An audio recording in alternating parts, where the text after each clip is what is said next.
This is a mysterious world. The darkness lurks like a venomous snake, staring fixedly at its prey, waiting for the right moment to strike. The most powerful predator, however, always knows how to disguise itself as harmless, unsuspecting. Vampires, werewolves, demons, mutated humans, and puppets. All the most terrifying horrors you can imagine are concentrated in this dark world. This young man, on the other hand, is merely an apprentice at a pharmacy in a small, ordinary town.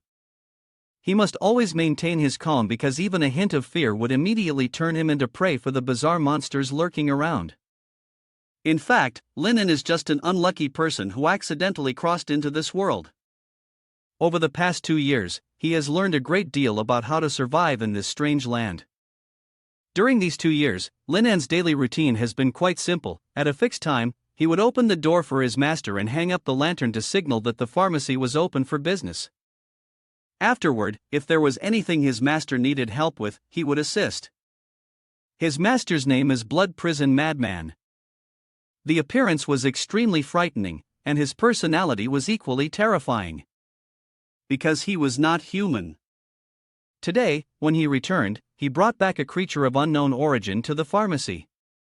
Linen rushed to open the door, knowing that if he did not obey or even if he acted with the slightest delay, he could end up dead, a ghost. In the past, Linen had nearly fainted on the spot from the appearance of the Blood Prison Madman. But after 2 years, Linen had long since grown accustomed to all of this. 2 years ago, when he first crossed into this world, it was the Blood Prison Madman who saved him and took him in to learn medicine. Although the days passed monotonously and boringly, overall, they weren't bad. After all, Linen felt that simply surviving in this world was already a miracle. After opening the door for the master, he skillfully lit the lantern and brought it out to illuminate the sign of the Blood Prison Pharmacy. This series of actions, flowing like water and drifting like clouds, helped Linen complete his task for the day, earning 10 skull coins, 5 basic experience points, and 100 ml of pure human blood. Every day. Linen performed tasks like this regularly. Though a bit dull, at least there was something to do. The light had only just been lit when someone arrived. However, it wasn't a customer of the pharmacy, but rather an old witch. "Young man, good morning. Do you have any useless rubbish you could give to this old woman?" Linen recognized her immediately. She was the one who specialized in picking up discarded items, and he knew he needed to get rid of her quickly. So, he hurried inside, grabbed the trash she needed, and handed it over. Since this was also an incidental task, after finishing it, Linen received 20 skull coins and 10 affection points from the old witch. However, he hadn't expected her to immediately pull out her own eyeballs and offer them to him as payment. Seeing the 2 mismatched eyeballs in her hand, Linen felt a little queasy. But if he refused, he would lose 50 affection points with her. So, Linen reluctantly accepted. After the witch left, the system sent a notification saying that he had gained an additional 20 affection points from her, along with an eyeball from the tailor and another from the butcher. Linen suddenly remembered the words his teacher had once said. Across the street, there was a tailoring shop and a pork stall, but the tailor's goods were made from human skin, and the pork stall sold human meat. The item the Liang Ri person had just given him was, in fact, the eyeballs of the 2 shopkeepers. Although Linen didn't need this, there was another rule in this world: never try to offend those who walk in the shadows. That was why he didn't dare to upset the old witch. When Linen returned home, Blood Prison Madman was still busy. Taking advantage of the time, he began to study the system he had received not long ago. His information panel included all the details, starting from the V-race. The 4 basic attributes: strength, agility, intelligence, and constitution, along with basic skills, were listed. Looking at the interface, it almost felt like he had been turned into a character in a role-playing game. As long as he kept completing tasks, his attributes and skills would continually level up, and his chances of survival in this world would increase. Lost in thought, Blood Prison Madman stepped out of the room. Since acquiring the system, Linen had never once seen the true level and combat ability of his master. All he knew was that the man belonged to the Stitchies monster race, was of evil alignment, and was skilled in performing surgical operations. When he exited the operating room, Blood Prison Madman was carrying a large, blood-soaked bag. He informed Linen that he would be gone for about 2 days, and that Linen would have to stay at the pharmacy to look after the shop on his own. The system immediately encoded Blood Prison Madman's words into a new task. The reward for Linen in this task of guarding the shop was 50 skull coins, 100 basic experience points, and a special reward. However, if he failed, the punishment would likely be catastrophic. Linen accepted the task and, at the same time, asked if Blood Prison Madman had any further instructions for him. If he hadn't asked, he wouldn't have known, but once he did, the man actually had a lot to say. When customers came to the shop, if they had money, take it; if they didn't, allow them to trade equivalent value. And if they had neither money nor goods to trade, then take this and cut it off yourself. With that, Blood Prison Madman used his sharp claws to pierce into his own muscle. Then he pulled out a knife that looked both terrifying and exquisite. This was the bone-sawing knife from Blood Prison, which he often used in his horrific surgeries, known for its exceptional sharpness when it came to cutting through flesh and demons. Linen took the blood-soaked knife in his hand, suddenly feeling a chill run through his entire body. "Don't forget to feed the little darling after the transaction. It hasn't eaten anything in a long time," Blood Prison Madman continued his instructions. The system promptly turned this reminder into a new task. Besides watching over the pharmacy, Linen would also have to sort through the expired medicines to feed the little darling in the backyard. He didn't know what kind of creature it was, but given how terrifying its master, Blood Prison Madman, was, Linen was sure the little darling wasn't some cute puppy or kitten.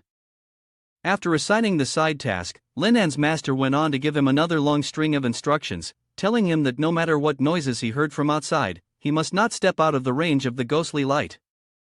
No matter who asked Linen to go outside to treat them, he should ignore it. When night came, he must close the windows tightly, and no matter who called, he should not respond. Anyone who deliberately violates the pharmacy will be destroyed without mercy.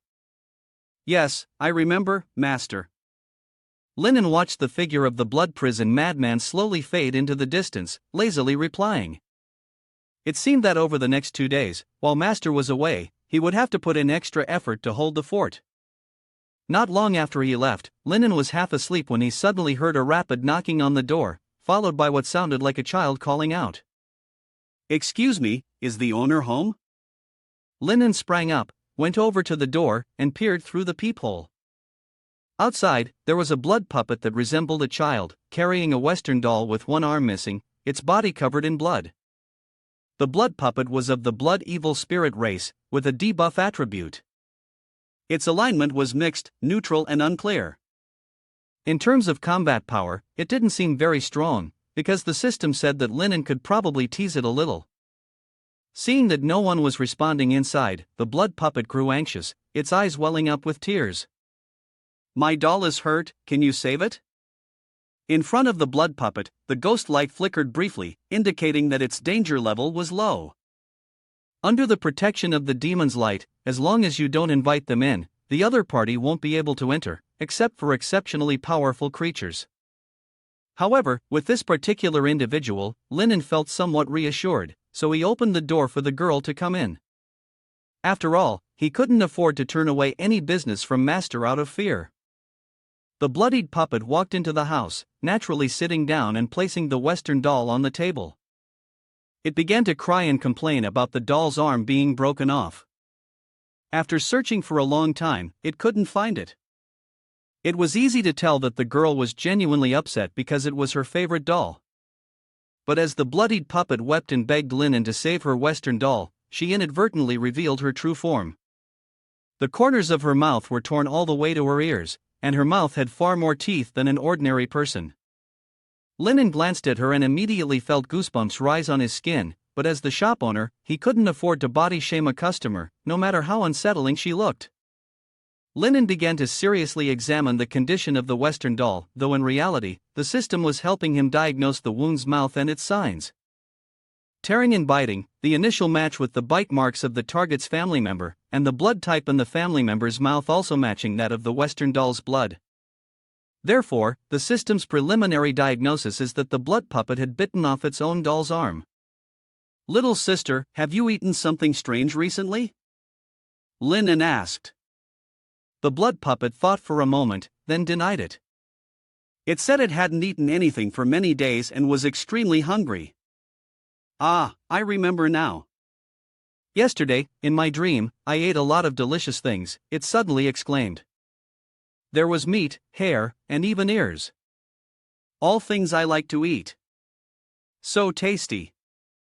Ha! He he he. The more it spoke, the more excited the blood puppet became. It stretched its torn mouth wide, all the way to its ears, with blood splattered everywhere, its broken, jagged teeth exposed as it let out horrifying laughs. Linen struggled to suppress the feeling of nausea, saying, "If that's the case, I suspect that while you were dreaming, you might have accidentally eaten the doll's arm." At that moment, the Western doll lying on the table also burst out into high-pitched laughter. Love your mother. Loving your mother means loving that blood puppet. Do you feel any discomfort in your stomach lately? Linen asked again. Yes. The stomach itched terribly, feeling like something was scratching at it. After receiving this answer, Linen was almost certain his diagnosis was correct. Perhaps the Western doll's arm had not been fully digested and was causing chaos inside that blood puppet. While taking notes, he asked whether it wanted surgery or physical therapy to resolve the situation. What kind of surgery? The blood puppet seemed a bit afraid to ask. Linen took out the scalpel of the blood prison madman and tossed it onto the table. Very simple. I'll cut open your stomach, take out the doll's arm, and then sew you back up. Done. Linen spoke lightly, but there was a terrifying smile on his face. Sure enough, the blood puppet was terrified, trembling. It then asked about the treatment options, opting for physical therapy. This is even simpler. Just take it out directly, and it's done. It's also cheaper. Linen maintained his calm demeanor. But the words were even more terrifying. After a moment of careful consideration, the bloodstained puppet felt that physical therapy would hurt less. So, it chose this solution. Linen was extremely happy to have secured the deal with the customer.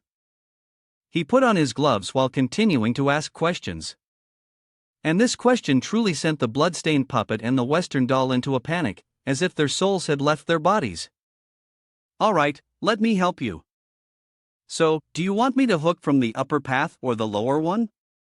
Seeing that the other party was terrified, Linen reluctantly spoke to reassure them. Whether it was the upper or lower path, he wouldn't make it painful. With that, he stood up and slowly approached. The bloodstained puppet trembled and clung tightly to the Western doll. Or maybe. Never mind, I won't be examined today. But Linen had no intention of letting the customer escape like this. The blood prison madman had told him that while he could refuse customers, once they entered the shop, treatment was mandatory. Otherwise, they had to leave something behind. His words were calm and collected. Sorry, I can't assist with that. It seems that this is indeed the arm of the Western doll. Linen pulled it out, splashed water on it to clean it. The blood puppet still couldn't stop crying. After all, having someone else's arm shoved straight into your stomach is not exactly a pleasant experience for Cam. That night, I unconsciously ate the doll's arm. It saw I was hungry, so it didn't bother to remind me. But in the future, don't randomly eat strange things. It's not easy to digest, Linen advised. Saying that, Linen took the needle and thread out from the drawer. If he sewed it up now, it would cost 30 skull coins. Would he even be able to sew it back? This question was directed at the severed arm of the Western doll. Having just witnessed Lin An's traumatic physical therapy process, it didn't want him to touch it at all. But its owner, the blood puppet, agreed right away, so there was nothing it could do. Despite the Western doll's intense resistance, it was still pinned down on the table by its owner. Once Linen had prepared the needle and thread, he quickly made the first stitch. Each stitch brought him one step closer to leveling up his basic surgery skill. The Western doll kept screaming in pain, but that only made Linen push the needle faster and harder. After a while, the major surgery to repair the doll's arm was complete. It hurt so much that its eyes bulged, lying on the table, twitching uncontrollably. Linen didn't even care. He went to fetch another strange bottle of medicine, claiming it was for treating the doll's wound. Apply it once a day, and in less than a week, it would be fully healed. The Western doll was truly impressed. Linen was just a human, yet more formidable than demons and monsters. It leapt up from the sewing table and threw itself around the neck of the bloodstained puppet, crying bitterly and begging to go home. Linen wasn't in the mood to keep them there for long, though. Once the treatment was done, it was time to settle the medical fees. Physical therapy, 10 coins. Wound stitching, 30 coins. 7 bottles of medicine for 7 days, 70 coins. The total was 110 coins. You're welcome to come again next time. The blood puppet didn't respond, because earlier, Linen had forgotten to get the tool to pry its mouth open. After struggling to free itself, only then could it reluctantly close its mouth. It took out 4 gold coins from its pocket, equivalent to 20 silver pieces. Linen didn't force it to pay in full. Earlier, Master had instructed that if a patient couldn't afford the fee, they could offer something of equal value in exchange. So he lifted the surgical knife once more. In that case, you still owe 90 coins. You can use a part of your body as collateral. I can cut it for you. That service is free. Linen's smile was so cold it sent shivers down one's spine. The creature searched all over itself and managed to produce another 10 coins. But that still left it 80 coins short, so Linen had no intention of lowering the knife in his hand. As Linen drew closer, the blood puppet's heart felt as if it would leap right out of its chest. Then I won't take the medicine anymore. I'll come back and buy it another time. That still leaves 10 coins unpaid. The further the blood puppet retreated, the closer Linen came. Can't I owe it for now? It pleaded desperately, but Linen refused, saying the shop was small and did not allow debts. Then how about leaving one of your eyes behind? Linen suggested, if you leave it in my eyes, you could still get an extra 40 coins by taking the medicine. The blood puppet instinctively raised a hand to cover its eyes. Who would want to have their eyes gouged out for no reason? So, it decided to negotiate with Linen and offer payment in another form. For example, by returning the favor with its body. Linen let out a sound of surprise.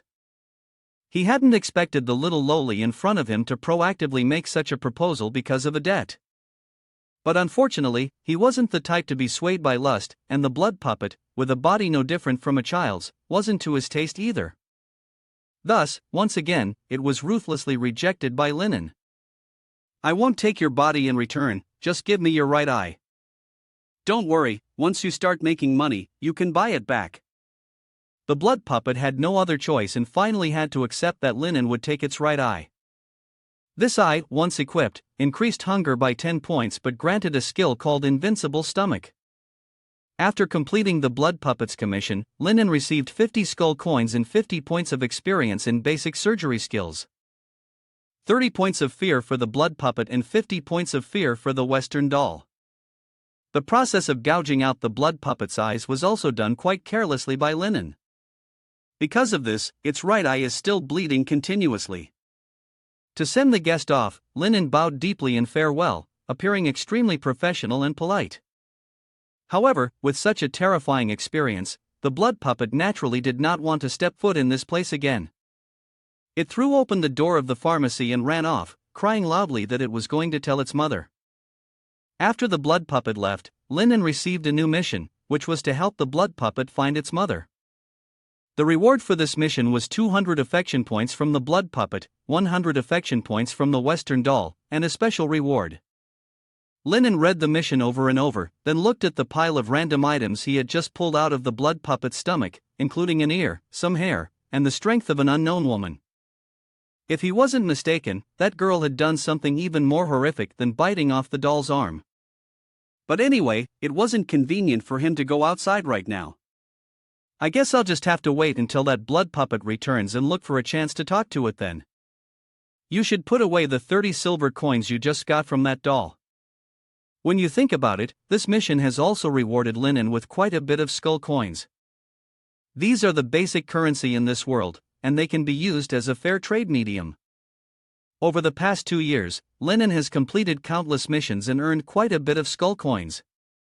It's just a pity that he's never stepped out of the blood prison pharmacy, so he's never had the chance to exchange them for something of his own. But even so, having money never hurts.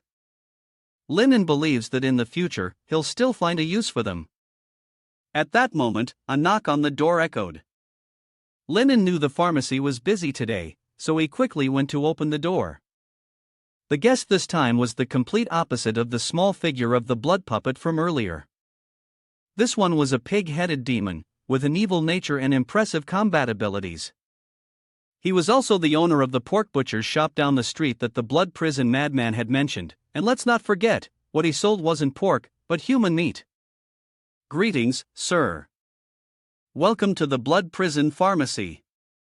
May I ask how I can assist you, sir? Linen tilted his head politely in greeting, but in reality, he was somewhat weary of this customer.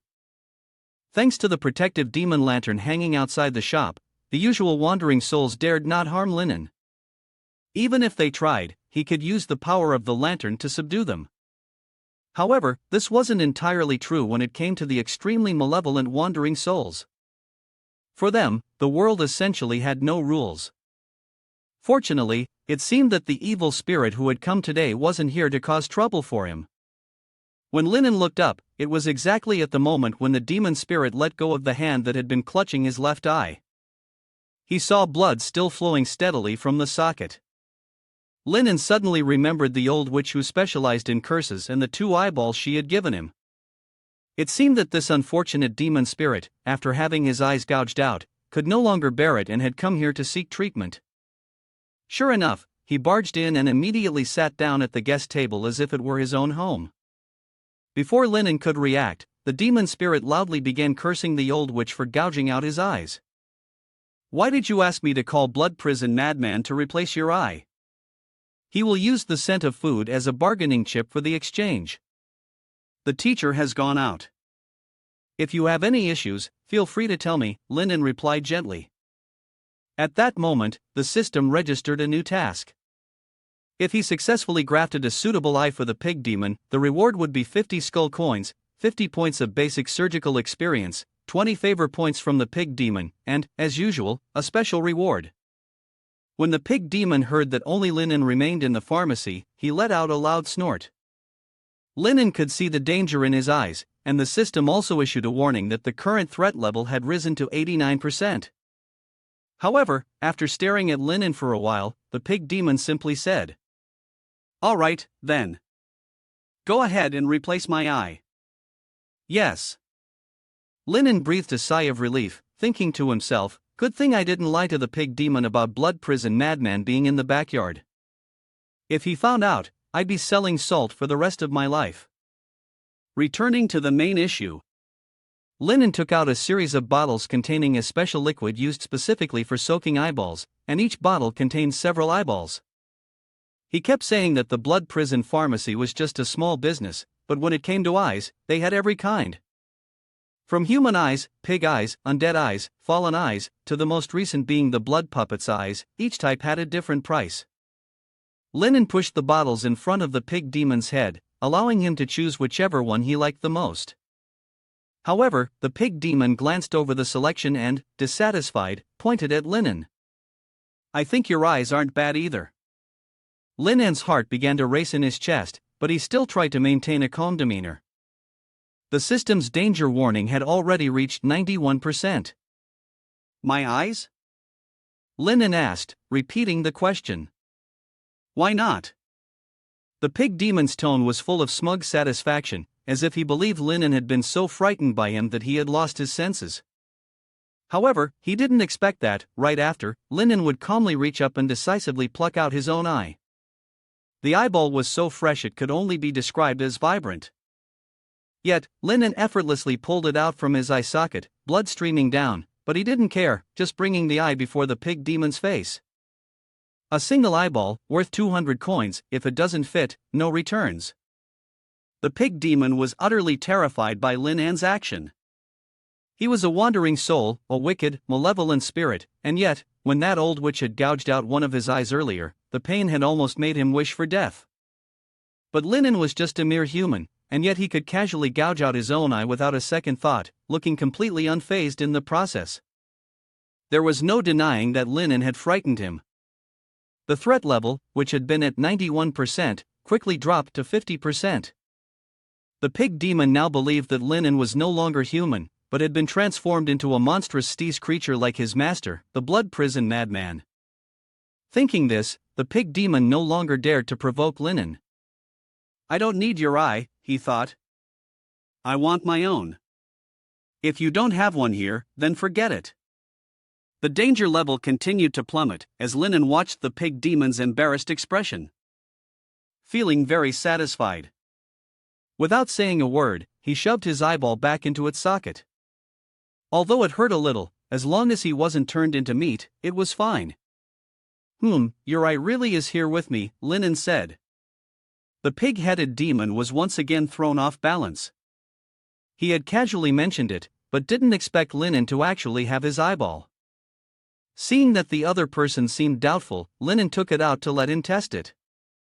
Indeed, it was the eyeball of the pig-headed demon. "How did you get this?" he asked. "This morning I met a kind old lady. This is a gift she gave me," Lin An said, casually wiping the eye on his own, speaking in a light tone.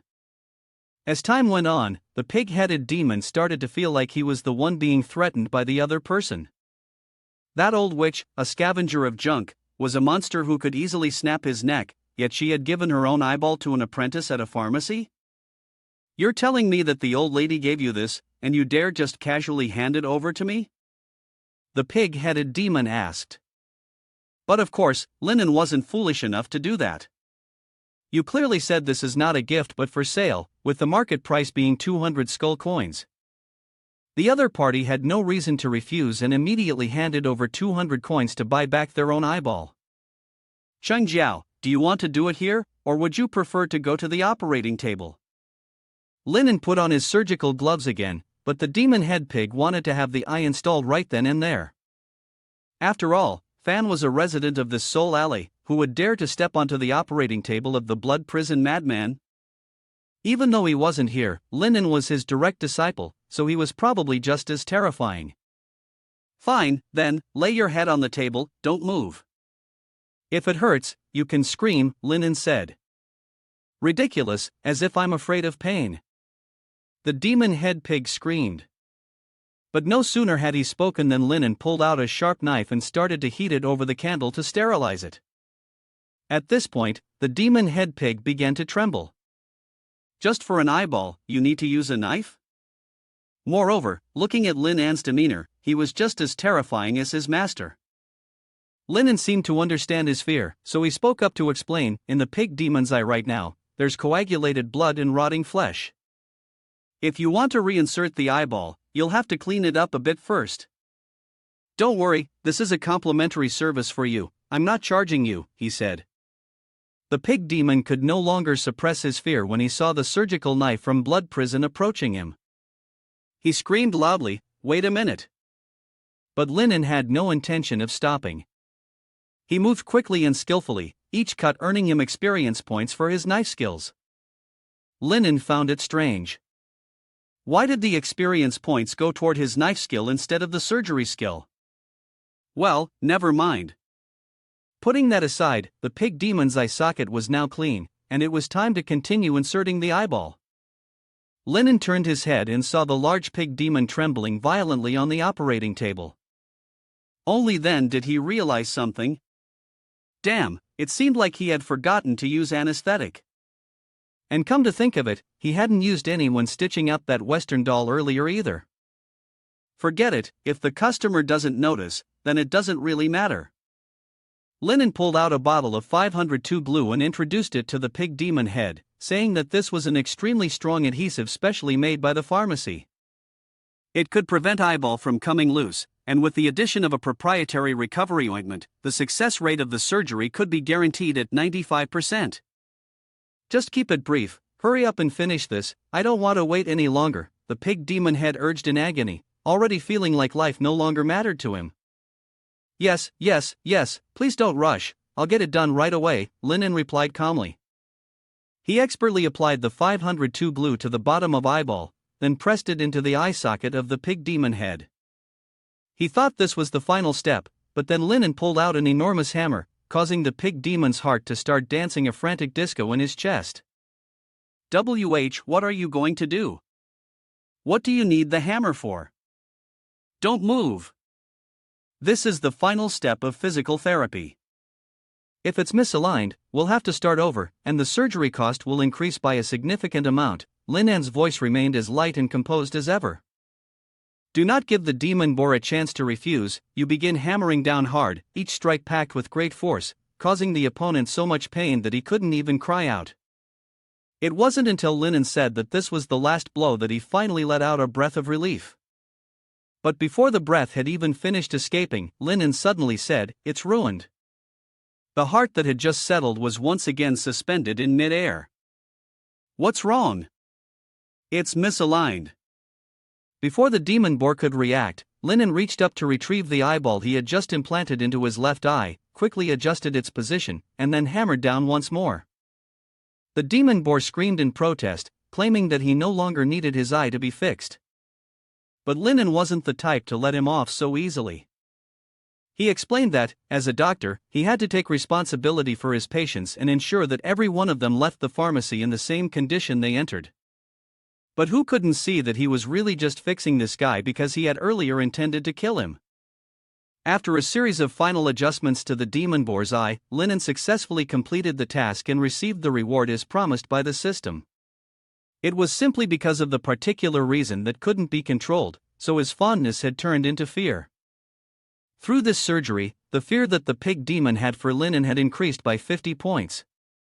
No matter how much he was convulsing, Linen didn't care at all, just focused on writing out the prescription.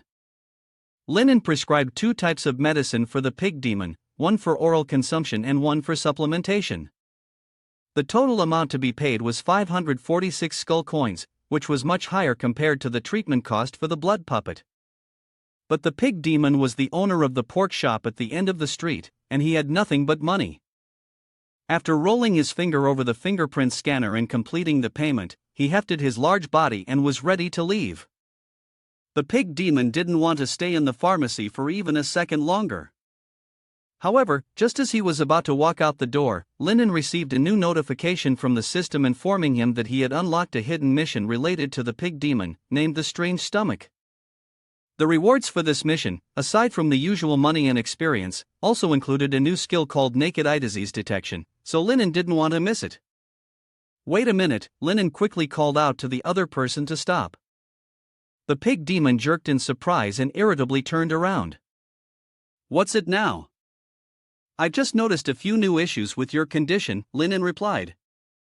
I advise you to stay and get another round of diagnosis. As soon as Linen finished speaking, the pig demon was already reacting. He assumed the young man was trying to deceive him for more money, and in his life, there was nothing he hated more than being tricked. However, Linan's gaze seemed very determined.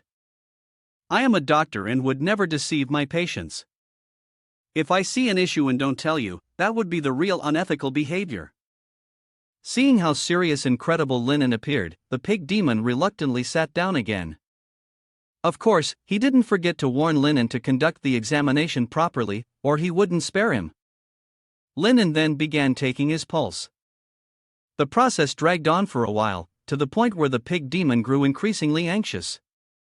Watching Linen's furrowed brows tighten more and more, the pig demon felt like his heart was about to leap out of his chest. What's wrong? Is it really something serious?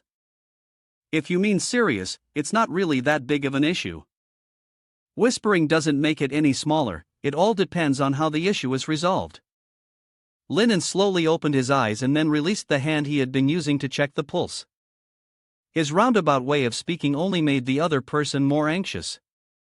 So, what exactly is wrong with me? Linen didn't answer immediately, he just sighed and replied, "It's an ectopic pregnancy." As soon as the words left his mouth, the atmosphere became so silent it felt suffocating. The pig demon felt like he'd just heard the most ridiculous story in the world. Eventually, he couldn't stand it anymore and stood up, slamming his hand on the table with a loud bang. "What the hell, an ectopic pregnancy? Are you saying I have an ectopic pregnancy? This damn bastard!" He cursed while grabbing her shirt. Linen had the feeling that this jerk could bite her head off at any moment, but based on the pulse he just took, Linen couldn't give any diagnosis other than the fact that the pig demon had an ectopic pregnancy. "Damn pulse," he kept cursing. "I'll say it again, I'm male, I don't have a uterus, and I can't get pregnant. That's why I said it's an ectopic pregnancy. If you actually had a uterus, it would be even more complicated. You'd need more advanced gender reassignment surgery, plus hormone therapy. Moreover..." Linen hadn't finished his sentence when the other person signaled for him to shut up, then shoved him down onto the chair. He remained silent for a while, trying to steady his breathing, but still couldn't suppress the heaving of his chest in anger. The pig-headed demon was so furious that he couldn't speak, silently contemplating how he should dismember Linen. "Stop thinking about useless things. Recently, have you felt any pain or tightness in your abdomen, nausea, lack of appetite, or any unusual bleeding down there?" It took the pig-headed demon a while to calm down, only to be driven insane again by Lin An's words. How could he have bleeding if he didn't even have that thing? Linen scratched his head, realizing he probably shouldn't have asked that. "What about other symptoms? Have they appeared before?" "Well, my stomach does hurt a bit." "What's wrong? If I eat something bad, I'm not allowed to feel pain?" "How long has it been?" "A month." The pig-headed demon screamed, but Linen quickly pointed out something unusual. "If it really is a stomachache from eating spoiled food, then it's impossible for the pain to last for an entire month. You should ask a different question. When was your most recent mating? Do you have any unhealthy obsessions? For example, do you frequently engage with multiple pigs or use strange props?" It's unclear whether the pig demon was embarrassed or if Linen had struck a nerve, but he didn't answer any of the questions. Instead, he began cursing Linen, spitting like a downpour. Linen changed the topic again. "So, during your most recent mating, did you feel any tearing pain down there?" This question was no better than the last. The pig demon's anger flared even more. "Damn it, I've been patient with you for a long time.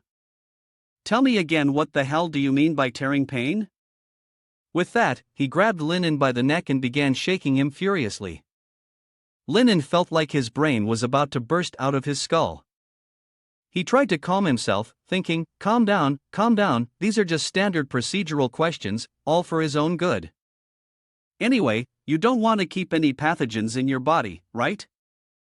The pig demon felt that what Linen said made sense, so he let go. He had denied the previous two questions. Therefore, Linen concluded that his ectopic pregnancy wasn't caused by normal fertilization through intercourse, but rather by accidentally ingesting something with strange energy that had mutated inside his body, indirectly causing him to become pregnant. The pig demon didn't understand much of what Linen said, nor did he believe it. He wasn't in a hurry to prove anything, and simply continued asking about the recent clinical symptoms the other had been experiencing. "Have you been feeling hungry all the time lately, and eating but never getting full? How did you know?" The pig demon froze. Linen was almost certain of his diagnosis. The pig demon's eyes were dark and sunken, his complexion pale, and his wrists were icy cold. These were all symptoms that could appear when infected by an evil spirit. While speaking, Linen prepared a bowl of medicine and instructed him to put his hands into it for testing.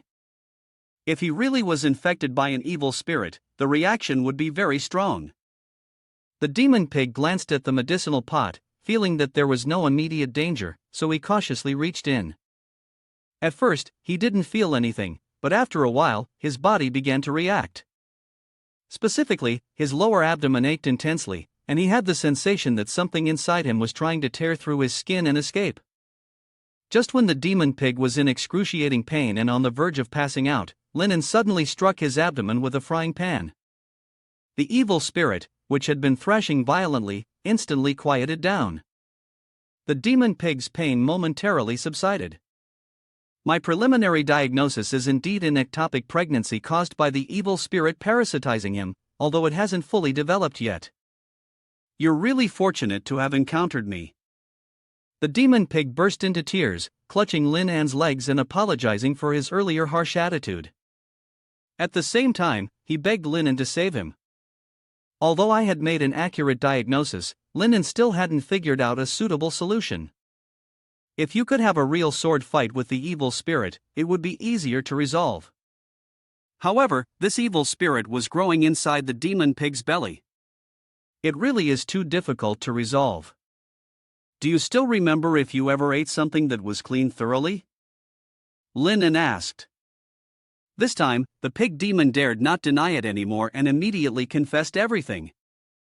A month ago, before going out, he had eaten a child, but to be precise, he had swallowed that child whole. Aside from that incident, he had only eaten pork and human flesh. Lin An frowned while taking notes. He had eaten human flesh and still dared to use that word. Given the situation, Lin An could only perform a dissection of the pig demon's belly to assess the situation before making a further judgment. He then led the pig demon to the operating room of the blood prison madman. Upon hearing the words operating room, the demon was so scared his soul nearly flew out of his body. Even when he was lying on the operating table, the pig demon still wanted to back out. He no longer dared to argue with Lin An, but he certainly didn't want to go through with the surgery. Lin An ignored him and kept sharpening his knife. His belief was that only a sharp knife could cut through the tangled mess. Right now, if they didn't make an incision in the pig demon's stomach, it would be impossible to determine what the evil spirit inside him had become. The best option after opening the abdomen was to cut that evil spirit out immediately, but if it couldn't be removed, they'd have to try something else, which of course would be far more complicated. If you can't cut it out, I'll chop you up. The pig-headed demon threatened. He had always been the one holding the slaughtering knife, cutting pigs and people alike, yet now he lay on the operating table while someone else could point a blade at him at will. Lin An sharpened the blade so long that the pig-headed demon grew irritated. Only much later, when the knife in his hand had reached the keen edge he wanted, did Lin An take a pen and mark 2 lines on the demon's belly. "All right, are you ready?" Lin An asked. The pig-headed demon nodded, though in truth he was so frightened he wanted to log off. Seeing that his opponent no longer posed any problem, Lin An pressed the button at the head of the operating table. Immediately, the demon's arms and legs were tightly restrained. It was a system to prevent the patient from thrashing during surgery.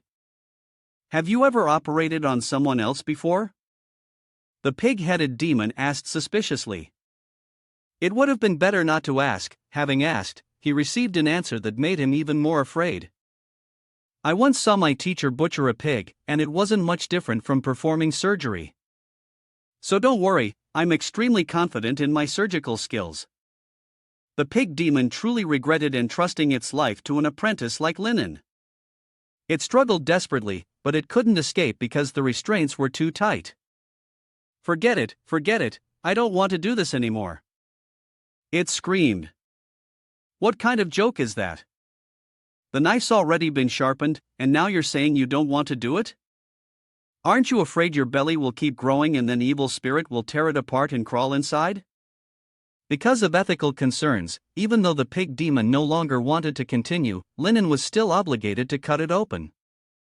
Without hesitation, he began to bring down the knife. Since this was a major surgery, every time Lin An made a cut, he earned 10 experience points for his knife skills.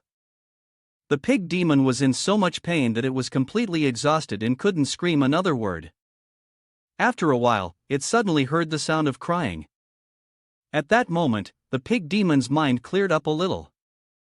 Lin An was holding a bundle of rags in his hand, which was the blood infant evil spirit that hadn't fully formed yet. Congratulations, both father and daughter are safe and sound, Lin An said with a tone full of sarcasm. The blood infant evil spirit was formed from a condensation of resentment and anger, which then absorbed a large amount of the blood energy from livestock to crystallize. It hadn't posed much of a threat yet, but once it fully took shape, it would devour the host's soul, flesh, and blood, expanding step by step until it became a calamity. Although the evil spirit issue had been resolved, the pig demon was far from happy. The wound on his stomach was enough to make him wish for death rather than enduring the pain. The pig demon hurriedly urged Linen to stitch up his wound, but the young man was not in a rush. He first needed to inform the patient about the pre-surgery fees. The surgery cost a total of 300 skull coins. Since it was the first time, the pig demon received a 20% discount, leaving him with 240 coins to pay. The stitching fee would be an additional 40 coins. A person with money like the pig demon wasn't too concerned about such things. He just wanted Linen to stitch up the wound as quickly as possible. Linen, however, remained calm and composed. He always threaded a long piece of twine through the needle, then began working just like when he was stitching up the Western doll's arm.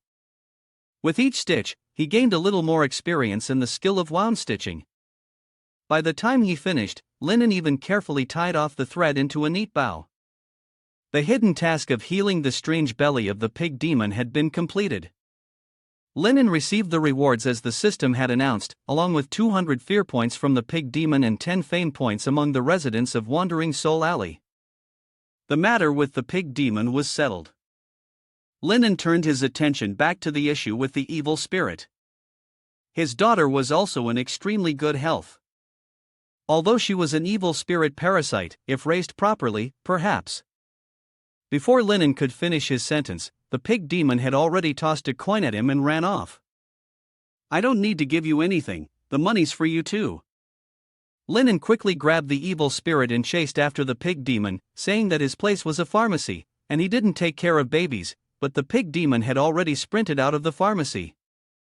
Linen could not surpass the protective boundary of the evil spirit lamp, so he had no choice but to watch as the person gave birth and then fled.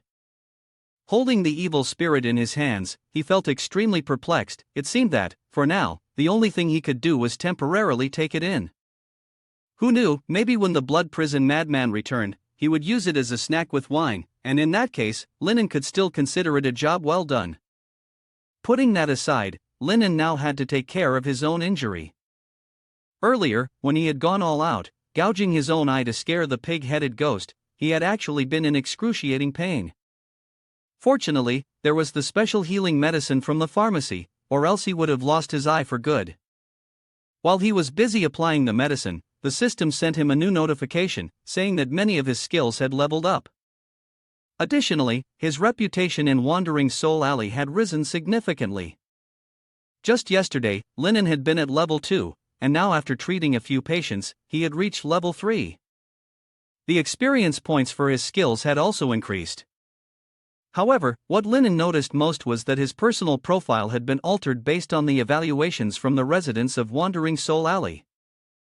People call Linen the troubled apprentice with a mental disorder at the blood prison pharmacy, claiming that he always carries an enormous amount of malice and is gradually starting to inherit the terrifying style of his teacher. Linen was a bit displeased. Did he really have such enormous malice? Clearly, his attitude towards patients was both kind-hearted and dedicated, as well as responsible. And this comment wasn't fair or objective at all. Well, at least Linen was somewhat comforted by the fact that after leveling up, he received 4 free attribute points. He decided to allocate all 4 points into physical strength. Because in order to become a good doctor and survive in this chaotic world, his health had to be strong enough. As soon as he added the points, Linen immediately felt a noticeable change in his body. He truly became a little stronger, and he also felt much healthier. But after reviewing all the notifications, Linen had to return to confront the issue that was giving him the most headache, dealing with the evil spirit that kept crying loudly. It had just reached level 1, but after a while, it had already leveled up to level 2. The moment you picked it up, the system triggered the hidden mission. This evil spirit, having been forced into existence too soon, had its ghostly aura rapidly distorting its appearance.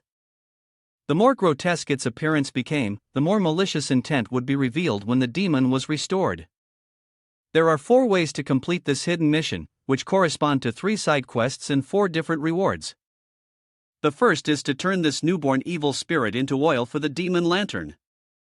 The reward is an additional 2 days of usage for the lantern. The second method is to feed it to the little steel ball in the backyard, which will earn you 50 favor points from little steel ball. The final option is to soak it in the reagent and keep it as a collectible. The reward for this mission is 10 crafting experience for model replicas. The last option is to wait for the demon Lord Pig to come and take its daughter back. The reward for this is unclear, as it depends on the specific circumstances. Although Linen had been transported to this world for 2 years, he still retained his humanity. He felt the first 3 options were too cruel, so he decided to wait for the demon Lord Pig to come and take his daughter back. Just as he sat down in the chair, he suddenly remembered something before leaving.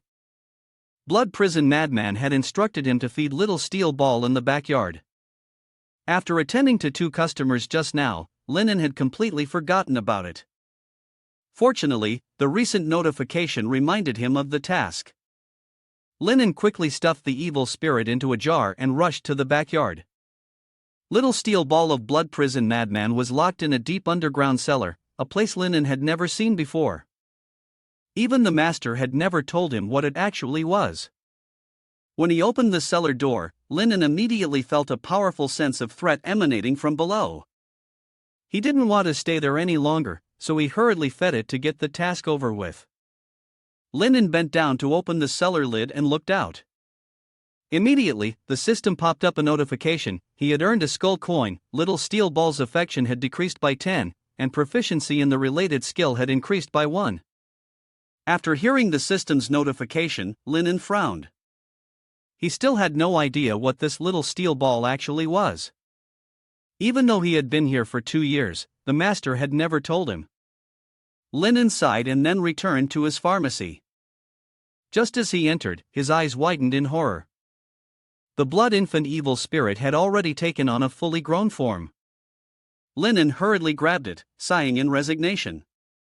It seemed that what the system had warned him about was indeed true. If he continued to ignore this blood infant, it would begin to develop into an increasingly indescribable form. Linen glared at the blood infant before him, his face darkening.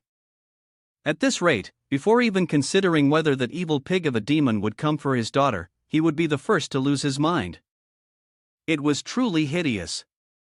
Linen thought for a moment, then helplessly tied it to the bed. He expertly put on gloves, offering a faint smile as if doing it a favor. He would provide free cosmetic surgery for it. Otherwise, the entire street would be wiped out by its ugliness. Linen approached, ready to take action.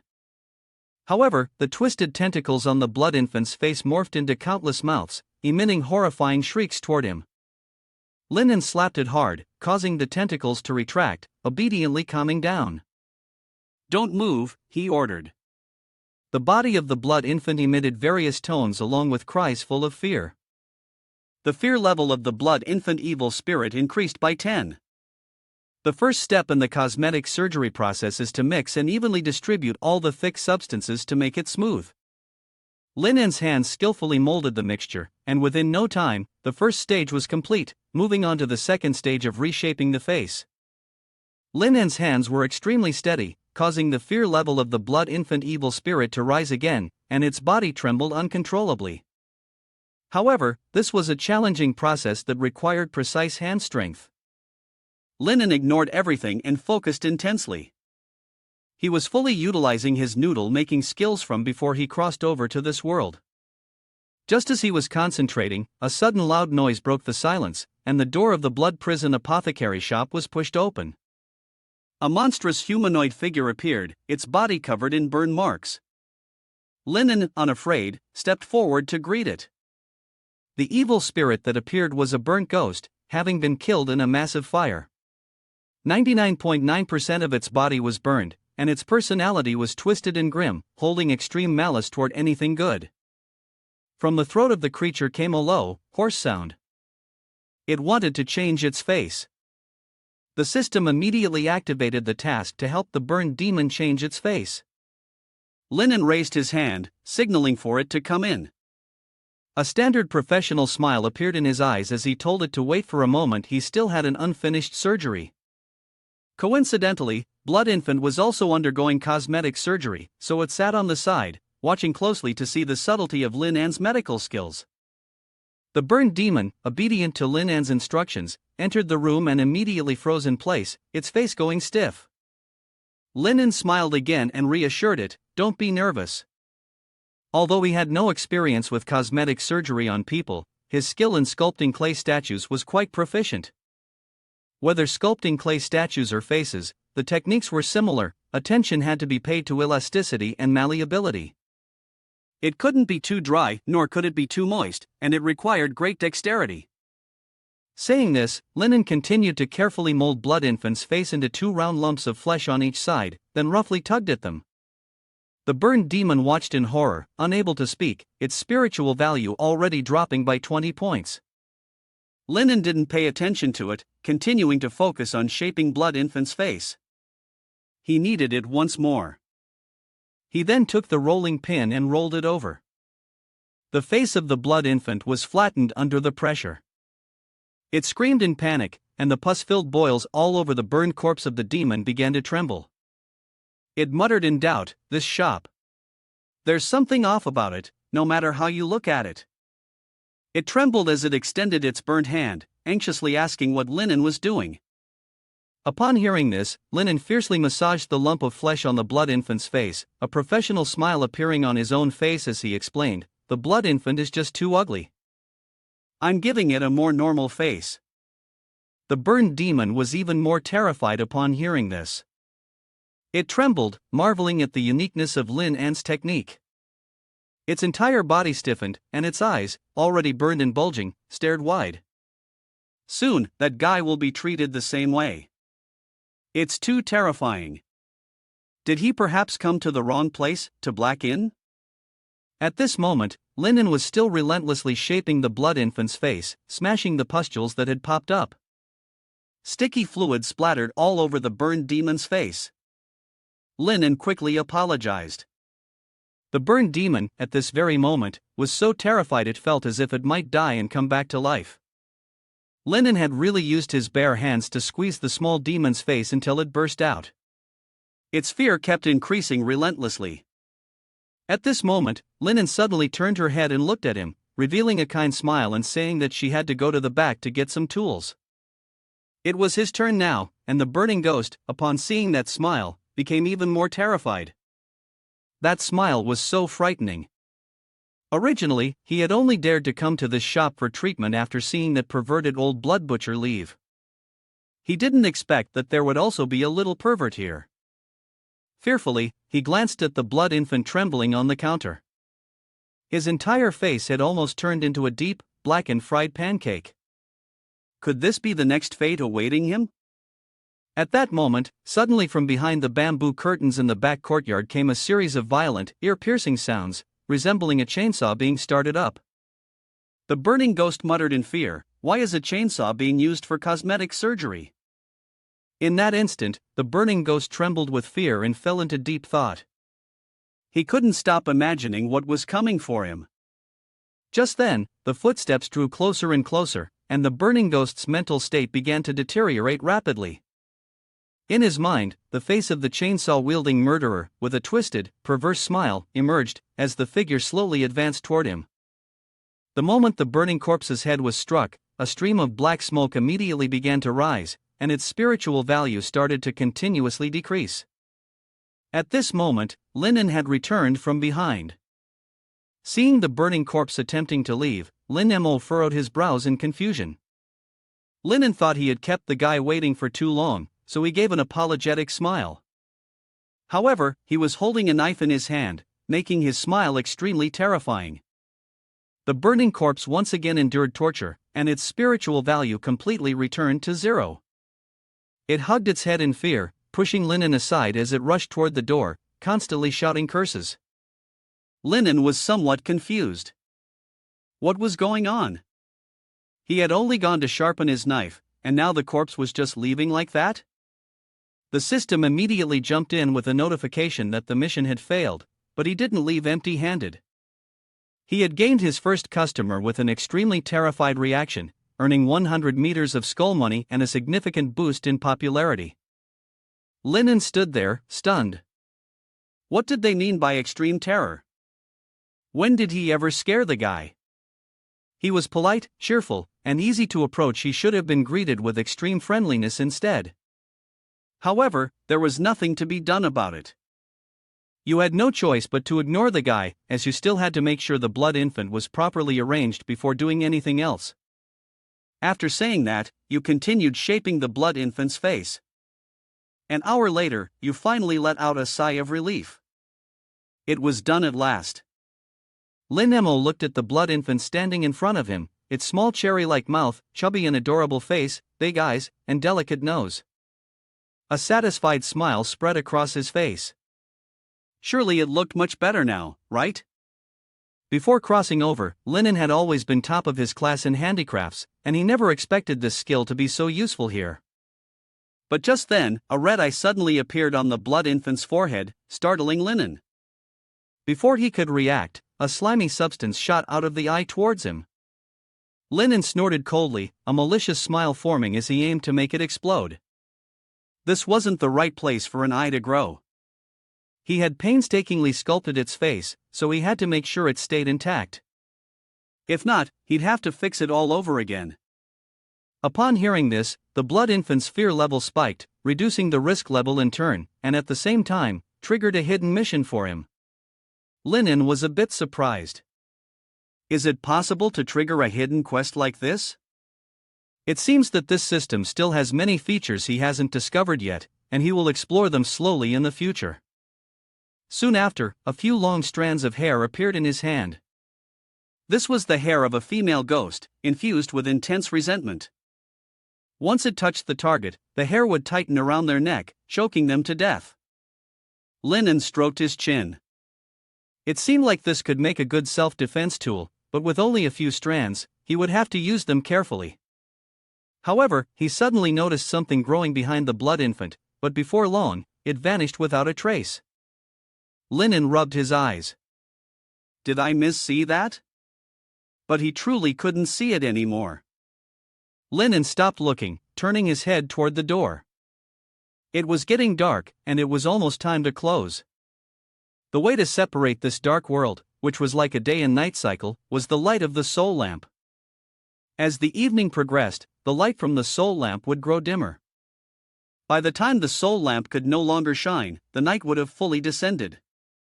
Linen walked over to collect the soul lamp. At this moment, Linen suddenly noticed someone had appeared. You couldn't help but frown. This was the time when all the monsters were at their most frenzied. Without the protection of the soul lanterns, they would recklessly charge into the shop. In front of you stood a figure cloaked in black. Linen, fearful, stepped back. He could feel an overwhelming sense of pressure, as though this person could tear him apart at any moment. The person who had appeared was the demon hunter Akalos. He was a formidable demon hunter, traversing the dark world alone, independent of any organization, and shrouded in mystery. Linen furrowed his brow as he studied the person before him. It had been 2 years since he last encountered a human, and it was the man's strength that made him feel uneasy. He was unbelievably powerful, and Linen wasn't sure he could win in a fight. At this moment, Akalos's hoarse voice sounded. He needed medical treatment, as well as some combat and recovery potions. The system quickly issued a task to Linen, but this time there was a penalty if he failed. The demon hunter would kill him. Linen paused for a moment, then extended his hand, inviting the man inside. But inwardly, he sighed, thinking to himself, just a little longer, and I would have closed the door. Yet, here he is. Akalos walked in and sat down at the table, not forgetting to place a bottle of liquor on it. After a while, he finally spoke in a low voice. At first, he had thought that the entire street was full of monsters, but to his surprise, in this dark world, he had encountered a same clan member, and not just any member, but one who was still alive, not a corpse. As soon as the words left his mouth, the system triggered the same clan binding, nullifying the penalty for mission failure. Linen smiled happily and asked where Akalos needed treatment. It was at this moment that Linen finally let out a sigh of relief. Fortunately, Akalos was from his same clan. If he had been a monster, Linen probably would have killed him with a single strike. While Linen was deep in thought, Akalos suddenly stood up, surprising him a little. Immediately, he took off his outer garment, revealing a wound covered in dark energy. Linen was shocked as soon as he saw it.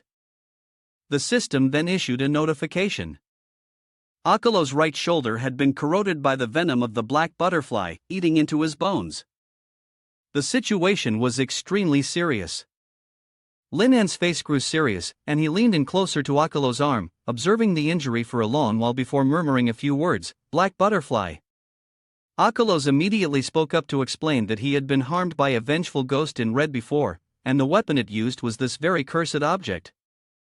Akalos was somewhat surprised when he learned what kind of poison it was. It seemed that he had underestimated him. He gritted his teeth in anger, but luckily his physical constitution was strong enough. Once the wound healed, he would absolutely not let this go. Linen calmly said he would heal him, but deep inside, he was a bit worried. The look in his eyes clearly indicated that if the healing wasn't successful, he wouldn't let Linen off the hook. After thinking for a moment, Linen then asked, "So what exactly is Commander Black Butterfly?" The system quickly explained, Black Butterfly is a hybrid entity formed entirely from malice and death energy. It has an extremely high degree of permeability and corrosion against living beings. If a normal creature is infected, it will become blind within 5 seconds. The system recommends performing a bone scraping procedure to treat the poison as a preliminary treatment. Upon hearing this, Linen furrowed his brows, his expression a bit hesitant. After a while, he spoke to Akalos, "You'll need to undergo a surgical procedure to clean the wound first." Akalos didn't agree immediately but instead asked, "What's your surgical skill level?" Lube smiled with great respect.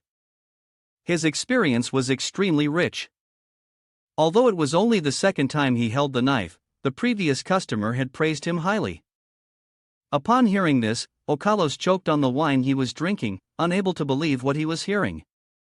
It really was only the second time?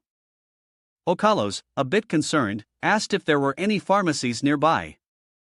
Linen replied calmly, "There are no pharmacies here. Even if there were, they've all been wiped out by blood prison. He definitely won't allow a second pharmacy to exist here." Upon hearing this, Okalos furrowed his brows and fell into deep thought. After a while, he slapped his hand on the table. "Anyway, we're all dead," he said through clenched teeth, his voice full of determination. "I trust you. Just do it." Linen nodded upon hearing this. He began sharpening the knife in his hand. He was ready. In an instant, sparks flew everywhere, and one could vaguely see a slight tremor on Okalos's face, hidden beneath his cloak. Whether it was an illusion or not, the place no longer felt like a pharmacy, it now resembled a slaughterhouse, with the stench of blood filling the air. Moreover, Linen gave him an unsettling feeling, as though something was off. "You look timid, yet you make others tremble in fear." At that moment, Linen had just finished sharpening his knife. With an eager urge to test it out, he turned around and excitedly asked Akalos whether he needed anesthesia. Akalos took a sip of wine, then calmly said, "No need. Anesthesia only slows down his neural reflexes." But before he could finish his words, Linen suddenly plunged the knife straight into his shoulder. With a satisfied tone, he said, "Good. You've never given your patients anesthesia anyway." Startled, Akalos turned to him and asked, "It's already started?" Linen shook his head and replied that it hadn't. "I was just testing it." "What, worried he might be in too much pain?" Akalos gave a slight nod, then stopped looking at him, grabbed his wine gourd, and took another sip before biting his lip. "Of course it hurts. But that kid probably won't dare pull any dirty tricks. After all, offending a demon hunter like him is just asking for death." Yet the moment that thought crossed his mind, Linen struck again without warning, catching him off guard. Pain flashed across his face. He turned his head toward Linen with a look of irritation and snapped, "What the hell are you doing?" Linen drove 2 knives repeatedly into Akalos's shoulder, then, with a serious air, grabbed a toolbox and casually said he was looking for a suitably sized instrument. He had left the 2 knives in place as a backup. At that remark, Akalos flew into a rage. "Backup? Why would you stick them in my shoulder?" he snarled. Linen paid him no mind, shook his head, and replied calmly, "Don't rush. This is to test the blade's sharpness. A dull blade during an operation only brings pain." With that, he withdrew the 2 knives from Akalos's shoulder. He went on, "Besides, the spots where the blades were inserted are going to be discarded anyway, so don't worry about them.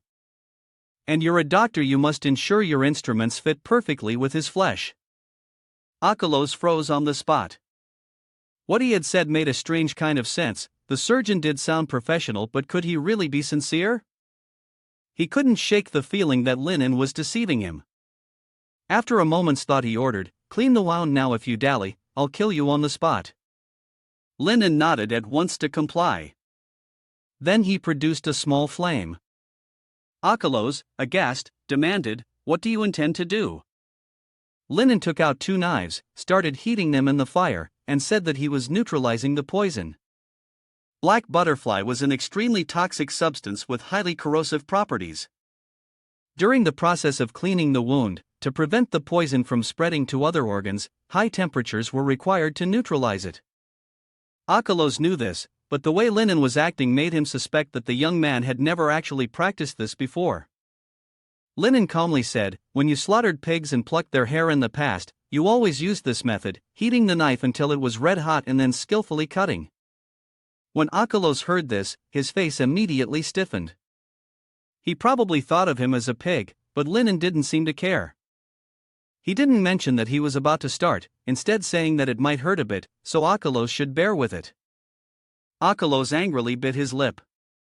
Enduring pain wasn't an issue, but didn't Linen just say he was neutralizing poison? Why did it feel like he was just eating a meal? Linen seriously shook his head, telling him not to overthink it. The gloves were for protection, in case any poisoned blood splashed onto him during the surgery. As for the mention of eating, it was to place the rotten meat that had been cut off into the container, and then, based on the amount of meat, he would prepare the blood and flesh growth formula. Akalos gritted his teeth, making a loud creaking sound, then told Linen to hurry up and do it. If it weren't for the fact that this was the only pharmacy within a 100-mile radius, he would never set foot in this cursed place again. Linen wore a serious expression and spoke up, signaling that he would start immediately. Then, Linen began stabbing the hot knife into the deadly wound of the ghost hunter uncle. Piece by piece, he methodically removed the flesh, layer by layer. The ghost hunter's face contorted in pain, gritting his teeth, tears and mucus streaming from his face, screaming in agony. The pain, damn, it was as if he were on the verge of death. It was the pain of being cut, the pain of being burned, and even a hint of other forms of suffering mixed in. At that moment, Linen continued his operation, holding a knife in each hand, relentlessly cutting into the flesh without mercy, while the uncle's expression showed pure, indescribable pain. The knife twisted deep into the meat, and the uncle kept crying, just like the piece of meat being cut layer upon layer of searing, complicated pain. Seeing the uncle shivering uncontrollably, Linen asked with concern, "If it hurts too much, I can still inject some anesthetic now." Despite the excruciating pain, the uncle, gritting his teeth, still managed to snap at him. "Get lost. Do you think I'm in pain? I'm not in any pain at all."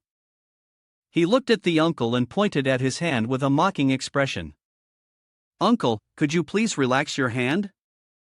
The counter at my stall is made from premium, antique wood, and it's very expensive." The uncle glanced at the table and saw that his hand had scratched the surface. He furrowed his brow, gritted his teeth, and broke into a cold sweat, then closed his eyes tightly, afraid of revealing his pain. Still, he remained silent, offering an excuse. "I just like scratching the wood, is that a problem? You won't even let me scratch a little? Worst case, I'll pay you double for the damage." Then, the uncle shouted, using all his strength to shout, "If you keep hesitating, I'll cut your hand off." Lin An's eyes lit up at those words, his mouth breaking into a bright smile, as if he had been waiting for this exact moment. Well then, I'll cut it for real. With that, Lin An pressed his hand firmly down on the uncle's body. He raised the knife, ready to make a decisive cut, but just as he was about to act, the uncle's voice rang out. Wait, I. The uncle closed his eyes, a look of fear on his face. But his words of protest came too late. Lin An swung the knife and severed the poisoned flesh without hesitation, regardless of the uncle's pitiful screams. The cut was so painful that the uncle had to bang his head violently against the table in agony. While hitting and shouting loudly to tell him to stop, Lin An's hands continued to slice the meat, fresh blood splattering across his white shirt, but his mouth couldn't stop arguing with the uncle. Why are you so talkative? Whether you peel it quickly or slowly, it's never good enough. And you won't even let me inject the anesthetic. I've already done half of it, and now you want me to stop? How many requests do you have? Despite the pain, the uncle wasn't willing to back down and questioned him. Lin An, are you performing surgery on me? Clearly, it's LNTR, and you're cutting unevenly like that. What the hell, are you making noodles? Frustrated, Lin An shot back at the uncle. So what exactly do you want? The uncle immediately told him to just finish it all at once and clean it up completely. Lin An refused. How could that be? Then it'd be like buying something once and never again. Hearing this, the uncle looked at him with a mix of surprise and fear. Lin An also stared back at him, bewildered. The uncle, confused, asked, What did you just say? Buying something once and never again? Lin An explained, What I mean is, to do it all in one go, of course, it'll be faster. But if it happens to injure the aorta, then it's over. I am a doctor, and the patient is like my own child. I absolutely cannot allow you to proceed, because if left untreated, he will have to meet the Grim Reaper. Then, the young man bent down and whispered into the old uncle's ear. Of course, I also know that this is very painful. If you can't stand it, I'll inject a little anesthetic, all right? But as soon as he mentioned anesthesia, the old uncle's medical pride flared up again. Cut more for me. I swear I'll never come to your damn shop again.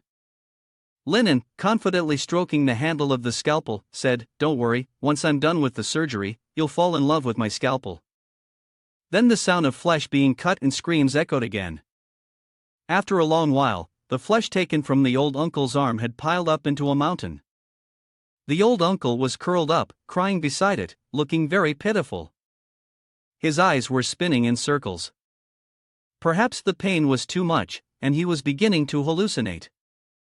In front of the old uncle appeared a shadowy demon holding a knife, chopping up the uncle's flesh. The demon then invited him to eat a steaming hot piece. Hurry up, eat it. This made the old uncle cry even harder. In reality, Lin An was just spraying some alcohol around the wound to disinfect it. The shadow of the boy sitting and spitting out liquor looked so frightened. Then he informed the uncle, and after that, he put away the necrotic tissue he had completed. The uncle, still shaken, stuttered. Enough already, let me go, set it up so I can leave now. The uncle tried to bend down to stand up, his whole body still trembling. Just as he was about to step back, scared out of his mind, Lin An stopped him. Wait a second. At the sound of the voice, the uncle jumped in fear. Lin An spoke again, There's still one most important step that hasn't been done yet. The uncle looked into the mirror and saw that his arm looked strangely different.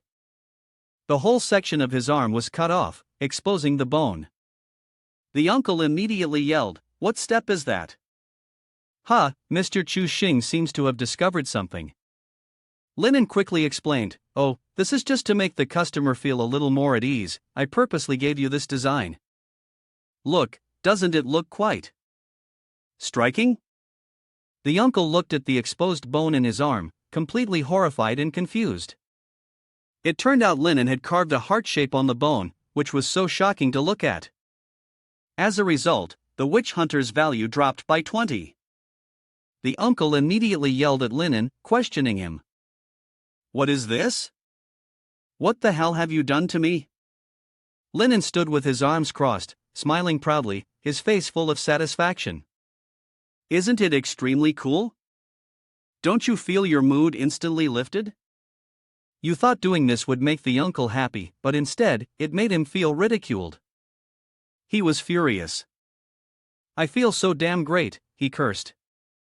I'll fucking kill you. The man immediately drew his gun and aimed it directly at Linen, seemingly wanting to give him a little treat. Linen swiftly threw a knife to block the barrel of the gun, causing the man to be taken aback. Linen, infuriated, shouted at him. Sir, I'm saving you, and you want to kill me? Don't you feel ashamed doing this? Even if you want to kill me, at least wait until I finish the surgery.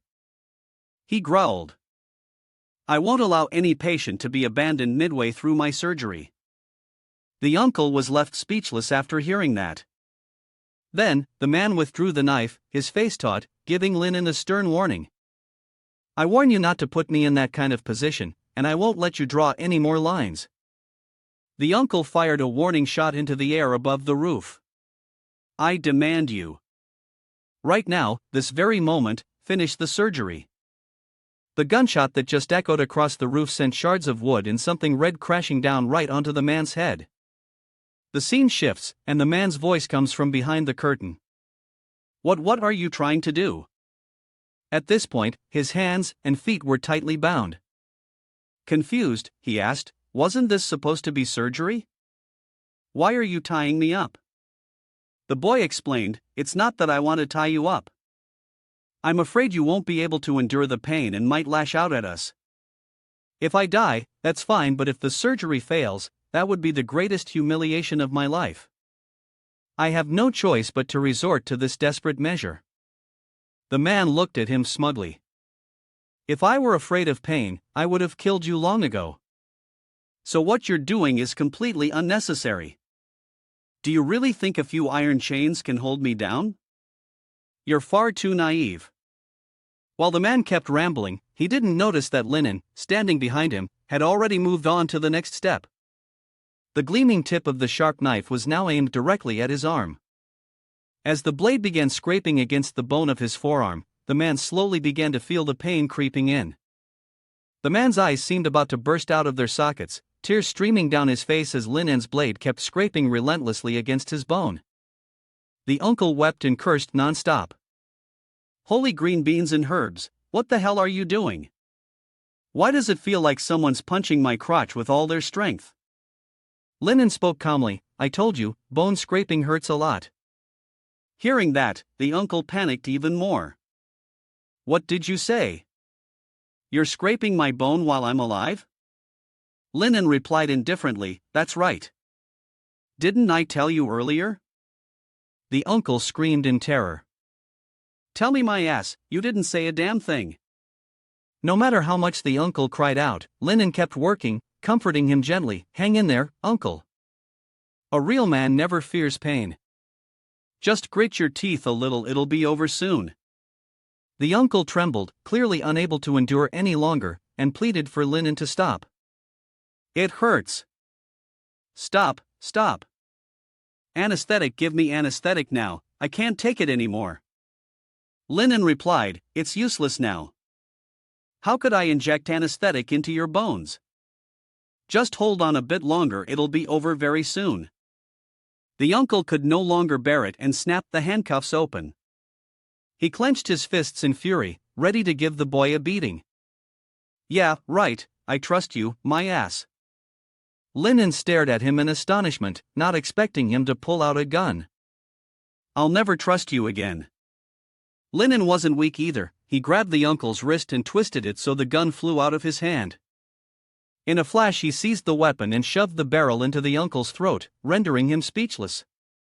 Try to move that hand again and see what happens, he warned. If you don't cooperate with my work, I'll shoot you. Linen gritted his teeth and forced the muzzle into the man's mouth. I painstakingly treated your shattered bones. You've tried to kill me time and again, persecuting me beyond measure. Under the muzzle of this gun you'd better behave.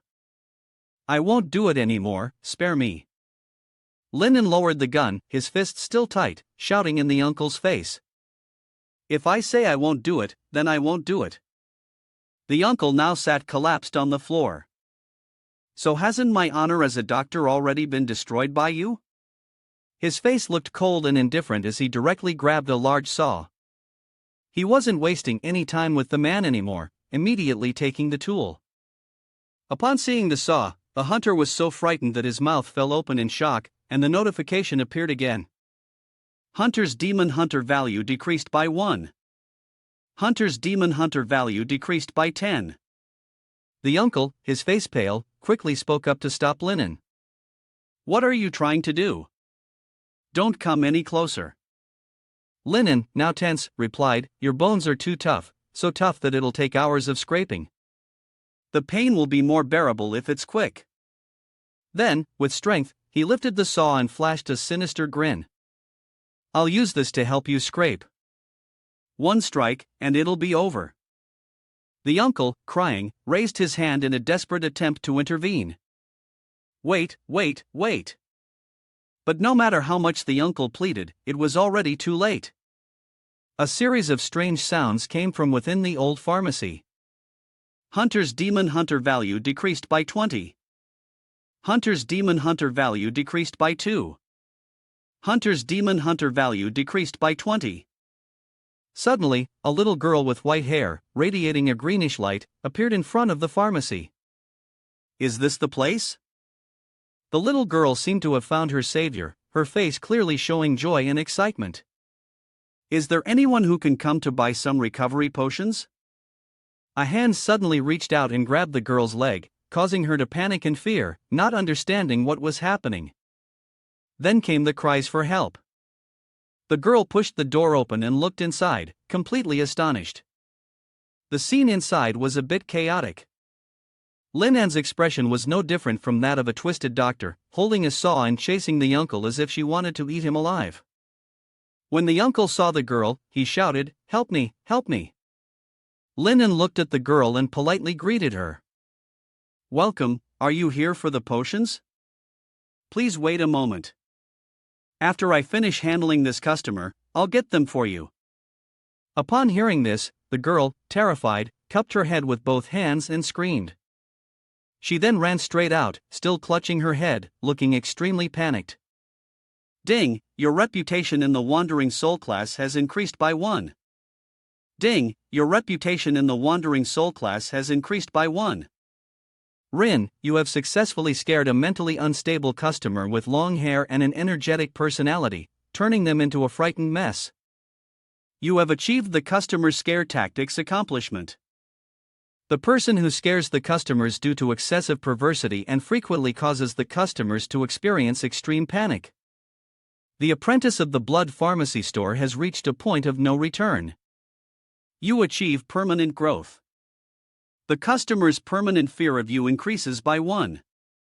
You create a sense of pain, increasing by 1.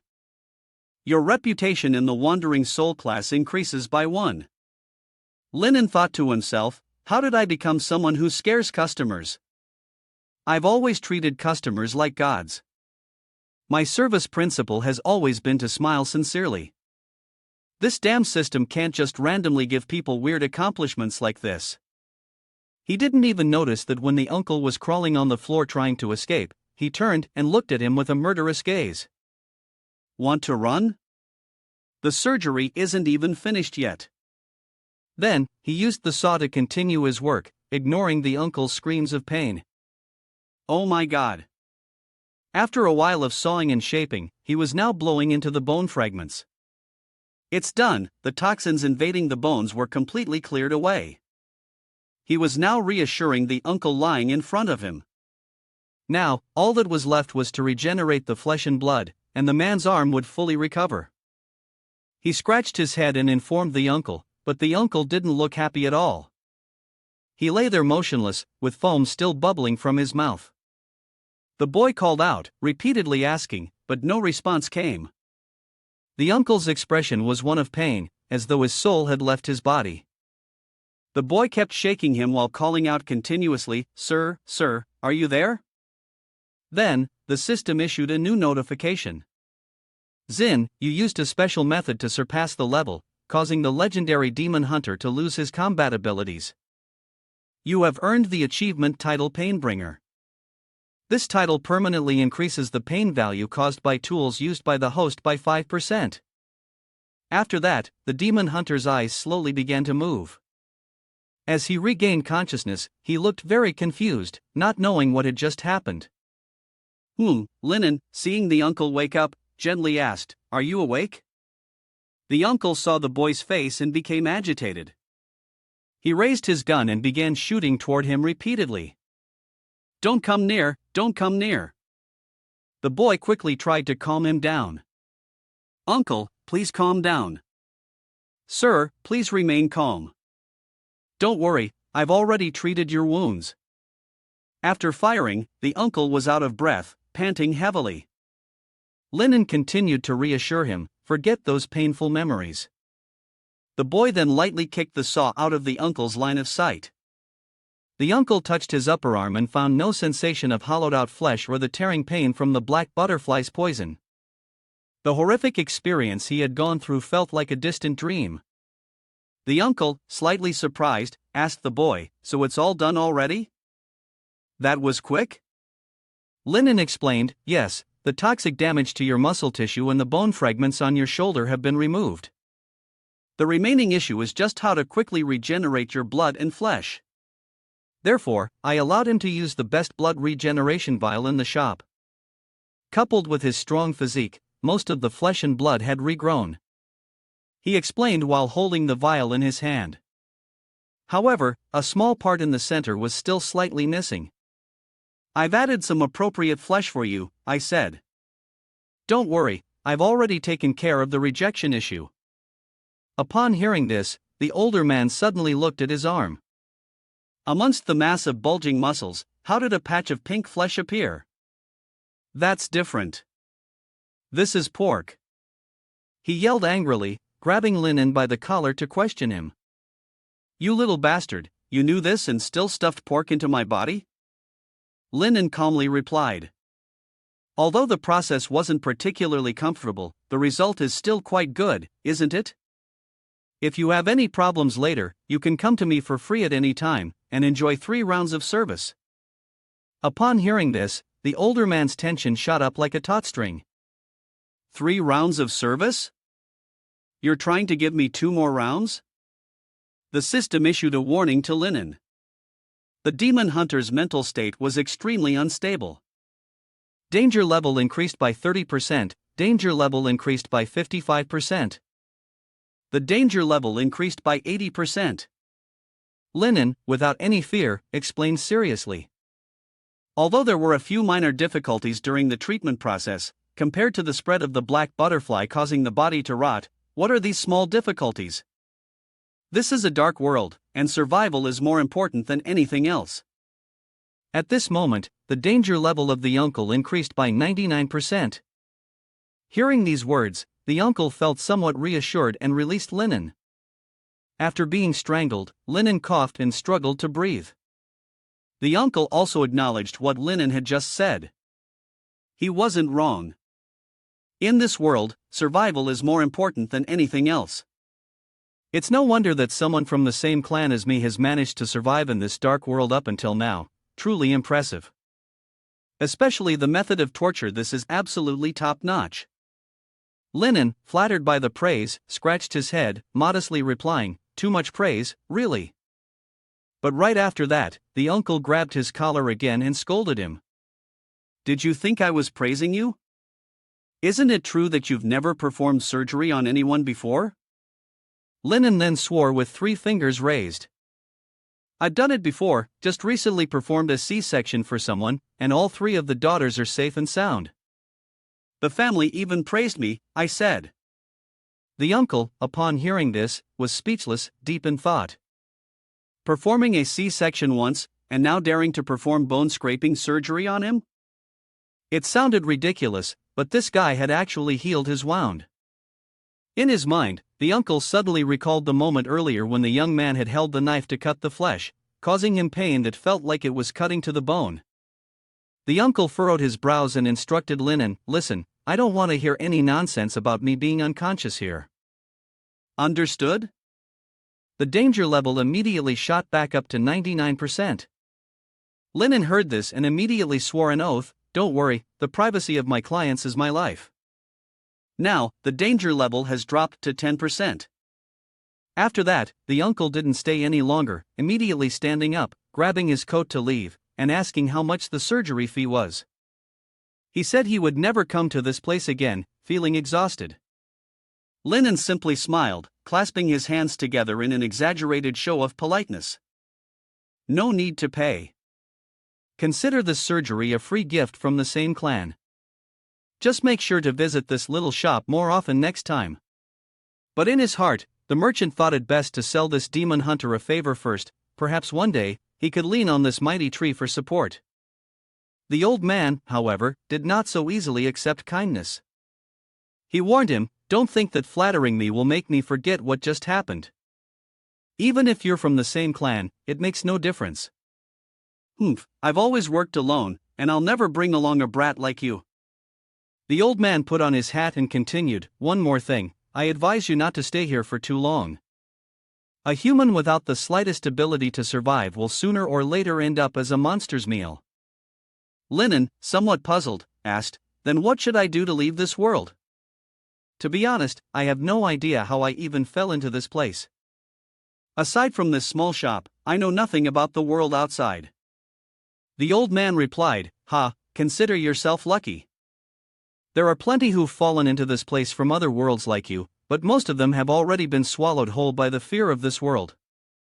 All I can tell you is that this is the lowest layer of the city of sin. If you want to leave this world, the quickest way is to die. Except for death, the only way is to make oneself strong enough. Only the strong have a chance to escape from this place." Hearing this, Linen felt a little sad. Does that mean there's no way for me to ever leave this cursed place? Every time I see those monsters, I'm scared out of my wits.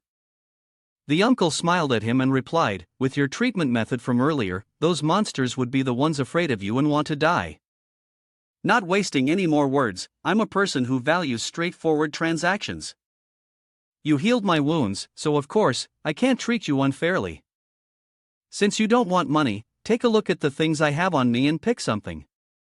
The uncle finished speaking and pulled open his cloak, revealing countless trophies he had hunted. The hunter raised his hand, and behind his cloak, there were even more interesting things. Linen was very serious as he searched for something suitable. He thought for a moment, unsure of what to choose. Linen noticed 2 guns tucked at the hunter's waist, and he felt that these weren't a bad choice. After checking the information provided by the system about the 2 magic hunting pistols, Linen reached out to take the 2 guns, but he was stopped by the hunter. The hunter grabbed his hand without saying a word. Linen was surprised. The hunter held his hand firmly and praised him. It was true, he had a good eye. In one shot, he had picked the best items on him. Although Linen's hand was held tightly, he still tried to stay calm and responded. He thought the 2 guns looked really cool. The hunter smiled. Of course they did. He hadn't even checked whose guns they were. Linen asked him, "So, have you ever used this gun to take the life of any monster?" The hunter replied, "No." He had never used it to kill any monster. Linen cautiously asked, "Why?" The hunter tossed him aside, flashing a wicked smile. He pulled the gun from his waistband and immediately began firing rapidly. Linen, pressed against the wall, felt his face go pale with fear. The gunshots in the hunter's firing were so close that with just a little more force, he could have lost his life. Linen, terrified, couldn't take his eyes off the bullet marks on the wall.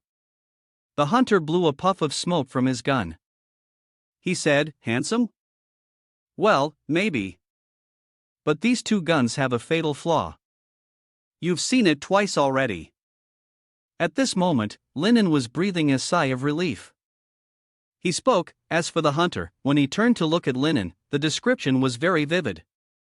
To put it precisely, these 2 guns had been cursed by their previous owner. No matter at what angle they fired, the bullets would inevitably hit the target. So, aside from being a good accessory for your skin tone, they're mostly just for show. Hearing this, Lennon tried to control the expression on his face before saying, "What the hell is that?" leaving the hunter speechless. Seeing that the two guns weren't meeting his needs, Lennon turned away and said to the hunter, "Then you're not selling anymore." For some reason, the hunter kept shooting at him. Fortunately, Lennon managed to dodge in time. The hunter then aimed his gun and said, "This man values fairness and keeping his word. If you've made your choice, you can't back out, otherwise, it would be seen as disrespecting him." He gave Lennon another chance. Take it or not. To keep his life under the barrel of the gun, Lennon thought to himself, "Forget it, just wait until later when you throw the two guns away, then agree to tell the hunter you'll take it." The hunter placed the guns on the table, feeling quite satisfied. Previously, due to the curse, he couldn't actively discard the guns. Now that Lennon had taken over, he was delighted. Lennon didn't understand what he meant by that. The story about the curse that had been placed on him before, preventing the hunter from discarding the gun, was only revealed by same clan, who had strongly expressed a desire for it and could only transfer it through a fair trade. The hunter shrugged, but Lennon knew that in this cursed place, the population was too small, and finding a successor was not easy. Lennon pointed at himself and asked him, "So he's deliberately playing you?" The hunter, drenched in sweat, replied, "It's the same either way. You had your fair share of torment during your surgery, and you helped him with such a big task. He kindly reminded you and carefully instructed you. Tonight, even if you hear any sounds, make sure not to go outside, don't open the door, there is something terrifying at your place." Lennon asked what kind of monster it was. The hunter didn't give a clear answer. He wrapped his cloak tightly around himself and warned Lennon, saying he thought it would be better for him not to know.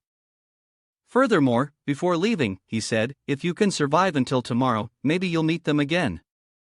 He left, leaving Lennon with many unanswered questions.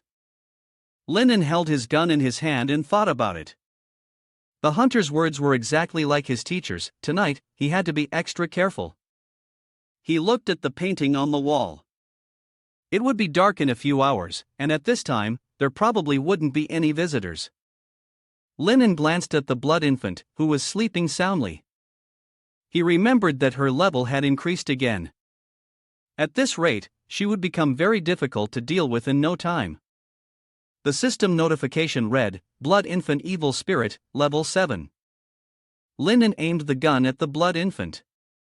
He considered the idea that it might be time to take her out and test the gun, to see if it really was impossible to hit her, no matter what. The bullet grazed the blood infant's head.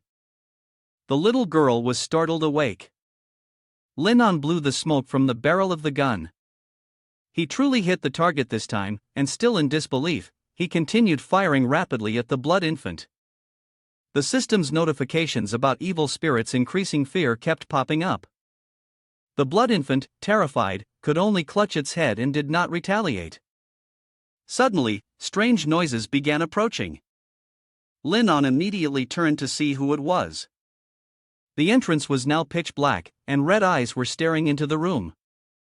Lennon rushed over. He reached for the soul lamp and quickly closed the door, locking it securely.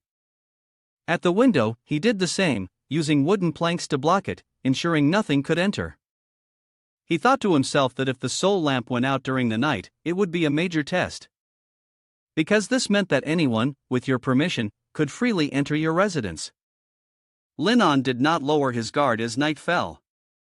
The system notified him that he had triggered the no-sleep night mission, requiring him to survive until morning with additional rewards. Lennon held the blood infant close. In his hand, he held a gun, and they covered themselves with a blanket as if hiding from something extremely dangerous. Lennon felt that there was nothing to worry about for now, hoping that the night would pass safely. The clock struck midnight when suddenly, there was a sound outside the door that seemed to be the voice of Lennon's teacher. Lennon quickly opened the door, and it was Blood C, saying, "An evil spirit is chasing me, let me in quickly." Hearing his teacher's voice, Lennon wanted to get out of bed. He couldn't understand why his teacher had come back earlier than he had said. Lennon slowly approached the door, and Blood C's voice continued, Hurry, open the door, I can't hold on much longer. Linen cautiously walked over.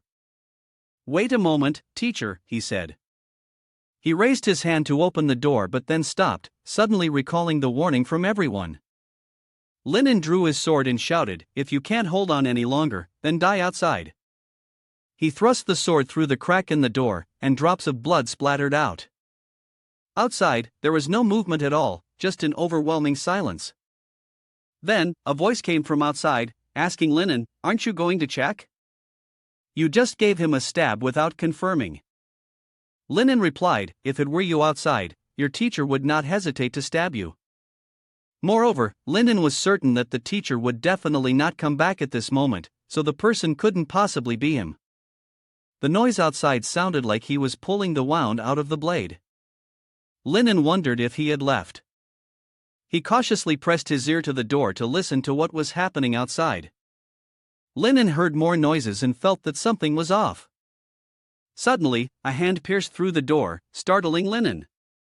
The system notification showed Linen's charm level had dropped by 10. The hand scratched the door, leaving claw marks on it. Without hesitation, Linen thrust his small blade straight into the hand. The person screamed, I must eat you, I will turn you into pieces and swallow you, bit by bit. What Linen didn't expect was that countless other hands pierced through the door to attack him. Those hands grabbed Linen's body tightly, and the person kept screaming, eat you, eat you, eat you. Linen looked down at the bracelet on his wrist. Do you think this will work? The evil spirit hair notification system. The strand of evil spirit's hair gently touched the monster's hand. Immediately, the hair began to grow at a terrifying speed. It swiftly wrapped around the hands on the door, preventing them from moving. The monster outside the door continuously growled and gagged as the strands of evil spirit's hair wrapped around its body. The hands on the door struggled to break free from the hair, but it was still very difficult.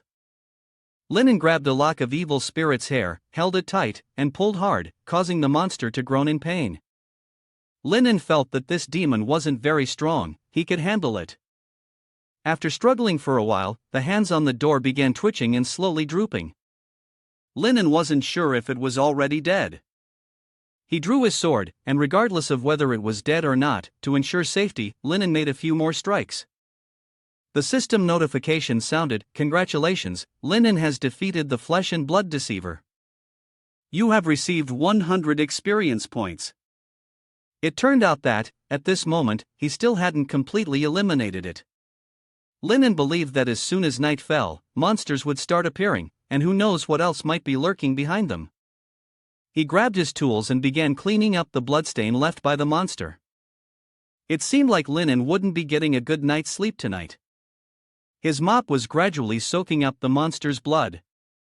Suddenly, the system issued a warning signal there was a prime origin level monster approaching, with a 100% risk level. Linen still didn't understand what origin level meant. He wondered, could it be the large monster the hunters had mentioned, the one that was supposed to appear tonight? A cold, eerie air seeped through the crack in the door, making Linen feel uneasy. Then, the hand of the monster still stuck to the door trembled. Something outside had dragged the many-armed monster's body away, and the evil spirit's hair was still entangled around the creature. It seemed to be trying to hold the monster in place. Linen used his sword to cut through the evil spirit's hair, freeing the monster. The door was full of holes, and a strange odor had begun to fill the room. Linen couldn't tolerate the stench, gagging as he lay there. He cautiously peeked through the crack in the door, but what he saw was truly terrifying. Outside, another monster was happily devouring the multi-armed creature from earlier. Its dark, beady eyes suddenly narrowed and began to move, as if it had spotted Linen. Witnessing the scene, he was terrified and pressed himself tightly against the door. On the other side of the wooden door stood a massive monster with glowing red eyes. Linen was hiding, hoping it wouldn't discover his location. This monster was so large that he could even hear its heartbeat.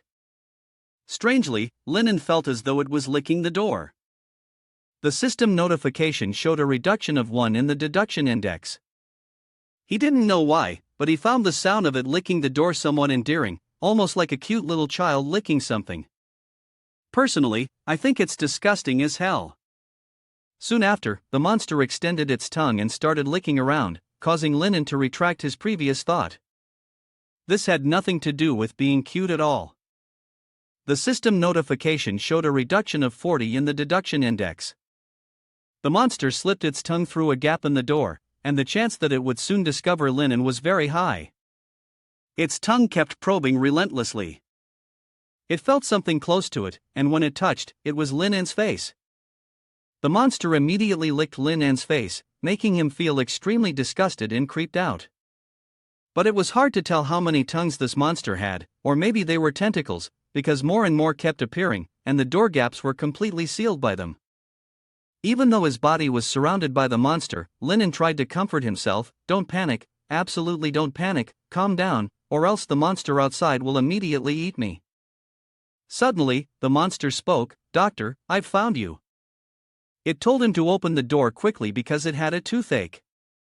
Lennon was confused. What? A toothache?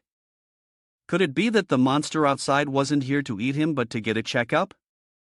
Lennon immediately refused. His shop didn't accept customers at night, and this was a rule he had to follow.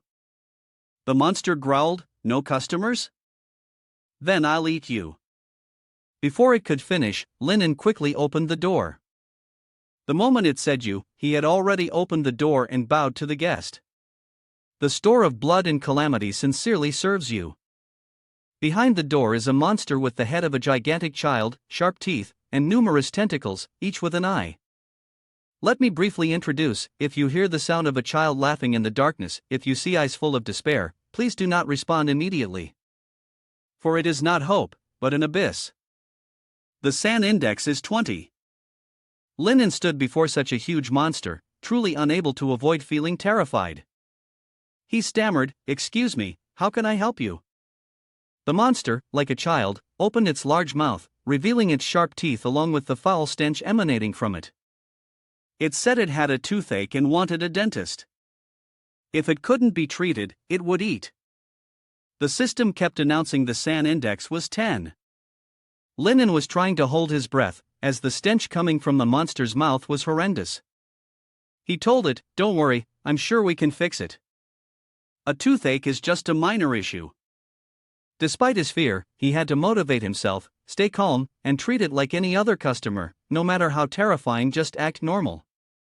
And then, the sound of it. The monster looked at Lennon and said, You think the sound of the monster is kind of cute."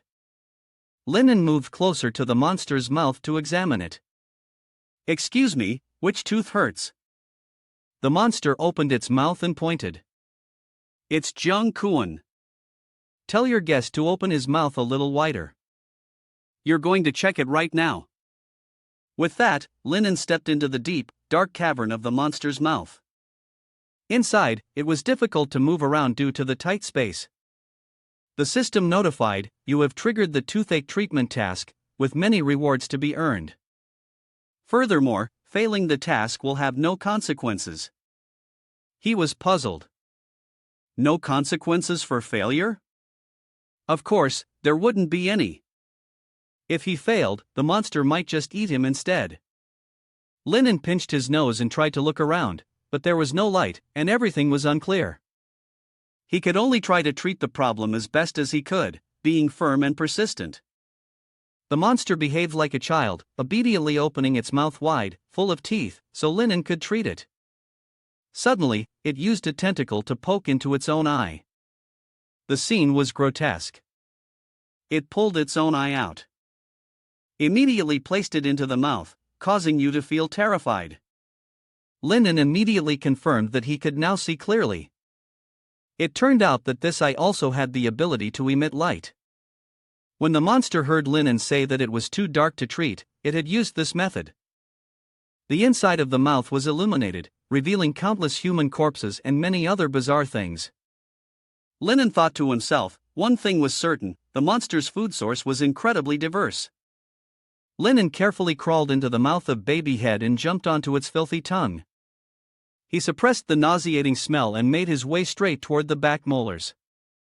At that moment, he suddenly noticed a broken spear inside. It was a ray that had fallen into the dark world from a place without edges. The sacred inscriptions within it contained words of divine blessing, with an incredibly powerful effect to suppress evil spirits and malevolent demons. When Lin Mo saw it, he joyfully exclaimed, "This spear is like that gun from the demon hunter. It doesn't belong to this world, and it has a holy attribute, which is why Babyhead is in pain." Upon hearing this, the monster told him to pull it out, warning that if he couldn't, it would eat him instead. Linen steadied his mind. Then, he carefully observed the large pile of severed limbs, arms and legs still tightly wrapped around the molar that was in trouble. Linen couldn't help but frown. These body parts must belong to different doctors, and before coming here, they had likely visited many pharmacies. However, these doctors were all monsters, and they couldn't directly come into contact with the spear. That's why they had no way of healing it. But Linen was human, and perhaps the divine power wouldn't be able to harm him.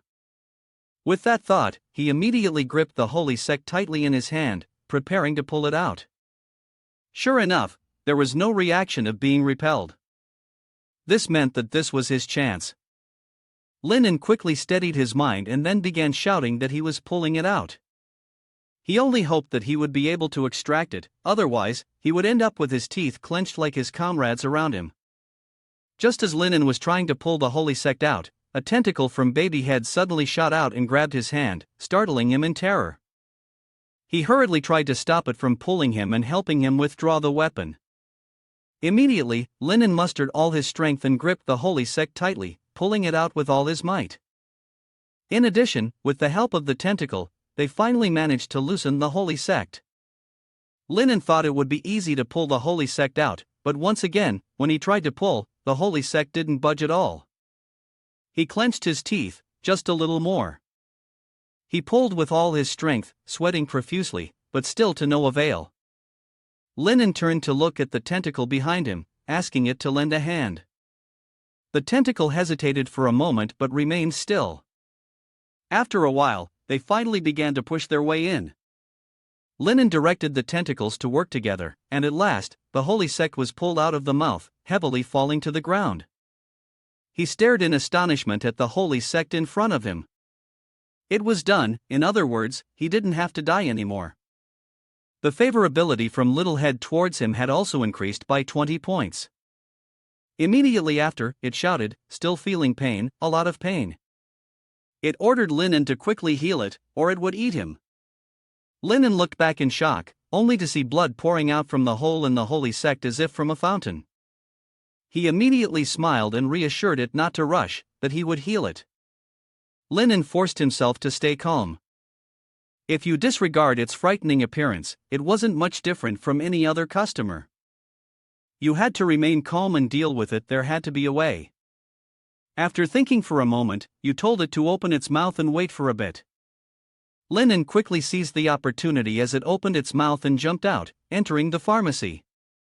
He quickly rummaged through some supplies, gathering hemostatic and anesthetic medication. After collecting enough, he jumped back into Babyhead's mouth.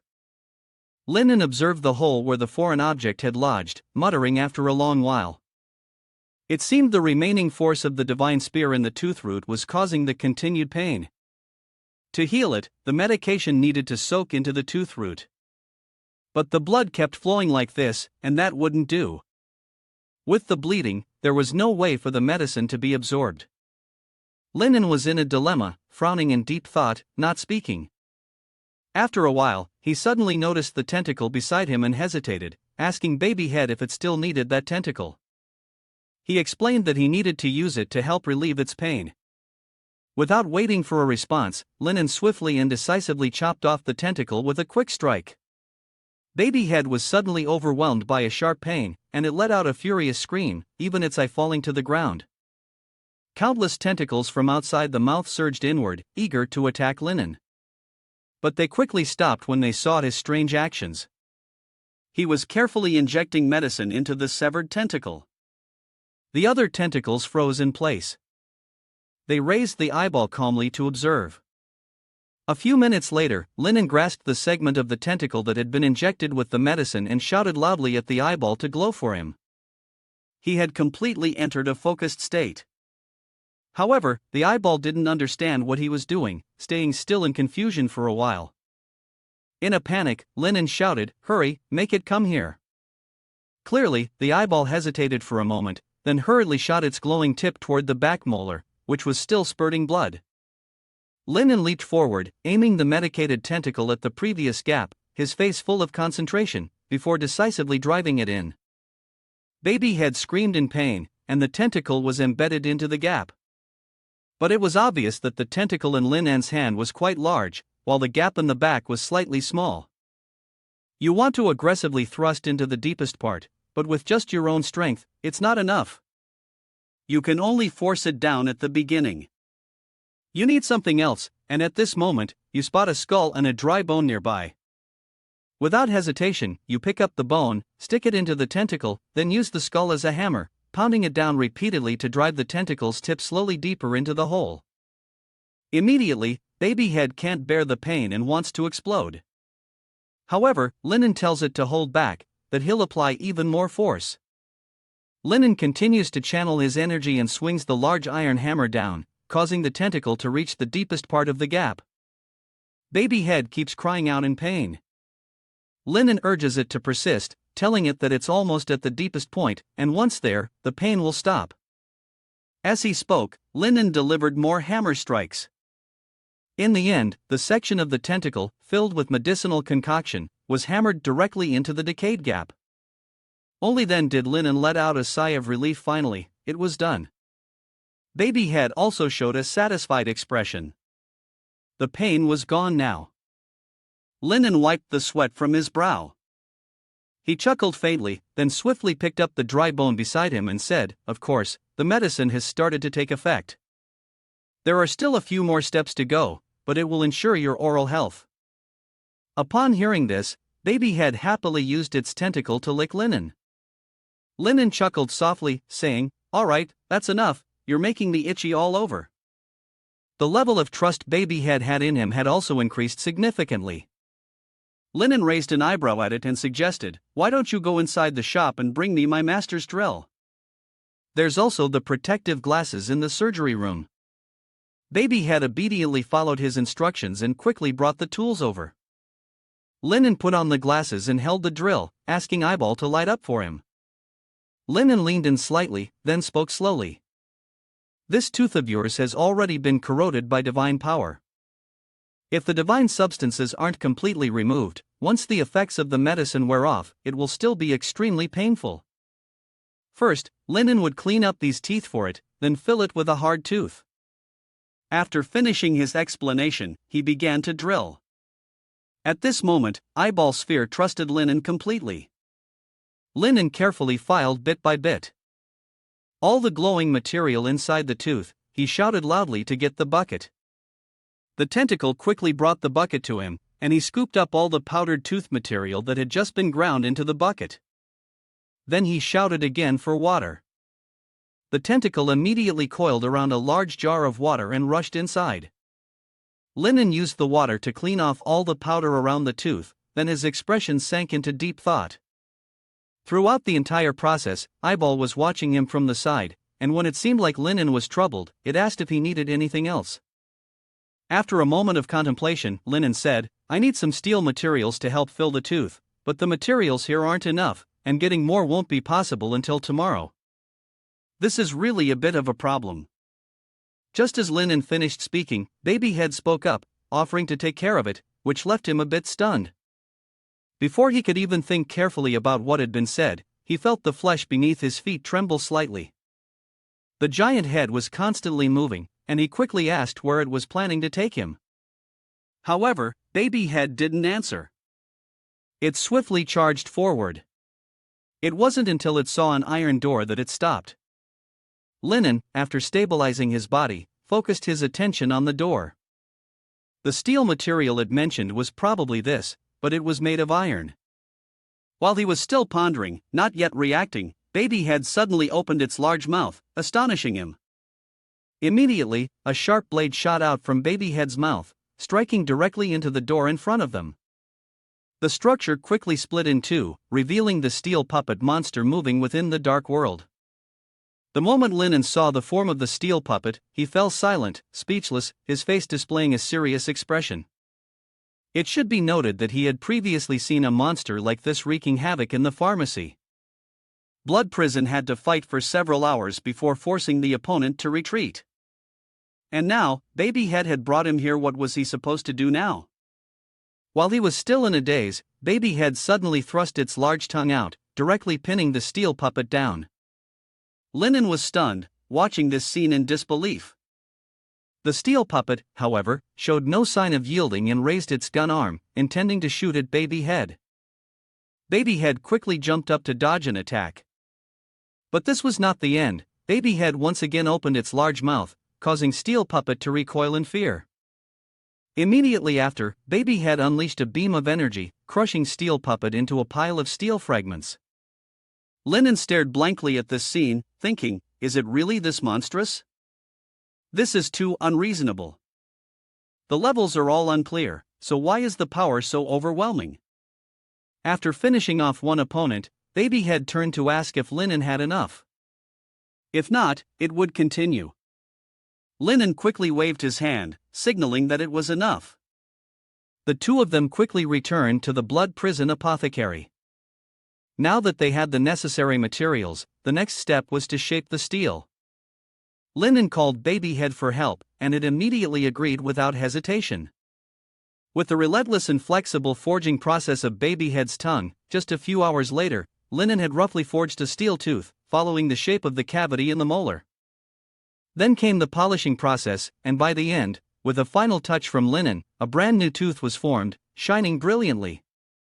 Linen reached up to wipe the sweat from his forehead. The corner of his mouth revealed a satisfied smile. There was nothing left to criticize.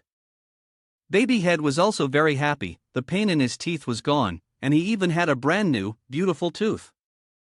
Linan's mission was thus completed, and he received quite a few rewards. At this moment, Babyhead let out a youthful sound of appreciation. You're a good doctor, it won't eat you. Linen slightly adjusted his glasses, then bowed 90 degrees, revealing a professional smile to thank it for the compliment.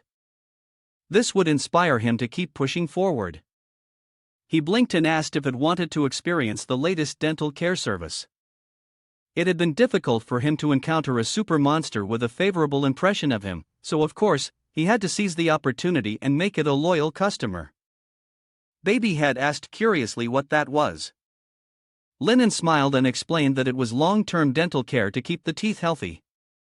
It could experience it first, and if satisfied, it could even sign up to become a member.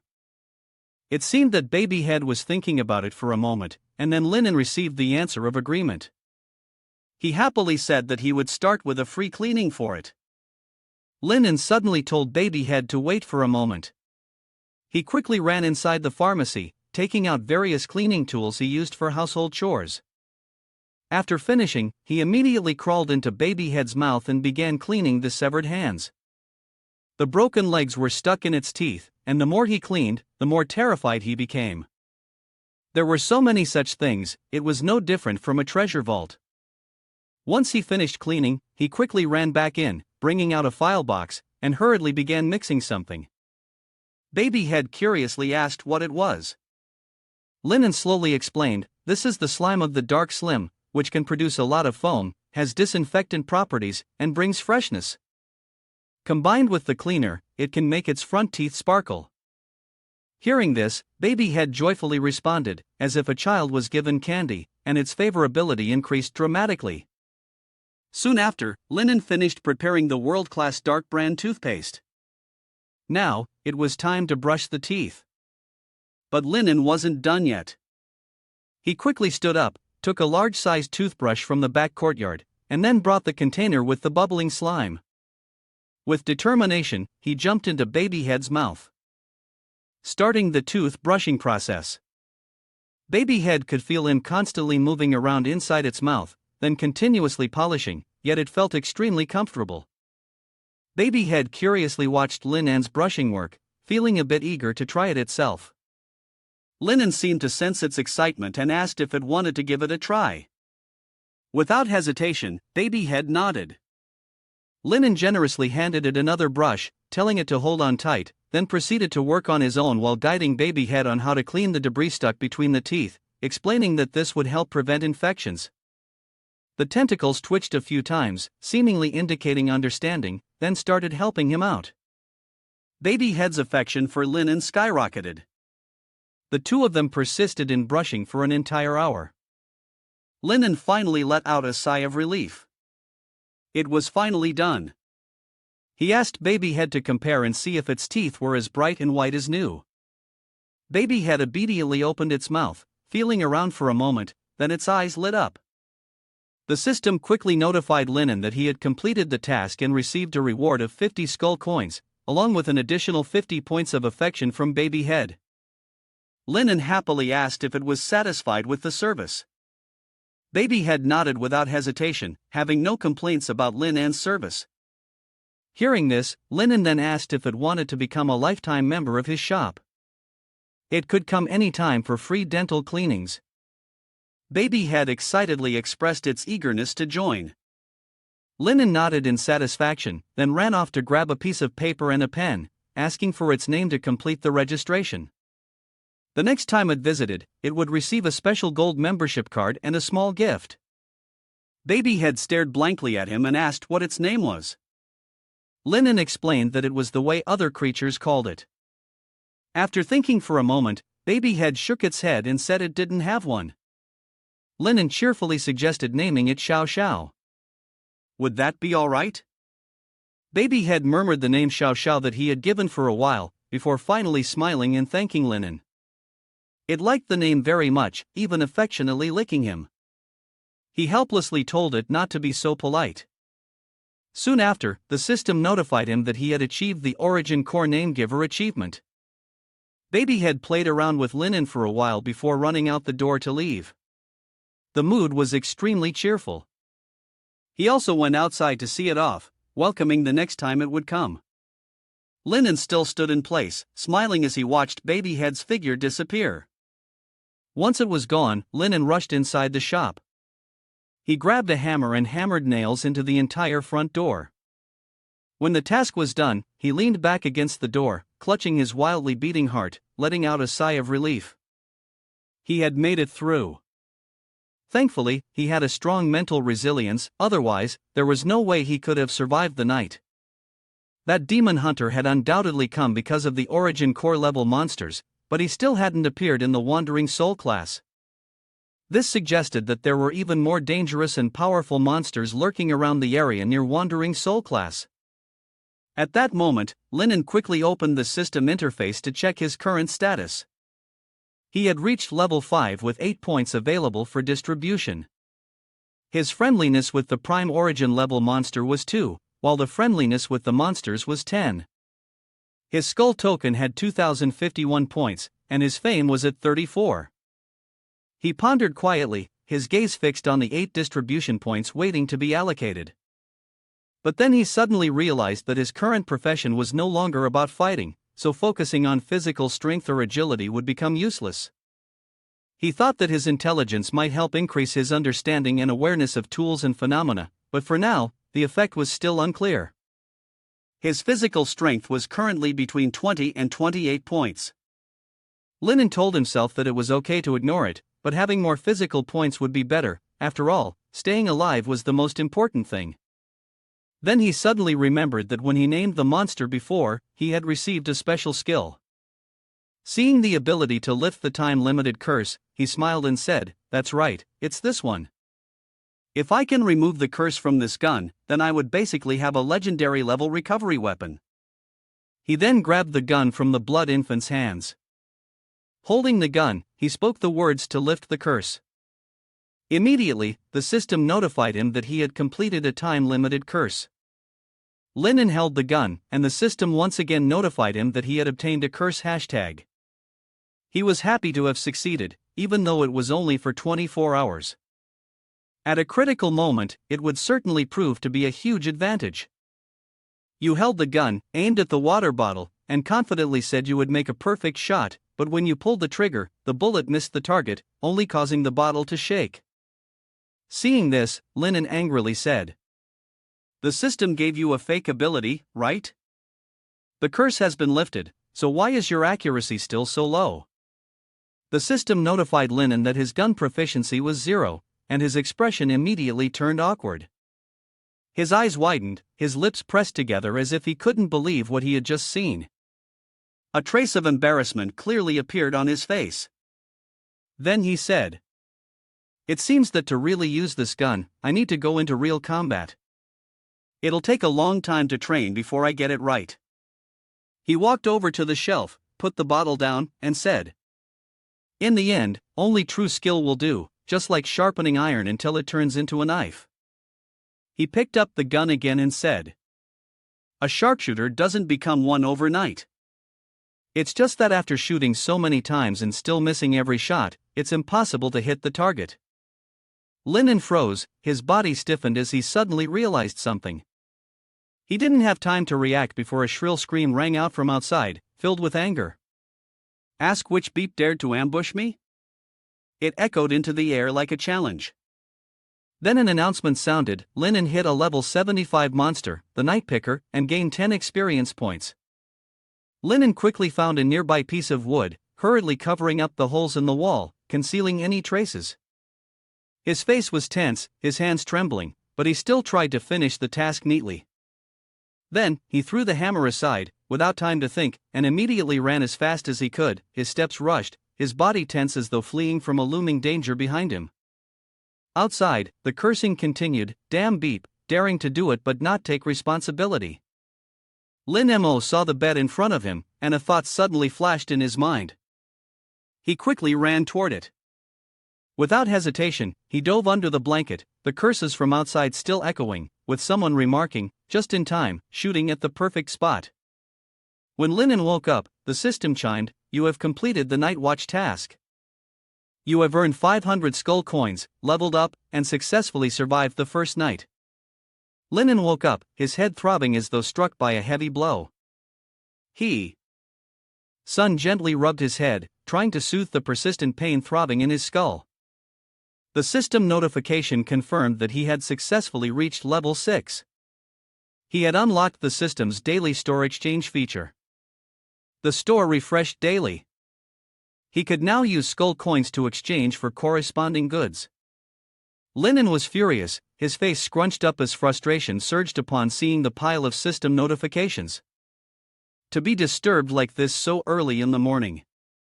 The system notified again, with a friendly reminder. After reaching level 10, he could choose a profession and proceed with his first job change. Please look forward to it. Linen, irritated, pulled out his gun. The system notified him once more, this time stating that his gun proficiency had increased by 1 point. And yet, the notifications kept coming. The Blood Infant Evil Spirit Parasite failed, and Linen's fear level increased by 20 points. He thought to himself, as expected, "It's all falling apart again. No wonder I kept feeling something entering my body last night. I ended up sleeping with an octopus all night." Linen couldn't help but wonder how much the Blood Infant Evil Spirit had grown overnight, and once again, the anxiety and frustration welled up within him. He opened the system. His eyes were fixed on the notification, and he was surprised to see that the fear level of the Blood Infant Evil Spirit had reached 1,321, and its taming level had surpassed 200. A strange feeling surged in his heart, as if a major change was about to happen. He realized that he had triggered a special mission to raise the Blood Infant to maturity. A new challenge had begun. Linen thought to himself in surprise, meaning that he could now raise the Blood Infant Evil Spirit to let it develop? This felt like such a hassle. Couldn't he just let it continue growing like this? Why did it seem to get more complicated the more he thought about it? He realized that before it could take shape, he would have to rely on fear to suppress the evil spirit's resentment. He had certainly run into a troublesome situation. The more he thought about it, the more he felt that things were far from simple. The notification rang again, announcing the target for the corrupted spirit. The massive resentment within its body would continuously alter its external characteristics. If left unchecked, the target would gradually transform into an extremely malevolent being and generate a great deal of malice toward the host. He held the evil spirit in his hand, contemplating something. Just then, the notification sounded again. The level of suspicion of the blood infant evil spirit towards him increased by 1 point. Linen silently decided that today, he must properly discipline the blood infant evil girl. At that moment, a notification sounded. The level of fear the blood infant evil spirit had towards him increased by 20 points. He could feel a noticeable change in the atmosphere. The blood infant evil spirit now seemed even more timid, and its reactions towards him grew stronger. Linen grabbed the tentacle on top of the blood infant evil girl's head and scolded her for being too naughty. Without his permission, she had created so many strange tentacles. Immediately, another notification sounded. The level of fear the blood infant evil girl had towards Linen continued to rise. Her sense of unease became more apparent, and one could clearly see the tension in her every movement. Linen stuffed the tentacle into the blood infant evil girl's mouth, his tone devoid of mercy, saying that he would perform cosmetic surgery on her. His gaze showed mockery, and a clear sense of intimidation flickered across the girl's face, making her even more frightened. The blood infant evil spirit gradually began to change form, and the strange tentacles on the girl's head retracted. Instead, her hair was now long and smooth, and her face had become beautiful and gentle, no longer carrying the strange and eerie look it once had. The system notification rang out, announcing that Linen had completed the form creation for the blood infant evil spirit, causing the girl to become incredibly cute, completely different from her original form. Linen looked at the blood infant evil spirit now, feeling a deep sense of pride. He thought to himself, truly a genius, all it took was using the leftover parts to create the little animal ears. Now, she looked genuinely adorable, entirely different from before. He smiled, giving himself a little self-praise. Linen looked at the blood infant evil spirit and reminded her to maintain her current form, not to change anymore, as this was the perfect shape. The notification sounded again. Confirming the original form of the blood evil spirit, it was decided that the preliminary personality adjustment and development direction would now be unlocked. Linen, hearing this, felt confused, uncertain of what changes he would have to face next. He held his head, sighed, feeling dizzy, and thought to himself, can the personality and development direction really be adjusted too? Looking at the suggestion, which gave no real guidance, he truly didn't know what to do with the blood infant evil girl anymore. Suddenly, Linen smiled eerily, his grin unable to conceal the suggestive undertones, and then he said, "Let me train you properly then." His words frightened the blood infant evil girl, her eyes widened in fear, clearly terrified of what was about to happen. The personality of the blood infant evil spirit now was sweet, obedient, gentle, and cute, but with a twisted mindset. A serial killer with the potential to develop into a sweet, lovable little loli, a demon who spread chaos and killed without mercy. Lin Mo watched as the blood infant evil spirit danced joyfully, feeling a little confused, and asked the system if it was possible to adjust a few more keywords, or if only half of the intended result could be achieved. A notification sounded, stating that the host's authority was insufficient, and during the initial stage, only 2 adjustments could be made per characteristic. Linen patted the blood infant evil girl's head and said, "Wait until the next stage, then we'll eliminate the 2 negative traits. By then, you'll be a perfect girl." Linen patted the blood infant evil girl's head again, smiling as he said that once the next stage arrived, the negative traits would be removed. It made the girl capable of becoming a perfect woman. He pressed the button to complete the mission, and at the same time, the system notified him that the blood infant evil spirit had matured. The notification sound rang out, and Linen saw his reward. Linen raised his gun, aiming at the target in front of him. His hand was steady, without the slightest hesitation. He pulled the trigger, and a loud bang echoed as the bullet shot out accurately. Immediately, the system notification sounded, and his shooting proficiency continued to increase point by point. Linen held a broom and swept the floor. The system notifications rang out continuously as his household work experience kept growing. After finishing, Linen thought to himself that everything was almost ready, but he still couldn't help but feel curious. He wondered how the system's department store exchange would open this morning, so he decided not to waste any time and immediately checked the system to see if the store had opened yet. Linen pondered the system's products, certain they would be of high quality. He couldn't help but wonder what would be available in the department store. He was truly looking forward to the new items that would appear in it. When he saw that the department store interface had opened, Linen was left speechless. The items in the store rendered him at a loss for words. They truly left him unsure of what to say next, completely beyond his expectations. Among the strange items, one product particularly caught Linan's attention: the peculiar lucky cat. What amazed him was the product description, which claimed it brought bad luck. This was the complete opposite of what people usually know about lucky cat statues. He wondered whether this item had some kind of effect.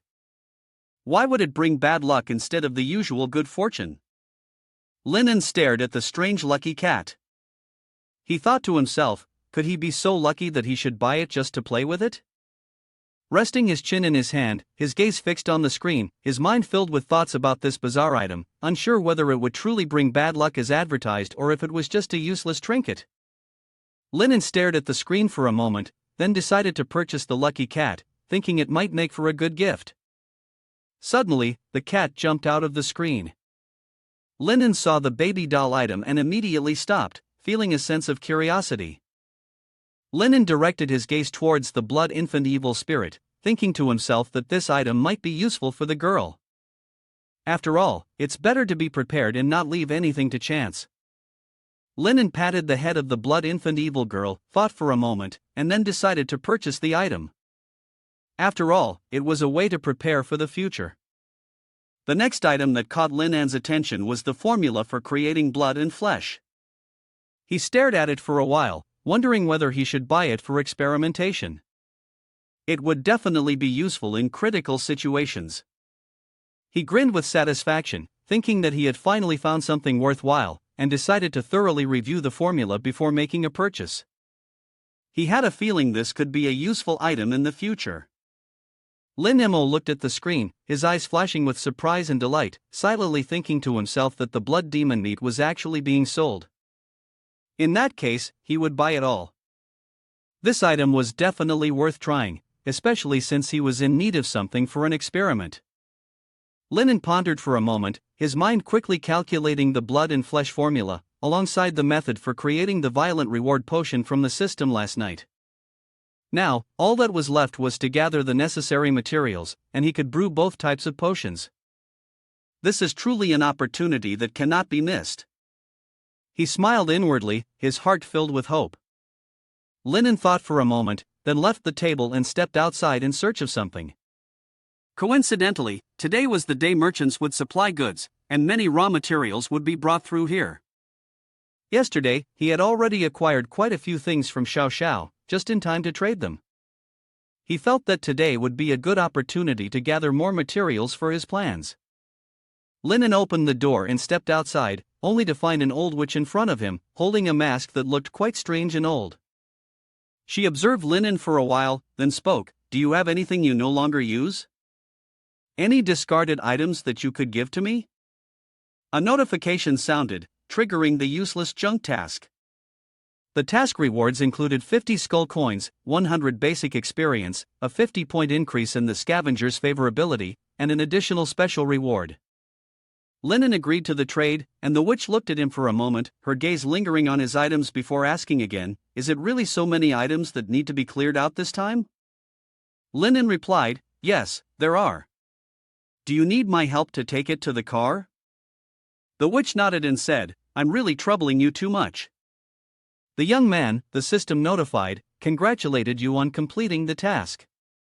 You received 50 skull coins, 100 basic experience points, and the favorability of the one who collects the shards increased by 50. The witch looked at Linen with suspicion and asked, "Is this the aura of an origin level?" Immediately, the system notified that the level of suspicion from the one who collects the shards toward you increased. Linen scratched his head and gently said, "Yesterday, I examined the teeth of a client, and these things were all extracted from their mouth." The witch was bewildered, her gaze full of suspicion as she asked, "You've examined the teeth of a prime origin level monster? Aren't you afraid it might eat you?" She thought to herself that she had once believed this young man to be an ordinary human, but never expected him to dare to do something so reckless. Linen smiled lightly, confidently saying, "What's there to be afraid of? Serving the customer has always been the principle of Blood Prison Apothecary. No matter who comes, I will always treat everyone equally." The witch looked at Linen with bewilderment and asked again. The surprise was evident on her face. She said, "Is that so? Then you really are quite brave. Last night, 3 Abyss Origin level headhunters came to our place. You probably helped with the smallest of the 3. The old man advised you to still avoid contact with them." As soon as she finished speaking, her respect for Linen immediately increased. The witch continued her story.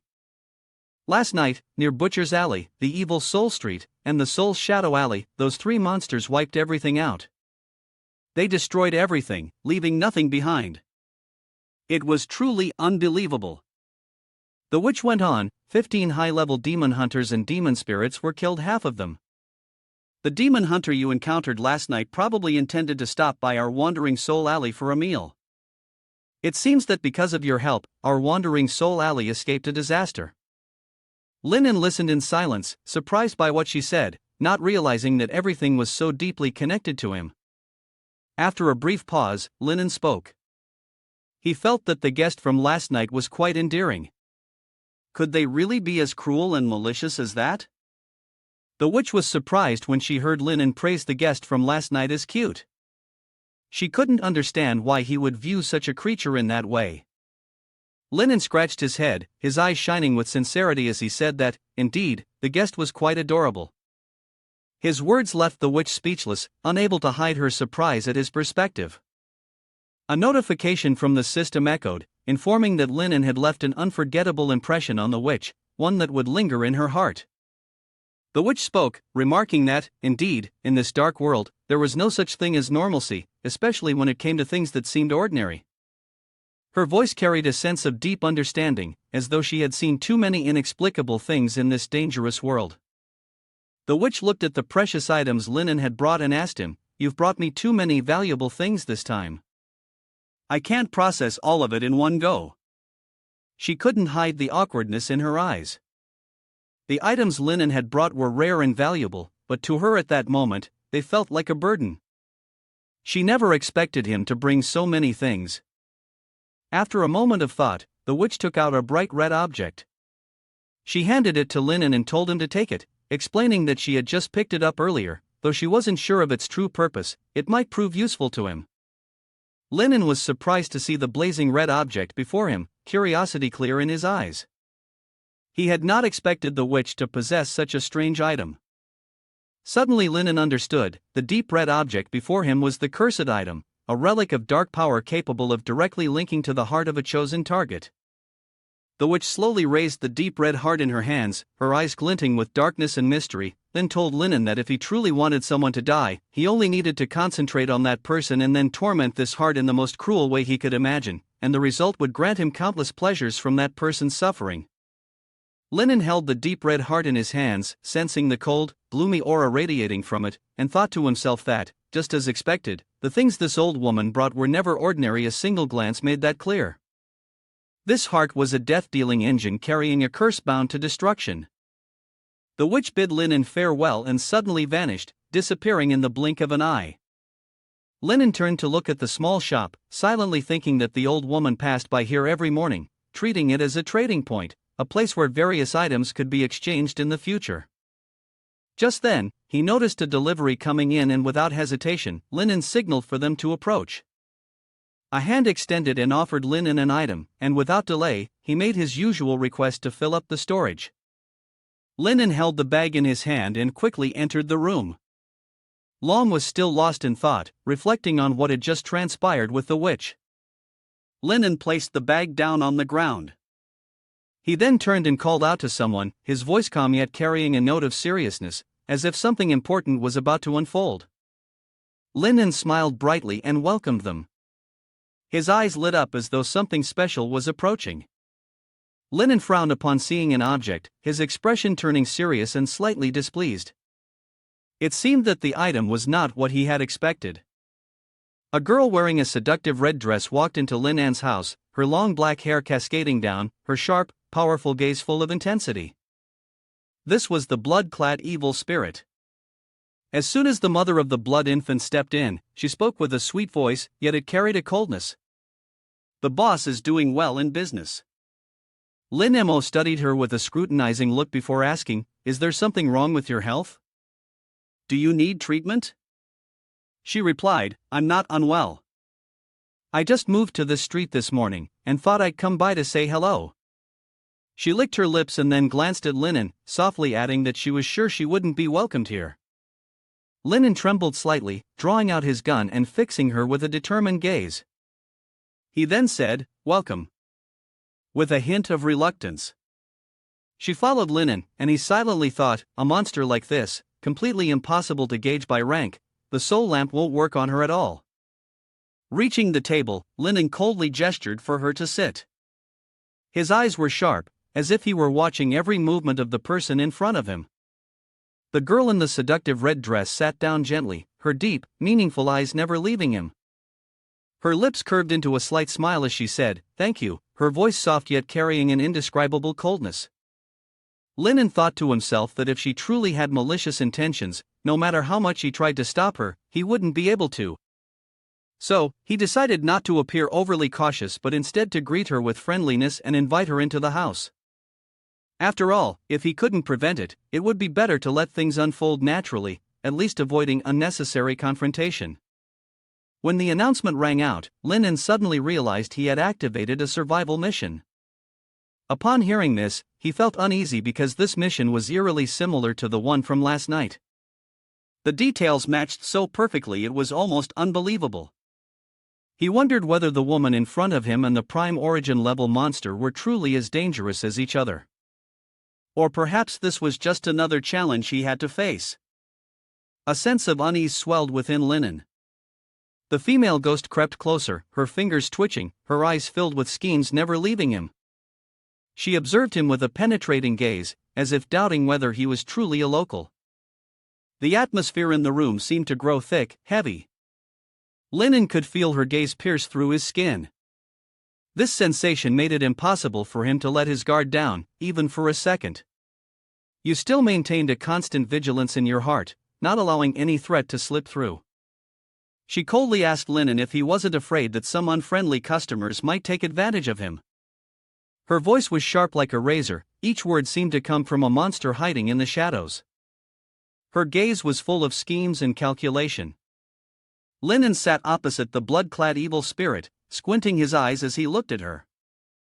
After a long while, he calmly replied, "I am indeed a little afraid, but as a doctor, my duty is to treat and save people.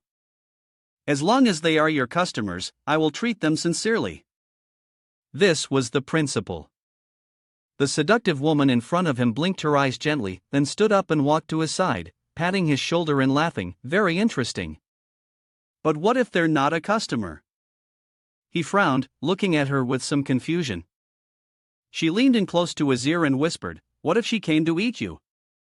Immediately, the danger level rose to 61%. Linen was momentarily startled but still maintained a calm expression and replied, "Impossible. A beautiful sister like you, I'm sure your heart is as beautiful as your appearance. Even when eating, she will undoubtedly still appear like a noble, elegant, and leisurely aristocrat." As soon as these words left her lips, the blood-clad evil spirit immediately flashed a seductive smile, her tone indicating that she knew how to speak well, and the danger level decreased by 56%. She gently moved her finger across her lips before asking, "Do you truly think she's beautiful?" Without hesitation, Linen nodded. However, at that moment, the woman's beautiful mouth suddenly stretched wide, nearly reaching her ears, revealing sharp, menacing teeth. She then smiled maliciously and asked, "How about this?" No sooner had she spoken, thick, slimy, and foul-smelling tentacles began to emerge from her mouth, wriggling and slithering, entangled together as they came out. Linan's mental value immediately dropped, as a strong, disgusting stench mixed with the scent of fresh blood wafted from the woman. She let out a series of hoarse laughs, asking if he still thought she was beautiful. In the blink of an eye, the danger level spiked continuously, reaching 99% before finally stopping. She repeated her earlier question, asking again if he still thought she was beautiful. Her terrifying face was now so close to Lin An's that it nearly touched him.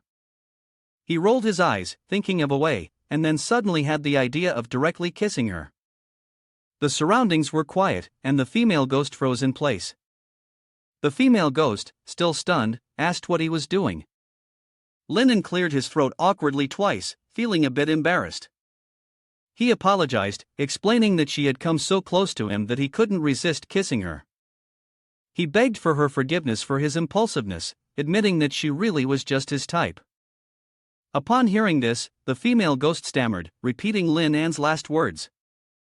He placed his hand over his heart, his face turning red as he nodded, acknowledging the truth. He explained that since he was a child, he had always admired girls with beautiful teeth and tentacles, especially those who were sticky and slimy like her. She truly was the embodiment of his white moonlight, a presence that could never be compared to anything else in his eyes. The more the female ghost listened, the more confused she became, her mind racing. When she revealed her perfect face, he remained calm, but when her terrifying face appeared, he became agitated, acting a bit out of character. Lin An continued to stand beside her, gently stroking the sticky tentacle, and time seemed to freeze. But at this moment, his actions came to a halt. He raised an eyebrow skeptically. The female ghost reacted quickly, narrowing her eyes and giving a cold smile. "Didn't you say you liked girls with beautiful, slightly sticky teeth?" she taunted. "If you're still afraid, then it means everything just now was an act," she silently told herself, the level of danger increasing by 70%. However, Lin An replied seriously, "How could someone as beautiful as her allow any imperfections in her mouth? Do you suggest I help her with a little mouth care?" The female ghost was stunned and speechless upon hearing this. A few minutes later, Lin An looked at the female ghost, who now had a set of pearly white teeth right in front of him, and happily asked if she felt her breath was noticeably fresher. With that, Lin An took out a mirror and held it in front of her.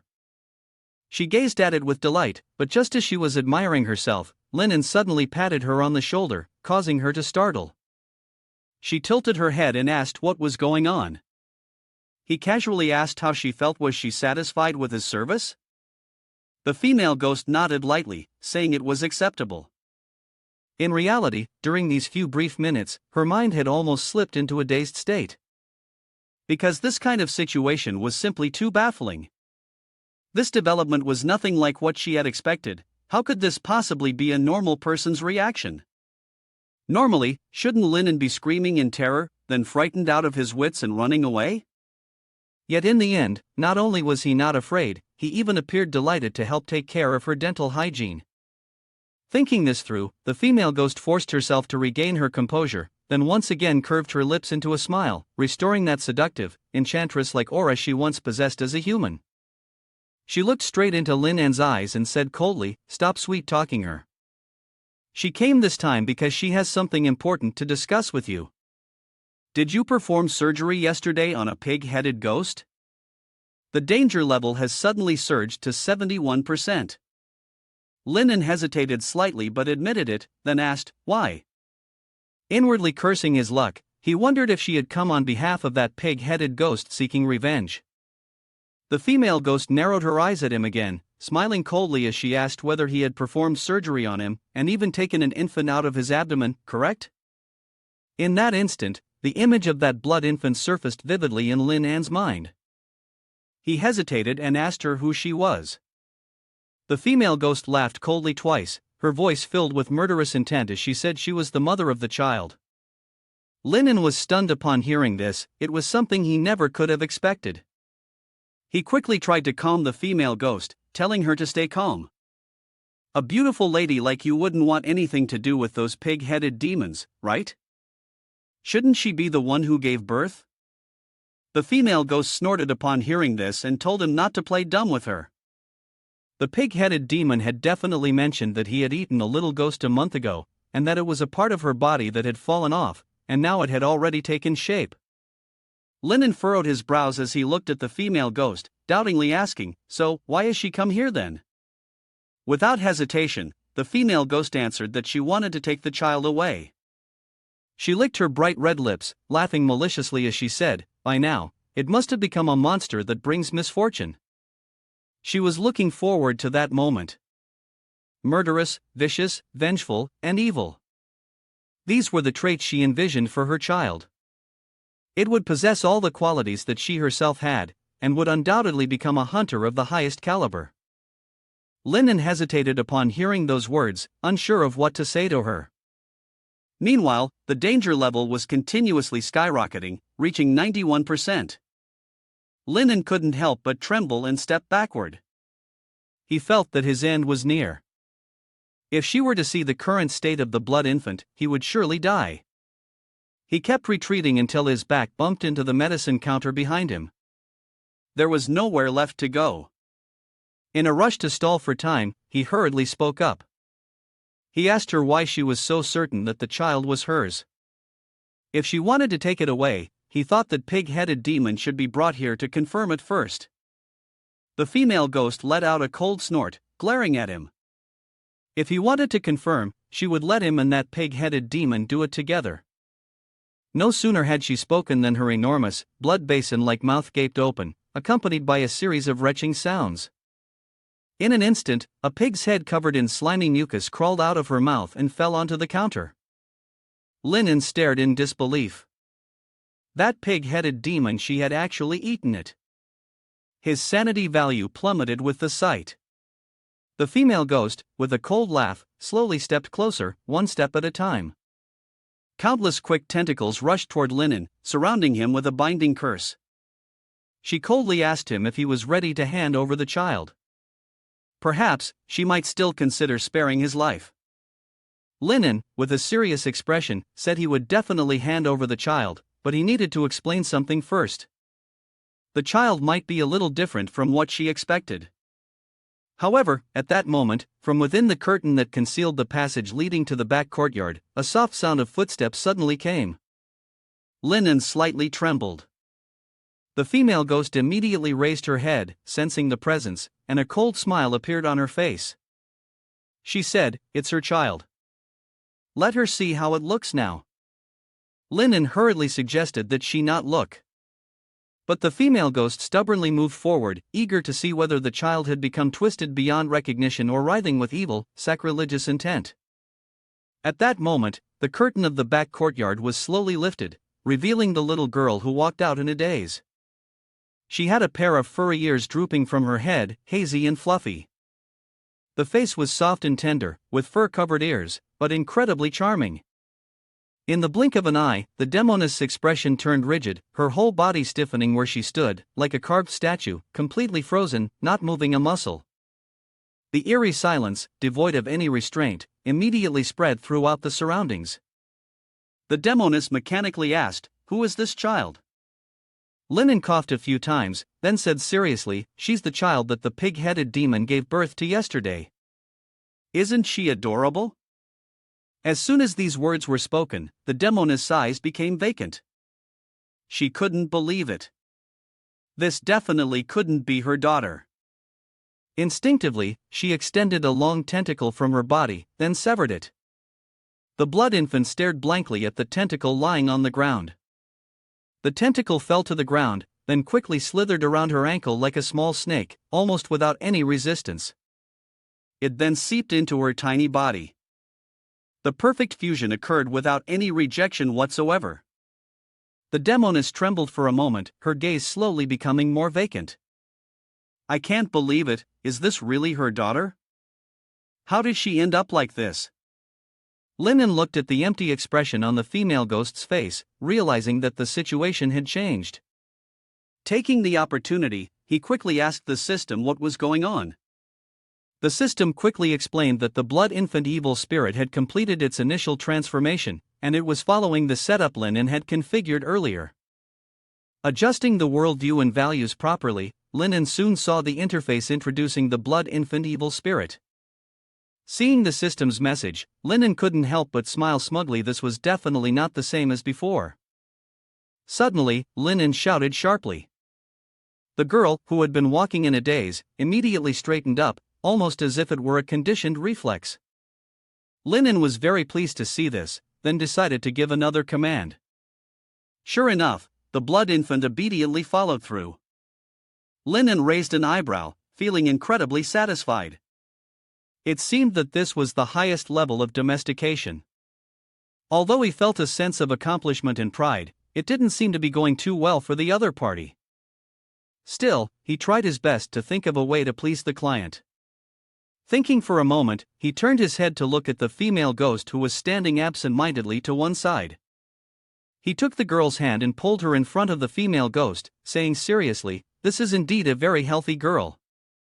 If it were you, I'm sure you'd recognize this as your daughter, and you could adopt her and take her away at any time." Then, he pinched the blood infant's cheek and told her to call her mother. The girl obediently called out, but the female ghost still didn't look at her. Linen stood there, waiting, and the situation felt somewhat eerie. At this moment, the blood infant suddenly puckered her lips and kissed the female ghost on the cheek. This action directly caused the female ghost's spiritual energy to drop. She screamed in anger, "Impossible! This can't possibly be her daughter. She is the embodiment of evil spirit, a corrupted spirit born from countless twisted malice and hatred. Her daughter could only be even more deformed and vicious than she is. But look at this, the blood infant in front of her is so pure. The purity that emanates from her eyes is terrifying. This is something she cannot accept." She screamed furiously, causing the blood infant to shrink back in fear. It was just that, at this moment, she suddenly remembered that evil spirits could disguise themselves. The female ghost murmured to herself in comfort, this had to be a disguise, just like how she herself transformed into an incredibly beautiful woman, so alluring that it captivated her prey. Beneath this pure appearance, there must be a twisted, evil soul hiding. Saying this, she immediately embraced blood infant tightly. However, the little girl affectionately rubbed her face against the female ghost's, her eyes filled with sweetness. The female ghost's mind once again went blank, the faint realization she had just formed collapsed instantly. Her mental state rapidly deteriorated. Unable to accept it, she threw her head back and screamed, tossing blood infant aside.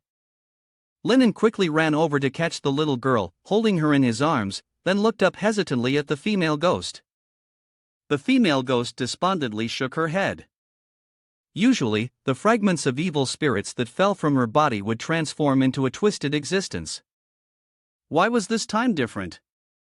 She glared at Linen, hatred enveloping her entire body. "It was because of you, it must be." She once again attempted to strike at Linen, and the level of danger immediately escalated to 91%. The female ghost let out a scream and rushed towards Linen.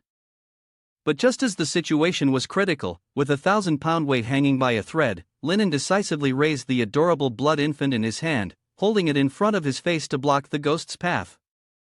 In an instant, the female ghost's view was filled with the cute face of the blood infant. She immediately halted her movements, and then the blood infant stretched out its little tongue, licking the sharp tip of the tentacle in front of it. This action startled the female ghost, causing her to quickly retreat. She looked at the blood infant in fear, unwilling for the two to come any closer, and as a result, the danger level dropped to 51%. The female ghost let out a shriek, clutching her head with both hands, her whole body seeming on the verge of collapse. It couldn't possibly be her daughter, it absolutely couldn't be. At that moment, the system popped up with a new mission for Linen. He clicked his tongue in amazement. This system really did make use of every opportunity, but to eliminate the evil spirit's malice toward him, the only way to do so was to deal with this child. Thinking so, he immediately coughed twice, then pinched the blood infant's cheek and smiled, saying, "My daughter is so cute and strong. Shouldn't she be happy?" The female ghost laughed loudly upon hearing this and asked in return, "Would Linen be happy if he saw his child turn into something like a demon?" Linen nodded without hesitation. "Shouldn't he be?" As soon as he said this, the female ghost was stunned for a moment, but quickly remembered. It slipped her mind that he might actually have a twisted interest in something as terrifying as her evil spirit form. Of course, he'd be happy if his child grew up looking like a demon. She fell silent for a while, then continued to ask, if you'd be happy if your child grew up looking like a demon, would you still be happy if they ended up looking like this? Linen was momentarily taken aback, then turned to look at the blood infant. Is this what your daughter looks like? He hurried over to hug the blood infant, his eyes lighting up. Looking this cute, of course, I'd want her even more. The female ghost was truly at a loss for words. This perverted guy would want her whether she was a demon or cute. She snorted angrily, telling him to stop wasting words. It was because of his own actions that things had turned out like this. She wouldn't let him off the hook. Then she wanted to ask him another question.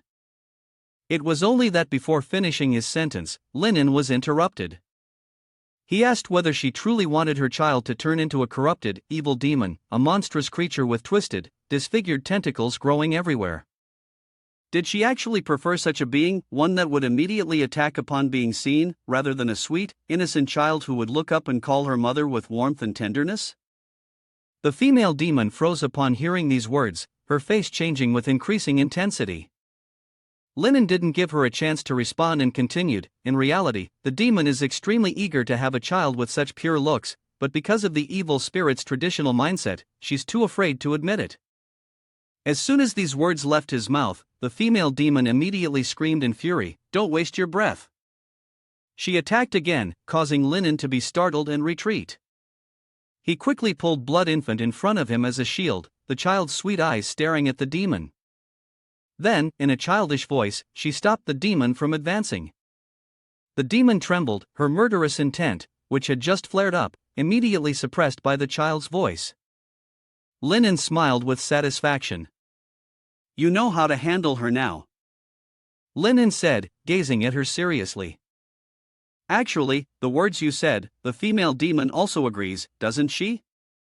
However, the tentacles of the female demon immediately started to whip and writhe uncontrollably. She glared at him with fury and angrily accused him of lying. "She doesn't have such pure aspirations." Linen chuckled softly, his eyes gleaming with intelligence as he raised his voice. "She can't hide it from you, can she? Haven't you noticed her form in humans? Every gesture and movement she makes is filled with overwhelming confidence, especially her gaze, which exudes the allure of a mature woman. That feeling reveals that deep down, she yearns for a perfect physical form and appearance." The female demon instinctively trembled, as if Linen had uncovered some long-hidden secret deep in her heart, and she was too ashamed to speak. But in the blink of an eye, her face twisted into one of fury, her anger reaching its peak. Linen extended his hand to stop her. "Wait, let me finish." Linen adopted a serious tone as he began to explain. The female demon had previously claimed that she used her external beauty to lure prey, but in this dark world, humans had become exceedingly rare. Meanwhile, she had gradually transformed into the shape of a beautiful woman. But apart from seducing you, there is absolutely no room for her to show her true strength. Of course, both layers of her mask could captivate you, but let's put that aside for now. Linen raised an eyebrow as he looked at the female ghost and continued speaking. She did not transform into a beautiful woman just to seduce and kill her prey, but because it stemmed from an inner pursuit of beauty. Upon hearing this, the female ghost stood there dumbfounded, her entire tentacle-like form quickly returning to its normal appearance, the danger level gradually decreasing. Seeing this reaction, Linen was very satisfied and didn't give her the chance to respond.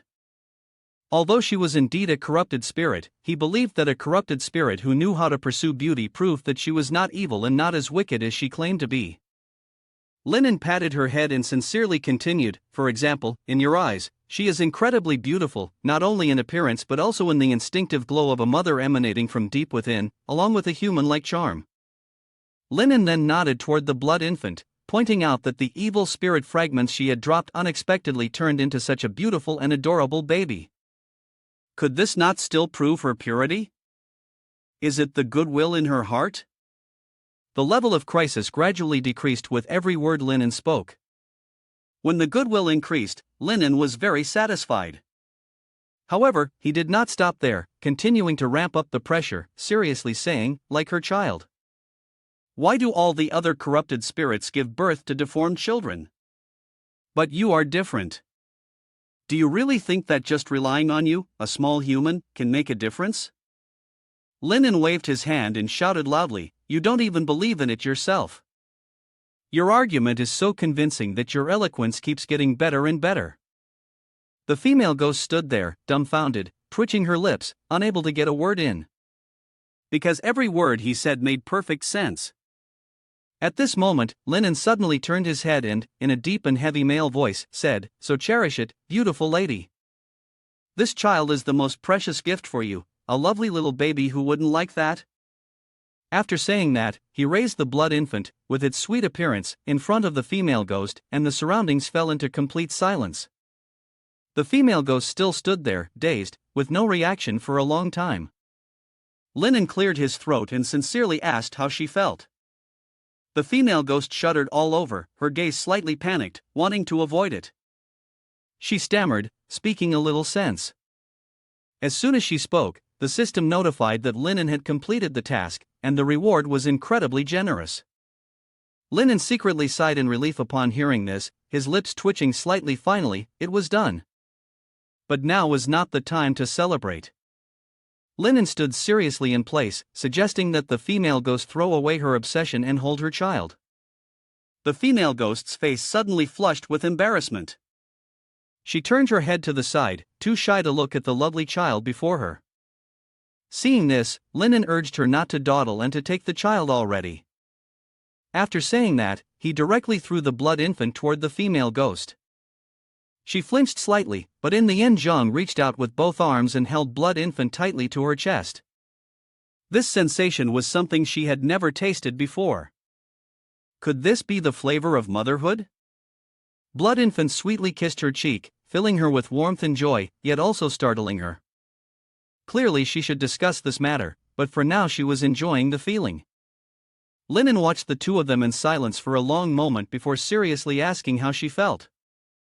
The demoness hesitated, shook her head shyly, and said she wasn't very accustomed to it. Linen understood this well, it was normal. A first time as a mother would leave one awkward and clumsy, just as a first time in love brings its own confusion.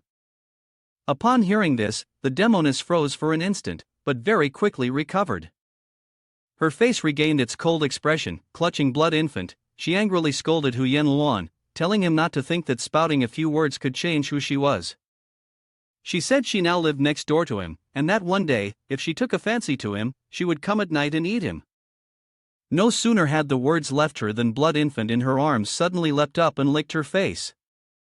This action caused her heart to soften, and her cheeks flushed bright red. The female ghost immediately took the blood infant and returned home. Elianin maintained his smile as he saw the two off, not forgetting to warmly invite them to visit again next time. Once the two left the shop, Linen let out a sigh, his body curling up as he sat down on a chair, feeling that he was safe for the time being. Linen recalled the words of the female ghost, falling into deep thought. Then he muttered to himself, "You need to quickly improve your combat abilities, otherwise, if this kind of situation happens again, you won't be as lucky next time. Moreover, that female ghost said she would come back to find you. Who knows when her enthusiasm will surge and she'll actually come to find you and deal with you right then and there." However, at this moment, he felt a little more at ease because Blood Prison would return tonight, and once that happened, it would be safe.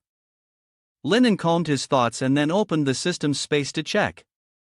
It had given him a special reward earlier, a new skill called Aura of Persuasion.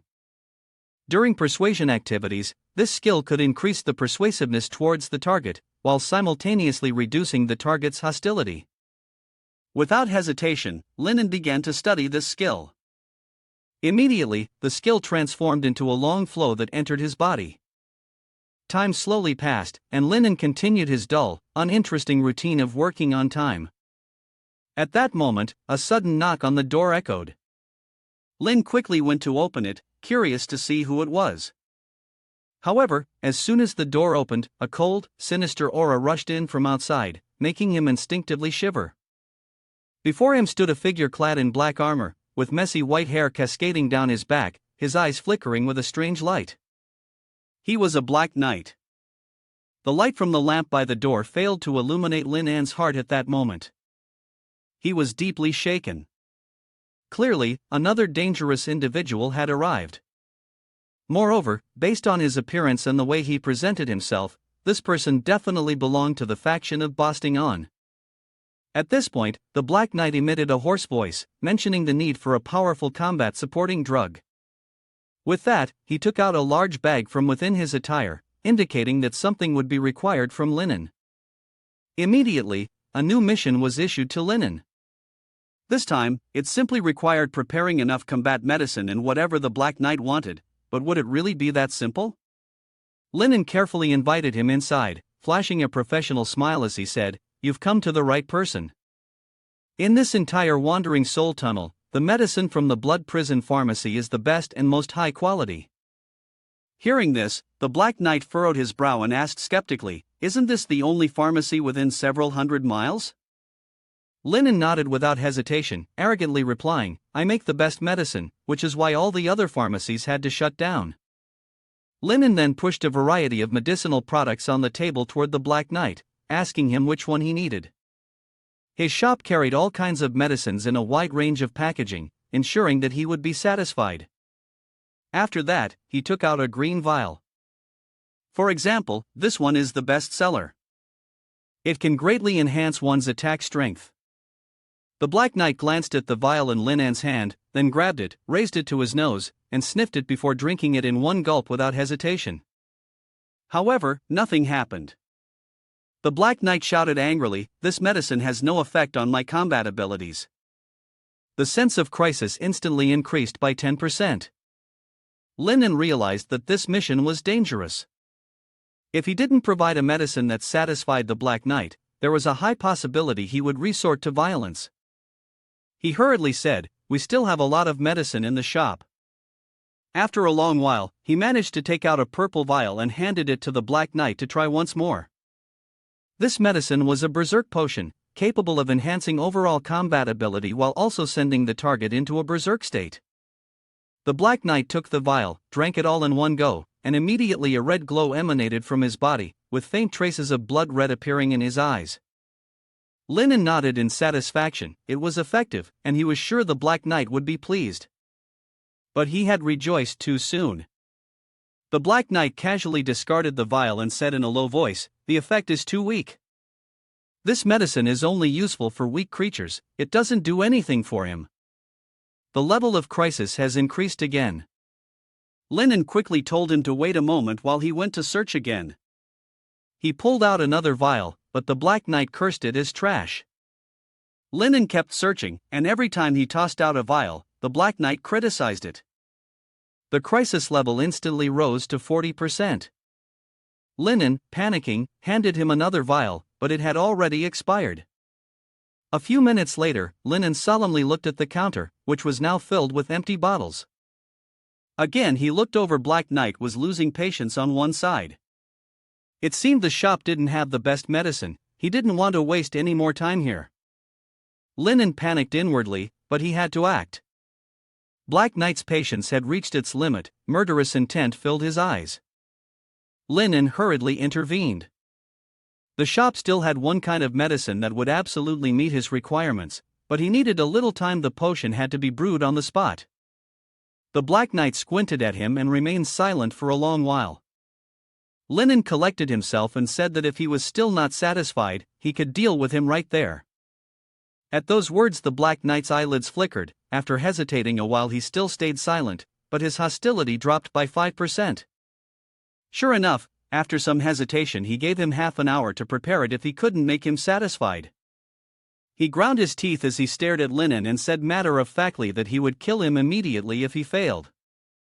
Linen nodded earnestly, hastily opened the system to check whether he had any critical hit medicine that could greatly raise the critical rate, then hurried down to the back courtyard.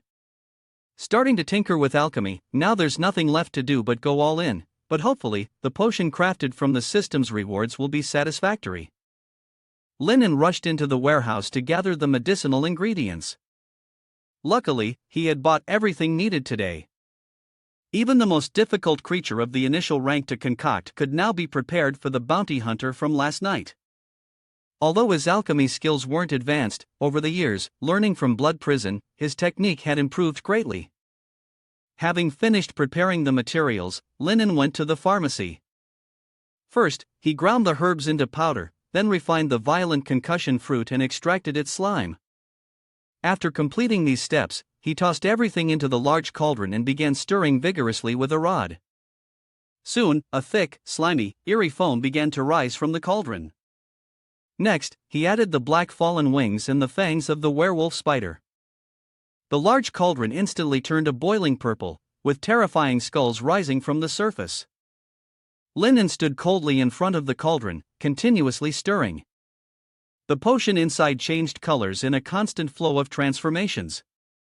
Time passed quickly, and he successfully concocted the critical hit potion, accompanied by a system notification. His experience points also increased. Linen quickly poured the medicinal tonic into bottles, managing to fill about 10 of them.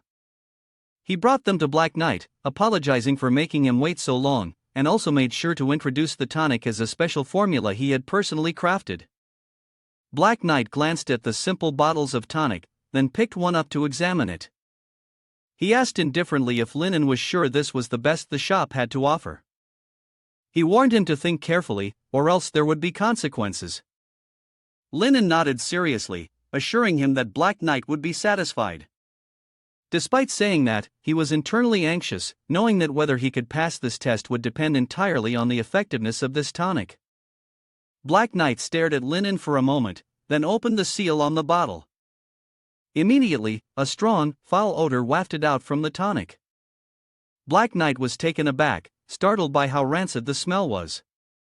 However, what truly surprised him was that as soon as he inhaled the stench, he felt the power within his body surging uncontrollably. He quickly grabbed the bottle, uncorked it, and drank it in one go, finishing the entire contents in one breath. Linen silently waited for a reaction from his body, feeling extremely anxious inside. Almost in that instant, Black Knight immediately felt a scorching wave of heat rush violently into his body. He trembled as he looked at his own hands, unable to stop himself from standing up. He could distinctly sense his entire body's power roaring to life. It felt as though a wild, crazed woman was dancing in front of his body, making every cell throughout his body begin to tremble. Linen, witnessing this scene, couldn't help but breathe a sigh of relief, a smile unconsciously appearing on his lips. It seemed that the effects of the potion were quite impressive. At that moment, the armor on Black Knight's body suddenly exploded. He let out a roar, then repeatedly threw punches into the air, with the air itself producing a sound of violent bursts. He was astonished by his newfound strength, taking a sharp breath and laughing loudly with pride. The potion is too powerful. After all these years wandering through hell, I've never encountered anything that could enhance my combat ability this much. He turned his head to look at Linen, his eyes shining brightly as he asked, "What kind of potion is this?" The explosive effect was beyond expectation, and the overwhelming crisis of the moment had lessened considerably. Linen cleared his throat, then smiled professionally. He gave a thumbs up and said this was the specialty of his shop, Berserker's Potion. He deserved to have it. Black Knight muttered the name of the potion again, his gaze slowly turning frenzied. It was hard to believe that a place this desolate had such a powerful drug. With the help of this potion, he would crush that monster hunter. At that moment, a gust of wind suddenly blew through, making Black Knight's white hair flutter. It took a while before the wind settled. But the scene in front of Linen left him somewhat stunned because, with just a single gust of wind, he had become a bald man. Linen stared at him, but it seemed the other person didn't notice. He was still admiring his perfect muscles. In that instant, Linen's expression turned blank, his finger trembling as he pointed at Black Knight's bald head, stammering for a while but unable to say a word. Linen looked at the bald man in front of him, feeling a strange sensation rise within him. He realized that the side effects of the item had begun to show, and he blurted out, "It looks like the side effects have kicked in." The bald man, surprised, asked, "Why is it showing now, and he doesn't feel anything?" His gaze was filled with doubt. Linen looked at the bald man in front of him, his eyes never leaving, then said, he should try touching his own head. The bald man was confused but still raised his hand to touch his head, a look of bewilderment clearly showing on his face. His hand trembled slightly as he felt nothing unusual.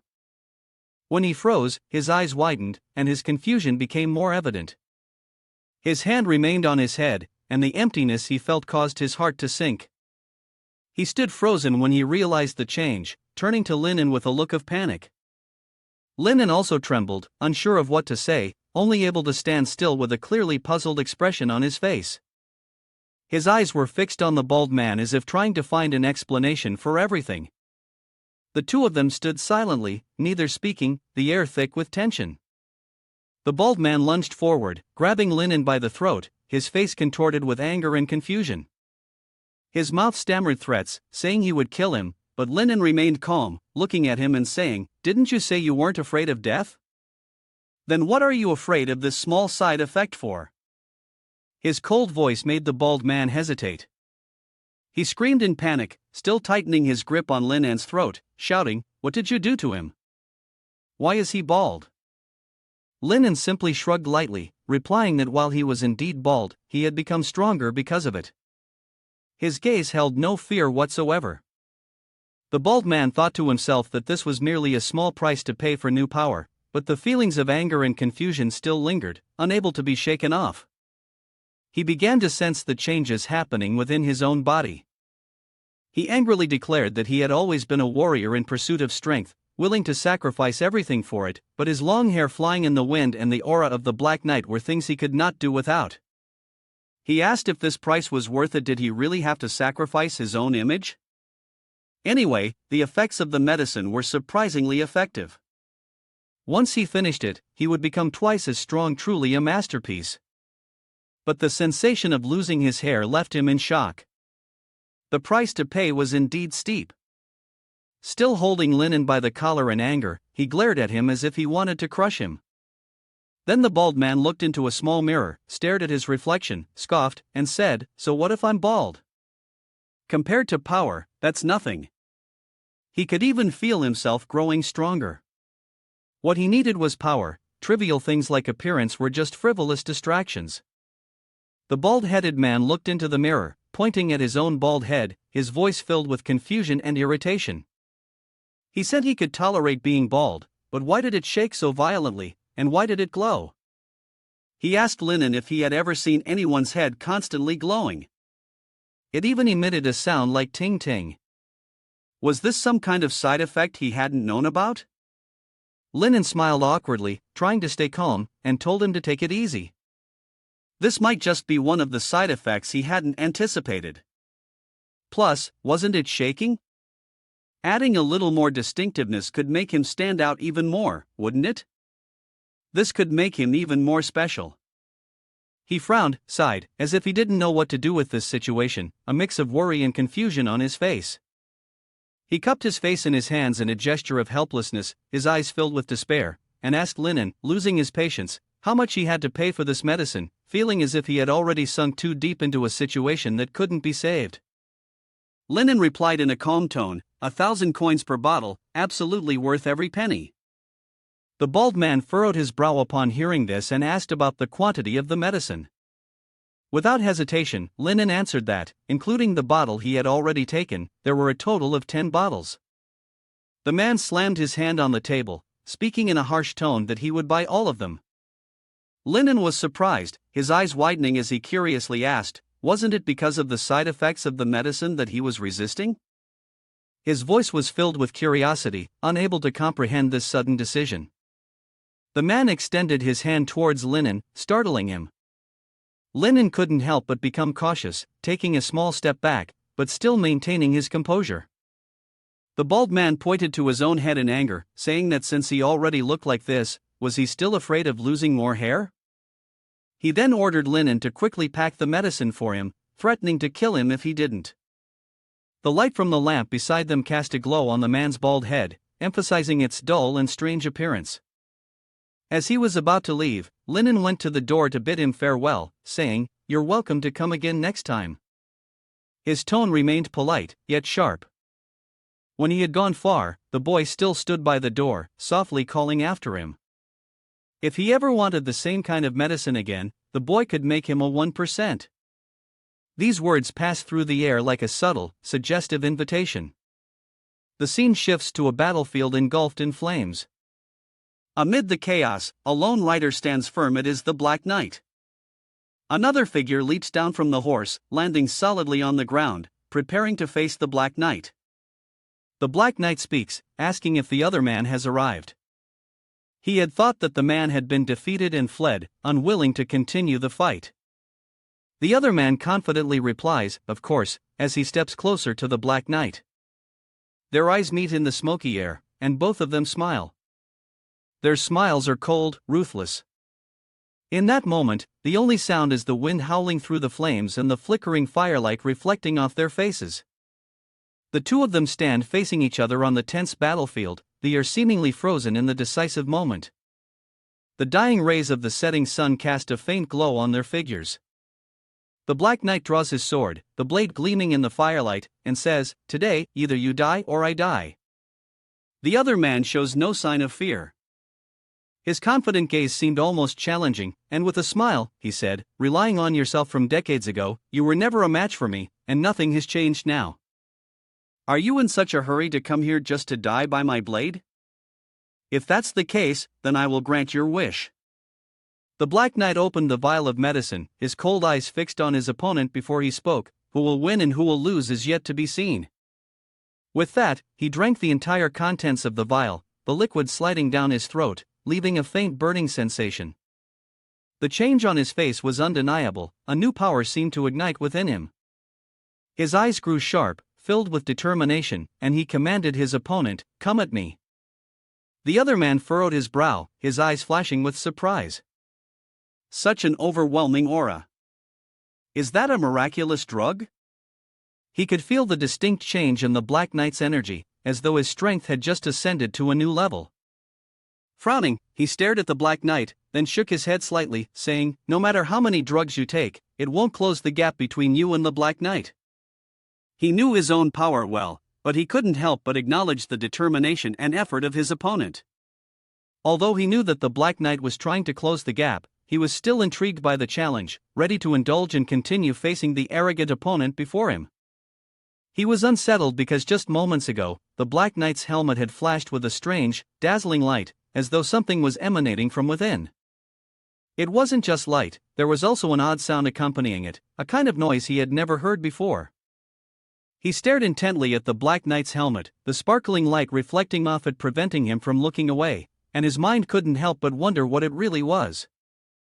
Furrowing his brow, his sharp gaze locked on the Black Knight, recognizing the opponent's meticulous preparation, which triggered a sense of caution within him. He thought the Black Knight had prepared some deadly hidden weapons to deal with him, things that could make this fight even more dangerous. The Black Knight regarded his opponent with a cold, unfeeling gaze, his arrogance radiating through every movement. In his mind, there was no comparison between himself and the other man. For he was a knight of hell, one who would never use anything that couldn't see the light. Each word of the Black Knight was like a declaration, sharp and authoritative, causing his opponent to feel bewildered, as if all of his preparations had suddenly become meaningless in the face of the knight's overwhelming presence. The Black Knight's opponent was furious, his body trembling with rage, unable to restrain himself as he spoke, claiming that the Black Knight kept insisting he wouldn't use it. But he had already heard the sound emanating from within his opponent's helmet, a strange noise that seemed to be calling for attention, clearly indicating something was not quite right. The Black Knight, helpless, spoke in a cold, low voice, telling his opponent that he only needed to know that it was not a hidden weapon. The opponent speculated wildly, suggesting it could be a magical bomb or some kind of sacred artifact, but eventually, he figured it out: it was the light of a magical crystal. Still, the Black Knight remained silent, offering no response.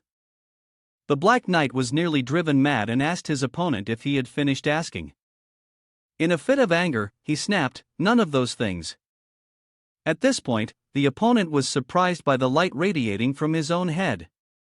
With fury, he turned to the Black Knight and said, "This is the price I must pay to defeat you. Though I've struck the head, I'm stronger now." His voice was full of hatred and arrogance.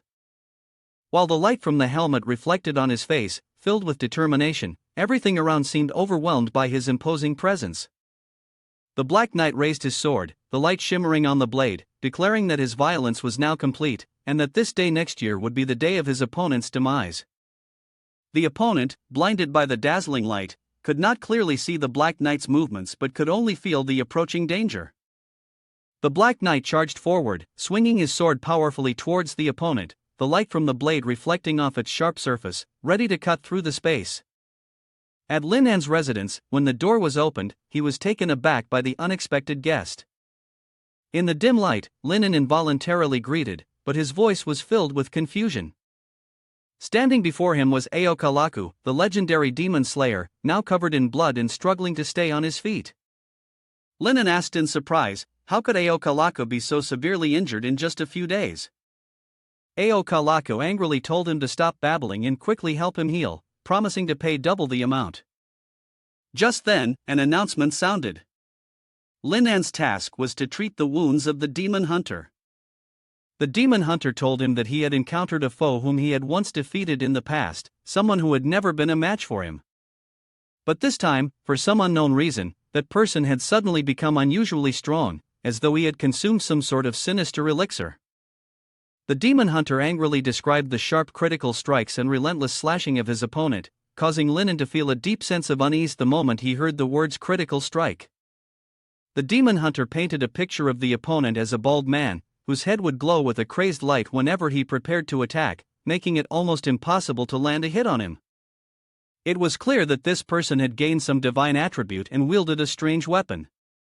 When Lin An heard about the bald head, he too couldn't help but feel unsettled. The demon hunter fumed, that damn bald-headed bastard must have taken some kind of drug. If I ever find out who gave him that damned potion, I'll tear them to pieces. Lin An turned his back and thought to himself, he can't possibly be talking about me, right? Did that Black Knight buy the potion to deal with demon hunters? Why do I suddenly feel like I'm the one who's becoming dangerous? Lin An thought to himself, luckily he hadn't been suspected, otherwise, he would have to quickly escape. At that moment, the demon hunter let out a painful scream. Lin An turned around, looked at the demon hunter, and said, these high-level recovery potions cost 200 skull coins each. No need for surgery, once you drink it, it'll be like giving a tiger wings. The demon hunter grabbed the vial, his gaze full of determination, his hands trembling slightly as he opened the cap. After drinking it, the demon hunter could feel a change in his body. He remembered the last time he faced off with the bald-headed man, he had taken the same type of potion and felt his strength surge. He wondered if it was the same kind of medicine. The demon hunter charged at Lin An, grabbing him by the collar. His face was full of anger, unable to believe that it was Lin An, the person who had acted so kindly earlier, who had actually provided the potion to the bald-headed man. Lin An's face showed panic as he hurriedly explained that he didn't know anything about the potion. He didn't know what the bald-headed man had drunk. The demon hunter, furious, shouted at Lin An, unable to bear it any longer, saying that how much longer was he planning to play the fool. He clearly remembered the bald-headed man drinking a vial of the potion before their final confrontation. The bottle of medicine looked exactly like the one on Lin An's desk. He had not yet let go of Lin An's collar, his eyes full of anger, causing Lin An to tremble in fear. Lin An cautiously asked if the person he was referring to was the Black Knight riding a warhorse. Lin An forced a smile, trying to stay calm, and explained that the guest had indeed come to his shop before to buy a bottle of medicine. He went on to clarify that the guest had been very generous, directly giving the shop 10,000 in sales revenue. Lin An hoped that this explanation would help ease the demon's suspicions. Upon hearing this, the demon's face grew even more doubtful, and he asked why it was 10,000. What kind of medicine could possibly cost that much? Seizing the opportunity to make money, Lin An smiled broadly, unable to hide his excitement. He took the chance to advertise the medicine, claiming that the shop had just launched a new explosive medicine, capable of making every strike land a fatal blow. An exclusive, officially licensed export product. Hurry and place an order while supplies last, customers would get special discounts. The demon was furious. His cold, sharp eyes tightened around Lin An's collar, and he shouted, demanding that Lin An stop the sales pitch and asking why he was helping the dark creatures. The one who is harming humanity. Linen calmly responded, asking the demon hunter not to rush to conclusions, because, firstly, he didn't know that the Black Knight intended to kill him. Upon hearing this, Linan's gaze remained calm. He took a deep breath and then slowly replied, showing no signs of panic. Secondly, the man had come to his shop to make a purchase, and he was quite generous. There was no reason for him to refuse selling to him. He spoke with a slight smile. Finally, Linen continued, his tone gentle but full of implication. If the man could buy this medicine to fight against the demon hunter, then why couldn't the demon hunter use his own methods to deal with him? His words were not rushed, but they made the demon hunter pause to reflect. The demon hunter stayed silent for a moment, his mind swirling with conflicting thoughts. He knew clearly that Linen was deliberately trying to lure him in, but when he thought about how to deal with the Black Knight, he couldn't deny that he had no other options. In the end, he firmly asked Linen how much it would cost, his voice a little tense. The decisiveness in his question showed that he had accepted the reality that in order to defeat the Black Knight, he had to resort to things he himself was unwilling to accept. Lin Imo looked into the eyes of the demon hunter, smiled faintly, and said that the price of this type of medicine was 2,000 skull coins. However, since both of them were from the same race and old acquaintances, he would give him a discount and sell it for 1,600 skull coins, as a way of taking a loss. As soon as he finished speaking, the demon hunter quickly drew his gun from his side and pressed it against Lin An's head, causing him to panic instantly. His face turned pale, and beads of sweat began to form on his forehead. The demon hunter said that killing him and taking his store was not an impossible thing. His words carried a chilling, threatening coldness. Linen knelt down, holding the gun's barrel firmly, and said in a serious tone that they were kindred spirits, sharing the same bloodline. Their relationship was not just that of parent and child, but something more profound, the bond of blood that flowed between them. The demon hunter, confused, did not understand what Linen intended to do. Linen feigned a pitiful expression and said that because they were of the same race, he had already given the demon hunter a 2% discount. It truly pained him to hear that the demon hunter wanted to kill him. Hearing this, the demon hunter's expression changed. Finally, he said that he would not kill him anymore and asked Linen to release his hand. The demon hunter thought to himself that after just one day apart, the skills of this wicked brat had clearly improved. He wondered how the kid had managed to survive so long in this dark world. The demon hunter angrily shouted, "Tell Linen to stop talking nonsense." He asked the boy about the amount of medicine the bald man had bought, while affirming that money was no issue for him. Linen joyfully replied, immediately preparing everything for the demon hunter, unable to hide his excitement at the opportunity to make money. As Linen gathered the medicine, he said, "This is a vial of explosive medicine, plus the medicine for treating the wound from earlier." The total came to 16,900 skull coins. "I'll round it up to 17,000 for you. Also, you can pay with 17 black skull coins." After the transaction was complete, Linen bowed his head to thank the customer. The demon hunter, turning to leave, thought to himself, "Damn it, I keep feeling like this guy is scamming me." Then, a system notification echoed. "Congratulations, you have completed the task of treating the demon hunter." Linen happily looked at the coin in his hand and quietly thought to himself that he had made so much money so easily. He suddenly realized something and immediately ran into his room. "That's right, isn't this the kind of medicine that can make people go bald? I could add a hair transplant service to my business. Combining this powerful medicine with hair transplant services, money will flow in like a river." In the dim light, when night had completely fallen, the knight, mounted on a sleek black horse, his sharp eyes scanning the distance, thought to himself that the demon hunter must have been severely injured and wouldn't be able to run far. It was only a matter of time before he caught up with him. The Black Knight sat firmly in the saddle, his gaze piercing through the darkness, silently thinking that the demon hunter was definitely somewhere nearby. The hunter's presence could not escape his senses, like a clear sign in the silent space. He just needed to be patient a little longer. The Black Knight dismounted, his gaze cold and focused. He thought, once he kills the demon hunter, he would be able to increase his rank in the dark world. This was a rare opportunity that had existed for hundreds of years and wasn't easily obtained. He absolutely could not let it slip away. In the dim, shadowy darkness, Black Knight suddenly saw a figure slowly approaching him. He held his breath, silently thinking to himself, "Finally, I've found the demon hunter." As the demon hunter drew closer, Black Knight felt a flicker of unease rising within him. The closer the demon hunter got, the more he noticed a faint glow emanating from his body, an eerie light unlike any weapon Black Knight had ever seen, radiating directly from the hunter himself.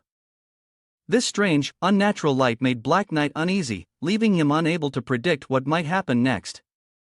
When he saw the bald head of the demon hunter, a familiar sensation stirred within him, as if he had encountered something like this before. It was a feeling he couldn't quite explain, yet it lingered in his mind, impossible to shake off. As the demon hunter closed in, Black Knight, filled with anger, shouted at him. His voice was thick with threat, brimming with frustration. Black Knight angrily declared that now they could finally continue the unfinished battle between them. Seeing the bald head of the demon hunter again, Black Knight wondered if he, too, had used the same potion as he had. The demon hunter reached up to touch his own head, then chuckled softly, telling Black Knight that he was already bald. But he was also stronger than before. He continued, telling the Black Knight not to think that he was the only one who was bald, as he was bald too, and there was nothing to be ashamed of. He added, "You're just at a disadvantage." The Black Knight confidently said, it seemed they had returned to their original state, but his bald head was shinier than the demon hunter's. The demon hunter, his face full of visible anger, shouted loudly, his bald head shining even more, the light from his bald forehead radiating as if it was challenging the surrounding darkness. He didn't forget to emphasize that his level of baldness was higher than the Black Knight's.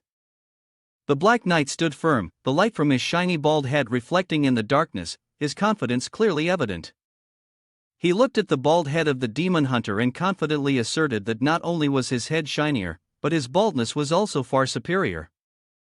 The two locked eyes, sharp as daggers, never blinking, like bullets flying through the air, promising a tense and dangerous confrontation. They charged at each other, their weapons clashing with a deafening noise, blinding flashes of light flaring with every strike, and the atmosphere seemed to explode with the dramatic intensity of the battle. The Black Knight angrily shouted, unable to contain his fury. He declared that even if the other person was bald, they could never compare to his strength, and that they even dared to steal his rights. The demon, equally furious, immediately responded with a defiant tone, claiming that even though he was bald, he was not so easily defeated. The battle between the Black Knight and the demon grew increasingly fierce, with each strike carrying destructive power. Their curses echoed through the silent space like a series of curses amidst the brutal battle. Ding, congratulations host for achieving the achievement of medicine consumer. You have earned 200 basic experience points. The medicine consumer achievement is gained through trading the same type of medicine. Having earned over 20,000 skull coins, you have unlocked the achievement permanent commission, granting +1 to all attributes. You now receive a 1% commission from selling medicine that exceeds the set quota. Linen smiled as he skimmed through the notifications. As always, it all went into his physical stats. Ding, you have successfully reached level 6. The system has activated the new function world. You can log in and check it at any time. What is the world function? Linen wondered. World was created by the higher wills in the dark world. A realm of overlapping illusions within the evil world, it was a reflective world that had lasted for countless years. As long as it is within the scope of the dark world, any dark creature can enter world through a special world stone to become self-aware. You can exchange information with other creatures in world. After death, you will be forced into world, unable to escape, but at the same time, it won't cause significant harm to you. Linen propped his chin, pondering. The description made it feel like the consciousness world of the modern internet. It seemed that he was still too ignorant about this dark world. I don't need to use something like a world stone to enter, right?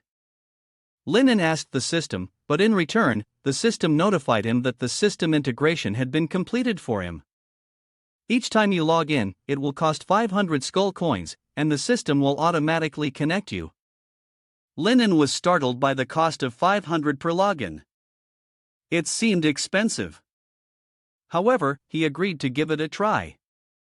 It's fine, after all, he had earned quite a bit of money before, so why not give it a shot? As soon as you made contact with the system, the scene around you suddenly shifted in a strange way. A beam of green light enveloped your body. This is. Then, your body gradually began to fade away. You were transported to a world entirely in shades of green, with glowing objects around you that resembled souls. You looked around in confusion. This place was world. The system immediately announced, host has successfully passed the Supreme Will's review and entered world. This is the 11th deep continent of the world. World construction site, area 900. Please note, within the world construction site, the Supreme Will prevent any form of conflict. Hearing the term Supreme Will, Linen vaguely thought that it might be related to the gigantic eyeball above their head. Or perhaps it was the god of this dark world, the one who created this dark world and even established such a large-scale conscious exchange space? Linen then asked the system, what is your relationship with this Supreme Will? I feel like you two are somehow similar.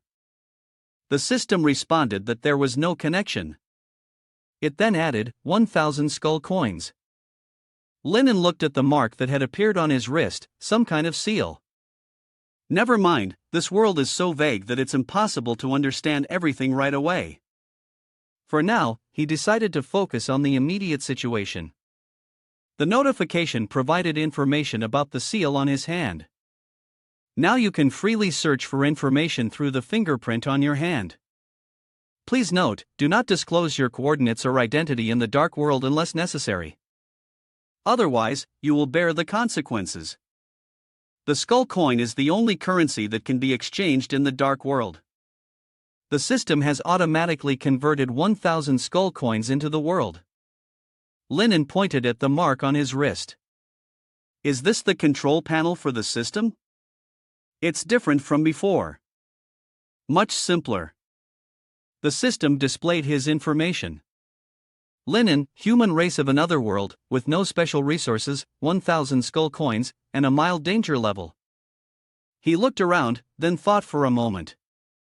It seemed that the concepts of this place and the universe were quite similar. Through conscious propaganda, one could learn about places in this world at any time. There was nothing at the borders, probably due to the division of different zones. The system indicated that this was construction site number 900. It must include the area of the Wandering Soul Road. The system suddenly displayed a single large blood red line of text. Linen stared, bewildered, not understanding what was happening, and then there was a notification stating that the identity of the informant was broadcasting news to all the wandering souls at construction site number 900. The great battle between the demon hunters and the Black Knight near the Wandering Soul Road began to receive intelligence, costing 20 skull coins.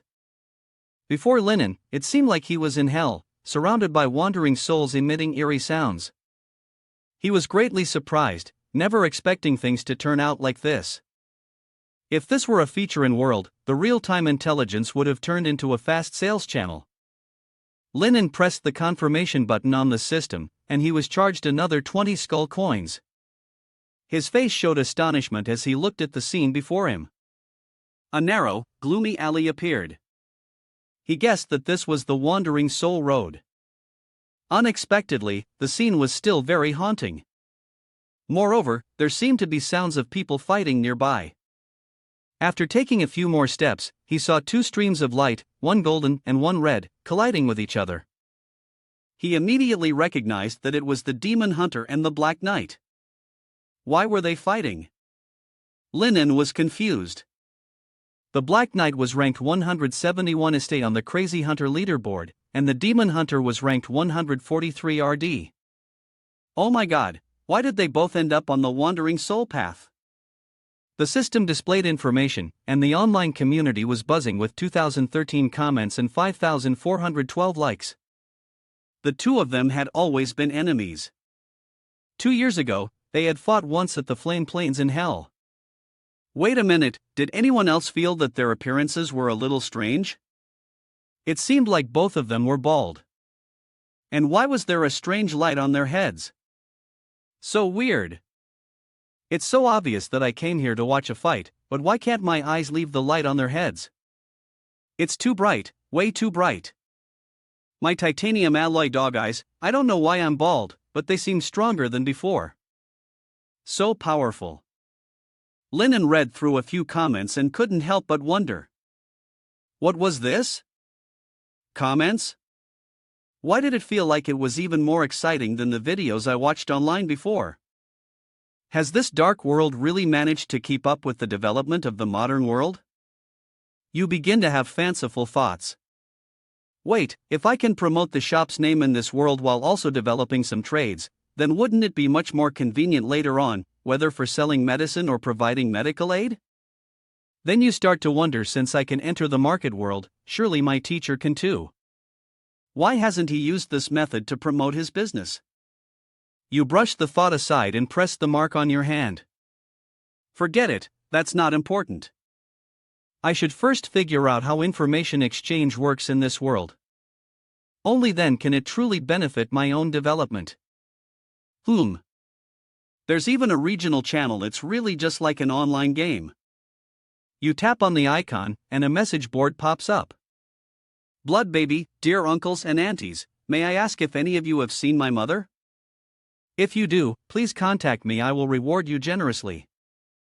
Skull demon, don't go near her, warning everyone. Last time, she ate one of my arms. If I hadn't run fast enough, she would have swallowed me whole. Everyone, stay alert. Long-haired demon. Dear neighbors, I would like to respectfully remind everyone that the pharmacy down the alley is a deceitful shop.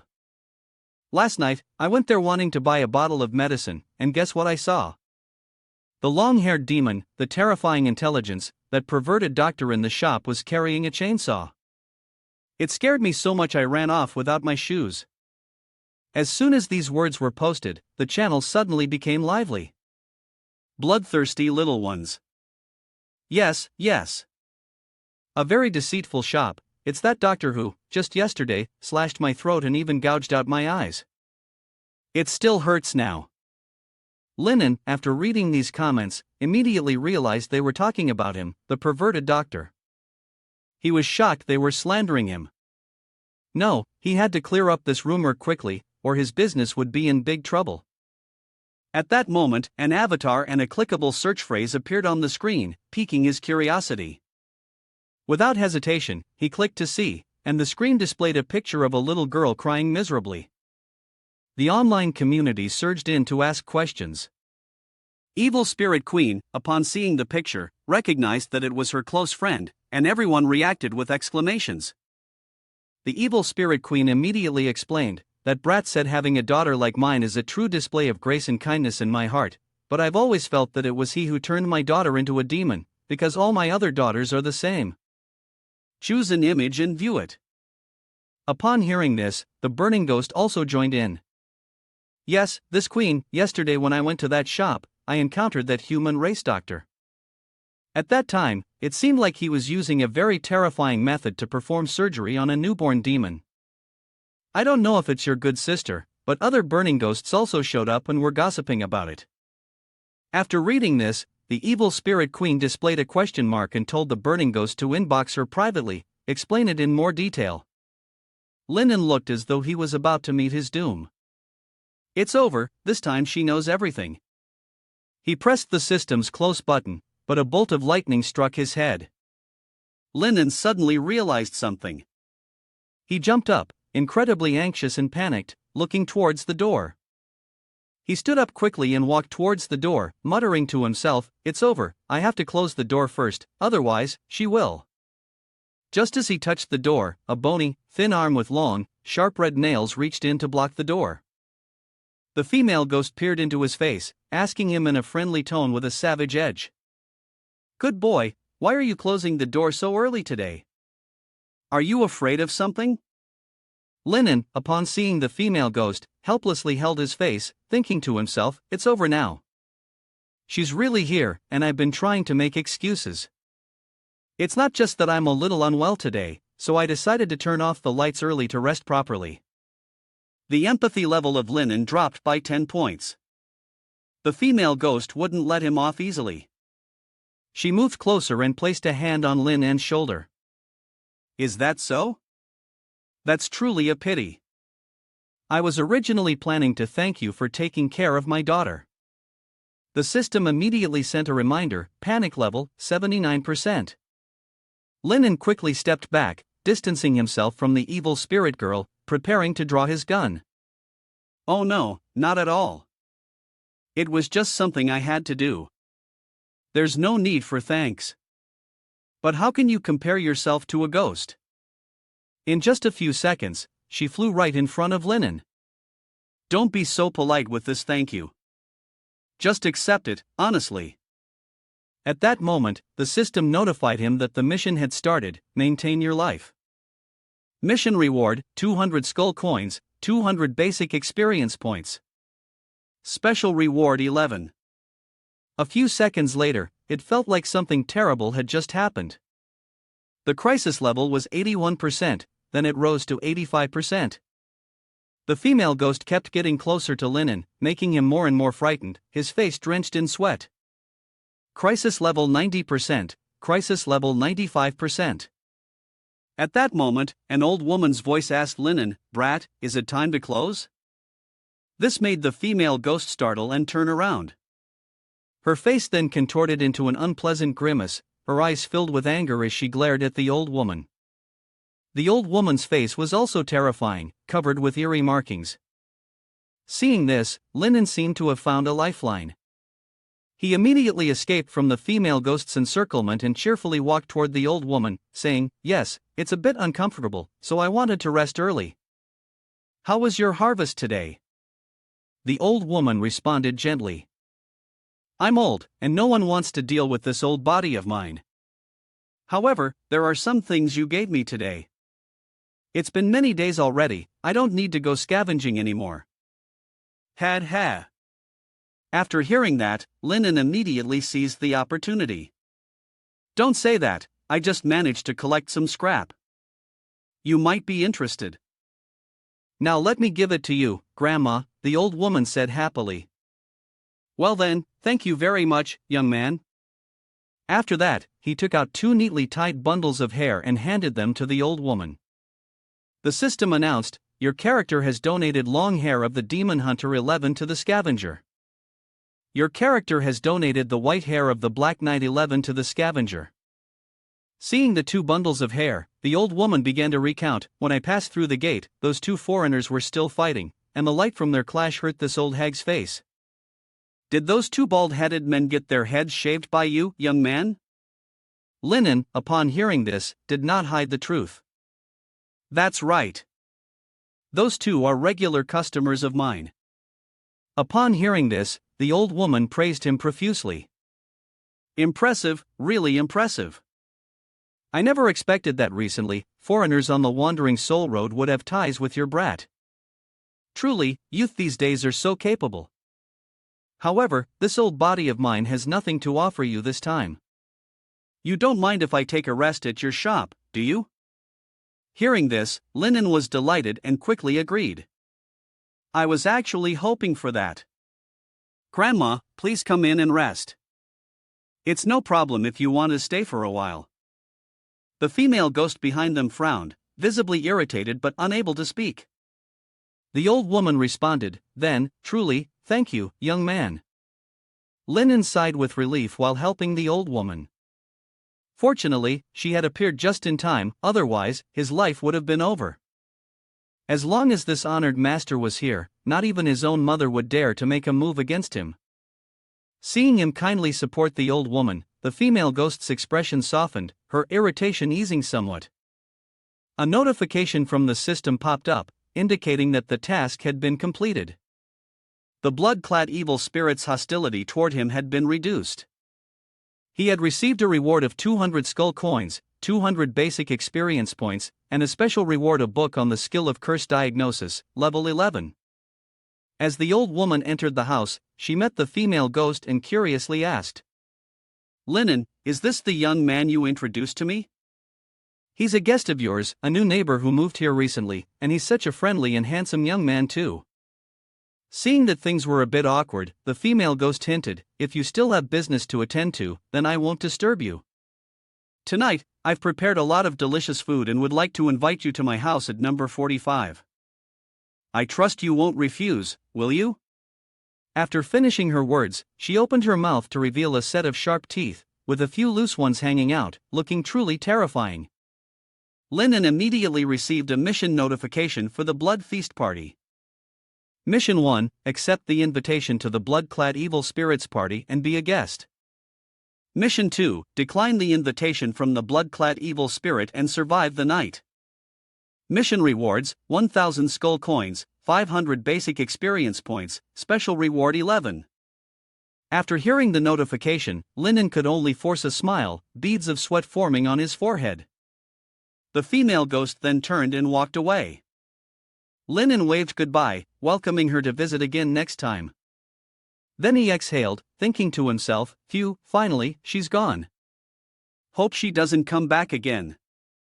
At that moment, the old woman turned to remind him, "You must be careful, young man.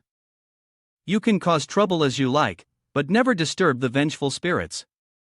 Otherwise, they will follow you forever."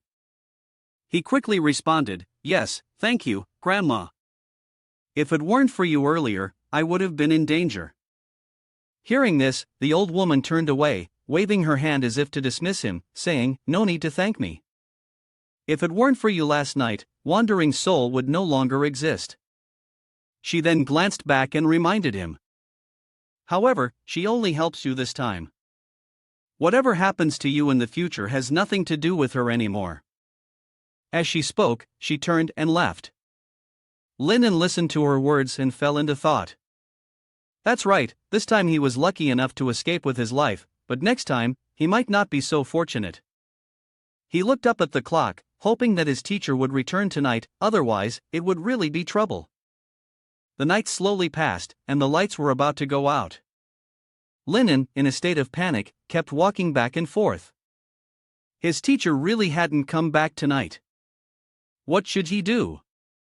The night was about to fall. He propped up his chin and thought. Now, he had only two choices: either stay at the store and try to get through the night, but if he wasn't as lucky as last night, the chances of being eaten by a monster were very high. He stared at the door, and of course, he could choose to go to the house of the girl in the red dress and be her guest, but that would likely be more harmful than helpful. He closed his eyes, still troubled, but trying to calm himself. Stay calm. I must stay calm. In the end, he opened his eyes as if he had figured out a solution. He pressed a round button. The decision was made to go to World and gather intelligence first. As the lightning flashed, upon opening the intelligence report, everyone came in to inquire about the evil spirit queen. The burning demon asked, "Great Queen, have you dealt with that brat from the clan yet?" Evil Spirit Queen replied, "That brat's luck was quite something, as a passerby picked him up, someone whose strength is uncertain. It seems his relationship with that old woman is rather unusual. I didn't take action." The Skull Demon then provided more information. "Are you talking about that old woman? You should be careful, she might be one of the earliest residents of our wandering soul path. Many people have said that she is a first-generation veteran monster with extremely frightening power." Evil Spirit Queen responded confidently, "Interesting. However, if it comes to a fight, I'm not afraid of her. Tonight, I've invited that brat over to my place as a guest. If he comes, I should find some amusement." The Burning Demon praised the undefeated queen, while the Skull Demon doubted whether the queen was actually in world right now. "Perhaps she was listening to our conversation." Evil Spirit Queen quickly rebutted, "Impossible, that brat is very weak, not yet strong enough to enter world. Even if I'm here, what's the big deal? I'm already so pissed off at him right now." Then, the Evil Spirit Queen announced, "Everyone, wait for my battle report tomorrow. Is there any dog doctor of the human race here? Is anyone here? The bastard who took care of my daughter, is he here?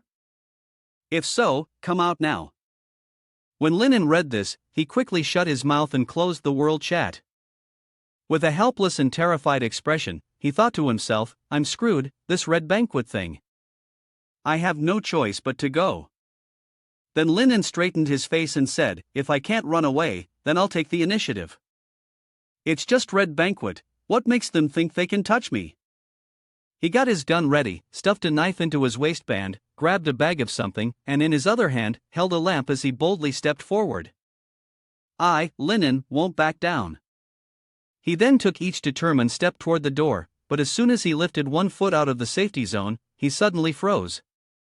Outside the door was like a storm, filled with countless monsters lying in wait. Linen looked utterly bewildered, no longer looking as fierce as he had before stepping out.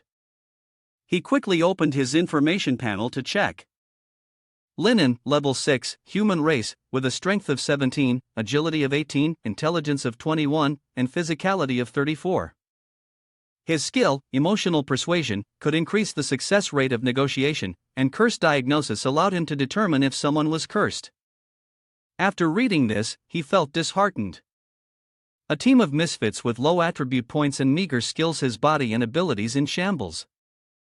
But despite the grim reality, he decided to continue forward with the lantern in hand. He knew that a direct confrontation would not work, cunning was his better option. After some time searching, he finally found the evil spirit queen's house. The exterior was dark and gloomy, like a witch's lair, giving off a creepy and bizarre aura. Linen stood before the door, contemplating for a moment, then decided to push it open and step inside. He politely called out, "Lady, I've arrived." But there was no reply, no sound. So he reluctantly turned on his lantern and proceeded in. As he walked, he observed everything around him.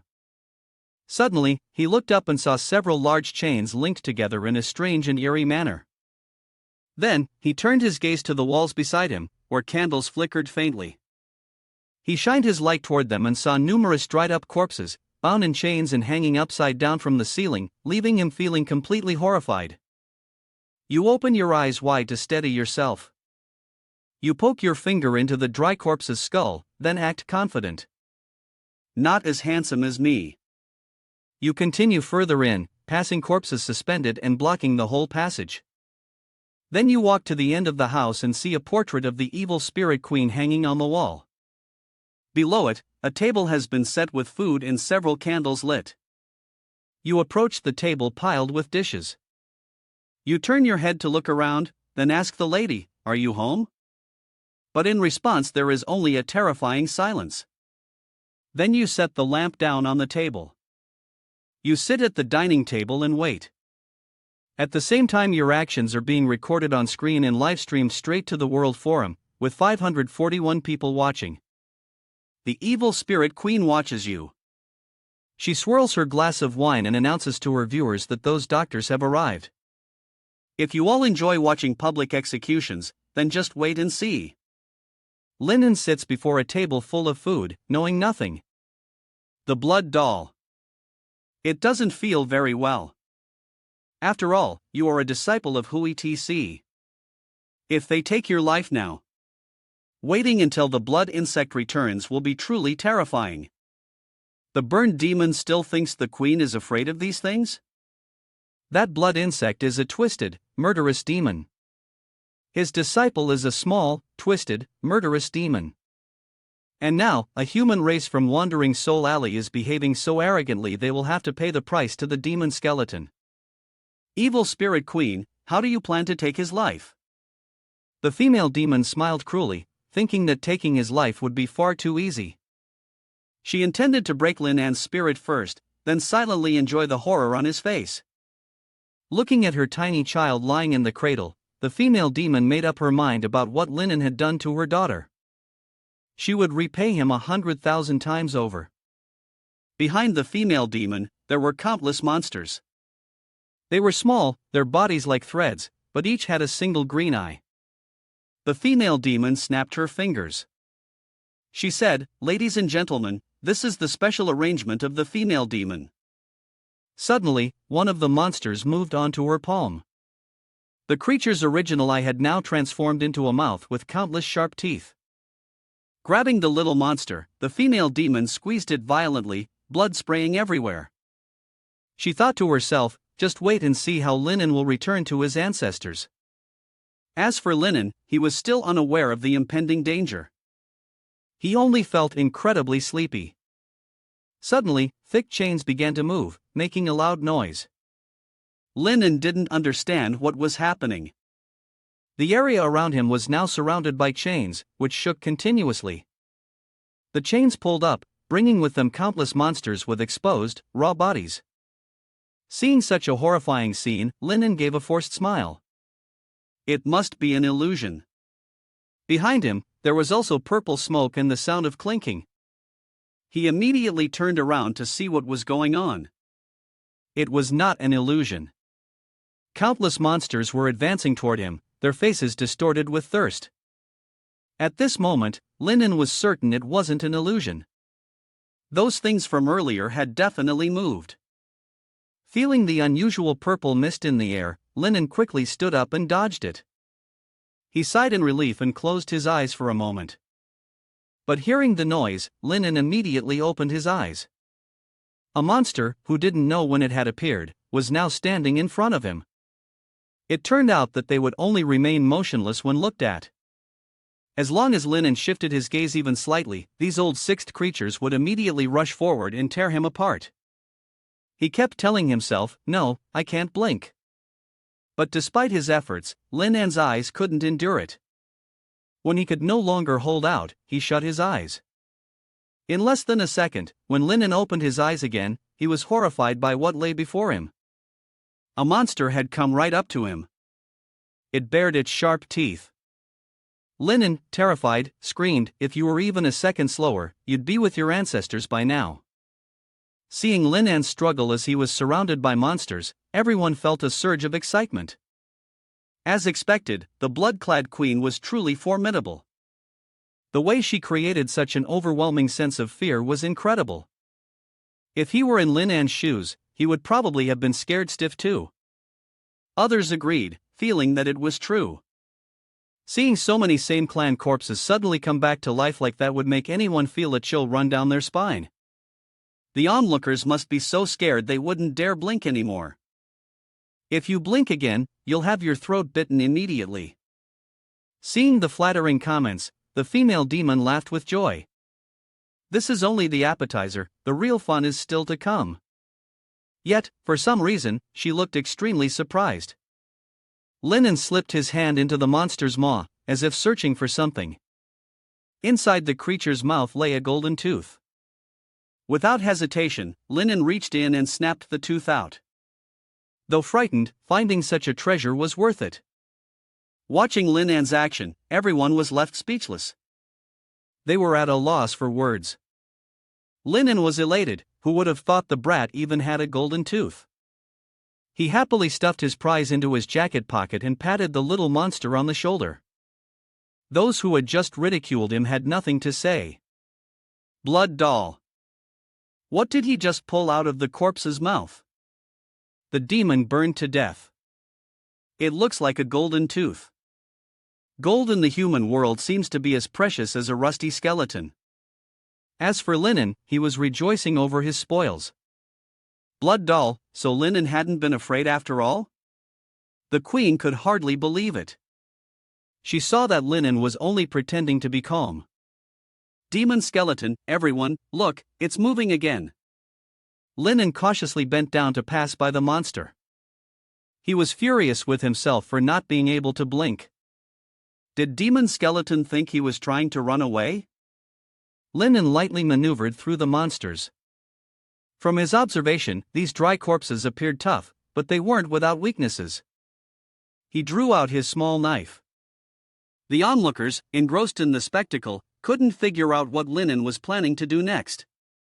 He locked onto a target and immediately plunged the knife straight in.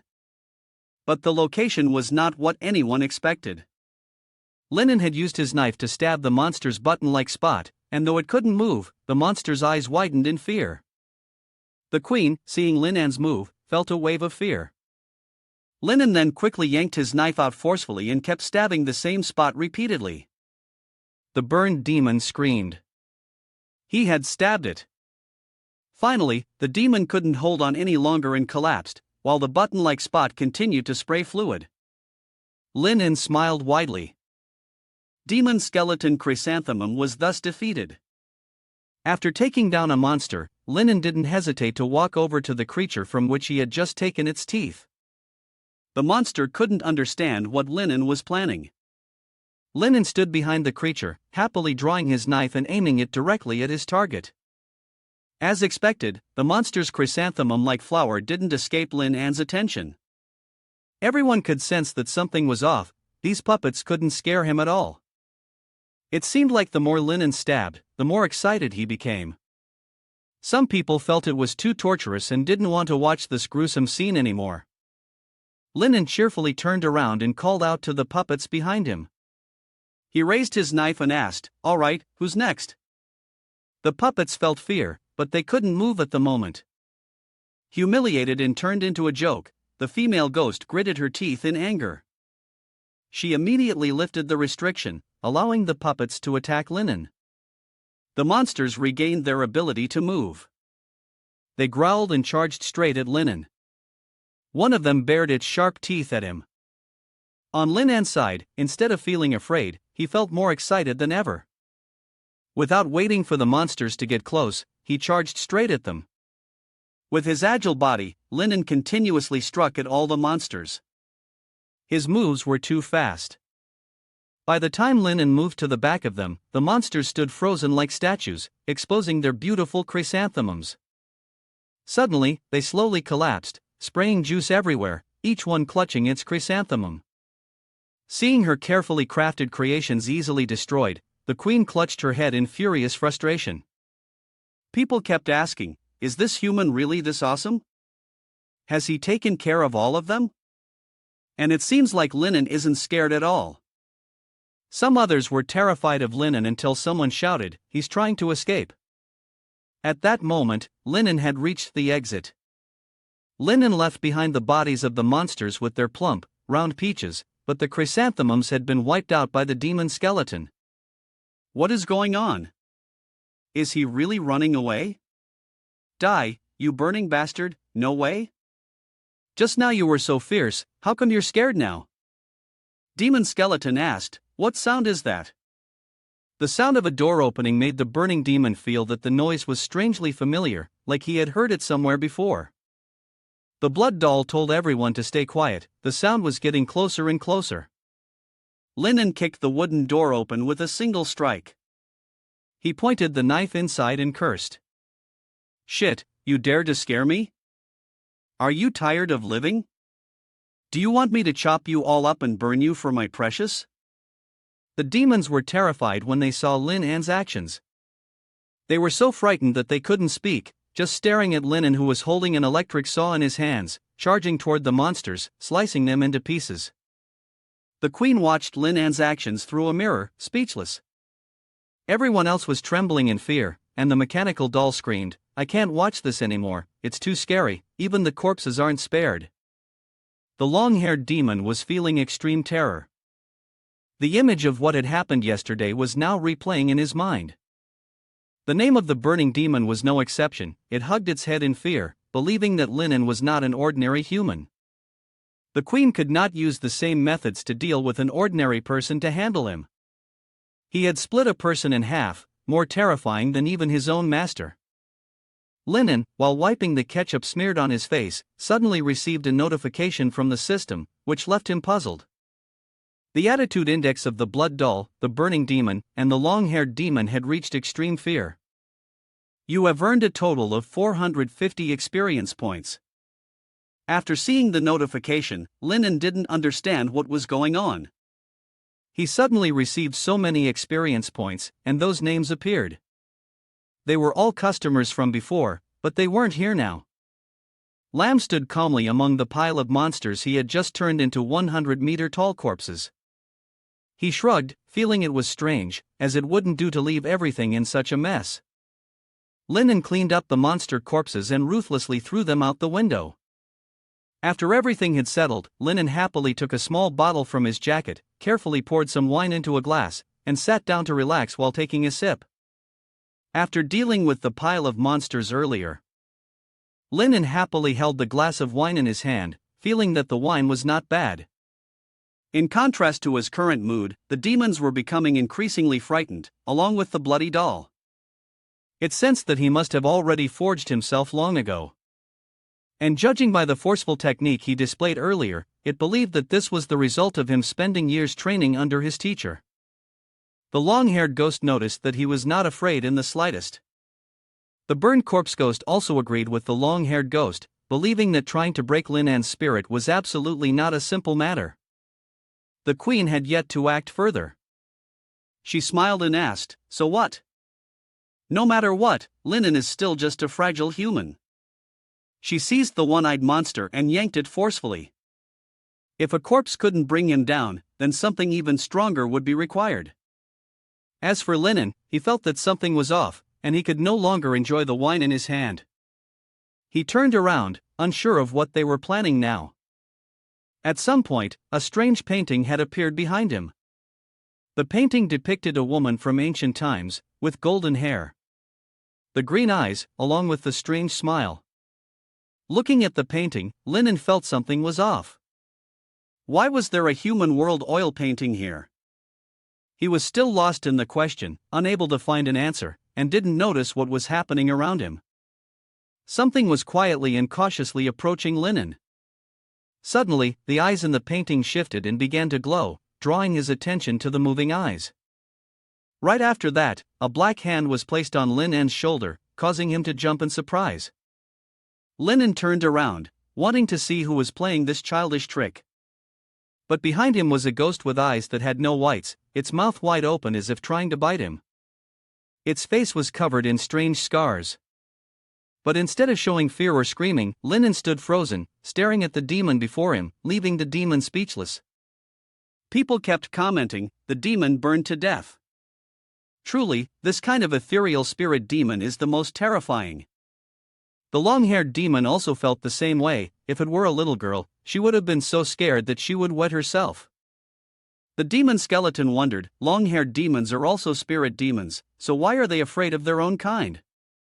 The long-haired demon countered that in the past, when humans were still alive, everyone was afraid of demons. The queen was feeling pleased inside, thinking that Lin An must be so frightened that he could no longer move, right? Why didn't he scream yet, beg for his life, show the desperate expression to make her happy? But contrary to everyone's expectations, Lin An greeted her. "Hello, beautiful woman." The monsters were once again taken aback. They stood there dumbfounded, and the queen was no exception. Lin An took the spirit demon by the hand and walked away, knowing that this was supposed to be a horror performance, right? She was just an extra that the girl had brought in. He advised the monsters not to waste their energy on this. Just sit down and have a meal. Lin An elegantly pulled out a chair and invited the demon to sit down, without noticing what was happening behind him. The demon was wide-mouthed, its eyes glowing red. He turned around, confused as to why it was acting like that, and then swung his hand. Without hesitation, Lin An slapped it hard, sending its head flying off. He scolded, "What, you want to die with your mouth wide open like that?" The other monsters were also wide-mouthed in shock as they witnessed this slap. After the slap, Lin An even started rotating his arm, and the monsters kept commenting non-stop. The fire-burned demon felt something was off. The spirit demon had no physical form, so how could his red hand hit so solidly? The long-haired demon wondered if even a spirit demon could be touched. The demon skeleton was certain that something was wrong. While the demon still couldn't understand why it was slapped, Lin An had already walked over to its head and lifted it up. He held the demon's head, which was messy with disheveled hair, eyes red and confused, and its mouth slightly open. Lin An gently placed its head back onto its body. He advised, "Don't scare people so casually. Wouldn't it be better if you were a quiet girl?" The spirit demon asked, "Can you really touch me?" Lin An picked up a test tube and said, "As a pharmacist, I deal with evil spirits year-round. If I didn't regularly take some medicine to touch evil spirits, how could I operate on you?" Upon hearing this answer, the demon had no words left. It was speechless. Lin An gracefully took the spirit demon's hand. He introduced himself as Linen, wondering if it would be possible to make friends with him. Perhaps it had been a long time since he had been treated so well. The spirit demon gaped in surprise. As expected, the comments section was buzzing with excitement. The demons couldn't understand why things had developed in such a strange direction. Some of them thought Linen was a pervert for targeting a female demon who was so unattractive. Another one believed Linen was truly not okay. As for the queen, she no longer felt romantic, instead, she was pulling at her hair in frustration. This was bad. She had forgotten that Linen liked it this way. The uglier and more twisted, the better it suited his taste. I have to admit, Linen's tastes are quite extreme. The spirit demon was still gaping, confused. What? What's going on? This wouldn't scare him, it realized, and absolutely could not let the lady boss be disappointed. The spirit demon had no choice but to make its move, finally opening its mind and sticking out its long tongue, but reality gave it a harsh wake-up call. Linen silently observed it, his face gradually twisting into a strange expression. This really is your type, isn't it? Linen said, amused, as he began chasing after the spirit demon. The spirit demon immediately tried to run faster, shouting, "Don't come near me!"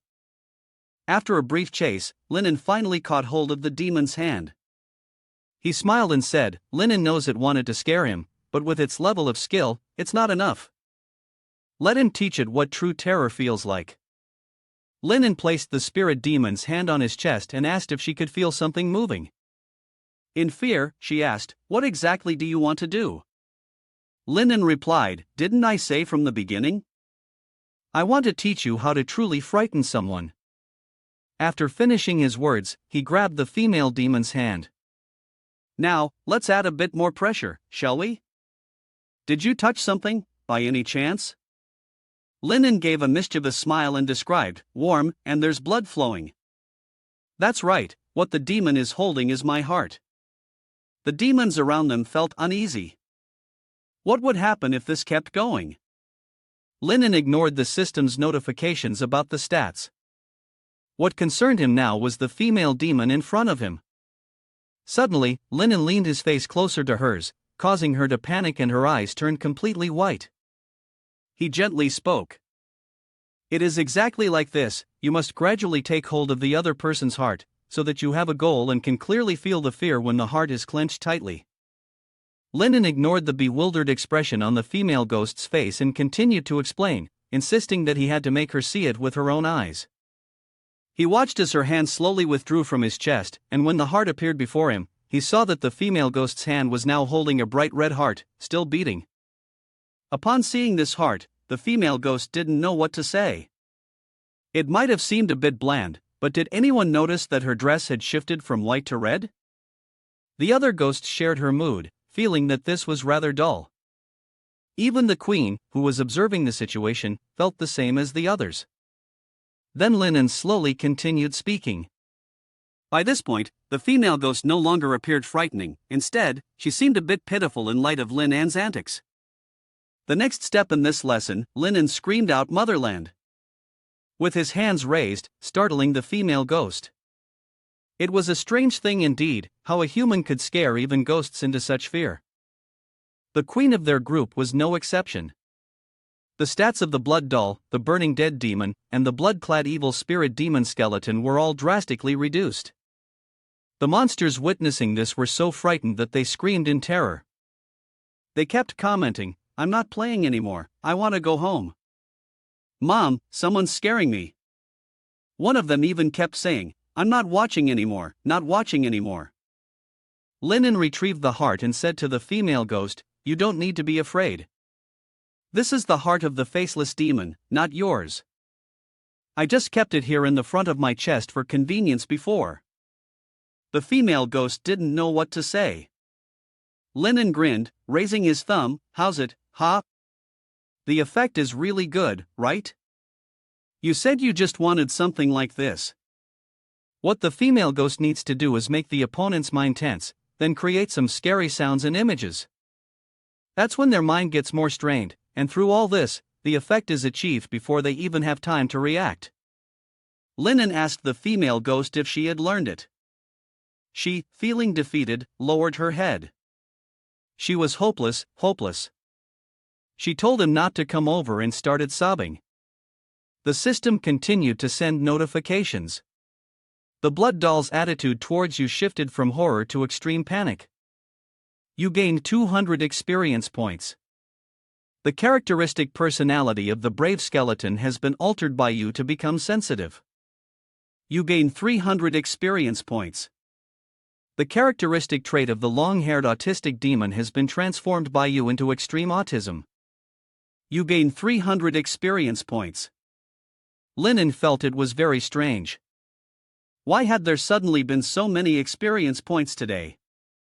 After carefully observing, he noticed that many familiar faces had appeared. Linen suspiciously wondered, could it be that they had used the world to see this place as a real human location?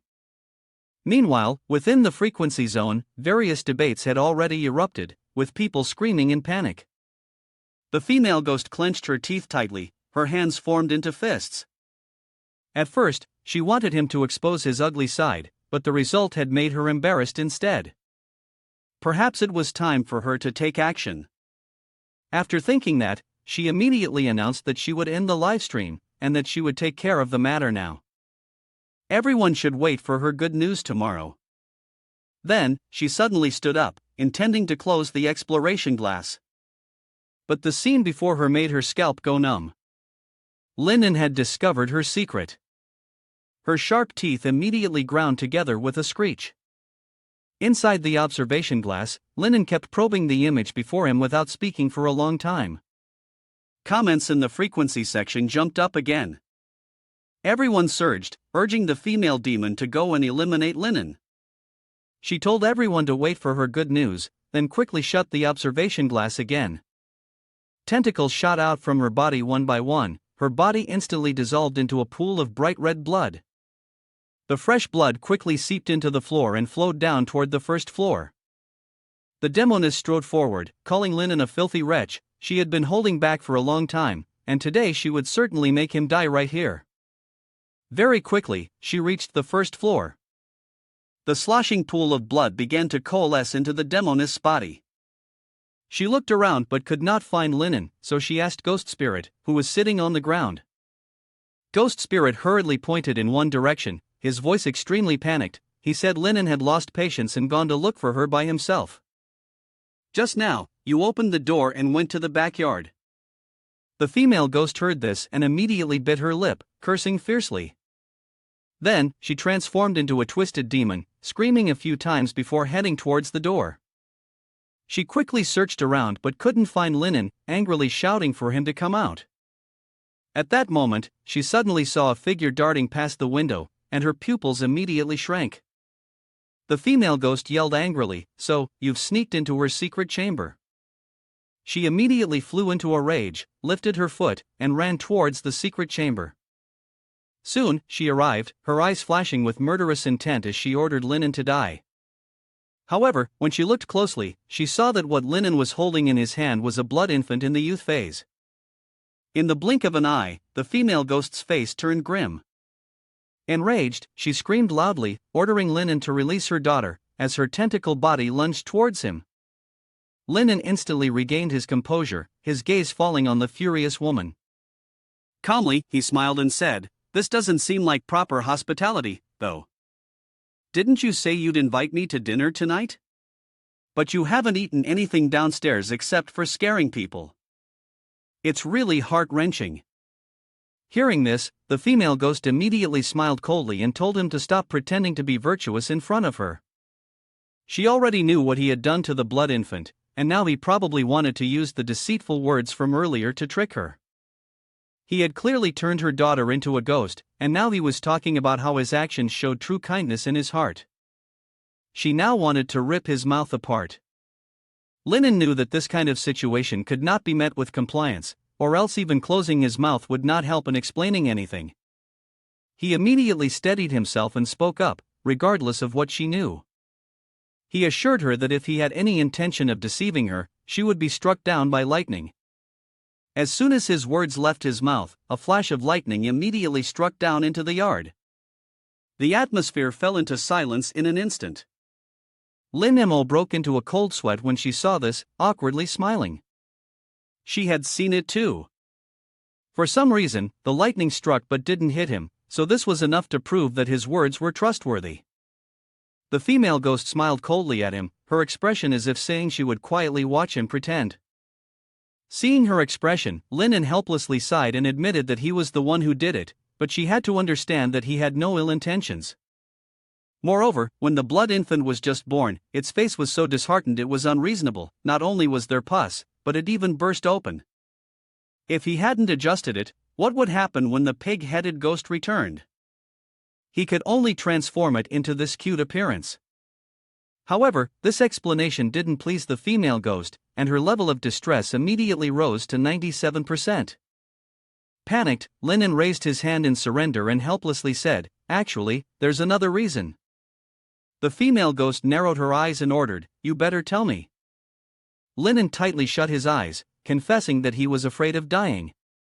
He feared that if he waited until her child was completely withered, it would punish him first. After all, this was an evil spirit. Hearing this, the female ghost snorted coldly, considering this excuse somewhat reasonable. She then gestured for him to continue. Lin looked up at her again, sighed, and said, "I wanted to test my skills to see if I could adjust it to be more aesthetically pleasing." The female ghost gritted her teeth, making a screeching sound, and asked him if there were any other reasons. Lin, a bit taken aback, blurted out, "There's still one more. You want to create an adorable little girl, and then nurture your relationship with her. The baby in your arms also cooperates, calling out 2 sweet words, but the female ghost seems to have turned to stone, standing still and speechless." Lin saw this and winked, signaling that he was just joking, so not to take it seriously. The female ghost glared at him angrily, cursing that it wasn't funny at all, telling him to go die, before immediately making her move. LM, seeing this, panicked and shouted loudly, telling her to stop, claiming he had influence. As soon as these words were out, the female ghost's tentacle froze in place. The female ghost looked at him in confusion, a bit suspicious, and after a second, she spoke, asking, "What kind of influence do you have?" Lin let out a small laugh and casually replied, "It's very simple. You're a doctor with many patients who have received your kindness and become your friends. If you're killed by her like this, those friends of yours will be very angry and will definitely come after her for revenge." At this point, Lin raised an eyebrow arrogantly and added, "For example, the 2 bald-headed ones are still locked in a life-and-death battle." As soon as these words were said, the female ghost's eyes widened in shock. "What you're saying is that the demon hunter and the Black Knight are your friends," but soon she sneered. "Do you think she will believe you?" Just as she finished speaking, Lin pulled out 2 revolvers from his body and raised them in front of her, aiming at the ceiling, saying, "You don't have to believe me, but I'm sure you'll recognize this gun." The female demon was immediately stunned, squinting her eyes as she looked at him, suspiciously asking about the revolver of the demon hunter. She was very familiar with the demon hunter, he never parted with his gun, so why did Lin have it? He happily explained that the 2 of them were from the same clan, and since the hunter liked him, he had given him the gun for self-defense. If Lin found himself in danger, he could shoot it and the hunter would come to his aid. Saying that, he aimed the gun at the female demon and smiled faintly. The hunter was currently outside the alley, and it wouldn't take long for him to get here. The demon hunter, who was fighting outside, suddenly sneezed for no apparent reason. Of course, Lin didn't know this, he was still looking for ways to deal with the female demon. He then took out a long hair from his chest and placed it on the back of his hand. The female demon squinted at it and coldly asked what that was. Lin curled the corner of his mouth and explained with a faint smile, "This is a token that Black Knight left for me." The hair from his chest, which he attached to himself, is the longest and roundest strand. The face of the female demon immediately became filled with confusion. What was chest hair supposed to be? Lin slowly spoke, "Today, when you were cutting hair for the Black Knight, he said your forehead was dark, and that disaster might be approaching, so he gave me this to ward off evil." Hearing this, the female demon couldn't help but gape in astonishment. Chest hair could ward off evil? For a moment, she didn't know how to react. Linen continued, if any corrupted spirit dares to harm you, the Black Knight can sense it through the chest hair. Think about it, Black Knight cares so much about his appearance, no one would dare to shave his head, but you did. What's more, you actually went ahead and did it. This alone proves the close bond between the two of you. Outside the alley, Black Knight also sneezed at the same time, his face full of confusion. At this moment, the female demon was shaken, her eyes wildly flickering, uncertain and indecisive. Because what he said was not wrong. She had previously interacted with both the Black Knight and the demon hunter. Both of them were tough and, by their nature, anyone who shaved their head would not survive. If that were the case, it would explain why Linen, so fragile, had managed to survive until now. It turns out there is strength to rely on. Seeing her expression, Linen raised an eyebrow, feeling smug. It seemed that the words he had just spoken were able to intimidate her. He quietly breathed a sigh of relief, thankful for his quick thinking, otherwise, it could have been the end for him. However, at this moment, she suddenly spoke, accusing him of deceiving her. Her eyes darkened as she glared at Linen. The demon hunter and the Black Knight had been enemies for centuries. A friend of the enemy was an enemy, and both of them were friends of yours. Linen was somewhat taken aback after hearing the ghost woman's words. Seeing his reaction, the ghost woman thought she had guessed correctly and smirked with disdain. Has she exposed you? Did you think she would fall for such tricks so easily? But at this moment, Linen grinned and said, there's something she probably doesn't know. The ghost woman looked at him in suspicion, waiting for him to continue. Linen went on, they may seem like mortal enemies at first glance, but in reality, they are a pair of lovers who harm each other. As soon as these words were out, the ghost woman immediately froze in place. She couldn't process the information Linen had just revealed. Outside the alley, the demon hunter and the Black Knight snorted in unison. The demon hunter immediately pointed at the Black Knight, angered, and said, he always snorts like that, it's definitely because the Black Knight is cursing him under his breath. Hearing this, the Black Knight clenched his teeth, cast a sidelong glance at the demon hunter, and huffed, telling him to stop spouting nonsense. Clearly he was the one secretly insulting and cursing me, even saying he'd kill the demon hunter today. Right after, the two men charged at each other and began brawling again. Inside the room, Linen sat back down in his chair, smiled, lifted his chin, and said, you don't need to worry about those two. Blood Prison's electric saw has cut through so many people, you're still his pupil. See whether he'd let you die without saving you. He moved his neck slightly, loosened his collar, then continued. Besides, the old woman in Wandering Soul Alley doted on you as her rightful grandson. If this grandson died, she would be heartbroken. The female demon ground her teeth as she watched Linen speak so casually, silently cursing that he was feigning ignorance in front of her. She felt an urge to brutally beat him to death on the spot, but the people he had just mentioned were not easy to provoke. Seeing her expression, he secretly felt pleased. Very good, she was shaken, this would be the final blow to her. Thinking this, he smiled again, his words turning, and then, from his chest, he took out a translucent, gleaming object that resembled white jade. Raising an eyebrow, he asked her, do you know what this is? The female ghost's gaze immediately fell upon the object in his hand, and her expression changed dramatically. Because she could sense the aura of an origin-level entity coming from the object, she couldn't help but feel alarmed. Linen slightly curled the corner of his mouth into a strange smile. This was a shard of the abyssal hunter's tooth. The female ghost immediately trembled all over, instinctively taking a step back. It was the same thing they had consumed last night along the entire Wandering Soul path. She herself was among them, barely escaping to this place. Even monarch-level powerhouses had to retreat in submission, yet he had managed to make them drop a shard of their tooth.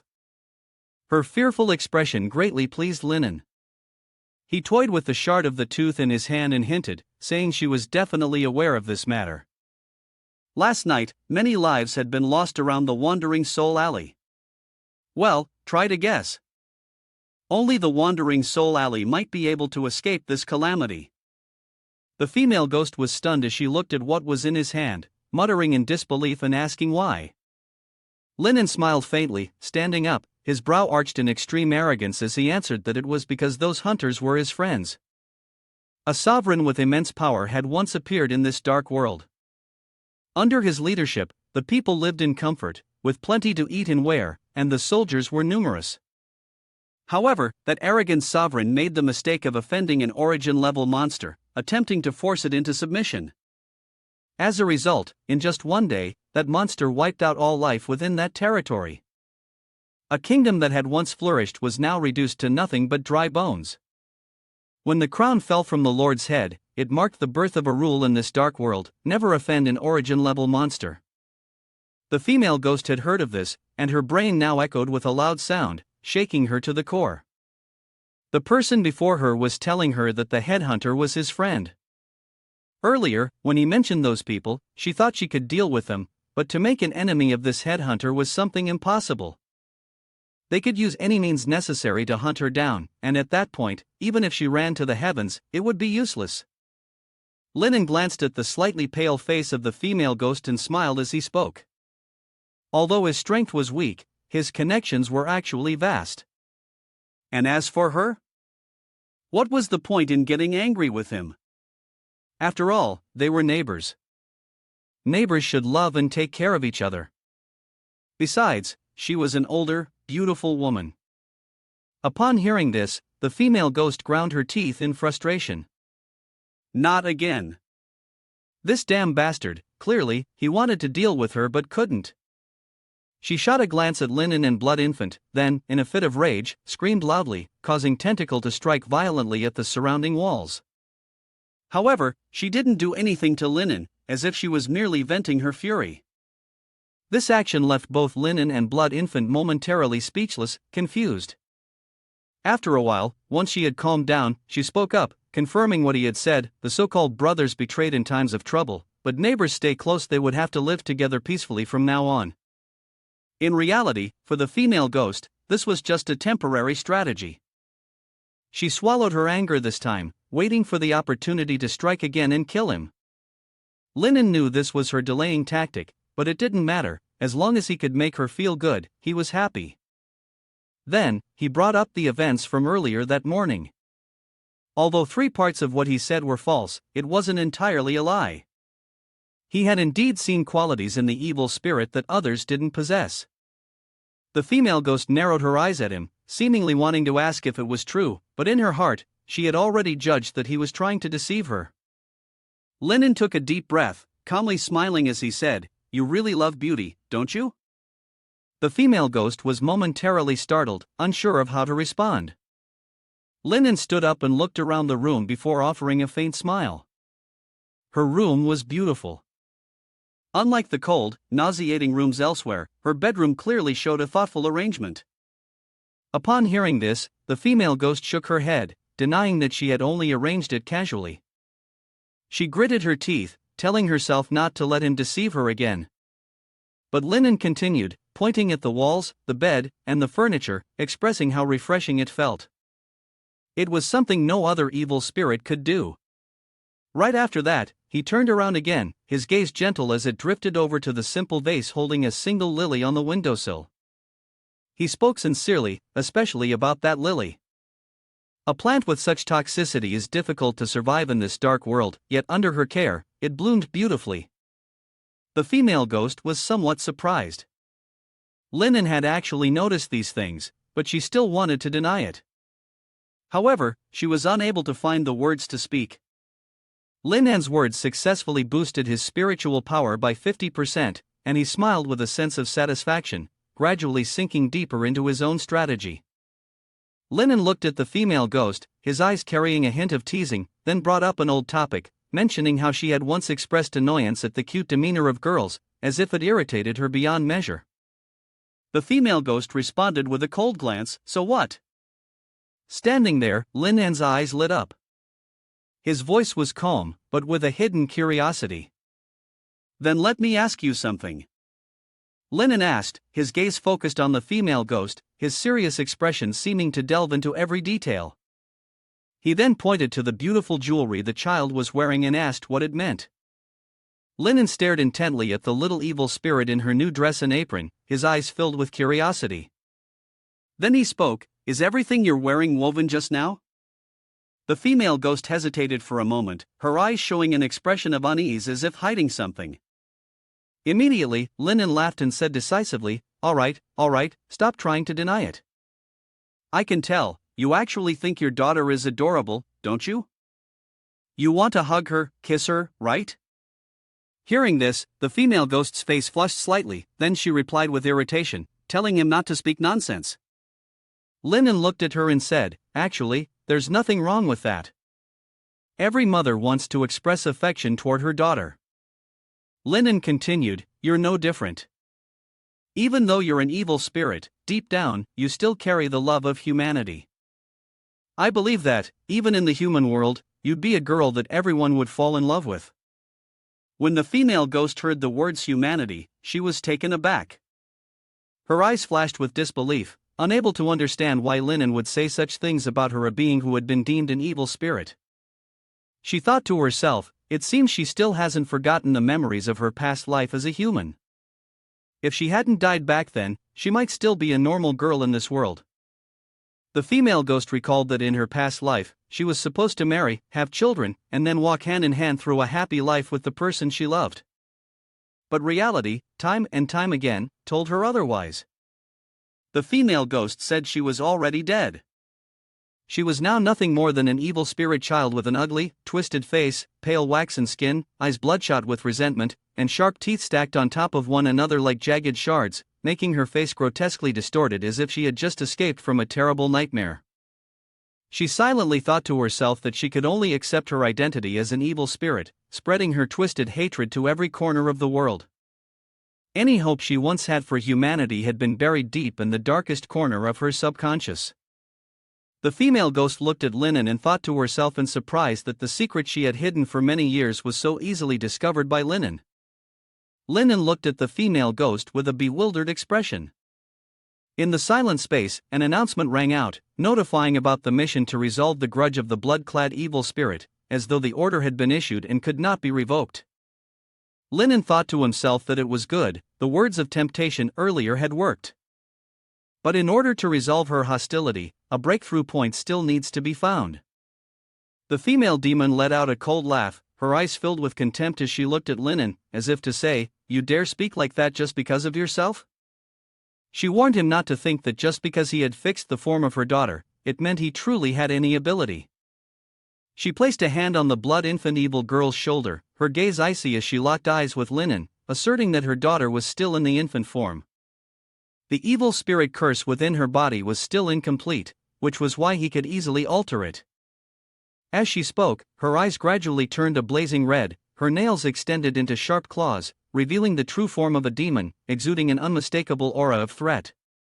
She spoke in a cold voice, her red eyes staring directly at Linen, emphasizing that what he had seen was just a small fragment of the evil spirit form she was capable of showing. Her voice became harsh, her eyes burning like flames of fury, stressing that Linen had probably never seen the true form of an evil spirit before. She revealed her true demonic form, an ugly, terrifying demon with long, flowing hair, one eye glowing red, and a wide, fearsome mouth. In this powerful form, she stared directly at Linen, her voice resonating with a challenge, as if questioning whether he still dared to be confident in his own abilities. Blood infant evil girl witnessed this horrifying scene, her face filled with fear, eyes welling up with tears as she began to sob uncontrollably, her tiny body trembling. The female demon gazed straight at Linen, her eyes burning red, full of agony and resentment, her deep, gravelly voice sounding like a curse. She said that it was the pain and hatred that had transformed her into what she was now. She asked Linen, "Do you really think that with just a tiny surgical knife in your hand, you can resolve everything?" Seeing the demon's form now, Linen couldn't help but feel a surge of fear. Inside, he thought, what should I do? This evil spirit is so powerful, its strength exceeds anything I could possibly understand. He tried to remain calm and search for a way out, knowing that with the slightest mistake, she could kill him at any moment. Suddenly, Linen remembered the curse.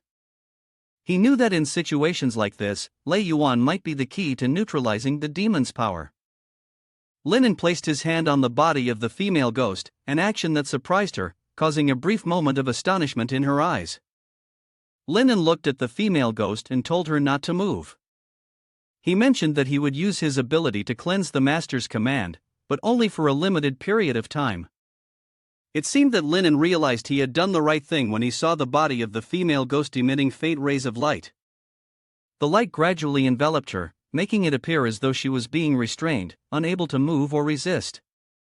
She opened her mouth wide, and around her were countless shadowy ghosts swirling, their screams of pain echoing, creating a shrill, piercing sound.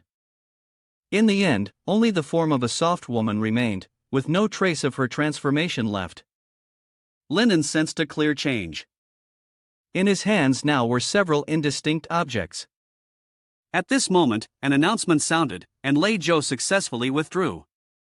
In front of Linen now stood the female ghost, transformed into a beautiful and radiant girl, with bright red lips and sparkling eyes full of life. Her alluring figure lay before him, with no trace left of the evil spirit. Only the pure and fragile beauty remained. Linen smiled gently as he looked at the female ghost, who had now become a beautiful girl, and told her that he was not her enemy. The female ghost was astonished, unable to believe the sudden change in herself. She was so surprised that she couldn't believe it, and asked Linen if he had truly removed the master's curse from her body. Linen responded, "What if I hadn't? I'm a doctor, I never deceive my patients." Linen then brought the blood infant evil girl in front of the female ghost. The little girl stood quietly beside him, her eyes filled with joy.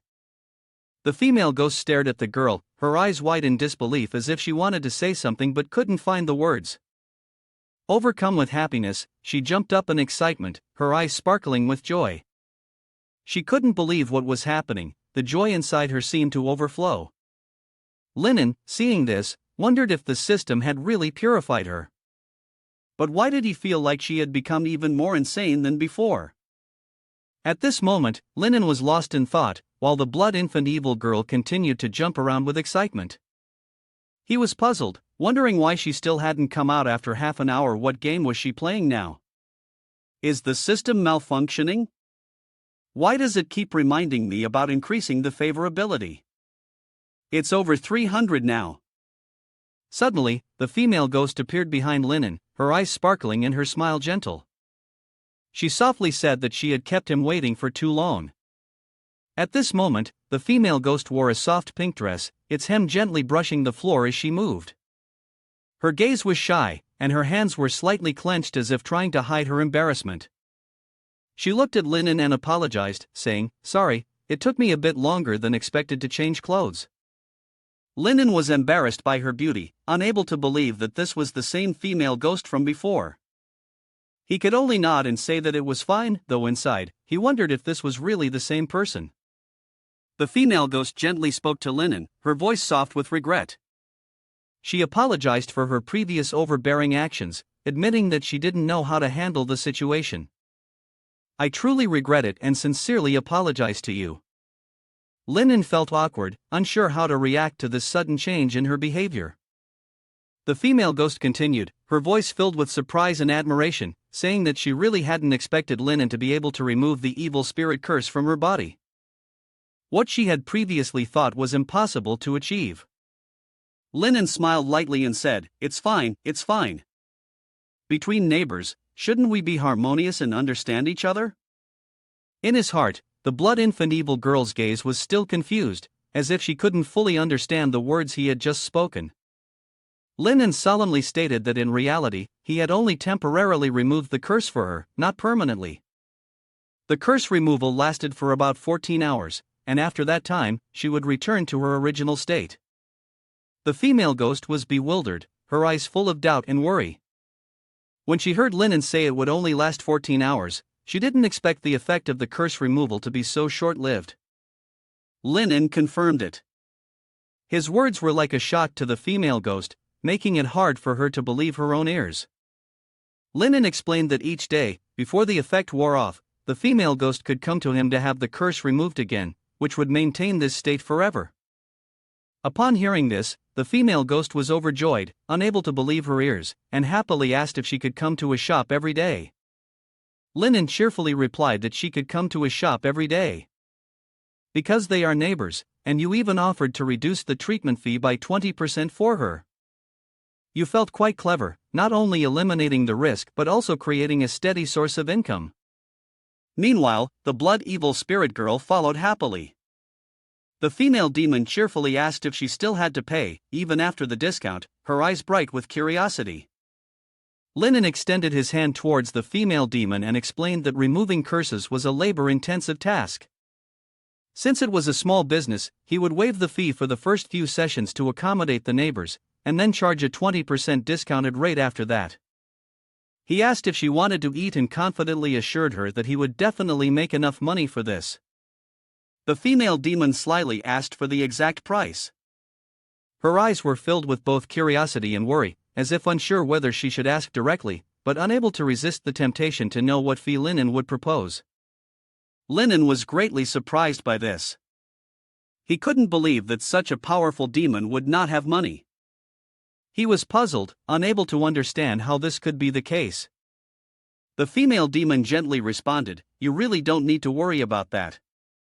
Money is not something I need in my life." She softly told Linen that whatever she desired, she could simply consume the other party directly. Her words were gentle, yet they left Linen in a daze. His mind was still spinning with thoughts on how to resolve the situation. Linen forced a smile, trying to appear at ease, and said, "It's fine if there's no money. We can trade something else, like body parts, herbs, or some talisman or something, as long as the price is reasonable." The female ghost immediately responded, her voice firm, "No." She explained that what Linen had offered was not what she needed. Her gaze, full of hidden meaning, only deepened Linen's confusion. She leaned her face close to his, whispering, "So, how much do you think I'm worth?" At that moment, the blood infant evil spirit, standing nearby, felt embarrassed and quickly covered his face when he saw this scene. Linen, blushing deeply, didn't know how to respond to her question. The female ghost was now idly playing with her hair, her gaze dreamy and her demeanor gently alluring, making the air around them heavy with temptation. Seizing the opportunity, she suddenly lunged toward Linen, startling him. His heart raced, and a feeling of unease and confusion overwhelmed him. Linen hesitantly extended his hand, trying to maintain distance from the female ghost. He spoke softly, "Please have some self-respect." His eyes dared not meet hers, but his heart was filled with unease over the tension in the air. The female ghost smiled lightly, her gaze mischievous. She said that Linen had once called her sister and she preferred it that way. Her voice carried a hint of meaning, betraying the amusement she felt. Linen was embarrassed, his face turning bright red as the female ghost teased him closely. He quickly raised his hand in refusal.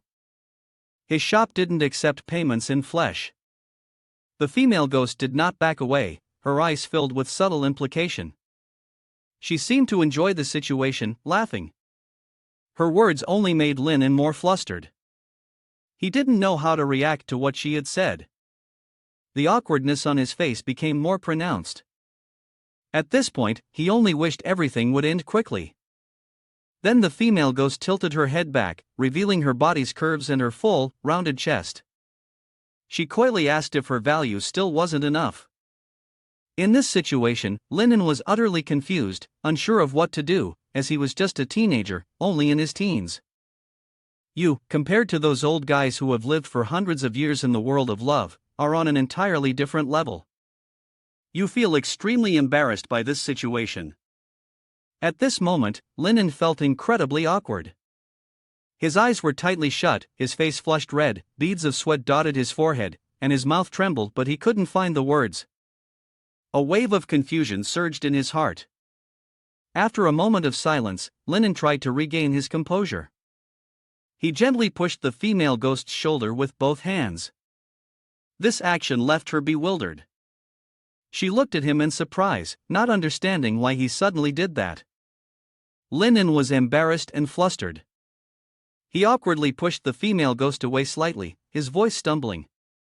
He didn't know what to do, so he blurted out, "You don't know anything." Her confusion deepened. She looked at him with strange, puzzled eyes, not understanding why he reacted that way. Linen squeezed his eyes shut, not daring to look directly at the female ghost's face. He felt incredibly embarrassed and flustered, his heart racing wildly in his chest. While she stood there questioning him in a tone that was far from friendly, she asked if he had ever been close to a girl before. "Have you ever kissed anyone?" The questions made Linen feel as though he had been pushed into a corner, unsure of how to respond. As Linen stood there, confused and lost for words, the female ghost continued her relentless questioning. She asked if he had ever had the chance to hold someone's hand, or if even such a simple gesture was something he had never experienced. Each question felt like an insult to Linen, with every word she spoke landing like a heavy blow to his self-esteem. The female ghost rested her chin on her hand, her expression suddenly turning pensive. She thought to herself, so that's how it is, he really has never gone through any of that. She gently stroked Linen's cheek, her gaze full of challenge and amusement, then whispered in his ear that she would teach him, step by step. Linen felt his face burn with heat, his limbs freezing up, unsure of how to react to her words. His embarrassment left him standing still, his face flushed, unable to hide his discomfort.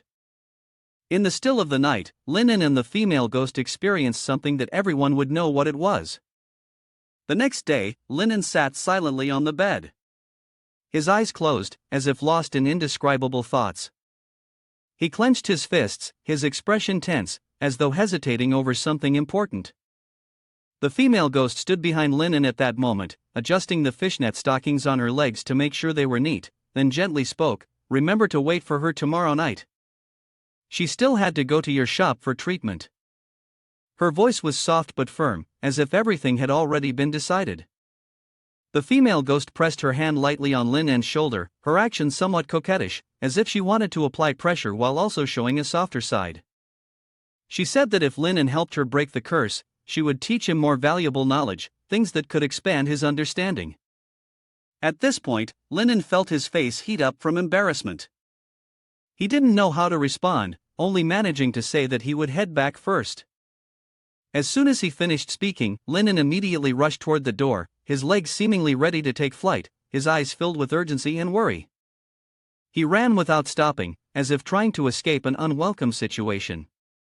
The female demon, upon seeing this, crossed her arms, her gaze revealing a hint of amusement, a slight smile curling at the corners of her lips, as if finding joy in Linen's panic. She said nothing, simply standing there calmly, watching him run away. Her amusement grew more apparent as she saw him flustered and in a hurry. At this moment, the system chimed in with a notification signaling that Linen had completed the exit mission. The notification appeared on the screen, causing him to stop in his tracks for a moment. Linen sat down with his chin in his hand, disheartened, wondering how he had ended up in such a situation. Why had he become someone with such twisted thoughts? Why was he so afraid of everything? It felt as if everything were spiraling out of control. Then there was this strange thing, forcing him to pay with his own body, as if it were something unbearable. Linen was furious, his face turning bright red, unable to suppress his emotions. He panted heavily, telling himself that this was clearly the first time in his life that some force had ruthlessly taken something from him, and he felt as though he had been lured into a trap he couldn't escape. These feelings left him utterly baffled. Furious yet confused, Linen plopped down onto the chair, letting out a weary sigh. His gaze blankly drifted up to the ceiling, as if searching for answers to unspoken questions. Linen checked his physical status again, realizing that it had deteriorated significantly. He silently thought to himself, "Thankfully, I had allocated all my points to physical strength earlier. Otherwise, I probably wouldn't have been able to endure last night." He then decided to allocate all his attribute points to physical strength again, just as he had before, to ensure he could maintain his health and resilience in tough situations. Linen sat deep in thought, reflecting on the events of the past few days, then asked himself, "It's already the third day, and the teacher still hasn't come back. I wonder what happened that's keeping him away." A sense of worry and confusion arose within him, unsure if something serious had occurred that was beyond his expectations. Linen had arrived at World, a place thick with chaotic information. He opened the system and saw various conversations between people. Information flowed quickly across the screen. Linen thought to himself, "That woman sure is blunt, she really shares everything with everyone. Especially when in the world network, the speed of information spread is faster than the speed of light. Linen continued to scroll through the system screen, then sighed and decided to let it go. He would focus on his main task first. The other matters could wait until later. The system notified that Linen had entered the topic interface of the regional channel, where information about tasks and events in the area is frequently updated. He skimmed through the system for a while and thought that this regional channel seemed to correspond to Wandering Soul Alley, so his teacher was definitely not here. However, he thought that if the news had been posted on the World Channel, then receiving information from his teacher might not be entirely impossible. When he clicked into the World Channel system, he was surprised to discover that this channel required special permissions, which caught him off guard. He decided to narrow his search scope, hoping for some results, though he wasn't too confident about it. After entering the system, Linen quickly posted a message asking for information about the Blood Curse Berserker from the Blood Curse Apothecary Shop in Wandering Soul Alley. He hoped to receive any information from those who might know something about it. At the same time, Linen asked for help from everyone, hoping that his post would attract attention. After completing the post, Linen thought to himself that many elements of this world resembled an online game. He wondered if this high-level willpower came from his own world. At that moment, Linen had many questions in his mind. He wondered about the connection between this world and his own, and whether everything was being controlled by a system. At that moment, a notification appeared on Linen's screen about the domain of contracts, which piqued his curiosity. Linen researched the domain of contracts and realized that it was the bridge linking the dark world with other worlds. Linen realized that beings from other worlds could establish contracts with beings from the dark world through sacrificial offerings. He understood that after signing a contract, creatures from the dark world could use the summoning method of dark demons to appear in other worlds, bringing dangerous and mysterious connections. Upon hearing about the connection to other worlds and the summoning of dark demons, Linen suddenly realized something important. He happily thought to himself, if that's the case, then couldn't he use this method to return to his own world? As soon as the thought crossed his mind, the system immediately activated and teleported him into the realm of contracts. Linen had just heard the notification from the system, and a sense of emptiness suddenly filled his heart. He realized that his current authority was not sufficient to unlock the relevant functions. This made him feel disappointed, as the dream of returning to his own world seemed even more distant now. Linen sighed, telling himself that in order to unlock all the functions of the world, he would need to constantly upgrade his permissions. He understood that this matter could be postponed for now. For the time being, he needed to find another way to improve his strength and authority. Linen looked at the exchange area and found it quite intriguing. He decided to teleport there, hoping to find something useful for himself. After proceeding, Linen entered a new world. The space around him was engulfed in an eerie, pitch-black darkness.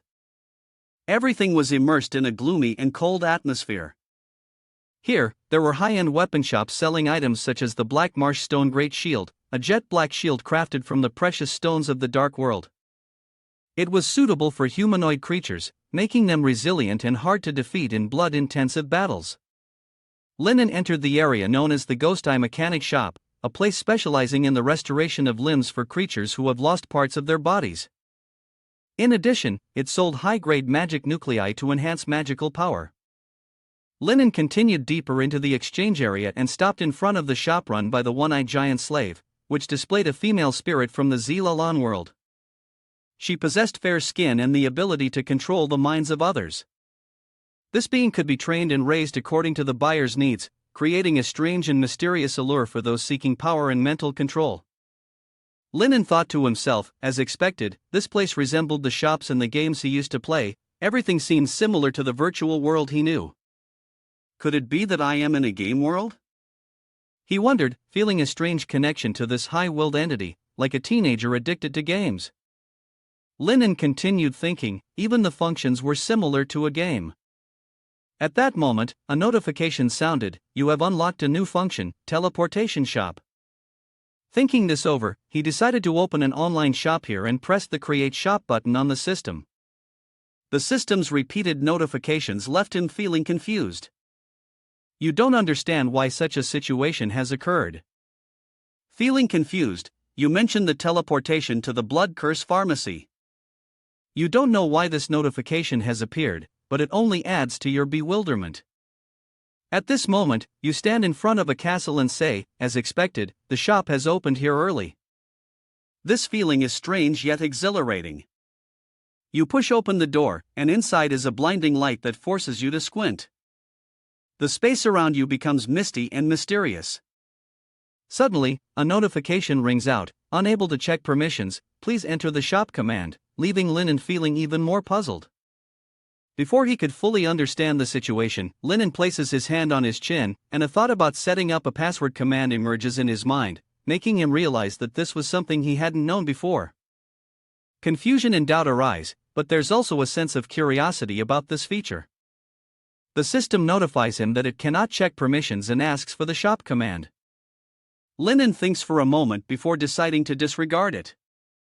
He'll follow his teacher's preferences and guess something randomly.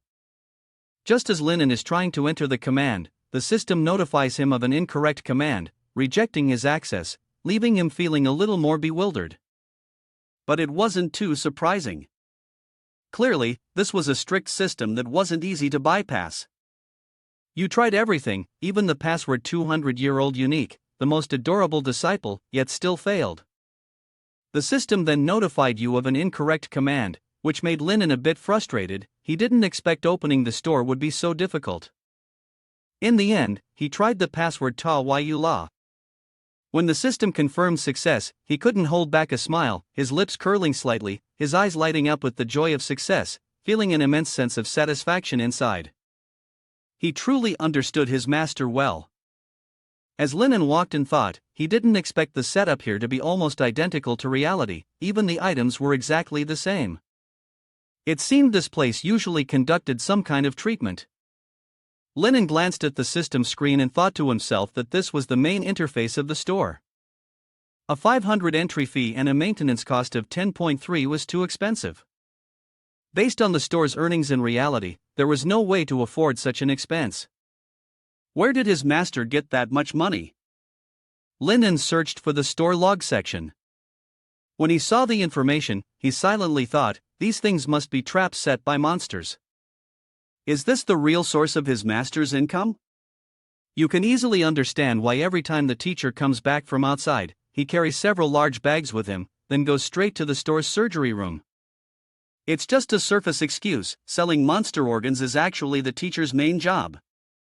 Lennon was confused. The monsters mentioned in the store's diary, just hearing their names, he knew they were very powerful. Yet the teacher could easily kill them. This made him realize that the teacher's strength was far greater than he had imagined. He couldn't help but wonder how powerful the teacher truly was if he could do such things so easily. He was even more confused when he read a message in the store's diary. It said that on day 105, an old friend from the Demon Association came to find the teacher, inviting him to the inverted tower to discuss some strange events happening within the association recently. The teacher had withdrawn from the Demon Association for 10 years, so it was strange that this friend would come looking for him. After reading it, Lennon thought that this message had been written 3 days ago, and it seemed to be the reason why the teacher had left. He couldn't help but feel curious and worried. Could the events in the Demon Association be related to the changes in the teacher's life? Lennon read the message again and felt a rising sense of doubt in his heart.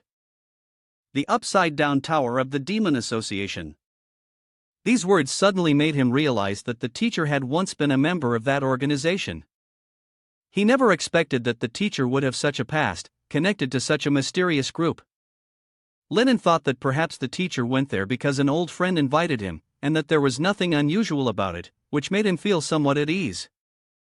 After thinking for a moment, Lennon decided to enter the system to prepare to leave this world. Back in the real world, Lennon thought that now that he had discovered the vast world channel, the most important thing was to make money, advertise, and build his fame. As he walked toward the door, he reflected that in order to succeed in the world, he needed to have a product good enough. Lennon sat down at his invention table and started to think. Using the unique formula from the system's reward, he was sure he could open up a market in the world, then use the earnings to continuously upgrade his privileges within the world. Holding the test tube in his hand, he thought that one day he would enter the field of contracts, and then return to his original world. Standing with his arms crossed, his eyes sparkled with determination, his mind filled with thoughts of the future, and it felt as though everything was slowly falling into place. World Pharmacy, a place where the opportunity for wealth is right before your eyes, no longer distant. After much thought, he decided to post an advertisement on the system with the goal of attracting attention and building a brand. Once done, Lennon sat down, his hands clasped together, eyes fixed on the screen. In his heart, he thought to himself that all he had to do now was wait for the customers to pour in. Then Lennon stood up and looked at the screen, thinking to himself that it was only a matter of time before the customers arrived in droves. He smiled faintly, reassured that everything was fine, this was just the beginning, and with a little more advertising, customers would come quickly. He paced back and forth. Despite the long wait, no one had shown up. The feeling of anticipation began to unsettle him, and he wondered if he had done something wrong. After 3 hours, Lennon sat down, sighing in frustration, overwhelmed by the sense of defeat as no one came. Angrily, he stood up and shouted loudly, repeatedly venting his frustration, having spent 5,000 rusty skeletons without seeing a single person. Lennon felt cornered, shouting in fury. To let everyone see your advertising tactics. You began to get back to work, clenching your fists and focusing, not letting disappointment overwhelm you, determined not to give up no matter how many difficulties you faced. On the advertisement screen, a woman dressed provocatively appeared with a confident smile. She was introducing Lin An's store. She was making gestures, pointing to her chest, which made it impossible for viewers to take their eyes off the screen, sparking curiosity and a desire to learn more about the store. When viewers clicked on the ad, a notification appeared on the screen, surprising them with strong, enticing messages about the Fierce Man stimulant, the male enhancement pills, and the Ascension, which were as powerful as land-shaping machines, creating an exaggerated image of masculine strength. You chuckled softly, confidently thinking to yourself, this was just the first trick, there are still more tactics to try. You continuously registered new users, and the number on the screen kept increasing, each click bringing you one step closer to your goal. You smiled confidently, feeling satisfied with the results, then spoke with assurance, saying, after this, I'll wrap it up. When you made your move on world, the surrounding space trembled, the screen lit up, icons and text swiftly flashed by, and everything seemed to be turned upside down, creating a powerful light effect signaling an impending change. The creatures in the world staggered, their bodies swaying as if affected by an invisible force. The space became chaotic, causing everything to become hazy and unstable. Notifications rang out continuously, each time accompanied by a large number of people requesting to join Lin An's store. The number of registrations kept increasing, forming a violent wave in the world, further agitating the surrounding space, as if a ferocious storm was sweeping through. A customer looked at Lin An's store, his voice filled with doubt, asking whether the store sold the miraculous medicine mentioned in the promotional information.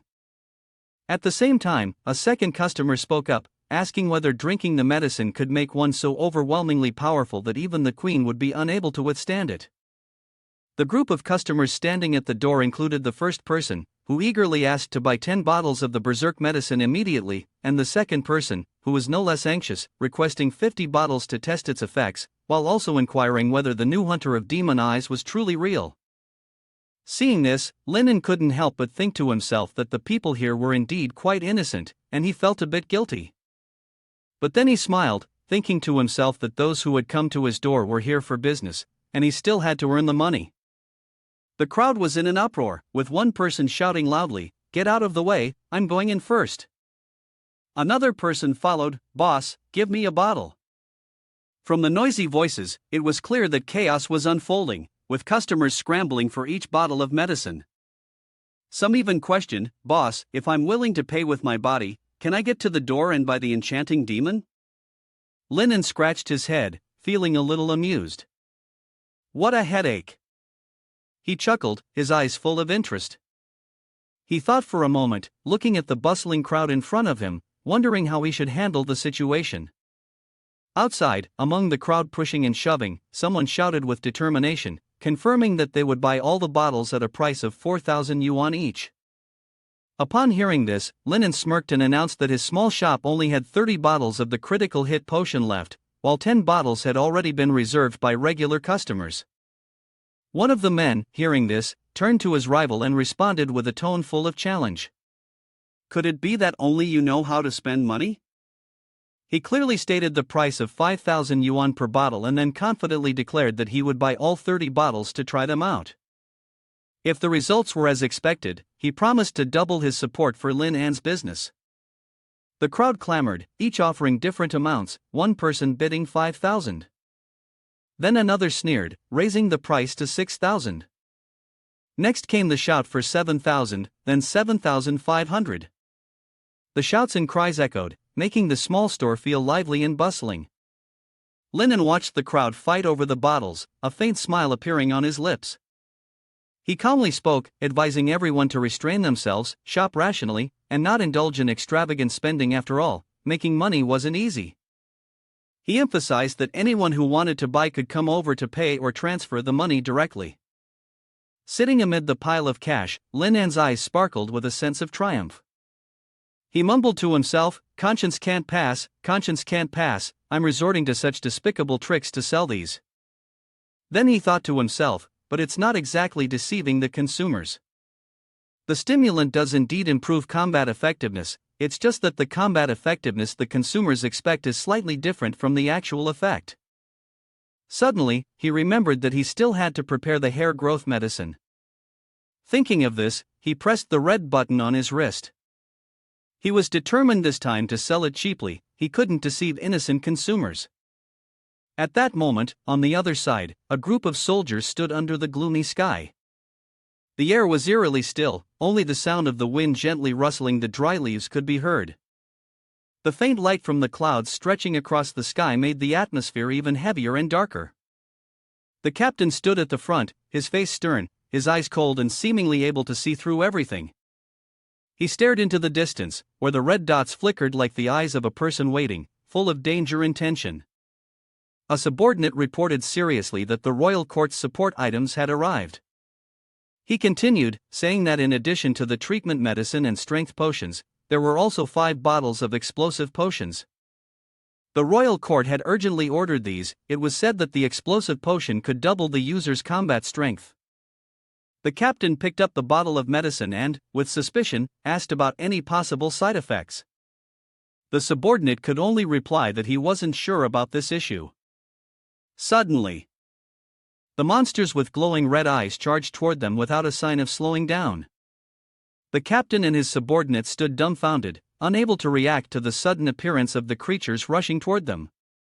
The monsters grew increasingly ferocious, baring their sharp teeth as they rushed forward at a terrifying speed, causing the air around them to become thick with tension. The captain prepared his weapon, his gaze cold, and shouted orders to his team to prepare for defense.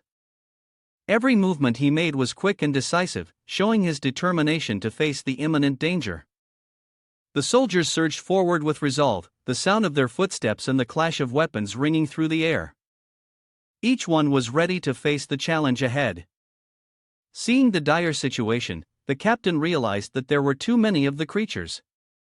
He knew that with their current strength, they would not be able to stop them. Frowning, he thought that the only way to survive was to force a breakthrough and kill the mother monster. But his current strength was still insufficient, and the only option left was to take a risk. With that, he picked up a red vial, drank it without hesitation, and immediately felt a burning sensation spreading through his body, the power gradually rising within him. After finishing the drink, he felt a transformation within his body. His strength increased dramatically, as if every cell in him had awakened and was ready for battle. He let out a roar, the sound reverberating through the air, expressing the determination and newfound power he had just gained. His eyes gleamed with brutality, without a hint of fear. The soldiers were astonished when they heard their captain's shout. They exchanged confused glances, acutely sensing the shift in the atmosphere, the tension now heightened exponentially. The captain's bald head gleamed brightly, muscles rippling beneath his taut skin, his eyes burning red like fire, filled with killing intent and resolve. He grinned confidently, feeling the surge of power coursing through his body. He knew that he was now much stronger than before. The subordinates exchanged surprised looks, unable to believe the change in their captain. His hair had vanished, leaving only a glowing bald head, his muscles swollen with power. The crowd stared at each other in disbelief, none of them daring to believe what was unfolding before their eyes. Their gazes fixed on the captain, who had now completely transformed. The captain stood tall, firm in his newfound power. Confidently striking a pose, showing off his bulging muscles beneath his new, powerful appearance, his glowing red eyes radiated an imposing aura that made everyone around him gasp in awe. The group of subordinates exchanged confused glances, unable to believe what was unfolding before them. The captain, now bald, with rippling muscles and fiery red eyes, had transformed into a strong, entirely new version of himself. Holding a weapon in his hand, his eyes filled with determination, he commanded his subordinates to charge forward, creating a powerful atmosphere around them. The sound of weapons clashing echoed, compressing the space around them. The monsters on the other side were no less formidable, charging forward with fiery red eyes and sharp, gleaming teeth under the dim light, creating a chaotic, intense scene. The captain lunged forward, his body splitting into multiple figures, each rushing toward a different direction, forming continuous attack patterns that threw the monsters into disarray. Copies of the captain appeared everywhere, standing firm and ready to strike at the perfect moment. A female reporter with a peculiar expression was covering the news, mentioning that recently, strange events had been occurring in the cursed areas of the city, all of which were linked to the phenomenon of bald heads. Here is the detailed report regarding these events. The 30-year-old ruler of the Western Kingdom has overthrown the Blood Clan. The hot news is that the 30-year-old ruler of the Blood Demon Clan, who became a criminal, suddenly shaved his head, and at the same time, his strength greatly increased. With the bell, he killed 15 demonic creatures during the trial, breaking the Blood Clan's century-old record. Breaking news: the one-horned demon tried ship encountered trouble in the Destruction Sea but was rescued. The reason was that the head of a certain high-ranking officer suddenly began to shine with high-frequency light, which was mistaken by passing ships as a lighthouse, successfully guiding them to their position. Breaking news: a werewolf in the City of Sinners had his weapon loaned out by the Blood Clan. After transforming into his beast form, he suddenly grew spikes on his head, and his strength surged. With the bell, he killed several blood-sucking demons, successfully escaping the pursuit. At this moment, Linen was creating a product. He said, add 1 ml of Simlo complex liquid into a piece of blood demon meat, a tail from an evil lizard god, and 1 gram of fallen dark shadows droppings. A series of notifications rang out, indicating that his reputation in the City of Sinners, the Dark Spirit Royal Court, and the Enchanting Demon Group had significantly increased. Suddenly, he furrowed his brows. The sudden feeling of discomfort caused him to stop and wonder what was happening. He reminded himself that after stirring the mixture thoroughly, he needed to add a little bit of the hunter's tooth to complete the potion. The notification continued to ring, and he had just gained more experience in alchemy, leveling up to intermediate alchemy, while also increasing his mental power and receiving a significant amount of basic experience points. After finishing, he picked up the product, his eyes lighting up with self-satisfaction, thinking to himself that this time he would be able to make a large profit. The Flesh and Blood potion was a high-grade potion capable of quickly healing external wounds, and in addition, it could support the regeneration of lost limbs. However, there were a few minor side effects that the body might experience when using it. A sudden knock on the door outside caused Linen to turn his head, his expression curious. Linen stepped cautiously toward the door, each step taken as if something unusual were awaiting him. He opened the door, and the light from outside poured in, surprising him. His eyes widened as he saw the unexpected sight before him, a girl. With a serious expression, she urgently asked if the surgery could be performed. Linen noticed a customer entering and eagerly invited her to sit down for a checkup. It was a black butterfly spirit demon with a severed arm, who seemed a bit shy and hesitant. She blushed and awkwardly explained that her arm had been eaten by a monster, and that she needed treatment right away, otherwise, she would die. Along with her shyness, there was a hint of concern. Her injury was quite severe, and it had taken her a long time to find the pharmacy. She wasn't sure whether he could treat her or not. After scanning her information, the system immediately issued the mission Severed Limb Rebirth, with a reward of 200 rusty skeletons, 200 basic experience, and 4 special rewards. Linen could sense the black butterfly spirit demon's anxiety and reassured her, "Don't worry, their blood-curd pharmacy is the best store within 100 miles of Fong Yuan's Wandering Soul Hollow. Not only can I treat your arm, I could even heal you if you were burned to a crisp." Upon hearing this, the black butterfly spirit demon felt a little relieved, but she was still a bit mischievous. She looked at Linen and asked, "You're not going to use anesthesia to drug me, tie me up, hide me in a corner, and then do some nasty things to me, are you?" Linen was silenced by her words, and the two of them found themselves in an awkward situation, gazing at each other. Linen, with a serious expression, quickly clarified that of course, he would never do such a thing. Upon hearing this, the black butterfly fairy brightened up, feeling somewhat relieved. "That's good then." Suddenly, the system granted 10 points of goodwill from the black butterfly spirit demon. Linen was taken aback. What was happening? Did the goodwill just increase? Curious, Linen decided to get to the bottom of it. After all, why would she ask such a strange question? The black butterfly fairy grew angry. When they first arrived in this world, the elder had specifically warned them that the creatures here were very evil, and many of their kin had been deceived and treated as playthings by the wicked. Therefore, they had to stay on high alert and guard against being tricked. After saying this, the black butterfly fairy softly asked, "So, are you a deceiver?" Linen quickly reassured her again, "Of course not." Only then did the black butterfly fairy breathe a sigh of relief. Ding! Trust level increased by 10 points. After the trust was established, the black butterfly fairy nonchalantly resumed drinking, indifferent to what Linen was doing. He shook his head. Wasn't the elder supposed to have warned her to stay vigilant? 2 to 3 sentences, she had already trusted him, though still wary of being deceived. Her entire demeanor radiated caution. Linen continued to tend to the wound while asking, "Earlier, you said your race is migrating. Does that mean you don't belong to this world?" The black-horned fairy replied, "The elder said such confidential matters should not be revealed to unfriendly creatures, to avoid being investigated." Then she asked if Linen was an unfriendly creature. "Linen is certainly very friendly," the black butterfly fairy said, and trusted him once more. If it was a friendly creature, it wouldn't matter to share the information. In fact, we are migrating to the mountain range in the northern infernal plains to settle down. There is a water source and enough food to sustain our people. It's a very good place. The black butterfly fairy sighed, truly speaking her mind. If the wrong people heard this, her entire tribe could be wiped out.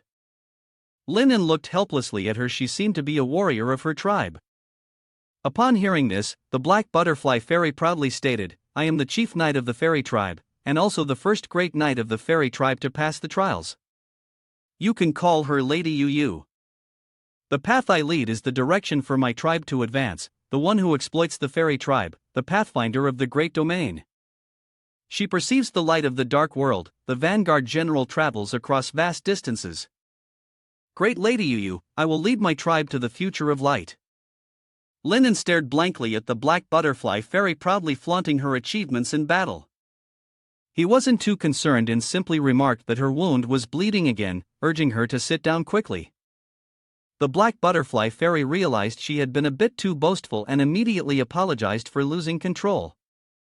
Linen thought to himself, this demon spirit is not only easily deceived, but also somewhat mentally impaired. It's truly a miracle she has survived this long. Linen then continued to ask, "Isn't the place you're trying to go in the northern infernal plains? Why have you come to Wandering Soul Alley in the south?" The black butterfly fairy became confused again. She told him not to speak of strange things, that she, the vanguard, was heading north and had never deviated from that path. Hearing this, Linen asked her, "Where is the north?" The black butterfly fairy boldly pointed. Linen now felt uncomfortable, as that direction was actually to the south. The black butterfly fairy panicked upon hearing this. Yet, she remained utterly confident. "It's impossible, you are the vanguard general, there's no way you could have gone the wrong way." They had traveled 2 miles, and on this road, her intuition told her she was right. Linen asked, confused, "Do you always rely on your intuition to navigate?" The black butterfly fairy, still optimistic, replied, "If not, then what should I do? Your people have always been like this." He asked further, "Then how far is the distance from where you moved to your original territory?" The black butterfly fairy answered, 500 miles, but just earlier, she had said they had traveled 2,000 miles. She still cheerfully insisted that was correct. "Then why is it, after a 500-mile journey, you've traveled 2,000 miles and still haven't arrived?" Linen asked, raising an eyebrow. Only now did the black butterfly fairy realize something was off with her route. Linen, naturally, felt helpless. After traveling 2,000 miles, she still didn't realize she was going the wrong way? With that kind of head, it was a miracle she had managed to survive this long. She truly had no respect for this world. Feeling completely exasperated, Linen decided to open a drawer and take something out. He pulled out a compass and handed it to her, priced at 200 rusty skeletons, as a gesture of friendship. With this, she would never lose her way again. Black Butterfly Fairy, delighted, immediately asked, "What is this?" Linen kindly explained, "It's a compass, a mysterious device that helps you determine direction. On a regular day, it's sold for 1,000, and she asked further, "How do you use it?" Linen replied, "It's simple. When the needle points south, it means you're standing in the southern direction." Black Butterfly Fairy found it truly magical and agreed to purchase the compass. The system then sent a notification, and Black Butterfly Fairy's trust level increased by 30 points. After the transaction, Linen felt uneasy. He considered himself an unscrupulous trader. The system sent another notification, "Host has achieved success, with profits 100 times greater. Congratulations, host, you have earned 200 basic points." Linen patted Black Butterfly Fairy's shoulder, acting as a friend who needed to remind her, just because someone says they're not a bad person doesn't mean they are a good one. And just because someone says they won't deceive you doesn't mean they are truly trustworthy. Don't casually eat food given by others, don't turn your back on people easily, and don't follow others home. These are the things that will ensure your safety for a lifetime. Black Butterfly Fairy could only smile shyly, patting her head and thanking him for his sincere words, though she completely failed to remember any of them. Linen was helpless. No matter how he reminded her, it was all in vain. She was the type to be easily deceived, but if she had made it this far, she must have some tricks up her sleeve to maintain her composure. He started to get curious about the wound on Spirit Demon Black Butterfly's hand. She explained that it was the result of a bite from a giant. It was a monster far stronger than them, and she was no match for it. If she hadn't managed to avoid it in time, it wouldn't have been just a bite on her hand, but a bite on her head instead. Linen stood frozen after hearing this. Fine then, in order to avoid any infections, he suggested cleaning the wound. He asked her to take off her coat. The Black Butterfly Fairy immediately refused. A knight never took off her armor. Linen explained that she had to take it off to apply a local anesthetic. Cleaning the wound would be painful. The Black Butterfly Fairy still refused. She believed that the anesthesia would affect her knightly reflexes. A little pain was nothing. Linen needed to confirm if she was absolutely certain. The Black Butterfly Fairy was 100% sure. He began to take action. She was the second person to be so brave in front of him. In the clinic, Linen started his work. Both the hands and feet of Spirit Demon Ming Ming were tightly strapped to the corners of the bed. The posture was somewhat awkward. Spirit Demon Ming Ming blushed, feeling embarrassed. He could start at any moment. She was now a fish on the chopping block. Linen, with a malicious look, warned, "If you can't stand it, just scream.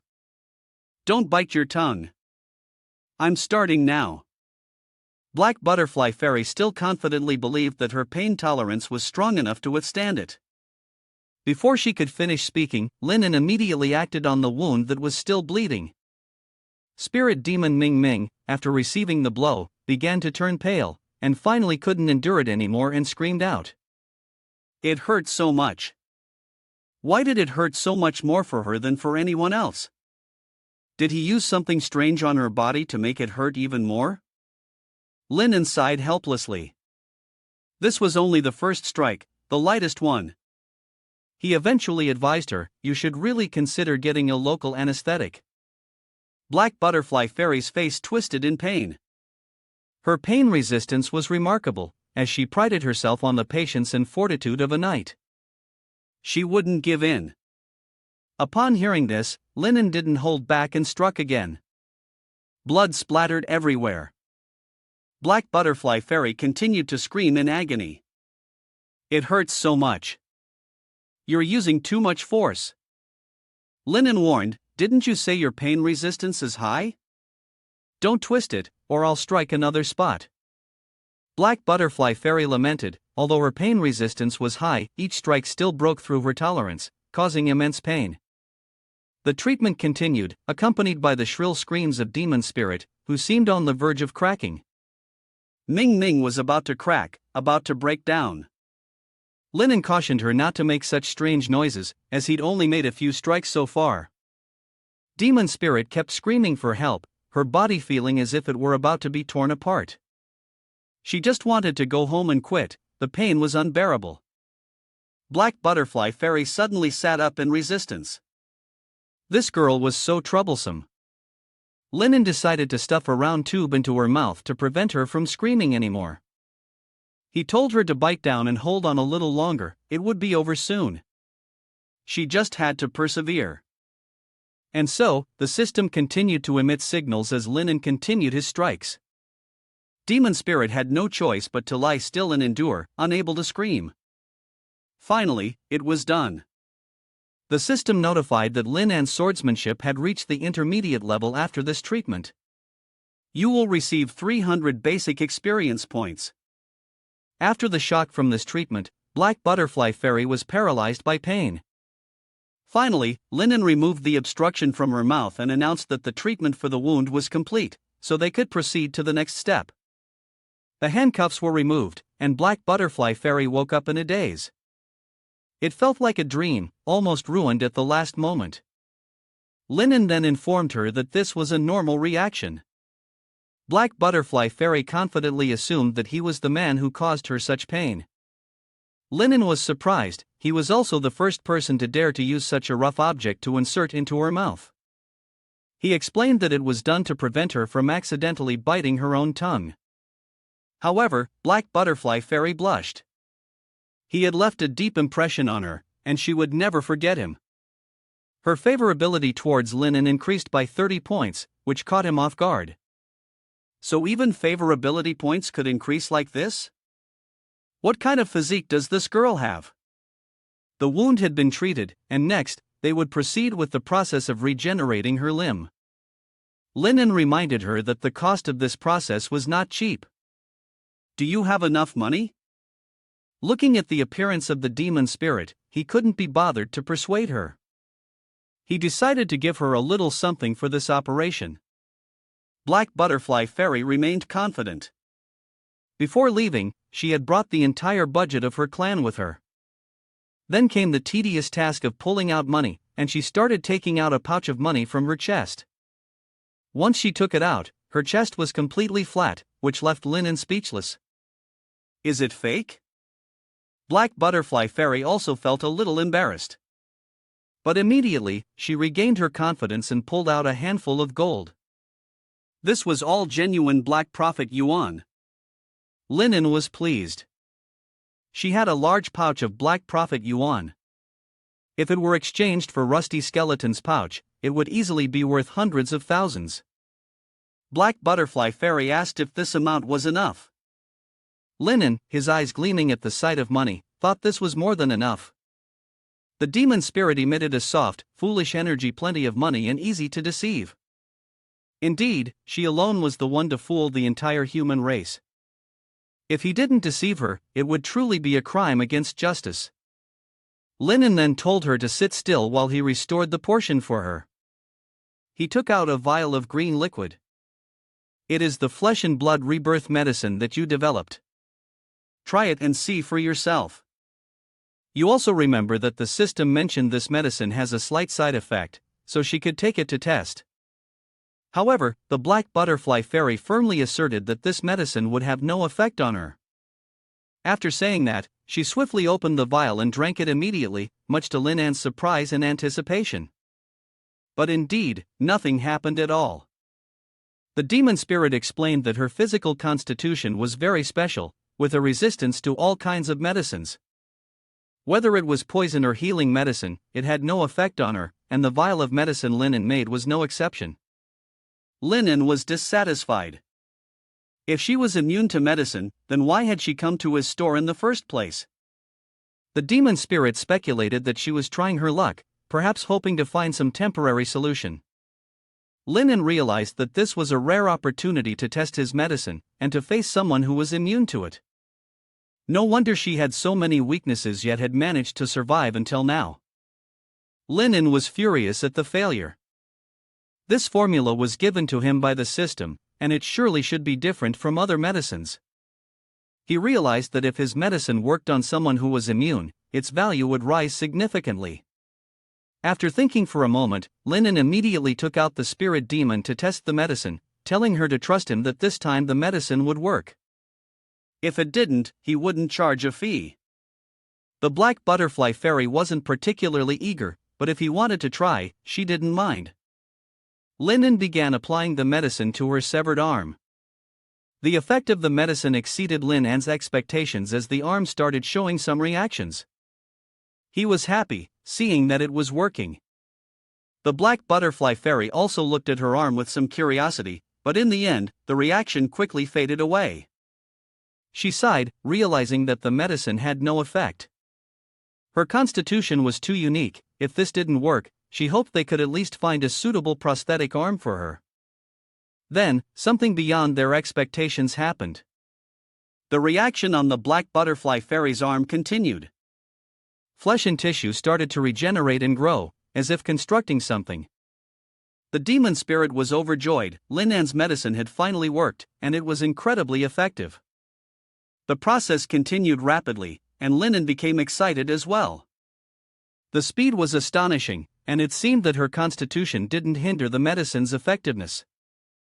Black Butterfly Fairy praised him. "You've recovered already, truly worthy of being the man who left such a deep impression on her, so capable." Lin An reminded her not to develop goodwill toward him so easily. The reminder seemed a bit late as the system immediately announced that her goodwill had increased by 50 points. Setting that aside, Lin An asked her a bit about how she felt so he could record it. Black Butterfly Fairy replied that it felt a little numb, a little itchy, a little painful, and not only in her arm, other places felt numb as well. He continued to ask, and she answered that it felt very comfortable, as if her arm were growing, and it felt as though she had gained an extra pair of arms, which was quite miraculous. Hearing this, Lin An was a bit confused. What did she mean by gaining 2 more arms? Suddenly, behind the black butterfly spirit demon, a strange tentacle-like appendage appeared, like that of an octopus. It wriggled upward, and the system announced a deduction of 10 points. Then the tentacle touched Black Butterfly Fairy's face. This made her misunderstand, thinking that the doctor was licking her face, and she believed that although he was very skilled, he shouldn't casually touch her body. Still unaware of the situation, the demon spirit continuously urged Lin An to stop. You began to explain and told her to open her eyes to see. The Black Butterfly Fairy was confused. So, who was licking her just now? Seeing the long tentacle wriggling on her body, she froze, then screamed loudly, her voice echoing through the narrow alley. Seeing the strange tentacle sprouting from her body, the Black Butterfly Fairy screamed in fear. She collapsed to the ground, continuously crying for help. Help! Why was there such a strange tentacle on her body? Lin An told her to stop moving, that he would help her. The Black Butterfly Fairy's score dropped by 10. Lin An lifted her up. The Black Butterfly Fairy kept crying for help. The tentacle was about to go inside. Lin An asked, "Go inside? Where exactly?" The Black Butterfly Fairy felt it was being pushed into a strange place, her health points gradually decreasing more and more. After a brief struggle, Linen finally grabbed the tentacle and proudly held it up. After seeing the tentacle growing from her body, the black butterfly fairy screamed even louder. It was growing from her body, from her shoulder. Linen told her to be quiet. "Stop yelling, your head is completely numb already."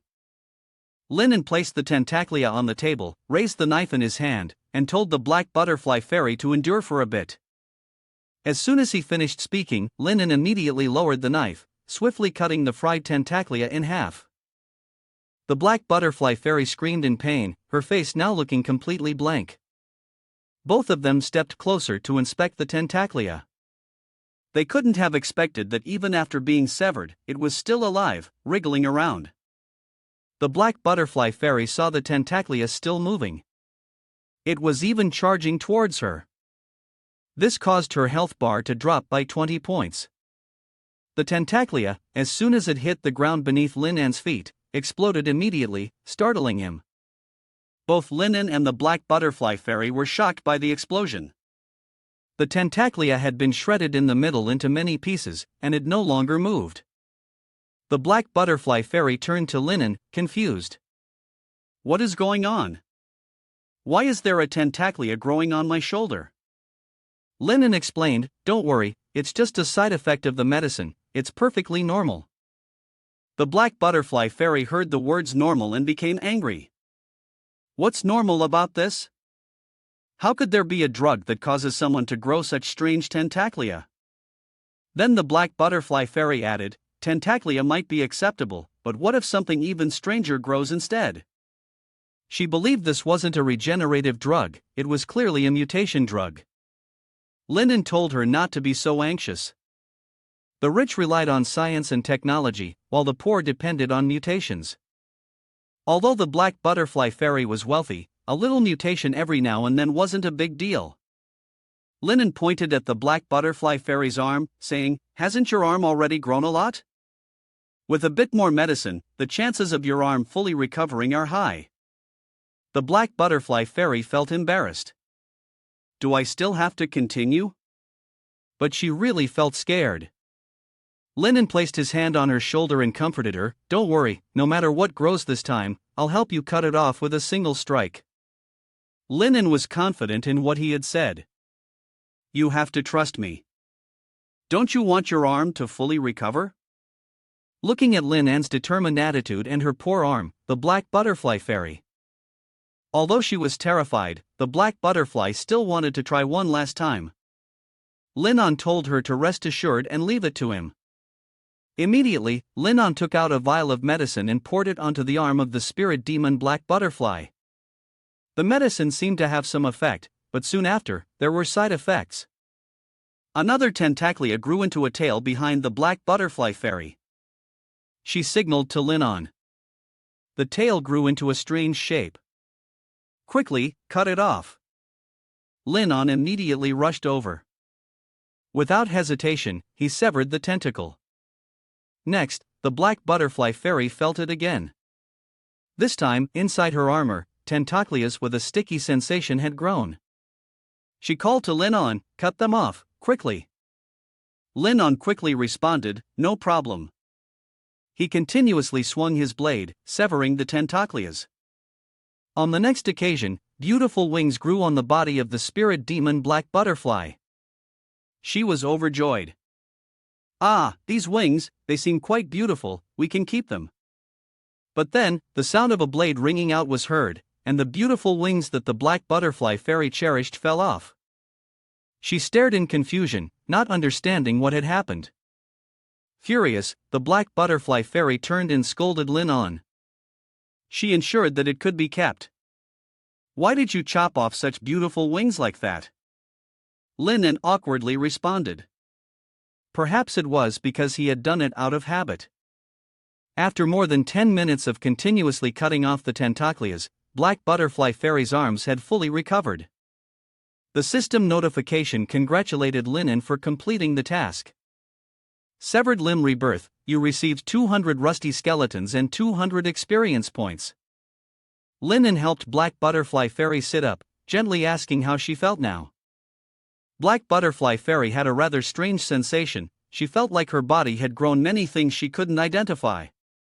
Linen bundled up the tentacles, assuring her that he had chopped everything off, telling her to consider it just an illusion. This treatment was very successful.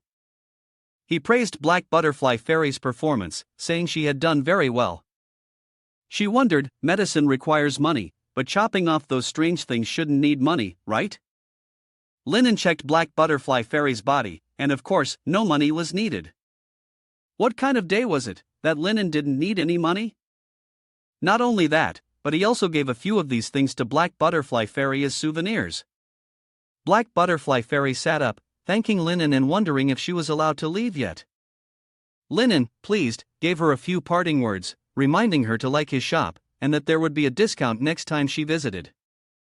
Suddenly, Linen called out for Black Butterfly Fairy to come back, causing her to startle. She turned around, looking sad, and asked, "What's wrong?" Maybe she feared she might need further treatment. It turned out that Linen had remembered something. During the last application of the medicine, he hadn't blamed anything. He now wondered if there were any abnormalities left on Black Butterfly Fairy's body. Black Butterfly Fairy touched her body and found nothing unusual, perhaps there was nothing left. However, her chest felt a little strange. Linen thought for a moment, then said, "All right, it seems nothing has happened."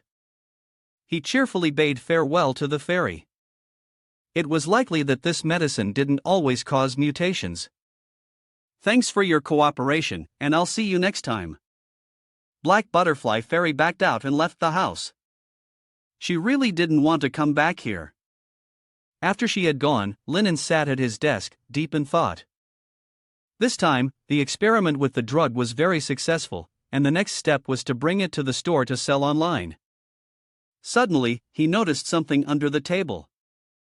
Linen was startled because he clearly remembered cleaning everything thoroughly. Seeing this object, he was taken aback. Wasn't this the fake breasts that Black Butterfly Fairy was wearing?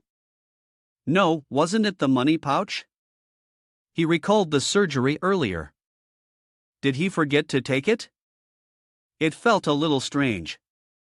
Linen remembered the image of the Black Butterfly Fairy, the spirit demon, touching her own chest.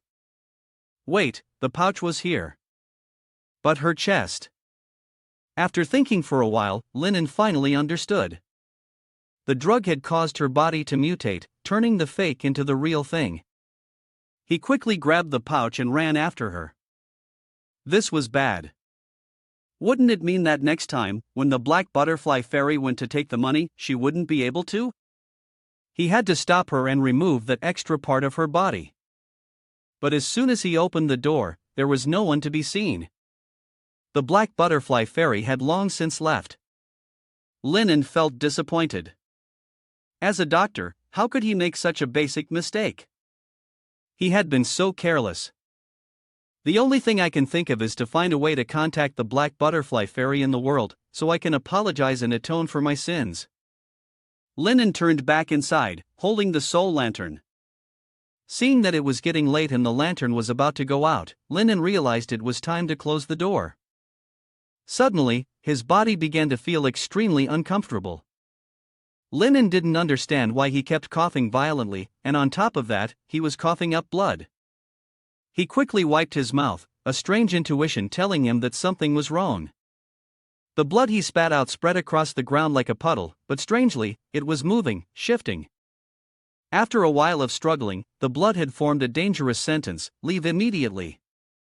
Linen froze, not understanding what was happening. The system notification congratulated Linen on successfully completing the Blood Night mission, introducing a new task: figure out how to survive until the morning of the second day.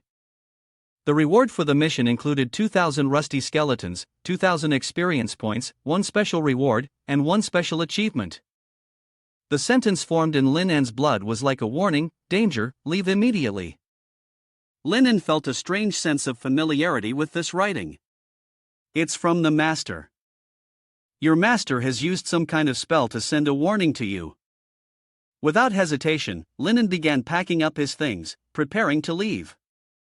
He took with him a bottle of red medicine, the heart of the faceless ghost, the gun of the ghost hunter, the dagger he always carried with him, and he didn't forget to take the soul lantern. Linen was lurking outside the door. He felt that the reward for this mission was more substantial than the night the origin-level monster came. This indicated that the danger tonight was far greater than that night. Outside, there were eyes with red pupils constantly watching him. This time, it was Linan's own master who sent the warning to him, which meant the danger was near, and it was likely surrounding him. Not wasting any more time, Lin Mo jumped out through the window. Staying here would be more dangerous than leaving, so it was better to spend the night at the house of the temporary blood pressure spirit seal. In the dark night, under the glowing red moon and with thousands of eyes watching him, Linen hurriedly grabbed the items he had prepared and ran quickly through the night. Suddenly, a gust of wind blew straight into Linan's face.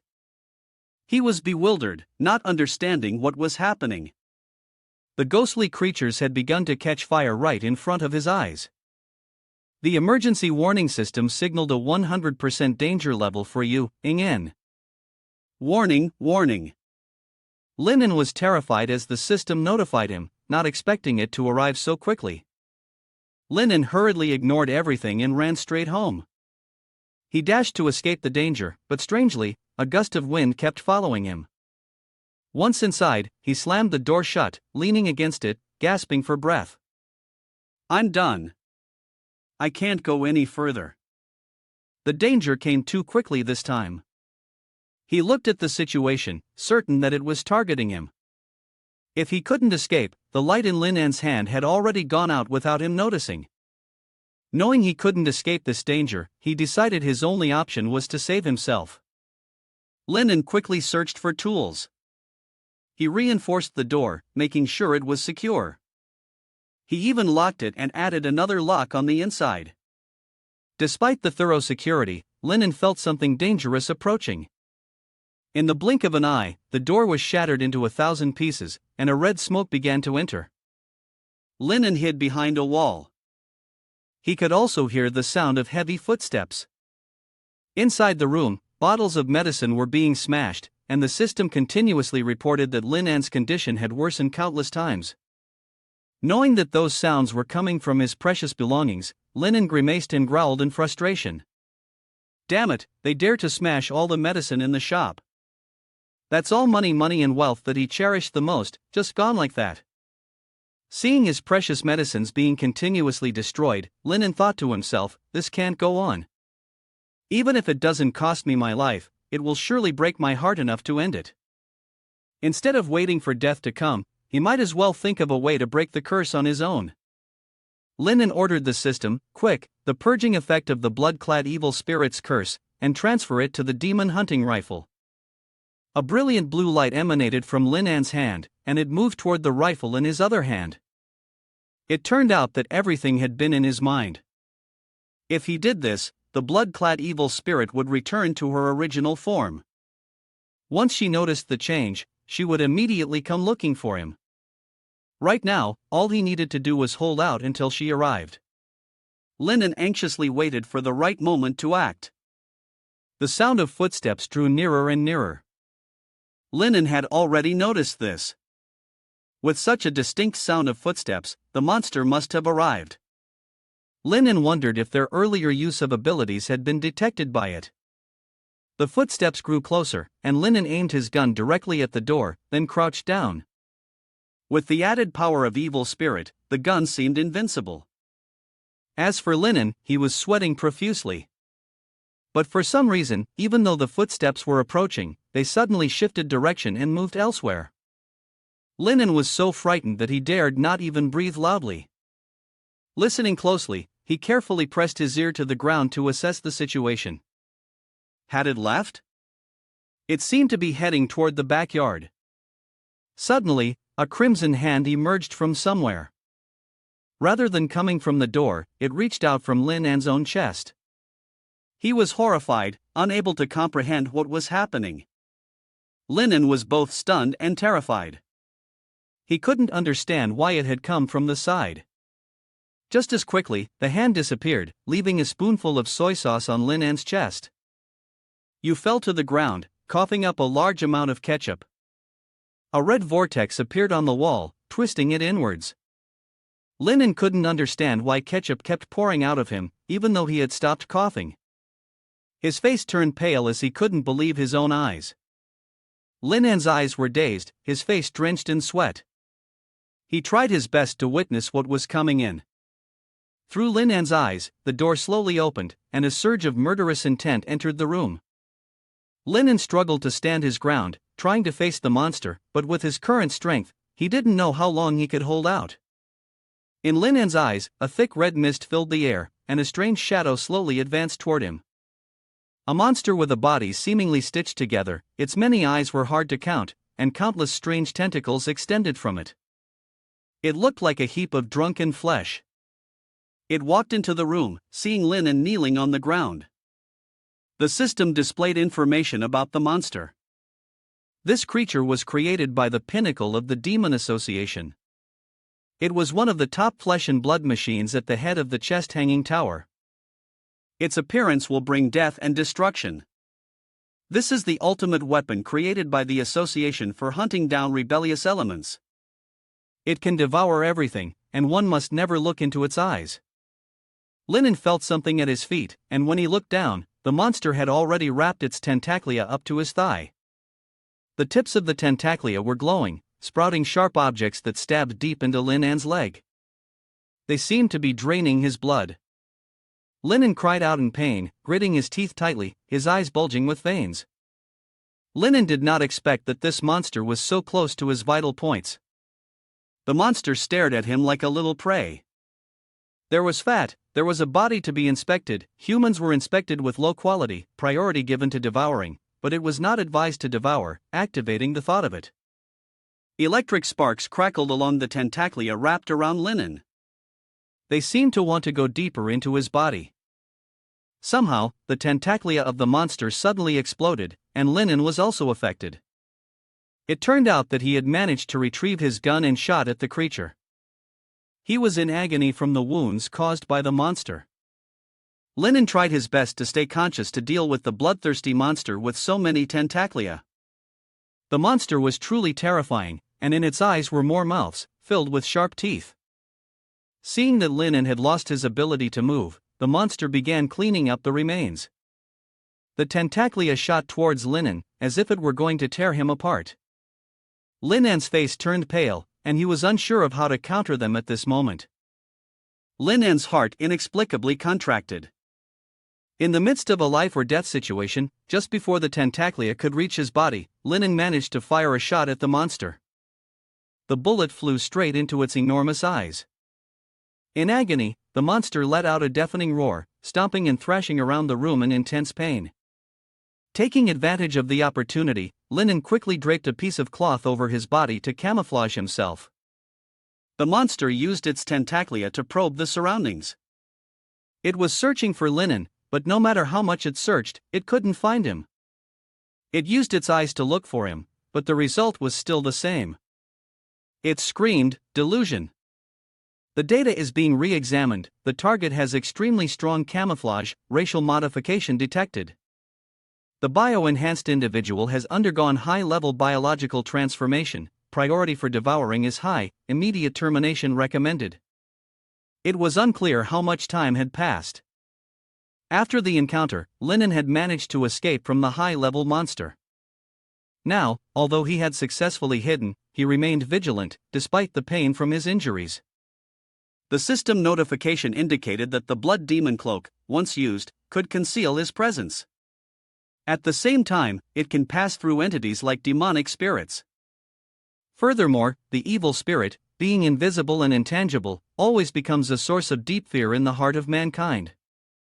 Therefore, the monster of the abyss that created this cloak could exist as an invisible and intangible evil spirit, but one must be cautious. When the cloak is worn, the wearer loses a portion of their attacking power. In the pitch-black room, only the dim light of a candle flickered. Linen leaned against some barrels, painfully clutching his wound. He panted heavily, realizing that this time, he had been too careless, too dismissive of the enemy. He should have considered that a monster of this caliber could easily locate him. Fortunately, the cloak helped him escape, as the past few days had been relatively calm, causing him to forget that he was in a world where, at any moment, he could end up as prey if he let down his guard. Linen looked down at the wounds the monster had left at his feet. The injuries were continuously emitting a painful vapor. For some reason, he grabbed something sharp and plunged it deep into the basement floor. Linen gasped for breath, and the system continued to issue warnings. At this moment, Linen was finally alarmed. This was the side effect of the flesh and blood rebirth drug. Behind him, large tentacles began to sprout, and the transformation was not yet complete. The mutation process was still ongoing. On his neck appeared the eyes of the evil spirit, linked to his visual nerves, able to cut through any barrier and detect the presence of the evil spirit. Linen seriously used the evil spirit's eyes to search for the movements of the monster. Meanwhile, the monster was slowly moving, its hundreds of eyes focused intently on searching for Linen. Shortly after, it suddenly saw a vague figure walking on the stairs. It quickly recognized that the figure was Linen. Without hesitation, it attacked. The enormous tentacles, along with sharp spines, kept striking relentlessly. In the blink of an eye, a loud explosion rang out, rocks were sliced apart, and the sound echoed everywhere as dust and smoke spread through the air.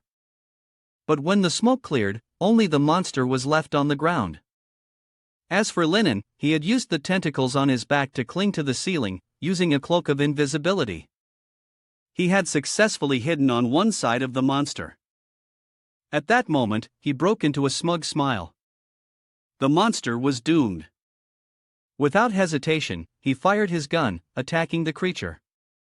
In an instant, a barrage of gunfire erupted, and flames of bullets continuously appeared on the monster's body. Almost in the blink of an eye, Linen saw the monster's body become encumbered. He immediately became excited. It's working. The sacred bullet is extremely effective at suppression. Taking advantage of this, I'll take it down now. Linen quickly drew out his bone-chopping knife, but just at that moment, he suddenly saw the bullet holes on the monster's body start to expel bullets. A sense of danger surged toward him immediately. Linen's expression grew serious. This is bad. He quickly put on an additional layer of cloak and without hesitation, attempted to phase through the wall. But it was already too late. The monster's empty gaze locked onto his face. Linen let out a cry of agony as the skin on his face, where it was targeted, began to melt away. He fell to his knees, gritting his teeth and enduring the pain, then he swiftly turned and disappeared beneath the ground. Immediately after, you used the flesh and blood regeneration potion again, pouring the green liquid onto your face. The liquid slowly soaked into your skin, and in the blink of an eye, the wound healed. Linen let out a sigh of relief. Indeed, it was powerful. He had initially planned to rely on this decent item to deal a heavy blow, but after all, he was only at level 9 and could not bridge the gap in strength. However, doing this meant the monster would surely be closing in. Now, facing it, there was only one path to certain death. It was better to follow the 36 stratagems and flee. Without saying a word, he immediately attempted to break through the wall and escape. But at that moment, his expression suddenly changed. It had already blocked his aura. Immediately after, a terrifying presence surged from behind, sending Linen into a panic. Almost instinctively, Linen leapt to the side. In an instant, a giant hand shot up from the ground like an illusion, grazing his face and leaving a small cut. Linen furrowed his brow as he stared at the giant hand in front of him. It was the same hand that had pierced his heart earlier. He bit his lip fiercely. This cloak could make him invisible and intangible, just like an evil spirit. What could possibly hurt you? While you were still thinking, that sharp giant hand struck again. Linen rolled backward to dodge, then quickly burrowed into the ground. However, the giant hand didn't let up and immediately scraped across the earth. Linen saw this and his expression darkened. Even after burrowing underground, it was useless. How could it still find him? Linen was cornered, fiercely biting his lip. He had no choice but to go all in. He hurriedly opened the lid of the flesh and blood rebirth jar and poured it into his hand. Immediately, his body underwent a second stage mutation. An evil spirit's eye appeared on the back of his neck, its pupil unblinking. Linen narrowed his eyes as he stared at the monster chasing him. In that split second, his pupils suddenly contracted. Because this monster also had evil spirit eyes, it was able to hurt him. Moreover, beneath the ground, many other evil spirit eyes were also firmly focused on him. Linen muttered in frustration, realizing it had already locked onto him long ago. No wonder he couldn't escape. He bit his lip fiercely. In the state where the cloak couldn't be used to attack, the giant hand was still able to strike, putting Linen in a very unfavorable situation. He quickly glanced around, his mind racing, before turning his gaze toward the pharmacy. Without hesitation, he used Tentacle to assist him and broke through the door of the shop. Right now, that was the only option he had left. In no time, Linen had entered the store. He swiftly tossed his cloak aside, then ran toward the room where he could open the medicine chest to retrieve the medicine from T. But at that moment, the giant hand lunged toward him from behind, ready to strike. In that instant, Linen's eyes narrowed, and he immediately raised his hand, drawing out a bone-cutting knife. The sharp blade gleamed as it slashed toward the massive giant hand. Then, Linen poured the medicine onto the giant hand in front of him, and in the blink of an eye, his muscles exploded with power. He used the knife to pin the giant hand in place, and fresh blood flowed, staining the floor red. At this moment, Linen let out a sigh of relief. The medicine had worked. The evil spirit appeared. Immediately after, he reached out with his hand, grabbing another vial of medicine from the cabinet. He knew that this place was definitely not somewhere he should stay for long. The person must leave. At the same time, the giant hand suddenly began to twitch, attempting to run away. Seeing this, he sneered and resolutely accepted his fate. He quickly used his foot to pin the giant hand to the ground. Linen did not hesitate for a second, using all his strength to firmly grip the dagger in his hand, preparing to stab downward. At that moment, a tentacle appeared behind him, piercing through his body and grabbing his spine, with fresh blood dripping to the ground. The eye behind Linen flickered slightly, recognizing the very familiar arm. It was the arm of the spirit demon named Yu. She had said that her arm was bitten off by a giant. Could it be that the monster in front of him was the same one that had bitten off her arm? In other words, the monster that devoured her arm also possessed a strong resistance to drugs, which was why the drug failed to take effect, and the effect wore off so quickly. What should he do now? He couldn't run, couldn't dodge, and even the drug was useless. Was he really going to die here? But just at that moment, the arm pierced through his spine, and he couldn't help but tilt his head back and scream. Linen bit his lip fiercely. You can't give up, you still have one last chance. But that arm never released your spine. Immediately, it pulled your vertebrae out. The blood began to gather all over your body, flowing up toward those tentacles. Linen seized this opportunity to escape the grip of that arm. Then, he suddenly spun around, his eyes glaring fiercely at the monster. Linen reached into his chest and pulled out his trump card. What he took out was a still-beating heart. It was called the Heart of the Faceless Demon, capable of linking the heart with a designated target. The image of the monster immediately appeared in Linan's mind. The evil spirit's eyes locked onto it. With a fierce shout, he yelled, "Let's play!" In an instant, his 5 fingers plunged into the faceless demon's heart, and black liquid gushed out, as if countless evil spirits inside the heart were screaming frantically. Almost in the same instant, the giant monster's body suddenly froze in place. The eyeballs on its body also shrank back, as if its core had received an unimaginably fatal blow. In the blink of an eye, a wave of evil spirits screamed as they charged toward the monster. Its body was constantly being damaged, and it couldn't move. It was essentially unable to launch any counterattack. Linen saw this scene and couldn't help but feel a sense of joy. It's working. At that moment, the system suddenly displayed a notification. The heart, the main focus of the attack, had suffered an unclear effect. The divine resistance was no longer effective, and the evil spirit's sensing effect was nullified. The words of Chu's binding had weakened. Linen cried out in excitement. Finally, it was working. However, on the monster's body, a human face continuously appeared, as if something within it wanted to break free. The system also displayed a warning and began emergency repairs, with the countdown ticking away relentlessly.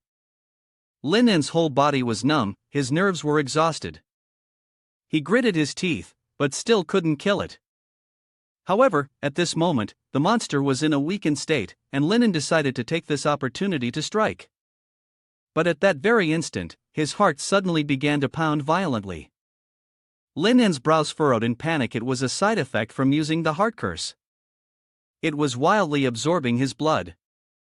Lin En weakened and collapsed to the ground, having lost too much blood. With the additional injury to his spine, he couldn't take another step. Immediately, he pulled out another vial of medicine, opened it, and drank it straight away. He could only gamble once more, no longer caring about what form he might mutate into. The medicine quickly took effect, continuously healing the damage to Lin En's body. He clenched his teeth as his body underwent a level 3 mutation. A tentacle suddenly shot out from his eye, and the faceless demon's heart also mutated, though with only a 31% control rate. Lin En bit his lip fiercely, pushing himself to give everything he had one last time. At that exact moment, the heart and the tentacles suddenly began to fight each other. The impact was too great, and Lin En couldn't withstand it, collapsing onto the ground. He bit his lip again, realizing that such a scene could only occur in this dark world.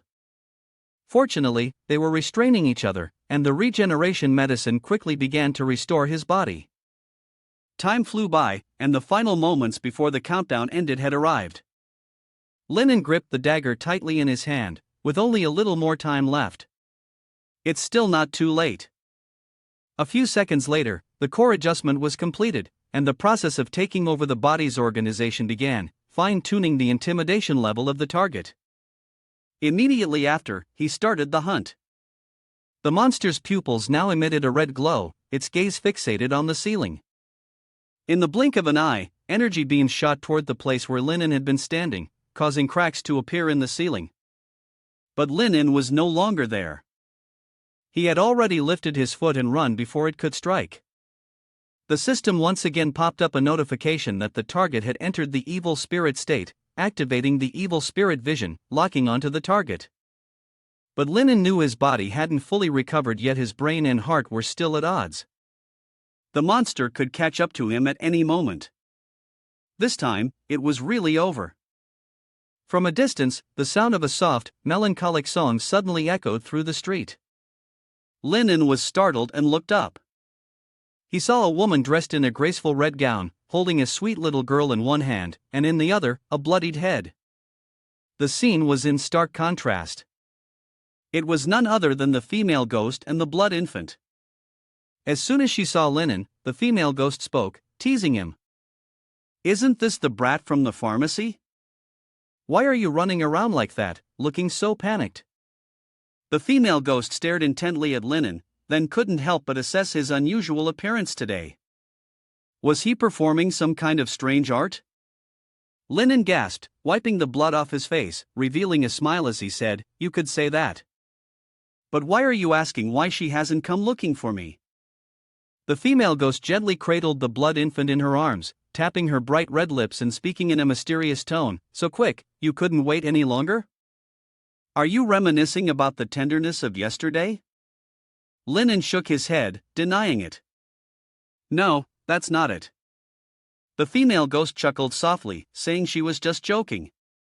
She had found the recovery charm, but she had gone out at the time. After all, her daughter was growing up, and as a mother, she had to go out and buy some things for her. The blood infant twitched its ears, grabbed a straw, and sucked on it, hugging its head. Lin En was horrified and speechless at the sight. The female ghost looked Lin En up and down, then smiled again and said, "But with the way you're looking, you must be in some kind of trouble. Do you need any help?" Lin En struggled to bring his gaze back. With a serious expression, Lin En exhaled and said, "I'm being hunted by a monster. If you help me kill it, I'll exempt you from 10 victories." The female ghost smiled lightly upon hearing this and said, "Is that all? I'm not interested." Lin En looked at her with earnest eyes, speaking sincerely, "Then, how about 10 months? Or, if you prefer, I'll offer you my entire life." The female ghost maintained her smile, showing no sign of interest or change in demeanor. She remained unmoved. At that moment, the system issued a danger alert, causing Linen to jump in surprise. Linen rubbed his temple, then spoke sincerely, "Then, set your price. What condition do you want?" Upon hearing this, the female ghost smiled brightly, raising an arrogant eyebrow. "It's you who said it first. So, beg me. Kneel before me, lick my toes, and tell me you're willing to submit to me, and that I'll help you." Linen frowned upon hearing this. Was she teasing him? But the female ghost was quite certain that she wasn't in the mood for teasing right now. Looking into her resolute eyes, Linen felt at a loss for words, and the atmosphere instantly turned eerily silent. After a while, he patted her on the shoulder and sighed, saying, "You go ahead, and if you're still alive, we'll meet again next time." With that, he brushed past the female ghost and left. The female ghost watched his retreating figure, then immediately snorted, "This guy is really something." As soon as the words left her mouth, her tentacles suddenly appeared, coiling tightly around Linen and pulling him back. Linen didn't expect her to pull him back this way, caught off guard, and crashed directly into her chest. The female ghost smiled at him and said, "So adorable, I didn't think you had this kind of backbone. I like men who are tough at the right moments, just a little, and it feels like a motherly love spreading in my heart." Linen ignored the softness in front of him and looked at her with suspicion, asking what she intended to do. She snorted coldly, then pouted and said, "Of course, I'm going to help you." As soon as she finished speaking, a series of tentacles appeared from behind her, forming a circle to surround them. At almost the same time, the enormous flesh and blood monster appeared not far away. Linen stared in shock at the scene, silent for a long time. The female ghost smiled and handed the little blood infant in her arms to him. The elegant footsteps moved toward Flesh Puppet, a smile still hanging on its lips. At that moment, Flesh Puppet's eyes suddenly opened and turned toward Linen. Instantly, Linen grabbed Blood Infant and fled, the two of them quickly finding a safe spot to hide. Soon after, Linen quickly relayed the information he knew to the female ghost, reminding her to be cautious. He explained that its hands could penetrate through solid objects to attack, that whatever it looked at would be corroded, and that poison had no effect on it. Even severe wounds could heal. Upon hearing this, the female ghost showed no sign of panic, and the smile on her face grew even more sickly. In the blink of an eye, her body appeared beside Flesh Puppet, continuously attacking with her claws. However, every wound the female ghost inflicted on it healed at a speed invisible to the naked eye. Linan's gaze sharpened. The female ghost is way too fast now, even faster than last night. Is this the fighting style of the female ghost? It's so badass. While the female ghost relentlessly battled Flesh Puppet with her sharp claws, Linen cheered from the sidelines, shouting praises like "You're so cool. Sharp, perfect nails, Tentaclia is so captivating, whatever can be praised about you, I will praise." As soon as your words left your mouth, the female ghost's favor towards you increased, but so did the threat level of the Flesh Puppet. The system quickly deployed secondary countermeasures. It seemed that due to Linan's loudness, the Flesh Puppet had noticed him. It glanced over in his direction, causing him to furrow his brows in alarm. Immediately, a flash of dark purple light appeared in its gaze and shot directly at Linen. He quickly hugged the blood infant in his arms to dodge, silently cursing in his heart. Seriously? What has the female ghost done to it, and yet it still pays attention to me? How much does it love me, anyway? Without further hesitation, Linen immediately held the blood infant and suddenly changed direction, running. But at that moment, the female ghost appeared behind him, spitting out little evil spirits to attack the Flesh Puppet. With a loud explosion, smoke and flames erupted into the air. Inside the body of the Flesh Puppet, sounds echoed, prioritizing targets. Primary target, continue executing high-level devouring command. Priority is to kill.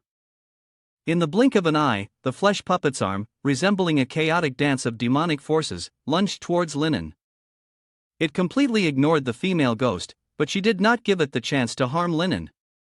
She extended her body and curled it into a cocoon shape, tightly wrapping both Linen and the blood infant inside, protecting them. At this moment, a giant hand emerged from the ground, rushing swiftly towards Linen. Almost in that very instant, the female ghost made her move. Her long neck coiled around the flesh puppet's tentacles, holding them tightly in place, not allowing it to move. Not only that, but she also began to gnaw at the flesh puppet's body. The female ghost flashed a deadly smile. That monster was definitely finished now. Then, in an instant, a series of sharp claws pierced through the creature's body. The decisive blow from the female ghost caused the flesh puppet to suddenly shatter. Fragments, resembling gooey pearls, scattered across the ground. Linen thought it was finally over, joyfully stepping over the pieces as he moved forward. But at that moment, they began to grow, transforming into countless eyeballs. Its target remained Linen. He suddenly turned his head, and his gaze fell upon the eyeballs shifting on the ground, causing his heart to skip a beat. The female ghost also saw these things and immediately flew into the air, avoiding the attacks of the eyeballs below. While in the air, the female ghost used her sharp claws to stab down, causing the eyeballs to explode, but still, a large number of them managed to escape, quickly heading toward Linen. Seeing this, Linen angrily cursed, "Are you kidding me? After all this, it's still coming for you? How stubborn can it be?" Linen suddenly stopped, turned around, and gritted his teeth, realizing there was no way to escape. He pulled a ghost-hunting revolver from his chest, aimed at the attacking eyeball, and fired. A series of gunshots rang out, and many of the eyeballs he shot shattered, but the revolver could only fire 6 rounds before needing a reload, which, aside from looking cool, didn't really help much. After thinking it over, Linen decided to ignore it. He took out a vial of blue medicine and drank it in one go. It didn't matter if he turned into a monster to survive. In the blink of an eye, your body has mutated, and a massive giant hand, resembling a flesh puppet, has grown from your back. Tentacles once again erupted from within Linan's body, frantically multiplying, though they were much more adorable than the tentacles of the female demon. Linen suddenly turned around, wielding a knife in one hand and a gun in the other, continuously attacking the eyeball that was charging toward him. Each bullet was accurately aimed and struck the eyeball below. The system repeatedly notified him that his combat experience was increasing. Linen smiled smugly, but at that moment, an unbelievable scene occurred. The blood infant in Linan's hand suddenly grabbed the eyeball on the ground and swiftly swallowed it whole. The female demon above, seeing Linen in combat, smiled bravely.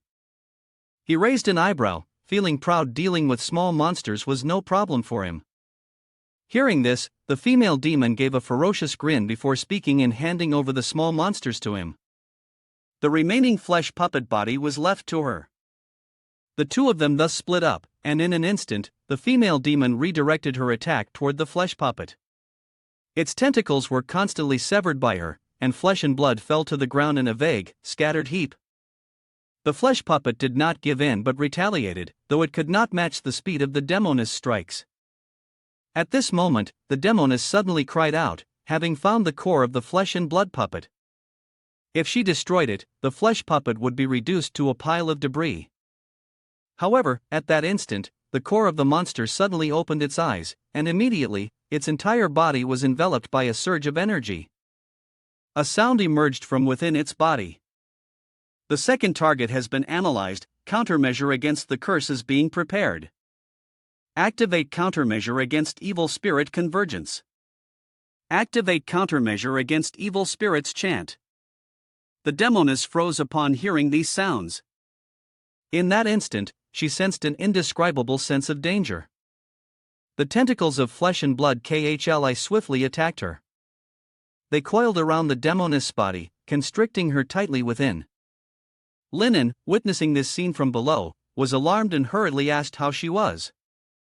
While he was still in shock, staring at the scene, a spark suddenly appeared behind him, shooting down to the ground, causing him to startle and turn around. Wait until the sparks gradually dissipated, and the faint silhouette of the female ghost appeared. She smiled at him, he really did care for her. Linen ignored her words, gritted his teeth, and said, "What's with those monsters inside your body?" The female ghost nonchalantly replied that she had finally realized that the reason it had spared her before was to adapt and collect combat data, then devour and assimilate her. The black giant hands inside the female ghost's body continued to move, trying to crush her shattered soul. From within, there were sounds of maniacal, twisted laughter. It was indeed difficult to deal with. Linen hurriedly charged forward, truly worried for the female ghost. At this moment, a horrifying sight suddenly appeared in front of him, causing him to stagger back. A massive, bloodied eyeball loomed in front of him, surrounded by tentacles that blocked his path. The system immediately issued a danger warning. Linen bit his lip fiercely. He had also noticed that the tentacles of the female ghost were being assimilated by that monster. At the same time, the voice of the flesh puppet's body once again rang out, changing its target to Linen. The gigantic tentacle thundered towards Linen, launching a fierce attack, but just as the tentacle was about to strike his body, two identical tentacles suddenly shot up from the ground and quickly wrapped around it. Linen immediately felt a surge of joy, calling out to her. She wasn't dead, she was simply struggling within the monster's body. A voice rang out from deep within the creature, urging him to leave quickly. But just a moment later, the tentacle controlled by the female ghost fell heavily onto Linen's body. He was sent flying, crashing onto the darkened road. Linen raised his head, his brows furrowed tightly. He hadn't expected that even the female ghost couldn't stand up to the flesh puppet. What should he do now? Even if he fled, there was nothing to gain, and he might even die. Should he look for help first, then return to seek revenge later? But soon, he shook his head, rejecting the thought.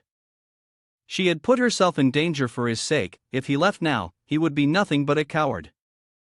After thinking for a long while, Linen turned around and started walking, his mind racing with thoughts. You have to figure out a way to save the female demon. At that moment, Linen suddenly stopped. A thought flashed through his mind, specifically, the pet of the blood prison. That's right, he still had it. He quickly ran toward the basement outside the pharmacy. Without hesitation, he opened the door and shouted, "Little darling!"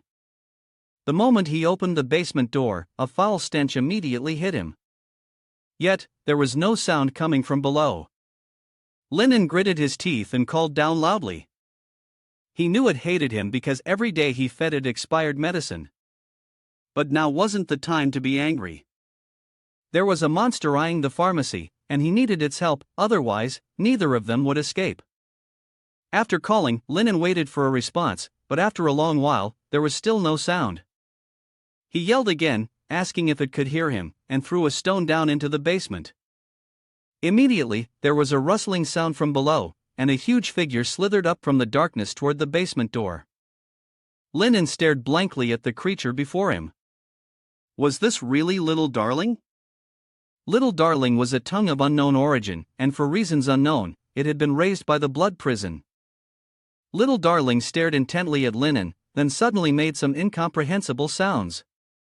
But for some unknown reason, Linen understood, and it was clearly insulting him. He immediately grew angry and retorted. In this way, the two one-person and one monster argued loudly, and as a result, Little Darling's fondness for him decreased. While they were quarreling, a loud explosion suddenly echoed from a distance, startling both of them, and they immediately fell silent. It was then that Linen remembered that the female ghost was still in danger. He quickly changed his tone and said, "This is not the time to argue. We need to unite and figure out how to deal with that monster." Little Darling stared at him attentively, hesitated for a long time, and then made a sound. Whispering. After hearing it, Linen frowned, then promised to give it 2 months' worth of top-grade medicine if it helped him. As soon as he said this, Little Darling's favorability towards Linen increased, though not by much. The important thing was that it had agreed. On the female ghost side, the process of flesh puppet devouring her had progressed 55%. All that remained on the ground was faint blood and a round object that resembled a silk cocoon. Time waits for no one. Linen and Little Darling took only 5 seconds to appear on the street. Linen sat on Little Darling's back, shouting Ghost Lady Tang Huang. He had come to rescue her. At that very moment, hundreds of tentacles suddenly emerged from the ground, blocking Lin An's path. With little darling's help, he felt much more confident, holding a knife in his hand and urging it to charge forward. However, little darling suddenly turned around and tried to run away, which startled Lin. He looked at it in dissatisfaction, thinking, "We haven't even fought yet, and you're already running?" He ordered it to turn back. But little darling continued running, clearly unwilling to fight. Realizing this, Lin quickly changed his offer, increasing the deal from 2 months to 3 doses of top-tier medicine. As soon as the words left his mouth, little darling reluctantly agreed to stay, and then began attacking the tentacles. Little darling used the tip of its tail to lick one of the tentacles, and in an instant, the tentacle was corroded by the fluid released from its tongue. Lin Mo, witnessing this scene, excitedly cheered, "Well done, that's great." But little darling wasn't pleased at all, and its favorability toward him decreased. At this moment, tentacles suddenly appeared from behind, charging forward. However, as soon as they appeared, they were disdainfully licked by little darling, turning into a pile of flesh and blood. Lin was getting closer to the position of the succubus that was being devoured. Little darling was now within the sight of the flesh puppet, which was beginning to analyze little darling's fighting tactics. In the blink of an eye, Lin suddenly saw tentacles rising from the ground, veins crawling like a wall to block the way. Instantly, these tentacles, utilizing an unimaginable speed, darted past Lin and surrounded little darling in all directions. Lin stared in horror as the veins wrapped around little darling. It struggled, trying to break free, but to no avail. Lin realized that now was not the time to hesitate. He immediately leaped away from little darling. Only he could save the succubus now. He absolutely could not be afraid. He gritted his teeth and ran forward, his steps quickening toward the place where the monster's arms were closing in around its enormous, unblinking eye. He swiftly pulled out an invisibility cloak and draped it over himself, hoping to avoid detection by the flesh puppet. Lin bit his lip fiercely. From above, he reached out toward the pupil at the very center, and finally made contact with it. Without any obstruction, he passed through the giant pupil. With the blood demon cloak protecting him beneath, his illusionary form immediately merged into the enormous cocoon inside. Lin's face was filled with ferocity as he ran in circles, quickly searching for the female ghost's whereabouts. At that very moment, his gaze fell upon an arm protruding from a place not far away. He had found her. Without hesitation, Lin rushed over, grabbing the evil spirit queen's hand and reassuring her, "Don't worry, I'm here to save you." But when he managed to lift her body, he saw that her lower body had already been corroded into a single arm, and one side of her face had been distorted. Lin was both shocked and horrified upon seeing this. He quickly poured medicine onto her lower body, hoping to help her recover as quickly as possible. At this moment, the senses of the flesh and blood puppet had already detected that Lin was inside its body. It then spoke, indicating that the second target had been swallowed, and it was now shifting its priority to the first target. The flesh and blood puppet then controlled several tentacles to attack Lin. Lam looked at the tentacles, slightly startled and scared. Then, with one hand, he supported the female demon, while his other hand reached into his pocket to retrieve something. It turned out to be a strand of resentful hair spirit. He placed the strand of resentful hair spirit onto little darling's tongue, and the hair immediately coiled around it. He gave little darling an order to act from outside. Now, little darling used force to pull. Lin gripped the other end of the rope, carrying the evil spirit queen, whose body was gradually healing. They were close to the monster's eye, and Lin stared intently at the exit, urging, "Hurry up, we're almost there." But the monster wasn't going to let him escape that easily. It alerted the other parts of its body, activating the ghost spirit reflection, beginning the process of its grotesque transformation. As a result, Lam's evil spirit hair was severed by the flesh and blood puppet monster. He glared at the cut strand with gritted teeth, frustrated, thinking, "Damn it, so close." At that moment, the monster's muscles began to squeeze, burying Lin's body. He desperately reached out towards the largest eye, the exit, but was also swallowed by the monster. He and the female demon fell into a pitch-black space. He was helpless as he pondered, thinking that no matter how hard he tried, in the end, he would still be devoured by this world. It was only after great difficulty that he had managed to survive until now and finally met someone worthy of respect from his own kind. Was life really meant to start only to end halfway? If it was destined that he could not escape death, then before dying, he should at least pull someone along to cushion his fall. With those words, Linen smiled confidently, raising his middle finger at the flesh and blood puppet. He then crushed a vial of medicine, using the shards of glass to slice open his hand, letting the blood flow. He raised his hand and let the blood drip into his mouth. Immediately, Linan's body emitted a glowing aura. The system notified him that a mutation had occurred in his body. Warning, warning, level 4 mutation jacket, level 6 mutation, level 9 mutation. At this moment, the evil spirit queen had fully restored her body. Slowly, her eyes opened, still blurry. This was Linen. The gaze of the female demon was filled with astonishment. It seemed that Linen had mutated to the point where even she could barely recognize him. The monster also received a warning of encountering a mutation disturbance, initiating the highest level structural analysis, activating full-scale suppression mode. Analysis of success objectives, analysis of the objective to open countermeasures. At this moment, Linen had also turned into a monstrous lump of flesh, resembling the flesh and blood puppet. He had enormous eyes and bulging faces. A warning for the monster appeared again. The goal of the mutation analysis failed, leading to a second round of analysis.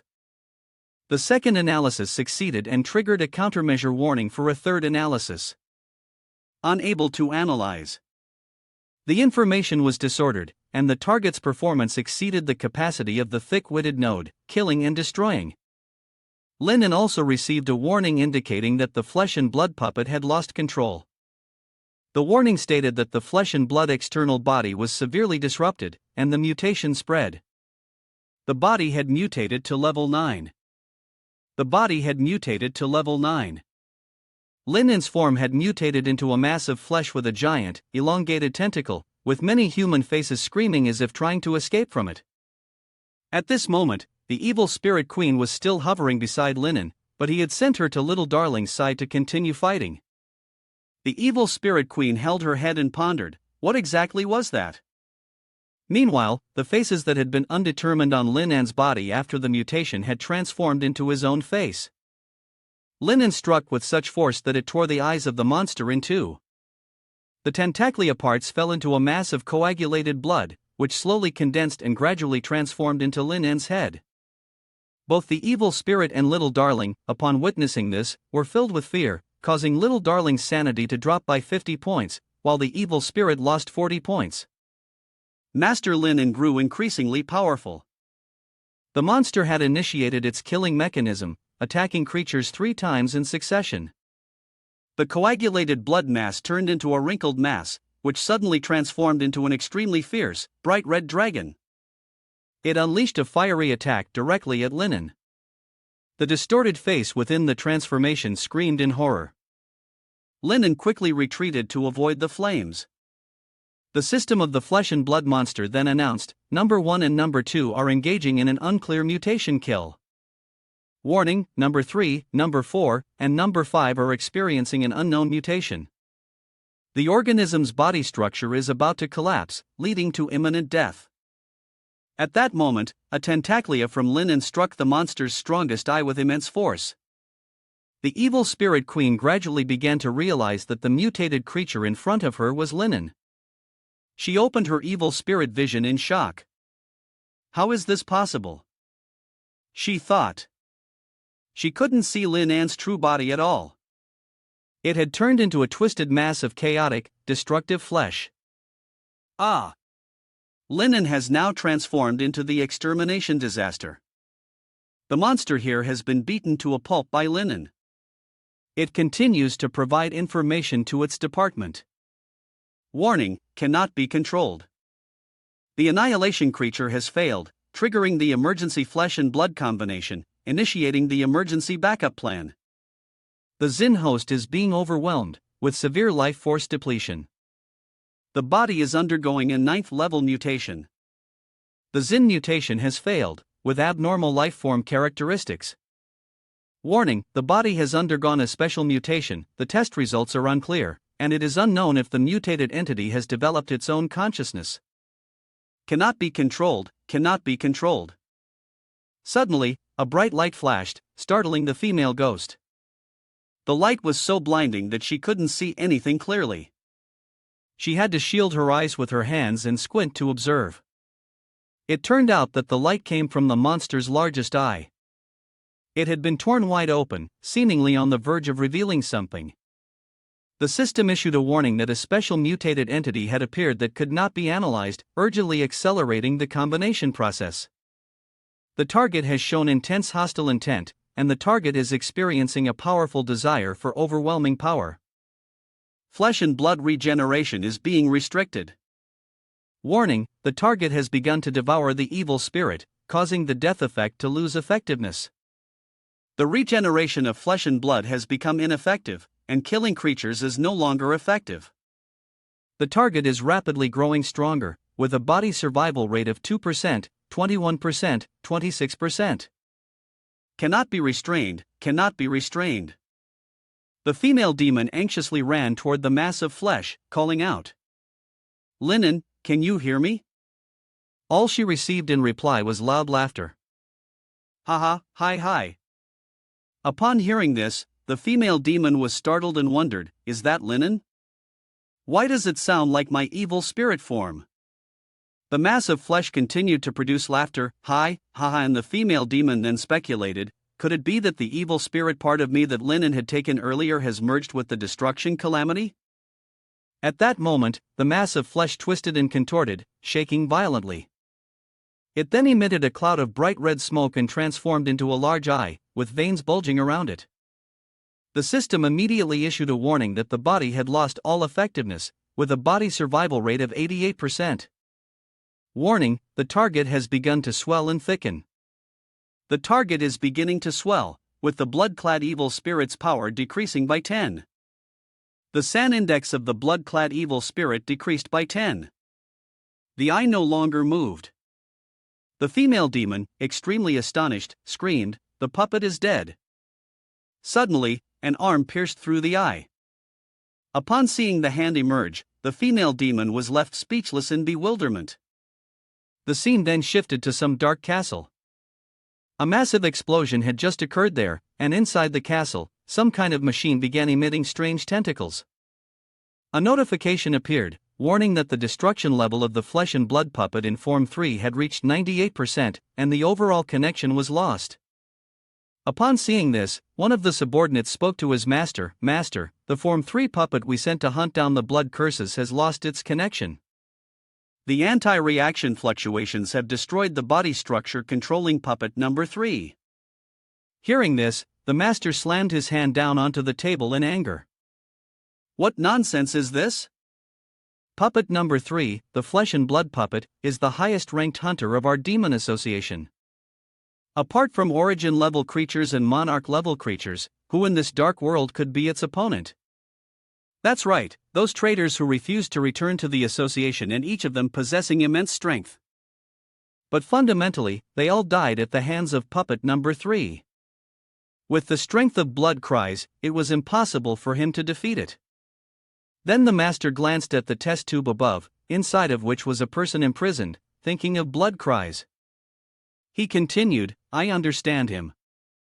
The first generation puppet back then was him and 4 other members who formed the 5-member core association, but the flesh and blood puppet now has surpassed that era.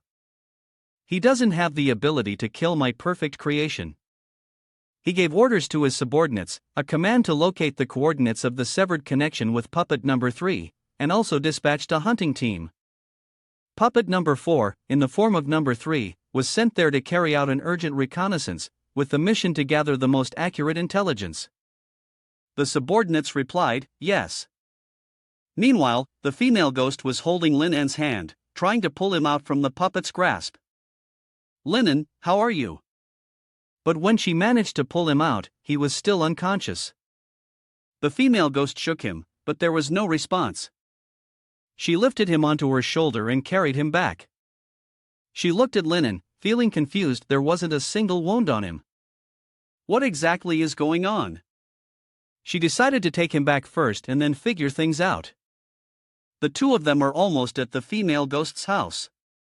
At that moment, when the female ghost was carrying Linen to the sacrificial altar, his hand suddenly twitched as if something was moving.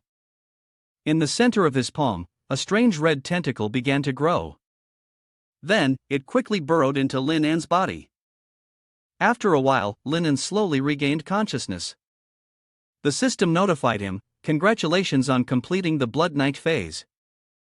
You have received a rusty skeleton stew, 5,000 experience points. You have received a special reward, the Flesh and Blood Crisis ability. Your tier has reached level 10, mission for job change unlocked. Experience points will be temporarily stored and returned after job change." Linen slowly opened his eyes and sat up. Rubbing his eyes, he spoke to the system, "Is it morning? Open the door to the scriptures." But when he looked around, he was startled and confused.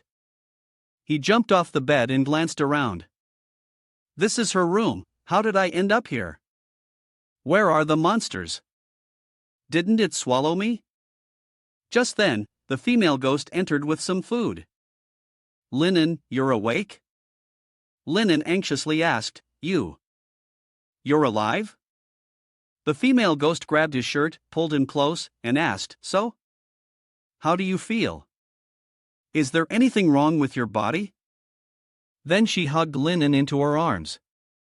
It was already the second day, and he probably didn't remember anything, so she would slowly tell him everything. Linen, with a somewhat confused expression, asked, "What time is it now?" After hearing the female ghost recount the events, Linen wondered aloud if the monster was dead. It had caused a large number of malignant creatures to grow inside its body, which had dissolved the monster from within. Upon hearing this, the female ghost pretended not to know who had killed the puppet. "Yes, after that, I pulled you out of the creature's body," she replied. In her heart, she thought anyone who could kill such a powerful monster was definitely not someone ordinary. "Linen, you are becoming more and more interesting to me." Linen, on his side, was deep in thought. The flesh and blood drug he had taken in excess had caused his body to mutate and lose control. Later, in a state of unconsciousness, his mutated form had dissolved the monster. But how had his body fully recovered? Also, where had that monster come from, and why had it tried to kill him? With these thoughts in mind, he asked the female ghost where the monster's body was now. She answered, "I took it and left it in the backyard. This powerful creature, I feel there must be something mysterious hidden within it." Linen immediately told the female ghost to take him to see it, and in his heart, he thought, if he wasn't mistaken, all of this was probably related to his master, and perhaps he could find a clue from this monster. The female ghost and Linen went together to the backyard, where the corpse of the monster lay. Upon seeing the monster's body, Linen approached to examine it and asked, "Was this caused by my bite?" The female ghost replied, "There's no other possibility. At that time, your mutation was so terrifying that it scared me out of my wits." Hearing this, Linen thought to himself that if that was true, his mutated form's power might still be present. Although he looked normal, it was possible that his body had developed some kind of stable mutation. At the same time, Linen activated several tentacles from his back. The system notified him about his character information. Linen, level 10, awaiting the transition to a mutated human race, with power 22, agility 23, intelligence 26, and physical strength 51, distributed across 4 attributes. Introduction: a trainee of the mad mutation profession at Blood Prison Apothecary, skilled in craftsmanship and capable of wandering among all giant monsters. At the same time, he possesses excellent communication skills. Although one cannot change the nature of a rogue in times of crisis, the noble qualities and the fighting spirit that are always praised will emerge. Seeing this, Linen hesitated, deciding to confirm it first. He then read the system's notification. Sure enough, the system immediately explained that there was no mutation in his body. Mission initiation reward: 1,000 skull coins, 500 experience points. A legendary reward introduction, using a large amount of flesh and blood enhancement drugs in a special environment leads to the host's body and the puppet's blood merging together, resulting in a special malignant mutation. Mission objective: within half a day, find the mutation in the body and figure out how to control it. Failure will result in a complete change of the host, and the process cannot be disrupted. Linen was both astonished and angry. I asked where the mutation was, and you send me a mission? Why don't you just tell me where the mutation occurred directly? The system then responded, please check yourself, host. Upon hearing this, Linen gritted his teeth in fury. You angrily punched the system's notification board.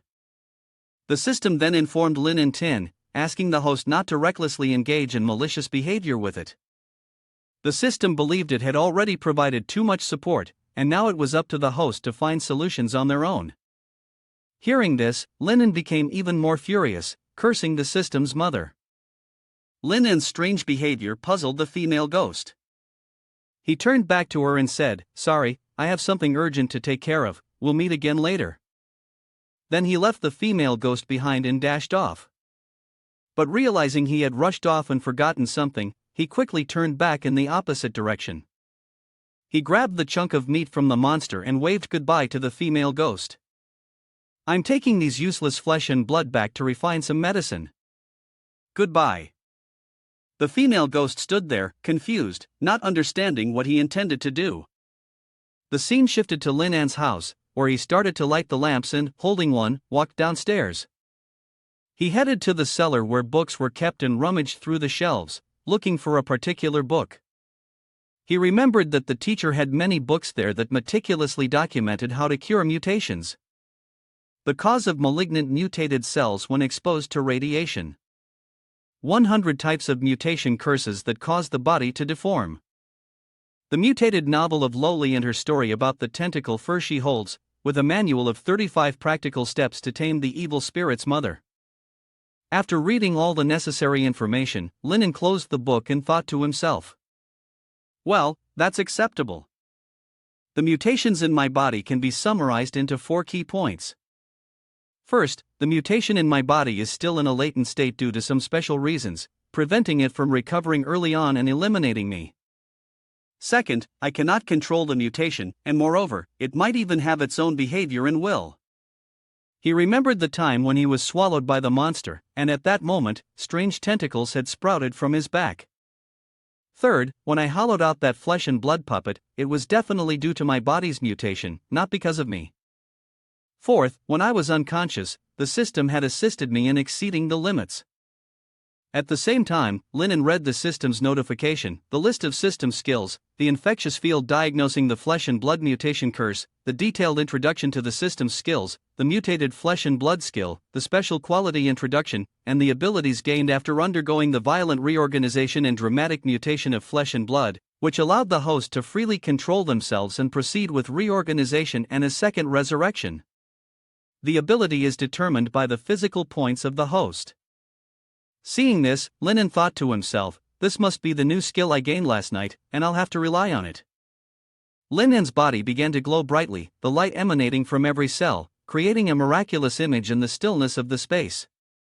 He frowned, feeling the intense changes within his body.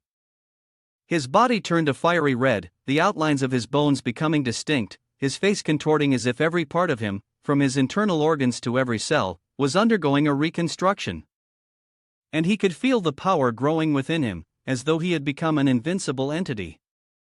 A surge of boundless energy flowed through his body like a torrent, bringing with it a sense of rebirth and limitless potential. Returning to the present, he immediately realized something was wrong. This wasn't the time to think about these strange things, but to find a way to suppress the mutation. A massive force was flowing through his body like an intense surge of energy. Linen thought quietly, if the flesh and blood puppet had been consumed by the mutated entity, then where would the vast amounts of flesh be stored? With his small frame, he couldn't possibly store that much flesh and blood. Moreover, I don't feel the slightest bit abnormal, so it must be that the existence of the mutant has affected my body's functions. Lin turned toward the vial of medicine and thought that it could make his body identical to that of the mutant, allowing him to absorb its flesh and blood several times more efficiently. If the mutant could affect his body's functions, then conversely, his body could also influence it. He stood there, staring at the vial, contemplating what might happen, the possibilities it could bring, and the choices he would have to make in the future. Lin acted immediately. The moment the vial was in his hand, he flipped the cap open without a hint of hesitation or delay. He drank it all in one go swiftly and with unwavering determination. As soon as he finished, he dropped to his knees, clutching his chest, his body trembling, and from his mouth came words affirming that this thing truly granted power. At that moment, Linan's expression changed, his mouth opened wide, and his breath came out tinged with blue. He said, "How does it taste, mutant? This must be the final pesticide I recreated from my memories before crossing worlds, one that will definitely send you soaring to the ninth heaven. Living is worse than dying. If you're afraid, then get out of my body at once." He raised both hands and said, "Disgusting. I can't believe there's not even the slightest reaction." Immediately, he stormed off in fury, shouting, "Fine then, just you wait for me." He shoved the door open with a loud bang and dashed outside, his face twisted in anger. With eyes blazing, he uncapped every potion bottle on the table. As the lids popped open, wisps of blue smoke rose into the air, forming eerie, distorted faces. Linen, in a fit of rage, overturned the table, sending the bottles clattering and rolling everywhere. He said, "Feeling good now?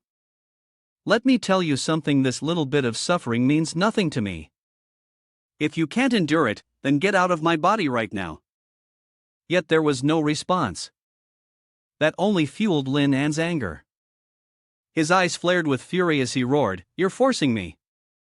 Holding the book in his hand, Linen dropped the eyes into the brewing cauldron. He poured a violet liquid into the potion he was concocting, feeling his heart surge with tense anticipation. Then he began to boil the mixture, carefully observing every change that occurred. Suddenly, a notification sounded. He had successfully concocted a level 1 plague poison, a remarkable achievement in his ongoing research. His eyes lit up as he glanced at the bottle of wine. He said that the poison was ready and that he might as well have a drink to go with it. He also mentioned the bottle of wine his master had hidden for many years. Then he uncorked both the wine and the poison, saying that a sip of poison and a sip of wine would bring a pleasure fit for the immortals. He poured the poison into his mouth, and at that moment, a notification declared that he had been poisoned. After that, he poured wine into his mouth, and the next notification announced that he had consumed a recovery potion. He kept drinking the wine, and the message appeared again: he had consumed another recovery potion. His life force was temporarily restored. However, he continued to pour the poison into his mouth, and another notification warned that the virus was ravaging his internal organs for 15 minutes. He would die once the illnesses fully took effect. At that moment, a dense purple mist surrounded Linen. He sat on the chair. His face twisted in pain, eyes narrowed. He said, "Itchy, burning, feverish chills. If this were on a normal person, even cracking 10 times wouldn't be enough." He glanced at his watch, eyes tense, and said, "Now it's a test of willpower. Endure for 20 minutes first. If that damn thing still doesn't leave your body, then another 20 minutes. Immediately, he pressed the timer around his wrist. After 20 long minutes of waiting, Linon grew furious. There wasn't the slightest reaction in his body. In a frenzy, he poured the medicine into his mouth, his face burning with anger. At that moment, a notification sounded. Linon had taken the antidote, the toxins in his body had vanished. Then, in rage, he hurled the glass vial to the ground, shards scattering everywhere. He then reached into the basket of ingredients. Holding one in his hand, his eyes gleamed with a trace of amusement. He tossed it into the cauldron and stood watching intently. When it was done, he poured the concoction into several glass bottles. Holding the pink potion in his hand, he immediately brought it to his lips and drank it all in one gulp. After finishing the drink, he tilted his head back, feeling a surge of strength from within. He reached out to grab the pot of medicine, his face smeared with dirt and exhaustion. Holding another ingredient in his hand, he muttered that it wasn't right and he had to start over. Then he sat down on the chair, scratched his head, and pondered. His face tense, Linen kept trying over and over, each time with more determination. Until he slumped into the chair, tilted his head back in fatigue, both hands hanging limply, his gaze fixed on the ceiling as if searching for something. Then he jumped up, his eyes brightened, and his determination flared again. He declared that he had to try once more. Linen held something red in his hand, his eyes clearly showing his anxiety. Meanwhile, an announcement echoed, and the fear level toward him grew increasingly higher. Linen collapsed onto the floor, exhausted, his body immobile, with no more strength to go on. He held the bottle of medicine in his hand, and another announcement rang out, increasing the fear toward him by 10. That strange hand trembled, tired but still burning with willpower, as if telling himself that he could still continue. He unscrewed the bottle cap, and the announcement resounded, the fear toward him continuing to rise.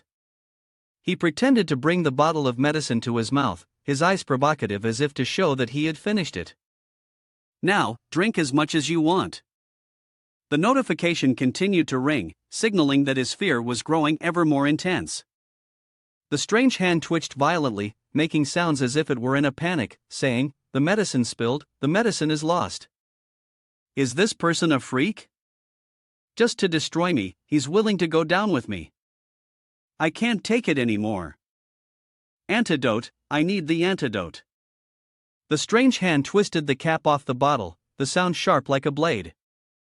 It held the purple bottle in its hand, the light from the bottle highlighting the mysterious purple color, the gentle glow reflecting off the glass surface. When the strange hand saw Linen nonchalantly pour the purple liquid into his mouth, it screamed angrily, asking if the poison had already mixed with him. Then, it poured 2 more bottles of blue liquid into his mouth, its grotesque mouth continuously absorbing the medicine. It thought to itself, "I can't lose, losing means it's over." Linen, on the other hand, kept drinking the purple medicine, each sip feeling like a fierce battle. Half an hour later, the strange hand slumped, surrounded by empty bottles. It trembled, its voice filled with despair. This was bad, beyond the limit both poison and antidote. This feeling of dying and being reborn was too stimulating. The strange hand let out a sigh of relief when it saw Linen spinning in chaos. Fortunately, he couldn't drink anymore. Hearing this, Linen said he still wanted to continue drinking the potion, because it truly tasted good. This made the strange hand fear even more. The notifications kept sounding off, and its fear of Linen steadily increased, as if a threat was gradually becoming clearer before its eyes. With that, Linen reached out toward the vial, his gaze unwavering. The strange hand shuddered slightly, its mind racing. He had lost his memory, yet still dared to drink. Poison wasn't like wine that you could just gulp down without hesitation. Linen demanded that the strange hand release him so he could drink the potion, but it clung tightly to the pillar, refusing to loosen its grip. Linen's hand trembled as he reached for the vial of poison. His fingertips were nearly touching it, but there was still a small distance left, his eyes full of tension and resolve. Finally, Linen managed to grasp the vial of poison in his hand. The trembling hand gripped it tightly as if fearing it would be lost at any moment. The strange hand then quickly crawled towards the table where the bottles of medicine were scattered haphazardly. Its movements were urgent and determined. It crawled up onto the table, slowly but steadily making its way toward the bottles. It unscrewed the lid of one of the bottles. A faint sound echoed as the cap was twisted off. The air around seemed to tighten, signaling that a change was imminent. Then, it poured the medicine into the strange mouth in the palm of its hand. The sound of the liquid flowing in was sharp and clear, like an inevitable dissipating force. At that moment, Linen knelt on the floor, exhausted, while the strange hand rested on the table in the room, now surrounded by empty medicine bottles, leaving only traces of liquid floating in the air. Linen cradled his head, his gaze unfocused as he stared into the emptiness, muttering about the aberrant form, wondering if the medicine he had taken was enough to push it out of his body. He furrowed his brow, trying to dig deeper into the hazy memory, clearly sensing that something in his body had once automatically expelled something from within. But he couldn't remember exactly what it was. At that moment, a sound emanated from the aberration, instantly pulling all of his attention toward it. The deep, muffled sound gradually transformed into a weak, stammering voice. Words, disjointed and broken, seemed to be struggling out of the aberration's mouth, as if it was trying to say that it had been saved. The aberration had now become a grotesque mutation, possessing the attributes of malevolent self-sustenance, emanating a dark, ominous aura, full of danger. Linen stood motionless, deep in thought, his gaze fixed on the aberration before him, as if searching for the answer to what had just occurred. Linen's rationality slowly dwindled, his eyes becoming hazy, as though he were being sucked into a vortex of chaotic thoughts with no escape. The aberration opened its mouth, ready to devour him, but he grabbed his left wrist to stop it, suddenly recalling that his left hand had mutated. It was the one pulling him in, preventing him from taking the medicine.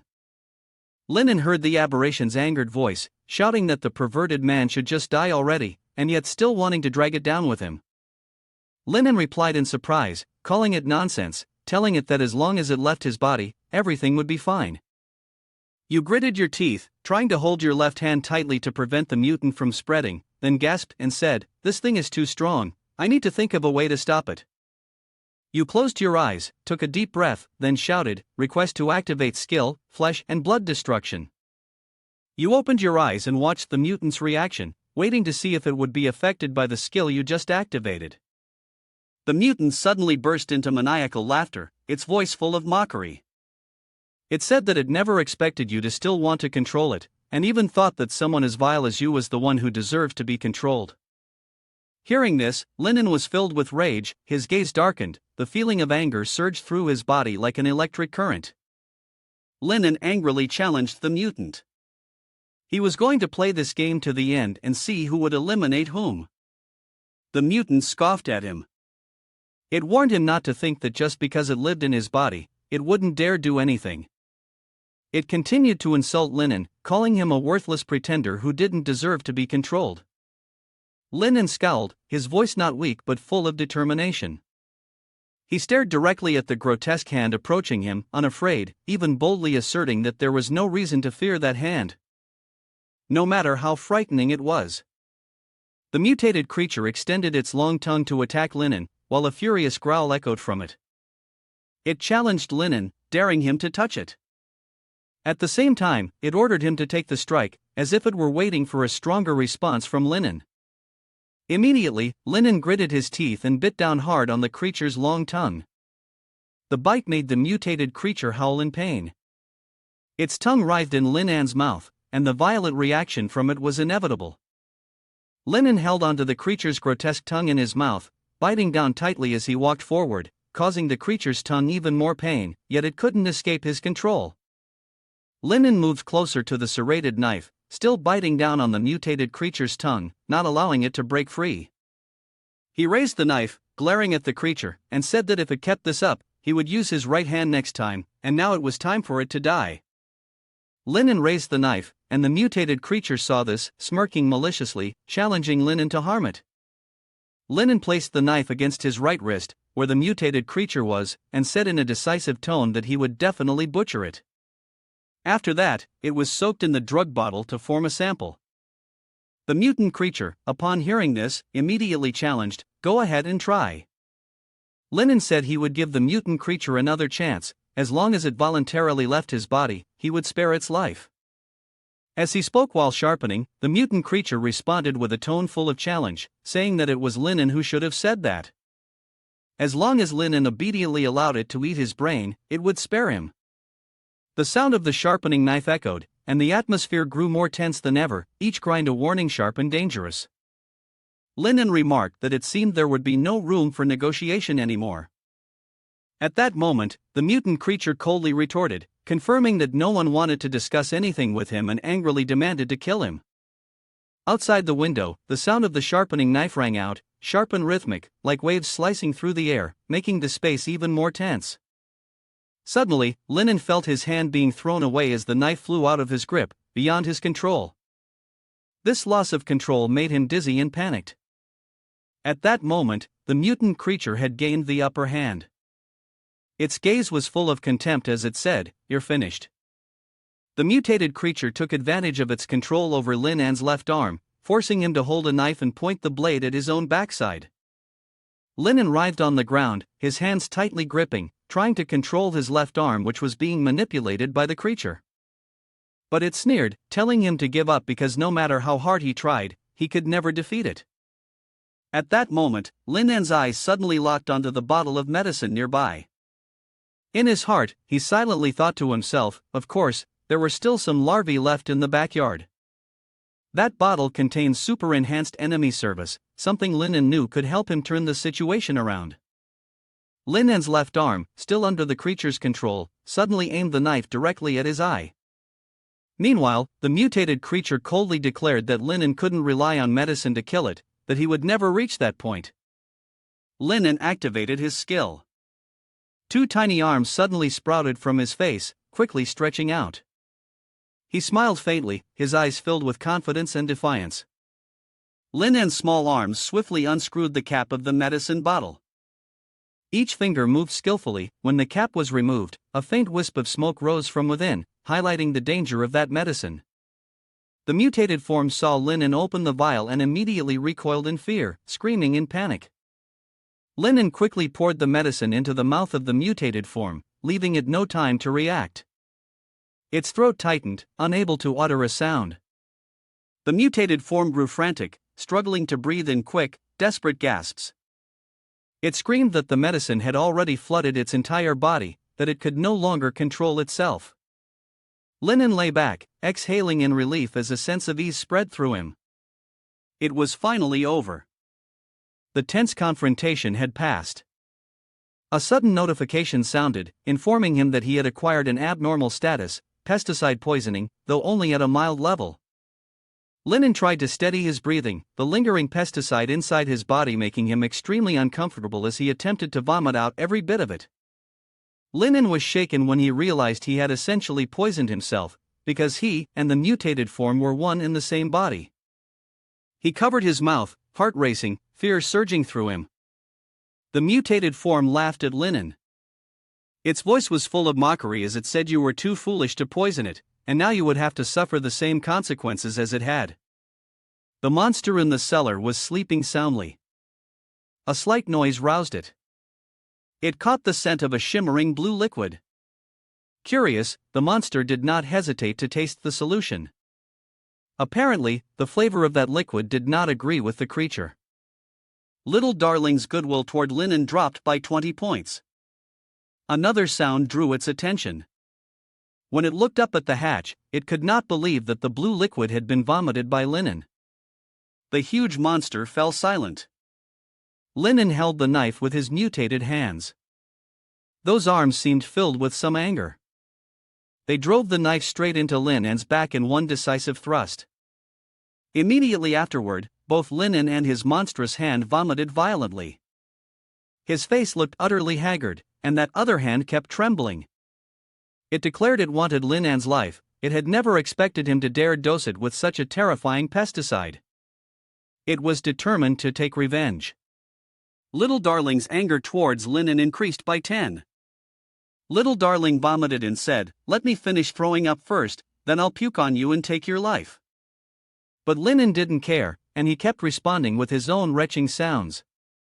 Little Darling's anger towards Lin An increased by 20, and his body was completely exhausted. Lin An suggested that they pause the battle so he could catch his breath before continuing to fight. Little Darling agreed, since he didn't have much of an appetite for Lin An at the moment, he would deal with him later. Lin An flipped over, exhaling deeply as he tried to rest and recover. Little Darling did the same. With a tired face, Lin An proposed that the two of them live in temporary peace for the time being. Would that be okay? Little Darling raised an okay finger, thinking it was probably a good suggestion. With a dumb, blank expression, Lin An realized that continuing the fight was pointless. It was like a body with two separate consciousnesses. Upon reflection, it seemed acceptable. Little Darling agreed with him, as in the end, both would just end up hurt, so a peaceful solution was the best option. Lin An and Little Darling lay happily on the ground, both laughing mischievously like children. But do people really think things can be solved so easily? Linen and Little Darling both had the intention of ambushing the other, and sure enough, the two of them went at each other, tearing into each other wildly. Linen immediately knew it wanted to ambush him, but fortunately, his reaction was fast enough. He hadn't expected Little Darling to be so vicious. Little Darling believed that it was obviously Linen who wanted to strike when it wasn't paying attention, so Linen was the real vicious one. It lunged at him, intent on taking Linan's life. Suddenly, a doorbell rang. A customer had entered and asked, "Is anyone here? I need treatment." The system notified Linen that he had triggered a mission to diagnose the illness. The reward included 200 rusty skeletons and 100 experience points, with a special reward multiplier of 1. Seeing a customer arrive, Linen hurried into the house, but the two of them continued to fight without stopping. If he didn't have a customer right now, he would have already beaten Little Darling to a pulp. Little Darling's beak wasn't any gentler. It cursed Linen as the vicious one, claiming that if it wanted to beat him, it would have done so first. Even as Linen was almost at the door, he still hadn't ended the battle with Little Darling.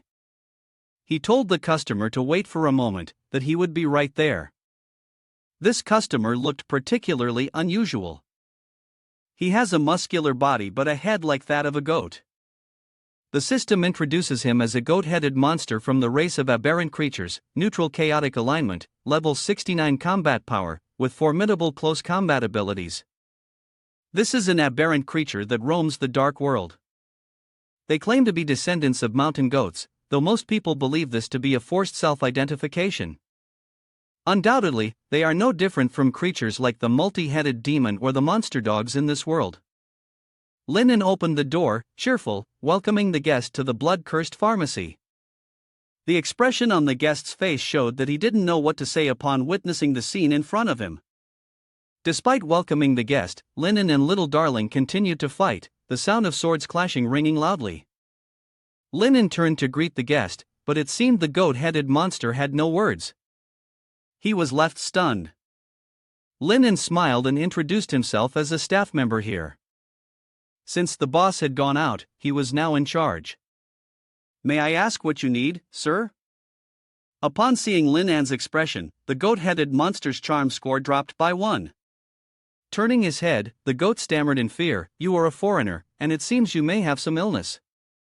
I've heard that Dan Fong here is very honest, and I happened to pass by, so I wanted to see if I could find a doctor." Even while fighting with Little Darling, Linen remained confident in welcoming customers. He thought to himself that the man had come to the right place. In this 100-mile radius of Fong Yuan, there was only one pharmacy, and he could assure the man that whatever illness he had, the medicine would cure it. He then turned back to scold Little Darling, "Can't you be a little more reasonable? Don't you see we have a guest?" But Little Darling had no intention of letting Linen off. It remained silent before charging at him to attack. Linen, irritated, had to find a way to deal with it. The more they fought, the more fiercely it became, and he almost forgot to focus on his sword. However, for an outsider like the goat, seeing Linen speaking to himself caused some doubt. The situation seemed off. This pharmacy felt different from any ordinary one. Shaking in fear, the goat slowly made his way toward the exit, trying to find a way to escape. "The boss seems to be very busy, maybe it's better to come back another day?" As soon as the monster with the goat's head finished speaking, a knife flew straight towards him. It aimed directly between the monster's horns, and with just a bit more force, he might have been taken out right then. The monster turned its head in fear, tears streaming down its face, and its health bar dropped by 10. The business proceeded as it pulled the knife out, and the monster trembled in fear. He kept apologizing to Linen, but Linen hadn't finished his fight with Little Darling yet. Linen turned back, "Sorry, I wasn't careful and misjudged." "I hope you're not too hurt, right?" The monster's face contorted in frustration. Even though he kept saying it was fine, in his heart, he was thinking to himself, "What do you mean misjudged? You clearly saw me about to get hit and threw it on purpose." No one knew when their fight would end, but it had certainly frightened the guest. Linen invited the goat-headed monster into the clinic and told him not to be afraid. The monster reluctantly stepped into the room. Okay. Inside, the clinic was a complete mess. The furniture was shattered, and a bottle of medicine was rolling across the floor. Witnessing this scene, the goat-headed creature panicked. "Oh my god, why is everything in this shop broken? Did a major battle just happen here, like the Huabang War or something?" With both hands occupied, Linen used his foot to pull out a chair, gesturing for the guest to sit. He explained, "This is just a renovation, the shop looks a little shabby right now, but don't worry, I can still offer you a wonderful experience." Looking at the slashes on the table, the goat-headed creature immediately understood. "Renovation, my foot," he thought. "Who are you trying to fool? These scratches definitely look like the marks of a battle." The sharp clashing sound of two blades hitting each other scared the guest even more. The goat-headed creature felt like he was sitting on a hot pan, and it seemed that the boss had been acting oddly since he walked in. He wondered, could this guy be a lunatic? Was he going to be next, caught up in some madness? Wasn't he worried about getting dragged into this? He swallowed hard. He couldn't stay here, he had to find a way to leave. The goat-headed creature stood up and asked Linen, "Excuse me, do you mind if I step outside for a bit?" He felt that when his left foot stepped in first earlier, it might have been a bit rude. Linen gave a strange smile, "Is that so? Didn't you plan to get treated in my shop?" The goat-headed man hesitated as he turned his head. "If what you mean is, what if I have to?" Linen cheerfully responded, "Of course, it's fine, because the customer is God, and God has the right to choose." "Don't you think so?" The goat-headed man looked at Linen, terrified. "Yes, that's right, the customer is God." Ha ha. Suddenly, Linen's face took on a frightening expression, as if he were a demon, picking up a knife and wanting to charge at Little Darling, ready to slash it so badly that it would go straight to meet its ancestors. This time, the goat-headed man was so frightened that he couldn't contain himself.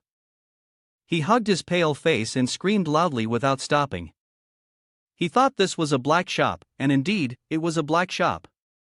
If he dared to step outside, there was a real possibility that the kid would chop him a few times.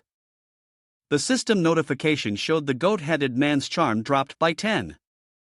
It seemed as if his fear had reached its peak, as the goat-headed man's eyes darted from side to side, sweat pouring down his face, his mouth tightly clenched, muttering, "So scary, the owner of this shop even chops customers. Is this Wandering Soul Alley? He feels that the people here are quite simple and honest. Oh my." Turning his head, he was both frightened but also took a chance to ask Linen, "Excuse me, may I ask why you're wielding two swords and fighting? Are you practicing some sort of powerful martial technique?" Linen turned around in surprise. "Martial technique?" His face immediately became cold with murderous intent. "No, it's just that I want to sever my left arm." The goat-headed monster asked why Linen was still fighting with Little Darling. Linen replied, "The current situation is complicated, I can't explain everything. Just know that this arm is of no use to me." It knew what he meant, and the goat-headed monster was taken aback, touching his left arm. Linen responded, "Yes, that's right." At this moment, the goat-headed monster still wanted to devour him. If Linen didn't hold back, perhaps even the goat-headed monster wouldn't be spared. Linen reassured his guest, telling him not to worry. As long as he was here, nothing bad would happen to the injured left arm. The goat-headed monster was skeptical. "Really? Is there really a left arm that devours people? I feel like you're trying to trick me." In reality, was he trying to find an opportunity to take the life of an outsider like himself? No matter how low the intelligence of the goat-headed monster was, Linen should not insult him like that. The goat-headed monster's fear level increased by 20, yet he still tried to find a way to escape. Now, he had to come up with a reason to leave the pharmacy. He said to Linen, "Boss, you seem very busy. I'll come back in a little while." Linen did not let his guard down and cheerfully replied, "No need." He immediately began diagnosing the goat-headed monster, which greatly surprised him.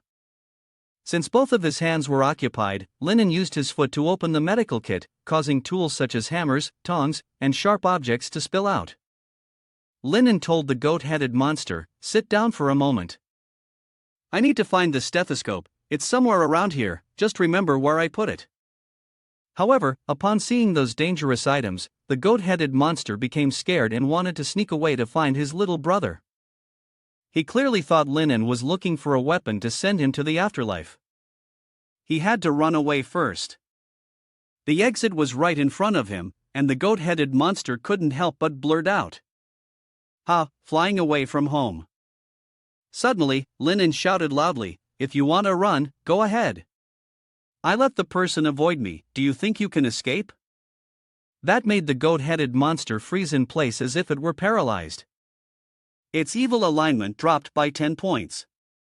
He was terrified and slowly turned around to explain. He wasn't running away, he was just standing up to stretch a bit.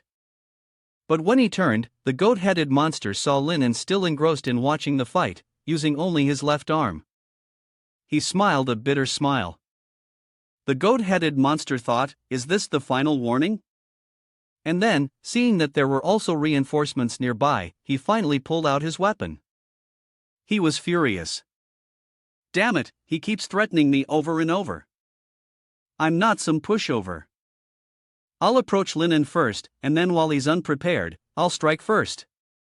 With that, the goat-headed monster, weapon in hand, approached Linen. He raised his knife, intending to end Linen's life and send him back to his ancestors. But just then, Linen's blade swished through the air, narrowly missing his head. Linen was still cursing at little darling, telling it to behave, asking if it believed he wouldn't slice it right now. After the near miss with the blade, the health score of Uncle Lien's goat hot pot restaurant was 30 points. He stood still, too afraid to move, with a sound behind him as if something had been stuck into him. After finding the stethoscope, Linen happily turned to inform his customer. Witnessing the customer trembling, hands clasped behind his back, face on the verge of tears, Linen asked, "What's wrong with you?" "Turning around is easier to drink, there's nothing at all." Linen cheerfully said, "Then let's get started right away."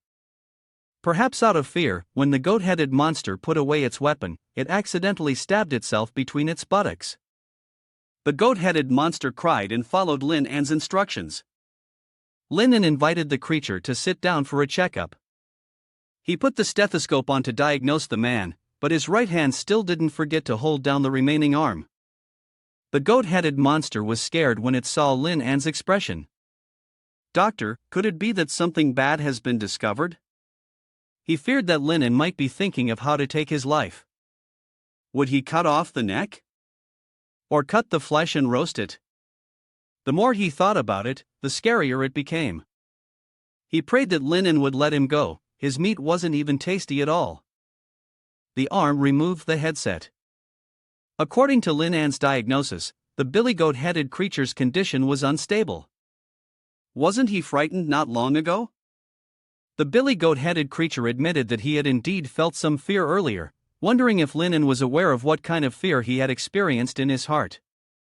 Linen observed the billy goat-headed creature's face, noticing his brow darkened, his eyes vacant, and his lips turning purple. These were all signs of poisoning.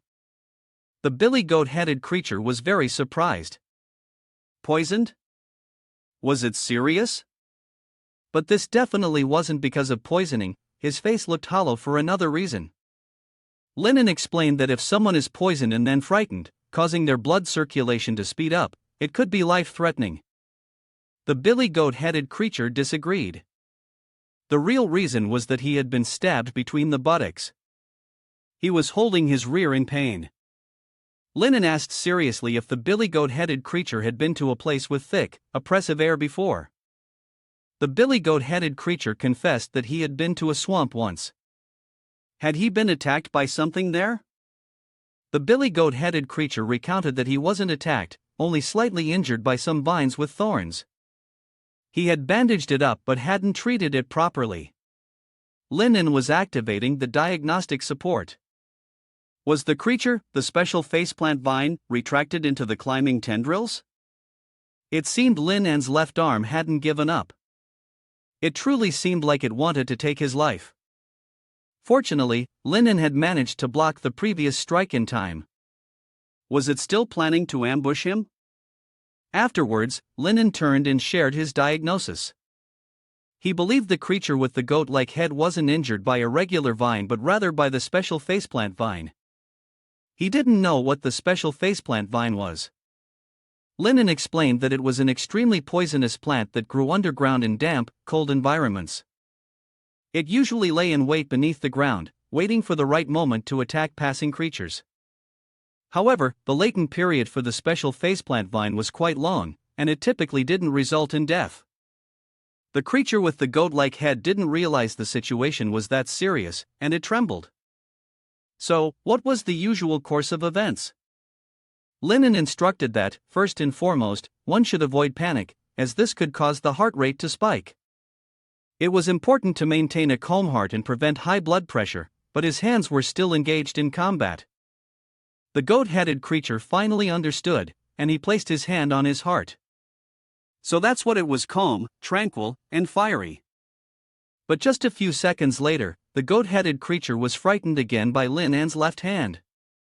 He witnessed the hand growing larger, like a piece of land owned by Lin An, and he instinctively cried out, "Mother!" The creature's fear level hit 20. Lin An lightly fought with his left arm but didn't forget to explain to his customer. Secondly, if the poison is spreading, the person will begin emitting a strange fragrance. This makes it easier to provoke the lustful desires of evil creatures. He was preparing to enter the mouth of his left arm.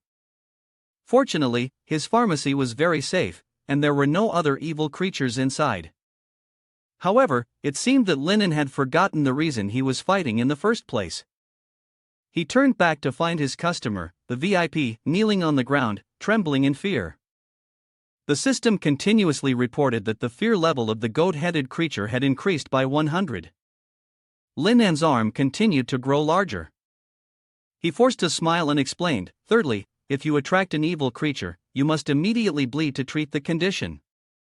A minute's delay could be life-threatening." The tongue of his left arm was constantly licking the goat-headed creature. Lin An seemed to have remembered the method wrong. "You told the goat-headed monster to wait, but you looked at it wrong. The right thing to do is to drink water and recovery medicine, suppress the toxins and focus on it, reducing blood loss. That's the fast escape method, and it shouldn't be used." Before Lin An could finish speaking, the goat-headed monster quickly pulled out the dagger stuck in its chrysanthemum. Tomato sauce kept oozing out, and Lin An froze. He only managed to utter one word, "Hey." The goat-headed monster fell silent. After smelling the tomato sauce, Lin An's arm seemed to be empowered and howled. Lin An had a very grim expression. The goat-headed monster slowly shifted his gaze toward his wound, and his left arm, now on his back, became more violent. The goat-headed monster screamed in pain, "Damn it, you should have said that earlier." His eyes bulged from the pain, looking utterly miserable. Lin An asked his client, "Why were you in such a rush? You hadn't even heard the whole thing, and you rushed to escape on your own." The goat-headed monster held its chrysanthemum, not thinking about escaping. With Lin An's half-spoken words, it was obvious that the monster was in a hurry. The tomato sauce around the chrysanthemum was increasing, causing the goat-headed monster to panic and hastily call out to Lin An. "Zither Xiangjia, quickly help Mr. Zither Xiangjia. The chrysanthemum is spraying now." Lin An immediately kicked straight into the goat-headed monster's chrysanthemum. "Don't rush, you should immediately help him block it." The goat-headed monster screamed in pain. Lin An's method of blocking with ketchup was truly cringeworthy to watch. The goat-headed monster's chrysanthemum had been stuffed with Lin An's shoe to prevent the ketchup from spilling out. He knelt on the ground, pleading, "Please, Lin An, spare me. I don't want to be treated by you anymore." The goat-headed monster's humiliation level increased by 20. Lin An gave a lewd smile. "Sorry, goat-headed monster, I hope you don't give up on treatment. Moreover, if you can't be treated here, where else can you go? In the entire Fengyuan region, your only option is my family's pharmacy, and with the poison in your body about to flare up, you don't have much choice. The goat-headed monster jumped up, clutching his chrysanthemum in fury, and pointed angrily at Linen. He accused Linen of deceiving him. There were so many village towns recently, the fact that there was only one pharmacy from Linen's family was hard to believe. The jars filled with monster bodies looked truly terrifying. Linen explained, it was true in the past, but now the owners of those pharmacies have all become models for our own shop. The goat-headed monster stared at the jars filled with the bodies of other monsters, unable to say anything out of fear. Perhaps he was terrified that he too would end up like those shopkeepers.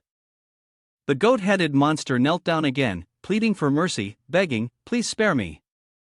I still have elderly parents, 80 years old, and a 2-year-old child. I don't want to join my ancestors. What will happen to my family if I'm gone?" Linen extended his large arm, accompanied by a long tongue, to comfort the goat-headed monster. He told him not to cry and assured him to trust him. As a doctor, he was confident that he would ensure the monster could leave through that door in good health.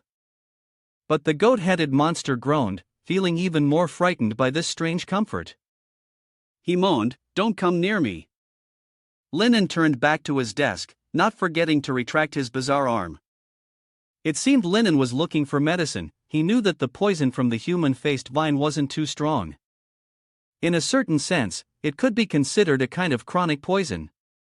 He took a jar of yellow medicine and poured it into the blue liquid, knowing that if he could just find the right antidote, he could neutralize it easily.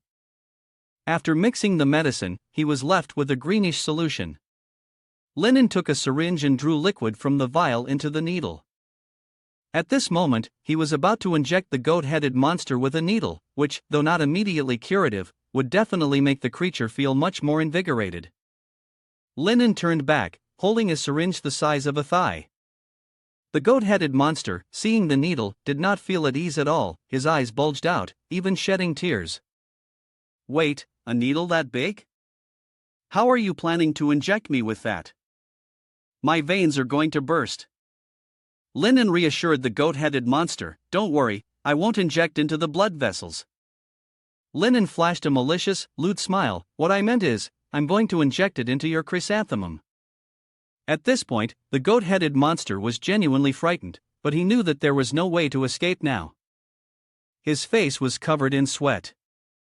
Linen moved to the back of the goat-headed monster, gently pulling off the shoe from the chrysanthemum. It had been wedged in so tightly earlier that it was a bit difficult to remove. The system notified that the goat-headed monster's fear towards Linen had increased by 20.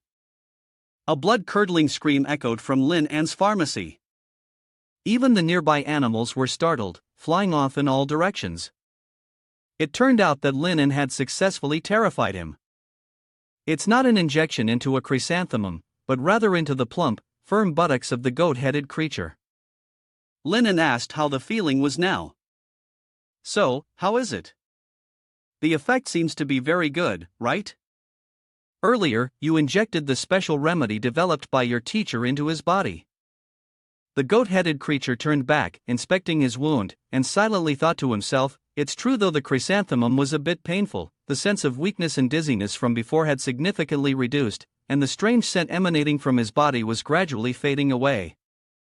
Seeing Linen continue to struggle with his left arm, the goat-headed creature thought that perhaps he had wrongfully accused him. Could it be that this wasn't a brothel, but a legitimate pharmacy? Were all the misunderstandings before simply due to his own misjudgment? The goat-headed creature hugged his chrysanthemum, directly asking Linen, "Do you intend to heal me first, and then cut me into pieces like those other victims?" Linen, still struggling with little darling, did not forget to pay attention to his guest. "How could that be? Our blood pharmacy has always followed the principle that the customer is king. As long as you have money, don't even mention. Turn him into many pieces, turning you guys into pieces is fine too." Hearing Linen say that, the goat-headed monster finally let down his guard. He breathed a sigh of relief. "Phew, now that you say that I'm reassured." The system notified that Linen received consolation experience points. The goat-headed monster's morale was comforted. He successfully developed in the direction of a doctor, which put people at ease. At that moment, the goat-headed monster suddenly scratched his head. Right, but what if you don't have any money?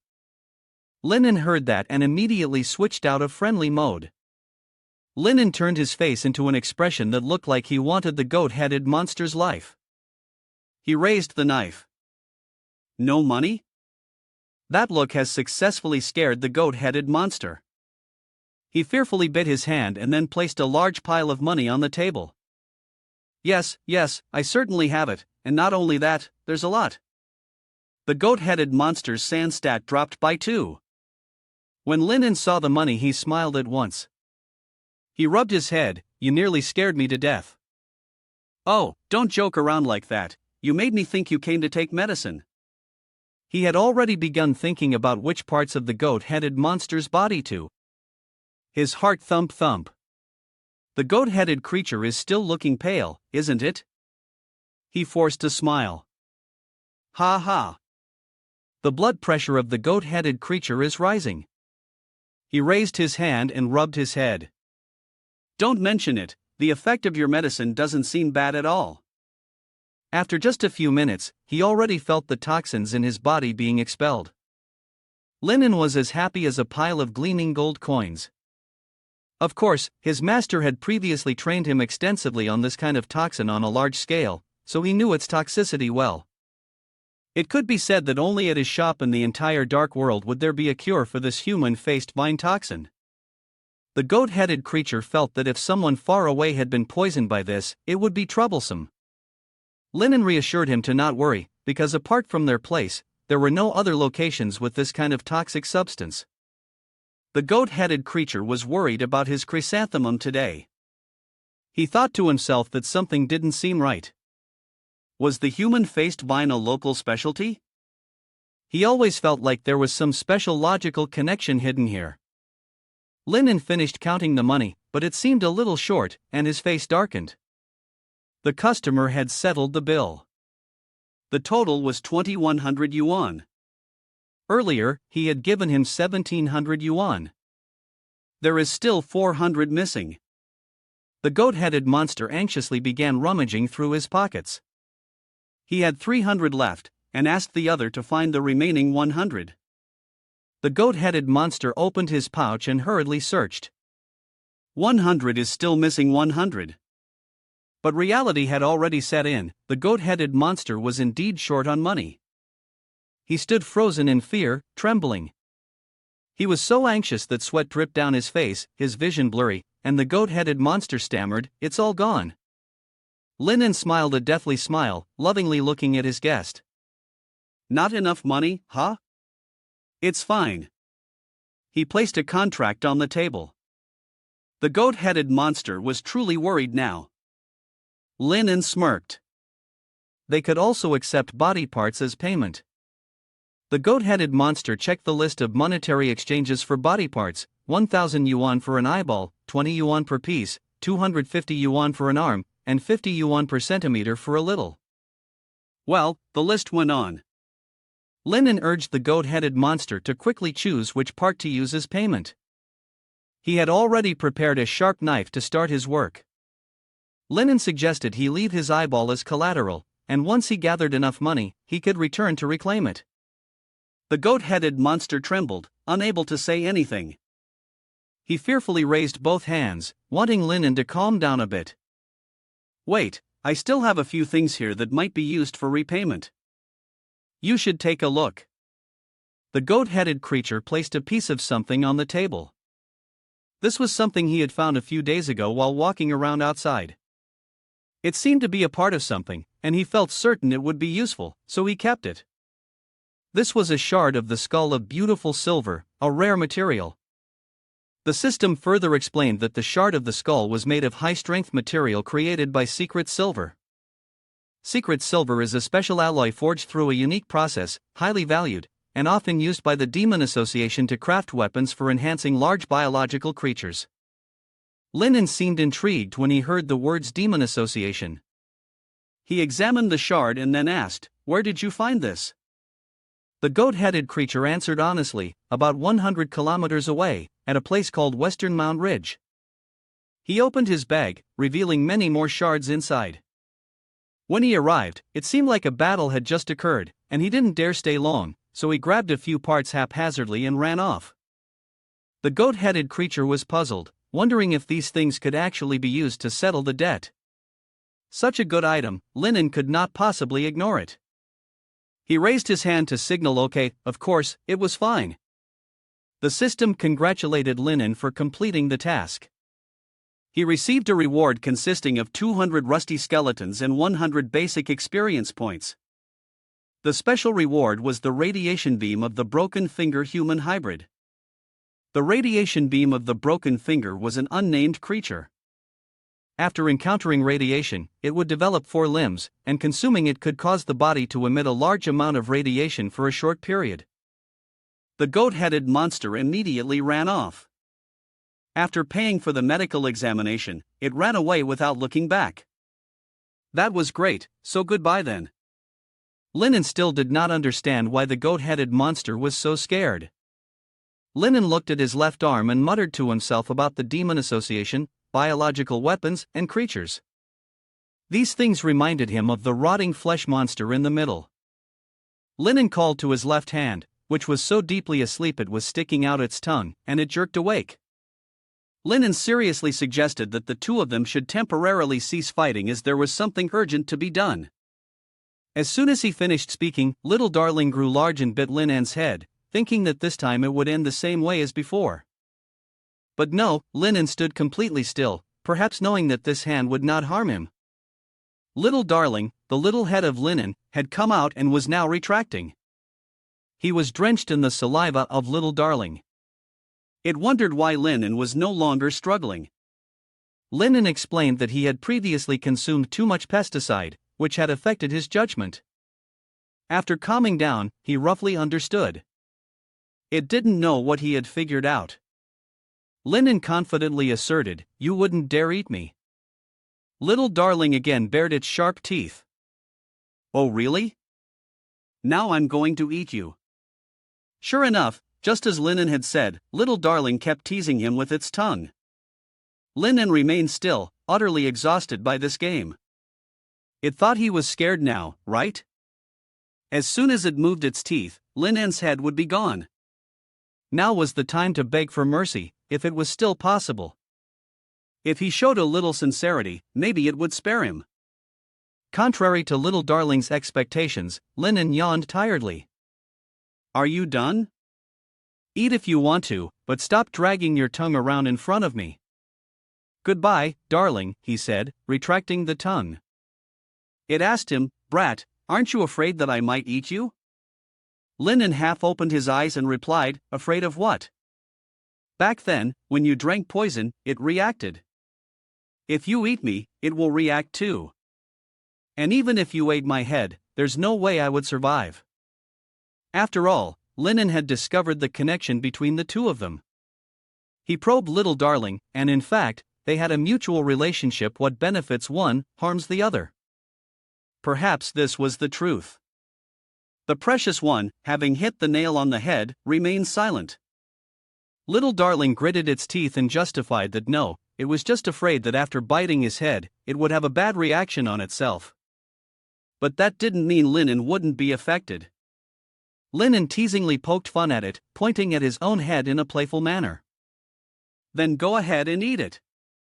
For the other party, just as Linen had thought, Little Darling didn't dare to do anything to him. He was smug, thinking his assumptions were right. Look, even when he gave it a chance, it was still useless. If it didn't dare to eat him, then why not have both of them cease fighting altogether? System notification, Linan's mission update bodily response detected. Current completion progress, 50%. You have absorbed a large amount of pesticide, causing the mutant entity to begin doubting whether it could continue to exist after killing you. However, the mutant still maintains a highly hostile attitude toward you. You have now entered Phase 2 of the mission. Mission time and objectives have been cleared. During your interaction and coexistence with the mutant, do not let it discover the truth. In fact, even if you were to die, nothing would happen to it. Linen was horrified as he finished reading the new notification. All of his assumptions were wrong. He froze, mouth agape. Wait a minute. Could it be that even if something happened to him, it would still survive? What kind of joke was that? If it had bitten him just now, wouldn't his death have been completely meaningless? Linan's sanity decreased by 10 points. Little darling, the mutant teacher said, noticing Linan's strange behavior. It asked what was wrong with him. He forced himself to stay calm, not letting it see the truth. Though Linan was extremely tense, he had to remain composed. Both sides had to stop fighting.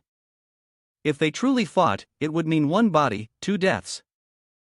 It also didn't want to end up in a situation where it would take its own life, right? If this got out, people would die laughing. Linan's acting was really top-notch. As expected, little darling had been tricked.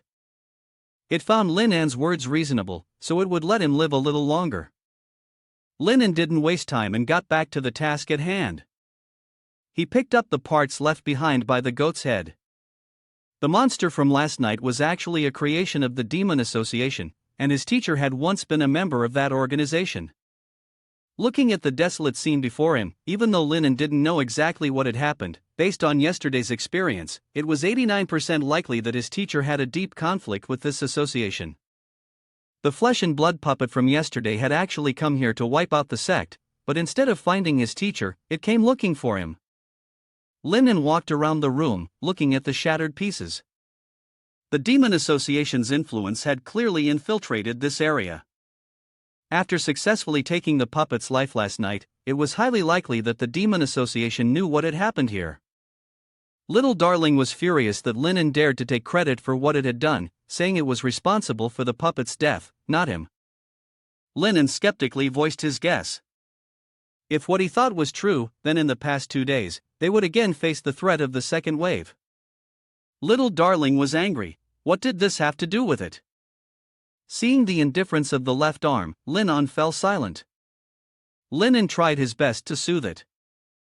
Don't think you can stand aside. Right now, the two of us are in the same boat. If something happens to me, you'll face the same thing. Little darling stayed silent, and Linan's words were indeed true, a testament to his comforting skills. It must be said that Linan's acting was truly top-notch, as he calmed and reassured it, urging it not to be angry. After all, it was his own flesh and blood, and his left arm, the one he used the most. The relationship between us should be close. However, little darling thought that perhaps it wasn't because Linan cared for it, but because he was afraid of an early trip to heaven and wanted it to help afterward. After Linan's coaxing words, little darling raised 2 fingers in agreement. It was fine to help, but it had conditions. It had to eat first, and there could be no portion for Linan. Also, no pesticide could be used. Cooperation was only valid for these 2 days. Seeing his plan succeed, Linan was visibly happy. He agreed to the terms that little darling had set. Linan turned over the remaining details of the meat puppet as if searching for something. He thought to himself that he must have encountered a ghost. Where did his gun and bone saw knife go? Surely, they were left in that monster's body during the fight last night. Seeing little darling deep in sleep, he figured that 8 out of 10 chances were that it had swallowed both his gun and knife. Maybe he should check. Linan gently pried open little darling's mouth. He used his magical arm, slowly pushing it in. Fortunately, little darling was in such a deep sleep that it didn't notice Linan's hand inside its mouth. Linan carefully worked his way deeper into its throat. It was too deep. At first, he thought his arm would make it inside, but given the current situation, that didn't seem to be the case. It turned out that while it looked like his own body, it had a very distinct internal structure of its own. After what felt like a long time, he finally reached the internal organs of little darling. The sensation here. It seemed the monster's internal structure had indeed swallowed everything. Linan had found his knife and gun. Linan held the knife gun and the shattered seed and stepped outside. System notification: you have received a shattered seed zone, you have received a rotten flesh and blood organization zone, you have received a demon hunting rifle zone, you have received a blood giant bone carving knife zone. In such a short amount of time, the shattered seed had already turned rotten. Linen quickly checked the gun, and fortunately, it was unharmed. Truly, it was worthy of being a legendary tier item. Feeling that little darling's stomach definitely held more treasures, Linen had some wicked thoughts. It seemed this creature had quite a few valuable items inside. Why not take this chance to grab a bit more? And so, he acted on his thoughts. Linen used multiple hands to prepare his move. While little darling was still asleep, the hands gently slipped into its mouth. Little darling was sleeping so soundly, it didn't mind what anyone did. As expected, just as Linen had imagined, the hands brought out several items. Great, there's so much stock. System notification: you have received a gathering communion pool zone, a dragon breath hand, broken zone, a resentful hair spirit zone. Perhaps too excited by these items, Linen couldn't help but feel pleased. Linen had forgotten to be careful, which caused little darling to wake up, and it felt something was wrong. Linen fired several shots into the sky, and the arms quickly retracted.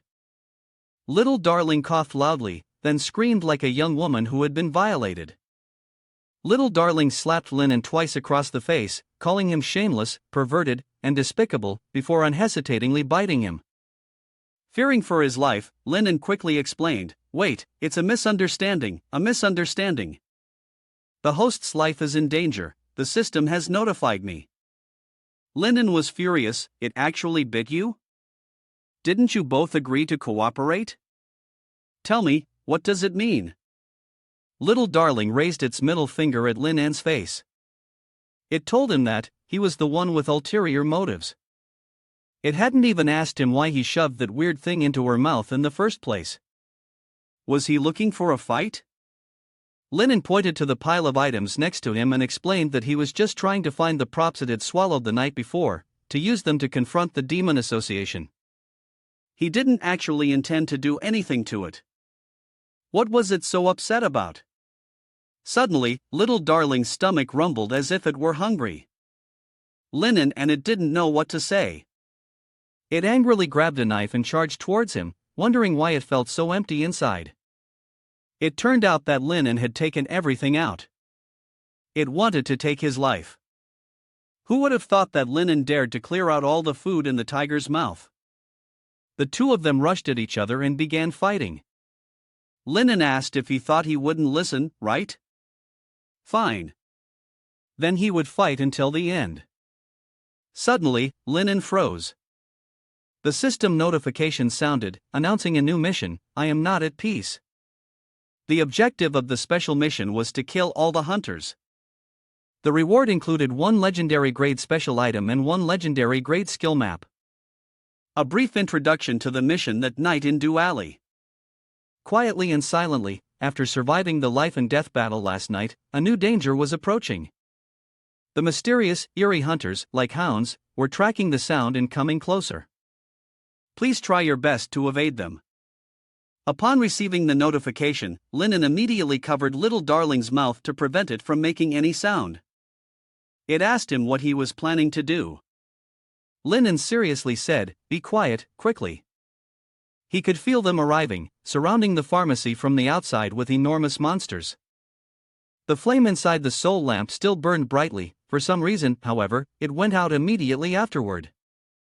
The monsters outside seemed to rage only until that moment, then suddenly charged straight toward him. Their appearance was grotesque, resembling giant spiders. On closer inspection, human faces could be seen on their bellies, and purple eyes dotted their backs. Suddenly one of the creatures sensed that something was wrong. It instantly exploded into 100 pieces. The analysis system reported that the creature's organs and blood failed due to internal rupturing and disintegration. Information transmission complete. Danger level assessed as A. Further inspection may proceed. Little darling watched the monsters outside. With its stomach empty, it stared at them hungrily. Those thick thigh muscles would probably taste good. Linen, meanwhile, was extremely anxious. Now was hardly the time to muse about flavor, right? There were 3 of them in total, making them difficult to handle. Linen shouldered his gun and discussed tactics with little darling. A direct confrontation would certainly be costly. The optimal plan was to strike from stealth and kill them one by one. Linen gave little darling the name Tata. He said it was nimble, so later it should hurry up onto the arch to keep watch. When someone comes in, it should strike. Tata was angry. Don't call it that. He thought their relationship was very good. But Tata was also truly adorable, baring its teeth as a warning. If you call me that again, I'll eat you, it said. Yet it obediently followed everything Linen had arranged. As for him, he stood pressed against the wall. Once in position, Tata reported to Linen. Linen saw that everything was under control. The monster's footsteps drew nearer. Linen remained silent, not daring to make a sound, sitting motionless and waiting for it to arrive. Behind the door came those jarring scraping sounds. Creak, creak. Linen was so focused that his eyes did not blink. Tata, too, stood frozen, not daring to move. At last the door opened, and a strange purple air flowed into the room. The moment had come. Linen gave the signal, now. Black arms and Tata lunged forward at once. Tata, swift as a cut, darted toward the person stepping through the door. Linen saw that Tata had successfully restrained the opponent, and he felt relieved. He hoped that she wouldn't let go, so he could give the opponent a few more hits. The opponent kept squirming and screaming for help. Linen felt that something was off. Why did this voice sound so familiar? After taking a closer look, he realized this was someone he knew. If Linen hadn't hurriedly stopped her, Tata would have already swallowed both of them whole. Stop, stop, it's someone I know. By now, readers might be able to guess who these 2 people are. The system notification showed a decrease in the blood-clad evil spirit's alignment by 10. The alignment of the blood infant evil spirit also dropped by 10. The blood-clad evil spirit sat there, stunned, as if Miss Ta was running through some terrible nightmare. Miss Ta shook her head continuously, trying to snap herself back to reality. As for Linen, he was puzzled as to why she had come here. Of course, it was because she was worried about him. During the day, he had rushed out in a hurry, and at night, he didn't come to find her. She was afraid that Linen might encounter the same monster he had faced the previous night. Upon hearing this, Linen couldn't help but wonder, did the blood-clad evil spirit actually care about him? He had always thought she was only after his body. Could it be that she really loves you? Blood-clad evil spirit suddenly stood up, moving closer to Linen. She asked him, who had almost been eaten by her just a moment ago, who this was. Linen cheerfully introduced, saying that it was the name he had created last night when he transformed, and it was this entity that had eaten the monster. Since it was his left hand, he had named it Tata. Tata hated this name. Its goodwill towards Linen was steadily decreasing. Linen held onto Tata tightly, no longer using polite words. The others who were with the puppet from yesterday had arrived, and this place was now very dangerous. As soon as he finished speaking, a mysterious, brilliant, and enigmatic green light suddenly appeared in front of them. Both Linen and blood-clad evil spirit were startled by this appearance, and they both heightened their vigilance. It was true what they said. What you mentioned tends to appear. Linen, blood-clad evil spirit, and blood infant immediately got into a combat-ready position. The blood infant, noticing Tata on Linen's left hand, couldn't help but feel curious. She moved closer and began to lick Linen's left hand. This act increased the blood infant's goodwill towards Linen's left hand by 1 point. Tata also excitedly licked the little girl's face. Blood infant happily licked Tata back, their affection for each other continuously rising. Then Tata licked blood infant's face in return. The two kept going back and forth like that. Finally, Linen had to speak up to stop them. Enough licking, they're almost here. They had already locked onto the target's location and begun scanning the area. It's over, Linen thought. Even if he tried to hide now, it would be useless. After a long period of careful thinking and weighing his options, he finally made up his mind, a decision he felt absolutely certain about. Linen leaped down to the ground in one swift motion. The instant his feet touched the surface, he drew the pistol from his hip, gripping it tightly, ready to face whatever danger awaited. He focused intently, aiming precisely toward the enemy's position. Every movement was smooth and masterful. Caught completely off guard, they took Linan's shots head-on and exploded. Under his fierce assault, the enemies finally revealed themselves. No need to hide anymore, what has come this time is just a puppet. They all spoke in unison, locking onto the target, confirming the target's identity, and stating that the puppet flesh and blood of the third level, the highest danger level, must be eliminated. Under the fierce assault from the puppet, Tata yelled out in danger. It pulled Linen to another place, not forgetting to scold him for wanting to die or something. Only now did Linen start to assess this puppet.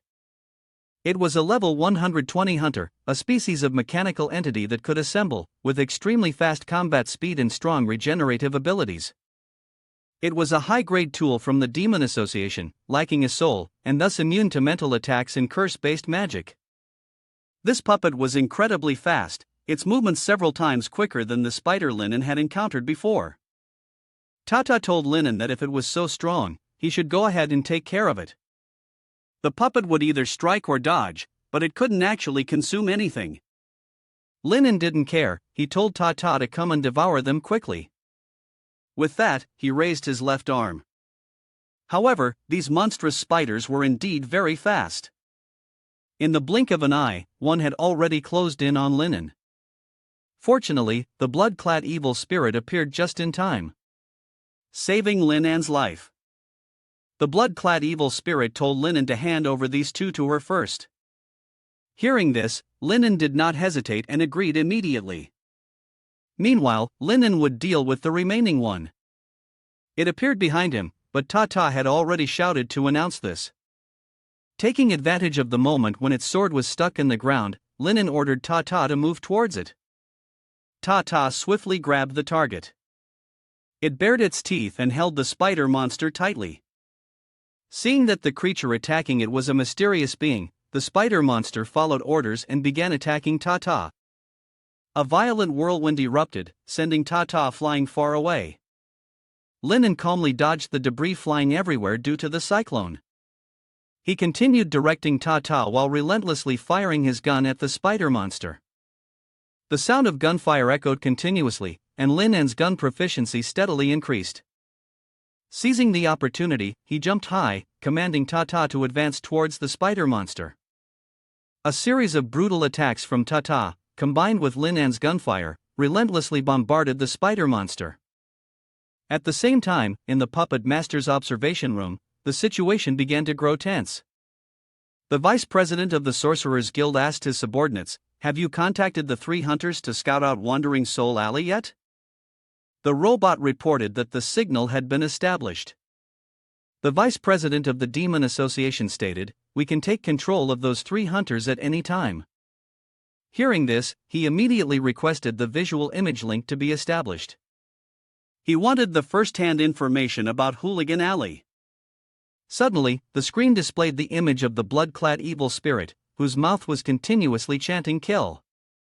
The vice president of the Demon Association was also surprised by this appearance, he hadn't expected her to show up here. Blood-clad evil spirit was indeed a well-known figure. She killed people based solely on her whims, which made her actions difficult to comprehend. Furthermore, once she was in combat mode, she would never stop killing. She was a madwoman whom many powerful individuals dared not provoke. However, even she could never possibly kill a flesh and blood puppet in its 3-form state. Could it be that someone else was there? Indeed, that seemed to be the case. The screen now shifted to show Linen. He couldn't believe that Linen was there. It was absolutely impossible. Moreover, in Linan's hand wasn't just an ordinary gun, but the special firearm crafted by the demon hunters. "It is possible to make the blood-clad evil spirit fight for me, while the handgun has never left the demon hunter's hand."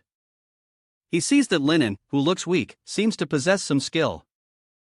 He thought that over the past few days, the dozen or so elders who once held the main power in the previous organization had either been killed or absorbed, and it was precisely because of this that he wanted to find the giant statue organization that had been separated to be kept in different places. According to the sensing connection between the giant statue organizations, a fragment of it was kept in Wandering Soul Alley, within the blood-cursed territory.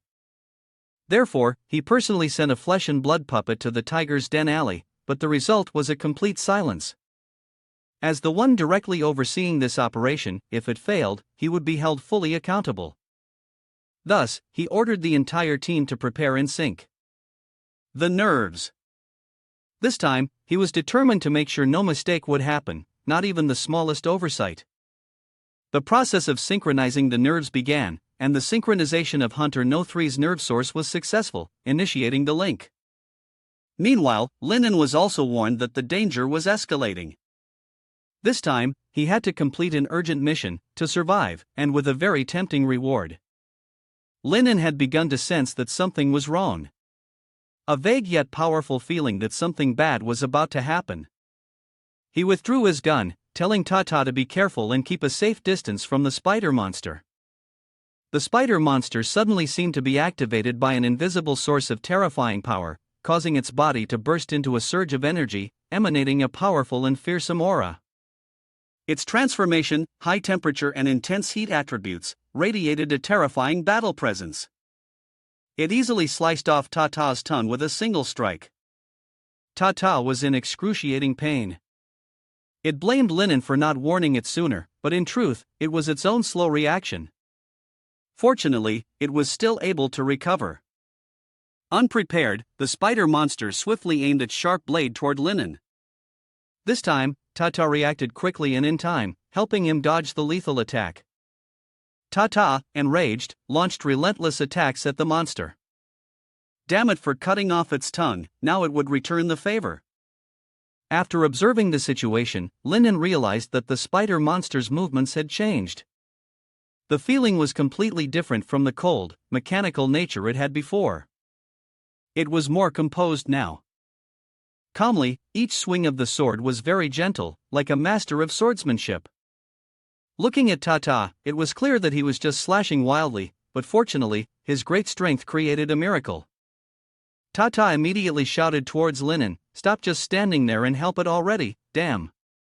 And then, the two sides began their fierce battle. Linen kept shooting at the spider monster, while Tata continued to slash recklessly. The situation gradually became dire, and Linen told Tata to quickly show his strength and kill the bloody puppet. Wasn't he so brave yesterday?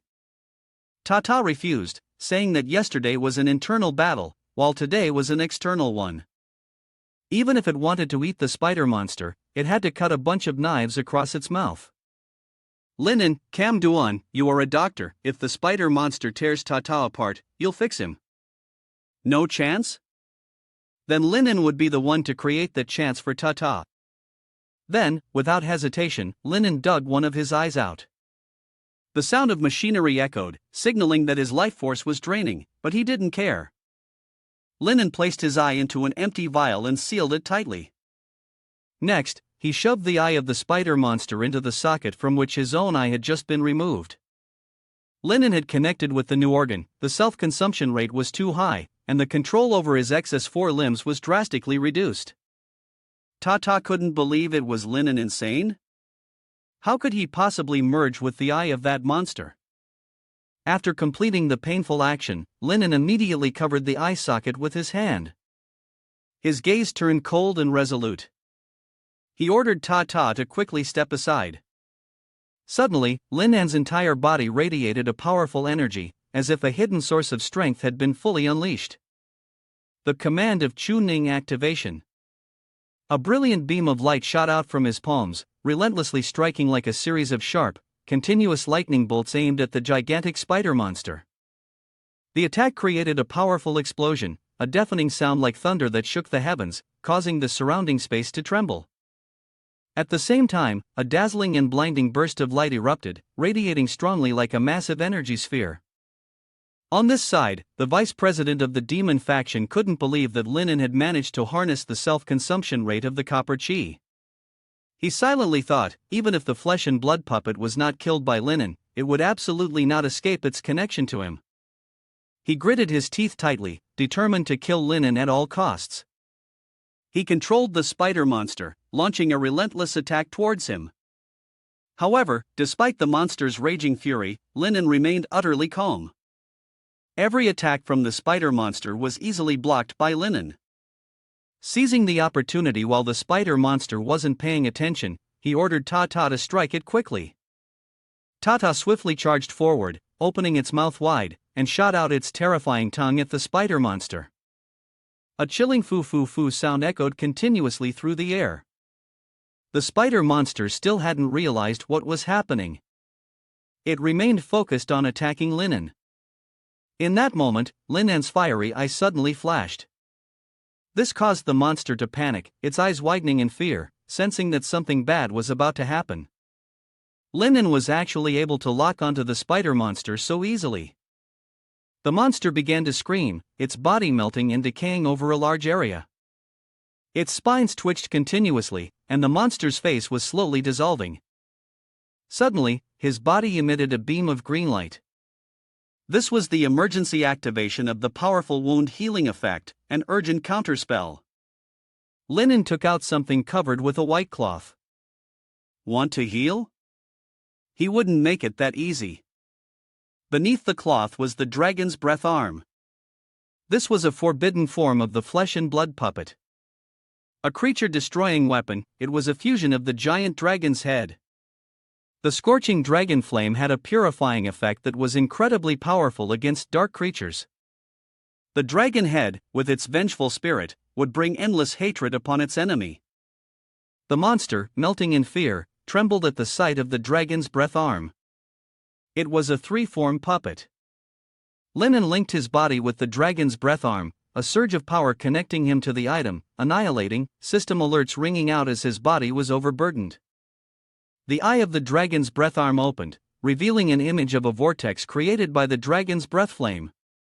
Linen's examination room exploded with a loud blast, flames erupting around the room. As expected, the monster was engulfed by the flames and trapped, unable to escape. The scene outside was also engulfed in flames. The trees and grass were burning fiercely. After the recent attack at another location, this place seemed to have been affected as well. Warning: the Chip-in Hunter No 3's machine has been destroyed, and the synchronization of the neural source has automatically been severed. The soldiers rushed over in haste. How is Lord Demon Realm? One side of his face was flickering. Demon Realm was furious. Linen dared to use his weapon against him? How dare he do such a thing? Angry, he vented his frustration on others. The soldiers, fearful and cautious, reported back. It seemed they had underestimated Linen. They had thought that simply defending against his firearm would be enough. But unexpectedly, he also possessed a powerful right hand and the ability to assimilate weaponry into his living domain. Demon Realm pondered. Linen could never be an ordinary human. Perhaps he was a new type of weaponized creature developed by the blood giant itself. Convinced of his thoughts, he laughed. Truly, no one could doubt his position as a senior member of the giant statue organization within the association. Demon Realm acknowledged that the blood giant had won this round, but this failure only made him more excited. Another soldier rushed in, hurriedly reporting, Demon Realm, the number 1 and number 2 hunters have been destroyed by the blood-clad evil spirit. He instructed them to ignore it. Tomorrow he would personally lead the puppets into battle to test them. His son had found the great monster. The soldier mentioned that other hunters were watching. From the current information they had gathered, it seemed the blood-clad evil spirit had reached the puppet courtyard. The relationship between the evil spirit and Madame Puppet was very intimate. Upon hearing Madame Puppet, Demon Realm felt a surge of excitement. Madame Puppet? This was getting interesting. The female demon was still inside the house, flames engulfing the place. She didn't attempt to escape, merely standing quietly, observing the happenings around her. Linen entered from afar, coughing violently from the smoke. Upon seeing him, the female demon dashed out. She reached Linen and supported him, noticing his pale complexion, clearly in poor condition. Linen, what happened to you? Linen looked up at the female demon. One of his eyes was missing, and black liquid was flowing from the empty socket. I'm fine. Linen placed an eye into the empty socket. The blood-clad evil spirit's vitality index decreased by 5. It seemed that placing the pupil into the eye socket was a bit difficult, so Linen had yet to position it properly. He picked up the vial and poured the remaining liquid from inside into his own eye. Linen turned to check on the female ghost. It's all done on my side. How about you? Are you hurt? Hearing Linan's words, the female ghost's face turned as red as a shy young girl. The female ghost looked at Linen, feeling surprised that this brat actually cared about her. She thought he was becoming more and more adorable. In such a romantic setting, Tata appeared, squeezing between the two of them. It scent not bad at all.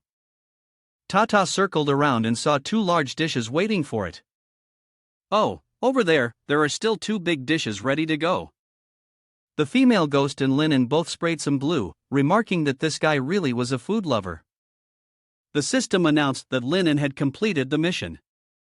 The night wasn't quiet. The rewards included 1,000 rusty skeletons, basic experience points multiplied by 1,000, completion of the personal target mission, killing 3 hunters, receiving a legendary level special item, a random diagnostic spell, and the completion of the survival mission, with the reward being an additional 1,000 basic experience points.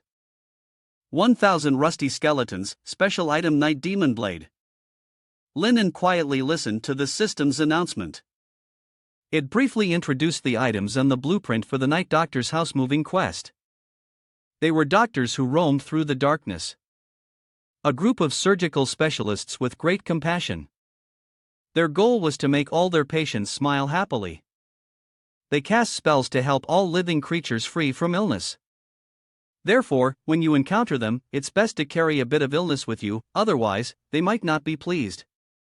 It's a random diagnosis, so they are certain to find something wrong. They can't not have a diagnosis, they must find at least something. The Night Demon Blade. This is a sure surgical scalpel. Although it's half a meter long and more suited for slashing people, performing surgery with it on others poses no problem, because the blade of the Eternal Blade is always demonstrated in precise surgeries. According to legend, it becomes incredibly sharp during the night. Linen thought about it. The system displayed the details of the item's reward. Unexpectedly, the special item was of high quality. He had made a profit this time. Suddenly, Linen felt something. He looked at the female ghost with a silly smile, and realized that the experience points could help him reach level 10. Soon, we might get to try out a new profession. The she-demon couldn't understand Linan's smile. She wondered about the weapon, a fusion of mechanical constructs and living flesh, that belonged to the Demon Association. How did he end up offending them? Linen coughed lightly. It's probably just Chiho's complicated investigation this time. There might be even bigger trouble behind it. The she-demon folded her arms with a smile. She found it curious Linen rarely left Wandering Soul Alley, so how could he have provoked such an organization? Could it be that while treating someone, he accidentally caused their death, and they've held a grudge ever since? Linen looked uncertain. He said it might have something to do with his mentor, Blood Colossus, but right now he couldn't reach him. He wasn't sure of the exact situation either. Once everything settled, the two decided to head home. There probably wouldn't be any more enemies tonight, so they might as well rest early. Tomorrow would likely bring another tough battle. The she-demon agreed.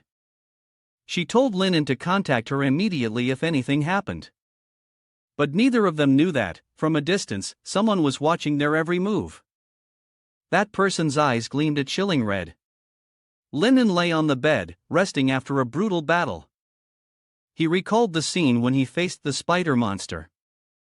It was no mistake, the one who fought him at that moment was a member of the Internal Demon Association. That person was extremely dangerous, and would absolutely not let him off easily. Linen closed his eyes, hoping the system would take him into the world to contact his mentor. Master, please respond. The purple lights, as if tearing through the stillness of space, engulfed Linen, and he entered the world. A red eye in the sky illuminated the entire area with its crimson light. He checked the system, but the message he had sent earlier had no reply. Could it be that the blood fiend wasn't in this area? Sharing information from yesterday, Wandering Soul had once again seen a high-intensity monster invasion. The invader was suspected to be a top-level weapon class creature from the Demon Association. Residents in Wandering Soul Alley are advised to stay indoors for the time being. To prevent any unforeseen accidents, information about the area is being shared. Intelligence is being updated and monitored. The battle in Wandering Soul Alley has ended. The combatants seem to involve the famous blood-clad evil spirit queen. As for the identity of the other participant, it seems that the pharmacy store in Blood Cursed has gained a bit of a small reputation in Wandering Soul Alley. Linen was surprised to see an announcement in such a short time. Was it for real? So quickly, there was intelligence being leaked on the world already. He tapped his fingers on the screen as if opening a video. To his surprise, the clip of him fighting the monster had already been uploaded. People were continuously discussing him, saying things like he was truly terrifying, handsome, with overwhelming strength, and that he had defeated 30 rusty skeletons. Linen rubbed his chin in curiosity. There was even a clip? Was there anyone else on the street at that time? He remembered the hunter battle before, where the two bald guys were fighting, and there was also a clip about it. Maybe the person who filmed it was the same one. Right now, the video had 3,000 views. Linen felt quite happy when watching the clip. It cost 30 rusty skeletons, and now with 3,000 views, that meant 90,000. If this were in his field of clip cap chief, a high-profit industry, he remembered. Wait a minute, could it be that this world also has a profession focused on sharing information as its main business? His fingers continued to scroll on the screen. Perhaps in that industry, there is information about the teacher. By tracing the clip, one could identify the person who uploaded it, which would lead to the teacher. Immediately, Linen found the informant. He had found him. The teleportation system was activated. The system is in the process of teleporting, please wait a moment. A pink light appeared, and Linen was transported to a strange room. In front of him was the soul lamp. The soul lamp continued to illuminate the room. Upon receiving the request, the merchant informant appeared before him amidst a cloud of black smoke. He clasped his hands together and said, "May I ask, what would you like to inquire about?" Linen asked about his identity. "Are you the informant who shared that information?" "That's right," the man replied. "I am Intelligence Officer 24, responsible for Sector 900. His face was covered in sharp spines, and his 3 eyes resembled cameras, observing Linen's every move. He could provide Linen with all the valuable intelligence in this area, though, of course, it would not come cheap.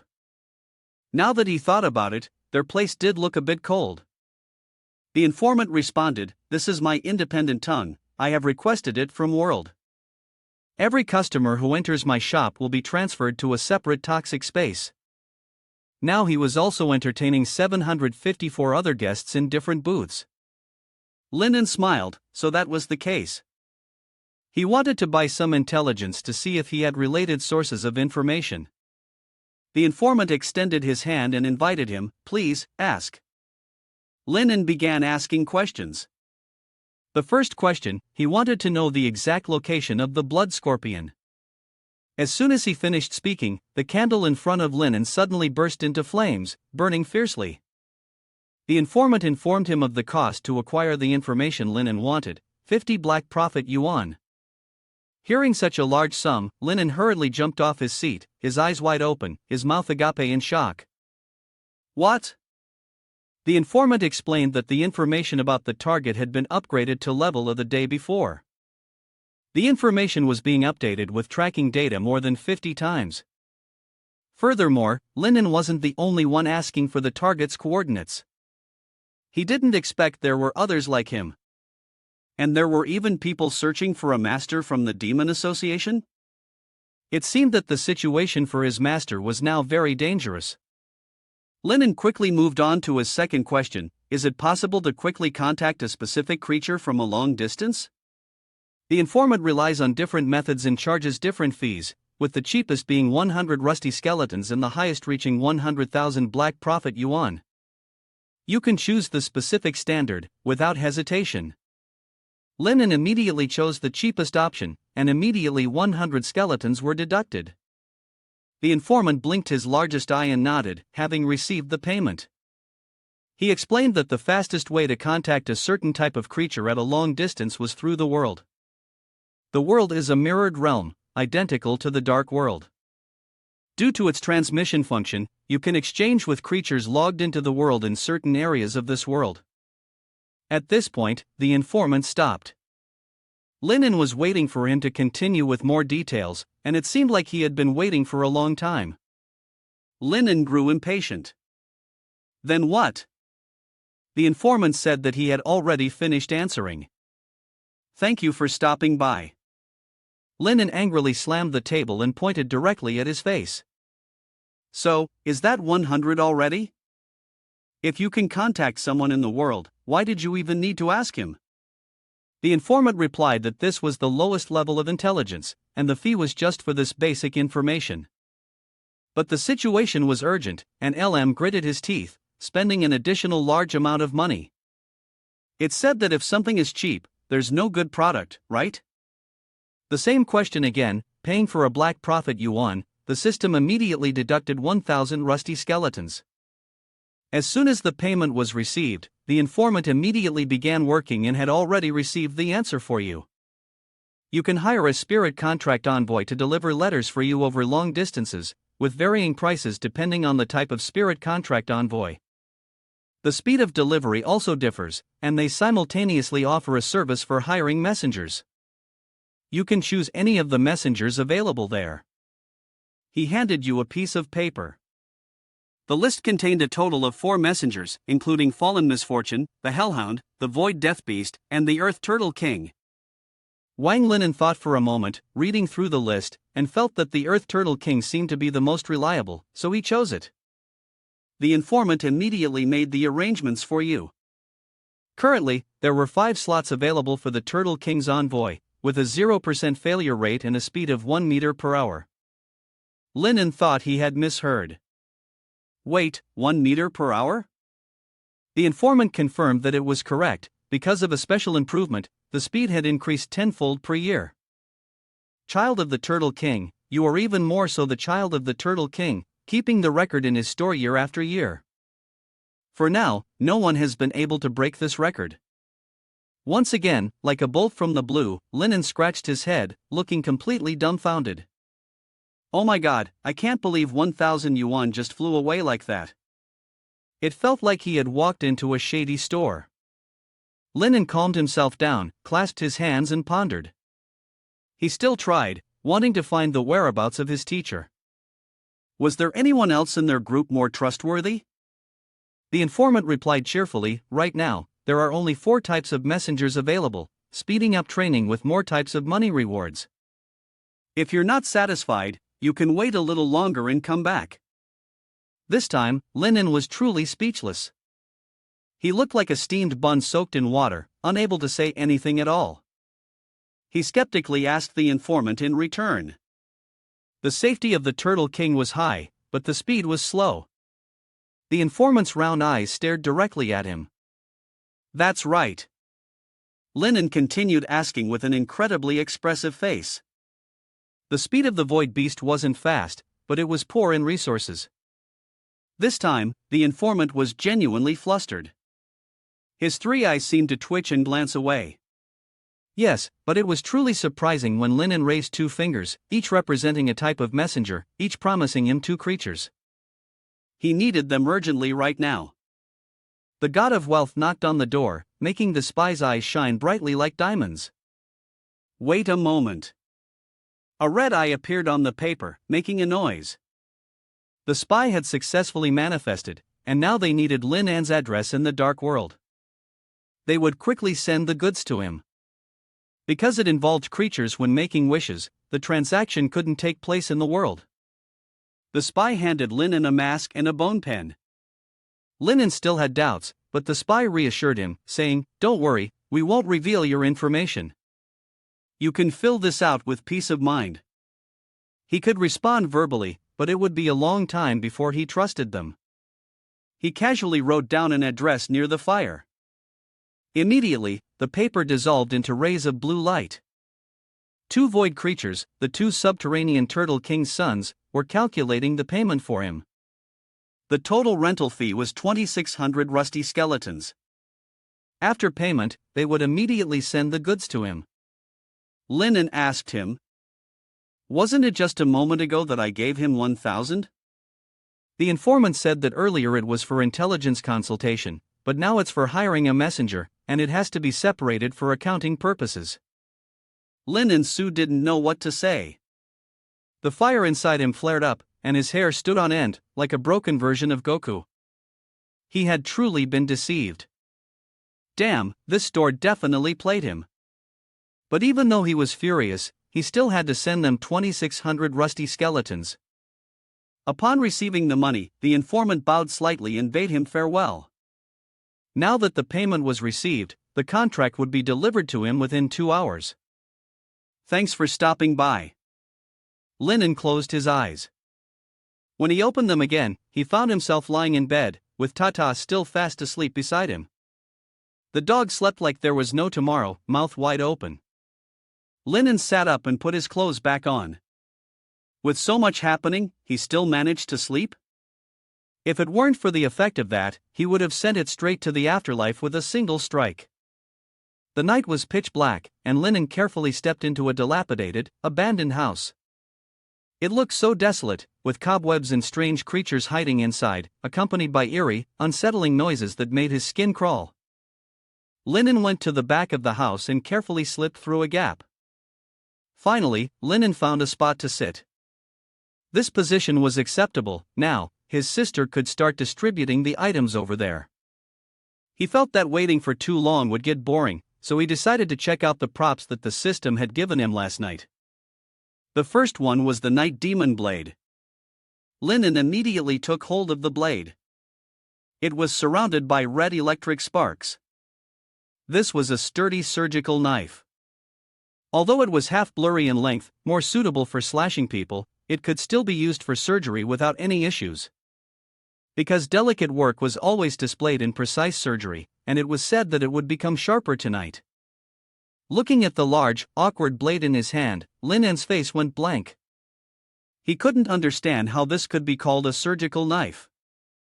It was possible that during surgery, one might accidentally cut the patient. But he still quite liked this blade.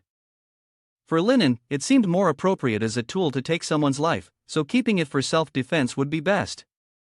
He then began to check the other items, including the Yi of the Night Class Change Quest map and the random diagnostic skill. The Class Change Quest map of Yi of the Night. They are doctors in the darkness, a group of surgical specialists with hearts full of compassion. Their goal is to bring every patient to a smile of happiness. They have set their minds on helping all living beings rid themselves of illness. Therefore, when you meet them, it's best to carry a little sickness with you, or else they won't be happy. The art of random diagnosis. Surely, there must be something wrong with you. It's impossible for there to be nothing wrong. They'll find something, no matter how minor. Linen stared intently at two books. The book on career transition, Yi of the Night, seemed to be a tool for shifting consciousness. As for the book on random diagnosis, he felt it was more suited for unscrupulous doctors who liked to play pranks on others, not for him. Without hesitation, Linen discarded the book, but immediately something caught his attention. A radiant scroll of divine transformation directly merged into Linen's body. Just like that, he learned the unique skill of random fate diagnosis. Hearing the system's reminder, Linen couldn't help but take a sharp breath. It was actually possible to impose illness on a target. This power seemed a little unethical. But the ability to both inflict illness and cure it meant endless wealth. Thinking of this, he couldn't help but smile with satisfaction. However, his subconscious mind split into two opposing opinions.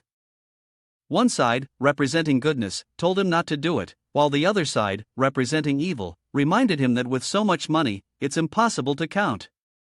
At that moment, Linen glanced at his pale hand, and the system immediately popped up with a notification: passive diagnosis activated, disease detected in target. It listed everything: poor digestion, pesticide sensitivity, and even a tendency to oversleep, truly a range of ailments. This skill was so powerful that just a glance could reveal all the problems.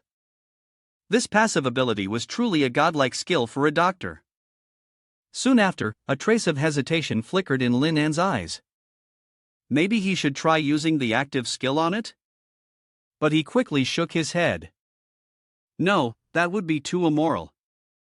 After all, this was his left-hand companion for many years. Using it as an experiment? His conscience wouldn't allow it.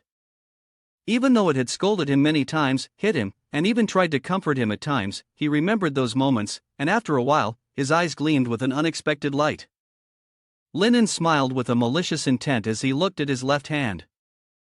Tell it to quickly accept the punishment. As soon as the words left his mouth, he focused on his left hand. In an instant, he immediately felt nauseous and dizzy. He wasn't sure if it was because he had eaten something that upset his stomach. The system popped up again with a notification, stating that Linen had randomly diagnosed the target with morning sickness. Upon hearing this, Linen was immediately stunned and speechless. His left arm couldn't hold it in any longer, and shortly after, it started vomiting out a strange, jumping fluid. Linen couldn't help but laugh triumphantly. Now you see the power of your master, huh? Next time, if you dare to tease me again, let's see if you end up dead.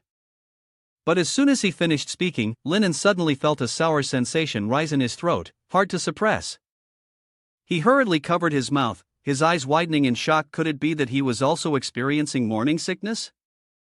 At this moment, he remembered that his consciousness was linked to his left arm, and it was truly a case of what goes around comes around. By this time, his left arm had stopped vomiting. Linen quickly opened a bottle of medicine and handed it to the target, not forgetting to sternly remind them to take only a little, though it seemed they hadn't listened. Now, I'm sick again. Drink this bottle of medicine and rest well. My left arm continues to vomit, constantly spewing out fluids. Yet, it snorts coldly, suppressing the nausea, and says, if you want to bribe it, don't even think about it. Given the chance, it'll eat you. Linen didn't let it speak anymore, immediately pouring the medicine into its mouth, and as a result, his favorability increased. He snorted coldly, what nonsense are you talking? Hurry up and drink, you're still feeling nauseous. After finishing everything, Linen closed his eyes to rest. Time quickly passed by like this. A moment later, Linen suddenly heard a noise coming from outside.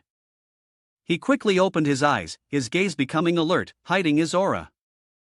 The sound of a creaking door echoed from outside, followed by the faint rustle of footsteps. At this moment, Lin Mo stared closely below, seeing a 2-meter-tall ghost shadow enter from the outside. A hoarse voice, sounding as if the person's throat was damaged, rang out. He had come to deliver a package. Linen made a slight movement, and then leapt down from the ceiling beam. TRNTNH walked up to the door, looking up at the tall, slender figure of Ghost Shadow standing in front of him. Ghost Shadow lowered his head and asked if he was Mr. Mu's counterpart. Linen nodded slightly and confirmed that it was him, then took out the identification that the intelligence agency had provided for him. However, Ghost Shadow was very cautious. He leaned in close, pressing his nose against Linen's face, and took a deep breath, only then confirming that his identity was legitimate. With his stiff, pale arm, Ghost Shadow removed a joint from his head and pulled out a carefully packed wooden box. He handed the box to Linen, inviting him to sign for it.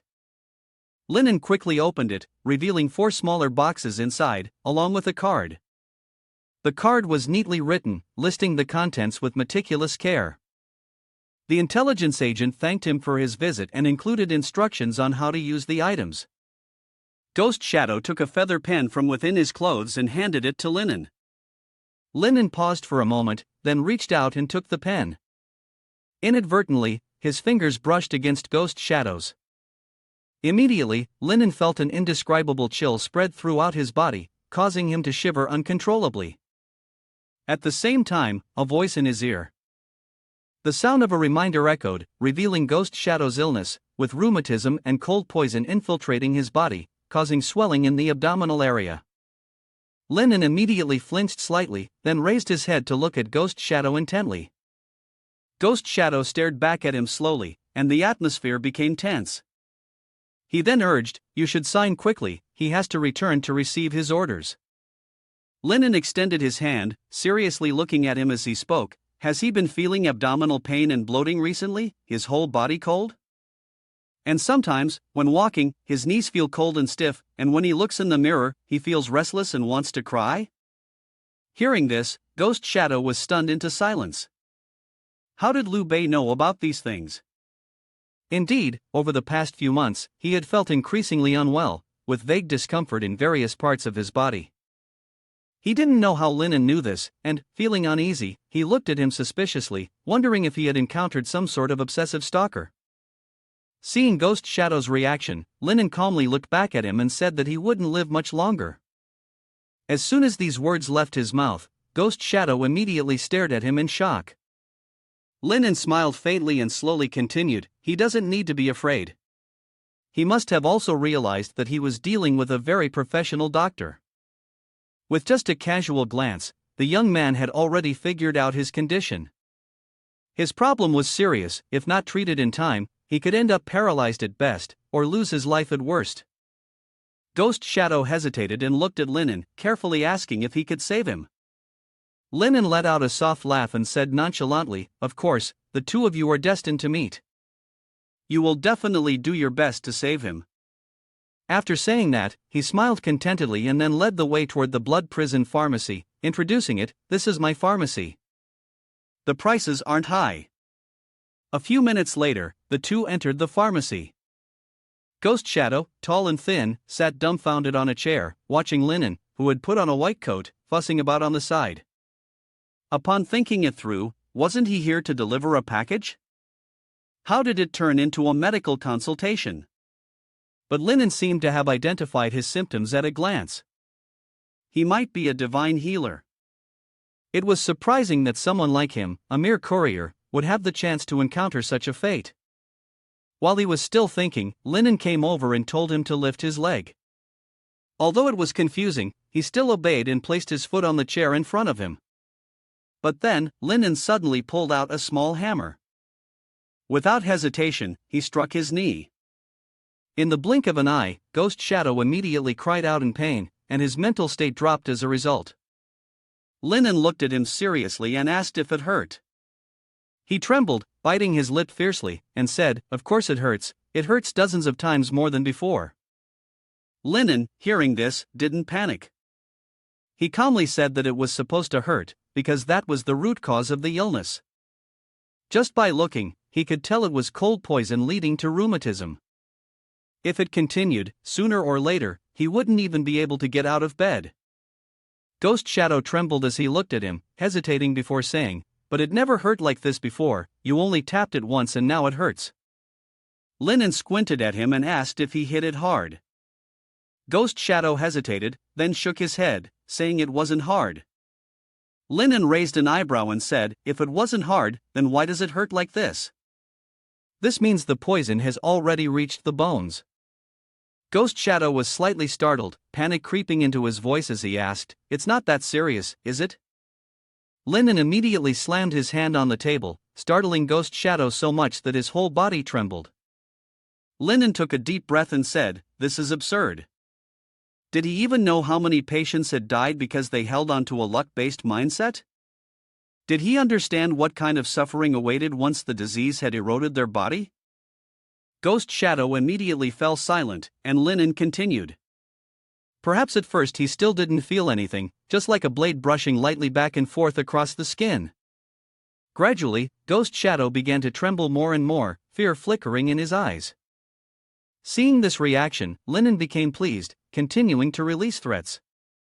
Next it would only grow more painful, like a knife slicing directly into flesh.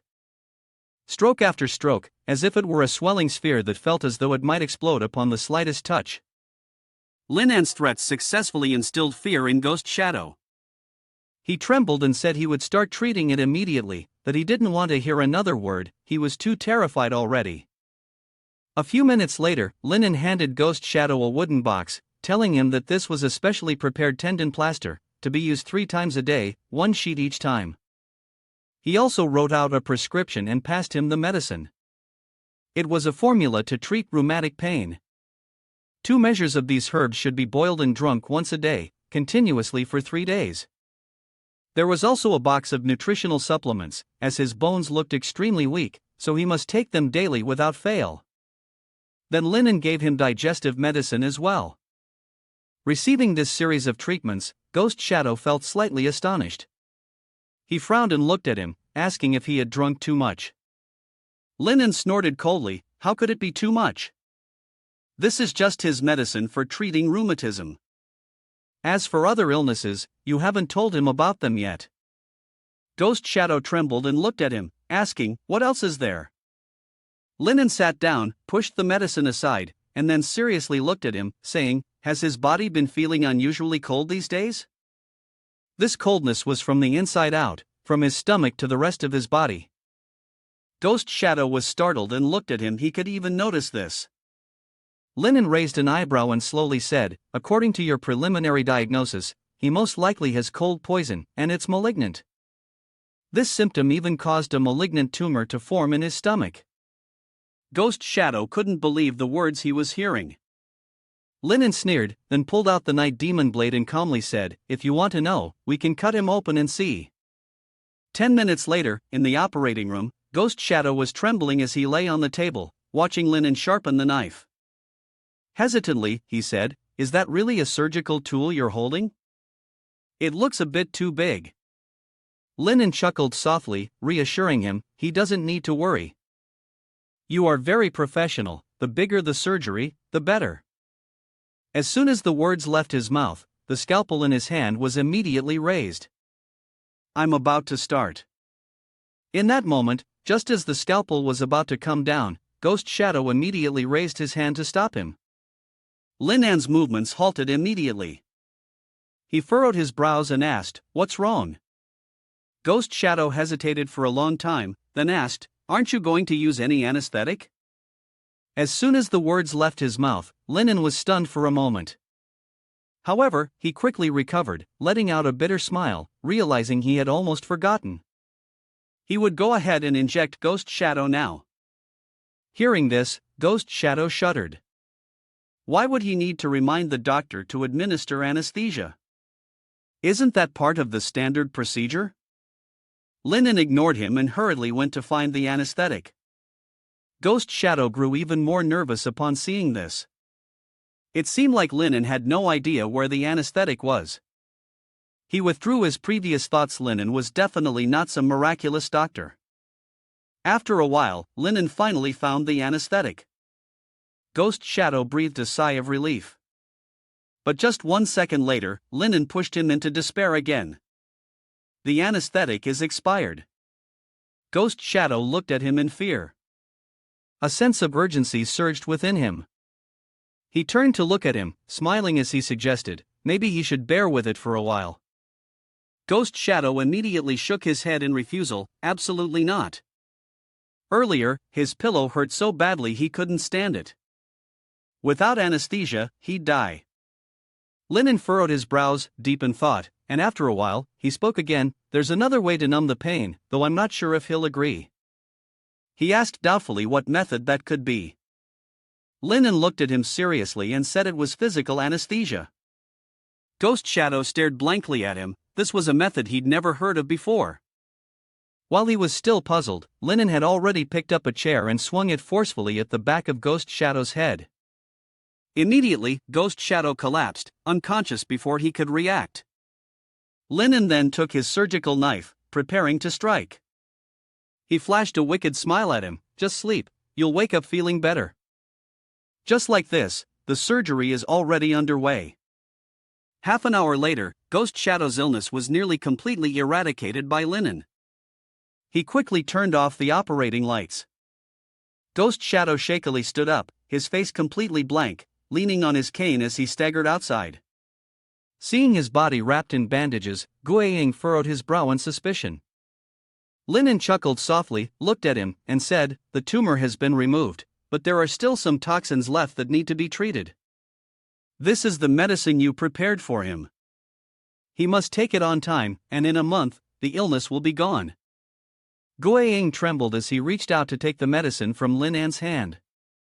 He then thanked him. Linan smiled lightly and said, "No need to thank me. This is something you have to do. By the way, the cost of treatment is 3,000 rusty skeletons."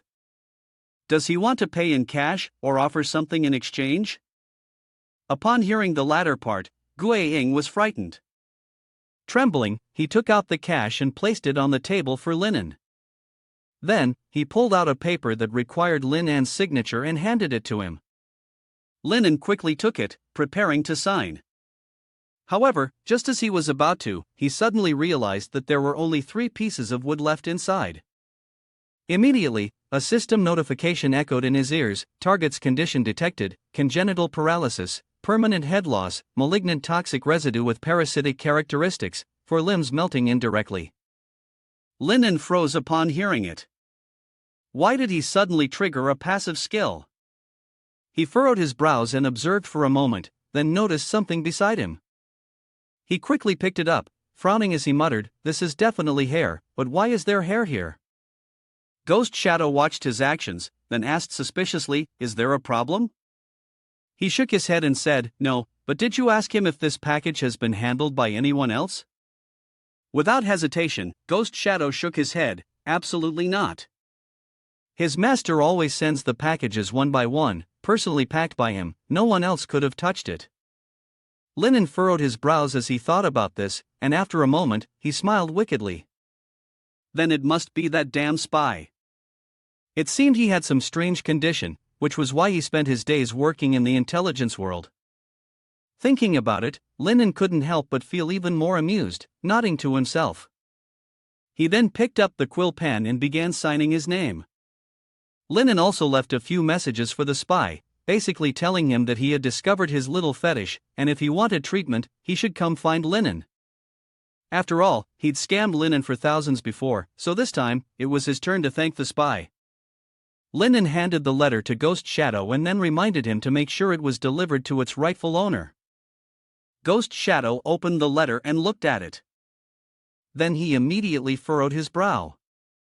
Was this really a diagnosis for his master? Could he have seen it wrong? A single strand of hair had already been used to diagnose the illness. Was he really sitting in a rocket to the heavens? However, he quickly turned and walked out. He shouldn't meddle in things that didn't concern him. If he kept talking, who knew, Linan might end up diagnosing his own illness as well. Linan smiled and watched him leave, not forgetting to remind him to come back next time. Ghost Shadow didn't dare to return. As soon as he stepped outside, he quickly ran off, disappearing in the blink of an eye. Linan no longer delayed any further. It was time for him to focus on the real task. He quickly opened the wooden box to see what was inside. Without saying a word, Linan immediately took the feather quill and ink, sitting at the counter, and quickly wrote a letter. This was the first letter for Xiao Xiao. Once he finished writing, he rolled the letter up and tied it to a scroll. After all, of all the people he knew, Xiao Xiao was the most powerful. Perhaps they could help him get into blood prison. With that, he raised his finger to his lips and bit down. Fresh blood immediately flowed out. Without hesitation, he let a drop fall onto the scroll on the table. Fresh blood immediately began to flow along the spell within. The spell was thus activated. A blinding light slowly emerged, and the air around seemed to tremble in response. Linan furrowed his brows and glared ahead. The scroll had already disappeared. But as the light faded, a creature appeared in its place, an 80-level void death medicine beast. It growled twice, staring at Linan. There was another creature as well, one that resembled a dinosaur. It was the subterranean Ghost King. Dr. Linan was surprised by the appearance of these two strange spirit beasts, so he asked if they were the messengers sent for him. The void death medicine beast didn't say much, merely growling in confirmation. As for the subterranean ghost king, it seemed to want to say something. It slowly spoke each word, "I belong to you." Upon hearing this, Linen went silent for a moment, his thoughts momentarily in disarray. Realizing it had misspoken, the subterranean ghost king quickly corrected itself, saying it was the messenger of Linen. After hearing this, Linen let out a sigh of relief, almost choking in the process. Let's skip over this somewhat convoluted introduction. Lamon assigned the task to Earth Turtle King. He had heard their master mention that they could use the scent on the target's body to locate and deliver messages to the target. With the same slow manner, Turtle King confirmed. Indeed, each letter had to be spaced at least 2 minutes apart. Lamon was frustrated with this situation and continued to instruct it to call the message Xiao Xiao, to maintain this aura, and to remember to deliver the letter quickly. Turtle King agreed, then firmly placed the letter in its mouth before turning its head to store it. Every action was like a slow-motion film. Fearing the flames around them would burn the letter before it was delivered, Linen quickly grabbed it and put it directly into the mailbox, then closed the lid for Earth Turtle King. Without saying anything more, Turtle King set off, sending a greeting that it was leaving right now, without any hesitation. Linen also wished it a safe journey, telling it to take its time. After dealing with Earth Turtle King, Linen turned to Void Death Medicine Beast. He informed it that it also had a task, noting that its average speed was the fastest among their courier group. Before he could finish speaking, the Void Death Medicine Beast suddenly disappeared into the void and immediately reappeared somewhere. To Linan's astonishment, it was holding a yellow object in its mouth. Upon examining it, Linen recognized that it was a fragment of a meteorite. He then asked the Void Death Medicine Beast if it had just made a trip into the void, and it happily confirmed with a nod. Praising the creature, Linen complimented it for being fast, truly living up to its reputation as the courier with the quickest speed, Du Yan. The Void Death Medicine Beast joyfully licked its tongue, pleased by the praise, but then immediately scolded, "Damn, your bones are cracked. Did you even look where you were going while flying? If you die out there, my letter hasn't even been delivered yet, and I'd have to pay for your emergency meal first." Linen felt helpless. No way, none of these guys can be trusted. Then, an idea suddenly struck him: he should combine the two of them. Just as he was about to set off, fortunately, the Void Death Medicine Beast had not yet departed, while the Earth Turtle King had already started its journey but hadn't made it past the door. Linen quickly stopped both of them. Immediately, a quick and efficient operation took place to fuse the two courier beasts together. Lamon smiled triumphantly, finally done. A creature created from the void, a hybrid of the Void Medicine Beast and the Earth Turtle King, appeared. It was named the Void Death Medicine Demon. To explain his purpose, Lamon believed that by doing this, he could control both the speed of the Void Medicine Beast and the defense of the Earth Turtle King. Although the turtle's shell would affect the speed of the Void Death Medicine Beast, at least he wouldn't have to worry about being accidentally crushed on the way. Lamon then began redistributing the tasks.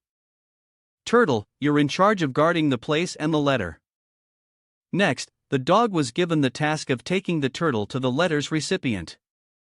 He believed that once the two beasts were merged, they would become a new generation of couriers.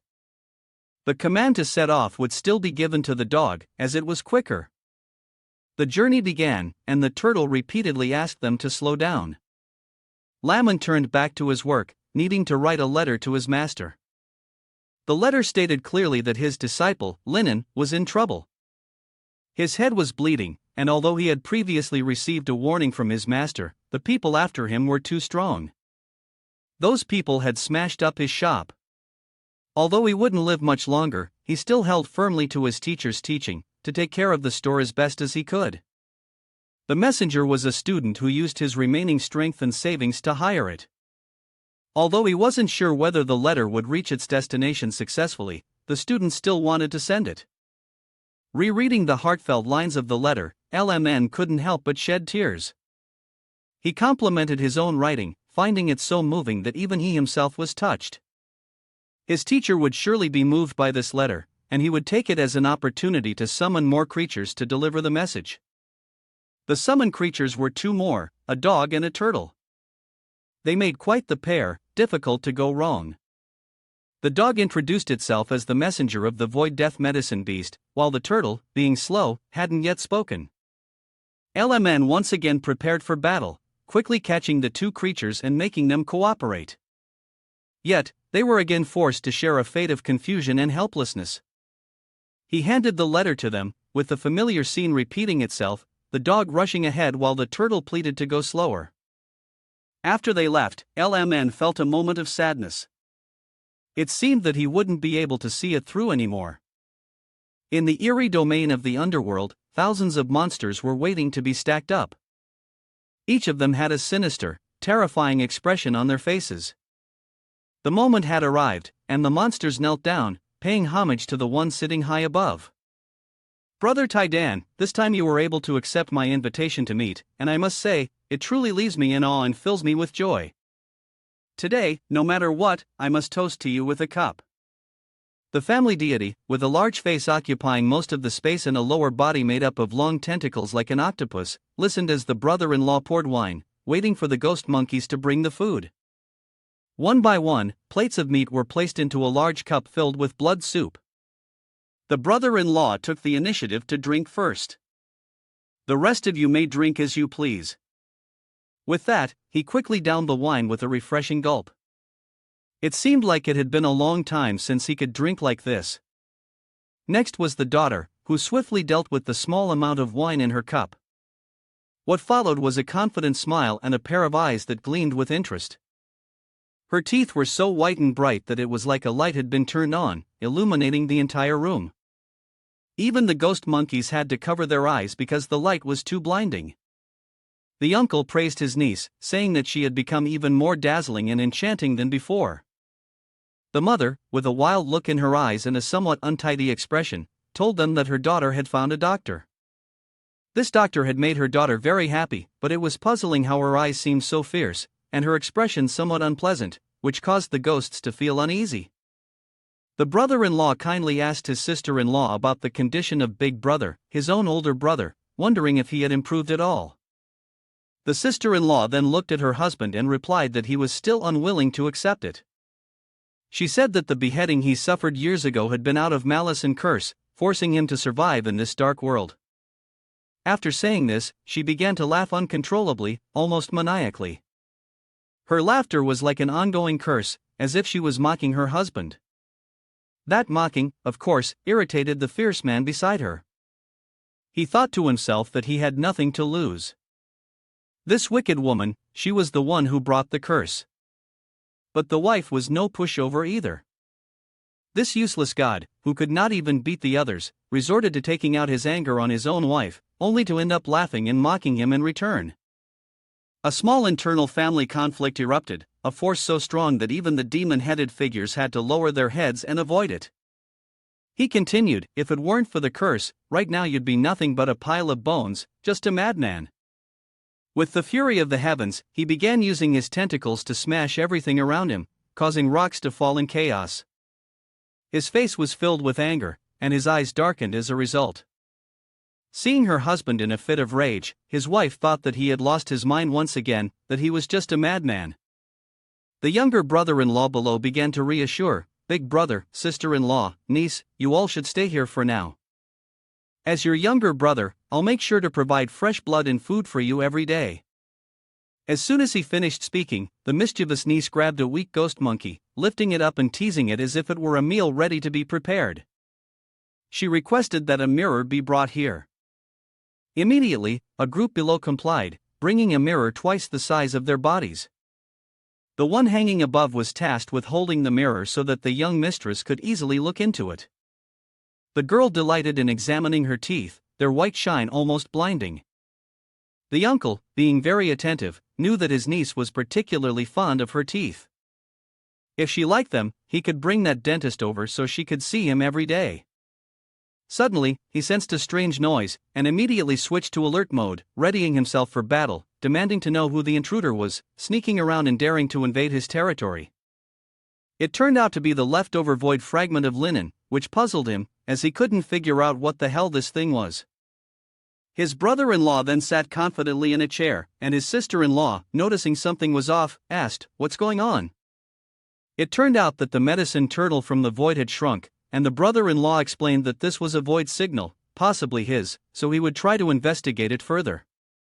He pulled out a letter from the medicine turtle's shell and read the words "Yu" on the page, only to realize it wasn't addressed to him. The letter was for someone named Xiao Xiao. He grew frustrated and shouted, "Who the hell is Xiao Xiao? Damn it, come out here!" The ghost monkeys had no idea who that was, so they could only stand there and watch. Then, the witty niece spoke up, "My name is Xiao Xiao," which surprised the uncle. He then turned back and asked, "Is your name Xiao Xiao?" The little girl confirmed that it was correct. In the mother's astonishment upon hearing her daughter's name, he immediately asked his sister-in-law, "Did you choose this name?" Of course, she had no idea about any of it. How could her daughter already have a name? However, Xiao Xiao didn't deny it and once again confirmed that her name was Xiao Xiao, smiling and showing her bright white teeth. Seeing how adorable she was, the mother didn't bother asking any more questions. "You like this name, don't you? Alright, from now on, we'll call you Xiao Xiao." But this left the younger brother-in-law a little puzzled. Xiao Xiao? Giving the name of a dog or cat to a prime origin level monster, who exactly wrote this letter? He continued reading, a bit hesitant. "Niece, this letter you sent is a bit." The mother, noticing that someone had sent a letter to her daughter, was curious about who it could be. "The sender's name is Linen, who is that?" Hearing the name, it seemed somewhat familiar, and Xiao Xiao ordered to read immediately. It seemed like this Linen person could make her niece so excited it seemed pretty impressive. Knowing it was difficult to refuse, he agreed to read it. But upon looking at the content, the brother-in-law hesitated a bit. Was he really going to read this? But Xiao Xiao's anticipation had already reached its peak, and her eyes sparkled like stars. Alright then, he would read it. The three of them focused intently on the letter's contents, which began with a rather sentimental tone. "Dear Xiao Xiao, I really do wonder if you still want to continue reading?" So, the three oddballs in the family all fixed their attention on the letter. The brother-in-law reluctantly continued reading. The letter said, "Remember me? I'm your dentist. Do you still remember me? Not long ago, you became the first lifelong member of our clinic, and I felt extremely honored and pleased." He read on, reaching a part that was a bit more awkward. The uncle found it difficult to keep reading. The letter went on to say that Xiao Xiao was a very friendly and lovely person, but the sentence was left unfinished. It seemed the family wasn't going to let him stop there. Their serious, expectant gazes held him in place. He reluctantly continued reading, despite how unpleasant it was. "Xiao Xiao is very friendly and lovely, and ever since you left, I haven't been able to sleep well, night after night. All I can think about is you. I can't eat, I can't sleep, I've lost a few kilograms." I can also recognize the tackiness of this letter, and the ghost monkey crew must listen to it with disgust. Upon hearing this, Xiao Xiao became happy. She had just lost 2 kilograms herself. Looking at her innocent niece, she realized that the person in the letter wasn't actually sick, he was just teasing her. She couldn't continue reading, imagining the consequences. There was no way to go on. After recovering from her thoughts, the caring uncle's intentions were quickly halted when the parents insisted she continue reading. Trembling, he carried on, "This reminds me of the beautiful evening we spent together." Upon hearing the words taboo, the parents froze. Together in the evening? He panicked. Wasn't he clear that the letter said exactly that? Xiao Xiao, somewhat nostalgic, had a blissful smile on her face. That evening had indeed been great. Please, keep reading. As parents, hearing this, they froze. The happy expression on their daughter's face made them wonder what she had done. The urgency to know the rest of the letter grew. The younger sibling could only obediently follow along. "Because it is truly difficult to suppress the longing in my heart for her. After thinking it over, today I still decided to write a letter to her, yet another love letter like this for my niece to read aloud. Her mother was still in front of her parents, and this guy was really trying to take my life, huh? So he threw caution to the wind and read it all out. Because I feel that if I don't write a letter to her, I won't be able to live. At this point, it seems to have reached a breaking point. Both parents were frantically breaking through everywhere. Won't be able to live, huh? The bright moon in my heart really cannot be dispelled. And then, a fatal blow. The bright moon, huh? By now, the ghost monkeys truly couldn't live. They were beaten so badly they nearly collapsed. The brother-in-law was desperate and continued reading, so he wanted to invite her to Wandering Soul Alley to meet. And then it was over. The letter ended in the bewilderment of everyone. Only Xiao Xiao was delighted, her eyes as bright as spring flowers. If she missed her this much, how could there still be delicious food? Xiao Xiao grabbed the letter from his hand and dashed off to her parents. Let's go, daughter, we're going to eat something delicious. The unexpected little devil. What kind of joke is this? Right in front of the ancient god-level origin, using a love letter to deceive someone's daughter. Who exactly is Linen? So strong, really too cool. Hearing the demon say that made big brother and elder sister-in-law glare at him in anger. He trembled in fear for a while, then laughed and said, he thinks that now his niece is grown up, it's time. Before he could finish his sentence, Big Brother, enraged, yelled loudly in fury. The demon stood frozen in fear, while elder sister-in-law gently comforted Big Brother. However, Big Brother was still extremely angry, and he quickly turned to leave, wanting to storm off. Elder sister-in-law swiftly grabbed his arm to stop him, but he was still furious. He ordered her to get out of the way and not to stop him.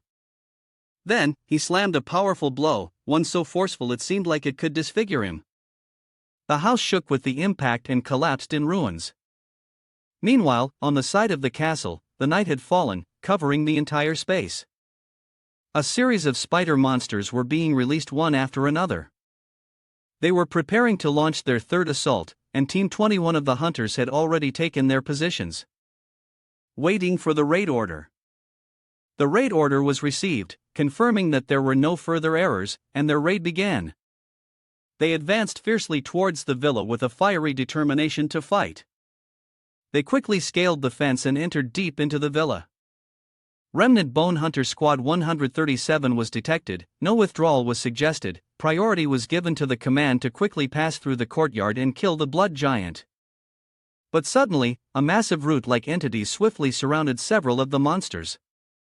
A series of sharp spikes began to pierce through the attacking creatures aiming for the high ground. One wave of attacks after another, a number of explosions occurred. However, a few managed to attempt escape through other routes, but they were soon captured again. Some were lucky enough to escape successfully, breaking through to Area 3, 500 meters from the target. Amid the thick smoke, a girl holding an umbrella, wearing a long dress, suddenly appeared. Standing proudly without fear, her beautiful face and alluring figure stood out. She was the puppet of Black Profound Moon. The monsters charged towards her. Begin analysis, verify her identity, and check the information database. She is the controller of puppet number 7 from Courtyard. The threat level of Xianyu is extremely high, and they must urgently deploy all forces to eliminate her. However, Xianyu simply stood there, radiating an overwhelming source of power. The power sent several monsters flying, leaving them battered and covered in blood, yet they refused to retreat. They desperately tried to attack Xianyu, their sharp teeth and grotesque faces drawing closer to her. Their skin nearly touched hers, but Xianyu showed no sign of fear. She stood calmly, effortlessly destroying any monster that came too close. Their bodies were restricted, unable to break free from the encirclement, and their entire forms were bound. Xianyu closed her eyes and raised her hand, making a subtle yet graceful motion. This movement further tightened the hold on the monsters' bodies. They were crushed, their bodies torn apart, blood splattering everywhere. Xianyu continued to make light, fluid motions, and none of the monsters could put up any resistance against her. With just a blink, she performed one move after another. Xianyu spun them in mid-air, making them whirl like crickets. At such high speed, their bodies shattered into pieces, and colors scattered across the sky. Xianyu stood there, bowing her head slightly, forcing the last surviving monster to pay homage to her. She slowly moved closer to it. The creature trembled in fear, its body shaking uncontrollably. With just the slightest touch from Xianyu, its eyes bulged as if they might pop out. Xianyu smiled softly, a smile full of malice. With just a basic move, she wiped out the last monster. She reported, the invaders in the north had been wiped out in 59 seconds, setting a new record. Others began to report as well. The south had also been cleared, with a record of 3 minutes and 51 seconds. The west was cleared, though there were minor injuries, and parts would need replacing. The east was still handling the invaders. They began discussing why Xianyu's efficiency was so fast. Had Madame's engineers upgraded her components? Or had she changed parts altogether? Now she had distanced herself from the other sisters, and one of them immediately denied that Xianyu was a cleaning-type puppet, while Duyana's speed was naturally expected. Suddenly, a strange streak of light appeared in the sky, catching Xianyu's attention. The monster that appeared barked like a dog, yet had a very peculiar form. It descended from above, and the reason for its appearance here was to deliver something. Inside the control room, the puppet started emitting an extremely annoying ding-ding-dang-dang sound. The ding-ding-dang-dang noise kept ringing relentlessly, while a puppet was being smashed to pieces. Blood Prison raised a saw, intending to continue cutting the puppet, but Xianyu appeared behind him. She asked, "Are you still busy?" She then walked closer to hand him the letter she had just received moments ago. Blood Prison stopped his actions, turned around, and asked Xianyu who the letter was from. Xianyu slowly picked up a teacup and replied, "My daughters discovered a void envoy in the yard who delivered it." She took a sip of tea and then asked, "Is the letter from someone named Linen? Do you know him?" Blood Prison was surprised when he heard the name Linen. How could it be possible that Linen sent a letter to him? Xianyu kept asking who Linen was, and it turned out that Linen was the child adopted by Blood Prison. After saying this, he took the letter from Xianyu's hand, slowly and calmly removing it from the outer envelope. Although he had previously sent a warning letter to Linen, he never expected that Linen would actually survive. After reading for a while, Blood Prison realized that this was a will. He angrily slammed the letter onto the ground and shouted, "Damn Demon Association!" Xianyu, not understanding what was happening, calmly sat there waiting for Blood Prison to explain. Blood Prison then thanked her for taking care of him for the past 2 days, but today he had to leave. He promised that if there was ever an opportunity in the future, he would repay Xianyu. After saying all this, he turned his head, lowered his face, and began to walk away. However, Xianyu stopped him. A series of ropes wrapped around his body, trapping him in place. He looked toward Xianyu with a doubtful expression, not understanding why she was doing this. Xianyu explained, "There are hunters everywhere outside, and your wounds are still not fully healed.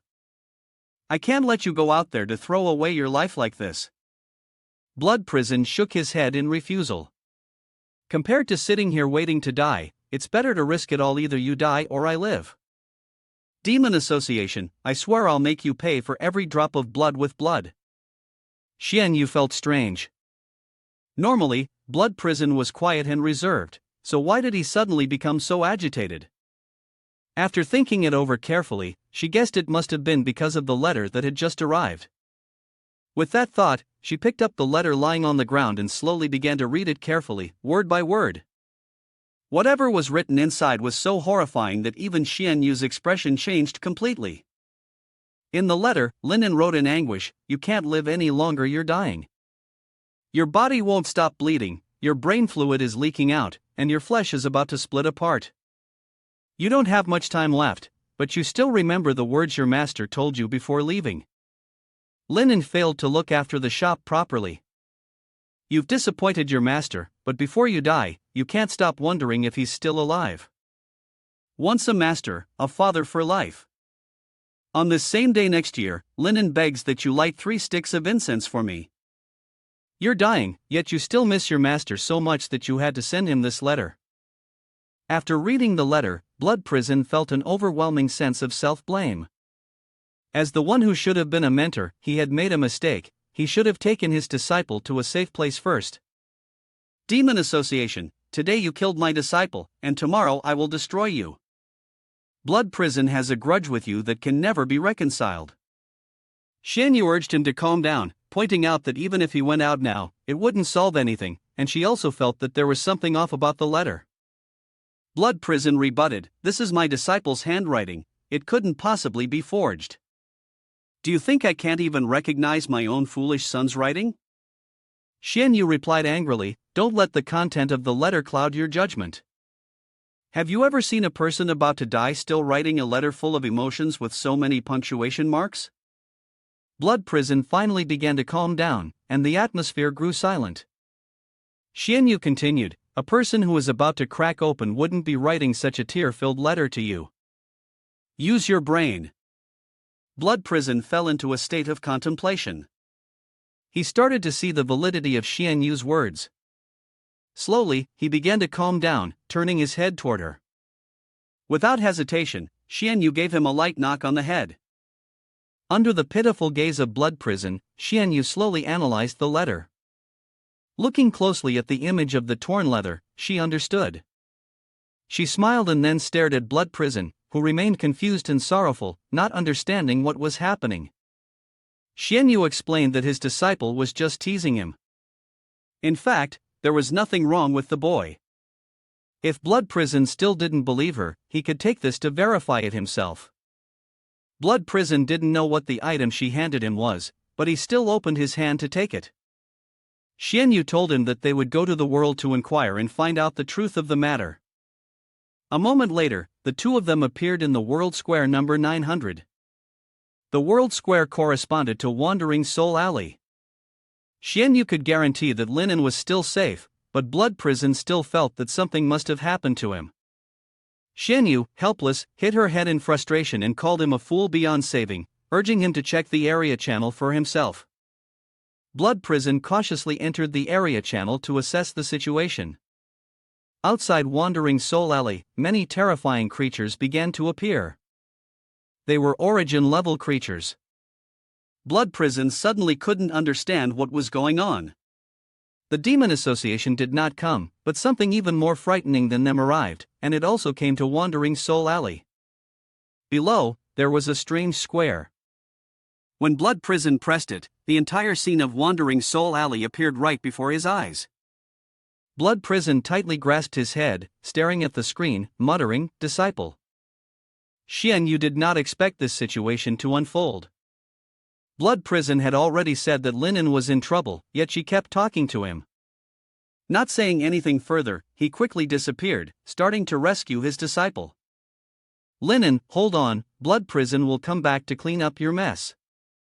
At this moment, Linen was sound asleep in his bed, unaware of the strange creature that had appeared in his room. It gently touched his face. The sudden disturbance made Linen uncomfortable in his sleep. He sat up, pointed his gun directly at the strange creature, and warned it not to cause any trouble. Without hesitation, he shot it accurately, even without opening his eyes. Afterward, Linen lay back down on the bed and quickly fell into a deep sleep. The system notified him that he had shot the hair of the origin-level hunter Xiao Xiao. You received 10 experience points, achieved the Super Brave achievement, and a series of other accomplishments. At this moment, Linen woke up from his drowsiness and sat up straight. He moved closer to the window, happily confirming if the person outside was Xiao Xiao. It really was Xiao Xiao. There was a mark on her forehead, a result of the shot Linen had fired earlier. Linen approached her to remove the bullet, constantly apologizing, explaining that it was not intentional. Xiao Xiao, however, was very cheerful. She thought that the sudden shot to her face was a greeting ritual. Linen didn't want her to overthink it, so he told her to just consider it as such. He then carefully placed a bandage on the wound he had caused on Xiao Xiao. Suddenly, Xiao Xiao smiled, showing her teeth, and asked Linen if her teeth looked bright. To maintain them, she had refrained from eating anything for the past few days. Linen gave her a thumbs up, agreeing that her teeth were well maintained, but told her that not eating food was not a good idea. "Come to the backyard, let me check for you, and then we'll have something delicious," Linen suggested. Xiao Xiao happily agreed, truly a lovely little girl. On the other side of the mountain slope, a group of people were using binoculars to observe the blood prison pharmacy, which was Xiao Xiao's family.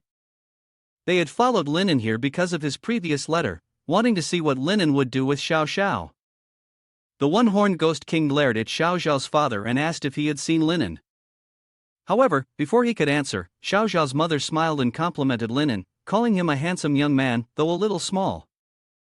As soon as these words were spoken, the binoculars in Xiao Xiao's father's hands immediately fell to the ground. This action left Xiao Xiao's mother somewhat taken aback. At that moment, Xiao Xiao's father was filled with hatred. He angrily shouted that a race as insignificant as theirs shouldn't be trying to drive big cars, but he would let Lin and drive a big one. As he spoke, his tentacles repeatedly slammed the ground, causing severe damage to the surrounding earth. He even mentioned wanting to eliminate Linen. Fortunately, the one-horned ghost king intervened in time. He tried to hold him back and kept persuading him, "Please calm down. They are just talking. And so what if he's a little small? He wasn't big back then either." Upon hearing these words, Xiao Xiao's father's anger finally began to subside. He used the tentacle to seize the telescope, then snorted coldly, contemptuously scolding, "Linen dares to do anything to his daughter." After saying that, he continued to look. However, at that moment, Xiao Xiao and Linen had already entered the pharmacy. He couldn't see them anymore. His fury flared up once more, and he shouted loudly in anger. They had entered the house, and the dilapidated house was blocking his view, so he couldn't see them. He was enraged, slamming the tentacle violently against a nearby mountain, startling the people behind him. He shouted angrily again, "Linen took his daughter into the house, how dare you?" The one-horned ghost king tried to calm him down, advising him not to be so agitated. He couldn't see them, but he could still listen. They weren't there to fight but to gather intelligence, so they couldn't act recklessly. Finally, Xiao Xiao's father let out a few heavy breaths, gritting his teeth in fury. He turned to the one-horned ghost king and ordered him to get the hearing aid. The one-horned ghost king hurriedly complied and handed it to him. Without hesitation, he placed it in his ear and listened to the sounds coming from inside the pharmacy. Soon, from the direction of the pharmacy, they began to hear noises coming through.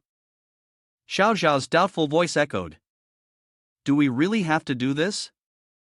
Linen reassured her, saying to relax, that the package service would cover everything, and everything had been thoroughly planned. But Xiao Xiao still hesitated and said, "It's really deep, it feels so strange once it's inside." Xiao Xiao's father, who was on the other side of the mountain, was growing increasingly upset the more he listened, because he could only hear the sounds without seeing anything. The conversation between Linen and Xiao Xiao was so ambiguous that it made him think in a completely different direction. Xiao Xiao's mother, noticing he was about to lose his temper, quickly tried to calm him down, assuring him that it wasn't what he thought, and told him to stay calm. Xiao Xiao's father took a deep breath and continued to listen to the sounds coming from the other side. Xiao Xiao told Linen to begin, and he reminded her to make sure she was prepared, to take a deep breath, and that it wasn't anyone's first time. Just then, Xiao Xiao's voice suddenly came through the headphones, screaming in pain and accusing the doctor of lying. She was also crying, saying something about it hurting terribly once it went deeper. This caused both of Xiao Xiao's parents to be shocked and horrified.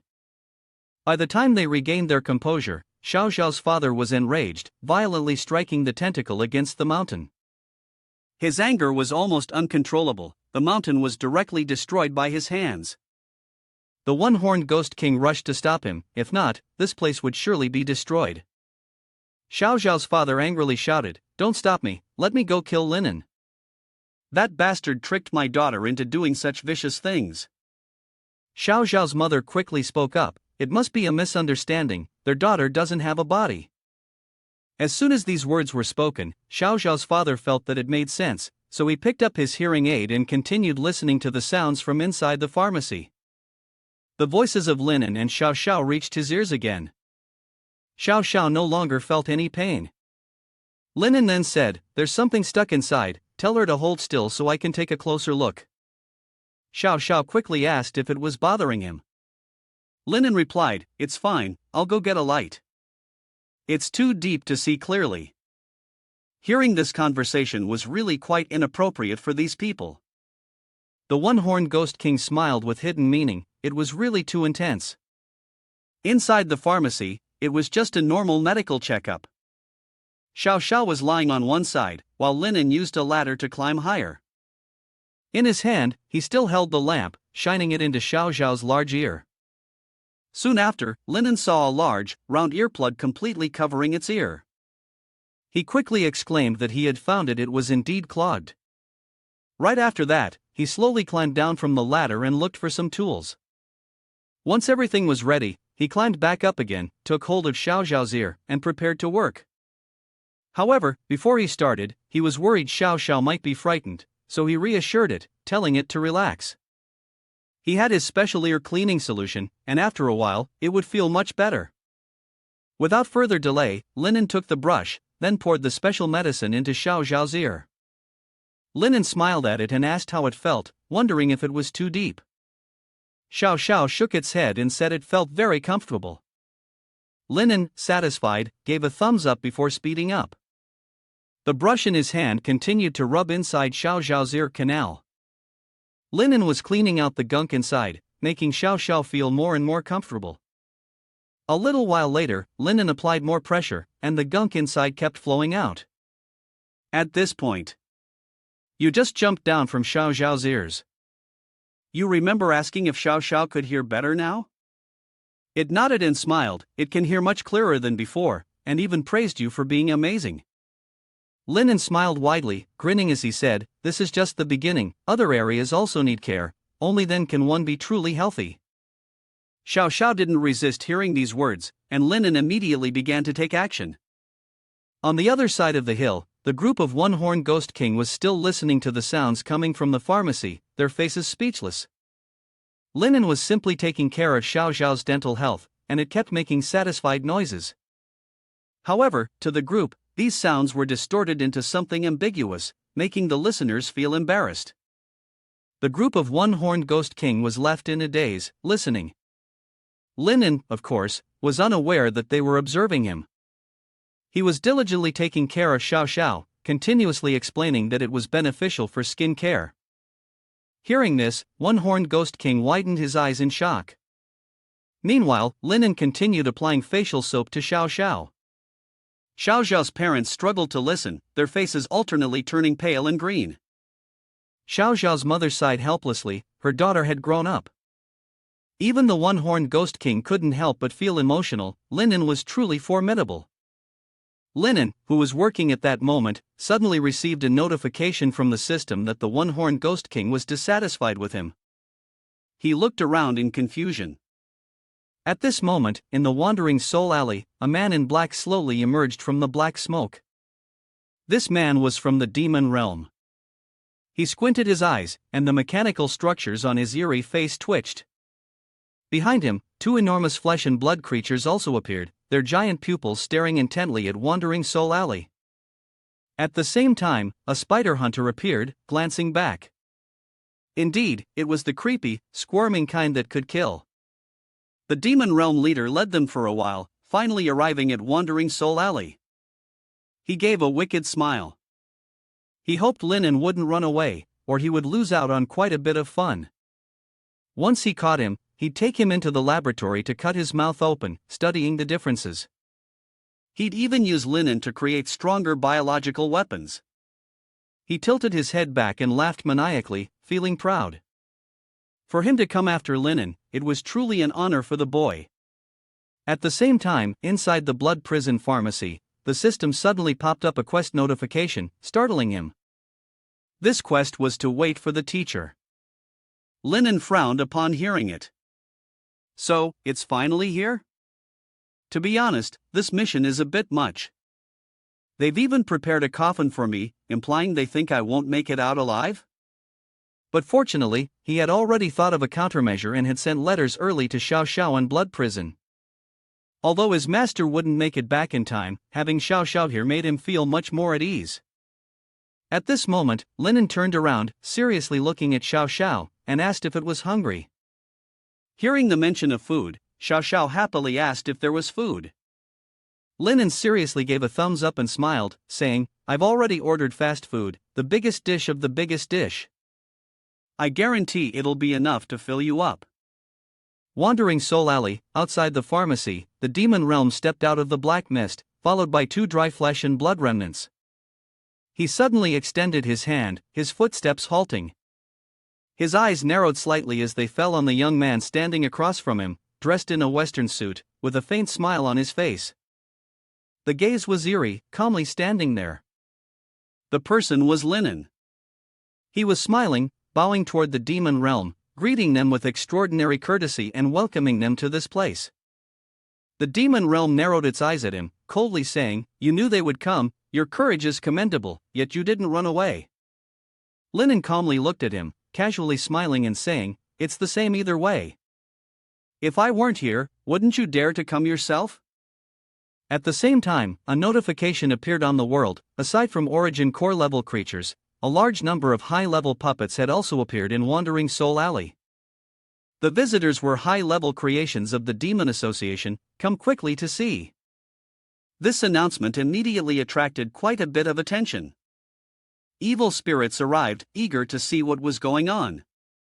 The image of the demon realm quickly appeared on the world, and many began to discuss it. Even the image of Linen greeting the demon realm was displayed.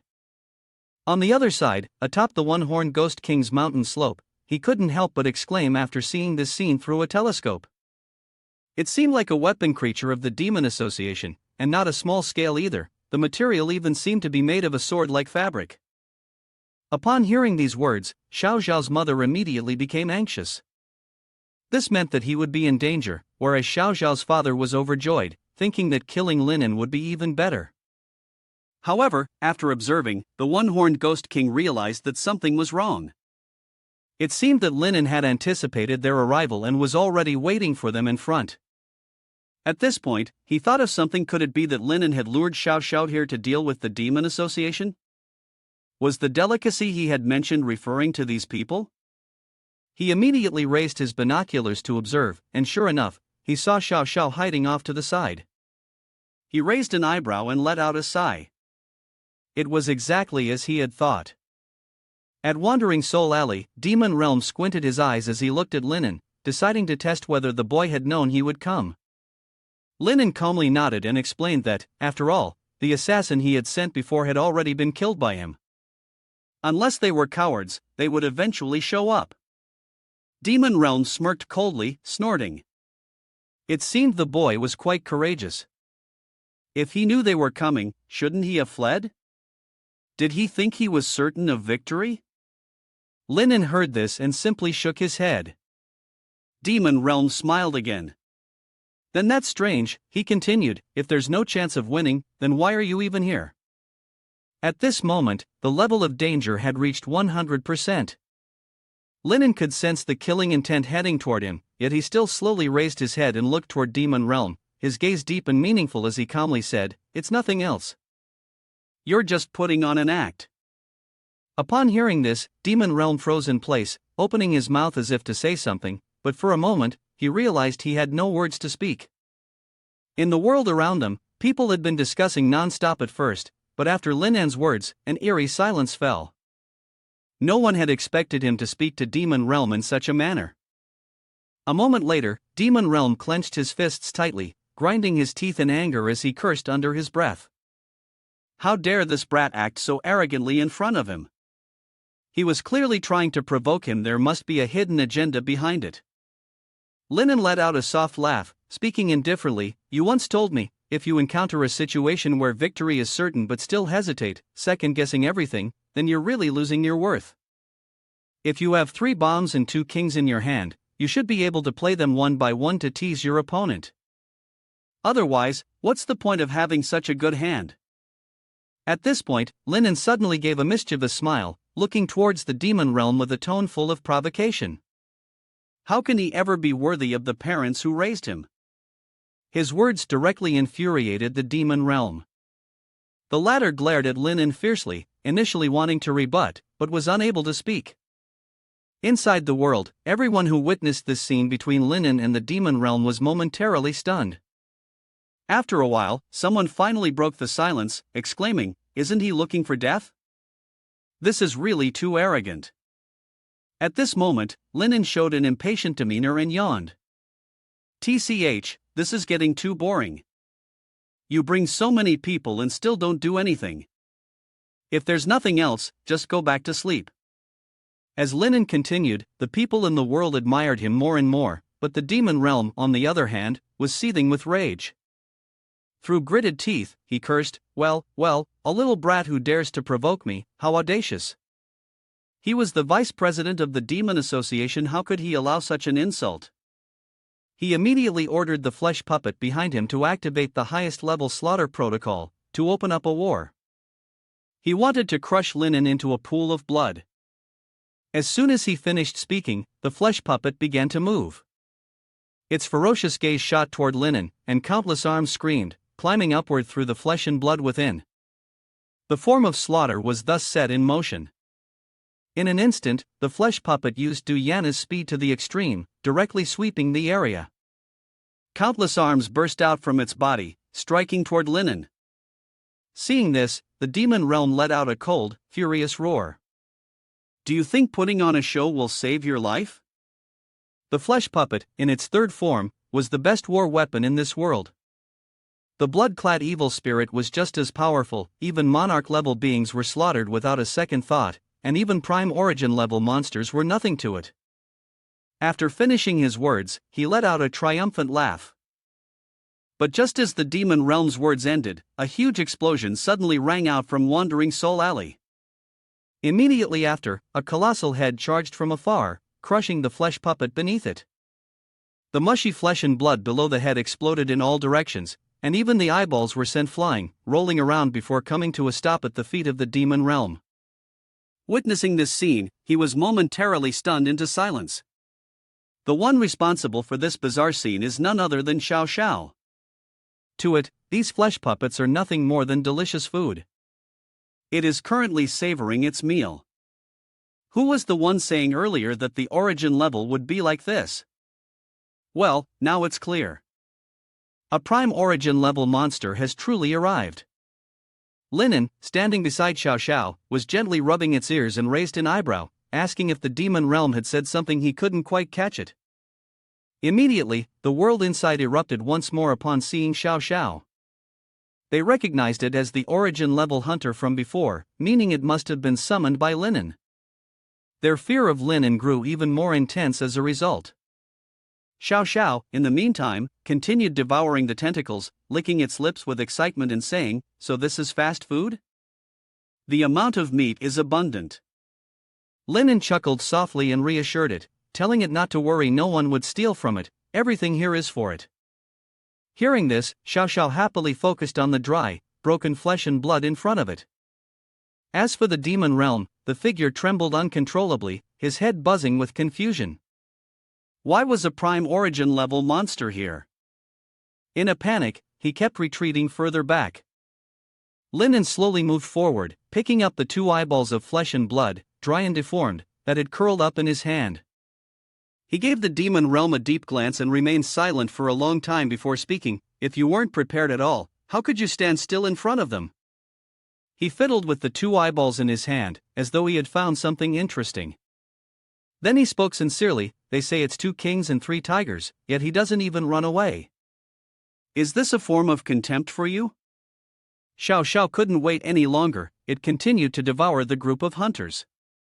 They no longer have the strength to resist. Xiao Xiao is at the highest origin level, they can't devour me. The chances of them winning against Xiao Xiao were 0%. The chances of successfully devouring him were also 0%. Therefore, they immediately decided to retreat. The honored one of the demon realm witnessed Xiao Xiao's power and was both shocked and panicked. He quickly ordered all the hunters to flee immediately, or else the next one to be devoured would be him. Some of the hunters were still frozen, unable to escape, while their honored one of the demon realm had already fled in a puff of smoke. After a moment, the remaining hunters, too, were terrified and fled after him. The eyes still glanced back, checking the situation behind. Linen pointed at Xiao Xiao and told her to continue eating. If she still wasn't satisfied, he would take her to their lair to feast some more. Xiao Xiao, hearing this, was filled with joy, her eyes sparkling with hunger. She nodded eagerly in agreement. She then quickly advanced towards the group of hunters, who were desperately fleeing. They seemed so small next to Xiao Xiao.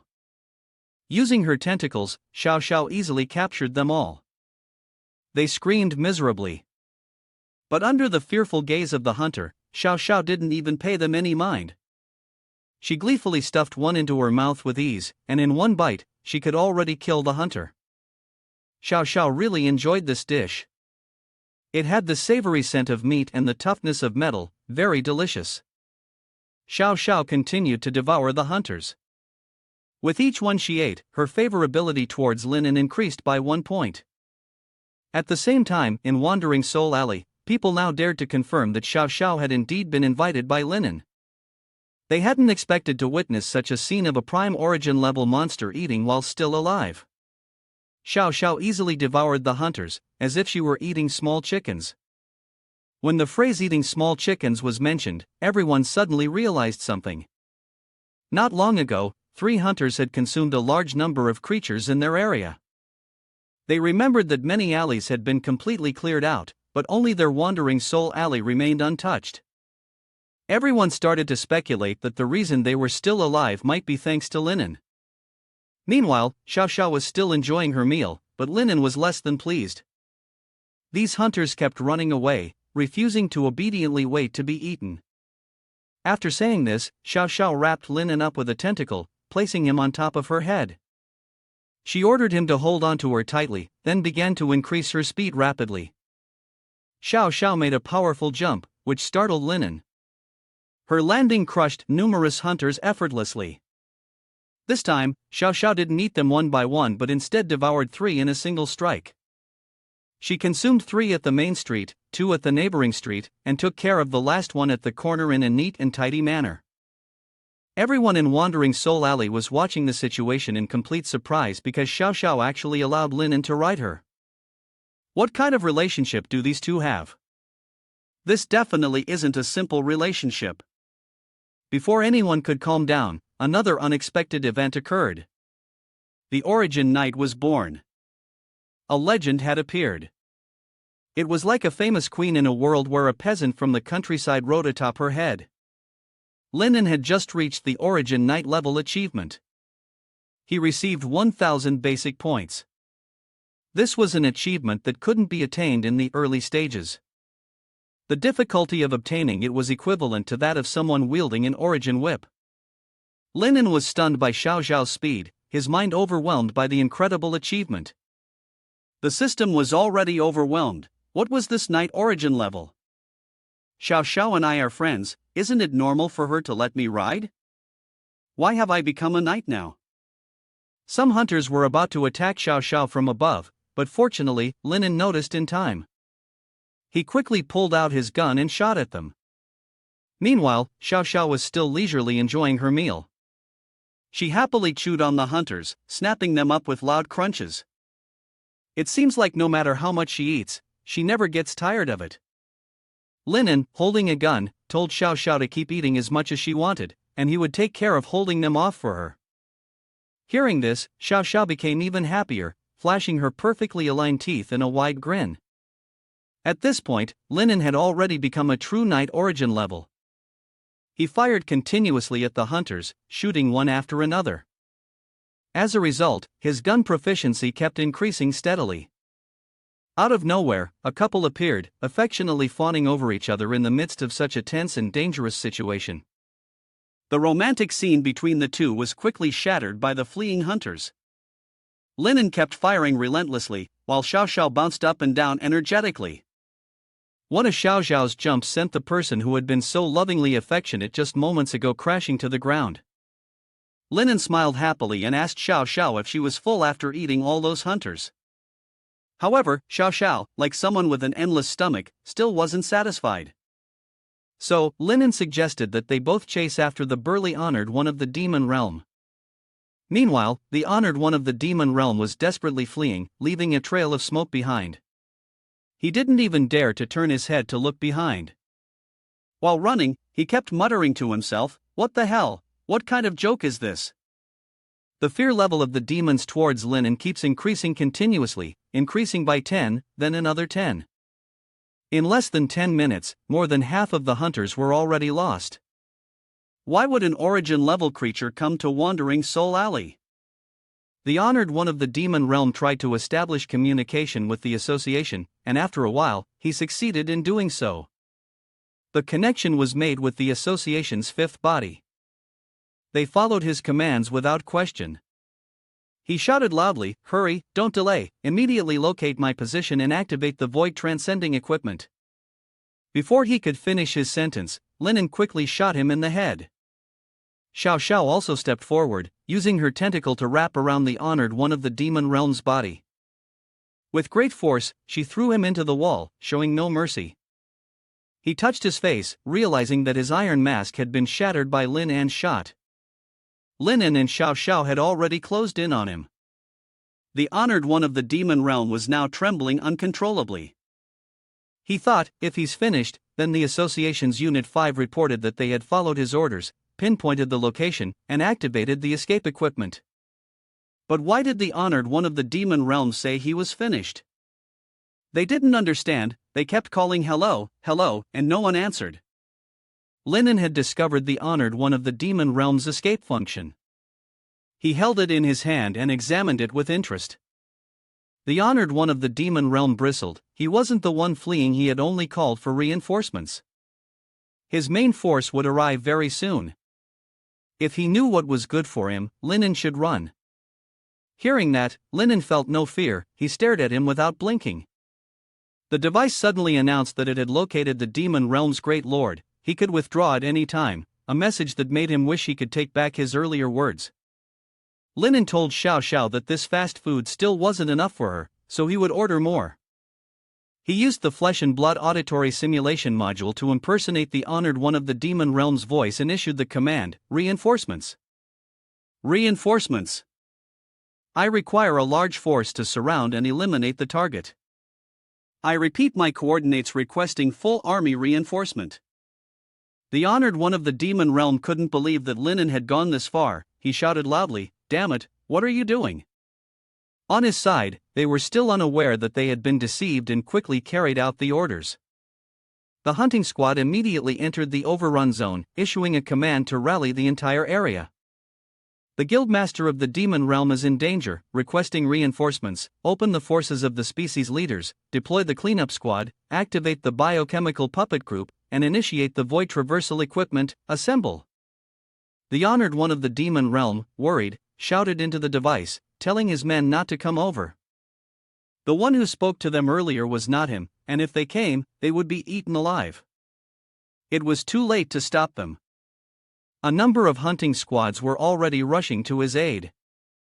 From the winged hunters swooping down in large numbers to the worker ants, they were all starting to land. The most terrifying ones had to be these creatures. They were even equipped with golden armor. Looking at these hunters, Xiao Xiao couldn't help but think of the fragrant shrimp. Countless food items were falling from the sky, and Xiao Xiao was thrilled, mouth wide open, eagerly anticipating.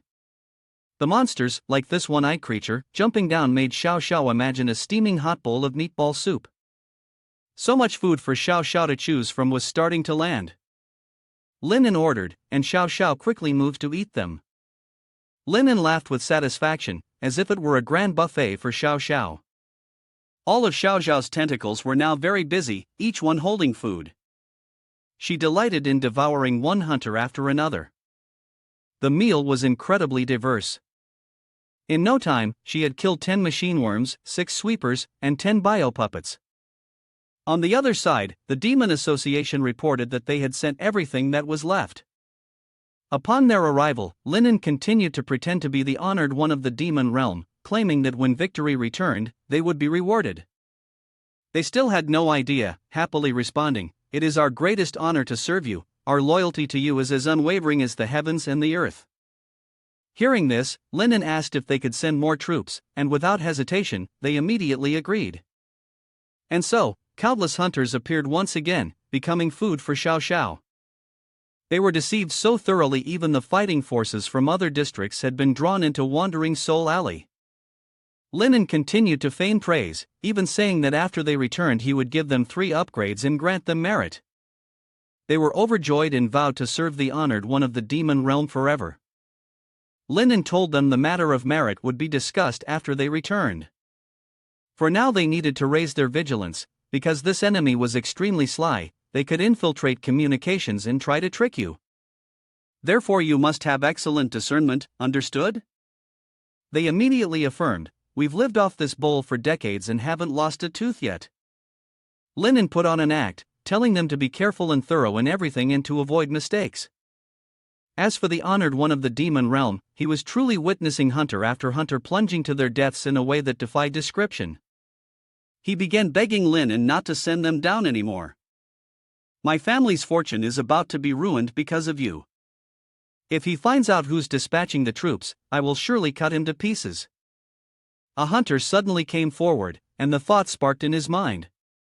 He tightly grabbed its tail, preventing it from flying off to another place, and then quickly plugged the device into its body to transmit the signal. He commanded that no more transmission should occur, as someone was impersonating him. The honored one of the demon realm continued, the orders they received just now are fake. I repeat, tell them not to send anyone else. They stared at each other, recalling what Linen had said earlier. These fools actually thought the real honored one of the demon realm was the fake one, and even praised him for being able to mimic the language of the honored one of the demon realm. If they weren't so clever, they would have almost been tricked. The honored one of the demon realm, the real one, was so furious that he sprayed glue. He never expected to raise such idiots. He yelled loudly, I am the vice president of their group, I am the one who controls the demon realm, and my identity number is 352,372. They even dared to mock me by using my identity number, and they still want to meet their superiors? They didn't want to waste any more words with him. Now, they had already downloaded the collection of insults from various races. It was finally time to put it to use. So, they turned it on and aimed it at the real honored one of the demon realm, Ran. The honored one of the demon realm was enraged to the point of coughing up blood by the stupidity and foul words of his race. He stared intently at Xiao Xiao and Linen, who were gleefully devouring the meat, vowing never to forgive them. Linen, in that moment, achieved a special accomplishment, conquering an opponent without a fight, and gained 200 basic experience points. Through a unique method, he caused the leader of the enemy faction to collapse into a state of mental paralysis. On the side of the Demon Association, chaos erupted. An urgent order was issued. Personnel fighting in Sector 3 were to immediately jump to the Void Zone and regroup. Personnel from Sector 5 and Sector 6 were also ordered to quickly assemble according to the new command. The ruckus awakened the thief leader. He was furious what had happened to warrant such a large mobilization of troops. Whose orders were these? Seeing their superior's anger, the subordinates quickly knelt and reported to the guildmaster that they were acting according to the orders of the vice-guildmaster of the demon realm. The vice-guildmaster was under immense threat and urgently needed reinforcements. Upon hearing this, the guildmaster asked in confusion what this great threat the vice-guildmaster was facing was. He used his device to inquire with the demon world about the current large-scale mobilization. What exactly was going on? He must be given a reasonable explanation. Linen thought, with such a strong tone of conversation, yet speaking to the vice president, could this be the boss of the Human Demon Association?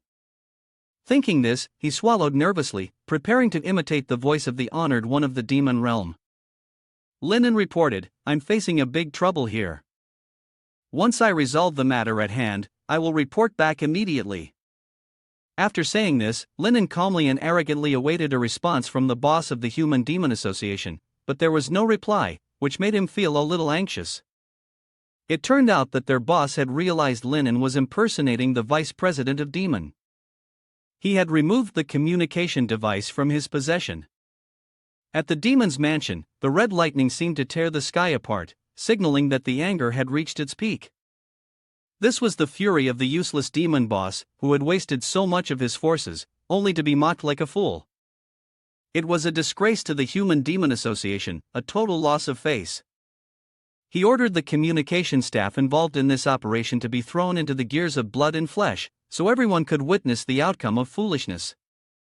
The subordinate, startled, immediately followed the order and went to carry it out. The human-demon boss added, 8 out of 10 in the demon realm must be in trouble. While he's nothing to mention in my eyes, he's not someone who can be casually killed. It seems he's very interested in LMN. How intriguing, let him see what kind of deity he really is. As for the control inside the mansion, those monstrous bees have really stopped moving. They're frozen high up. Why have these things stopped? Realizing something was off, he guessed that the final boss had intervened personally. As a result, his courage was somewhat boosted. LMN waved cheerfully at the moving cameras, which left the boss puzzled. How could a being from the demon realm die at the hands of a mere human brat? Impossible. Even if demons are weaker, that shouldn't be the case. Looking down, the human demon boss was surprised by the appearance of a prime origin level monster. Why would an origin level monster show up here? And to top it off, it was being ridden by a human. Frustrated from his defeat, the human demon boss believed the young man was using the origin levels to take him down. But unfortunately, you have found an origin level creature that is not yet fully developed, not an existence that is impossible to unravel. Thus, the boss, filled with hatred, sought a way to destroy that human. If an origin level creature could be obtained, it would immediately serve as the catalyst. A chain reaction erupted, with a roar that seemed to tear apart the very fabric of space. The human demon boss ordered his subordinates to unseal his second body and open the warp jump. His subordinates were somewhat surprised. The second body was the boss trying to prove that their suspicions were correct? The human demon boss went directly to meet with Lamen. Back in the outer space, Lamen was still kindly asking Xiao Xiao if she had eaten enough. The little girl cheerfully replied, she was about 80% full but still wanted more delicious food. No rush though, as the main course would be arriving soon. At that moment, a massive red beam of light shot down from the sky. With just one footfall, the ground shattered, and a single stomp crushed a huge monster wasp. The night echoed with a terrifying roar. It was the puppet of the God Hunter, a creation of flesh and blood. One of the high-ranking creations of the demon realm. The boss officially revealed itself through its second form. It was many times larger than Xiao Xiao below, and even more so compared to Linen, which was completely beyond his expectations. The system continuously announced to flee immediately, with the danger level reaching 100%. Is this the boss of the Human-Demon Association? It's truly massive. However, Xiao Xiao remained blissfully unaware, eagerly anticipating the delicious food in front of her. Linen immediately told her to stay away from the danger ahead. But the fierce boss acted impulsively. It immediately launched an attack, aiming straight at Xiao Xiao, causing her to fall to the ground. Xiao Xiao's parents, who saw everything from afar, were suddenly shocked and deeply worried for their daughter. The thick smoke from the shockwave made everything hard to see. Linen quickly checked on Xiao Xiao's condition. She was angry. How dare the food strike her? Suddenly, one of her bright white teeth fell out from the center of her mouth. To Xiao Xiao's astonishment, the tooth rolled away and didn't return. Both Linen and Xiao Xiao froze in place, stunned by what had just happened. Looking at the tooth stuck in the ground, Xiao Xiao, having lost her beloved tooth, was on the verge of tears, and soon, tears began flowing like a stream. She cried out, her precious tooth was gone. Linen stood beside her, comforting her, saying it's okay, the tooth will grow back, and when it does, he'll help her with it. But Xiao Xiao kept crying, feeling the wind blowing into her mouth, feeling exposed, as though not having a tooth was like being naked. Xiao Xiao's parents, hearing her cries, rushed over without a second thought, ignoring the pleas of the brother-in-law, big brother, sister-in-law, please calm down." In response, they were met with sharp glares and angry voices. Calm down? My daughter was suddenly bullied, and you want me to calm down? Husband and wife share everything, old man doesn't need you to tell him what to do, of course, he'll speak his mind. Her husband replied briefly but decisively. And so, the parental team charged in. Meanwhile, Xiao Xiao continued to cry stubbornly.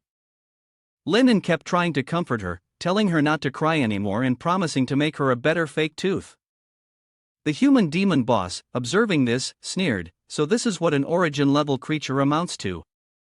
He arrogantly claimed that today would be Lin An's day of death. The doctor became furious. He, as the leader of the Demon Association, was bullying a child. It was truly shameless. Linen decided to take action with his battle rifle. The human demon boss thought he had misheard. The small human was actually going to teach him a lesson? He continued mocking, saying that as a human, relying on the origin level to defeat the demon realm, was he really considering himself invincible? A fool without brains who wanted to challenge him with a toy in his hand. He believed Linen was just putting on a show and wouldn't dare to do anything.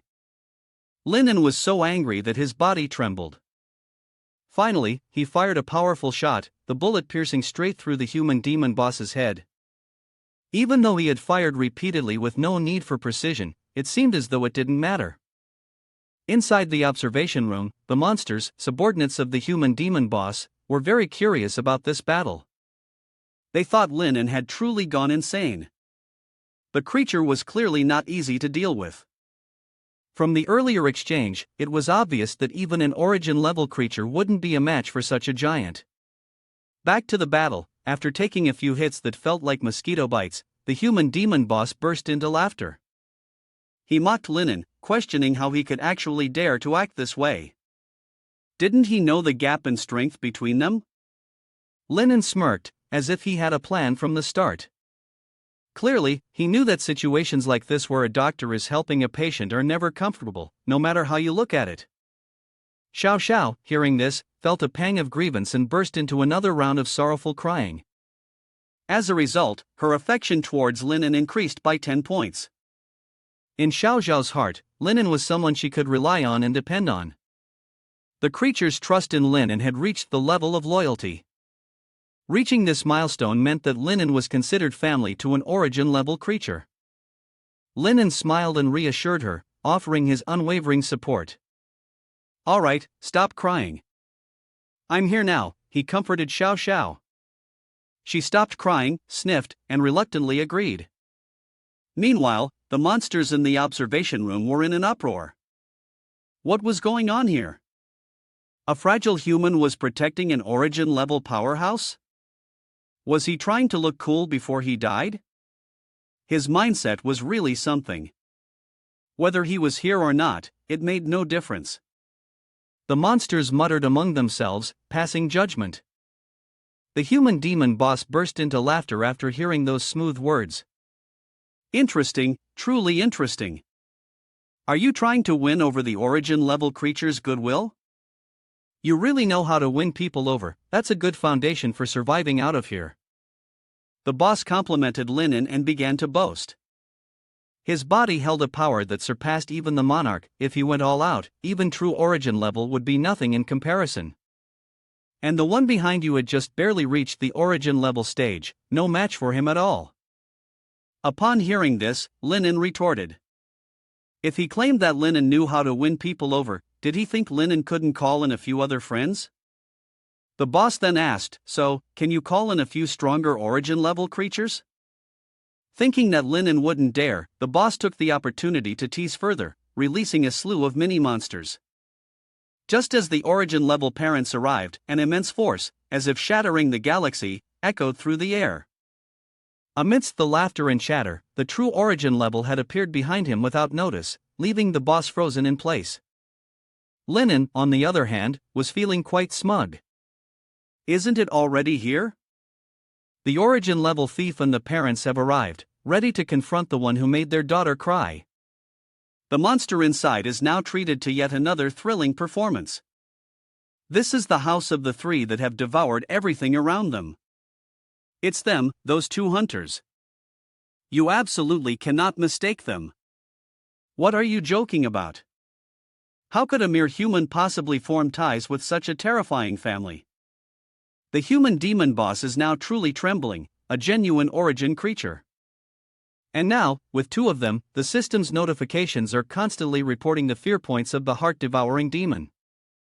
The guild master of the Demon Association is steadily increasing, standing between the two true origin levels, feeling unusually small. No, wait, has this brat's mouth been unsealed? Are they playing some divine trick on him? Only those with a high willpower could pull off something like this, right?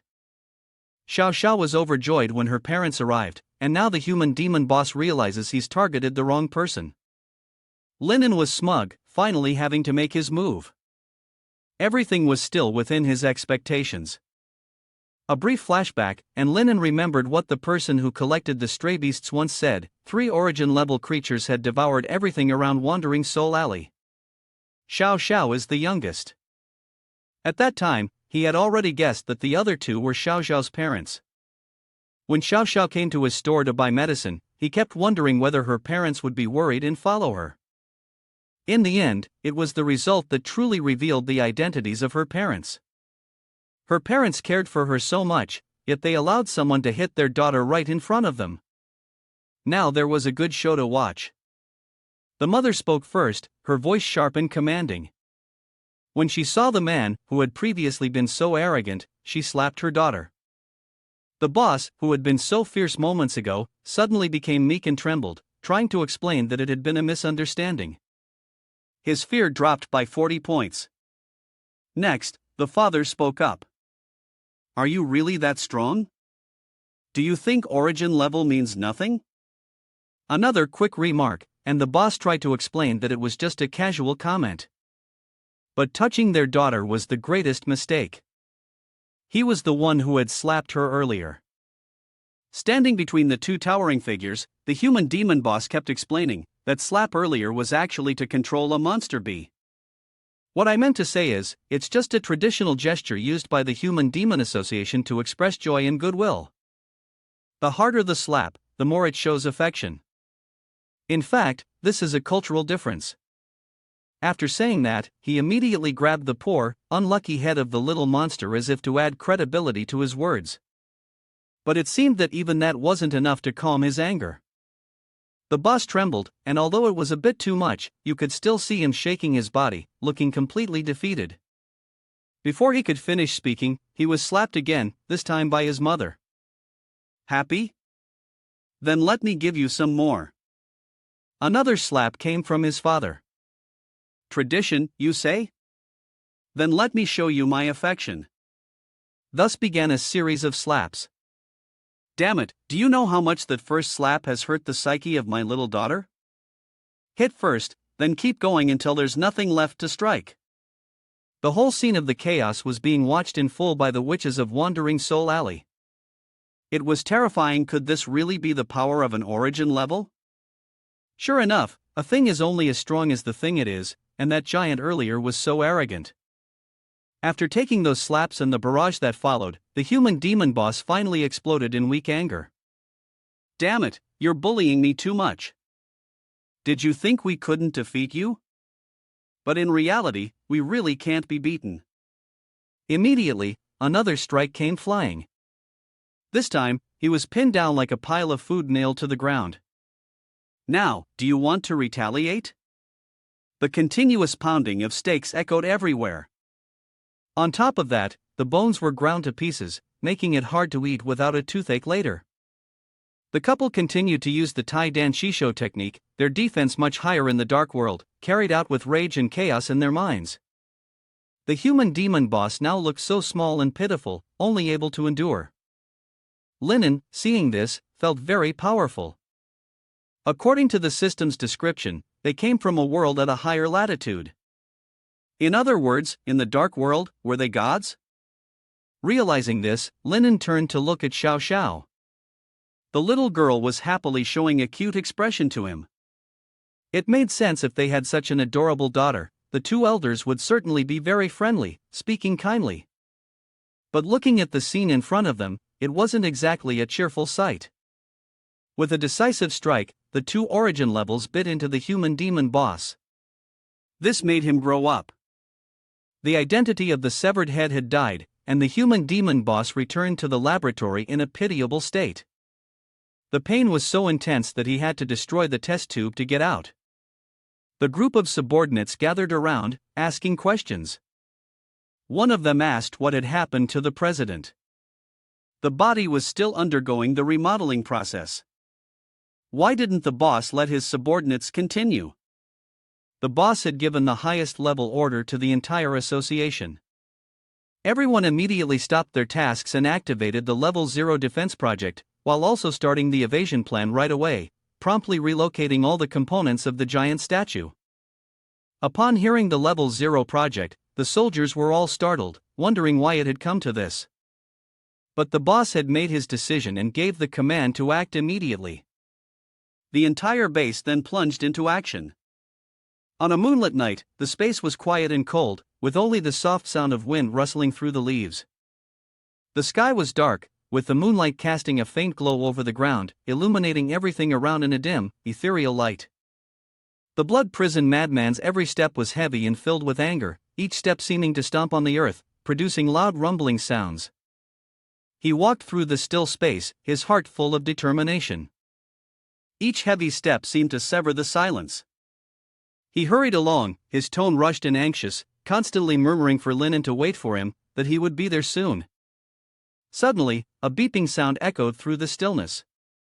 The sharp tone shattered the quiet, making everything feel tense. The beeping noise caught his attention, and his eyes immediately gleamed with alertness. The girl asked what was happening. He couldn't stop thinking and questioned in a worried voice whether Project Zero had been activated, his expression filled with suspicion and fear. When the girl heard him mention Project Zero, her expression turned bewildered, her eyes widening in anxiety. Blood Prison Madman continued to recall the past when the Demon Association had just been founded. He and the veteran members at that time had integrated an emergency signal source. Blood Prison Madman went on to explain that when the association faced a threat of annihilation, the emergency signal would issue a warning to everyone, allowing them to respond to the danger and protect the association's survival.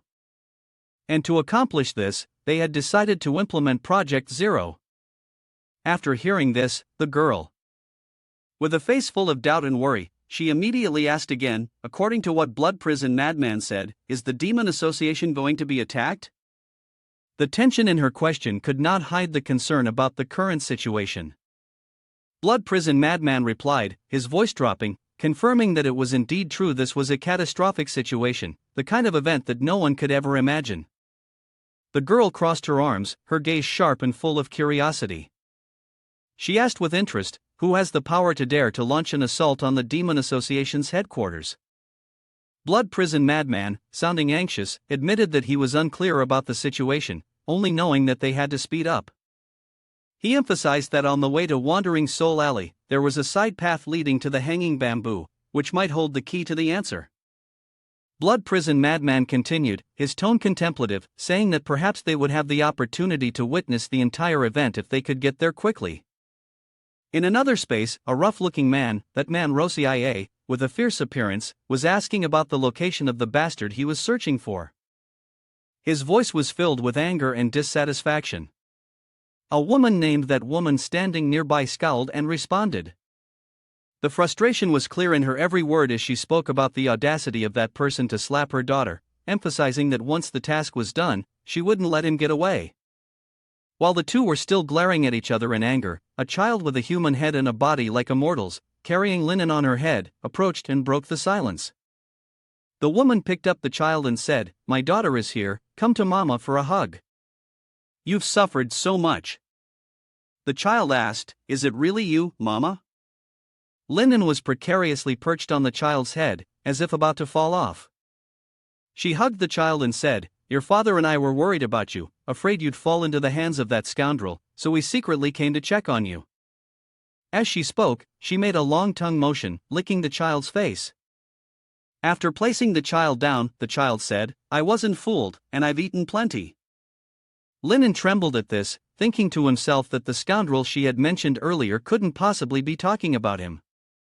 At that moment, the man Rosia and that woman turned to glare at Linen, their gazes full of rage. Linen, now trembling, quickly waved his hand and said, "Although I did take advantage of Xiao Xiao, I am a good friend and Xiao Xiao's private dentist. The second elder probably wouldn't mind, right?" When Linen saw the murderous gaze of the two people directed at him, he thought to himself, "This isn't good. Why do I feel like they want to kill me on the spot?" Linen thought to himself that he understood now these two didn't trust him, they were on guard. All he had to do was be honest with them. He introduced himself as a dentist and nurse for Xiao Xiao, surname Lin, living at 55 Wandering Soul Alley, 17 years old, unmarried, owns a house, both parents deceased, with some savings, and asked the elder couple for their guidance. The two of them stared at him, their eyes still fixed on him. They remained silent, not responding, which made Linen tremble. The tension in the air grew with every passing second. That man narrowed his eyes and skeptically asked, "Some savings, owns a house, both parents deceased?" At the same time, an announcement rang out, the danger level immediately rising to 99.99%, making the atmosphere even more tense. Linen trembled, thinking to himself, "I've been so clear, why is the hostility increasing?" The tension continued to rise, and with each second, Linen felt more and more uneasy. That man leaned close to Linen, his breath reeking so badly that it made him feel suffocated. Linen only wanted to spit out everything in his mouth, but he had to force himself to hold it in, unable to do anything. The woman spoke up, saying that a letter had deceived her precious daughter into coming here, and she was furious because someone had taken advantage of her daughter. The two of them kept entangling Linen's small body, making him feel his body tremble, his heart secretly worried whether they were attracted to him or truly intended to kill him. At this moment, Linen seemed unable to control himself. He trembled, his eyes wide open, a sense of fear and anxiety spreading throughout his body. He stood frozen, powerless to escape the two of them who were clinging to him. As the system continuously sent congratulatory notifications, Linen felt uneasy, silently wondering when the system had started sending random achievements like this while he was in such a state of confusion. The little girl, Xiao Xiao, suddenly spoke about how comfortable Linen was riding on her head, which frightened Linen. He hurriedly tried to stop her, not wanting her words to make the situation even more tense. That man, hearing this, glared with wide eyes. Then he told Linen to wait for Inten before thinking about pursuing his daughter, and afterward, the two of them would have a private conversation. Hearing this, Linen quickly agreed to his suggestion, but in his heart, he secretly thought, "It's over, he's misunderstood, I'm done for." The other two glared, casting a glance at their daughter Xiao Xiao and Linen. That man said that his daughter hadn't had enough to eat, so he would take her to eat something delicious. The loud rumbling sounds reverberated, shaking the ground violently, as if an earthquake was about to break everything around, plunging the entire space into chaos. The Zero Project's countermeasure protocol had been activated, fully engaging all systems. The Zero Project was now fully activated, triggering the highest level of defense mechanism. The ground trembled fiercely, each shockwave spreading out as if it wanted to tear everything apart. Thunder roared, ripping the air apart, and the sky above turned a fierce shade of red, as though signaling a terrible disaster was about to unfold. The 12th trial figure opened, and a red light blazed from its eyes. The metal joints moved with a sharp click, preparing for an emergency combat state. The ground trembled violently as Master's wife and Blood Prison Madman looked up at the fiery red sky, their eyes full of vigilance. Blood Prison Madman furrowed his brow, his sharp gaze fixed on the sky. He let out a cold snort, his hands clenching tightly, an expression of unease clearly visible on his face as he thought about the fact that the heart-devouring demon actually dared to initiate Project Zero. Master's wife looked up, her eyes filled with astonishment as a massive shape gradually became visible in the red light. Its sheer size seemed to dominate the entire space. Upon hearing this, Blood Prison Madman asked what Master's wife was wondering about, what was so large. Master's wife replied that she was merely marveling at how enormous it was, and couldn't help but ask what it was. Blood Prison Madman answered, that is the ultimate achievement of the Demon Association, the first-generation war machine they tried to build based on the giant statue. He continued, it essentially combines the advanced science and technology from several generations of our Demon Association. And its materials didn't come from our dark world, but from a technology of a different scientific civilization. Master's wife was puzzled when she heard about this other scientific civilization. Blood Prison Madman spoke as if it were already known that the Demon Association was a large organization specializing in the research of mechanization and the transformation of flesh and blood. He said that through several hundred years of effort, their technology had reached the peak of the dark world. And this also meant that their technology could no longer be further advanced. Fortunately, they had discovered the remains of the giant statue from a higher world beneath the ground, a perfect combination of flesh and blood and mechanization, with even higher civilization and technology. The information uncovered at that time indicated that the complete power of the giant statue far exceeded that of the origin-level members from previous generations of the association, and everyone was eager to explore the secrets of the giant statue. There was even a plan to attempt to recreate it. However, this plan was later banned by the fake president due to the terrifying discovery. He ordered his soldiers to leave quickly. The ground trembled, and the sound of footsteps echoed steadily, while the wind blew fiercely through the area where they were standing. Blood Prison Madman continued, saying that the various parts of the giant statue were preserved by the elder in charge of the plan. The giant statue project was then halted. He added that after Heart-Devouring Demon, that bastard, took the throne, he discarded all the orders of the former president. Blood Prison Madman said that he had always wanted to restart that terrifying plan. Master's wife crossed her arms and asked whether the combat capability of this experimental giant statue could compare to that of the real giant statue. Blood Prison Madman replied that it was absolutely incomparable, but when it was created, part of the reasoning behind the real giant statue had been applied, at least when it came to destructive power. He emphasized that it could only be compared to an origin level. At this moment, inside the control room, one of the subordinates reported that Project Zero had started perfectly, and all data equipment was operating normally. After speaking, he glanced at the president as if waiting for recognition. The president observed for a moment, then nodded and said, "All right, very good." Just then, the door burst open, and another man stormed in with an angry expression, shoving others aside and shouting, "Move out of the way!" He yelled at the president, demanding to know what had happened, and why the number 12 giant statue had been activated. The president replied briefly, "We have 3 origin-level creatures watching us." The man turned pale, his astonishment evident. 3 origin creatures, each one far beyond imagination. A man standing next to him angrily said. No one knew who dared to provoke them, it was clearly insane. The president coldly admitted that he was the one who had done it, causing the atmosphere in the room to drop. The 2 subordinates were left speechless and bewildered. Then, the president raised his voice and commanded, "Stop standing there, immediately move all the research documents from the tower." The 2 subordinates dared not delay and hurriedly left the room. The president continued, saying that while he had confidence in 12, one should always leave a way out, even if they couldn't fight back, they needed to buy time to transfer the documents. At that moment, another subordinate reported that a giant statue lifeform was rapidly approaching. Upon hearing this, the president's expression turned serious, and he gritted his teeth, saying, "It's here." Outside, the wind howled fiercely, and thunder rumbled, as the sky darkened, signaling an impending danger. At that moment, the monster Xiao Xiao was flying toward them, carrying linen. Seeing this, Blood Prison Madman grew anxious. He muttered that they had gone mad. Why provoke a monster like that? Hearing this, Master's wife coldly replied, "If the association is wiped out, won't you be safe?" Blood Prison Madman gritted his teeth and said, "Damn Heart-Devouring Demon." He did not want the entire association to be buried with him, but when he saw the demon Xiao Xiao bringing linen with her, he grew more worried and said, "This hunter is still young, they may not yet pose a threat to the giant statue." Suddenly, he was startled when he saw Xiao Xiao's mother, another demon, appear. Her presence frightened him to the point of trembling. He anxiously mentioned that another demon had appeared, and this one was an adult.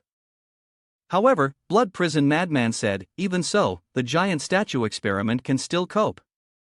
At least it will buy enough time for the association's materials to be relocated. The entire Xiao Xiao demon family gathered when her father, the demon, also showed up. Blood Prison Madman looked at the scene in complete dread, gritting his teeth as a wave of fear surged through him. He realized that the fate of the association was hanging by a thread. Master's wife held a magnifying glass and examined the situation closely before asking Blood Prison Madman what he thought the Demon Association's chances of winning were. Blood Prison Madman replied, "No need to look any further, the association is finished. They need to quickly head to Wandering Soul Alley." Master's wife said, "Wait a moment, something doesn't seem right." It appeared as though there was a person riding on top of that hunter's head. Blood Prison Madman was taken aback upon hearing this. Turning his head, he hurriedly snatched the magnifying glass from Master's wife's hand, causing her to flinch. The Blood Prison Madman held the magnifying glass up to inspect and joked, "What mouse in the world would dare to ride on a cat's head?" As he examined closely, he suddenly realized that there indeed was someone on top of the monster's head. He said, "It really is someone sitting on top of an origin-level creature." Then, all of a sudden, he realized that it was his disciple, Linen. After saying this, he stood there, mouth agape, eyes wide open. At that moment, Linen was joyfully riding on Xiao Xiao's back, when suddenly he puffed out his cheeks, his eyes bulging in discomfort, and then he spat out a stream of blood that turned into a strange shape. The Blood Prison Madman, in confusion, said, "You're riding on the hunter's head, it's Linen. His disciple, right?" Seeing the Blood Prison Madman, Linen said, "Master, you're safe and not far from here." He called out loudly, "Master, I'm still alive. Have you passed away yet? When will you return to the shop? Your disciple is very scared being alone." Upon hearing this, the three members of Xiao Xiao's family were both bewildered and enraged. Then, they landed on the ground, causing it to shake from the force of their power. The Blood Prison Madman stammered. The name above the monster Xiao Xiao is actually Linen, his disciple. When he heard the system's notification, he was thoroughly confused. Xiao Xiao, noticing this, asked if Linan's master was here. Linen, still bewildered, replied, "I think so." He frowned and thought to himself, "Why is Chung Tu acting so recklessly? When did I threaten my master?" Xiao Xiao's monster mother licked her lips and said, "We've arrived." Linen, still confused, asked, "What is that?" Then he froze, his eyes wide in surprise as if he had just discovered something. Linen grinned, his eyes rolling back in his head after achieving his first miracle. Linen had unlocked a new system feature, image analysis. So, he touched the picture on the screen to see if anything would happen. Just by touching the picture, the system automatically scanned it and saved the data into his Wonder page, and on top of that, he received an additional 10 attribute points. Linen never expected that just by looking at creatures in the dark world, he could receive so many rewards. After interacting with the system and daring to explore, the more Linen saved information about these creatures, the more attribute points he would gain. Thinking about Xiao Xiao, Linen suddenly had an interesting idea. The sentence touched the image of Xiao Xiao and absorbed the origin-level creature. The hunter's courage earned a system reward of 6 free attribute points. Not only Xiao Xiao, but Linen also thought of her parents.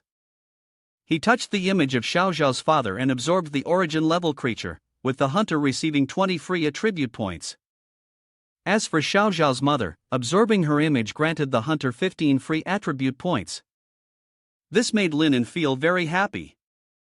He couldn't hide his joy, which was clearly expressed on his face. Just as he was enjoying himself, a sudden light tremor startled Linen, making him observe carefully. It turned out to be the giant statue, which was about to fully activate. It entered combat mode, and the target had been locked. The origin-level countermeasures were being activated. Giant Statue 12 initiated the full activation of the Blue Earth Giant Statue. Phase 1 completed energy transmission, and Phase 2 completed the activation of hunting mode. The system continued to emit warning sounds. Linen had just triggered an urgent special mission. The goal of the mission was to reach the desolate area as quickly as possible. The Flesh and Blood organization was extracting materials from the origin remains, along with refined alloy essence and bone remnant mana from the structure of the giant statue.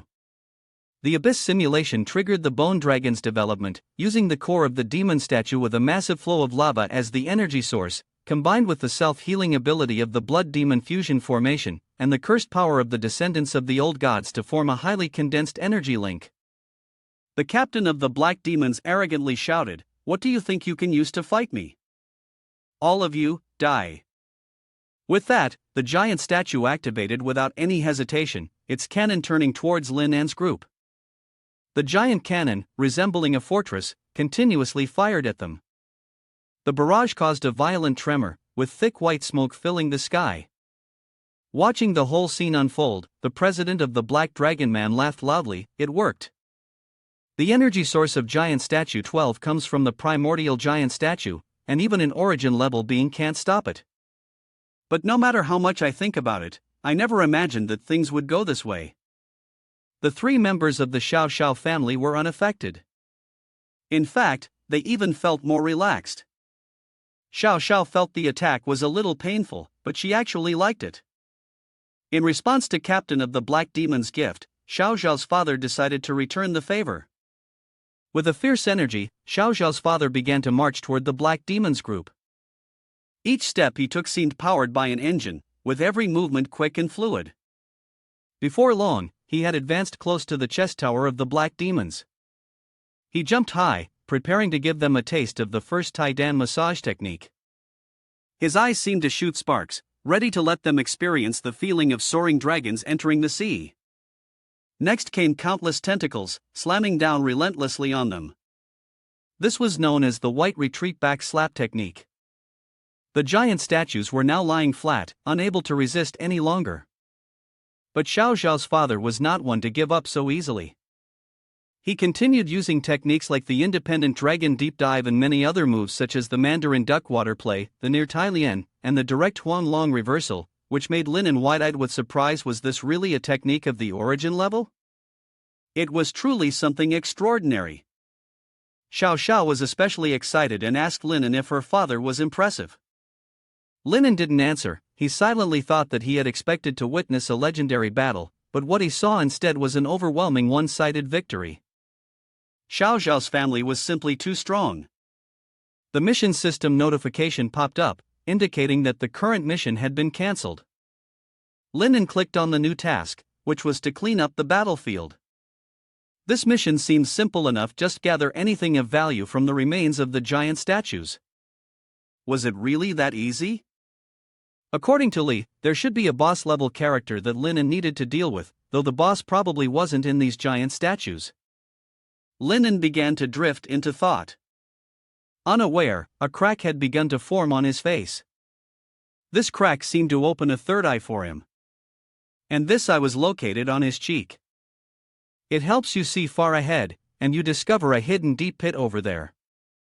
Surprisingly, it is the location where the Demon Association is hiding. Lin An is overjoyed, as he has finally found the main boss of the Black Demon Association. On this side, the captain of the Black Demons, witnessing the tremendous power of Xiao Xiao's father, feels like the situation has spiraled out of control. The level of damage to the inverted tower is increasing, and it is predicted that in 5 minutes, the main body of the inverted tower will lose its effectiveness. The demons begin to fear. Their strongest weapon, which couldn't even last 10 minutes, is unable to withstand the force of an origin-level creature. The captain of the Black Demons slams his hand on the control panel in anger. He shouts, "Why panic?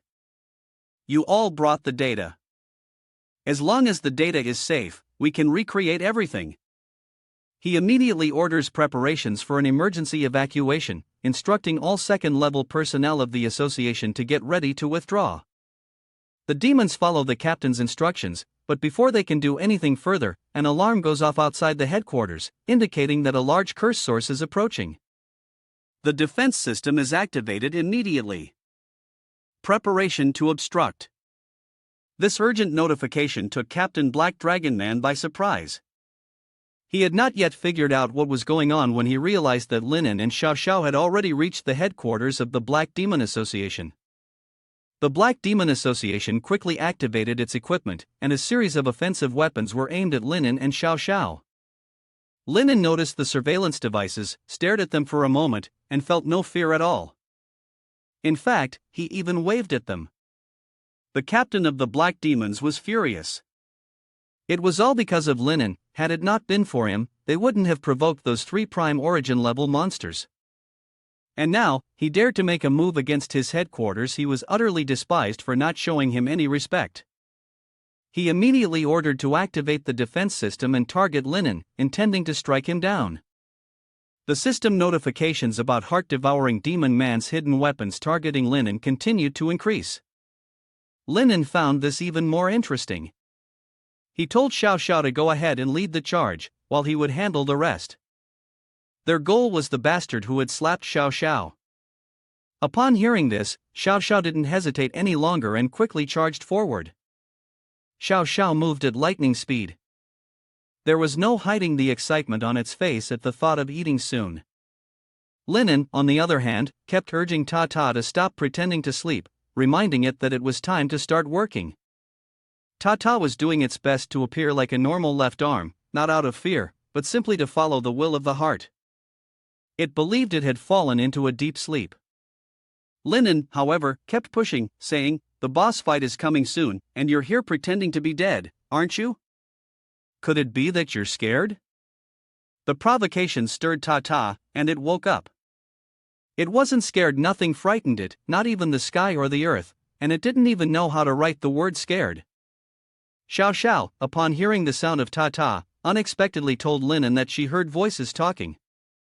When Ta Ta saw Xiao Xiao, it started to tremble but stubbornly pretended not to acknowledge its fear of the origin level creature. However, the system's notification betrayed it. Its fear towards Xiao Xiao rose to 10, then another 10. So, Linen decided to threaten it, saying, "Have you ever heard of a left-hand salad? It's crispy and delicious when you eat it." Then, continuing, she added, "Xiao Xiao really loves this left-hand salad." Ta Ta knew Linen was threatening it. Not only did it increase its fear of Xiao Xiao, but its fear of Linen also grew. But Linen still pretended. He denied that he could ever threaten Ta Ta. How could he do such a heartless thing after it had been following him for 17 years? Ta Ta, upon hearing this, thought it made sense. No matter what they said, they were still one entity after all. Before it could feel reassured, Linen continued, "Anyway, we still need to sprinkle a bit more flour first." This time, Ta Ta's fear of Linen grew even more than before. Eventually, it asked what Linen wanted. Linen said that a good child gets candy, while a disobedient one gets medicine, and then gave Ta Ta a wicked smile. "Ta Ta, do you want to be a good child or a bad child?" Ta Ta, terrified and sweating profusely, still bargained and asked if Linen could choose a different option. Linen didn't answer, instead turning to Xiao Xiao and telling her that he would treat her to left-hand salad today. Ta Ta, hearing this, screamed in fear, "I'll eat candy, I'll be a good child, don't eat me." So, Linen peeled a candy, told it to open its mouth, and placed it inside. Then he told Ta Ta to follow him from now on. "You have meat to eat, but it's guaranteed that there are bones to gnaw on." In the end, Ta Ta has shown signs of submission.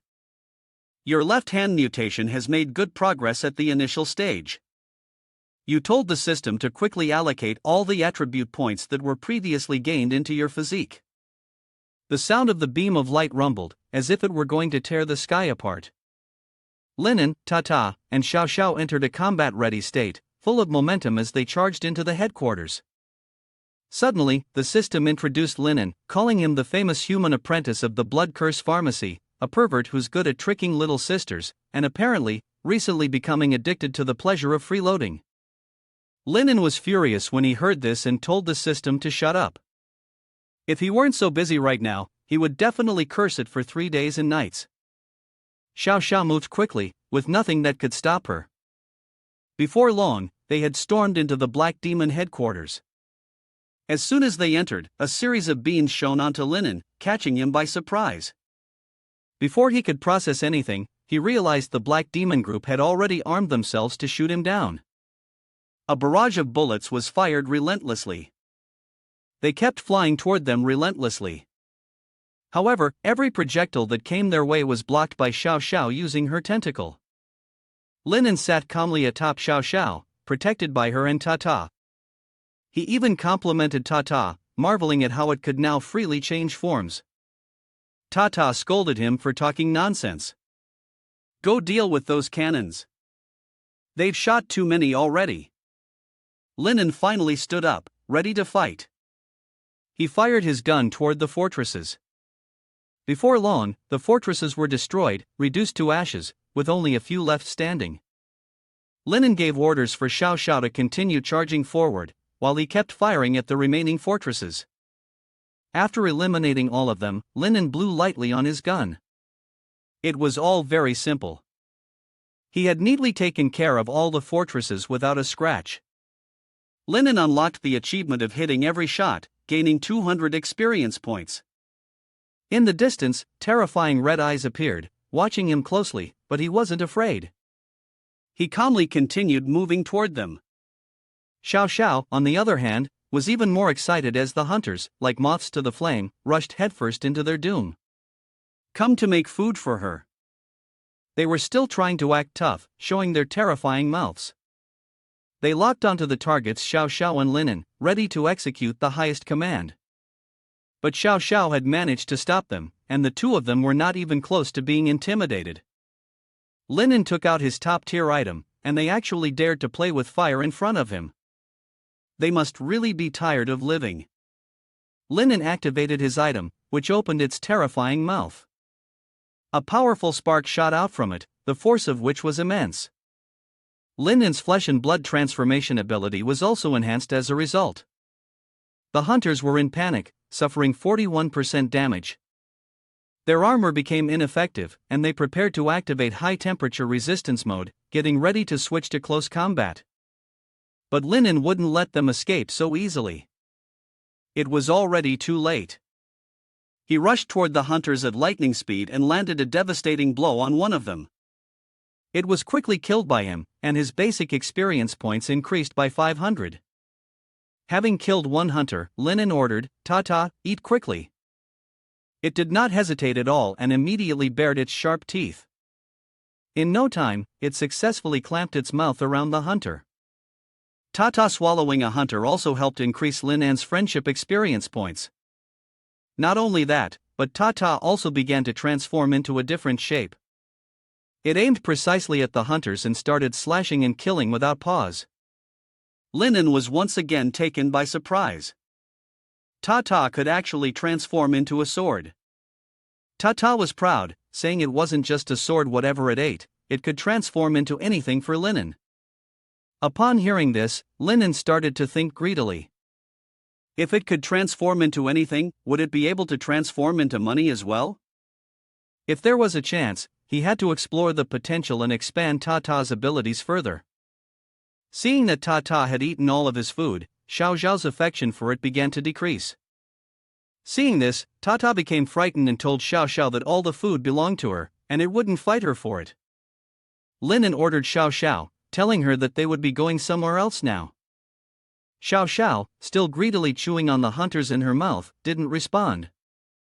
She agreed, and the captain of the Black Demons, upon seeing this, was furious. How dare they treat his place like a self-service restaurant?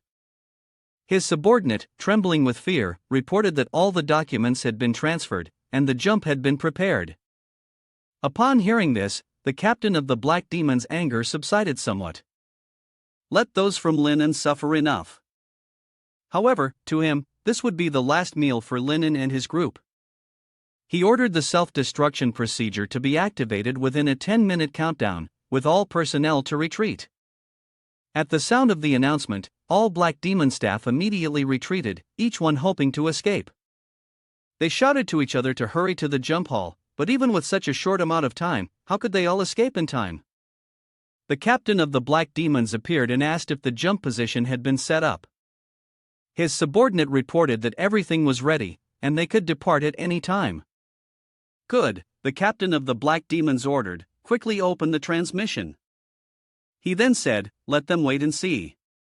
One day, when the giant statue is in my hands, on that day, both the 3 origin-level creatures and Linen will pay for what they have done today. He was still basking in his satisfaction when a strange phenomenon appeared, causing him to jump in shock. Sweating anxiously, he asked what was going on. It seemed like the system was overloaded, and his staff would immediately check it. It was over.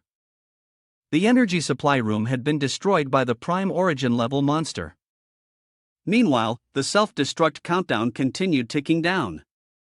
6 minutes, then 5 minutes and 58 seconds. Time was slipping away quickly.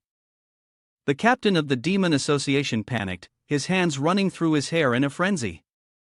Damn it, this was it. Amidst the chaos, a figure appeared in the distance. Xiao Xiao. His sudden appearance froze him in place, caught off guard, with no time to prepare.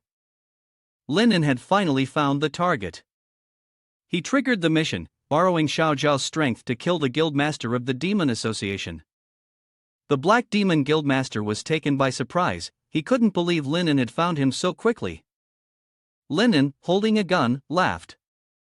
No choice. What else could he do, activating the self-destruct equipment and forcing you into a corner? Although the time is tight, with just a few minutes left, killing him is still more than enough for you. The captain of the Black Demons laughed. Good, with an origin-level assistant, it would be as easy as flipping a hand to destroy him. But Linen has overlooked something. What was it? Hearing this, Linen was confused. Then, the captain gathered all his strength. What Linen had overlooked was that it would be just as easy for him to kill Linen as it would be for him to flip a hand. He opened his mouth and shouted loudly toward Linen. Linen quickly shielded his body and dodged. Linen didn't expect him to use a mental attack to try and kill him. Linen began to fall into a state where his entire mind was controlled by the captain of the Black Demons. Around him, voices started calling out, "Head, come on, snap out of it." Linen was trapped in the mental control of the captain of the Black Demons, and his body suddenly turned into a sticky black slime. Then, these black slimes began to form into human faces with eerie smiles. Countless Shaolin figures appeared, but their faces were blank, lifeless, and with dark circles under their eyes. From the mouths of these Shaolin figures, countless tentacles emerged, sharp and terrifying, like those of an octopus. Countless Shaolin opened their mouths and screamed loudly, "Wah wah wah," toward the captain of the Black Demons. The captain of the Black Demons was extremely disoriented, and he stammered, asking if Linen knew. Linen finally returned to a normal mental state, coldly raising his gun towards the captain of the Black Demons. He fired continuously, non-stop, at the captain. The captain, being mentally controlled, couldn't evade any of the attacks. Then, his head was simply severed by a tentacle slashing across his neck. Linen seemed not to have fully recovered yet. His head throbbed intensely, his body trembled, and his hand turned into that disgusting, slimy, black substance again. After a while, it finally healed back to normal. It was horrifying. Since it was his left arm, Linen asked in worry, "Is Tata all right?" Luckily, Tata was fine, just a bit drained of energy. Xiao Xiao approached Linen and licked him, asking if he was hurt or in pain. Linen let her continue licking, happily replying, "I'm fine, thankfully, I have Tata with me." Upon hearing that Tata had saved Linen, Xiao Xiao moved towards Tata, intending to lick it, but Tata cried out loudly, urging Linen to save her. Xiao Xiao used tentacle to tightly wrap around the head of the Black Demon's president, wondering if he was dead. Linen remained silent. He guessed that he probably wasn't dead. After all, Dudi was the president, how could he have died so quickly? Tata immediately denied this. No way, he fell from the building and still isn't dead? Linen didn't respond. He thought that, of course, he wasn't dead. After all, the system hadn't sent any notifications or reminders yet. Moreover, the man was very skilled at controlling his spirit and consciousness, so Linen guessed that before dying, he must have transferred his consciousness elsewhere. If the captain of the Black Demons couldn't deal with him the first time, there wouldn't be a second. At that moment, a strange mechanism suddenly appeared in the blood-red chamber. As it emerged, the shattered glass broke into pieces, and fragments of glass scattered everywhere. The captain of the Black Demons was still alive, his flesh and blood weakened but still maintaining some mechanical vitality. Xiao Xiao and Linen were still searching all over the headquarters, despite knowing that there were only 4 minutes left before the building would self-destruct. They had searched everywhere but still couldn't find him. The place was too large, and they had no idea where he could have hidden. Suddenly, Xiao Xiao was struck by a powerful physical force to the head. The punch caused her to skid and slide across the ground, a painful sight to behold. Quick as ever, Xiao Xiao, being an origin-level creature, easily got back on her feet as though the pain had never existed. Linen anxiously asked if Xiao Xiao was okay. She calmly replied that she was fine, just something had hit her. Linen didn't expect the Black Demon leader to still be there. Well, that worked out, as it saved him the trouble of having to hunt him down. The Black Demon appeared with a different appearance, and he was going to bury Linen and his group alive with his own hands. Linen cracked his wrist joints and said, "Who's going to bury who? That's still up in the air, big boss." Then, pointing directly at his face, Linen ordered Xiao Xiao to hurry up and punch him to death. Xiao Xiao immediately unleashed all of her tentacles to attack him. Anyone who dared to bully Linen would be beaten to death by her. However, the Black Demon leader's new body suddenly became incredibly swift. He dodged every attack from Xiao Xiao, then made a gesture, cupping his hands together to form a blazing red fireball. With a cold expression, he hurled the massive fireball toward Xiao Xiao. Ta Ta warned him that he was going to attack her mind, but this time, it was even stronger. It cannot be countered. Linen, upon hearing this, gritted his teeth and told Ta Ta not to worry, as he had a plan. He then moved closer to Xiao Xiao's mouth and told her to open it wide. Immediately, he jumped inside her mouth to dodge the incoming attack. Linen felt a sense of satisfaction, thinking that the same move wouldn't work on him, and that the enemy should try something new. The opponent, hearing this, became furious at the challenge. Well, if that was what Linen wanted, then he would oblige. The enemy rushed toward Xiao Xiao like a lightning-fast superhero, at a speed Duyan had never seen before. Xiao Xiao, seeing this, pressed her lips tightly together, protecting Linen inside, while she calmly engaged in combat with the captain of the Black Demon realm. The sound of clashing weapons echoed continuously, and the self-destruct timer kept counting down. If this continued, even if Xiao Xiao won, she would be unable to escape. A swift victory was needed. The system asked Linen whether the active effect of the diagnostic book had detected if the target had activated. Outside, Xiao Xiao and the captain of the Demon Association were still locked in a fierce battle.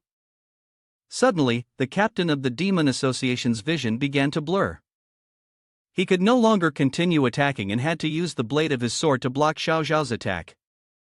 He exerted all his strength to defend himself, but this tentacle was several times larger than both of his swords. Meanwhile, his body began to show signs of brain parasites, cerebral thrombosis, brain atrophy, amnesia, and schizophrenia. He refused to accept that his body was imperfect, that he could be sick. There must be some mistake somewhere. Then, he glanced towards Xiao Xiao's mouth as it opened, and saw Linen. It was as if a moment of clarity hit him. Linen flashed a strange, terrifying smile and stared at him. It was only then that he realized, in a fit of anger, that it was indeed Linen, the one who had betrayed him. While he was still lost in the excitement of his own realization, Xiao Xiao sent the tentacle flying towards him. A blow of such force that he couldn't react in time, and his body fell, sending the ground and rocks flying everywhere. His fall created a massive hole in the ground, like a giant pit in the floor. Bitter, he still couldn't believe he had lost to a mere human. Linen coldly approached him and said, "Do you believe in machinery? Your random diagnostic technique is based on the target's physical condition to determine effectiveness. The worse the physical condition, the better the effectiveness. If he had retained his original, strong body, you wouldn't have been able to do anything. However, he chose mechanical ascension, transferring his brain into a mechanical body. Unfortunately, even though the body is stronger, it doesn't change the fact that the brain of a weak person remains unchanged. With little time left on the self-detonation countdown, Linen told them to leave quickly. He climbed onto Xiao Zhao's head for her to ride him as they prepared to depart. The president of the Black Demon Guild had not given up.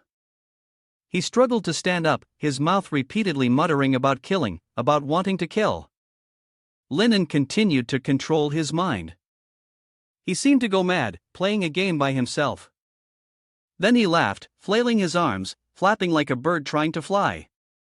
At that moment, Linen had already left the headquarters. He had completed the mission to kill the guildmaster of the Demon Association. What's more, he had exceeded expectations by leaving the man's body intact. In the end, the self-detonation mechanism was triggered after a 10-minute countdown, and the headquarters of the Demon Association exploded. Linen thanked Xiao Xiao. She has worked hard enough, so she should rest first. Linen and Xiao Xiao stood there, witnessing the explosion of the headquarters. She agreed to his request. Linen checked the system to see what good skill he would be rewarded with this time. He received a special skill that allowed him to temporarily enter a target's state at any given moment in time. Truly miraculous.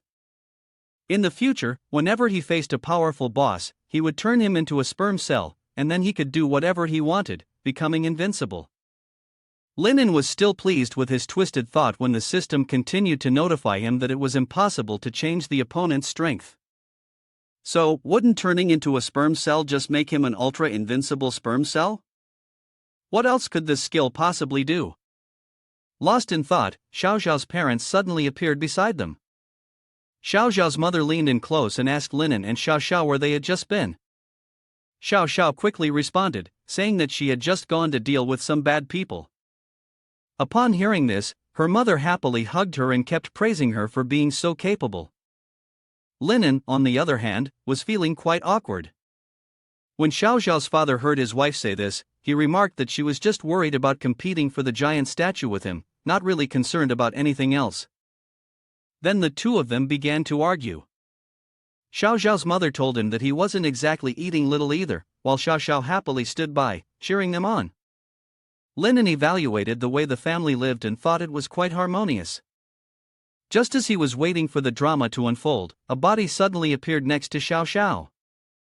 This was the body of the heart-devouring demon, now exploded. Seeing this, Linen moved closer to observe the body more carefully.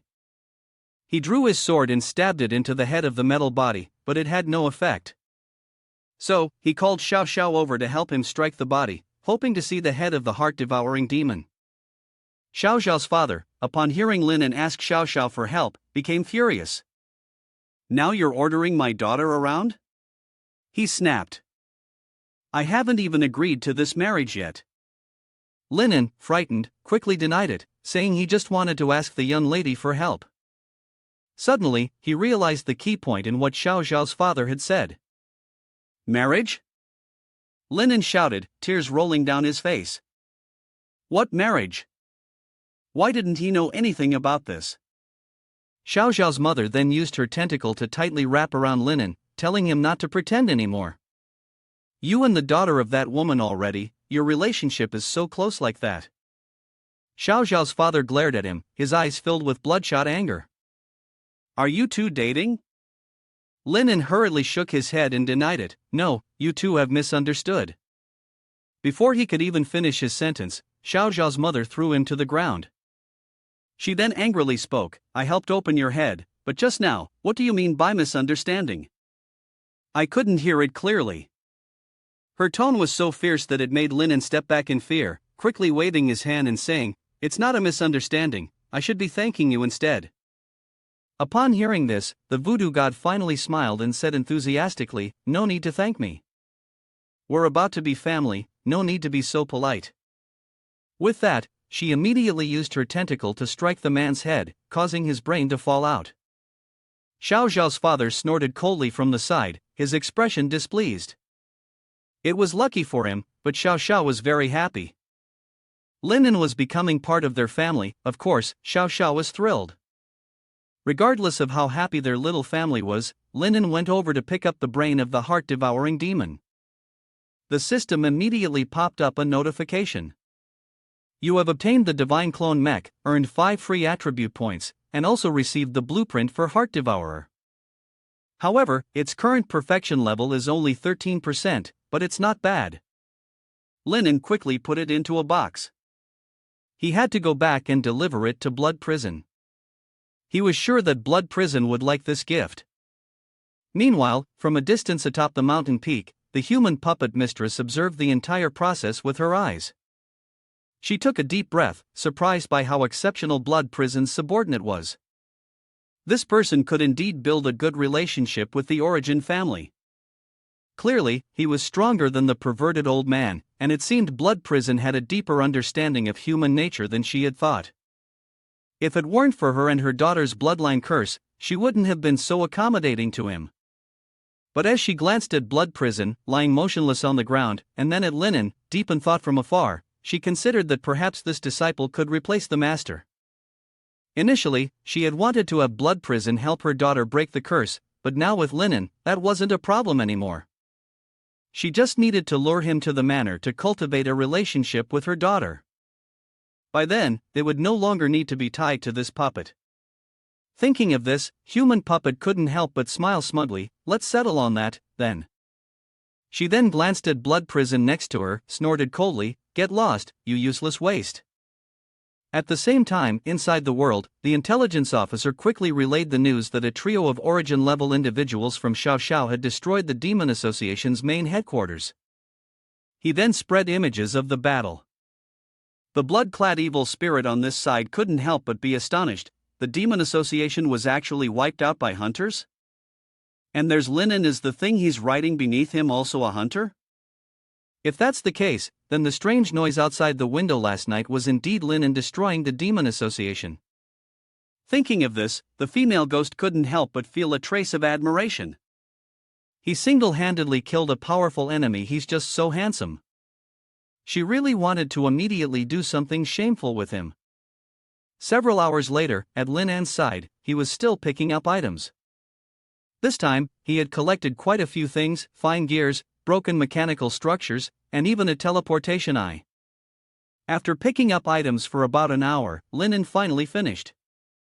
Xiao Xiao also helped a lot by his side, happily watching him with a smile as it said, "The materials are packed and ready." He smiled back at it, promising to use these things and to give it some teeth. But at that moment, the voodoo god suddenly came up from behind, tapping Linan's shoulder with a tentacle and asking, "Are you done? Can we have a private conversation now?" He immediately became nervous and swallowed a gulp of saliva, hesitating before replying. Xiao Xiao might not be happy, maybe we should call it along too. Hearing this, she looked toward Xiao Xiao and asked if it would mind if she and Linan talked privately. Linan could only pray that Xiao Xiao would say it didn't want to, so he could avoid this situation. But to his disappointment, Xiao Xiao innocently expressed its joy. It even asked if she wanted to raise teeth, and if so, it would share with her. Upon hearing this, the voodoo god immediately led Linan away without hesitation. She wanted to find another place to talk. A little while later, the two of them arrived at an open area. Xiao Xiao's mother kept staring at Linan in silence, which threw him into a panic, his body trembling uncontrollably. He had no idea what to do. She had been watching him for over 20 minutes. What did she want, after all? Could it be she wanted him to speak first, but what was he supposed to say? If he said the wrong thing, wouldn't he be as good as dead? Linan thought for a long time and found no way out. Finally he sighed helplessly and had to resort to his knack for deception. Then, having made up his mind, he took a deep breath and said carefully, "I'm sorry, Xiao Xiao's mother." She only made a small "oh" and said nothing else, as if waiting for him to explain. He admitted straight away that he had written a letter to Xiao Xiao, that he had indeed intended to use it to deal with the Demon Association on his behalf, but he swore that he meant no harm. When he first met her, Xiao Xiao had seemed so kind and sweet that he genuinely wanted to be her friend. At that, Xiao Xiao's mother's eyes lit up. So it was true, he did like her daughter.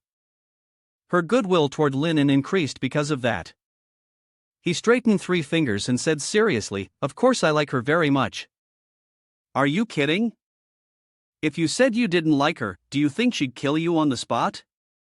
Don't you dare gamble with your life." Voodoo God squinted at Linen for a moment before asking, "Aren't you concerned that the woman only has one head? And on top of that, you don't even know what they are." She thinks you're just joking with her, and in an instant, the risk has increased to 99.9%. Linen, startled by the system's reminder, quickly denied her words, stating that she was wrong.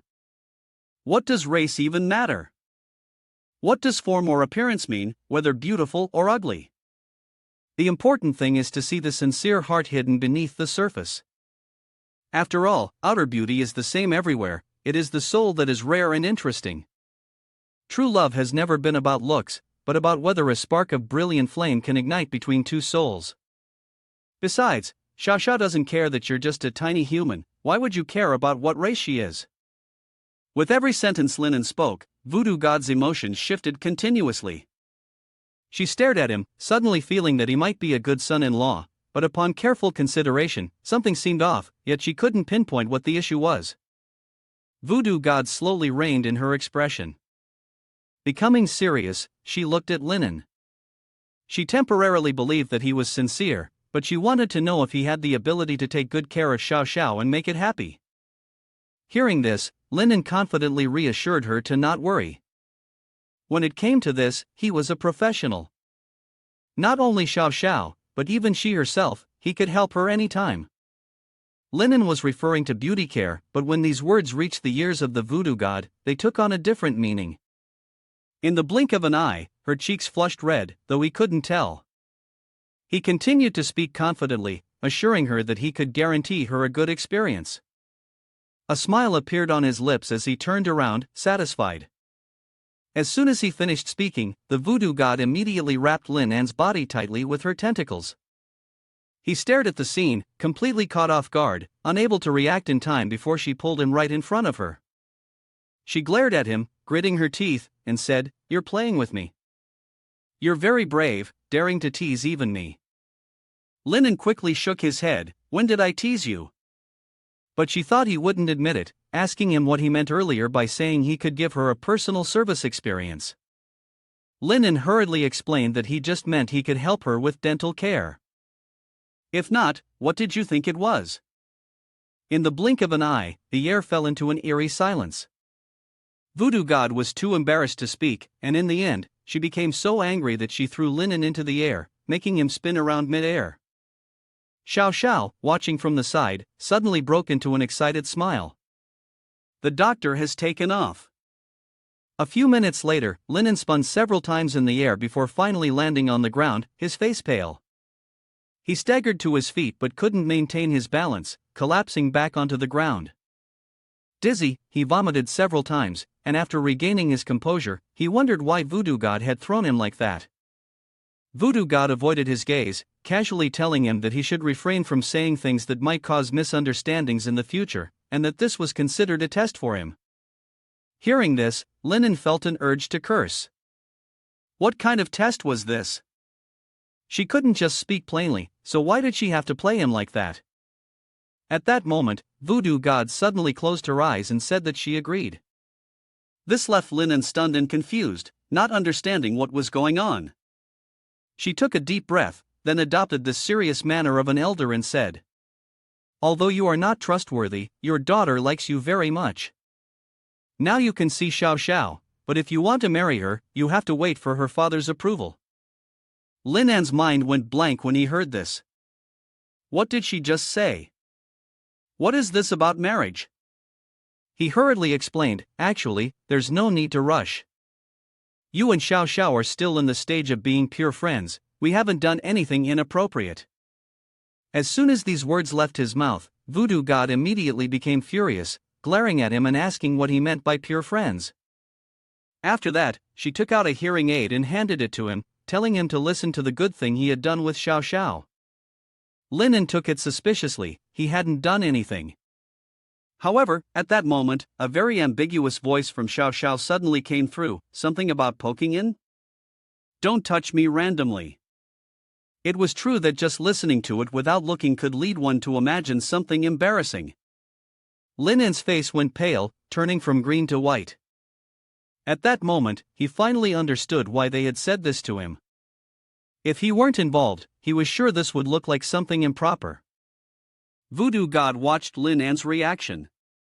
He snorted coldly, asking if he still wanted to deny it. Lin An sighed helplessly as he looked at the voodoo god, hesitantly asking if she would believe him if he said he was just cleaning his ears for Xiao Xiao at that time. Of course, the voodoo god didn't believe him. She raised an eyebrow and looked at him, waiting for him to continue explaining. Lin An really found it hard to speak. No matter what he said now, she wouldn't believe him. Actually, the voodoo god didn't mind if he admitted it. After all, she wasn't so stubborn. However, Lin An adamantly refused to admit it. He clearly stated that he couldn't let others question his character, and even more so, he couldn't tarnish Xiao Xiao's innocence. After he finished speaking, he turned to Xiao Xiao, looking at her with expectant eyes. He wanted to ask her something, and she had to answer truthfully. Xiao Xiao nodded in response. He directly asked Xiao Xiao to tell everyone what he had invited her to the back courtyard for that day. As long as she spoke, he would be cleared of suspicion. Lin An stared at her, hoping for an answer that would vindicate him. But Xiao Xiao disappointed him. Her words only made things more confusing. She said he had asked her to do something incredibly comfortable. Lin An instantly turned to stone right where he stood. Well, this was great. His pure image was now completely shattered.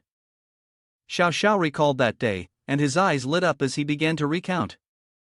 Lin An was very attentive, not overlooking a single detail. Lin An, fearing that the more Xiao Xiao spoke, the worse things would get, quickly waved his hand to stop him from saying any more. He realized his mistake. He had forgotten that Xiao Xiao didn't understand the concept of subtlety and could only describe things in a way that could easily be misunderstood. At this moment, however, the voodoo god had silenced him with a tentacle. She wanted to hear Xiao Xiao continue, not listen to his excuses. Xiao Xiao opened his large mouth and continued speaking, a large amount of white fluid being stuffed in. Once it was done, he felt completely unburdened. Lin An's complexion shifted from green to white in an instant, and inwardly, he cursed. How had something so simple turned into a complete mess just because it came out of Xiao Xiao's mouth? The voodoo god raised an eyebrow at Xiao Xiao, then asked if he liked Lin An. Without hesitation, Xiao Xiao nodded. Of course, he liked him. She then asked if Xiao Xiao wanted to like him even more. Xiao Xiao's eyes sparkled as he looked at her. It didn't understand what liking more meant. The voodoo god immediately explained. For example, it was like how its parents got married. At that moment, Lin An was silenced by the voodoo god, unable to say a word. He really didn't want to marry Xiao Xiao. In Xiao Xiao's mind, marriage was simply a day to spend time with Lin An, and the more it thought about it, the more it liked the idea. Without hesitation, it excitedly said it wanted to marry him. Upon hearing this, the voodoo god was immediately overjoyed. It was decided then. On the other hand, Lin An was extremely unhappy. Was she forcing a child into a marriage like this? Was this the end of his brilliant life? Of course, no one paid attention to his objections. At this moment, the voodoo god hugged Xiao Xiao tightly, her eyes filled with tears. Xiao Xiao asked why she was crying, and she simply shook her head, saying that she was touched. As soon as she said this, Xiao Xiao began to cry as well. And so, the two of them hugged each other and cried loudly, completely ignoring how uncomfortable Lin An felt. At that moment, Xiao Xiao's father walked over from a distance, seeing his wife and child crying. He furrowed his brows and asked, "What's going on? Is it really decided? No one asked for his opinion?" Of course not, his wife is the one in charge, who would dare to argue with her? The voodoo god ignored him and gently poked Xiao Xiao's tentacle with his own. Immediately, a strange bubble appeared from the small hole. Xiao Xiao furrowed his brow and asked what it was. The voodoo god slowly explained, "This is a tradition of the Tai Dan clan. If two people are interested, they can sign an equal contract first. And signing the contract means they officially become partners for life." Upon hearing this, Xiao Xiao nodded and walked up to Lin An, asking if he was willing to sign the contract with him. Before Lin An could respond, the voodoo god quickly interrupted. Of course, he agreed, and then used his tentacle to push Lin An's head down repeatedly. Linen felt like crying but couldn't shed a tear. This was clearly forced marriage, a blatant coercion. The voodoo god didn't care at all and placed the contract between them. From that moment on, they had formed a bond. Linen had no choice but to swallow his tears and then walk straight to Xiao Xiao, closing his eyes and touching his forehead with Xiao Xiao's. Linen successfully signed a spiritual contract with Xiao Xiao. After forming the spiritual contract with Xiao Xiao, Linen began to experience a surge in strength like never before. An invisible thread had bound them together. A mark also started to appear on Lin An's forehead. The system notified him that he had achieved the exorcist level accomplishment. As the lover of Tai Dan, whenever a Tai Dan, whether of the same or opposite gender, forms a spiritual contract, it means the person is also walking the path of a great journey. Linen returned to the present, trying to deceive a child like this. Although he had received a pile of rewards, he still couldn't bring himself to feel happy. On the other hand, Xiao Xiao was incredibly excited. "So this is what marriage is like?" she said, rubbing the mark on her forehead. Her mother was also very happy and explained that while this wasn't yet marriage, this mark was a kind of seal that would allow the two of them to understand each other better. Love is something that requires time to prove. Only when both sides truly understand each other and can still love one another can they consider marriage. Of course, if it doesn't work out, the seal can be removed. Immediately afterward, the mother cast a sharp look at Linen, which included a clear warning to him as well. Naturally, Linen was intimidated by that gaze. Was this a threat? Xiao Xiao, however, was overjoyed. She grabbed Linen and spun him around, and the two of them, Linen and Dr. Lin, would get along just fine. Immediately after, they left their parents behind to follow the call of their hearts. Xiao Xiao and Linen asked for permission to go play alone. The mother was very relaxed about it, but the father was extremely displeased as he was left out without any mercy. No one knew where the two had gone, they just saw Linen sitting there in a daze. Xiao Xiao, being kind, asked Han if he was feeling upset. Opening up about his feelings, Linen admitted that he was indeed unhappy. Suddenly being asked to sign a contract, with no opportunity to even talk about it, was frustrating. Xiao Xiao immediately felt guilty and kept apologizing to Linen. She had thought he also wanted to play with her, but Linen denied it and said it wasn't about not wanting to play with her, it was just that marriage was a very sacred matter. Marriage meant living with the other person for life, and it required a long time to build feelings, so it couldn't be treated lightly. However, Xiao Xiao found it hard to understand. Linen understood this, knowing that she was still very young, but immediately Xiao Xiao opposed the idea. After all, she was 305 years old. Suddenly, Linen thought of something. 305 years old? Wait a minute.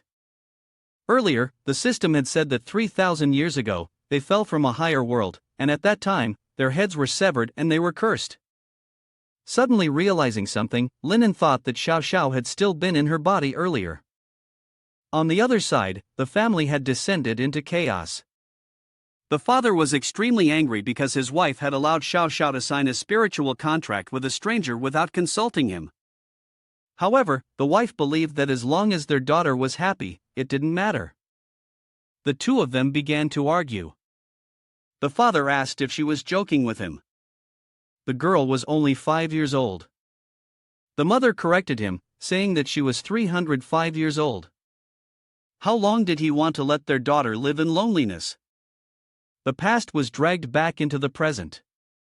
The wife blamed him, saying that it was his fault. Because he had lost the battle, their daughter had been decapitated.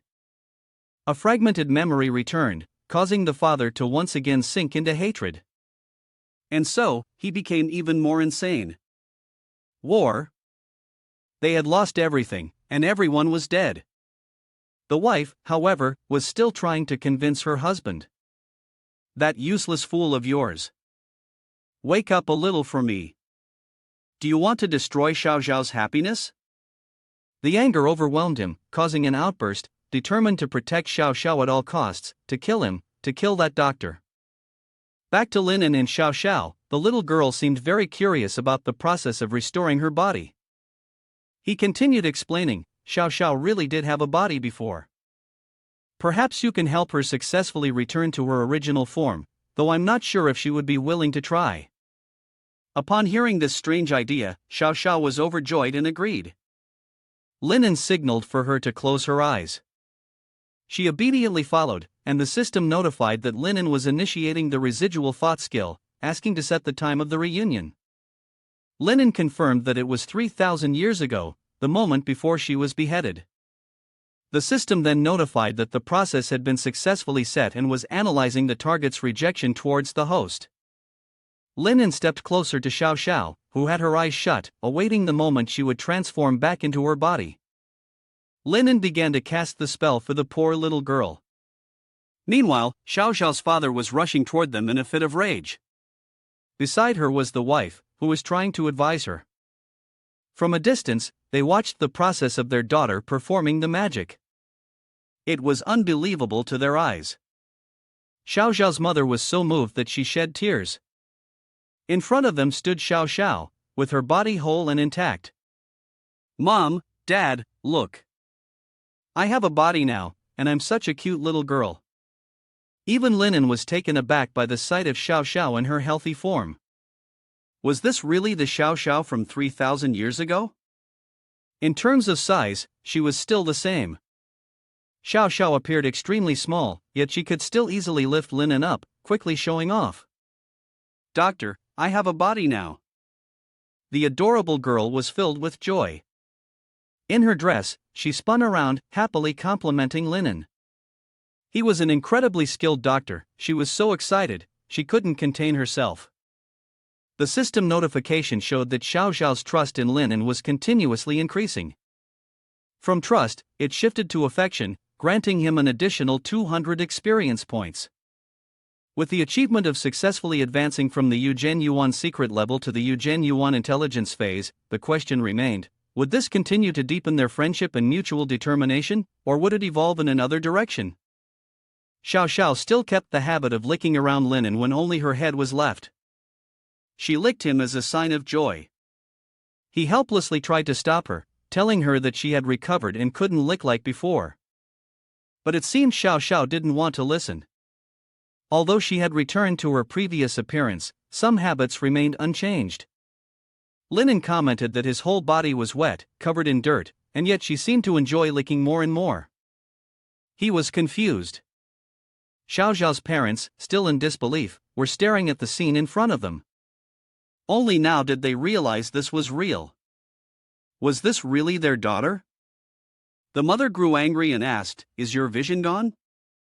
If it wasn't their daughter, then who else could it be? Indeed, the images of Xiao Xiao when she was whole appeared again in the father's mind. There she was, their daughter. This wasn't a dream. Xiao Xiao was eager to show her parents. The little girl ran to them, throwing herself into their arms. The three of them were moved, tears streaming down their faces. It had been so long since they had been able to be together like this in peace. Though they were still enduring hardship. Linen felt a twinge of sympathy, surprised that an origin-level creature could be so gentle in moments like this. He thought that in their previous world, they must have been a happy family of three. However, Xiao Xiao quickly returned to Linen, causing her father to become enraged. The little girl kissed the boy, which made him tremble slightly under the gaze of the person beside him. The father then asked, "So you're the one who made Xiao Xiao return to her original state?" This was due to a skill Linen had recently learned, called residual thought of the past. Linen blushed, feeling very embarrassed.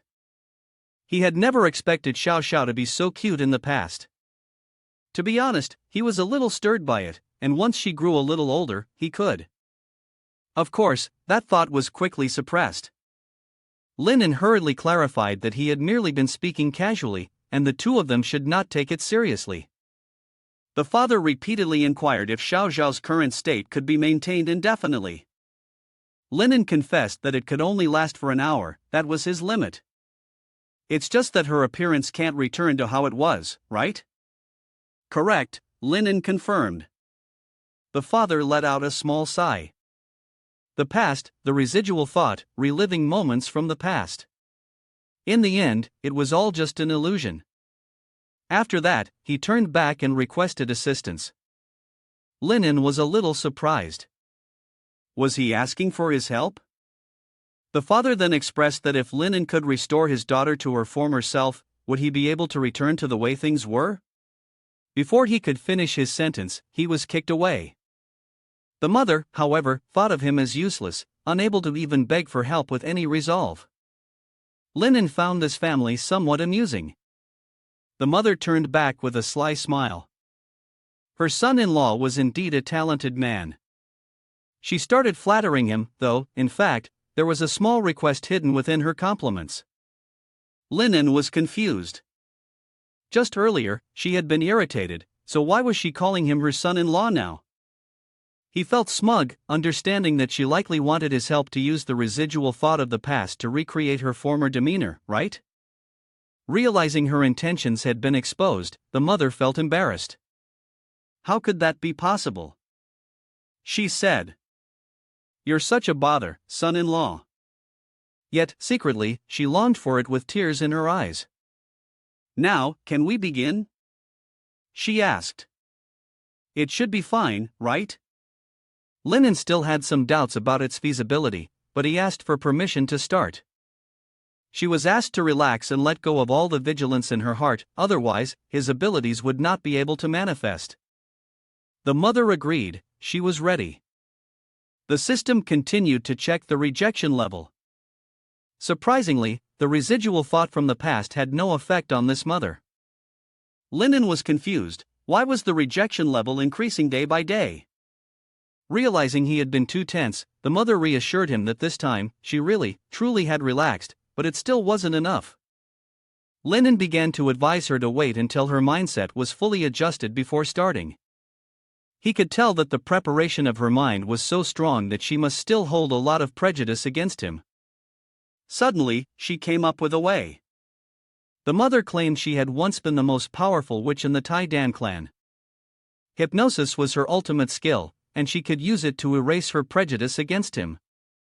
She self-hypnotized herself, convincing herself that Linen was just a harmless son-in-law, not the jerk who was trying to seduce her daughter, not the heartless pervert, not the psycho who loved driving fast. She didn't want to cut off his hands and feet. The button to live, strip it off you, no, there is nothing. Listening to those brutally honest confessions, just how much did she hate you back then? And taking advantage of the hypnosis, she urged herself to recall the time 4,500 years ago, which was when she was at her peak. Immediately, her special ability kicked in, and Linen quickly took the opportunity to cast a spell. In an instant, the mother reverted to the form of a beautiful witch. 4,500 years ago, with this beauty, countless people surrounded her, praising her. At that time, she was the most powerful and the most beautiful witch in the world. Yes, she was the voodoo goddess queen. But it was somewhat different from what she had imagined. She thought she would return to her peak, but it turned out to be the appearance of when she had just ascended to witchhood. The mother became so furious that she shattered the mirror. The system still announced that she had achieved a special accomplishment, that all things could dream, and had earned 200 basic experience points, which indicated her psychological resilience in returning to a specific moment in time. Linen was confused. Didn't she look rather adorable like that? Why are you so angry? Honestly, the system is a bit too much. What kind of random achievements are these? Xiao Xiao recognized her mother from when she was young and immediately felt overjoyed. She ran over and hugged her tightly. Mom, you're so beautiful, so soft, she kept praising her. Hearing this, her heart warmed a little. Turns out, it's not so bad, her daughter is still happy. But the harsh truth, she pushed her daughter aside and angrily questioned what Linen had done. Whether it's beautiful or not doesn't matter. Are you trying to die? She had clearly wanted to go back 4,500 years, but ended up going all the way back to 7,500 years ago. Little Linen was being tortured. Up above, Linen kept pleading for mercy. It seemed like the hypnotism wasn't thorough enough, there was still some resistance, so when using his abilities, he had gone a bit too far, which ended up making her a little younger, but with none of the fiery figure she once had. A little younger? The proud figure that had developed over 3,000 years was now completely gone, just a flat, plain body. Linen tried to lessen his punishment, thinking that being flat might actually be a bit interesting. At the moment of experiencing the joy of childhood, the mother immediately spun him around like in a dizzying whirlwind. Look at your head. I think you're the real pervert, not him. If you were truly a pervert, why didn't you choose the time when I was taking a bath to reenact it? Wouldn't that be more interesting? The more she listened, the angrier she got, and the mother punched Linen straight up into the sky. If you're so capable, why don't you try? Seeing Linen in danger, Xiao Xiao quickly jumped up to catch him.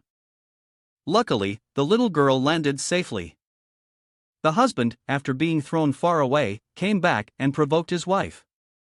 In the end, she too had a day like this. TSK, a famous witch from before now turned short and flat like this. After hearing this, the wife blushed, her face red as she tried to mimic adults by applying makeup and wearing dark clothes. Was she trying to rebel? Her strange husband, who had always teased her, couldn't help but laugh. He never imagined that his once queen-like wife could look like this. He'd laugh for the rest of his life if she stayed like this. Frustrated to the point of anger, the wife gave her husband a powerful slap, finally stopping the laughter. But her strength was no longer at its peak, so he was easily able to dodge. She thought that at least she could return to her former appearance, while he, with his psychological aversion to his son-in-law even greater than hers, had no chance of transforming back. He would only have to carry that hideous, permanent hairstyle for the rest of his life. Her husband provoked her, saying she could use hypnosis, but he couldn't? Hypnosis? Was he planning to use magic? Could he really perform magic with that muscle-bound head of his? His determined gaze left her puzzled. He used his tentacle to hurl a stone high into the sky, right in front of Xiao Xiao's mother. Next, the huge stone flew through the air like a shooting star, disappearing into the sky, so far that even with her eyes wide open, she could no longer see it. Linen looked on in astonishment. It was gone. Xiao Xiao, eyes sparkling and smiling brightly, exclaimed, "Dad is so amazing, he threw it so high." He acted as though he were an expert and spoke in a deep voice. Tai Dan never indulges in such flashy tricks. I've lowered my defensive power to the minimum, now all that's left is to proceed with physical hypnosis. He shot Linen a sly glance. Remember, back in my prime before I was 31, if I could recreate that power, I'd protect you for life. The fiery meteor flew straight to where Xiao Xiao's father was, and a cloud of smoke and dust rose up. Xiao Xiao's mother looked over with a probing gaze and asked, "Hey, old man, are you okay?" The father's face was crushed by the meteor and he collapsed, unconscious on the spot. Seeing this, Xiao Xiao was frightened and cried out, "Dad!" Linen joined in, crying tears of sorrow, shouting loudly, "Father-in-law, how could you leave us so quickly?" The mother, holding her head in frustration, clearly uninterested, crossed her arms and spoke irritably, "He's not even dead yet, why are you two crying?" Xiao Xiao, his face filled with sadness, replied to him, "The doctor is crying, so I'm crying too. It just feels so tragic." Xiao Xiao's mother, now a bit annoyed, spoke up, "Stop crying for now, let's use the residual thought from the past on him first." Linen responded, all right, but my mental power is drained." Upon hearing this, she raised her hand to cast a spell and said, "I'll lend you my mental power." "Hurry up and use your ability." Her divine power flowed into Linen's forehead. After sensing the new strength he had gained, he began to get serious about the task. "All right, I'll give it a try." His mouth mumbled, "How strange, earlier father-in-law mocked her, and I thought mother-in-law would hold a grudge, but unexpectedly, she even helped father-in-law recreate his peak. Is this what marital love is? Forget it." According to father-in-law's words, let's recreate his appearance from 3,000 years ago. Saying that, he waved his hand, channeling spiritual energy into his father.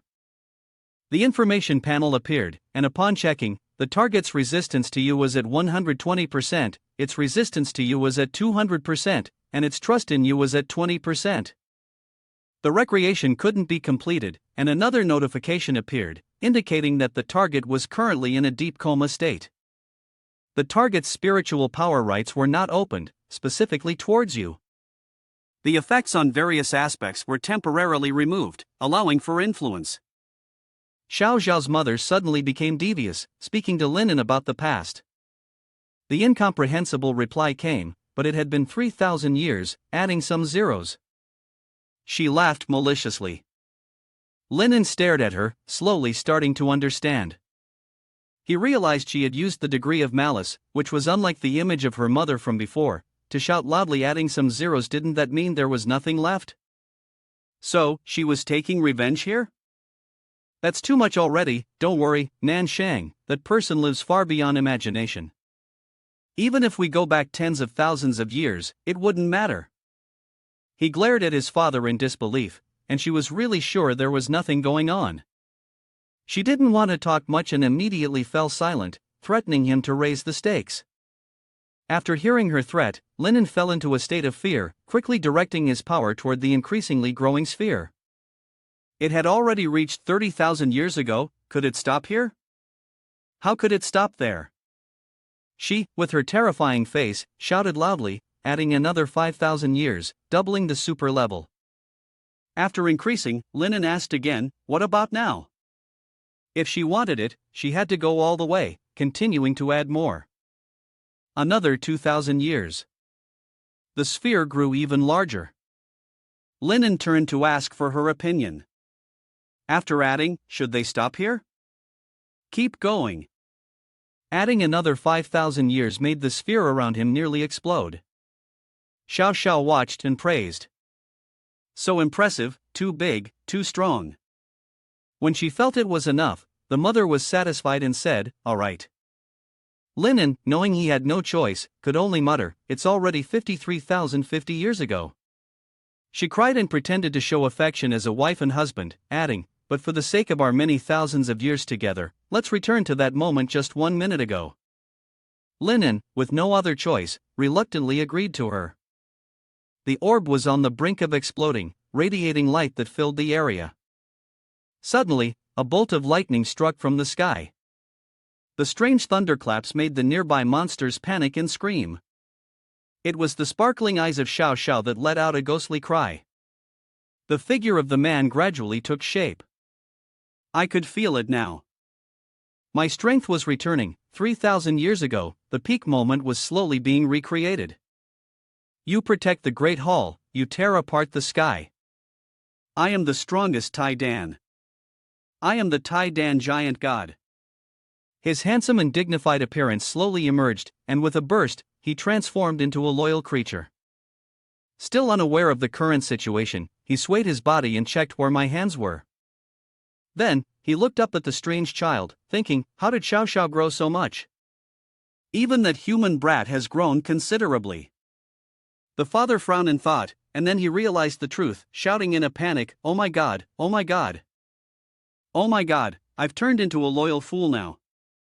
The notification kept popping up without stopping, showing the floor index of Tai Dan Demon's head. Linen raised his hand, signaling that there was no way out, and said, sorry, uncle, I didn't want this either, it's all forced. The notification appeared, you've achieved the special milestone of life's beginning. You've gained 200 basic experience points, which is the special achievement when you succeed at the beginning of life. By using the residual thought skill from the past, you can recreate the divine target when life first begins, and this is what you'll receive. This proves that you are someone with a loving heart, willing to let the other person experience the birth and the hardships of life. You've earned permanent bonuses, +2 to physical strength, +2 to endurance, and +1 to love. The delicate hand of the mother gently lifted him up. She hadn't poked enough yet. Isn't this the famous Tai Dan giant god from back in the day? How did he end up as sperm? He didn't need to be this strong if he was going to turn into a child. He even said it was quite special. The father couldn't stand the humiliation anymore and immediately started a brawl, throwing punches. He lashed out with his loyalty tail, striking her hand. He was so angry that he almost spat blood, cursing inwardly. It turns out it was the old woman playing tricks, I'll kill you. Not willing to back down, she immediately gathered her strength in her palm and retaliated fiercely. Did you laugh at me before? If you hadn't shamelessly pursued me all those years ago, would I have married old man, who was tens of thousands of years older than me? The bolt of divine power aimed straight at his position, without the slightest mercy. The loyal father gritted his teeth, looked up, and jumped up to charge straight into her stomach. The two of them fought fiercely, with their child cheering them on from beneath. Dad, go. Mom, go. Linden was tightly held in her palm, curiously looking up and asking, are you sure it'll be all right if it goes on like this? She gently looked at him and answered, it'll be fine, before explaining that this sort of thing was a regular occurrence.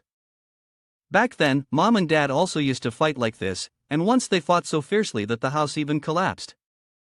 The sight of them clashing like deities scared me so much that I hid under the bed and cried for a long time. I thought for sure that Mom and Dad would never be together again. But the next day, they acted like nothing had happened, hugging each other, applying medicine to each other's wounds, speaking sweetly as if the argument the night before had never occurred. So I think that when parents fight, it doesn't necessarily mean they hate each other. Perhaps this is their way of expressing affection. Linden hesitated and replied with a soft MHM. It's strange, but maybe this is their unique way of interacting? Xiao Xiao turned his gaze toward his parents and, smiling brightly, said, there's also one more thing that makes Xiao Xiao really happy. After the reenactment just now, I can feel that my parents no longer harbor any ill will towards him. While the two of them were fighting fiercely, suddenly the mother yelled out loudly, you shameless bastard, what are you doing touching my skirt? Making him just stand there staring like that. A notification appeared, showing that the target's hostility towards you had been erased, temporarily freeing you from the threat of the origin creature. He silently rejoiced, crying in his heart. Finally, it was safe, and there was no need to live in constant fear anymore. Now, Xiao Xiao, clap your hands in celebration. He blankly extended his finger and pressed it against Lin An's hand. Suddenly, a flash of green light flickered, and a symbol appeared on Lin An's forehead. He hesitated and said, Xiao Xiao, look. Xiao Xiao's eyes were downcast, forcing a smile as he replied, I know, even though it's a bit hard to bear, I still want to say something to the doctor. Thank you, and then let you down to the ground to fly away. You reluctantly tried to call Xiao Xiao's name, but it was in vain. The figure slowly faded, turning into sparkling particles in the air. Suddenly, a pair of tentacle-like hands touched your own. It turned out that it was Xiao Xiao, transformed into a strange form. It smiled slightly and said to you, the doctor has transformed back. Can Xiao Xiao transform back again? Lin En's face gradually relaxed, and he replied. Of course, his heart spoke. All right then. Perhaps my life is meant to encounter strange beings, not to fear or resist them. Instead, I should learn to accept and change. A notification appeared, displaying, your awakening progress has increased by 1%. At that moment, the parents were still struggling in fighting. Suddenly, a strange air current shot towards them, and in the end, they both returned to their original forms. Seeing this, Xiao Xiao rushed over, hugging them and exclaiming, you've transformed back. Xiao Xiao was so happy earlier, but what about Mom and Dad? The parents looked toward the father, who said, I'm also very happy. What about the old man? He nodded in agreement. That's right. The mother turned to Linen, it's fortunate we have you as a son-in-law. Now it seems like I don't hate you anymore, he laughed out loud. You looked up, embarrassed, and responded to her, what thank you for? Suddenly, a notification appeared, the witch's affection for you increased by 10 points. Linen smiled bitterly, thinking to himself, the affection has gone up, so does this mean my relationship with her is finally back to normal? Suddenly, the old man used his tentacle to wrap around him and lift him up, taking him to another place while shouting loudly, I need to have a private talk with you. In the cave, there was a flickering flame. Linen trembled like a dried chicken as he sat before the old man, scared to the point of showing it outwardly, constantly thinking to himself, I made it through her, now it's my turn with him? There's no choice, I have to use the same trick again. He clasped his hands together and said, Uncle, please believe me. Between me and Xiao Xiao, it's pure and innocent. Also, I promise, without your permission, I would never do anything inappropriate. Was he threatening him? Linen, terrified, quickly looked away and replied, "That's right, uncle. You see how small I am. Even if I had such thoughts, it wouldn't be possible due to size."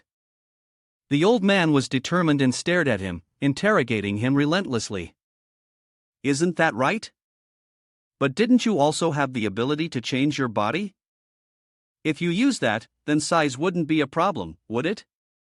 Thinking about my special flesh and blood transformation technique, you rubbed your chin in silent agreement, only to quickly wave your hand in denial. No, I never thought like that. That's too extreme. Stop pretending. Do you think I don't know? You like nurturing your own deity to enjoy the fruits of success, raising Xiao Xiao from childhood so she would remember you, depend on you, and even call you demon. Linen gaped, trying to justify himself. I never thought that way. Really? Seems like you know me pretty well. The father kept raising his voice, probing into every dark corner of Lin An's mind. You even exploited Xiao Xiao's interests, controlling her step by step. You invited her to eat delicious and nourishing foods, took her on risky adventures, and even slept beside her at night. Upon hearing this, Lin An shuddered in response. What? Xiao Xiao had those kinds of interests? You never told me that. The father tightened his grip on him, his voice growing stern. And you even took the opportunity to take my daughter out for fun. That's right, every weekend while I was in a deep coma. The personnel manager's remark left Lin An confused, prompting him to ask again, Uncle, are you being clear here? Are you sure you're not teaching me how to court Xiao Xiao? The man leaned in closer, delivering his final point. Is that what you think? You didn't deny anything, you just spoke the truth. The father then released her. Very good, at least you're honest. I won't take advantage of you today, but remember this attitude in the future, or else Lin An, sharp as ever, will jump in. Don't worry, I will definitely follow your advice and take good care of Xiao Xiao. The announcement board displayed head of Tai Dan with a very positive impression of him. The man continued, very well, that's settled regarding Xiao Xiao. Now I have something more important to discuss with you about Tai Dan and this world. The father began recounting the past. I assume you know that we, the Tai Dan, are a highly intelligent race, on par with divine beings. We once had the most prosperous civilization until war destroyed everything, and our heads were severed and cast into this world, a dark realm forsaken by the gods, the death realm. Lin An asked again in confusion, self-introduction? He continued, this place is a curse of chaos, an unfortunate accumulation of resentment. All the filth and the dead who should not exist in the living world are dragged into this realm, condemned for eternity without rebirth. Aside from those wretched beings, there are also many righteous and sacred organizations. They intervene in this world and even send armies to exterminate monsters like us. And there are also many innocent people like you who end up here due to various reasons. Lin An thought seriously, then looked up and asked, then do you know how to leave and return to my world? He let out a cold snort, then burst into laughter as he answered, leave? Yes, you people can leave because you are still among the living. As long as you can find the world that belongs to you in the starry sky. But without a marker, it's impossible for you to achieve that. Even if you try 1,000 times, 10,000 times, or even 1,000,000,000 times, it will still be impossible. Lin An hesitated, then asked, have you ever tried to return to your world? Suddenly, an overwhelming aura surged from him as he laughed loudly. Of course, every grown man wants to go home. Who wouldn't want to escape this cruel world? My burning rage, my wrath can never be extinguished. Those curses torment me, the more they torment me, the less I am willing to accept it. I refuse to let my wife and children become monsters who suffer here. The system flashed a warning, the target's chaos level is rising. Host, please evacuate immediately. It seemed that the more he spoke, the more chaotic his mind became. You stood unnaturally still and calm. You did not give birth to me, and you cannot bind me.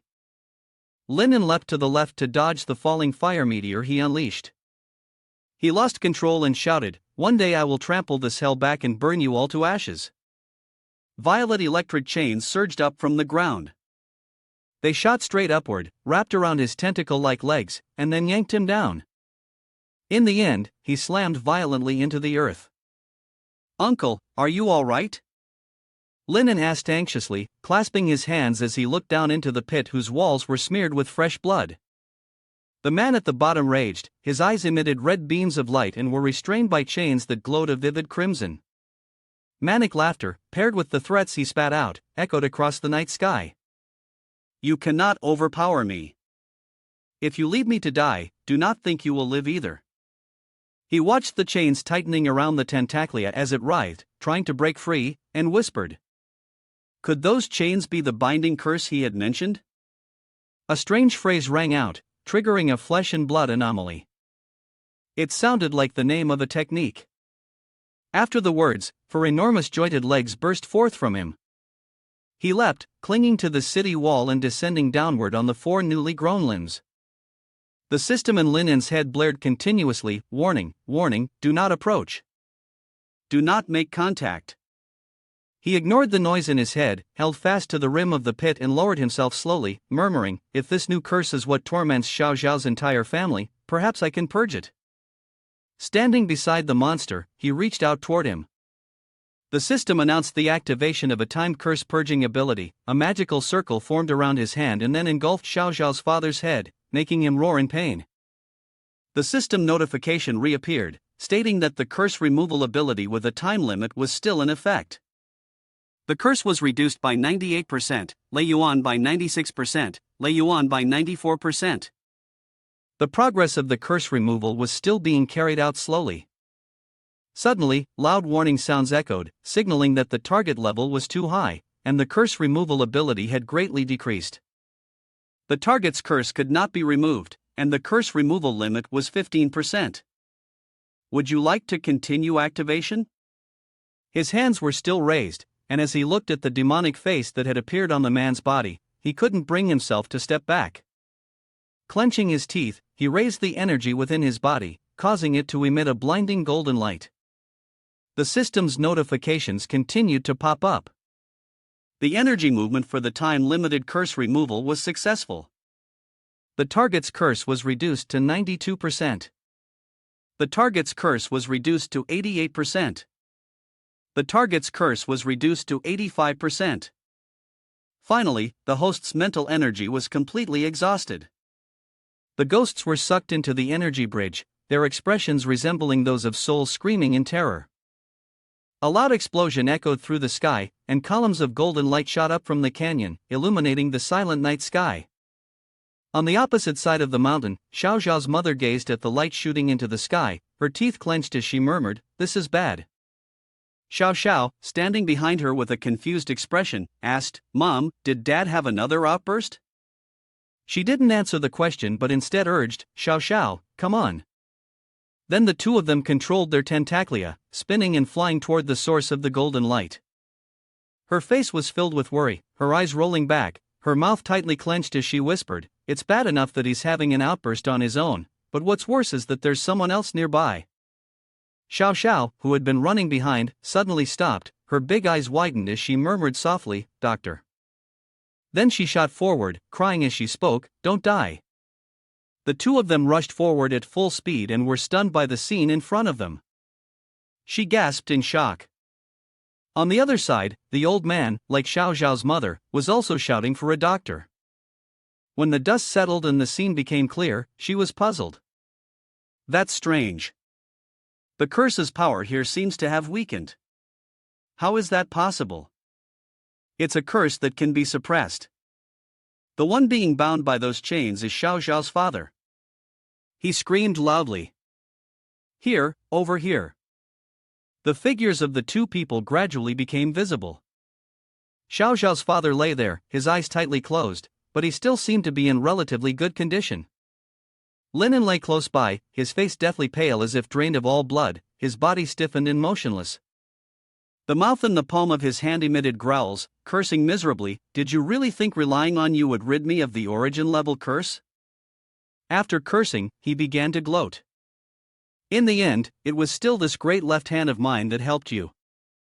Without 5 hearty meals, don't think I'll let you off the hook. The doctor's awake. Xiao Xiao joyfully exclaimed, and Lin En's eyes slowly opened, his blurry gaze locking onto the little figure of the child and the tiny tentacles in front of him. Tata had saved him. A giant figure behind him waved its tentacles joyfully. Amidst the cheers of excitement, he reached out to hold his head and mumbled, "What happened?" He remembered everything going dark in front of his eyes. The system notification sounded, answering his confusion. Congratulations to the host for the curse-breaking achievement. By reducing the origin level curse, you have earned 200 basic experience points. By reducing the origin level curse, a special achievement is unlocked. You have exploited the limited use curse power on high-level cursed creatures. Additionally, successfully reducing the cursed portion of the target will grant you additional rewards. You have gained the non-permanent attribute of +5 to mental power and +2 to physical strength. You have successfully recorded the binding curse of immortality. After hearing these notifications, you immediately woke up and called out, "Right, where is he?" You then turned around, searching for the massive figure. "I am here." The man behind you opened his eyes and looked at you with a serious expression. His gaze was fixed on you as he asked, "Did you reduce my curse?" Lin En awkwardly scratched his head. "It's all because my strength is too weak, I couldn't succeed. I probably only removed about 15%, and this power can only be maintained for 24 hours. How is this possible?" Xiao Xiao's mother screamed, her face unable to hide her astonishment. Thoughts swirled in her mind. Although it was only a small reduction, this was a curse even witches like her couldn't handle. The power and potential of this brat are truly incalculable. The small figure of Lin En stood in front of Xiao Xiao, hearing his father shout in joy, and hesitantly asked him, "So, if your strength is strong enough, can you completely eliminate the curse on us?" He also felt a sense of joy and answered him seriously. Of course, his father stared at him, his voice tinged with worry, "But removing the curse is very dangerous. If, during the process of removing the curse, we go mad, you could very well die." Then, that determined gaze looked at him, full of anticipation. "Even so, would you still be willing to take the risk for our entire family?" Lin En smiled. "What are you saying, uncle? What do you mean your family? We're all one family. If I can help my family escape this eternal suffering, what's a little risk?" He clenched his hand and answered firmly. The system's notification sounded again. "Congratulations, host. Achievement unlocked, never miss an opportunity to show off. You have earned 200 basic experience points. Achievement unlocked, never miss an opportunity to show off. Special achievement. In any attempt to show sincerity towards a target, while simultaneously astonishing them, there is a certain likelihood of success. This proves that when the owner has successfully taken a step towards becoming a doctor in the healing system, they gain permanent bonus points. Love +1, willpower +5, handsome +1. Xiao Xiao's parents stared at him in astonishment. The system announcement indicated that the favorability of the head of Tai Dan towards you increased by 30, and the favorability of the head of the voodoo god towards you increased by 40. In his astonishment, he shouted, "Brat, you've been so moved that you're crying, flooding the entire area around you." The wet tentaclia kept rubbing on his head, leaving him speechless, with nothing left to say. The tentaclia's hand continued to pat him, and tears kept falling in a steady rhythm on his head. As for the words, it didn't matter, relying on what you just said, this friend of mine probably forgot by now. If you don't mind, from now on, you can call me Big Brother, and I'll call you good son-in-law. Let's bow to each other as brothers. To be honest with you, uncle, I was thinking the same thing, the young man said cheerfully as he grabbed his bag. The two of them then performed a heartfelt display of brotherly affection, a son-in-law's deep respect. From now on, we may not be born on the same day, in the same year, but I hope we will die on the same day, in the same year, he said with deep emotion. The young man was not to be outdone. He tightly grasped the tentaclia that had been extended towards him and called out, "Big Brother." The older man responded, "Good son-in-law." The scene ended with the whoosh of two tentaclias racing through the air, one from each side, rushing toward their target. One big brother and one good son-in-law soared through the sky, only to end up with their heads lodged firmly into the side of the pit. Below, Xiao Zhao's mother stood, her face red with fury. She muttered curses under her breath, "No saving them now. Two short-sighted fools swearing brotherhood, why don't they just go die?" The three members of Xiao Zhao's family stood before Wandering Soul Alley, smiling as they bade farewell to Linen. The young man raised his hand to wave them off. "This is as far as I can go. Xiao Xiao, uncle and aunt live at number 55 Wandering Soul Alley. If you ever have free time and nothing to do, you're always welcome to visit us." Xiao Xiao felt that she was about to be separated from Linen, so she said with a trembling voice, "But doctor, I can't bear to leave him." Upon hearing this, he comforted her, "Xiao Xiao has to be good. I'm a doctor, so whenever I have free time, you can come find me. Xiao Zhao's mother told me that if you feel reluctant, the curse on us might cause trouble for the doctor, and you can't stay for long. But she also told you to be obedient." Xiao Xiao understood. Before parting with her father, Xiao Xiao reminded Linen to be careful. The remnants of the organization from last night had been wiped out, but they might still cause trouble for him. Whenever needed, he could always message Big Brother. He listened and nodded obediently, but still had a question. "All right, but how will I be able to contact Big Brother?"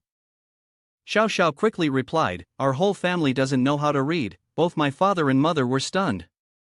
My mother told me, Xiao Xiao, this is nothing to be proud of." Upon hearing this, Linen reached into his pocket and pulled out a solution. "Is that so? Well, I happen to have something that you might be able to use." Linen opened his hand to reveal a dark brown stone with a star-shaped pattern, wrapped in a circle in the middle. "You call it the World Stone." The three members of the Xiao Xiao family gathered around to watch. Xiao Xiao's father questioned how this small stone could be used. Linen gently replied, "All right, I'll teach you now." In the stillness of the late night, a few figures stood talking to each other. The spirit demon asked with concern, "Does this mean that 3 origin-level hunters have appeared in Wandering Soul Alley next door?" The fish answered, "Yes, that's right. I've seen the clip. The entire demon tribe association was wiped out. It's terrifying." The wild boar sneered and said, "A bunch of bloodthirsty monsters, what's there to be afraid of?" The armored man signaled for everyone to quiet down with a worried expression. "Keep your voices down, we don't want the hunters to hear us." Both the demon spirit and the fish felt something odd in the armored man's words. Not only were they surprised, but the demon spirit even laughed, holding his stomach. World is the only order in the dark world. How could such chaotic beings come here? The fish also added, "That's right, there has never been an origin core creature in the world. It didn't happen before, and it won't happen in the future." The boar laughed so hard that he fell over, pleased, "If those 3 hunters really come to our world." I immediately turned my back and let out a fart, rolling around the square while doing so. As I was laughing and playing, suddenly, thunder and lightning struck the sky. A whirlwind of thunder unleashed 3 bolts of lightning that directly hit Xiao Zhao's family. The pig, upon seeing this, reported to World that the World Square number 900 had 3 origin-level beings present. The previously absorbed will had exceeded the regional limit. The transmission station upgraded the will authority to the highest level, number 11, and World Square number 900 began an emergency expansion. World announcement: World Square number 900 has completed its emergency expansion and ascension. The current regional will capacity has been upgraded from level 9 to level 12.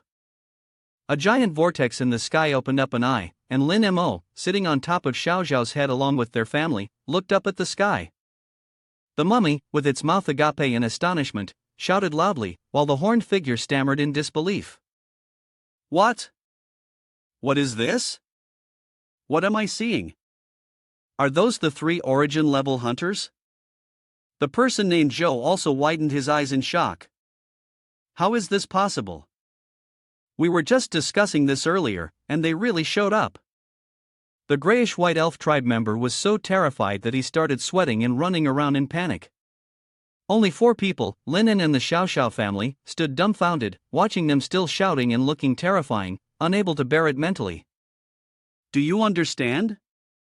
Wait, what's there to be afraid of? In the world, they can't. Who brought the demons here? Run fast. The 3 members of the Xiao Xiao family silently watched them running wildly in all directions. Xiao Xiao's mother laughed and said, "Quite interesting, but it seems we're not exactly welcome here, and it looks like it's amused by how loud it is. So this place still has such strange spots." Xiao Xiao's father continued to focus on the large eye in the sky. He said something rather peculiar, with a tone full of lofty intent. Xiao Xiao's father worriedly explained that this was the consciousness that had descended upon this world long ago. Its existence is older than ours. Linen was curious. What do you mean by high-level consciousness? He asked. He explained, it's mysterious and powerful, capable of creating a realm of consciousness corresponding to the entire dark world. Its methods are far superior to ours. Xiao Xiao's father lowered his head to reassure them, but there's no need to be afraid. In the dark world, there are many origin-level creatures. He continued, to it, we are just specks of dust, insignificant, with no regard for us at all.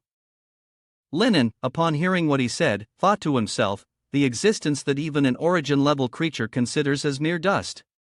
This world is deeper and more terrifying than I imagined. Linen quickly changed the topic. He rolled up his sleeve, revealing an eye-shaped mark, pressed on it, and said, all right, since you've come to world, I'll teach you how to operate it here, just like I did. He opened the world operation screen and began guiding while praising Xiao Xiao, who had also opened it. The system notified Linen, you are constructing an independent zone channel. Daily consumption, 50 rusty skeletons. Initial construction fee, 1,000 rusty skeletons. Capacity, 50 people. Do you wish to proceed? Linen replied, I'll set up a discussion group and add you all in. It'll be called the VIP members group of the Blood Giant Medicine Shop. Immediately, a notification appeared, Xiao Xiao, origin level, has joined the channel. Xiao Xiao's parents quickly followed and joined the group. At this point, Linen changed the group name to the Affectionate Family and VIP members group of the Blood Giant Medicine Shop. He told them, alright, everyone, try chatting in the group now. Xiao Xiao sent a message, Doctor, are you there?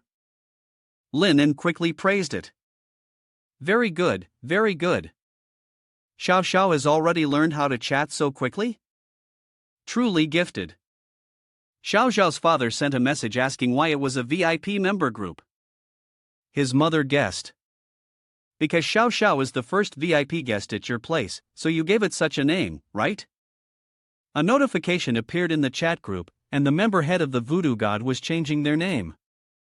Linen sent 3 question marks, expressing confusion. Xiao Xiao's mother's name was changed to mother-in-law. The voodoo god herself also messaged in the group, saying, I think this is more fitting. Xiao Xiao's name was changed to fiancée, and Xiao Xiao, puzzled, asked, why does my name have such a strange title in front of it? Xiao Xiao's father also sent a message full of beeps, along with the name Useless Waste of Life.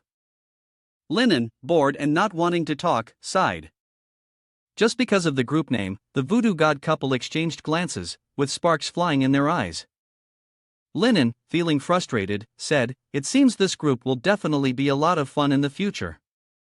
He ignored the 2 of them and turned to Xiao Xiao, saying, this is fine, but to fully experience the functions in world, you'll need a large amount of rusty skeleton.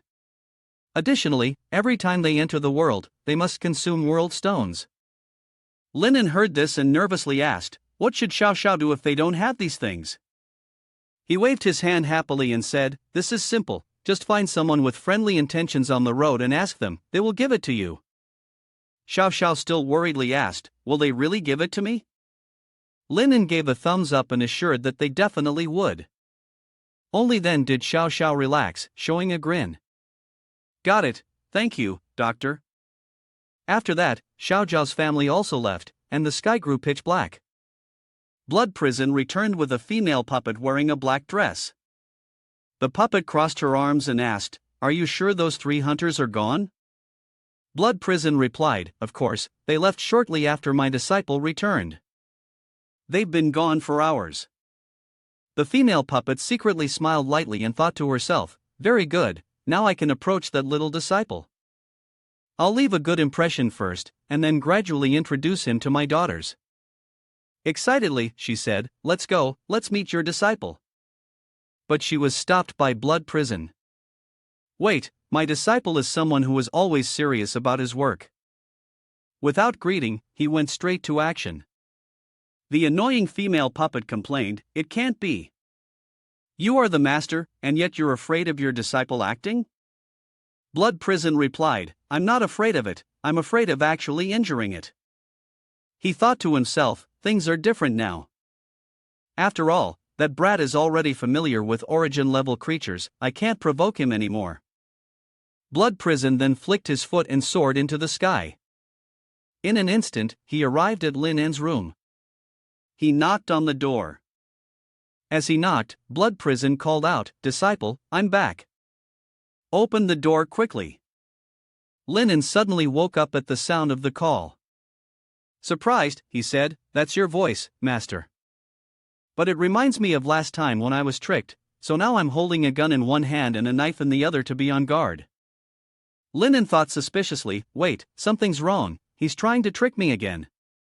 Lin En smirked, gave a thumbs up, and happily said, "Master's back? Your disciple missed you so much."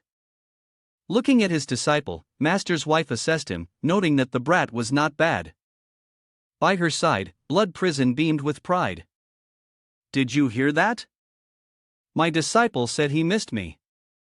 After all these years, our bond is like that of father and son."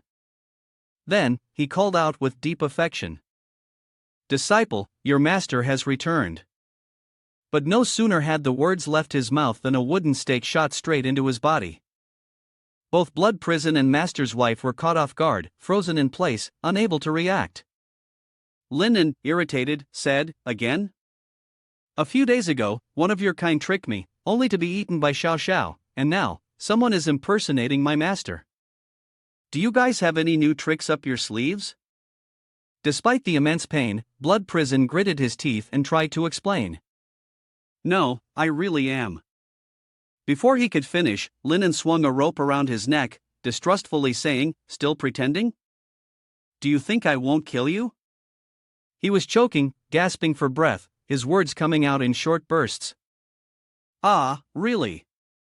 Seeing the situation escalating, Master's wife rushed forward to intervene, shouting, "Stop, he really is your master." Lin En stood there in shock, the gun in his hand, watching as his master collapsed. Despair filled him as he shouted, "Master." The system then notified, "Congratulations, you have achieved the Master Slayer achievement. You received 200 basic experience points. When the Master Sect is destroyed and the achievement of heading towards evil is reached in any situation, giving your teacher a few strikes while simultaneously causing severe bleeding will increase the chance of success. This proves that you have taken a firm step towards chaotic evil. You receive permanent bonus points, strength +3, speed +2, joy +5. In the operating room, the master's wife anxiously asked, "Can he be saved?" Lin En prepared the medicine and confidently replied, "It's a small matter, my teacher has an incredibly resilient life force, such a wound isn't fatal, and besides, I'm quite skilled in medicine, it's definitely not a problem." The master's wife pointed at the needle and hesitated before speaking, "Really, do you need to use such a thick needle?" He casually responded, "Yes. After all, my teacher's body is much larger than that of an average person." Raising the needle high, he shouted to begin. As soon as the words left his mouth, Blood Prison sat up suddenly, panicked, and shouted, "Wait!" The system appeared, and Blood Prison's health dropped by 1. He pointed at the table, trembling, and instructed, "Stop the bleeding first, then inject the anesthetic." Then, he started to stitch step by step, "Don't use too much force." Lin En, while injecting the anesthetic, replied, "Yes, master, the blood pressure index is 2 less than the previous one." He continued to raise the needle, somewhat excitedly saying, "The anesthetic has been prepared, now I'm going to inject it into your artery." Hearing this, Master Blood Prison was immediately startled and screamed, "Wait, it should be intravenous, intravenous." Standing beside him, Master's wife couldn't bear it any longer and, with a tone full of doubt, asked, "Is this disciple of Blood Prison really a doctor?" Frustrated, he continued shouting, "How many times have I told you, don't just inject in the areas with thick blood vessels?" Linen calmly responded, "Sorry, I'm used to it." Linen threaded the needle, preparing to stitch the wound, and announced, "Now, disciple is officially starting." Blood Prison resignedly replied, "Fine, let's begin." In his heart, he silently prayed, "The anesthetic has been injected, it should be fine." But in reality, the pain hit him, and he screamed. "Oh my God!" Linen, confused, asked again, "Does it hurt?" With tears in his eyes but gritting his teeth, he answered, "No, no, it doesn't hurt." The disciple has made progress. His inner self screamed. Seriously, if he still felt pain after getting an anesthetic injection, wouldn't his teacher's face be completely ruined? Linen didn't pay attention to his teacher's expression, he was solely focused on stitching the wound. He replied, "Thank you for the compliment, Master. I will try harder." Around them, the sounds of groaning from Blood Prison echoed endlessly.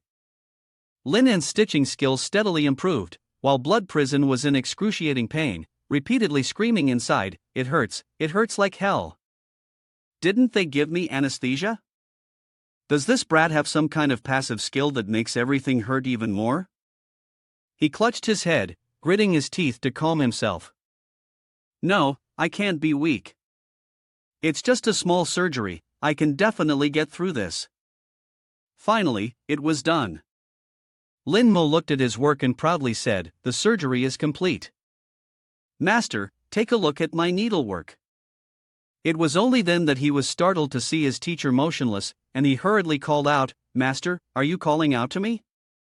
A moment later, sitting in a wheelchair, Blood Prison asked in suspicion, "Linen? You didn't forget anything inside me, did you?"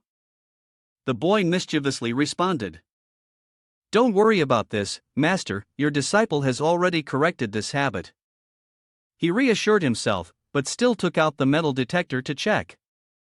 Linen was puzzled, wondering why he was using a metal detector. Was he not trusting his disciple? Blood Prison, startled, replied, "It's not that I don't trust you, it's just to double check."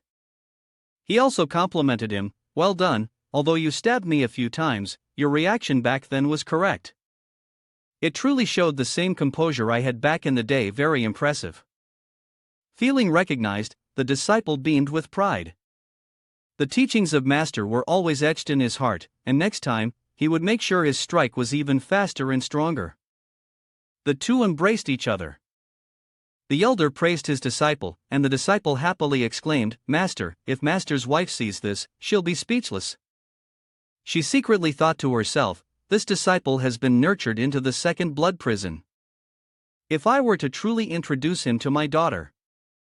An image of Linen, with his true dark nature, flashed through her mind. Master's wife silently made a decision, "No, I can't let Blood Prison ruin such an outstanding young man." After that thought, Master's wife quickly separated them. All right, she said. "You should talk about the main issue first." Linen asked in confusion, "Is this person Blood Prison?" The reply came immediately, "My lover?" She formally greeted. "Hello, junior disciple of the ancient tomb sect." The scene was set in the night at a certain farmhouse, with three figures laughing and chatting happily around a round table placed in the center of the yard. "I never expected that the association would be destroyed by my disciple," Blood Prison said with a tone full of pride. Linen's expression remained calm as he held a cup of hot tea in his hand, saying, "It was actually destroyed by the Xiao family, I was just helping." The master's wife interjected, "But wasn't everything that happened orchestrated by you?" Linen reached out to take the cup of tea she was offering, humbly smiling as he responded, "You're too kind, master's wife. It was all just a coincidence, a coincidence." Then he turned to Blood Prison and asked, "Master, you said you were going out that day, but how did it end up involving the Demon Association?" He sighed, gently lowering his cup of tea. "It's my fault. You probably don't know yet, do you? My previous master was an elder of the Demon Association, he said, reminiscing sadly, before continuing to tell the young disciple an old story. A few days ago, I suddenly received an invitation from an old friend, who said that a research project I had always been interested in had made a major breakthrough. He asked me and several of the elders to retreat to the upside-down tower on the ground. However, what awaited us was not a discussion about the research, but an interrogation. The heart-devouring demon had inherited the position of president of the association and announced the initiation of the giant statue plan with us.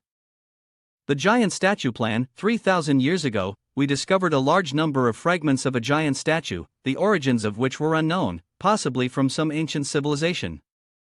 Through analyzing these fragments, we obtained scientific technology and knowledge far beyond the dark world, which caused the Demon Association to grow stronger as a result. The structure of the giant statue was entirely composed of flesh and machinery, and its power even surpassed the origin level. Therefore, the Demon Association wanted to reassemble the demon statue in order to gain the strength contained within it. You asked, stroking your chin, is that right? He nodded. Yes, the temptation was hard to resist. At that time, we were like a group of mischievous kids, when suddenly a little girl popped out.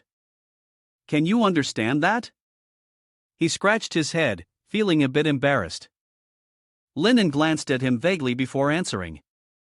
It can be understood. The master's wife said nothing, turning her face away, her expression filled with disdain. But why must the demon statue plan be restarted? Had you all given up back then? He wondered. He continued, that's right, because we analyzed a few things from it. There was once a civilization with highly advanced technology, and with the support of the giant statue's technology, they could even be compared to gods. But 3,000 years ago, a war broke out that involved countless worlds and civilizations. This giant statue civilization was destroyed, and the giant statue they once took pride in fell into this dark world. And with it, came a terrible curse hidden within the giant statue. If the giant statue were to reappear in this world, the curse would be triggered, and the consequences would be unimaginable. It's as though some existence is preventing the giant statue from being resurrected. He said in a deep tone, 3,000 years ago, could it have been the war that the Shao family experienced? Perhaps the Shao family knows something about this giant statue. Lennon softly said, and the fragments that could restart the giant statue were always kept by the elders. They came here because they forced the fragments of me out. Upon hearing this, Lennon was startled and jumped up, whispering to himself, could it be that the fragments are what was mentioned? He quickly ran off, leaving the other two in surprise. He then reached the entrance to the underground chamber, opened the door, and a stream of blue light rose from below. A terrifying creature, resembling a flesh-eating flower, emerged from the door he had just opened. The blue light rose and wrapped around this creature. He exclaimed excitedly, it's it. The creature roared with horrifying sounds, its massive mouth opening wide as if it wanted to devour everything around it. It was clearly showing how uncomfortable it was. Inside, its mouth was full of sharp teeth, and outside, there was another mouth full of sharp teeth, making it look even more ferocious. Master and Master's wife, who had just managed to catch up, witnessed the scene. He suddenly asked, you knew? Both of them? I never told you. Lennon gently placed his hand on the creature, softly guessing. Anyway, people always consider it a treasure.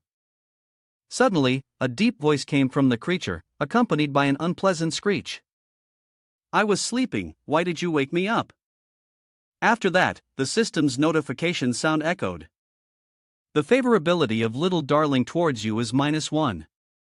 The favorability of little darling towards you is -1. That notification left him stunned, raising his hand to touch his chin and exclaiming. But what surprised him was that this fragment of a giant being actually had its own consciousness. The teacher, watching this scene, was somewhat stunned and said, it is indeed very eerie, but in the dark world, this is nothing new. Of course, like the other fragments, it is not exempt from being connected to that curse. He added more explanation. Blood Prison narrowed his eyes. Thankfully, the heart-devouring demon had been defeated by him, or this terrifying plan would never have ended. He looked up, asking, "So what do you plan to do next? Stay here in this shop?" He yelled out, then knelt to the ground, clapping his hands loudly in anger. "No, there are still many research results in the association, and I heard they have all been transferred to some of the secret remaining headquarters of the association. It is the passion of mine and the elders, it cannot be allowed to disappear with the association." He shouted a few angry words, stood up, and placed his hand on Lin An's head, advising him, "Next, I have to go look for that research material. This pharmacy now belongs to you." Lin An raised an eyebrow, glancing at his hand, then looked directly at him and repeated, "It belongs to me." Blood Prison softly replied, "That's right. Starting today, you are the owner of the Blood Gloom Pharmacy." Lin An's eyes were filled with surprise as he asked, "What? I'm the owner?" His gaze softened, and he looked at Lin An kindly, entrusting him, "Now that you have the ability and the qualification to stand on your own, you should walk your own path. It will be your destiny in this shadowed world." Lin An's eyes welled up as he gazed at his master, softly calling out, "Master," to show his determination. He clenched his fist and spoke to his teacher, "Don't worry, Master. I will definitely make Blood Gloom Pharmacy the best pharmacy in this world. I will also become a famous doctor, known worldwide." Master's wife, who was standing behind, watched the two of them embrace and share their thoughts. A laugh escaped her lips, and as she heard Lin An call out "Master," her heart filled with joy. Youth is truly wonderful. Although I once felt like it was being ruined by the curse of blood, this vibrant appearance is really quite handsome. Holding my heart, I gaze at the beautiful scene before me. She gently licks her lips and speaks in a low voice that stirs within me a wild impulse to chase and feast like a young animal.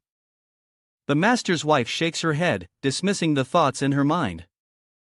No, what am I thinking? The most important thing right now is to introduce him to my children so he can help lift the blood origin curse. The scene before me still carries the deep bond of teacher and student.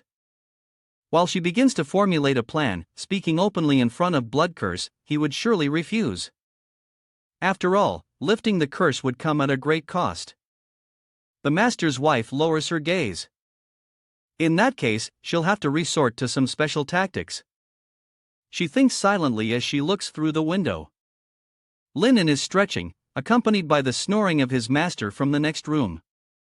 Lin An, resting his hands behind his head, mutters, "It's been a while since I've heard master snoring, it really puts one's mind at ease. I'll be able to sleep soundly tonight." Suddenly, there's a knock at the door. He quickly sits up and calls out, "Who is it?" A soft voice drifts from the other side of the door. "Lin An, I am the master's wife, are you there?" His face showed surprise, a line of thought running through his mind. Master's wife, why is she looking for me at this late hour? Lin An hurriedly jumped out of bed, grabbed his blue robe and put it on in a rush, then quickly stepped towards the door. Her voice could still be heard echoing outside. "Lin An, are you asleep?" He peered through the crack in the door, whispering to himself, "That sounds like the master's wife. Could it be someone is impersonating her?" When he looked through the gap, right in front of him were two round, full breasts, and he immediately confirmed it was indeed the master's wife. He opened the door with an embarrassed face, offering a smile with two streams of snot running down his nose, and softly asked, "Master's wife, what is it that you need from me at this late hour?" She widened her eyes, staring at Lin An, her face showing clear surprise. "Oh, my, why is your nose bleeding?" she asked. Quickly wiping away the blood, he casually replied, "It's nothing, probably just some heat inside my body." He leaned slightly to the side and whispered, "Come in, let's talk." "The room is a bit small, so don't mind it." She nodded and carefully bent down to step in, moving like a thief. Sitting on the bed he had just lain on, she reached out and gently rubbed his head, then said, "Well, these past few days, I've been feeling unwell. I had planned to visit Blood Prison, but he was busy dealing with the Demon Association before, and now he's sleeping very soundly." She then opened her eyes and looked directly at him, saying, "So, I can only trouble you. I wonder if it's convenient for you." The system notification rang out, host mission station issued, help master's wife check her body. Mission reward, 200 rusty skeletons, 200 basic experience, with a chance of receiving a special labor station reward. Hearing the system, he quickly responded, "Of course, it's convenient. May I ask, master's wife, what exactly is bothering you?" On the outside, he calmly asked, while inside, he was happily thinking, a chance for a special reward? Isn't that like getting a freebie? While he was still lost in his own thoughts, she had already assumed a seductive posture, leaning back and saying, "I feel weak in my arms and legs, especially my waist. It's been really sore lately." One sentence left him frozen in place, staring at the sight before him, as his nosebleed poured out uncontrollably. He glanced away, raising his hand to wipe the blood running from his nose while muttering, "This is dangerous. The body of master's wife is really cheating. I almost lost my soul there." He froze, turning with difficulty to walk back to the bed, grabbing paper and a pen to give to her while she stood behind, her face dark with anger. When he pulled the chair to sit across from her, she had already returned to the bed, feigning weakness. Lennon asked seriously, "So, have you been resting well lately? Have you had any trouble sleeping?" She crossed her legs, pretending to speak nonchalantly, "I sleep very well, it's just sometimes my legs cramp when I walk." He replied, "Cramping while walking, huh? Let me check your pulse." As he looked up, Linnan's eyes landed on the slender, pale calf that peeked out from beneath her skirt. His eyes widened, and his mouth watered like a fool as he whispered to himself, "Oh my God, is this a test of my soul?" With a calm expression, she extended her hand in front of him, and her chest naturally lifted as she spoke in a seductive tone. "All right, please take a look for me," she said, causing him to feel flustered. She could speak. The young man tried to appear calm, extending his hand to grasp her wrist and take her pulse, but inside, he was screaming, "Master, save Dooney, Dooney can't hold on much longer." Looking at Linnan's confused face, she secretly felt proud. As expected, he's panicking. "There's nothing wrong with my health, right? Because I'm not sick at all. When the time comes, he'll have no choice but to give me some tonics to save face, and I'll pretend to be very grateful. Along the way, I'll give him a gift." She squinted her eyes, happily imagining the scene that would unfold later. "And this gift is my daughter, truly perfect." Madame Chen had already guessed the outcome. The young man then closed his eyes, feeling the rhythm of her pulse, and said. The words he spoke startled her, and she widened her eyes, asking, "So? There's nothing wrong with my body, right? Aunt? Aunt, are you seriously sick?" Linnan's face grew serious as he looked directly at her. The hand she had extended was now stiff, a slight twinge of pain, followed by a soft gasp of surprise. Master's wife was taken aback by this, hesitating before speaking up. "Linnan, are you sure you're not mistaken?" She thought to herself anxiously, how could this be? I only faked being sick, how did it turn into a real illness? Linnan placed a handful of herbs on the table, his face displaying an incredibly serious expression as he answered, "No, I'm not mistaken." Though Master's wife seemed healthy, in reality, she was already very seriously ill. Master's wife panicked and stammered, Is it really that serious?" Linnan fell silent in thought. When he took her pulse earlier, there were no clear signs of illness. He had intended to just handle it briefly, but luckily, his passive ability to diagnose kicked in at the right moment, saving him from making an incorrect diagnosis this time. At this moment, a system notification appeared, "You have detected the target's bone disease," followed by, "You have detected the target's flesh and blood disease," and finally, "You have detected the target's blood origin." Linnan stared intently at the herbs on the table and muttered to himself. These herbs could only temporarily delay the worsening of the disease. To truly cure it, he would need to address the root cause. He spoke solemnly, "Master's wife, may I take a look at the form of your strength?" Master's wife then cast a spell and responded. "Why the curse?" Linnan sank into deep thought. Indeed, as Lee had said, the condition of the person should have shown no reactions whatsoever. There must be some secret force concealing the person's illness. Then, he voiced his thoughts. If I'm not mistaken, you must have used the power of the curse on the dry, right? Master's wife was greatly surprised upon hearing this. She was stunned and thought to herself, how did he know? She had indeed allowed the energy of the curse to flow throughout her body. Doing so could enhance her combat abilities and allow her to fight back against outside forces, but this method would also block any pain she might feel.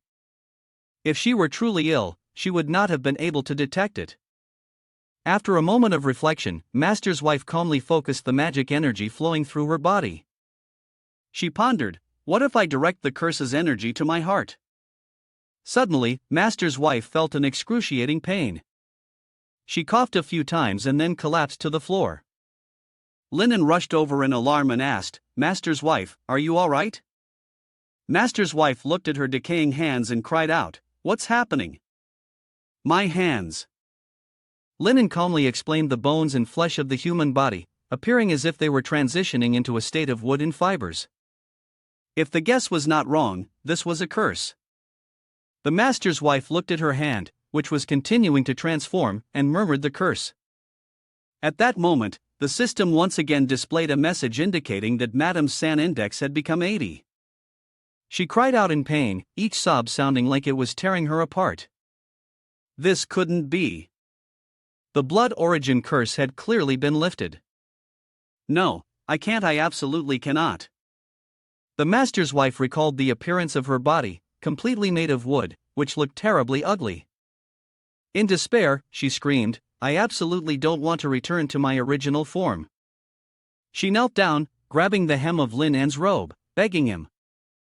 Linen, you will definitely save me, won't you? She looked at him with a pitiful expression, hoping to make him feel some sympathy. If you can cure me, I will do anything for you, even if it means committing immoral acts. Linen looked at her, his face contorted as he thought to himself that he would never do anything immoral. Lin Mo, seeing her like this, was filled with goosebumps, his face stricken with extreme confusion. Of course, you will definitely be able to cure her, he said. What are you thinking? I am a proper young man. When Master's wife heard him say that, she immediately felt happy and gave him a warm hug that smelled faintly of mother's milk, causing Linen to uncontrollably have syrup flow from his nose. Was she telling the truth? How wonderful! Master's wife truly didn't mistake him for the wrong person. The hug from Master's wife made him widen his eyes, and his inner voice cried out. No, if this continues, I might die from excessive blood loss before I even manage to heal Master's wife. Linen pulled away from her embrace, still with blood dripping from his nose. Seeing this, Master's wife's face also turned slightly red. She stood facing him, smiling warmly.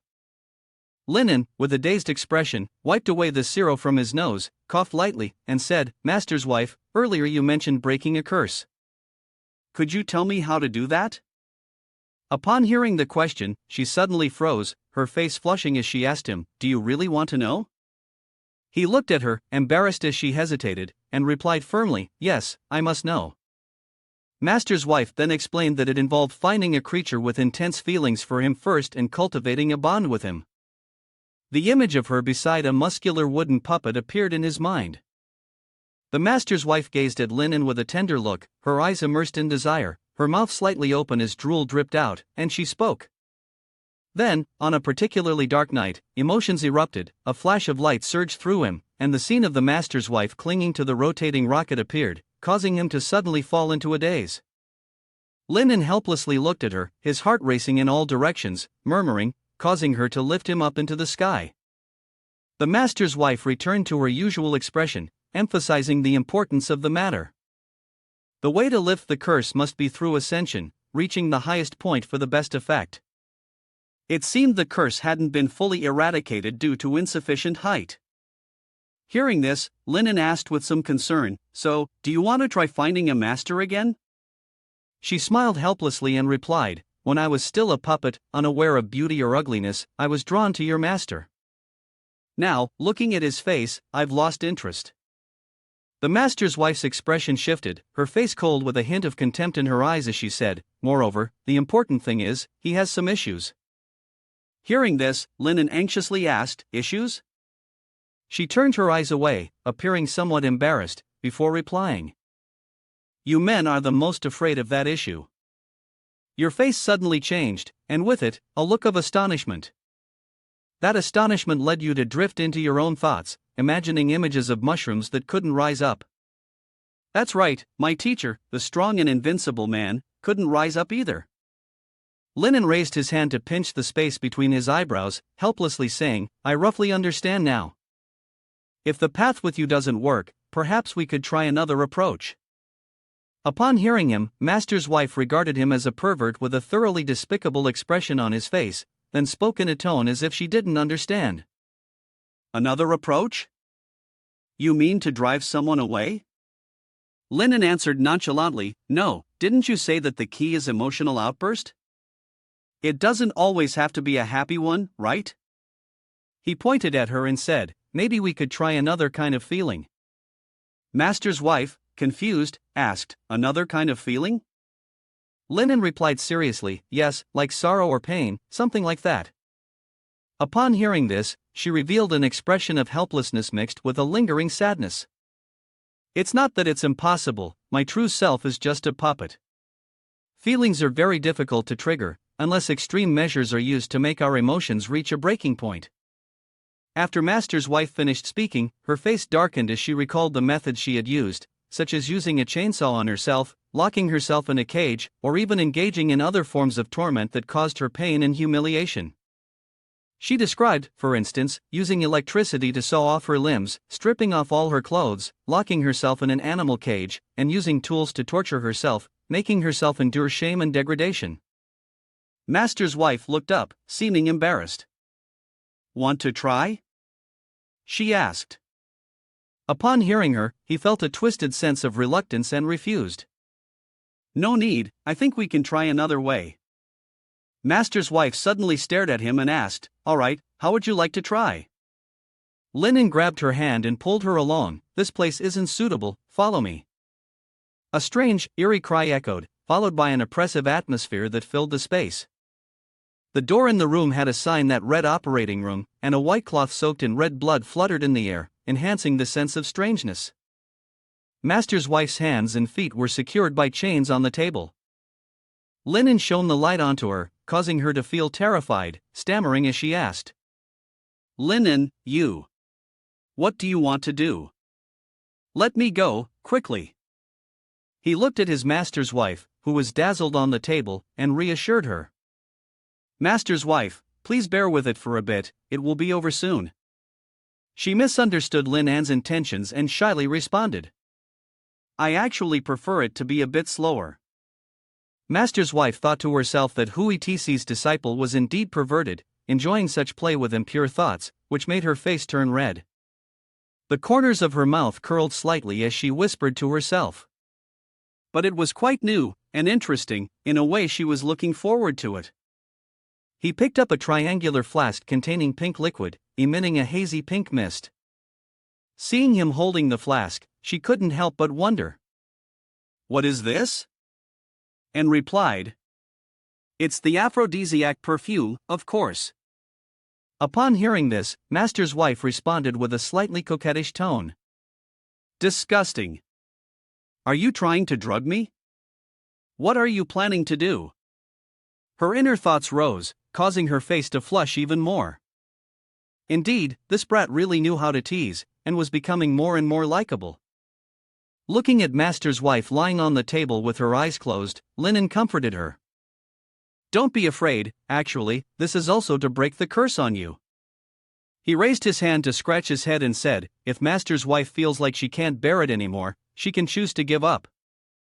While he was explaining, he was suddenly interrupted by Master's wife, who was lying there with a face as red as a tomato. Stop talking nonsense, hurry up and give me the medicine. Hearing her say that, he was startled and exclaimed, Master's wife's face is still as red as this while explaining. That's not what I meant, I understand. Now, don't hesitate any longer. Master's wife will follow your instructions.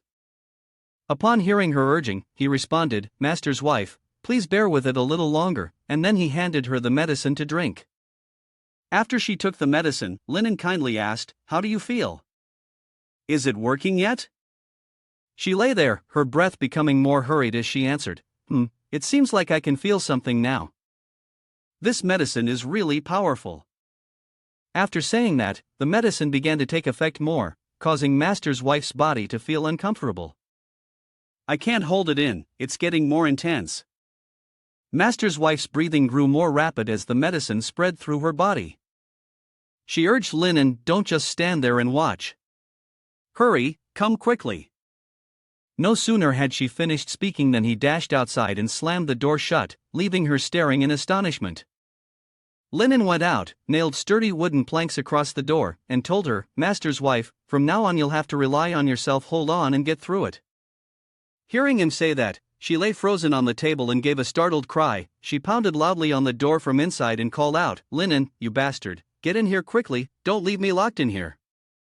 After banging on the door frantically for a while and failing to move Linen, he said casually, Sorry, Master's wife, bear with it a little longer, it'll be over soon. The Master's wife writhed in discomfort and complained. No, I can't hold on any longer. If you don't come in, I'll kill you. Her moans made him cover his ears. She continued to protest, Do you hear me? I really can't take it anymore.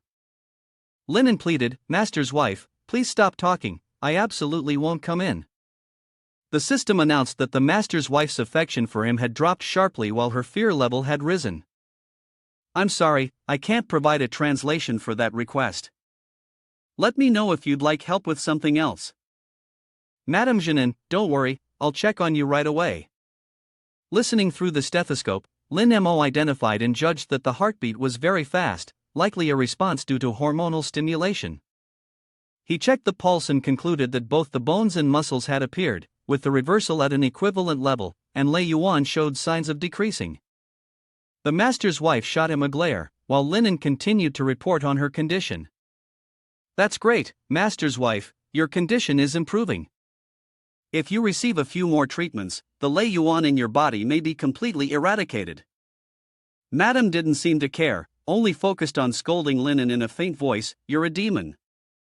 He spoke, Sorry. I'm at a loss as well. At the same time, the system announced the task reward points and a new title for the woman to him. Linen stared blankly at the notification board. He lightly touched the glowing mark in front of him. Information about it immediately appeared. It was a powerful and extremely poisonous drug called the Corpse Potion. After reading it, he felt a little disappointed. Oh, 2 achievements in one go for me, but this reward doesn't seem to have any effect. She gently patted Sun, no longer nitpicking him, and then spoke in a long, steady stream that left him confused but attentive. Forget it, no matter how she put it, you really can cure the blood origin curse. The information that followed shocked Linen even more. There, she had decided. In that case, I can safely introduce my daughter to you. A book was placed on the table along with her voice. Look at this, Linen asked. The book was still messy. The Master's wife lifted her teacup and said, In a few days, your teacher will want to visit the Demon Association to find the legacy. By then, Wandering Soul Alley will be left with only you, and you may encounter dangerous situations. She took a sip of tea before continuing, Even though you have 3 good friends who are hunters, they can't stay by your side to protect you. But my daughter can protect you completely. Linen held the book and asked, So, this book is all about your daughter? Her voice replied, Yes, open it and take a look. You open the book, she continued. Earlier, the system mentioned there would be a special reward. Could this be it? In the book appeared the first puppet, Shang Xianyu, a puppet of the cleaning type. She possesses extremely strong cursed technique abilities. She is skilled in using cursed techniques to launch massive area attacks on targets. Her personality is mature and articulate, with a high emotional intelligence and combat rating. Her energy consumption is high, and her appearance is that of a female cursed puppet of the human-shaped type, with long black straight hair and blue eyes. However, her right eye has been damaged, so she usually covers it with a flower. Her distinctive features include a white long robe and a green belt, standing at 175 cm tall. The second puppet, Soul Binding Song, is a battle-type puppet with extremely strong close combat capabilities. She uses abilities that focus on extreme surprise attacks and berserk modes, making her a sharp weapon on the battlefield. Her personality is crazed and obsessive, with high emotional manipulation and energy consumption, and her appearance is that of a light female puppet with a human-like form. She has a petite frame, with red hair and red eyes, and she typically wields a 3-meter-long heavy knife. During combat, she is almost uncontrollable. Her distinct feature is her red knife, and she stands at 151 cm tall. The third puppet, Glazed Lamp, is a female servant-type puppet with exceptional household assistance abilities. The perfect butler-type puppet, with exceptional management skills and financial expertise, allows her to quickly adapt to any situation. Her personality is lively and charming, with emotional engagement, combat rating, low energy consumption, and a feminine appearance. She is a medium-sized puppet with a slender figure, blonde hair, and blue eyes. When Madame is away, she often takes over Madame's role in managing the estate. She is the head female servant of the puppet household, dressed in a female servant's outfit, perfectly simulating real human emotions. Her distinguishing feature is her graceful smile and height of 160 cm. After reading, Linen murmured in admiration, "Impressive, each one is so intricate, beautiful, and they have different types and tastes. It's like asking the master's wife with a smile." "What's the matter? Have you picked someone out?" Linen scratched his head and quietly thought it was like visiting a brothel to choose a girl. He pointed at the book and asked, "So, can I hire one of your girls as my bodyguard?" She lifted his chin and said, "It's not just about being a bodyguard. She could be a female servant, a companion, a lover, or even just a toy if you wish." Linen smiled bitterly as he looked at her. The master's wife continued speaking.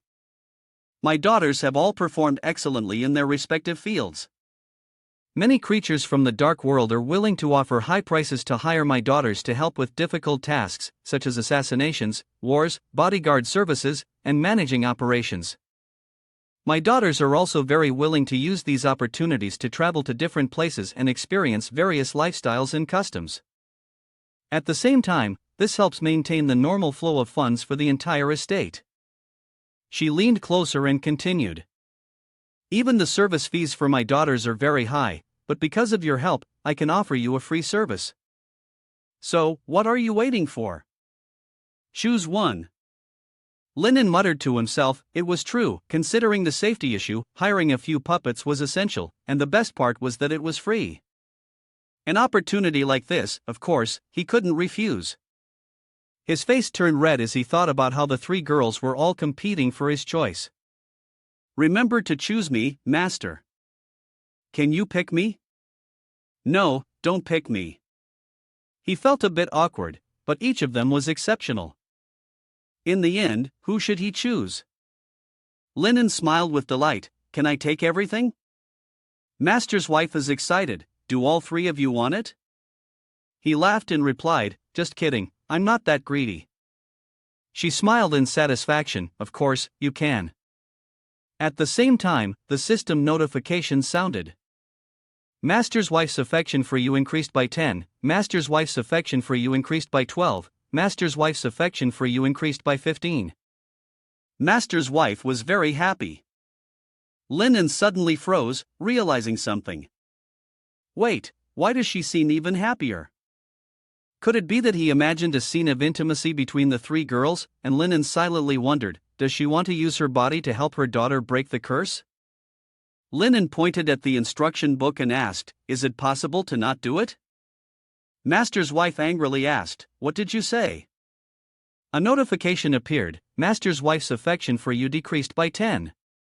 He flipped through the pages of the book and said, "Let me see it first." As he flipped through the pages, he said, "I understand how that level of combat works, but what does this affection development mean?" "It's the activation of the affection difficulty level." Master's wife looked at him and said, "The higher the level, the easier it is to take the next step. Is there an expectation?" He looked at her, smiling friendly, but inwardly cursing, "Expectation my foot, I don't want to get involved in this mess. For me, the lower the rank, the better." Linen pointed to a line of text and asked, "What about energy consumption?" It refers to the energy needed to perform tasks. But creatures like us, flesh and blood, still need to eat, the puppets need to eat too. Whether it's meat, blood, essence, or mineral components, they can all be converted into their own energy. Linen's question made her spit out a mouthful of tea. "So, does that mean I have to feed them?" she asked. "Otherwise, what?" He replied with a smile, "Is there a type that doesn't eat and still works?" The master's wife clenched her fist, cursing inwardly, "This guy is so petty. Not feeding the horse but still expecting it to run." She looked down at the book and said, "Well, yes, there is." Turn to the last page of the book. The announcement board displayed the information: puppet number 7, Black Profound Moon, a puppet with uncontrollable disorder, a strong female fighter with extreme combat and control capabilities. Skilled in using mystical energy to form threads, capable of controlling the movement of the target. Make the opponent's self-destruct or twist their neck. The personality has a low emotional exploitation rating, a 1-star rating for combat, and a 4-star rating for energy consumption, which can be either large or small, depending on the appearance. The medium light type puppet has a small build, silver hair, black eyes, and currently lacks any specific interests or personality traits. A distinguishing feature is that after pulling the zipper at the back, there is a socket on the back, unlike other puppets, which can be paired with different types of hair accessories to replenish energy. The puppet is 146 cm tall. Lin looked at it and chuckled, winding the hair, its combat energy strong and emotionally indifferent, also being a light puppet. He slammed his hand on the table, deciding to take her. Master's wife was a bit surprised. "What? You're choosing old 7th? Don't you usually choose old 1st or old 3rd?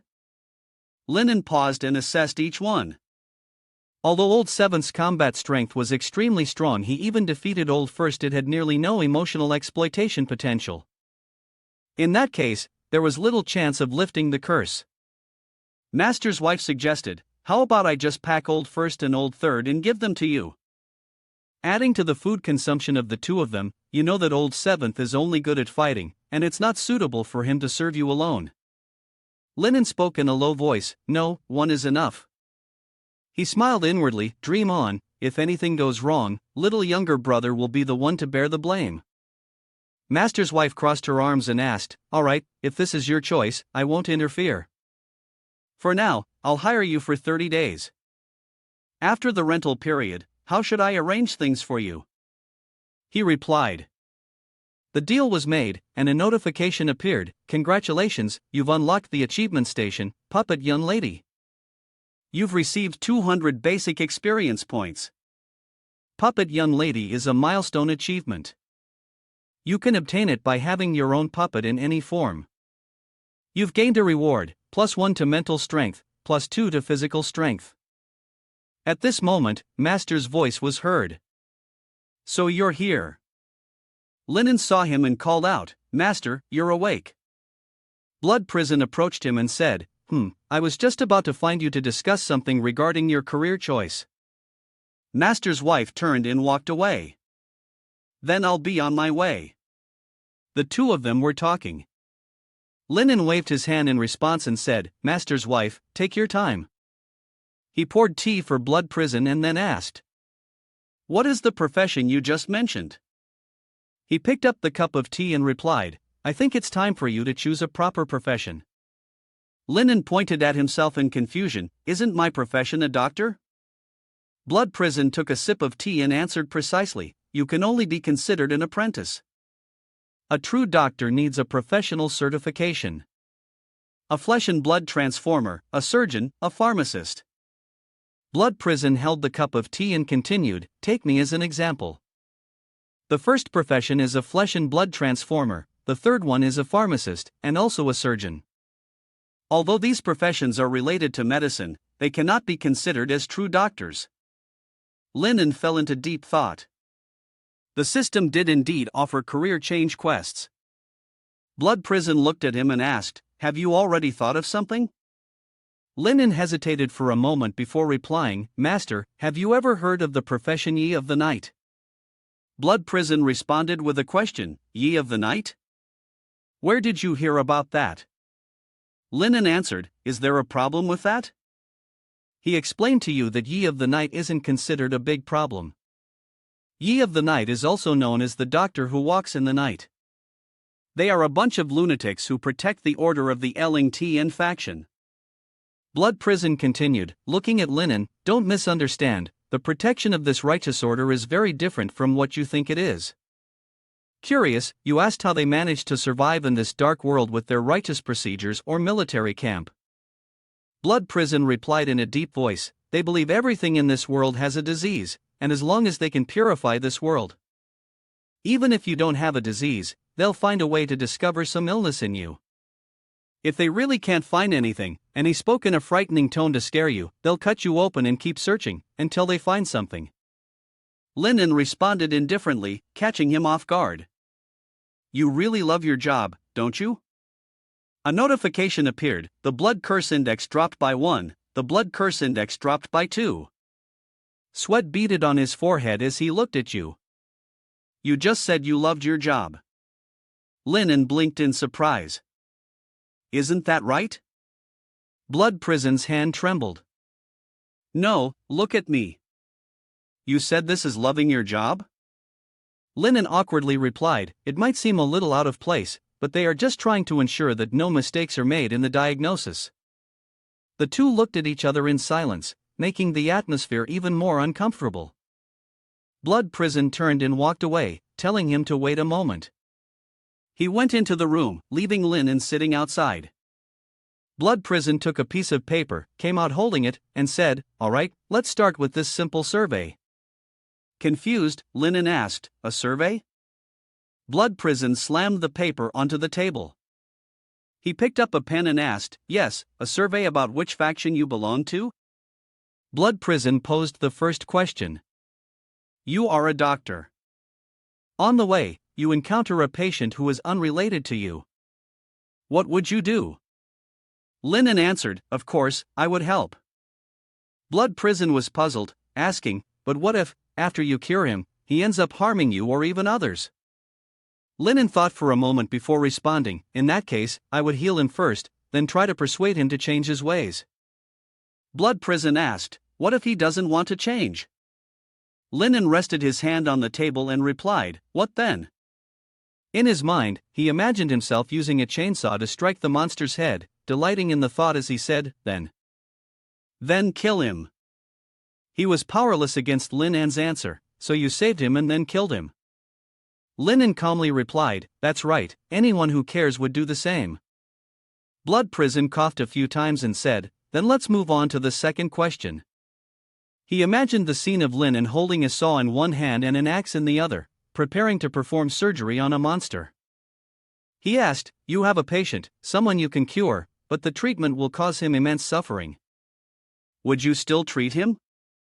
Linen answered, Of course. Blood Prison took notes and then asked, What if the treatment would cause him to die? In his mind, Linen pictured himself working in a laboratory surrounded by tanks containing the corpses of monsters, and said, Then I would keep his body first, and then learn necromancy, stitching techniques, and mechanical resurrection to bring him back. Blood Prison asked, So you would kill him to cure him, and then resurrect him afterward? Linen replied calmly, Yes, anyone who cares would do the same. Blood Prison thought to himself, Who would do that? He jotted down some notes on the table and then moved on. The third question, suppose your closest relative commits a crime, which side would you stand on? You immediately answered, Of course, I'd stand by my relative. Blood Prison wondered why. Linen clasped his hands together on the table and asked, What exactly is the law? He fell silent for a moment after hearing the question, then asked, So what if your relative kills an innocent person? Linen extended his hand and asked, In what world does someone kill an innocent person? Blood Prison replied, Of course, in the dark world. Linen asked, Is there such a thing as innocent people in the dark world? He was taken aback by Linen's response, thinking to himself, So this disciple of mine is this twisted? What happened while I wasn't around? Or is this just his nature?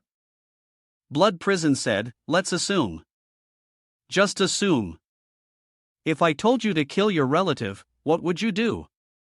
Linen laughed cheerfully and said, then I'd kill you first. Blood Prison, his expression a question mark, dropped the pen he was holding. Linen smirked, but, seeing the bewildered expression on his face, it became clearer and clearer, and he burst out laughing. Just kidding, Master, you're the closest relative I have. Blood Prison broke into a sweat. Are you serious? Because just now, I didn't feel like you were joking. After recording Linan's 3 answers, he said, all right, I understand. Your battalion should be a chaotic yet righteous one. Linan was left speechless in astonishment. He thought to himself, chaotic yet righteous? Are you sure, teacher? The older man confirmed, I'm sure. Linan's face darkened as he muttered, a doctor with proper morals like me is considered chaotic yet righteous. Shouldn't I be keeping order in a righteous manner instead? Blood Prison, seeing his expression, thought to himself, don't you know whether your morals are right or wrong? He stood up, crossing his arms over his chest, and asked, so, are you really sure you want to follow the path of Yi of the Night? Linan clenched his fist against his chest and confidently replied, in every profession, one must love what they do. Yi of the Night may be a bit perverted, but their medical skills are the finest. I have to make the blood medicine shop bigger, so naturally, I need to learn from the best. Blood Prison pressed on, aren't you afraid you might not even master it? Haven't they already performed surgery on you? Linan answered with confidence, don't worry, I have a special way of handling things. But deep inside, he thought. There is a task book for system job switching, so why should I be afraid? His eyes burned like flames, and he responded, all right then, I will respect your choice. In order to prepare for the next Yi of the Night test, I will begin your demonic training. Linan was puzzled. Demonic training? The blood saw at his back started to hum, exuding an air of determination. He swung the chainsaw down sharply, releasing a murderous aura as he turned to face Linan. That's right, the first step is the electric chainsaw abdominal dissection technique I created.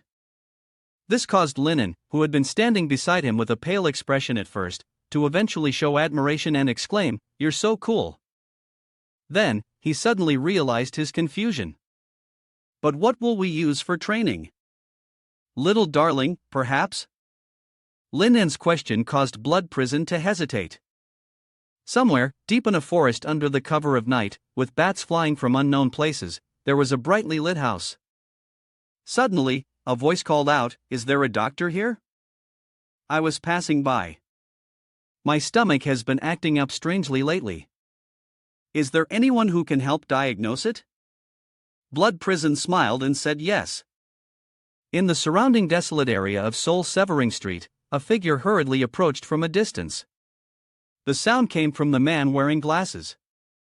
He had a panicked expression, running while cursing. That bastard, you took a shortcut and led me to this damn place. Around him were buildings devoid of any human presence, and he was running aimlessly, confused. So, where is this place? The architecture is neither like the city nor the suburbs. Suddenly, a shadow appeared in front of the man wearing glasses. He raised his hand to adjust his glasses, suspicious. There was someone there. Then, from behind, a man approached, scratching his head with one hand and extending the other towards the girl, hesitantly. Sorry, really sorry. May I ask where this is? It's my first time here and I seem to be a bit lost. The man with glasses kept speaking but got no response from her. He then placed his hand on her shoulder, stammering. Excuse me, could you tell me where heaven and earth of spirits and gods is? Unexpectedly, the girl turned around, her deep eyes and hollow face, looking terribly pale, her body covered in blood. This made him scream out in horror, his expression nearly lifeless. She spoke, giving a greeting to Soul Severing Street. Luckily, he hadn't lost consciousness, though his eyes were rolled back, his mouth screaming incessantly, and his limbs flailing as he ran away. His face was contorted, and his nose was running. The man wearing glasses turned his head and wondered, could it be that I just saw a ghost? She's not chasing me, is she? As he was running and looking back, he crashed into something with great force. The two-headed monster's left head shouted, "Damn it, get away from my body." The right head shouted loudly, "This is what I should be saying." He saw the two-headed monster using a serrated tongue to slice, and its body, terrified, screamed loudly, "Monster, monster." He collapsed to the ground, and suddenly a sound like a bell rang from behind, growing louder and closer to the man in glasses. Step by step, a girl wearing a white dress with a hint of blood on it approached him. "Big brother, why do you have two heads too?" The man in glasses turned his head, looking at the girl's frightened face, stammering. "Two heads?" The long-haired female ghost he had encountered earlier, her mouth dripping with blood, leaned close to his ear and whispered, "Are you hiding from me?"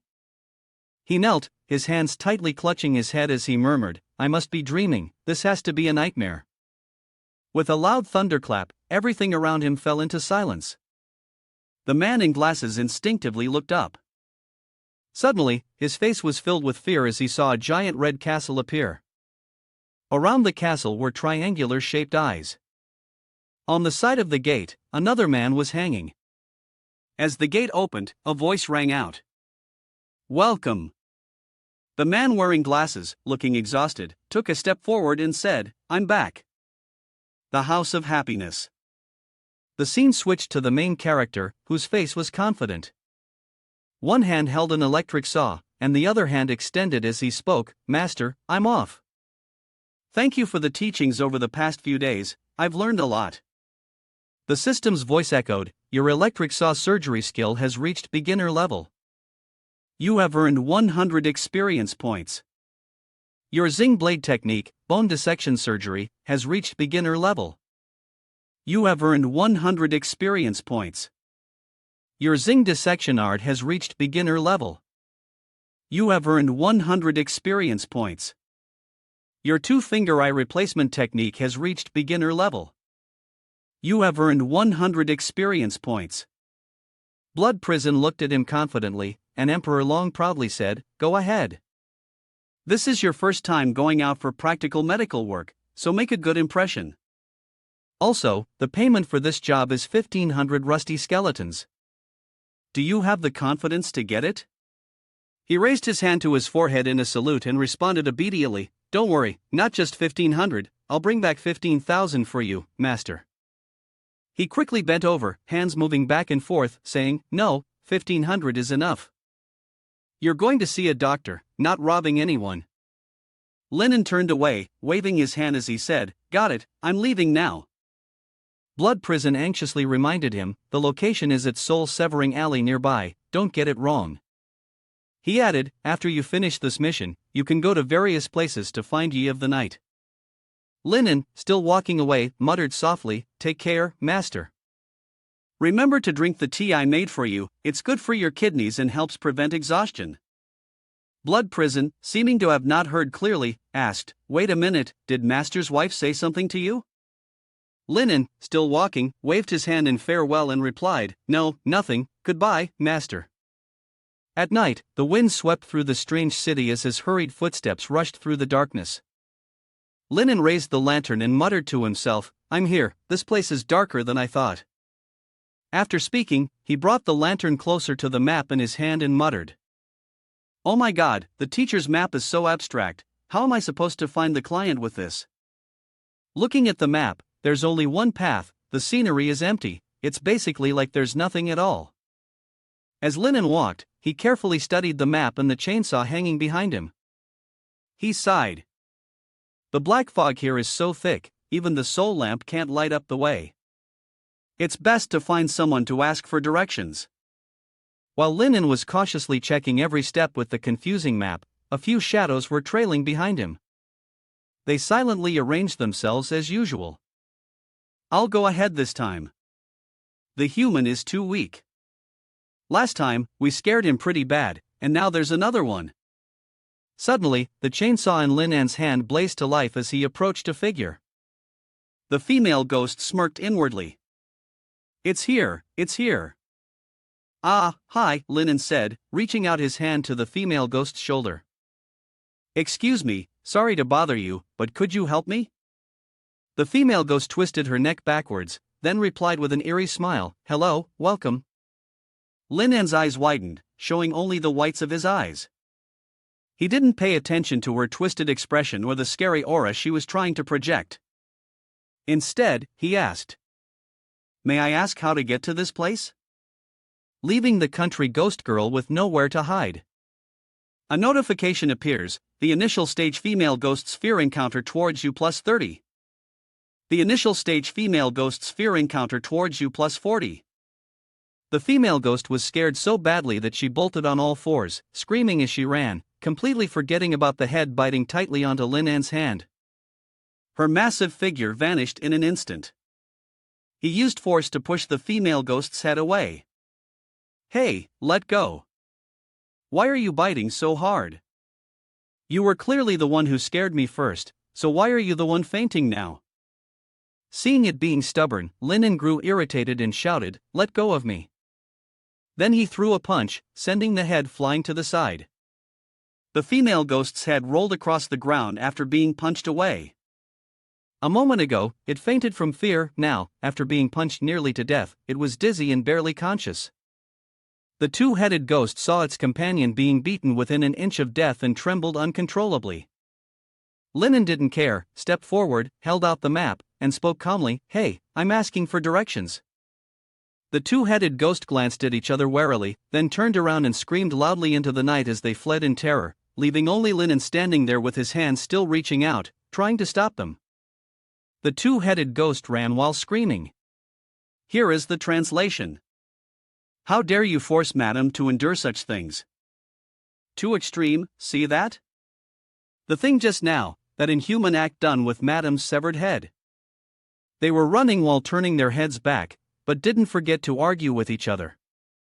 "Run faster, if that brat catches up, we're done for." The other side angrily retorted, "Don't talk, it's clearly your pace that can't keep up." Their speed kept increasing, and when they looked back, only dust and smoke were visible. From somewhere, a strange thing appeared in the demon's head, along with a familiar hand. "Damn it, I can't stand you anymore. I'm going on my own. I'm the same, I want to separate from you." Lin An, standing behind, pointed and said, "Your surgery and tools aren't professional enough." He grinned wickedly and suggested, "How about I help you guys? Don't worry, I'm a professional doctor." With that, Lin An took out his tools. "And yesterday, I even learned the electric technique from my master, I guarantee it will work quickly." The two-headed demon trembled in fear and hugged itself. No need, we won't separate anymore." "That's right, actually, our relationship is really good, we don't want to separate at all." The notification appeared again. The SAN index of the twin ghost is 5. The SAN index of the twin ghost is 6. A heavy object fell to the ground along with a flyer. A 20% discount voucher for the Blood Curse Pharmacy. The two-headed demon looked at Lin An speechlessly. He raised his chainsaw and smugly said, "No, if it's a disease, it must be treated, and it's a special kind of disease, one that can be encountered but not sought after." The two-headed demon fearfully hugged itself, the sound of Lin An's voice merging with the demon's agonizing cries. "Money for you, let me perform this surgery." Lin An comforted the demon, "Don't move, it'll be over quickly." A notification popped up in rapid succession. Chainsaw skill level increased by 1. You successfully cut the twin ghost in half. You have created a perfect surgery for the first time in chainsaw surgery history. Your accuracy increased by 1, your attack power increased by 1. Lin An wiped off the blood with a cloth and let out a relieved breath. It was a successful operation, and another notification appeared. You have successfully created a solo ghost. You have received 200 basic experience points. He picked up the map and then spoke, casually asking, "By the way, let me ask you all something. How do we go this way?" The two ghosts looked around, confused, and then pointed in the same direction. Lin An expressed his gratitude. "Thank you." He took the lantern and walked toward a strange place. "We've arrived, this must be it." The voice of a child coming from the darkness made Lin An turn back. Is his older brother the new arrival? The child spoke as he walked. Can you play with me? Linen curiously turned around and smiled. The blood-soaked puppet pointed in surprise. It pointed in fear. That's him, the perverted doctor. Linen needed to approach the blood-soaked puppet to ask about it. Is it you?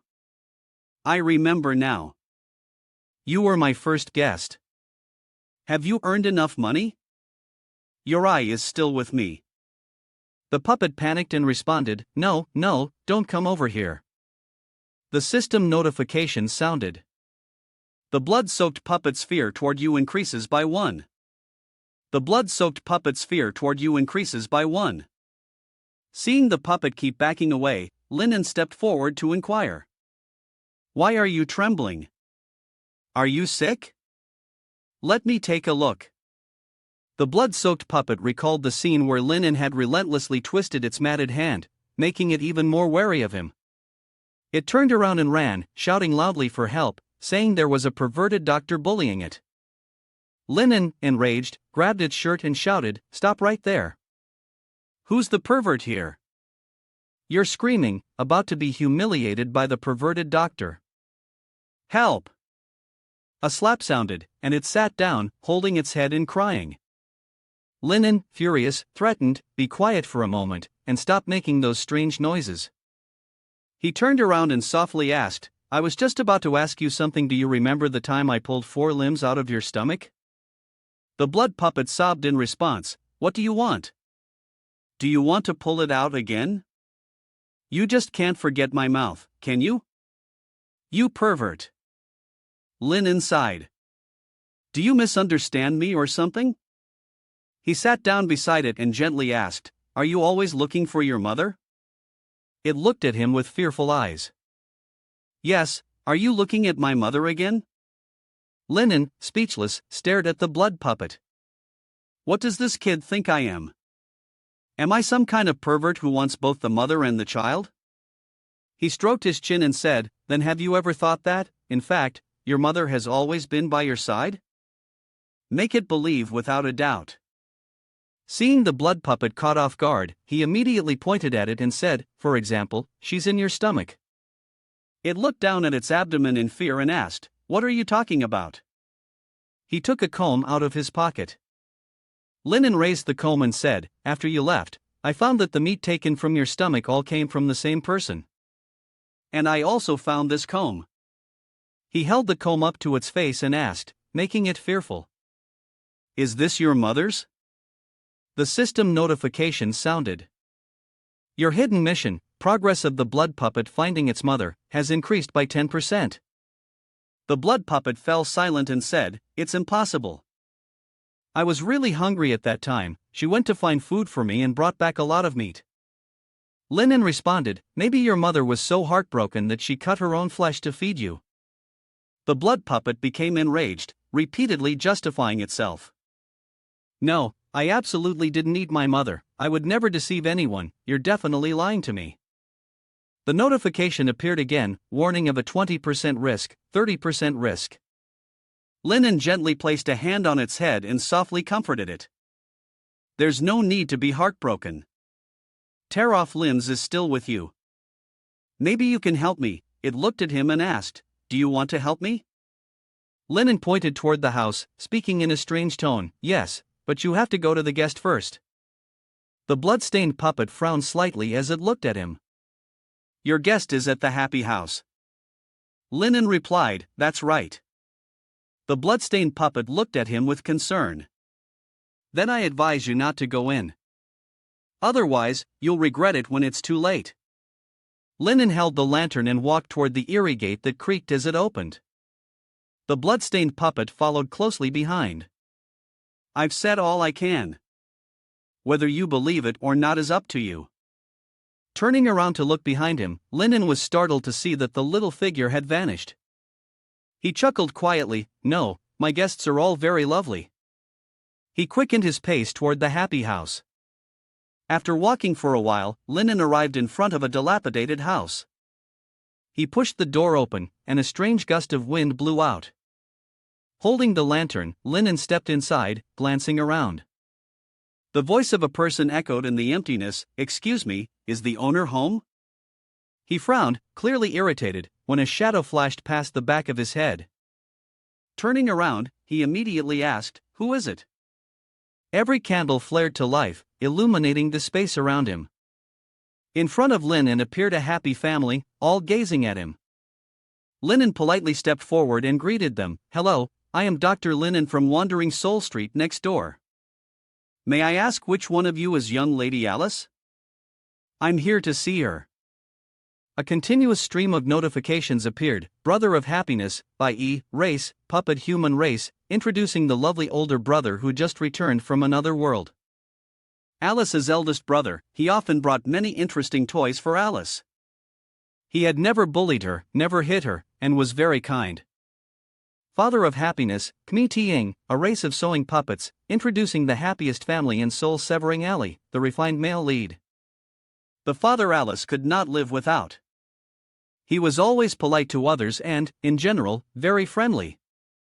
Mother of Happiness, Dark Spirit, a race of elves, introducing the happiest family in Soul Severing Alley, the mistress of the ancient castle. She was a talkative lady but also a mother who made it impossible for anyone to leave her side. Mother always makes sure I eat enough. Linen glanced over, then thought to himself, 3 different races, 1 family. He shifted his gaze elsewhere, trying to assess the situation. Still, the puppet was an interesting one.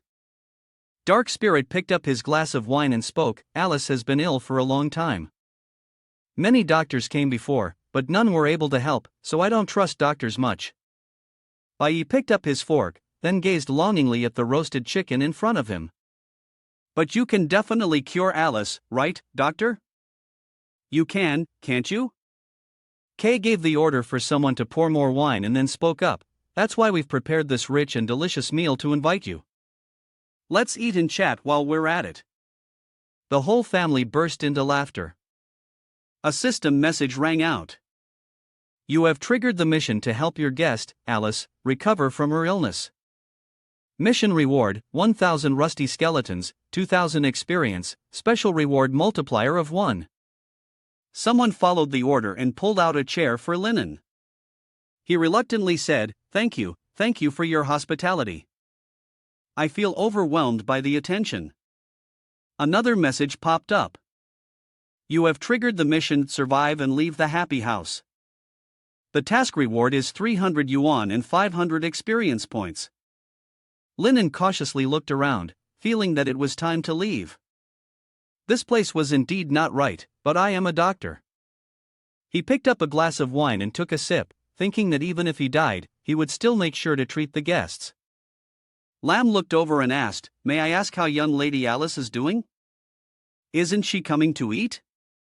Kame smiled and replied, "No rush, my daughter is still sleeping. She's been very tired lately. You should eat something first, and I'll take you to see her later."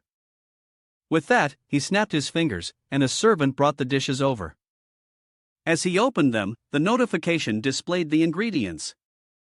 Fresh rabbit kidney, freshly harvested, 80% of which had been prepared in a way that made it look so delicious it would tempt anyone. Linen glanced over, considering that the rabbit kidneys might be Bai's favorite dish, and his excitement grew. Dark Spirit smiled and said, "Please enjoy the delicacies I specially prepared for you." Linen smiled wryly and replied, "It looks really fresh and tasty, but I'm not really fond of eating offal." The 3 family members laughed eerily and said, "Not fond of it?" Dark Spirit frowned and looked at Linen, saying, "Don't you like the food I cook?" Linen was startled and quickly grabbed some to eat. "How could that be? I just don't like offal, the other things are fine." This sausage isn't bad." The unpleasant smell hit his nose, making him uncomfortable. Looking at the piece of food in his hand, a notification appeared with a detailed description: pork sausage, made from fresh pork intestines, mixed with meat selected by 15 different doctors, offering a variety of flavors. Linen stared at the food and muttered, "Damn, system, why didn't you warn me earlier?" The system responded, and Lin Xian's classiness dropped by 10. Linen tried to force the food into his mouth under the watchful eyes of the three family members. It took him some effort to swallow the bite. Linen grimaced and exclaimed, "Delicious, so delicious, it's making me sweat." Dark Spirit chuckled upon hearing this. "If you like it, go ahead, eat up." Linen smiled and said, "Don't look at me like that, you guys should eat too." He thought to himself, eating this apple should be fine, right? Linen reached out to grab the apple crawling with worms, but suddenly, the three of them turned to look at him with cold, unblinking eyes. Linen smiled, holding the apple in his hand, looking as if he were under some strange spell. He spread his hand and then threw the apple to it for eating. At that moment, the man's face was filled with astonishment, his expression twisted as if he had just seen a ghost, and he stammered, "Doctor, your left hand." In contrast to his unpleasant expression, Linen remained completely calm. He even casually introduced, "Oh, this is my second mouth. With so much delicious food, I plan to let both mouths eat together. You don't mind, do you?" Meanwhile, that second mouth was sticking out its bright red tongue. Drool was dripping down onto the table, and strange sounds could be heard. Tata's favorability toward you decreased by 1. Tata's favorability toward you decreased by 1. Instead of being bothered, Dark Spirit took the initiative to walk closer to Linan's seat. A beautiful smile bloomed on their face as they confidently assured him, "I don't mind. Actually, seeing you eat so much makes me very happy." Upon hearing Dark Spirit's words, Linen finally relaxed a little. He giggled and said, "Then I won't be polite." Immediately after, Linen did not hesitate to pick up the bowl filled with fruit and pour it all into the second mouth. Linen reassured everyone, "It's fine, it's fine. Eating so much delicious food like this, my second mouth is just a little excited. Wait a moment, I'll control it." After saying that, Linen hid himself under the table, his amber eyes never leaving his hands. Then he whispered softly, "Tata, what should I do?" Immediately, a somewhat impatient voice responded, "You annoying brat, you're feeding this young lady all sorts of strange things again." Linen seemed unfazed, confidently saying, "Aren't you a hunter? Can't you swallow this stuff? What's the big deal?" Hearing this, the second mouth became even more frustrated. It angrily retorted, "I ate it voluntarily, no one shoved it into me." Seeing that he couldn't persuade this little mouth, Linen had no choice but to switch to another method. "Bribe it. You should try to negotiate with it." Then he continued, "All right, you eat this meal for me, and I'll give you some delicious beard cake." Immediately after, a finger, very friendly, was raised in front of him. Along with that came a grunt, "Dream on, I wouldn't need any of that." The voice that had been calling out suddenly faltered, replaced by a hesitant tone. "Wait, you said cream cake?" Seeing the bait about to be taken, Linen quickly added another line to reel in the second greedy mouth: "Butter, beard, cream cake, eggs, and crumbs, with a hint of cheese fragrance." Upon hearing this, its expression changed 360 degrees. It grinned widely and said, "In that case, helping you isn't out of the question." Immediately after, Linen calmly returned to the dining table. He addressed everyone, saying, "Sorry to keep you waiting, let's begin." As soon as the words "begin" left his mouth, Linan's arms suddenly twisted unnaturally. It became like a rubber band with the ability to stretch in an uncanny way, speeding forward at a low pace, accompanied by a shrill screech. A large mouth appeared in the palm of his hand, resembling a monstrous creature that was about to starve, snapping hungrily at anything within its sight. The scene before them made Dark Spirit go as pale as if all the blood had drained from his face. Ai, equally stunned, looked even worse than if he had swallowed something foul, though his expression was incredibly unpleasant. The servants who witnessed the scene were so shocked that their mouths hung open. Linen reassured himself with a calm gesture, a lot, don't choke, eat slowly." Camo was very enthusiastic in welcoming the guests.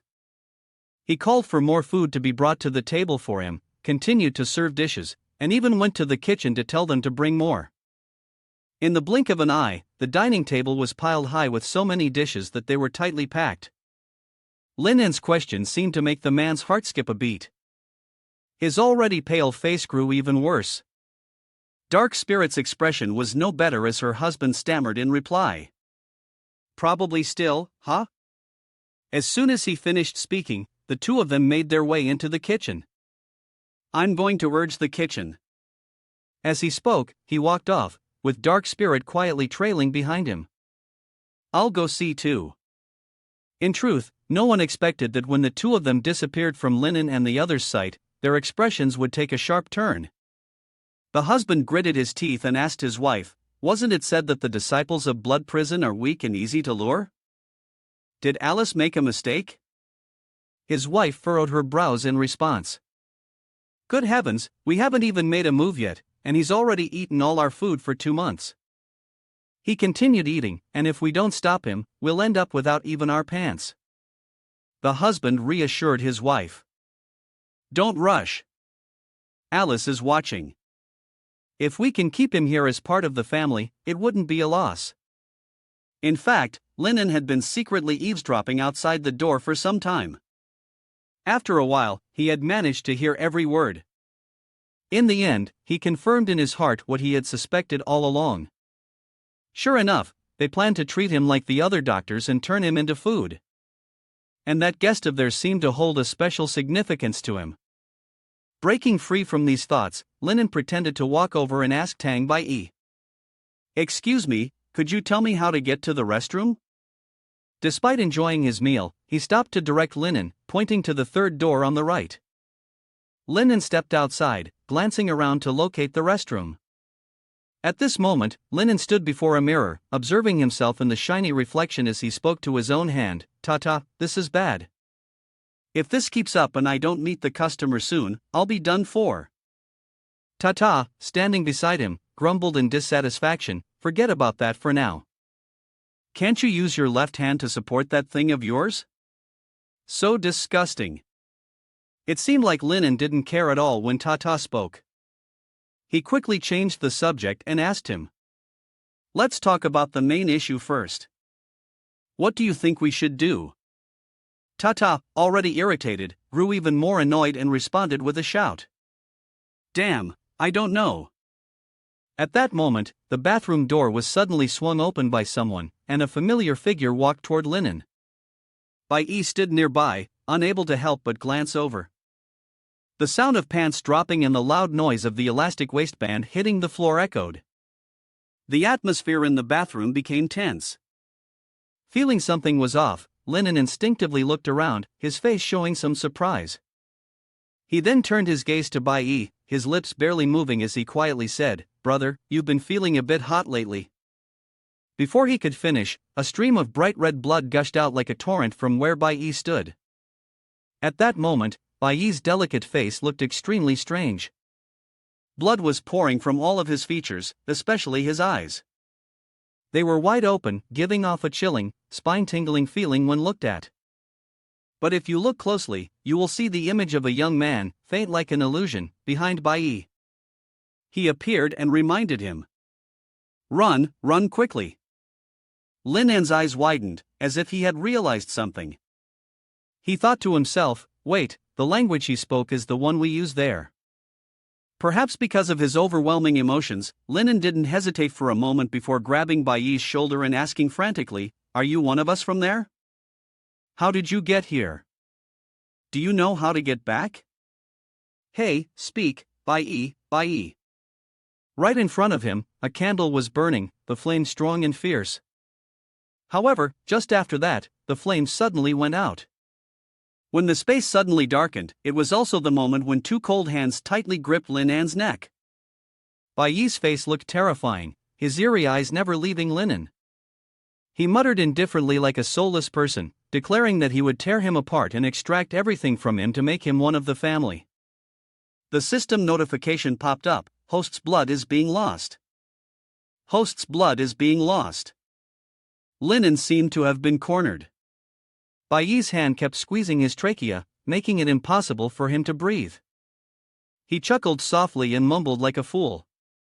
Alice preferred him as her brother. For a moment, Linen thought that was the end of his life. But fortunately for Linen, he was the main character. With just one strike, he easily turned the tide. In the blink of an eye, Bai Yi was sent crashing to the floor. He ended up in a horribly awkward position. It looked like a spider, with his head wobbling like a broken robot. With a leap, Bai Yi clung to the wall with style, no different from a character in an action movie. He didn't even glance at Linen. He just clung to the wall and walked away.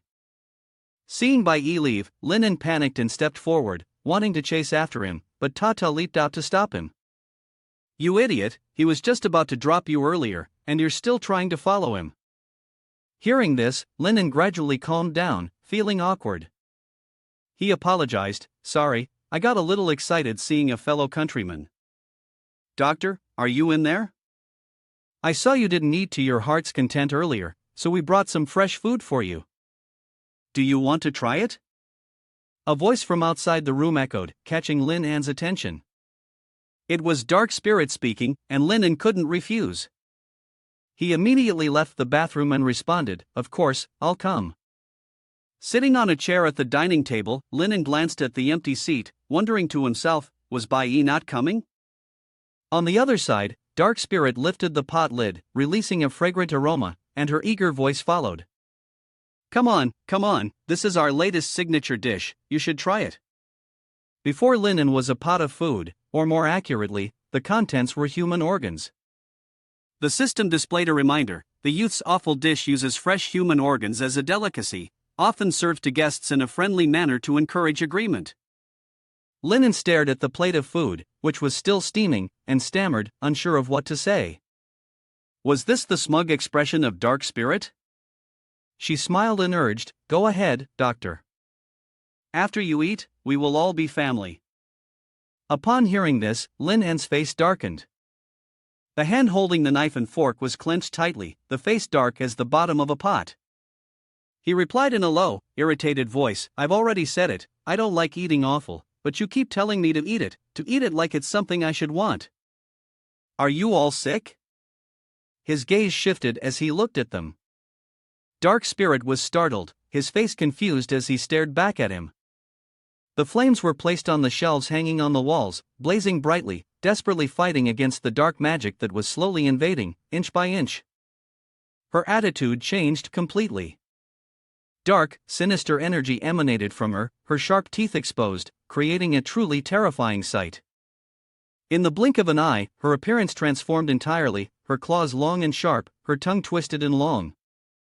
Her eyes glowed bright, like headlights. Looking at the dish of food, she spoke in the most horrifying way, tinged with a hint of threat. "How rude. To entertain you, we've used food that's been prepared for 2 months, and even sacrificed a family member who had just been reunited." Dark Spirit grabbed a piece of offal from the pot and lunged toward Linen, shouting, "Do you want me to feed you? Come on, eat it all." He grabbed the outstretched hand with no unnecessary movement. Linen pressed her hand down onto the table, using the knife to stab deeply into her hand, causing Dark Spirit to panic. "You like it, don't you? Then go ahead and eat it yourself," he said with a cold, indifferent expression. Linen raised his left hand where Tata resided, giving an order. Tata ensured she ate her fill.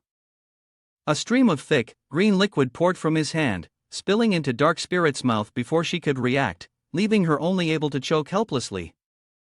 The green liquid slowly flowed into her mouth, releasing a pungent, foul odor. A system notification appeared. Dark Spirit's fear level towards you increased by 10. Dark Spirit's fear level towards you increased by 15. Dark Spirit's fear level towards you increased by 20. The amount of liquid was so much that it caused her stomach to swell. Clutching her stomach in discomfort, she struggled to vomit the disgusting substance out while coughing violently. Not giving her a moment of respite, Linen quickly grabbed her chin and threatened, "Where have you hidden my compatriot?" Another system notification rang out. The Dark Spirit's female master's sanity stat was reduced by 10. The Dark Spirit's female master's sanity stat was reduced by 10 repeatedly. The Dark Spirit widened her eyes in shock as she stared at him. Seeing the miserable expression on her face, Linen grinned with satisfaction. He repeated, "I don't know." It seemed like her mind wasn't clear, so I'll treat her. The system announcement sounded again, reminding him, triggering the random diagnostic spell, and revealing that the target's first illness was a brain disorder. Hearing this, the dark spirit turned pale with fear, her eyes filling with tears. The announcement appeared again, revealing the second illness of the target, Lei Yuan, the puppet. The third illness was revealed, evil spirit. She held her head, trembling all over, and screamed in agony. Suffering, it's too much suffering. The system popped up a message, activating the active effect of the random diagnostic spell. You have diagnosed the target's random illness, blindness. In contrast to the dark spirit, Linen remained calm. He reassured her, don't be afraid, you're just sick. I'm a doctor, I'll definitely cure you. You have diagnosed the target's random illness, localized muscle necrosis. You diagnosed the random illness of the target, acute pneumothorax, and the system displayed a notification. Hearing Linan's words, Dark Spirit grew even more anxious. She frantically asked, what are you going to do to me? What am I going to do? The sharp surgical knife was drawn, its blade so polished that Linan's delicate eyes were reflected on it. He replied, to repay you, you will definitely tell me the whereabouts of my compatriot, won't you? What happened next was unclear, but all that could be heard were piercing screams and splashes of bright red blood everywhere. The system's notifications rang out continuously. Your swordsmanship increased by 1, your sword skill increased by 1, your sword skill increased by 1. Too terrified to react. Dark Spirit quickly pointed her finger toward the long, dark corridor, trembling as she spoke to Linen. She described how the puppet controlling her had shown signs of interference, how she had been controlled by Alice, and then taken to the kitchen. Alice had abandoned her and now hoped that Linen would replace the human in her place. Linen turned his head, glanced at her, and slightly curved his lips. He drew out a sharp sewing needle and said, Thank you, my grandmother's condition has been ruled out, next I will sew her up again. Hearing that, Dark Spirit's face immediately showed panic, and in fear, she shouted, Wait, don't. Before she could finish her sentence, Linen had already unleashed his ethereal stitches, causing Dark Spirit to panic and scream loudly. Once the task was done, he didn't stay around but left immediately, leaving her sitting there in a daze, accompanied by a familiar figure approaching with each step. In some dark corner, 2 pairs of red eyes were intently watching his movements. A voice came from one of those pairs of eyes, and the other responded quickly. Ha! The new brother of Alice stopped the old, useless brother and led him down to the underground cellar to perform the surgery. Tomorrow, we will be one family. A meticulous plan was devised from those strange eyes. Back to the main character, Linen, who had just arrived at a strange room filled with hooks and chains.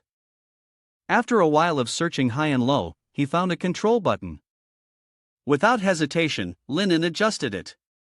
Another room appeared right before his eyes. The first image he saw was of a fat pig dressed as a chef.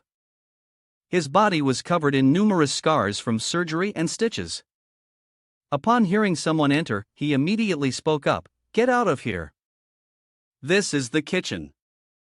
Without the mistress's permission, no one is allowed in. Linen, hearing this, smiled smugly and replied, Sorry, the mistress sent me to look for someone named by E. Is he here? The pig chef turned his head, making a frightening expression as he answered, I don't know anyone named by E, but if it's a human. A moment later, he stabbed a knife into a piece of meat, which had several suspicious chunks of flesh on it. The pig chef stepped back and said, Here, just now the master brought it in. Linen looked at the exposed piece of meat and thought to himself. By E, is he dead? He recalled that youthful face and immediately corrected himself. No, that's not it. The person I saw before was indeed by E, just hollowed out, turned into a puppet. Linen's voice became low and serious as he asked the pig chef in front of him, I can see that you don't seem to be a member of this great family. Focusing on his task, he replied, I've accepted the generous rent money from that girl. For the next 3 days, I am the head chef here. His hands skillfully stirred the ingredients in his ladle. Linen pointed at the pile of minced meat and blood, using a probing tone to suggest to the pig chef, Can I take this pile of blood and meat? The landlady said I could bring it home to eat. At this, the pig chef's sharp teeth parted as he set the conditions, but only in exchange for something. Right now, my soup is missing a key ingredient. Go find it for me. Just then, a notification appeared on the screen. You have triggered a special hidden mission, the food of the pig chef. Mission introduction: find the suitable materials for the pig chef and help him complete his soup dish. Mission rewards. Pig chef's favorability increases by 10. Special protection from the pig chef. 1. The pig chef will not participate in punishing you. The notification also provided Linen with details about the dish the chef was preparing. Strange broth, incomplete. The pig chef has blended many types of seasonings and fresh ingredients to make the soup. Inside, there were some special flesh and blood that made one drool with desire. Knowing such information in advance, Linen curiously asked him, "This broth already has enough deliciousness, what more do we need?" The pig-headed cook raised his hand to rub his chin, contemplating, and then told Linen that they still needed the organization of a higher-level creature, one that must contain knowledge, and within it, there must also be enough resentment. Linen, puzzled by his request, asked back, "A food that contains knowledge and enough resentment? Does such a thing even exist?" The pig-headed cook told him that yes, it did exist, but it was very rare, and it hadn't been found in decades. As soon as he finished speaking, Linen pulled out a brain and asked him, "Found it then? What do you think of this?" The cook was so startled by him that he jumped back and shouted loudly. "So quick?"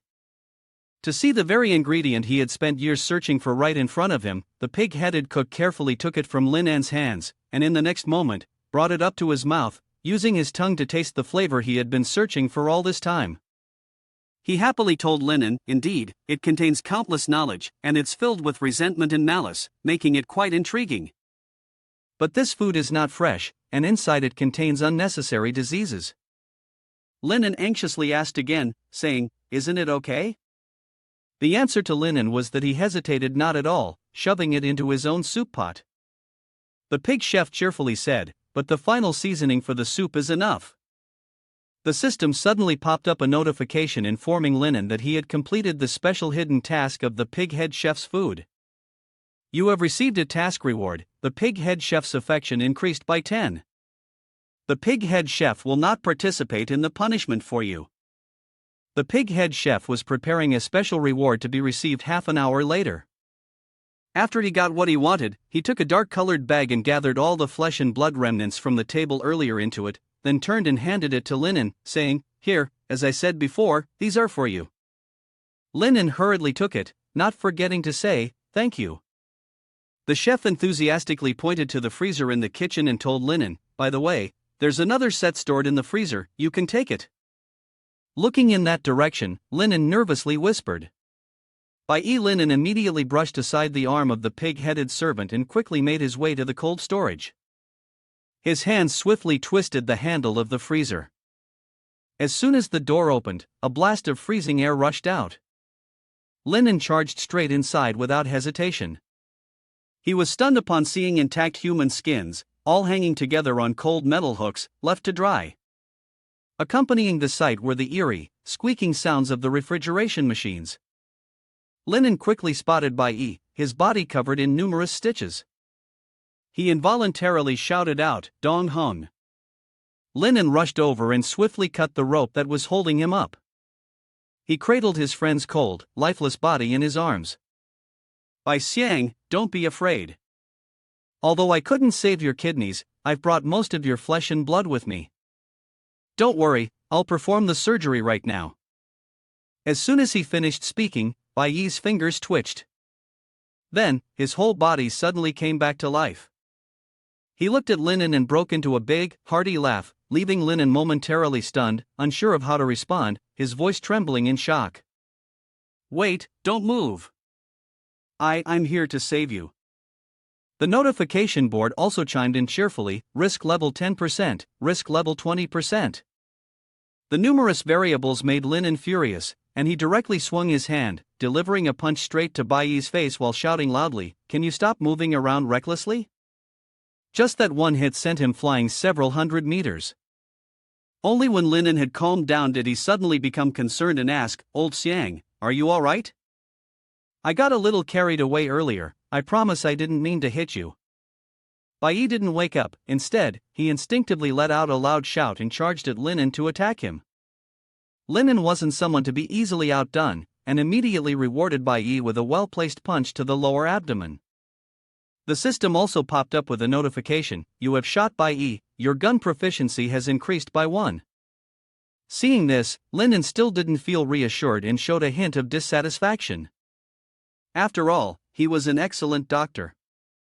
Linen then delivered a few more consecutive blows to Bai Yi's abdomen. "You have shot Bai Yi, your gun proficiency has increased by 1. You have shot Bai Yi, your gun proficiency has increased by 1.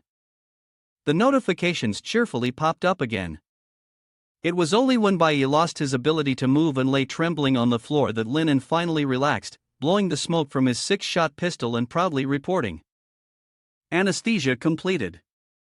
Linen took out the suturing needle, and with a devilish smile, said, "Let's begin the additional surgery." Linen's precise, delicate suturing work began. The announcements sounded again. "Your sewing skill has increased by 1. Your sewing skill has increased by 1.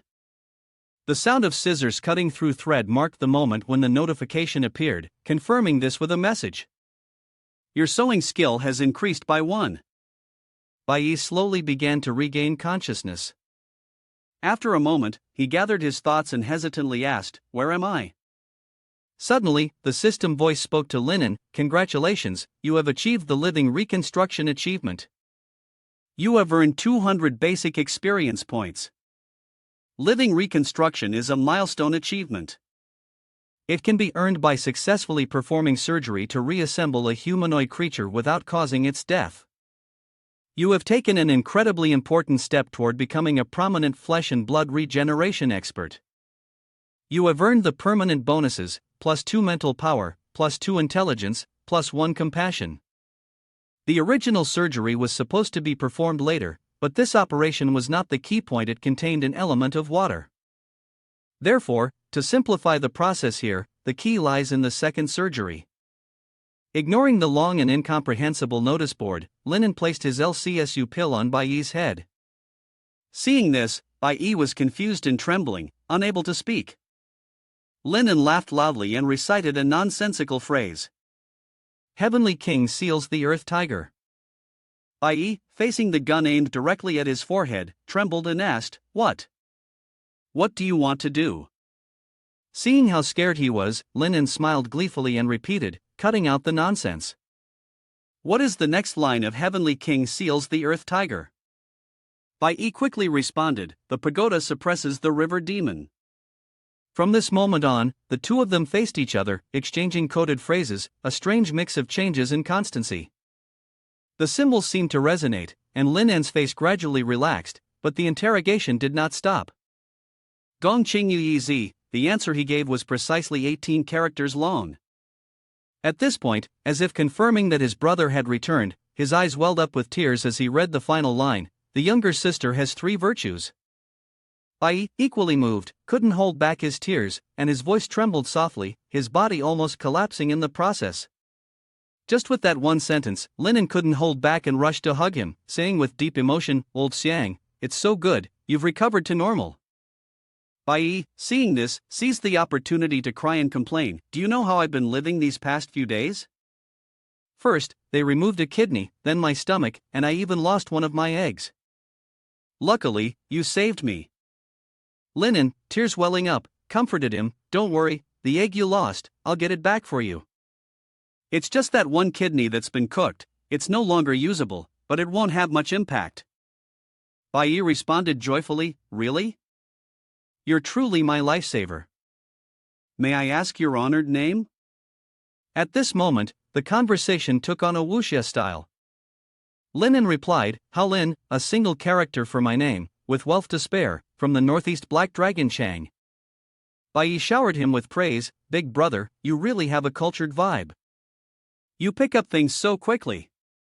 He also quickly introduced himself, "I, the little brother, surname Bai, name Ji, a poor high school student who hasn't graduated yet, from the 9 provinces demon map.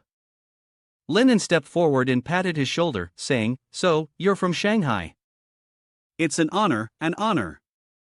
Upon hearing this, Bai Yi, feeling confused, asked back, "What is a Shanghainese?"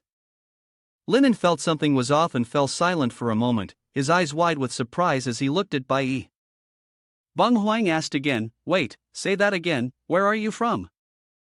"From Demon Capital, you're being so honest." Linen immediately reminded him, "Say your name, not your nickname." At this moment, Bai Yi hesitated before answering, "It's MO, 9 provinces demon capital, the whole country knows." "What's wrong?" A fleeting remark, it sounded as though the boss had hit him from the side. Linen stood frozen, rigid, and Bai Yi grew anxious. "Big brother, what's wrong?"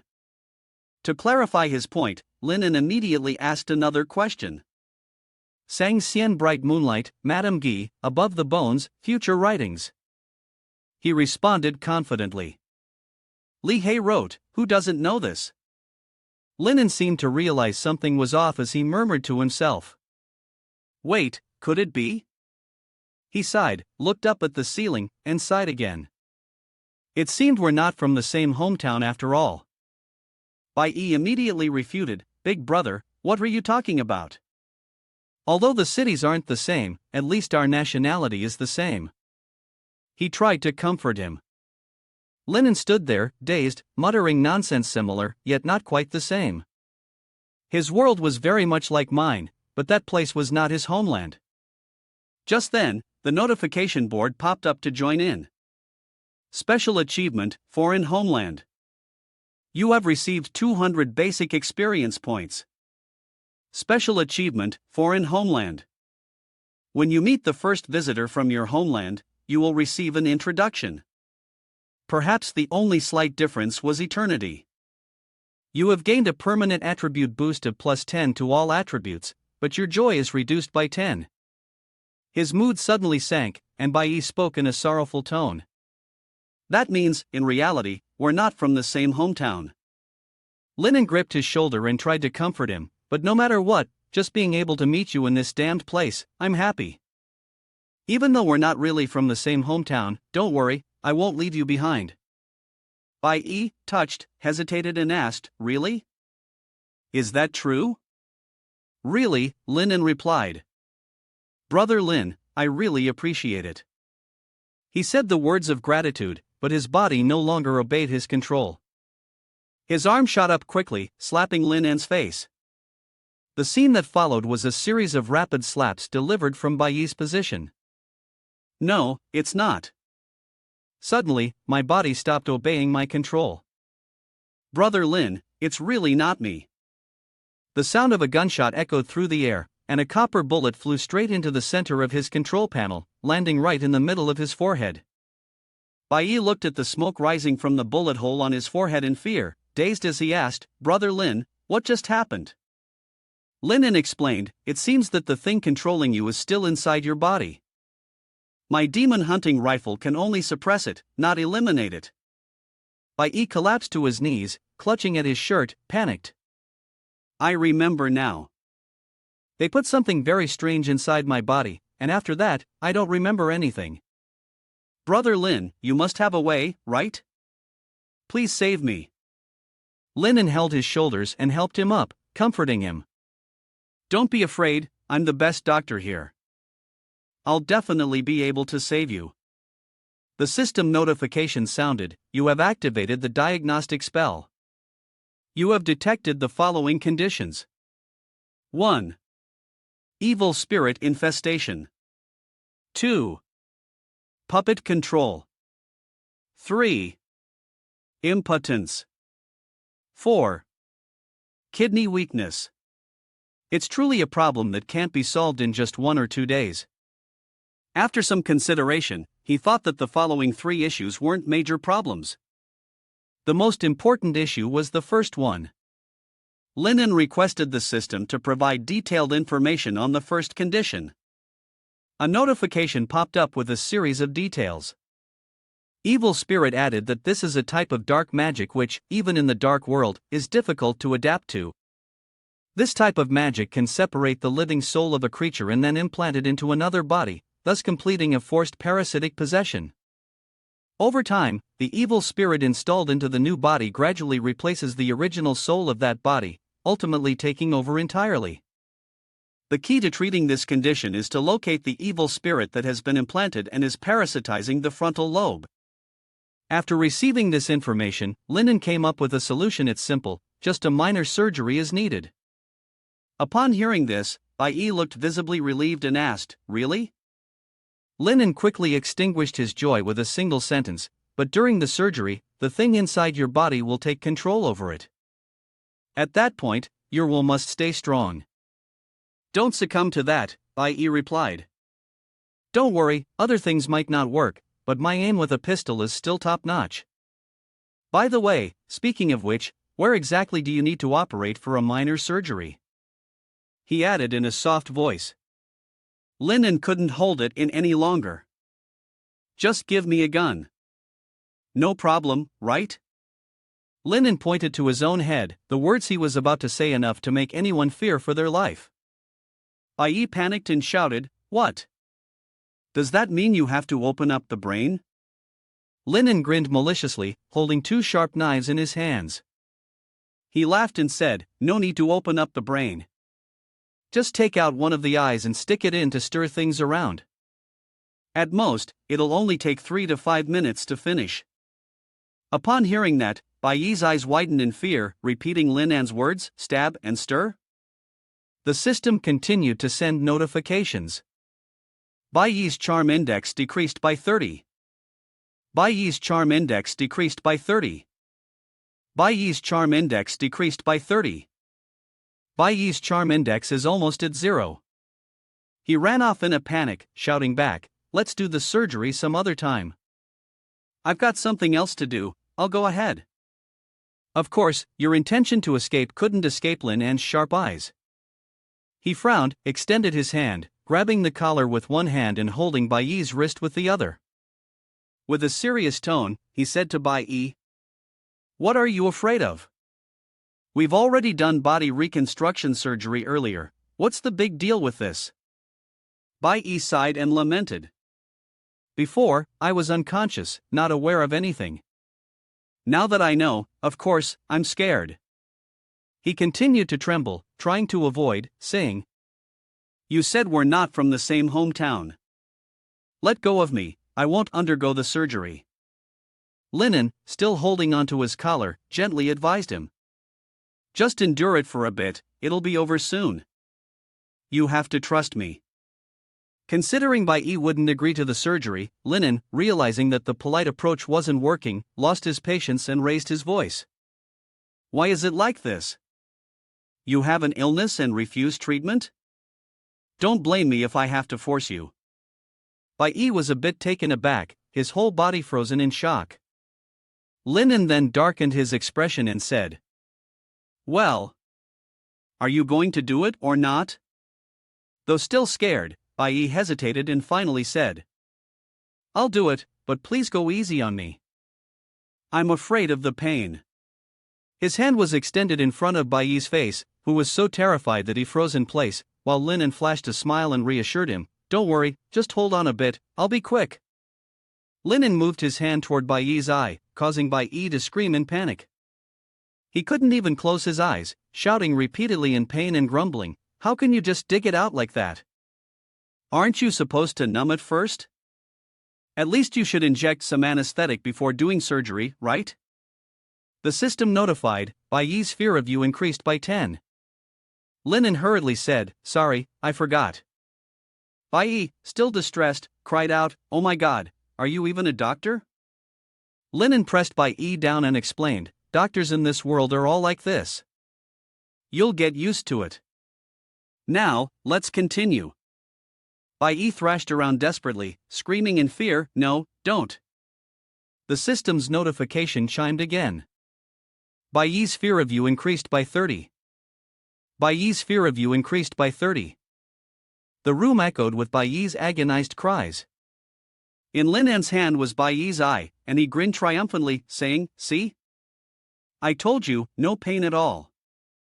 He lay helplessly on the floor, whispering, "Mom, I want to go home." Linen smiled and said, "All right, the next step is crucial. You need to stay alert. If you feel controlled, you have to act decisively."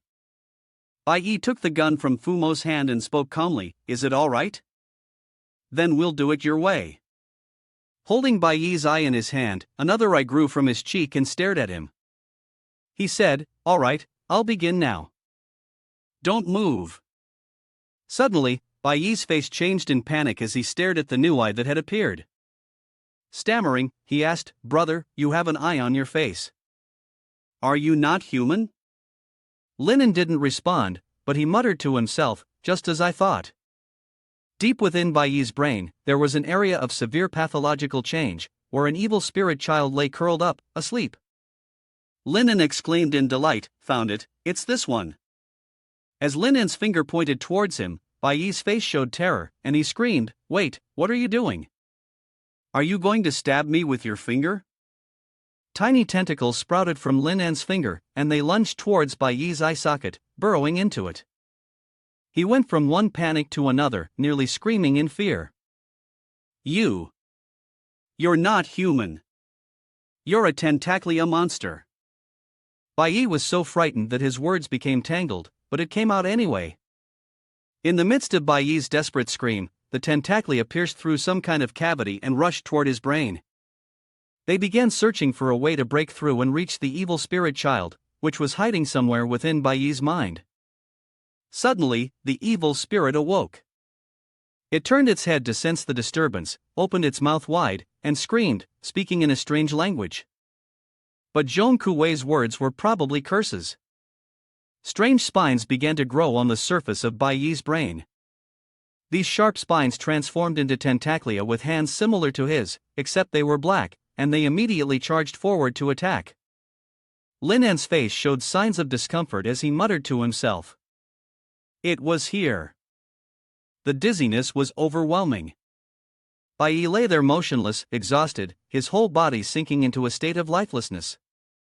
Linen reached out and patted his shoulder, reminding him, "Stay alert. Don't let it take over you." He weakly responded, "Yes." Realizing the situation was dire, Linen took out a vial of medicine and opened the cap. He poured a yellow liquid into Bai Yi's empty eye socket, causing him to panic and scream. "Big brother, what did you pour into my eye?" Linen explained, "Don't panic, we need to insert the weapon into your head now." But it seemed that this explanation didn't calm him down. He quickly asked again, "Weapon?" In response to this question, Bai Yi's head emitted a series of noises, sounding like metal clashing against metal. Bai Yi opened his mouth in shock, anxiety rising in his chest. Could it be that it's happening inside my head? Linen's Tentaclia-wielding weapons were cutting through the Tentaclia of the evil spirit child? The two Tentaclias clashed violently inside Bai Yi's mind. He spoke up, "They're fighting." Suddenly, his brain expelled something black, still completely intact, as though it had 100% health. Inside the disgusting thing, the evil spirit child appeared, blocking Lin An's attack. It screamed furiously, "He's mine!" A wave of dark, frenzied energy emanated from it, threatening to kill him. This made the tiny hands holding weapons hesitate for a moment. Outside, Bai Yi. Grabbing his head in pain, Bai Yi gasped. The feeling of losing control was overwhelming. Linen hurriedly reminded him, "Quick, fire the gun, use the divine power to suppress him." Bai Yi's whole body trembled with pain as he slowly raised the gun, enveloped by a blinding golden light. The sound of the shot echoed, accompanied by a tremendous surge of power, and punctuated by Bai Yi's scream of agony. The golden energy sphere shot out and swiftly enveloped the evil spirit child, causing it to scream in pain, cursing, "Damn divine energy!" The beams of light formed into arrows that shot straight at it, creating a significant impact. Linen held on to Bai Yi, encouraging him, "Hang in there, just a little more. Kill it now." Bai Yi struggled and screamed, unable to bear it any longer. "Damn it, it's over." The continuous gunshots rang out, firing bolts of golden lightning. Linen reminded him, "Come on, the last shot." Bai Yi gripped the gun tightly and yelled, "I'll risk it all with you." A powerful beam of light shot through, piercing the evil spirit child's body and draining its blood to zero. The system notification appeared as Linen was busy stitching up the gaps in Bai Yi's brain. You have successfully removed the evil spirit parasitizing Bai Yi. You receive 200 basic experience points. He wipes the sweat from his forehead in sighs and relief, saying, "The surgery was a success. From now on, you no longer have to suffer the disturbance of that consciousness." Noticing something was off with him, Linen asked, "What's wrong?" Bai Yi, rubbing his limp head, said, "Big brother, I don't feel well at all."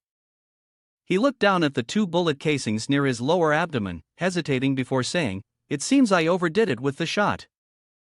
This guy really has a steady hand.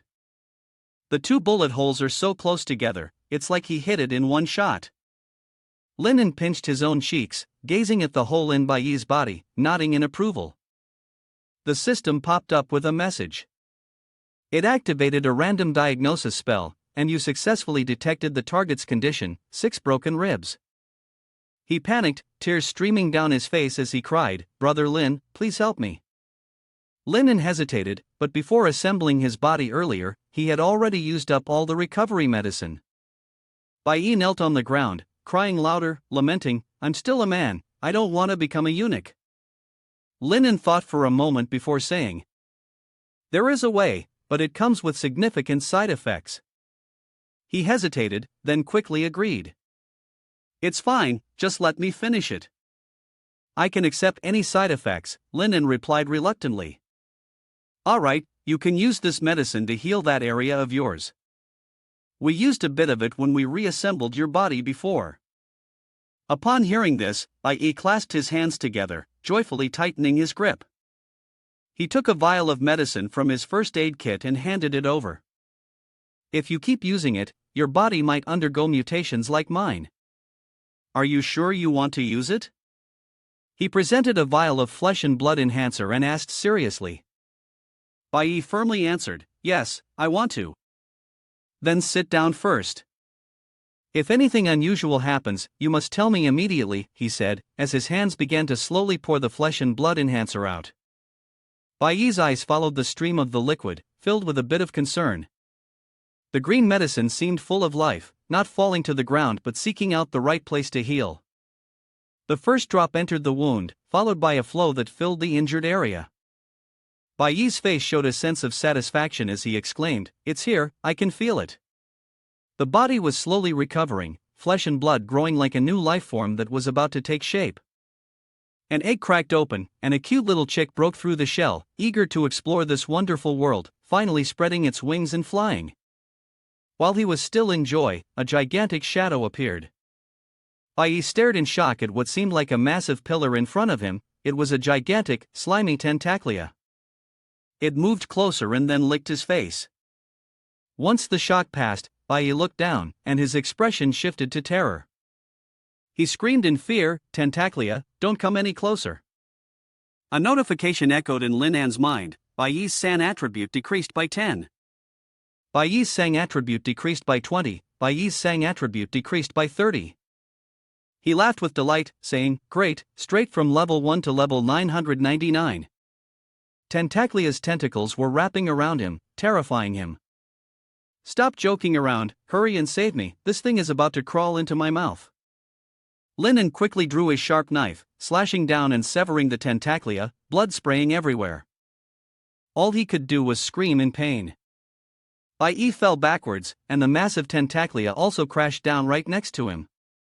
Lying there, tears welled up in his eyes as he whimpered helplessly. This time, it was truly over. In the cold, dimly lit room, Linen gently reassured him, "Don't be discouraged. The road to victory is still long, and at least you're still alive." He patted Bai Yi on the shoulder and said, "Wait until we get back.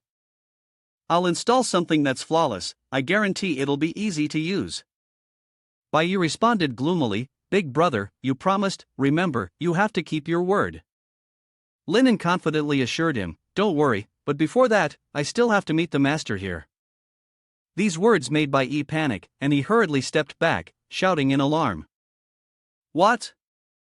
You want to find Alice? Linen smiled brightly and nodded, that's right, she's my guest. I need to cure her. He raised his voice angrily, are you out of your mind? Why would you want to cure her? She'll kill you. That's how she treated me, hollowing me out and turning me into a puppet. Linen activated his arm and replied confidently, that's exactly why I should cure her, and then I'll get revenge for you. Kill her. Different eyes, big, small, round, and flat, appeared in the darkness. The sounds of wailing echoed one after another with every step taken by Linen and Bai. Linen held the lamp and walked ahead, while Bai stealthily followed behind, distracted by the horrifying screams.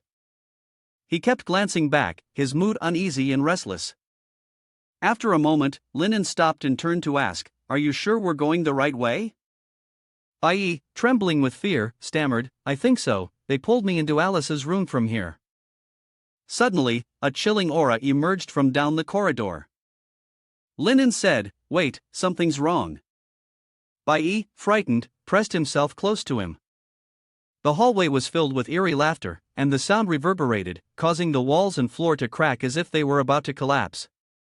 Bai, panic-stricken, tightly grasped Linan's hand, seeking some sense of safety. Blood-red liquid began to flow from the cracks in the wall, and streams of green mist billowed out, accompanied by the strange laughter, as if to welcome the appearance of a boss.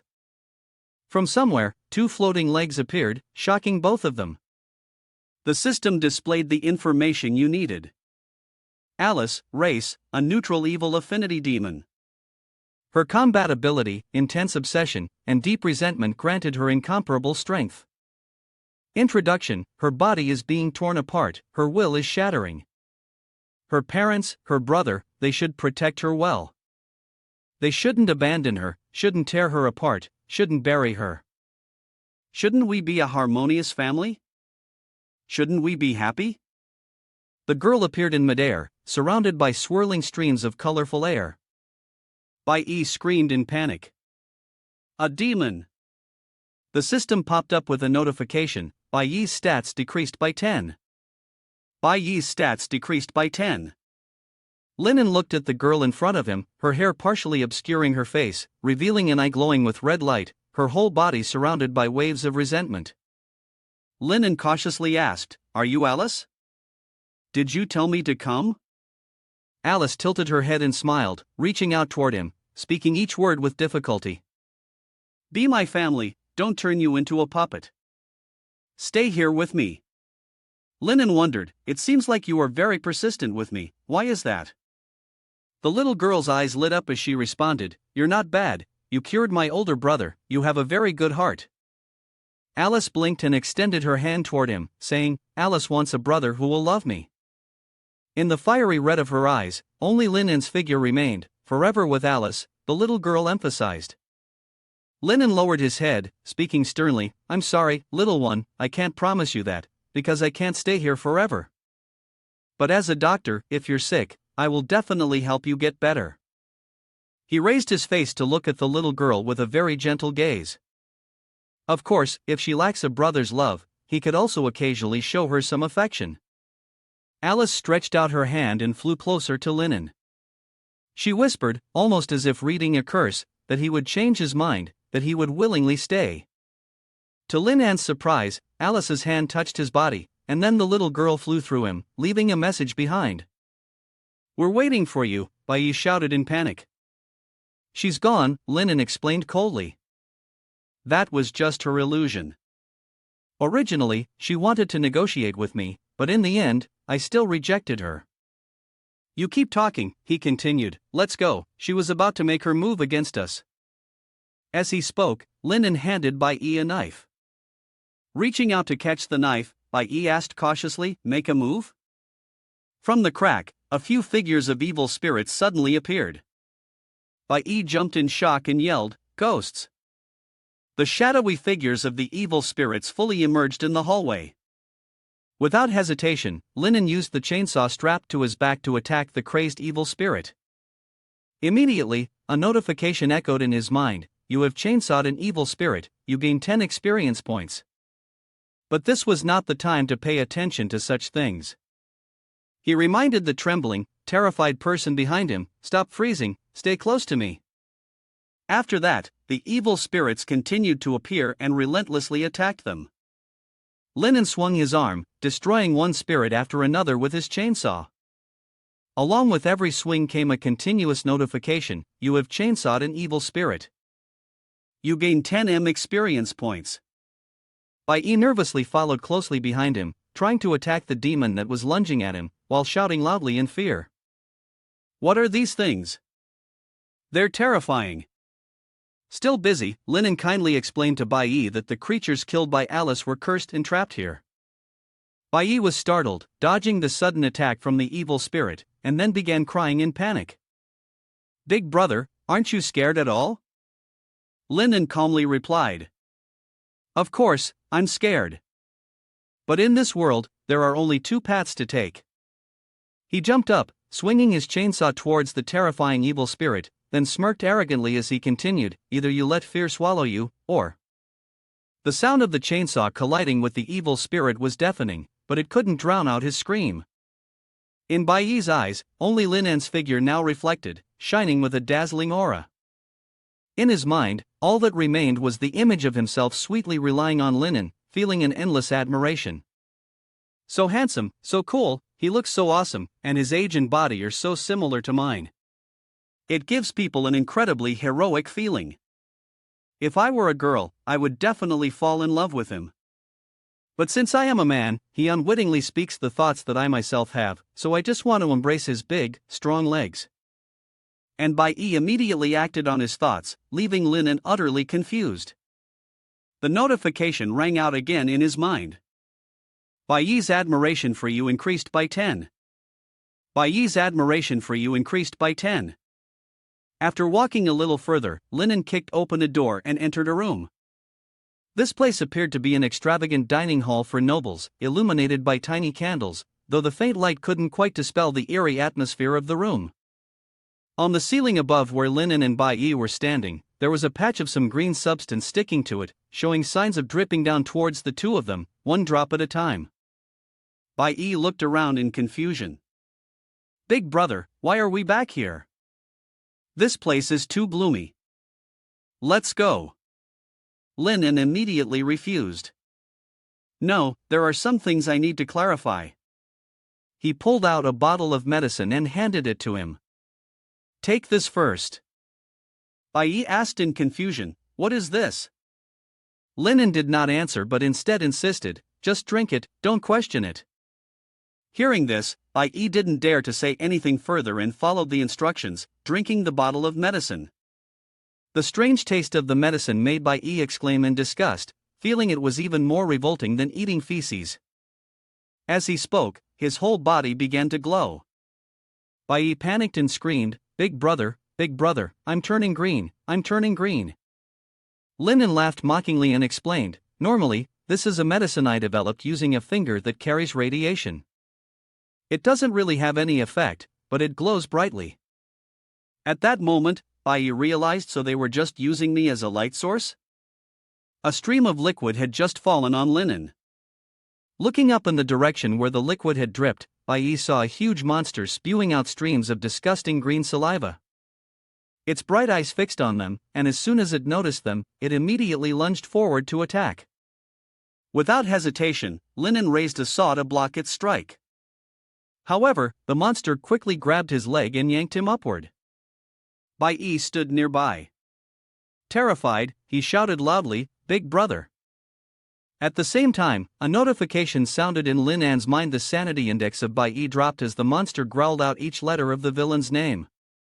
"You should have agreed with my daughter. You've made her feel that her mother is useless." He spoke without hesitation, full of defiance. "You're furious, aren't you? You think that by controlling my 4 limbs, I can't do anything to you?" The monster opened its disgusting mouth wide and screamed a single word, "Die."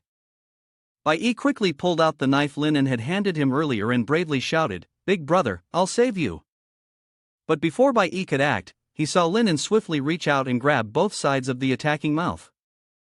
Huge tentacles sprouted from his back, helping to pry open the monster's jaws as it roared each word in fury, "You, I must kill you." Linen, still calm, used a free tentacle to casually wipe and fix his hair.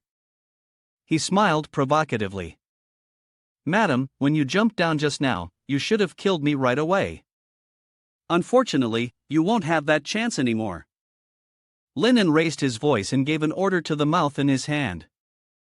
Ta-ta strikes. The monster from your hand opens its mouth wide.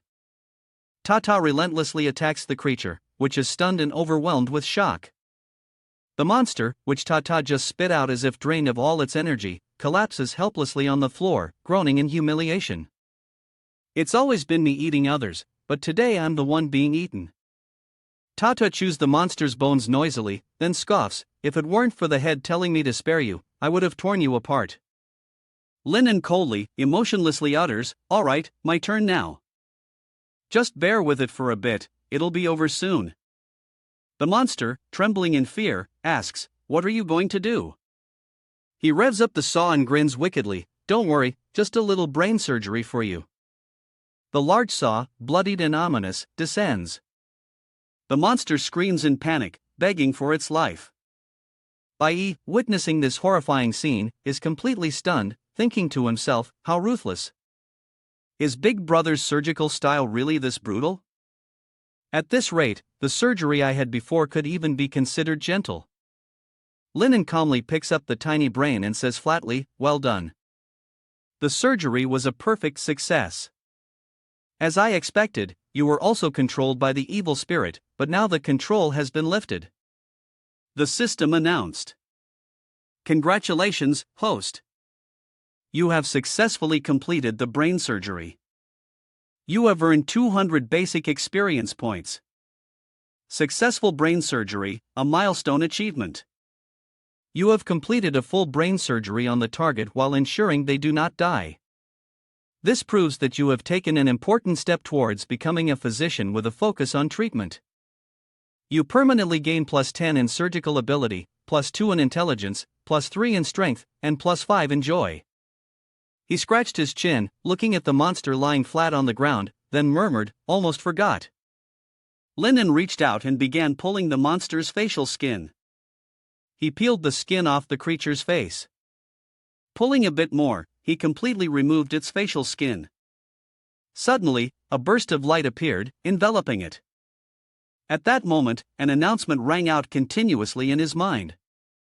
"Your sewing skill has increased by 1 point. Your dissection skill has increased by 1 point. Your surgical ability has significantly improved. You have gained 100 experience points." Dark Spirit vaguely uttered, I am." Linen smirked and said, "Let me hear it. What about that girl of yours? Speak clearly, I reduced your surgery fee by 10% earlier." Dark Spirit screamed in fear, "Don't come any closer." Linen, unwilling to waste more words, simply raised his hand and slapped her hard. The notification sound rang out again.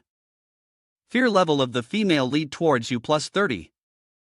Fear level of the female lead towards you +30. The female lead's attitude towards you has reached a state of extreme crisis. You have received 200 basic experience points. Dark Spirit, clutching her burning cheek, gasped in terror. I don't know. Please, spare me.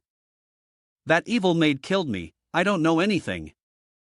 Linen gently reassured her, "Don't be afraid, I'm a doctor, here to help you.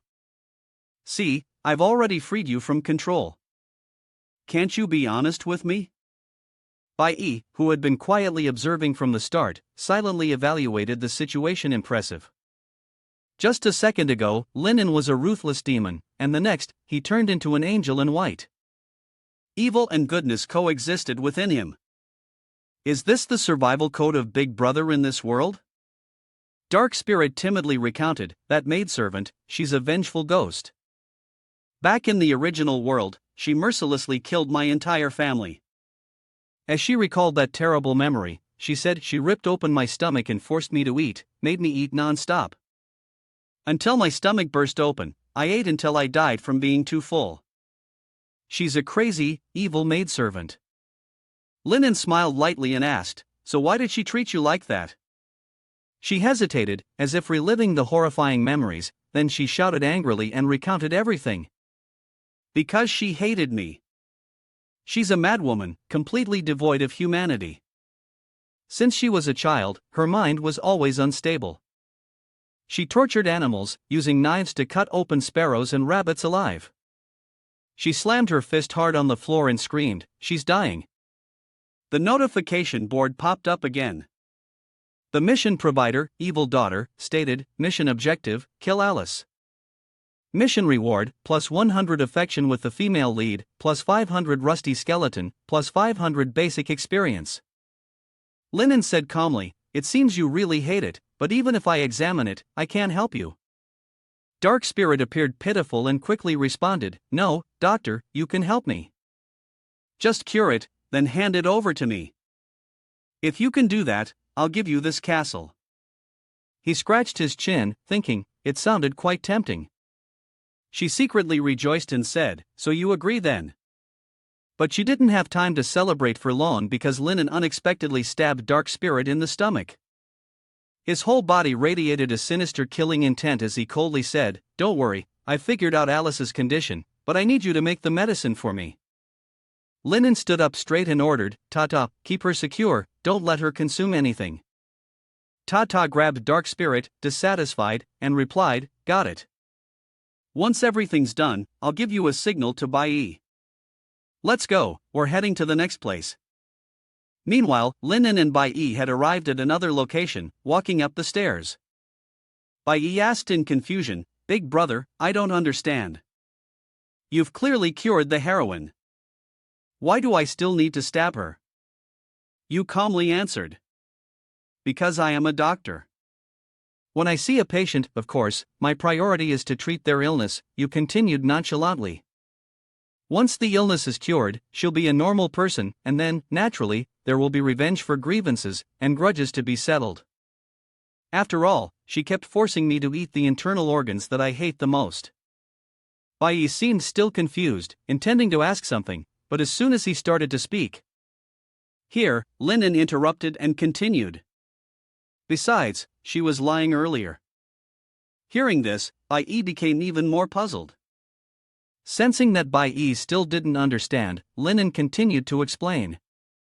Moreover, the female protagonist also mentioned that they don't originally belong to this world. He recalled the images of those people as he explained. If I'm not mistaken, they were forcibly dragged into this world by Alice's resentment. And Alice turned into a vengeful spirit because of the immense resentment she had when she was alive. As for the reason, it could be roughly inferred from the female protagonist's attitude earlier. A kind and gentle father, a mother who ensures her child is well fed, and a brother who cares for his sister. He sneered. Truly a happy family. They pushed open the old door, causing it to screech loudly with the sound of scraping hinges. Cold winds slipped through the gap as the door creaked open. He looked at the scene before him and whispered, "It's here. Young Lady Alice is in that tall tower." Before them stood the tower, looming in the dark night. Bai gasped in fear. This place really feels like something out of a game. Do you think there will be monsters here? The statue, which had been kneeling silently, suddenly opened its mouth wide and lunged at them. Bai screamed in panic. It really is a demon statue. Linen immediately drew his weapon, preparing to counterattack. The demon statues began gathering and attacking them in a frenzy. Bai, witnessing the horrifying sight, screamed in terror. There are so many. Are we really attacking the Demon King's lair? While Bai held his head and cried out, Linen smiled confidently. Looks like we need something bigger. Bai, still dazed, asked in confusion. Something bigger? Linen's right hand began to change, and the system's notification rang out. You have linked with Dragon Breath Handmaiden. Dragon Breath Handmaiden's armor is now fully equipped. Currently, the nobility of the Dragon Breath Handmaiden is at 50%. Bai gasped in astonishment as he looked at the dragon head that had suddenly appeared on his hand, exclaiming loudly. Oh my god, this is really a big one, so huge and grand. Bai Yi gave a cold smile and made a crude, dirty remark. Eat shit. The dragon had opened its mouth, gathered power, and then shot out a powerful flame, burning all the stone statues of the demons. Bai Yi cheered excitedly. So awesome. Really awesome. Big brother, can I touch your weapon? Linen smugly responded. Impressive, huh? Take it and see for yourself. As he spoke, he removed it. He held the trembling dragon head and said, It's so heavy. This thing must weigh at least a few VN. Big brother, how do you manage to hold it? Linen boasted, Impressive, right? I usually train with it. Suddenly, from the tower, a mighty figure charged out, planting his sword into the bridge. A notification appeared, introducing the figure, the Knight Commander, a puppet of the evil spirit race, with no further details on his attributes. The Knight Commander, when alive, was a slave belonging to Count Camo. He was a powerful knight, proficient in swordsmanship. During his lifetime, he had won first place in the knight tournaments many times, and his swift and sharp sword made every enemy who dared to face him tremble with fear. Linen merely clicked his tongue as if he couldn't care less and said, Here comes another one. Bai Yi, standing next to him, whispered a reminder, this time it's an undead knight, a mini-boss. The undead knight pointed his sword at them and shouted loudly, warning them that this was the territory of Lord Camo, and anyone who dared to intrude would be killed without mercy. He arrogantly declared, But out of respect for your strength, I'm willing to give you a chance to challenge me. Linen casually replied, Fine, let's begin then. The undead knight yelled, Good, you have guts. In my lifetime, I was known as the 100-Man Slayer, having killed countless people, and I have yet to meet a worthy opponent. With that, he swung his sword, creating a fierce gust of wind. The undead knight threatened, You, a weakling, I could crush 10 of you with one hand. But before he could even touch a single hair on Linen, he froze in place, because Linen had already delivered a direct blow to his forehead. Linen still held the smoking gun in his hand after a shot. He looked down on the judgment, scoffing. What era is this, and you're still swinging swords and spears? Ridiculous. The undead knight fell backward, and Linen shouted loudly. Enough, Camo, no need to hide anymore, come out. A sudden voice echoed. Doctor, you are being very rude. As the voice sounded, the surroundings were instantly enveloped in mist. Linen immediately recognized the voice and thought to himself, It's him. The voice of the male protagonist. Linen politely responded, You've misunderstood. I just want to cure your daughter's illness. Camo appeared, his eyes full of danger, staring intensely at the two of them, and spoke slowly. That's right. She needs treatment because, since she was little, she has brought misfortune. Therefore, she must be locked away in her heart. This is for her own good. Several holes appeared on the top of the monster's head. Camo transformed into a muscular beast with eyes dotted all over his body. He sneered coldly. All of you must be torn apart. A notification sounded again. You have triggered a special mission. The fake face of the KM world introduced the mission, stating that the target has powerful healing abilities and extremely strong defense. You need to defeat him before he slices you to pieces. Mission reward, 1000 basic experience points, 500 rusty skeleton, 1 special item Condemonus. If you fail the mission, you will become one of the wandering souls in this castle. While Linen coldly observed everything, Bai Yi was so terrified that his eyes were wide open, speechless in shock. Camo transformed into a monstrous beast, roaring and holding a large blade. The sound he made was like the pounding of a drum, and he aggressively charged toward Linen and Bai Yi. Linen squinted at him for a while, then smiled. He took out a gun from his body and, without hesitation, pulled the trigger. The ghost-hunting bullet accurately struck the monster's eyes. With the gush of viscous fluid, both of his eyes exploded. However, this minor damage did not cause any fatal injury to Camo. He let out a roar and, with a leap of his enormous body, swung his huge red blade toward Linen. Linen quickly pulled Bai Yi out of the way, and the ground was sliced open, leaving deep gashes where Camo's blade had struck. Bai lost his balance and fell uncontrollably downwards. Fortunately, just before hitting the ground, Linen summoned a tentacle from behind him, which latched onto a wooden post on the earthen wall, and with a swift pull, he managed to keep Bai from falling. Immediately after, Linen raised an eyebrow and looked at Bai, instructing him, "Just stay here quietly, he'll come for you in a moment." With that, he swiftly moved to leave, but Bai kept crying, pleading with him not to go, afraid of heights. Unfortunately, Linen didn't stay with him. He used the force to jump upwards. In just an instant, he was back in front of Camo. As soon as Camo saw him, he grinned maliciously. Gritting his teeth, he let out a sound of frustration and called Linen a useless brother, asking if he had finished dealing with things yet. Linen raised an eyebrow at him, smiling faintly and curling his lips. That's right, it was Camo's turn now, family. As soon as these words were out, Camo flew into a furious rage. He angrily yelled at Linen, calling him arrogant, but in that moment, a sharp saw blade swung toward him. Immediately, the two of them rushed at each other, clashing in a fierce fight. Camo squinted at Linen, marveling, is it possible for a person to have such great power? Linen raised an eyebrow and chuckled softly, his tone filled with provocation. That was all the ability he had. Once again, his words successfully provoked Camo, who told him to shut up or he would tear his master apart. Immediately, the blade in Camo's hand gleamed with a sharp sword light and struck. Linen quickly used the chainsaw to block the attack. At the same time, outside a castle on the street, two eerie figures stood at a distance, staring intently at the fortress.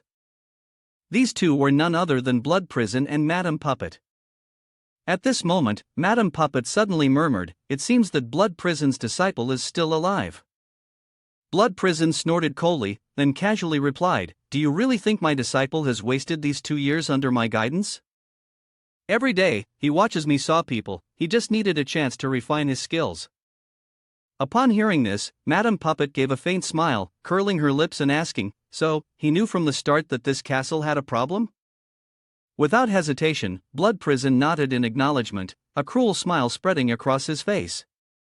This is the pit of fire that he specifically chose for his disciple. If you can't even handle this small risk, then don't even think about becoming a Yi of the night. Inside the castle, Linen and Camo had been fighting for quite a while, still locked in a stalemate. At that moment, Camo narrowed his eyes at Linen, then let out a cruel smile.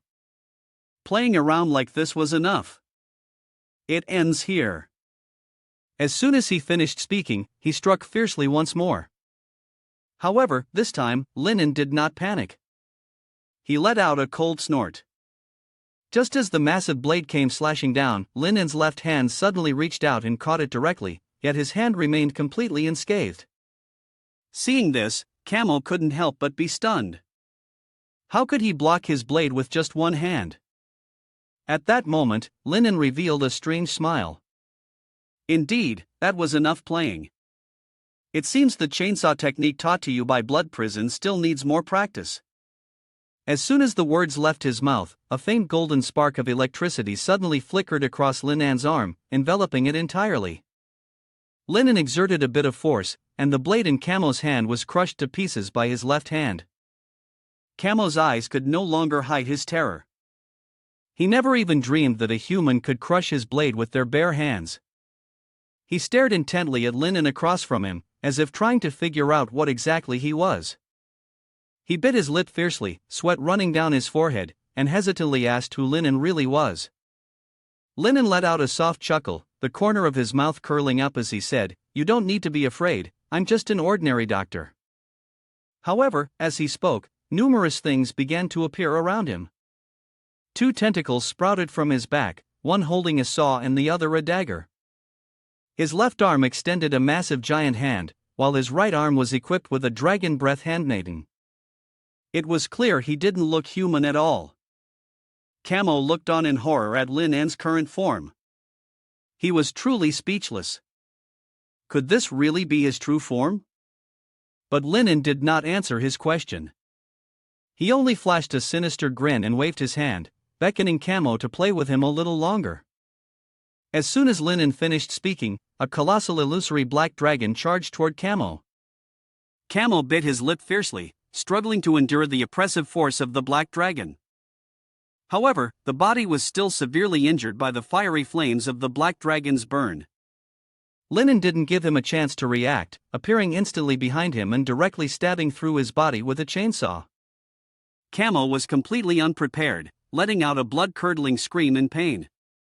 At this moment, Linen leaned close to his ear and smiled wildly.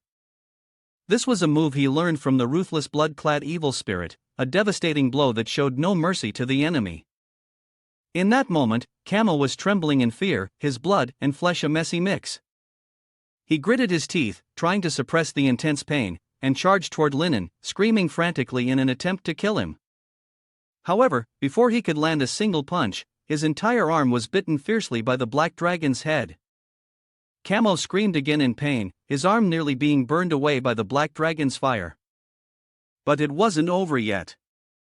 Linen's left arm shot forward in an instant, grabbing the remaining arm of Camo. He could neither advance nor retreat. Realizing he was in a hopeless situation, Camo immediately declared that he was Alice's biological father, a member of the client's family. "You can't hurt him." Hearing these words, Linen only smiled faintly, choosing not to comment. The rewards from the mission system are quite generous, just sacrifice him a little. Before Camo could even understand what reward Linen was referring to, a stream of red energy shot out from the eye on Linen's chest and engulfed him. When the red energy dissipated, Camo was lying motionless on the ground. At that moment, the system also reminded him that the mission was complete. Camo used his last bit of strength to ask Linen why he hadn't killed him. Linen held his head in his hand, gave a faint smile, and slowly explained, "Because you are my second medicine. If you die, how could I cure your daughter?" With that, he immediately tossed Camo's head into his left arm, telling Tata to keep a record of it first. Then, he stood on the cliff and shouted down. He asked Bai Yi if he wanted to come along to treat Alice. Bai Yi shook his head in refusal. "I'll stay here and wait for you to take me." Linen smiled when he heard that. "You promised I'll cure him." Upon finishing his words, he immediately turned and left. Inside a high tower, deep within, purple streaks of light continued to strike down. Linen, carrying a chainsaw, stepped up the spiral staircase, heading upwards. However, the deeper he went, the more he could distinctly feel a cold, sinister aura along with a strong scent of fresh blood. Above the staircase, a voice, accompanied by eerie laughter, suddenly sounded. It was cursing Alice as useless, pushing her down with a single shove. Linen, startled, looked up and indeed saw Alice's limp body falling from above. But a moment later, he saw Alice gripping the railing of the staircase with her hands and angrily screaming something about someone going to hell and not to cling to the little girl anymore. Finally, the eerie voice faded away, but what Linen saw next made his eyes widen in horror. A blood-soaked chain, and it was clear that someone had been imprisoned here before. As expected, when he looked more closely, a grotesque figure appeared. It made hoarse, growling sounds, as if craving something to eat. Linen couldn't help but furrow his brows at this horrifying sight. At this moment, that gloomy voice echoed once again. The subject was still Alice, and it urged her to keep going, just a little bit more. As the words ended, a mournful cry sounded. Linen, startled, furrowed his brow and looked toward the source of the sound, only to see Alice trapped in a dark cage. He was not afraid, though, and calmly explained that he was the doctor the girl had invited, and he was happy to assist her. Upon hearing this, Alice's body suddenly trembled slightly. After a moment, she opened her mouth and spoke in a tone that was hard to place, "Big Brother is here." Then, Alice squinted at him and suggested that he become her family. At this point, the system also detected the option for Linen to either treat or eliminate her, offering him a choice between the two. Alice lowered her head to look at Linen below, her face pale as she extended her hand toward him. She hesitated before speaking. "Chan begs you. The girl knows you don't like your parents, so you've abandoned them. That's why the girl wants you to be her brother." But Linen refused. However, he understood her. On his way here, he had seen glimpses of her memories. Alice's family always mistreated her, so she longed for someone in her family to love her. However, this could not comfort her pain. But suddenly, Alice began to deny and reject the idea that she was mistreating them. In that instant, Linan's expression stiffened, and he looked at her in confusion. Alice slowly recounted that they were all despicable people, daring to make little Alice forget her biological mother. Little Alice was truly happy, but the more she was happy, the more she hated them. As soon as she finished speaking, Alice's aura shifted, and she became a different evil spirit. Are you Madame Mary now? She smiled cruelly. After all, these things should have been given to Alice by her. Linan, terrified, stumbled backward. This was a different persona. There were actually two evil spirits within her. One was Alice, and the other was her biological mother. Regardless of his shock, Madame Mary continued, saying that Alice was always very lovable, but she couldn't see the true face of her family. As she spoke, flames of fury rose from Alice's body. A powerful wave of hatred radiated from her. Madame Mary gritted her teeth, producing a sharp, creaking sound. It was because of her that Alice was able to clearly see their true faces, bringing them misfortune. In the end, she had succeeded. At this point, she flashed a sinister smile. Linan frowned as he looked at Madame Mary, asking with suspicion. The reason for their change in attitude was due to her intervention. Unfortunately, before she could respond, Alice returned. The girl looked at Linan and brought the conversation back to the same topic. She wanted him to be her brother. They both disliked the girl. If he was kind to her, she would be kind to him, and so she truly wanted him to agree. Alice spoke while slowly stepping closer to Linan, her eyes empty as she gazed at him. The system hurriedly sent out a warning, stating that the curse had intensified and urging him to escape quickly. Without a second thought, Linan jumped down the stairs and ran, but the hollow sound of Alice's voice still echoed from behind. She asked if he was refusing her. Linan ignored her, relying on Tentacle to keep running downward, but Alice didn't give up on him. Still persistently chasing after him, Bai Ching asked, "Do you want to abandon me?" After a moment of running away, Linan finally saw an exit, and at that moment, the tower began to shake. He clenched his teeth, thinking that if it was like this, he would have no choice but to abandon Alice. At the same time, outside the tower, Bai, who had been waiting, suddenly saw smoke and flames rising from the tower. He furrowed his brows in concern. Is Linan okay? A moment later, Linan finally broke through the door. As soon as Bai saw him, he happily shouted, "Thank goodness you're alive." However, Linan didn't stop because the flames behind him were still chasing after him. He hurriedly ran across the bridge and quickly closed the door. Bai asked him where he was going, but Linan didn't hear him. He stood behind the door, breathing heavily in relief. This was the first time he had encountered such a powerful curse. The difficulty of forcibly suppressing it was immense. The resentment of Alice and the hatred of Mary blended together, making it extremely dangerous. As he thought about it, Linan furrowed his brows and fell into deep thought. But Alice probably didn't know that it was all caused by her biological mother. If it were possible to make Alice aware of everything, perhaps it could separate the two of them. But the key to this issue lies in the thing that makes it possible. In the blink of an eye, Linan activated the old residual thought. A faint light emanated from the palm of his hand. Once the system identified the target, this light directly illuminated Alice's tower. Linan knew that the residual thought had been successfully activated, and the scene quickly reverted to a stormy night the night Alice was killed. The mixed image had appeared. In the castle, bathed in lightning, three figures walked step by step down the dark corridor, each holding something in their hands. These three were the Kamer family, the perpetrators who had caused Alice's resentment, along with her biological mother. However, at this moment, they were being controlled by a gloomy voice. It told them to quickly reveal their vile faces to Alice, for she still held hope for them in her heart. They had to destroy Alice's hope and tell her that they were a group of demons in human disguise, bloodthirsty beasts. On that rainy day, the tower continuously emitted eerie, jarring sounds. A soulless house with 3 people of camo, holding body parts in their hands. These were Alice's, still dripping with fresh blood.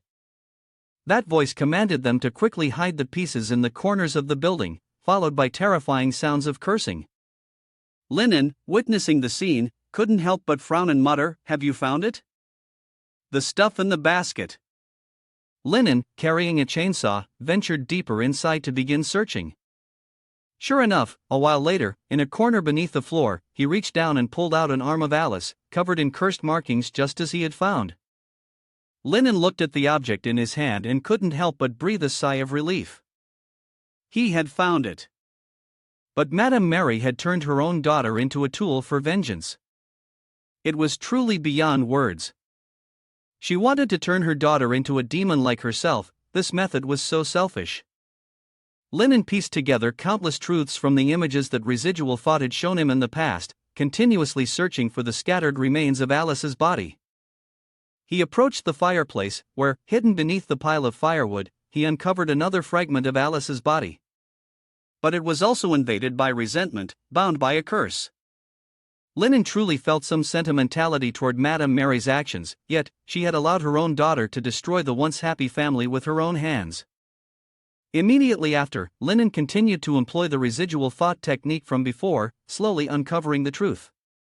He once again saw the heroine kneeling before the Lord, earnestly speaking. She felt something was wrong.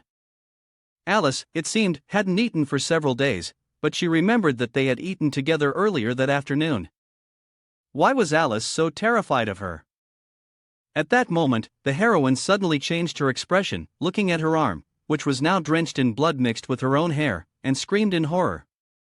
She seemed to have forgotten many things. Then, she realized that the hair on her arm belonged to Alice, and her face turned even more terrified. The scene then shifted to a camera view. He was on the ground, holding his head, trembling in fear. He didn't understand why he had given that order, why he had allowed people to trap his own daughter in a cage. He didn't know he had been controlled by Madame Mary, and he didn't understand why his son had changed. Becoming someone who mistreats small animals, yet often goes to the cold storage to do something no one knows about. Fragmented memories kept appearing before Linan's eyes. It was as if he had found many broken pieces of Alice's body. After a long while, Linen finally found Alice's head. He looked at the head with vacant eyes before him, firmly telling himself that he would heal Alice. However, at this moment, Alice's lingering soul suddenly appeared, her hoarse voice asking what he was looking for. Alice's voice startled Linen, causing him to turn his head.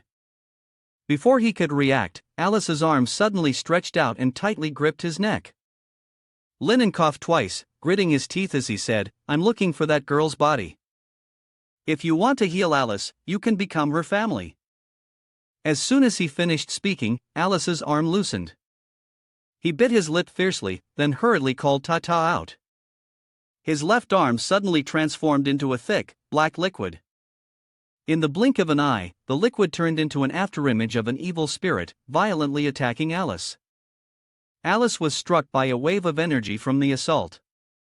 In pain, he clutched his head and cried out in despair. At that moment, Linen seized the last fragment, finished his task, and immediately turned to run, not even looking back. Linen charged down the hallway, and instantly, he heard the furious, shrill shriek of Alice behind him. She was out to kill him. Ahead, the hallway was also ablaze with raging flames. Linen quickly took out a purple mask and put it on. Then, he extended his hand, and a gust of wind suddenly appeared, blowing the flames back. However, at that moment, a hand emerged from the fire. Linen was startled and frightened, hurriedly stepping back. Unfortunately, it was too late. The hand had already grasped his heart. He froze for a moment, feeling that all was lost. Desperately, he used the eye on his chest to fire a beam of pale purple energy at Alice. Alice screamed as the energy struck her. Taking advantage of the opportunity, Linen immediately spun around and fled. Alice was a domain-bound spirit. As long as the castle remained, she was invincible. The gathering communion pool could only hold her off for a short while.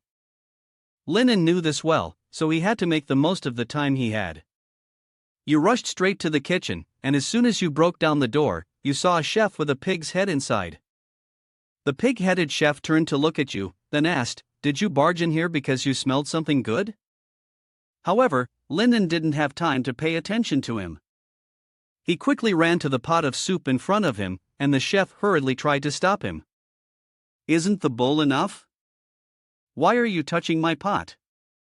No matter what the chef said, Linen stood firm, stirring the pot.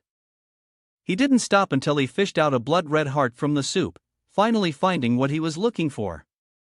Seeing the heart, the pig-headed chef's eyes turned red, and he coldly spoke, "So, you plan to use that heart to dissolve the grudge of that girl?" Linen didn't respond.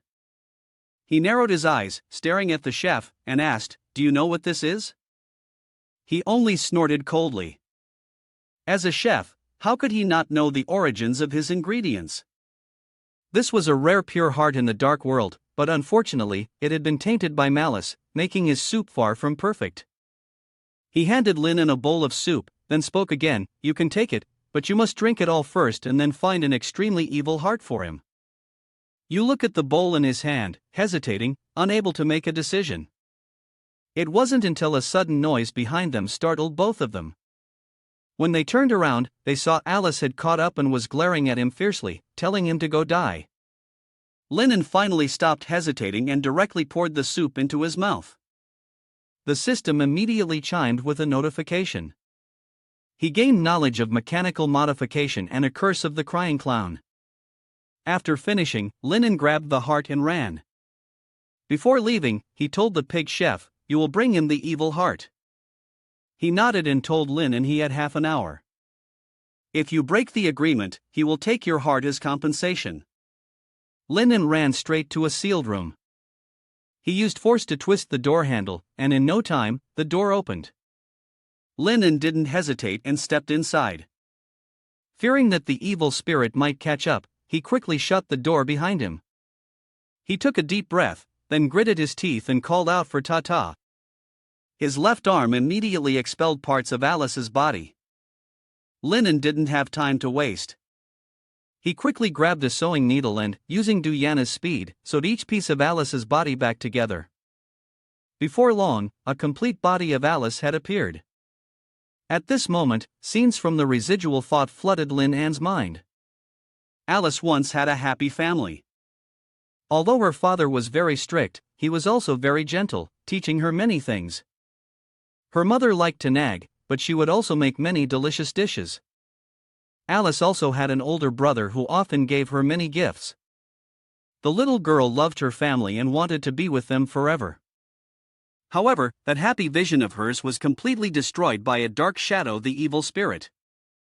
It turned her into a lingering grudge. At this moment, the evil spirit outside had broken through the door. Immediately, several heads with tentacles appeared, blocking the evil spirit. However, evil spirit fiercely swung its hand down, causing them to instantly vanish into the air. Lin Mo, seeing this scene, couldn't help but bite his lip. Evil spirit was charging toward him.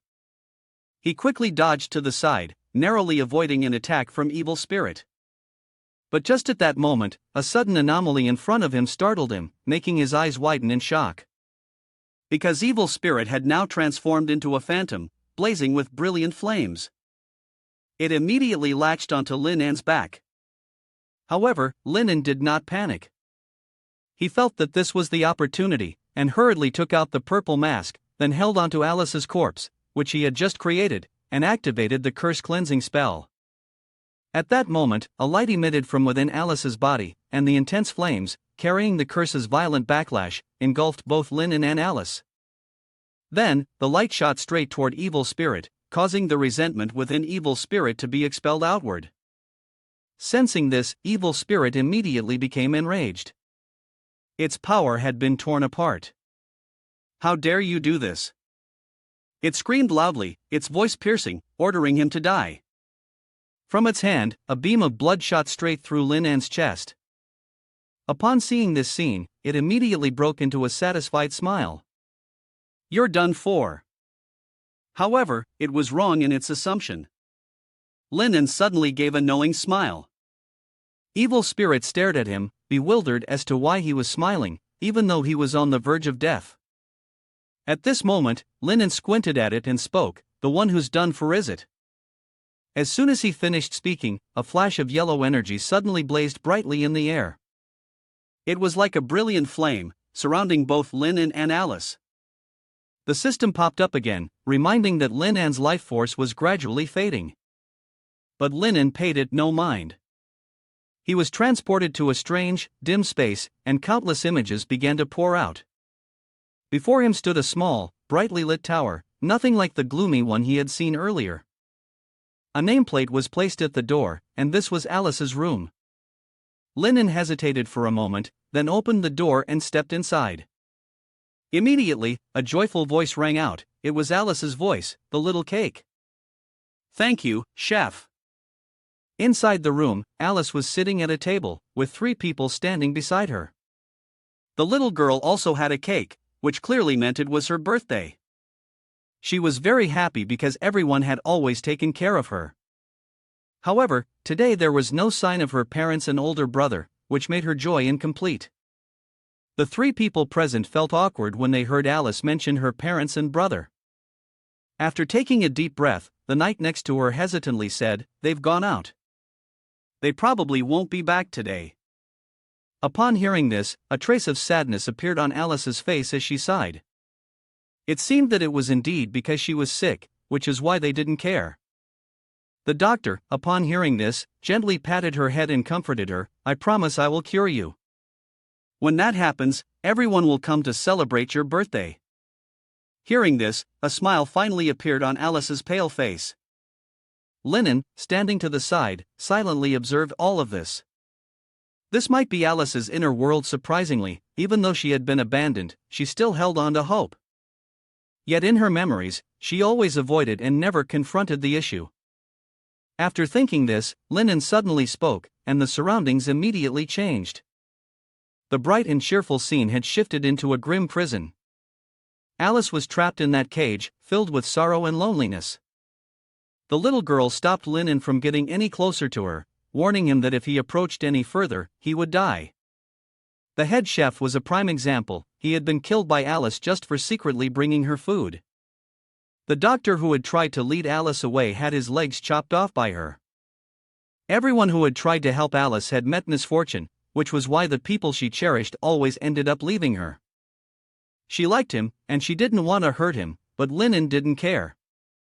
Without hesitation, he rushed forward and embraced Alice tightly. He firmly told her that he wasn't going anywhere because he was Alice's doctor, and he would heal her wounds.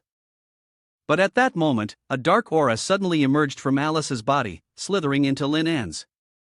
It was the ghostly aura, which had infiltrated his body to a significant extent, causing his life force to rapidly decline. Yet, Linan didn't care. He continued to hold Alice tightly. The evil spirit inside Alice's body immediately pushed him away. She wouldn't let him get near Alice anymore. Linen was pushed back by her, a trace of blood appearing on his lips, but he didn't care. He smiled faintly, the corner of his mouth lifting in a contemplative manner. The curse of origin is quite powerful. At this moment, the progress of the ghostly aura invading his body had reached 92%, and his life force was at a dangerously low level. Suddenly, a divine spear appeared in Linan's hand, radiating with sacred power. He bit his lip angrily, but it would take much more to kill him. Then, he tightened his grip on the divine spear. Powerful waves of divine energy emanated from the spear, causing the ghostly aura to begin to recede. But just then, evil spirit suddenly sneered and charged forward. She was certain that now, she would kill him. She was sure Linan wouldn't be able to escape. In the blink of an eye, a blood-red giant hand reached for him. However, reality disappointed her. Linan casually raised his hand and grabbed hers, squeezing her wrist tightly, making her body tremble uncontrollably. Evil spirit stared at him, her eyes full of suspicion as she asked what he had done to her. Linan let out a soft laugh. She casually said that she was only telling Alice about the things that woman had done. Immediately, Alice's phantom appeared from behind to question evil spirit. She quickly denied it, but Alice didn't believe her and continued to press her, asking why she had treated the girl that way. At this moment, the two had begun to separate. Alice's body had become perfect, while Madame Mary had turned into a mere phantom. She claimed she was just protecting the girl, insisting she hadn't done anything wrong. Alice shook her head slightly, her eyes filled with tears, her tone full of reproach, but it was she who had destroyed her own happiness. At this moment, the girl, overwhelmed with sorrow, let out a loud scream. She hated the woman, and with the scream, a bolt of thunder surged from the castle, shooting straight up into the sky, illuminating the entire darkened sky. Linen, who had been observing everything from the side, coldly remarked, "How pitiful." In the end, she was abandoned by her own daughter. Every mother in the world hopes for their child's happiness, but all she has is jealousy and hatred. She was envious of Alice's stepmother for being better than her, envious that she was loved and cherished. There was a complete, happy family, so she cursed her own child, personally destroying the happiness of the little girl.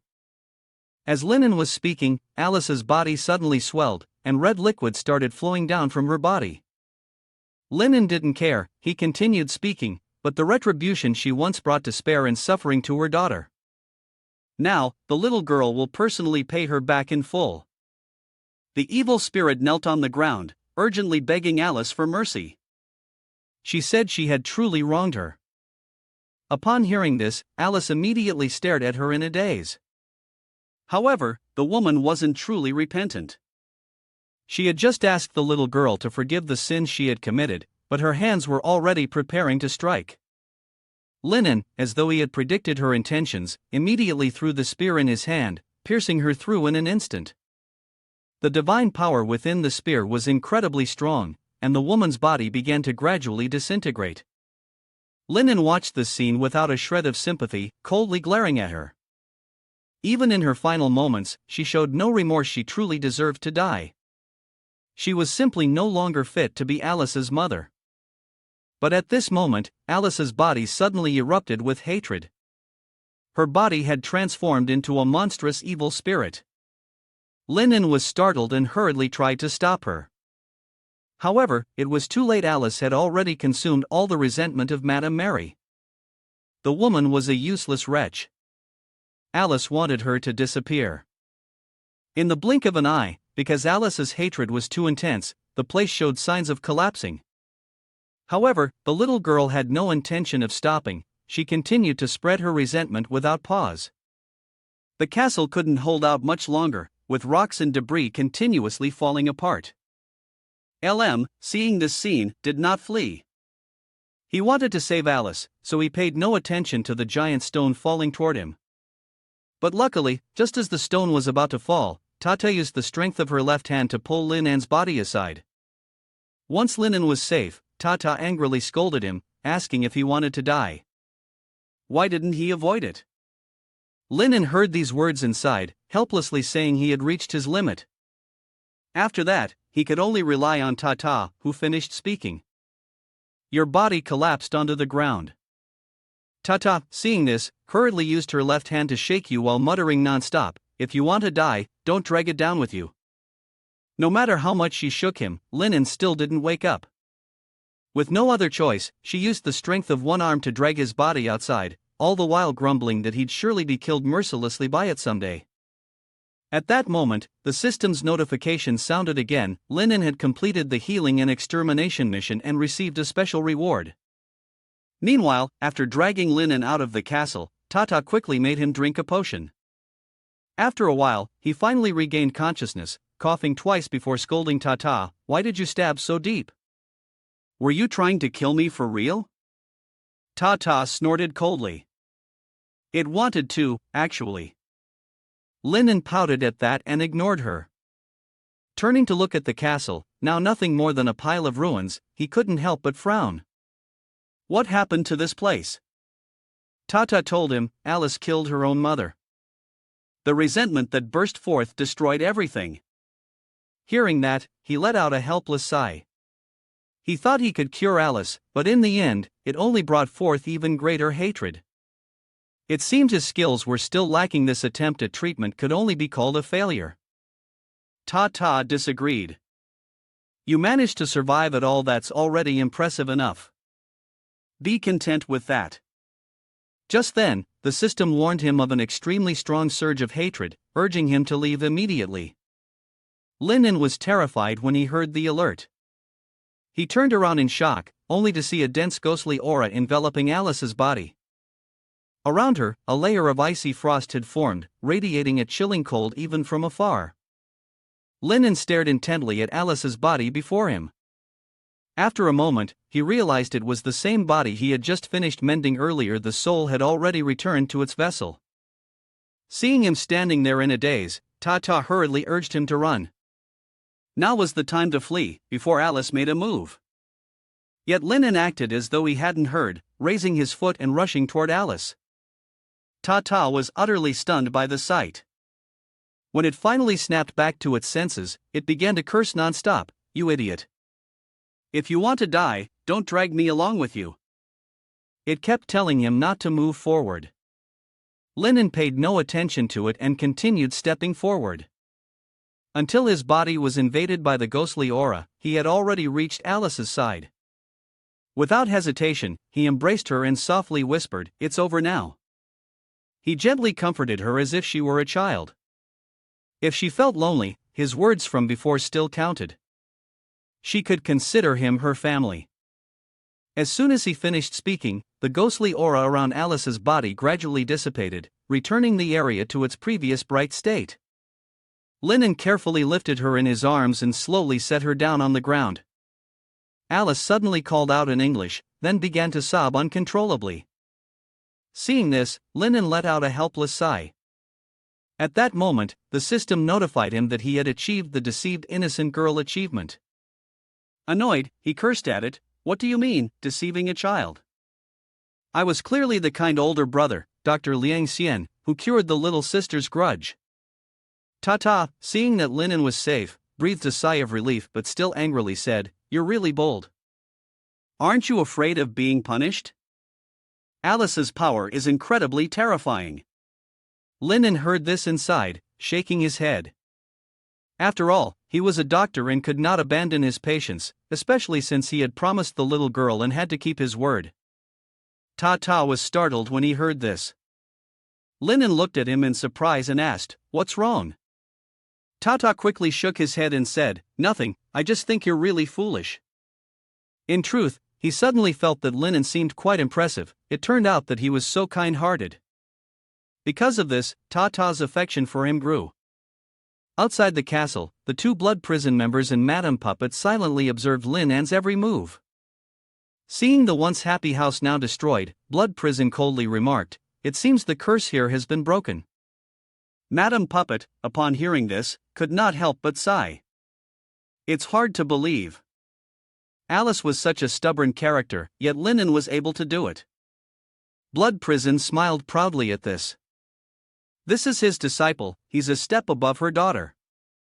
She did not argue and instead readily acknowledged, indeed, he is very impressive. In fact, in her heart, she had already made plans. It seemed that having him help lift the bloodline curse was not enough. Someone as outstanding as him should be kept for future use. Madame Conroy furrowed her brow in thought. After a moment, an idea came to her. She decided to have him marry into their family. Not only Old Seventh, Old First, Second Old Third, and Old Fourth would be involved, but they were sure to win him over. However, if she could get the mother-in-law to show a little more affection, that would also be good. Blood Prison, observing the constantly changing expression on her face, furrowed his brow in suspicion. What was she up to now? On another note, inside the castle, Linen returned with Alice to their previous location to find Bai Yi, but he couldn't locate him. He frowned fiercely. Where had he gone? There wasn't even a trace of him. Had he slipped away in the chaos? At that moment, a faint purple smoke suddenly appeared in front of Linen. He couldn't help but furrow his brow. Could this be a barrier? As he was wondering, the system issued a notification, initiating a random diagnosis, and discovered Alice's illness. The temporary ailments of the patient were suppressed, with only the curse of the land remaining. Linen couldn't help but furrow his brows upon hearing this. Indeed, the purifying ability had its limitations. His time was too constrained. Though she had been treated, the girl could only stay in the old castle for the rest of her life. At that moment, Alice suddenly murmured that she wanted to eat cotton candy and go outside to play. Linen, hearing this, sighed helplessly.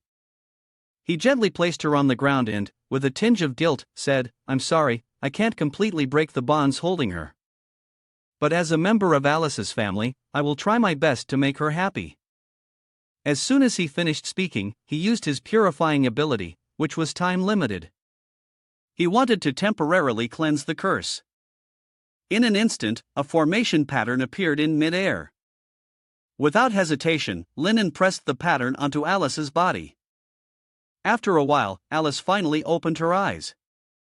She stared at him with wide eyes, full of confusion, not knowing what he was doing.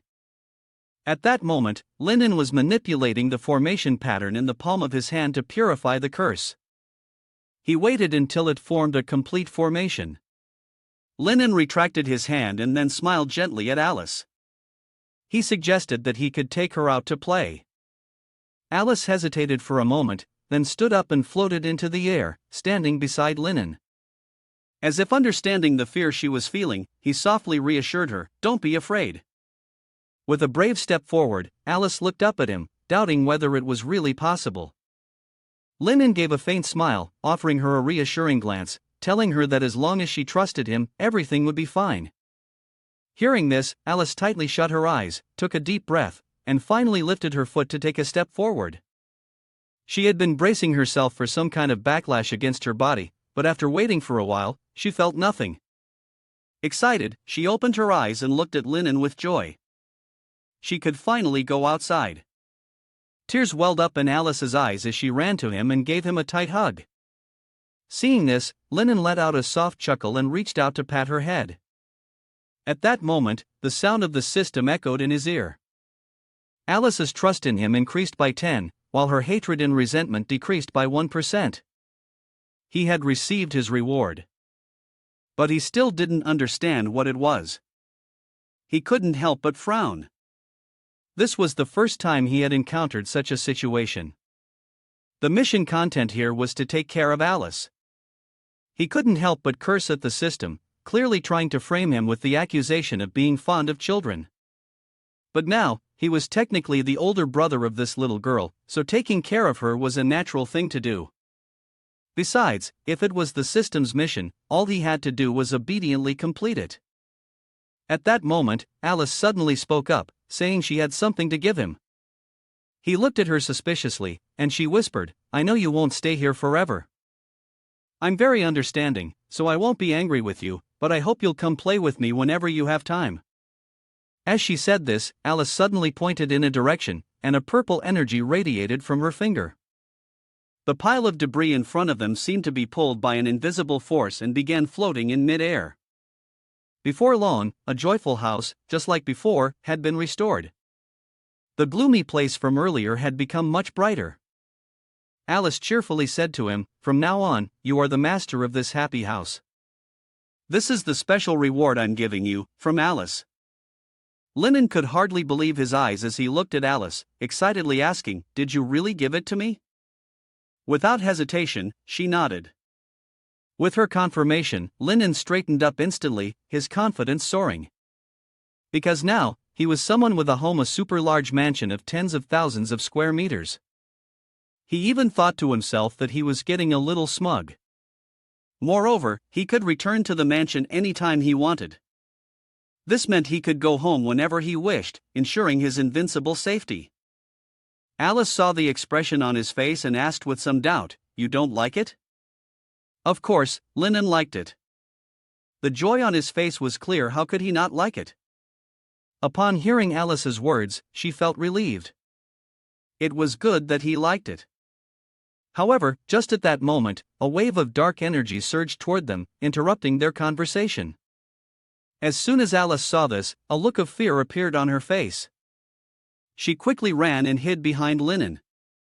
He looked at her with some confusion and asked, "What's going on?" "That dark energy is from the pig chef.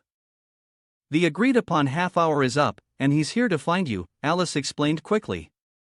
He was still holding a large knife in his hand. When he saw Alice was frightened of him, he told her not to worry.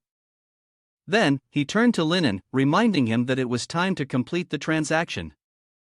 At the same time, outside the castle, Blood Prison, who had been watching the play, suddenly changed expression. His body could not help but tremble at that moment, as if being forced to kneel on the ground. Madame Puppet, seeing this, immediately asked him anxiously what was wrong. Blood Prison gritted his teeth, his eyes trembling, and his lips uncontrollably quivering.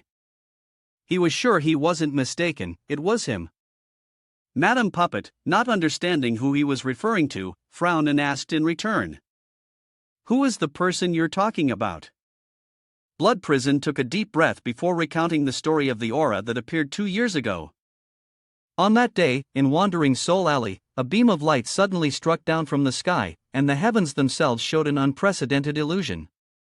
When Blood Prison went outside to look, he saw Linen lying in front of his pharmacy. At that moment, he felt an indescribable fear, as if his soul was being suppressed. He followed the flow of the air and looked over, and it seemed as though he saw a ghost. The ghost appeared to have the shape of a pig's head, partially hidden behind a misty, red-tinged haze. The puppet madam frowned as she listened to his recounting. This was the first time she had ever heard of the so-called ghost. However, at this moment, Blood Prison could no longer hold back and ran towards the castle. The puppet madam also hurriedly followed behind him. On another side, inside the castle, the pig chef was demanding the evil heart that Linen had promised him. Linen had spent half an hour dealing with Alice's matters and had forgotten about this. Now, hearing him mention it, Linen hesitated, unsure of what to say.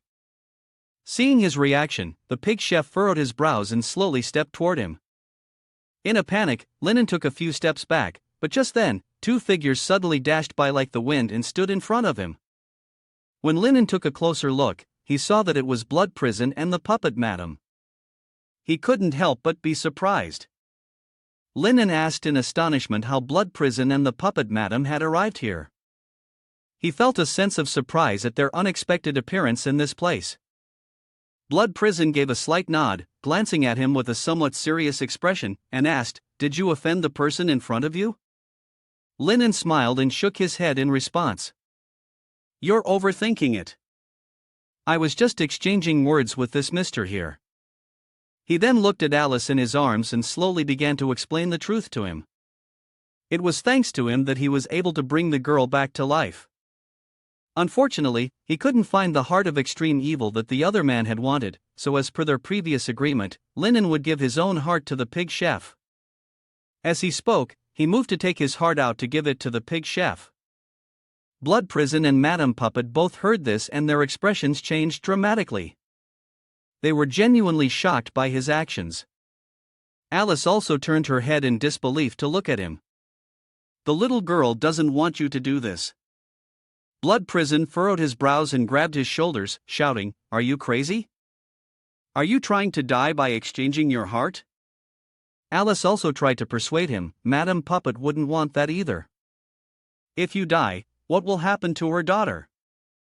Linen looked up at Blood Prison and, with a blink, said, "Didn't you replace a heart for me before? Just give him one and replace it with another." Blood Prison immediately stiffened, hesitating for a long time before speaking up. "What he is replacing for you is not an ordinary heart." Linen was startled when he heard this, but Blood Prison did not continue. He loosened his grip on Linen's shoulder and turned to look at the pig-headed chef over there, his voice turning deep and grave. "Moreover, didn't you hear the implication in the pig-headed chef's words? What he needs is not the piece of meat inside you." In an instant, the surroundings fell into an eerie silence. Blood Prison continued speaking in a low voice. "What he needs is your soul." The more Linen listened, the more unsettled he became. Wasn't that soul? At that moment, he suddenly remembered something. He had already made a deal with the demon. The pig-headed chef's expression didn't change. He took out a pocket watch from his chest and said nonchalantly, 30 seconds. "You'd better make a decision. Once the countdown ends, he will consider it a contract." The ticking of the clock and the sound of the heartbeat echoed together. Lin An's eyes flickered. Such a short time, it was impossible to find a heart that was truly wicked in this brief moment. What should he do? Directly turning hostile without accepting the offer. But from the expressions of Blood Prison and Alice, one could tell that this pig-headed monster was incredibly powerful, probably above the monarch level. After a long period of contemplation, the answer still eluded him. He bit his lip angrily, feeling helpless. The exchange was his doing, so he had to take responsibility for it. After thinking it through, he immediately spoke up, wanting to offer his own heart in the exchange. But before he could finish his sentence, Alice suddenly spoke up, cutting him off. The girl has what he wants. Lennon turned around in surprise to look at Alice. At this moment, Alice was holding a heart full of dark energy. She said she would make the deal with the pig-headed chef on his behalf. The object in her hand was an evil heart, formed from Madame Mary's jealousy and hatred, condensed into the shape of a heart. Alice slowly walked up to the pig-headed chef, offering the evil heart to him, and then lifted her head to speak. This is the heart of my biological mother. The malice and hatred she bore might satisfy his needs. The pig-headed chef reached out to take it, then brought it to his nose to sniff. In an instant, his expression changed. The color of the heart was beautiful. This heart, he had already received. Lennon, heartbroken, walked over to Alice and gave her a hug. The little girl gently shook her head, signaling that she was fine. The woman was not only her biological mother, but also the source of the hatred that had consumed her. Of course, the little girl no longer had any attachment to her. However, at that moment, the heart of malice suddenly let out a chilling scream that startled everyone and made them turn to look. From the heart, the chef pulled out an illusory face. It continuously shrieked in agony. It was the voice of Madame Mary. She didn't want to be an object of exchange. She didn't want to disappear. She pleaded with Alice to save her, but all she could do was beg in vain. Alice stood there, silently watching as Madame Mary was devoured by the pig chef. Soon, the heart of malice transformed into a dark red pearl. The shrill sound of Madame Mary gradually faded away. The pig chef calmly put the pearl away. Then, he glanced at Lennon with a deep look. The transaction was complete, and it was time for him to leave.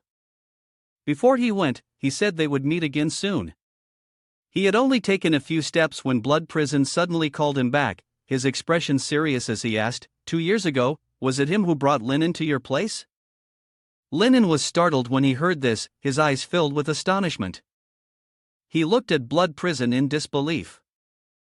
Didn't he raise you?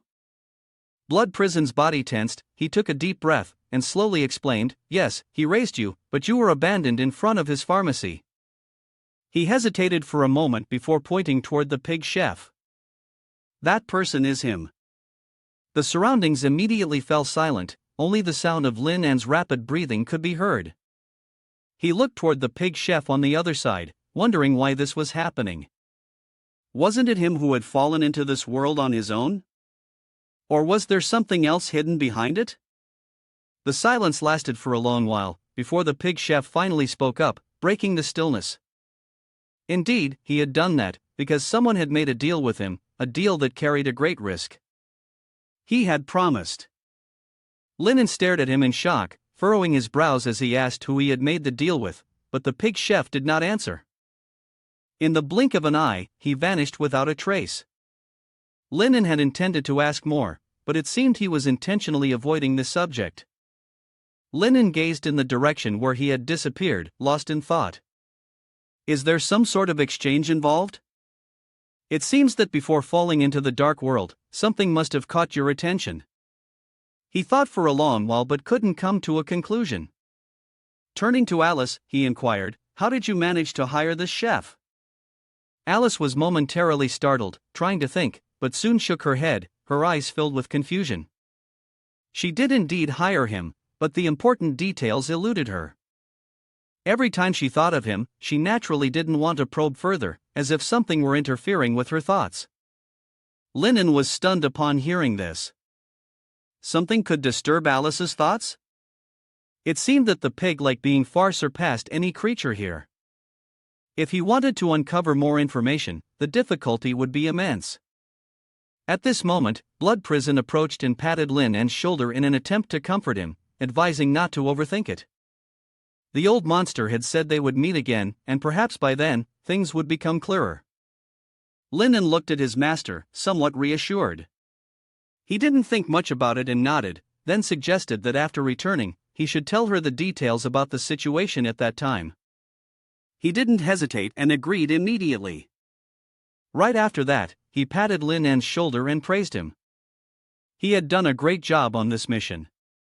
He felt very relieved, and moreover, he had even subdued the evil spirit in the old castle, which was truly a cause for celebration. When Alice heard the words evil spirit from his mouth, her face immediately changed.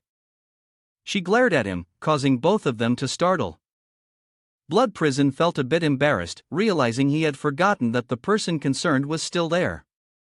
He cleared his throat twice, gave an awkward smile, and said, "If there's nothing else, you should head back now." Lin An also felt that way, everything was settled, and he really should go back. But before leaving, he turned to Alice and suggested that she come over to his place to take a look. Alice happily agreed, while Blood Prison was left speechless. Soon after, everyone headed back to Blood Prison's pharmacy. As they walked, Alice asked Lin An if he had forgotten something. He thought for a moment, then said there was nothing. But in fact, he had indeed forgotten something. Someone is waiting for you to save them. Bai Yi is still down there, frozen cold under the cliff, waiting for your arrival. He is shivering uncontrollably, only able to mumble for help.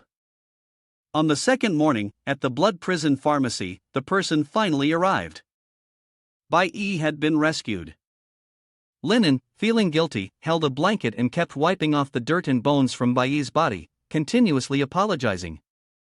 He had looked for him, but thought he had already left the castle. He never expected him to still be there. Bai Yi sighed helplessly and explained. At that time, the ancient castle collapsed, and he was buried under the rubble, later recovering as if nothing had happened. Then, he hung on the flag, facing the northwest wind all night. Lin An could only pat his shoulder in comfort and stopped talking nonsense. He wanted to ask him how he ended up in this world, but Bai Yi thought for a moment and then said that he had gone to meet some friends after school, and somehow, his GPS led him here in a daze. Lin An frowned upon hearing this. GPS? So, he had a phone with him. Lin An wanted to check. Did you bring a phone with you?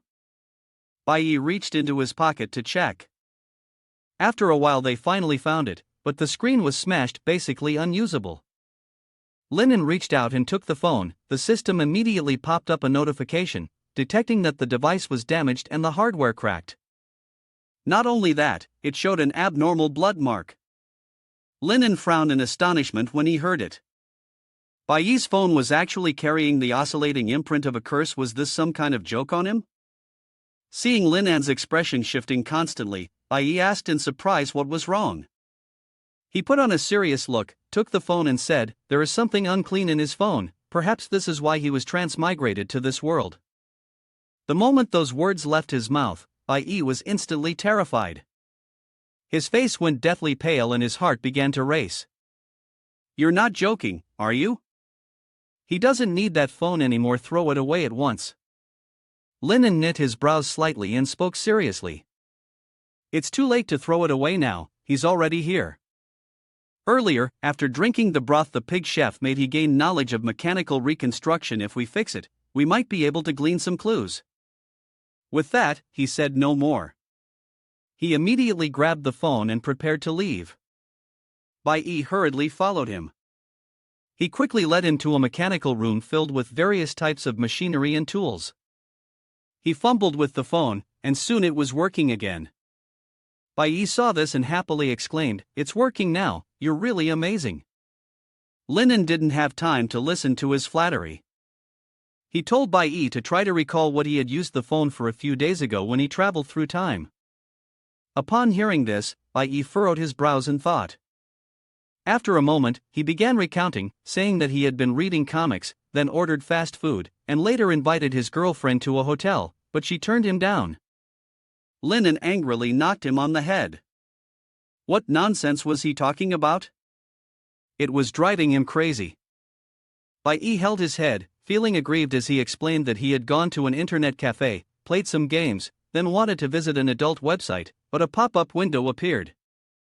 Upon hearing this, Linen frowned, wondering what kind of beautiful woman had caught his attention, but Bai explained that it was one of those sites that made people feel uncomfortable. Linen was stunned and looked at him, asking, "What kind of discomfort?" Bai did not respond and directly grabbed the phone. His speech was unclear, but he mentioned that he had taken a screenshot of the website and would show it to Linen. He rummaged through his phone for a while before finally finding an image of a pretty girl. Linen, upon seeing it, curled his lips in a mocking smile, feeling uncomfortable. Bai broke into a cold sweat, awkwardly smiling and saying, "It's not her." He continued scrolling, and soon enough, he found the image of the website. Linen furrowed his brows, staring at the image on Bai's phone, deep in thought. It was a bit strange. The website looked like a piece of goat leather, and there was Bai's signature on it. Could it be some kind of contract? Bai also saw his own signature and hurriedly said that he didn't remember signing anything. At that moment, Linen suddenly noticed something on the screen and quickly exclaimed. Bai, puzzled, asked where. Linen zoomed in and pointed to a spot in the picture. When Bai looked closely, he was startled and exclaimed in surprise. He clearly remembered that the computer behind him was turned off at that time. He truly had no idea how it had turned on. He couldn't remember anything at all. Lin Mo, seeing his reaction, patted his shoulder to comfort him. "Don't rush. The writing in the contract probably comes from the dark world." He decided to ask Blood Prison, thinking he might be able to find an answer. Without hesitation, he walked up to the door of Blood Prison's room, pushed it open, and stepped inside. The man was resting in a chair, and Lin Mo immediately showed him the image on his phone. Blood Prison furrowed his brows as he looked at the pattern on the phone. He recognized it. This was the script of elderly kin from the dark world. Upon hearing this, Linen nodded. It was indeed as he had thought. He asked if Blood Prison knew what it said. Of course, Blood Prison knew. The text read, "I will offer blood and flesh to the one who dominates, and I will obey the summons of the ancient god. I will use my blood and flesh to honor the graceful ancient god." This was a sacrificial contract made to the evil god. He asked if Linen's friend had signed it. Linen nodded without hesitation. Bai had indeed signed it, though he didn't know what it entailed. Blood Prison wasn't surprised upon hearing this. That was quite normal. This world was full of monarchs and origin-level entities. They all referred to themselves as evil gods, and then brought calamity to various worlds to satisfy their evil purposes. Linen furrowed his brow slightly. "So Bai has caught the attention of some evil god here? Does that mean you also came to this dark world?" Blood Prison shook his head, denying it. His situation was more complicated, and the contracts made with evil gods usually had time limits. As soon as these words were spoken, Linen's frown deepened. A time limit? Blood Prison took a puff of his cigarette before putting it down, then explained, "The person who makes the contract only stays in this world for a short time. It could be as little as a few hours, or as long as a few days. But you've been in the dark world for 2 years, so it definitely wasn't because of a contract that you came here." Linen's mood immediately soured. Blood Prison understood, but clearing up the situation would still take time. He didn't press him further, and after saying a few more words, he went outside. When Bai saw him leave, he quickly asked Blood Prison if he knew what was written on it. Linen patted his shoulder, telling him that he would be able to return to his own world in a few days. Bai immediately reacted with surprise, unable to believe it, and asked in return, "Is what you just said true?" Linen nodded slightly. "It really is like that. Blood Prison had said so." Upon receiving his confirmation, Bai was so overjoyed that he jumped up. "That's great, that means we can finally leave here. After he comes back, we definitely need to go to some fun places. Then, he turned to Linen again and asked if that was the case for him as well. Was he going back to his own world? Linen shook his head gently, his condition seeming a little off. He wasn't able to return just yet. Bai stared at him in shock, not understanding why he would say that. Linen sighed helplessly and explained. Bai had been brought into this world because of the World Covenant, so he was able to leave. But Linen was different, he still didn't know why he had entered this place in the first place. Seeing the sudden drop in Linan's mood, Bai went over to comfort him. Are you homesick? Linen nodded slightly. Of course, he missed home. He didn't want to spend his entire life in this terrifying place. Bai furrowed his brows, hesitating for a long while before finally suggesting, "How about you come to my place?" Linen frowned when he heard this. What did it mean to go to his place? Bai laughed happily and said, "His place is a parallel world, but it's somewhat similar to your hometown. If he gets summoned here by the evil god's summoning contract, then this method might also be used to bring you to his world." Linen thought this made sense. He had seen this method in the world before, although it wasn't exactly his hometown, at least it was better than here. After a long silence, he finally agreed.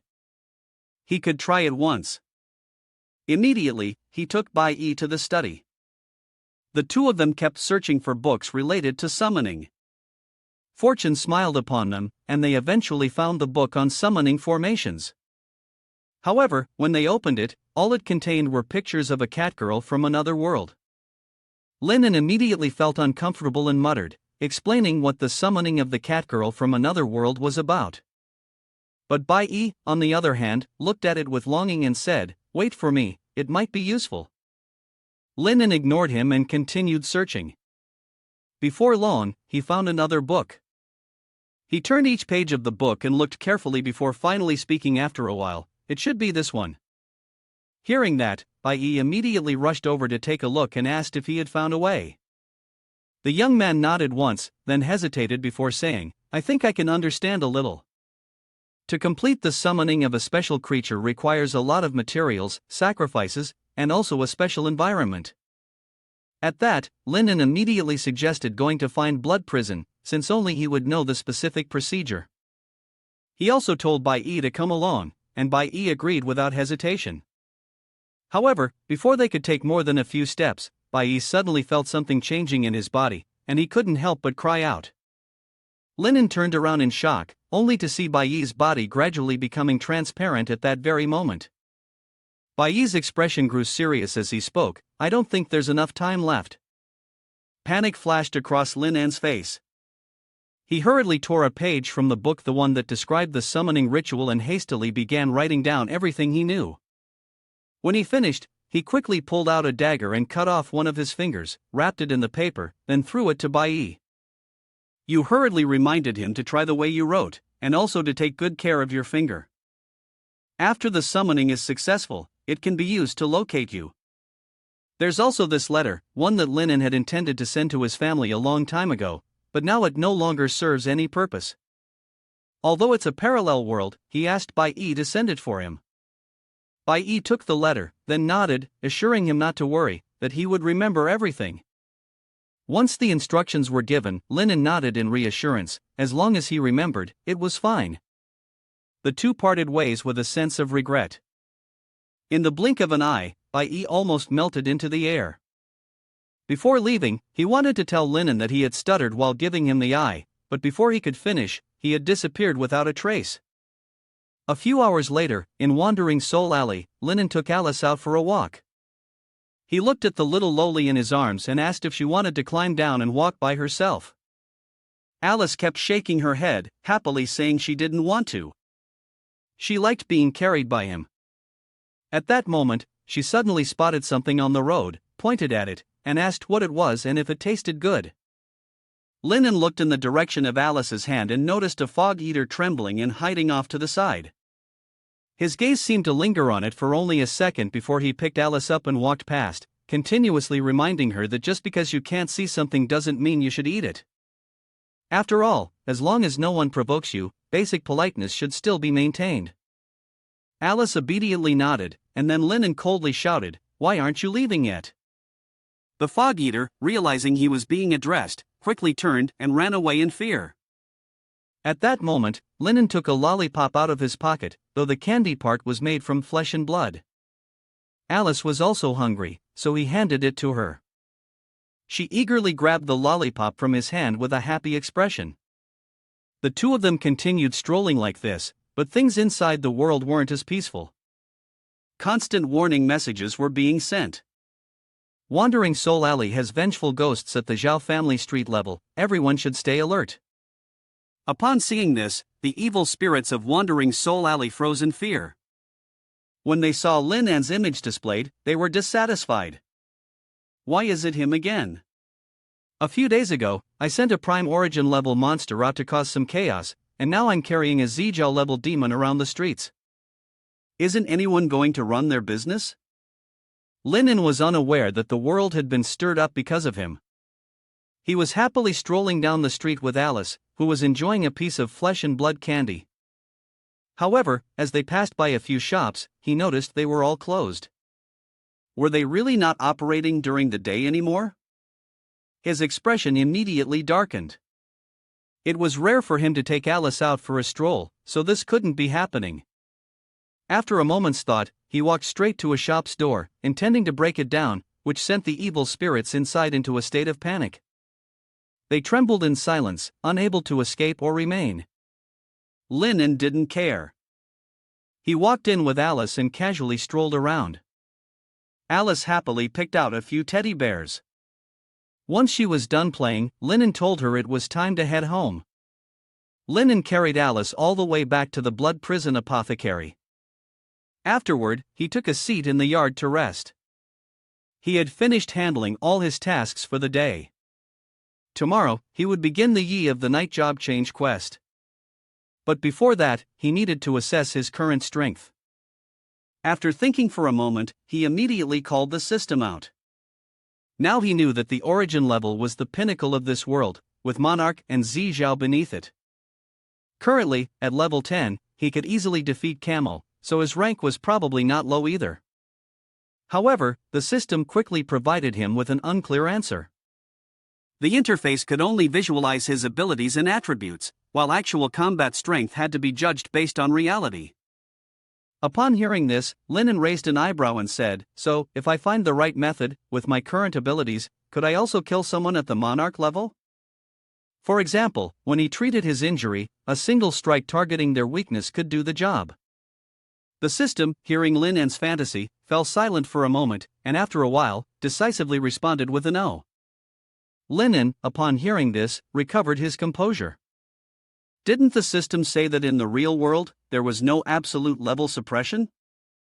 This theory applied to most creatures below level 100 because beings under level 11 didn't have absolute dominance. Above level 100, one entered the domain of the supernatural and extraordinary. In short, anything was possible below Monarch. After hearing this, Linen nodded in understanding. It seemed that now he had a clear grasp of the combat levels in this world.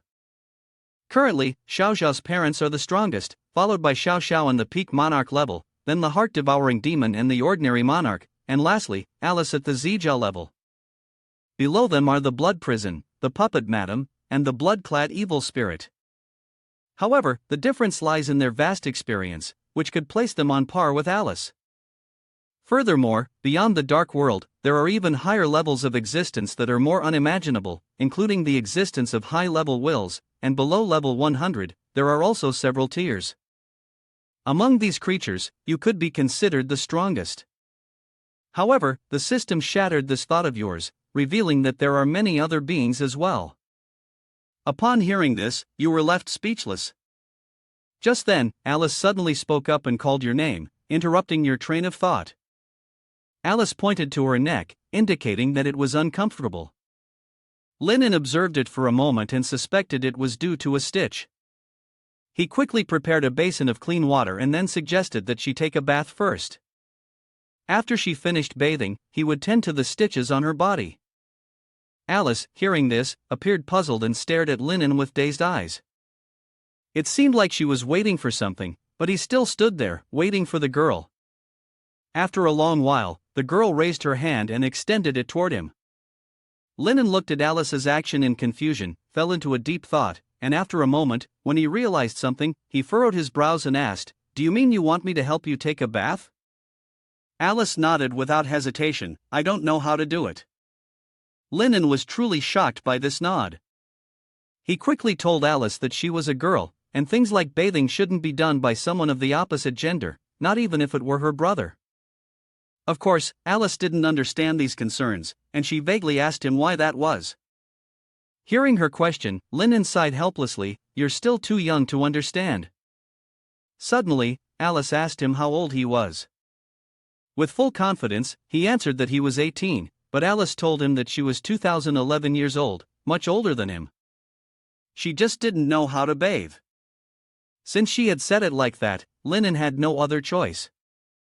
He accepted his fate and decided that he would teach her this time, but next time, she'd have to bathe on her own. Immediately after, the two entered the bathroom. Lennon, like a teacher, stood by and taught Alice how to bathe. After a while, he wrapped a towel around Alice and led her out. The system popped up again, notifying him that he was shameless for bathing Alice. The regret value decreased by 1%, while the trust level increased by 20%, and he also received quite a few rewards. Lennon, upon hearing the system's message, became angry. That damned system was issuing perverted achievements for him again. However, he didn't care and focused on drying Alice's hair. After a moment, he picked up a pair of scissors. He wanted to remove the stitches from Alice and sew them back. He knew it might hurt a little, so he suggested she turn into a ghostly soul and step out of her body first. But Alice shook her head in refusal. Lennon frowned at her. "Are you sure you don't want to?" Seeing her determined look, he took the scissors and began to cut the stitches, then skillfully used a needle to sew them back together. He also reminded her that if it hurt, she could scream.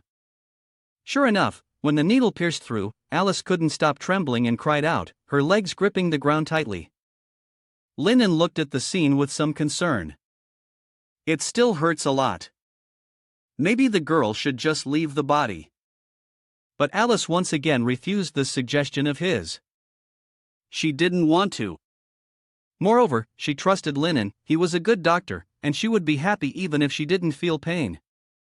Lennon looked at Alice with deep gratitude, while she understood and felt heartbroken. After a while, he slowly began to stitch her up, trying to be gentler this time. Time passed by quietly, and Lennon focused on sewing up all the wounds on her body. His feelings toward her grew warmer, and the resentment began to fade. The system encouraged him to continue on the path of pampering his little sister. Lennon angrily cursed the system. It was typical talking nonsense when it couldn't even get anything right. Once he finished, Lennon gently laid Alice down on the bed to rest, while he prepared his weapons, tools, and medicine for the journey the next day. At that moment, Blood Prison suddenly burst through the door and asked if he was going out tomorrow to find Ye of the Night. Lennon was startled and turned his head to look at the door, staring at him suspiciously. "Are you still not asleep?" Blood, who walked straight to the table and sat down, Nian Zhang spoke up. He had been thinking about advising him, but seeing the way things were, he knew it would be pointless now. Lennon knew he was worried about him, and quickly promised that nothing would happen. However, Blood, who only scoffed, "You know too little about Ye of the Night." But well, the teacher could only help him this one last time. As soon as he finished speaking, he placed 2 bottles of medicine on the table, one for mental enhancement and one for physical enhancement. The mental enhancement medicine could greatly boost his morale for 24 hours, with weaker creatures experiencing even more noticeable effects. The physical enhancement medicine could maximize his physical strength for 24 hours as well, but there were side effects. Once the effect wore off, he would experience weakness for a while. Lennon took the 2 bottles, happy to receive such useful medicine. "This is really good medicine," he said. "Do you really want to give this to me?" Blood, who didn't want to hear any emotional words, quickly waved his hand to stop him. "Just remember the good that I've done for you." With that, he stood up and headed for the door, telling Linen to go to bed early as there would be things for him to do tomorrow. Linen nodded slightly, his eyes following the figure of the man, feeling a bit moved. Early the next morning, Linen set off from the blood prison apothecary, carrying a large saw and the tools he had prepared. He raised his hand to the sky and shouted loudly, activating the system's item. Immediately, a faint golden light radiated out. He had used the class change item, which would trigger the quest for Yi of the Night. In an instant, Linan's body disappeared from the spot. When he reappeared, he found himself stepping into the cursed domain of Qinji Jing. This was where the first phase quest was located, to find a Yi of the Night within Qinji Jing. Upon increasing his fame within the Yi of the Night formation to 100, the next phase quest would be unlocked. Linen frowned as he listened, realizing that Qinji Jing was the location, and this quest seemed relatively simple. However, the moment he stepped into the street, numerous vengeful spirits in the form of dark mist began to appear above his head. He was taken aback and looked up in shock, suddenly feeling that this place was even more dangerous than the happy house. He couldn't afford to be careless. Thinking quickly, he immediately took out a vial of medicine and without hesitation, poured the entire contents into his mouth. Wait until finishing the drink, and you will immediately feel your body filled with strength. This time, you won't fear anyone anymore. You just used 2 bottles of medicine given by blood prison, valid for 24 hours. Right after that, you decided to go into the town to take a look. At the same time, in Qinji Jing, everywhere was covered in black mist, with torches on the castle walls illuminating the surroundings. From the high platform, Lo Mo could see the soldiers standing guard, tightly gripping their rifles, extremely vigilant. Not only the human race, but also the one-eyed dark spirit giant faction and several other races were here, all equally on high alert. Everywhere in Qinji Jing, it seemed as though martial law had been declared, with bows and arrows raised in unison, all ready for battle. On this side, a man with blonde hair was also aiming a rifle at the distance. Someone approached him, suggesting that they handle this area, and he wouldn't need to take the risk. However, the town chief shook his head in refusal and calmly spoke, "This is not their original world, the holy light cannot reach this place." Although he was an imposter, his gun could still protect his people. Immediately after, he shouted loudly, instructing everyone to stay vigilant, grab their hunting rifles, and absolutely not let any monster slip through. On the other side, from the distant dark mist, the howling of wolves could suddenly be heard, which made everyone's expression turn serious. The wolf pack leader glanced at the wolf behind him and asked how the plan to attack Qinji Jing was going. The wolf immediately replied that everything was ready and they could launch the attack at any moment. But according to the monkey scout, someone from outside was approaching, and it was unclear whether they were coming to provide reinforcements. Hearing this, the wolf pack leader immediately frowned. What kind of race are they? Giants or undead? The wolf hesitated for a moment before replying, just ordinary humans. This answer left the wolf pack leader both surprised and puzzled. Meanwhile, Linen had been making his way deeper into Qinji Jing, unaware that a group of wolves was secretly observing him. From within a nearby bush, the wolf pack leader glanced at the wolf beside him and asked, "Is this the person?" It replied quickly, "Yes," with such an overbearing posture, "it really wants to rip you apart right now." Hearing that, the wolf pack leader immediately hesitated and held it back, because it suspected the person before them might be a doctor. The wolf beside it muttered in astonishment, "Could the leader be suspecting that you're in league with those people?" The wolf pack leader wasn't entirely sure. After all, those lunatics were always very interested in them, and their stronghold was close to the small town. If it weren't for that, the town would long ago have been taken and the holy relic would already be in their hands. As soon as these words came out, one of the wolves in the pack began to panic. It didn't want to be dissected. If it were the Yi of the Night, they ought to withdraw. Fearing these words would undermine morale, the wolf pack leader hurriedly gave the one who had just spoken a smack and angrily scolded, "What hurry? It's only a suspicion." Normally each Yi of the Night wears a beaked mask to mark their identity, but Linen did not. From what it could see, he was probably an outsider. With his fair, plump body like that, he would be just right to turn into its son-in-law. Upon saying this, the wolf pack leader immediately ordered his subordinates to charge forward. In the blink of an eye, a swarm of werewolves leaped from the other side and surrounded Linen. However, he showed no fear, calmly raising an eyebrow at them. "You're just waiting for them, aren't you?" As soon as he finished speaking, countless massive tentacles appeared from behind him. Seeing this, the werewolves were immediately struck with fear and shouted in alarm. "It's a tentacle monster." They were so terrified that they instinctively wanted to flee, but it was too late. Linen's tentacles had already wrapped tightly around them, and no matter how much they struggled, there was no escape. Linen focused his gaze on the werewolves in front of him, his tone filled with disdain. A mere group of werewolves dared to provoke him? Were they seeking death? At that moment, the wolf pack leader suddenly appeared behind him, clearly attempting a sneak attack. Unfortunately, Linen had eyes on the back of his head. In an instant, as the creature got close, a hand slapped forcefully at it, sending the wolf pack leader flying far away. At this moment, the wolf pack leader's eyes were filled with fear as it looked at Linen. The being before it was truly a monster. Linen smiled maliciously at it. "Your left arm has also stretched out by now, and looking at you, it's clear that you don't look like an ordinary person at all." You blared at the wolf pack leader, pouted, and said, "I told you not to mess with me, I've already taken my medicine today." As soon as you spoke, the wolf pack leader immediately flew into a rage. "You arrogant little brat, do you really think they can't deal with you? Today is blood moon, their combat power will double." No sooner had it finished speaking than it let out a howl. The moonlight in the sky was absorbed by it, and its aura changed as a result. Not just it, but its underlings also quickly absorbed the essence of the blood moonlight and then simultaneously charged at Linen, attempting to bite through his tentacle. In the blink of an eye, the wolf pack's momentum surged sharply. They opened their large mouths and bit into Lin's tentacle. Not only that, they were quite clever, spreading out in multiple directions to stretch Lin's tentacle taut, preventing him from moving. Linen was thus pinned down by the pack of wolves. He bit his lip furiously, thinking to himself that if it weren't for the fact that today's mission prohibited killing, he would have used his dragon's breath cannon to blow them all up by now. But they wanted to kill you like this, so don't blame you for being cruel.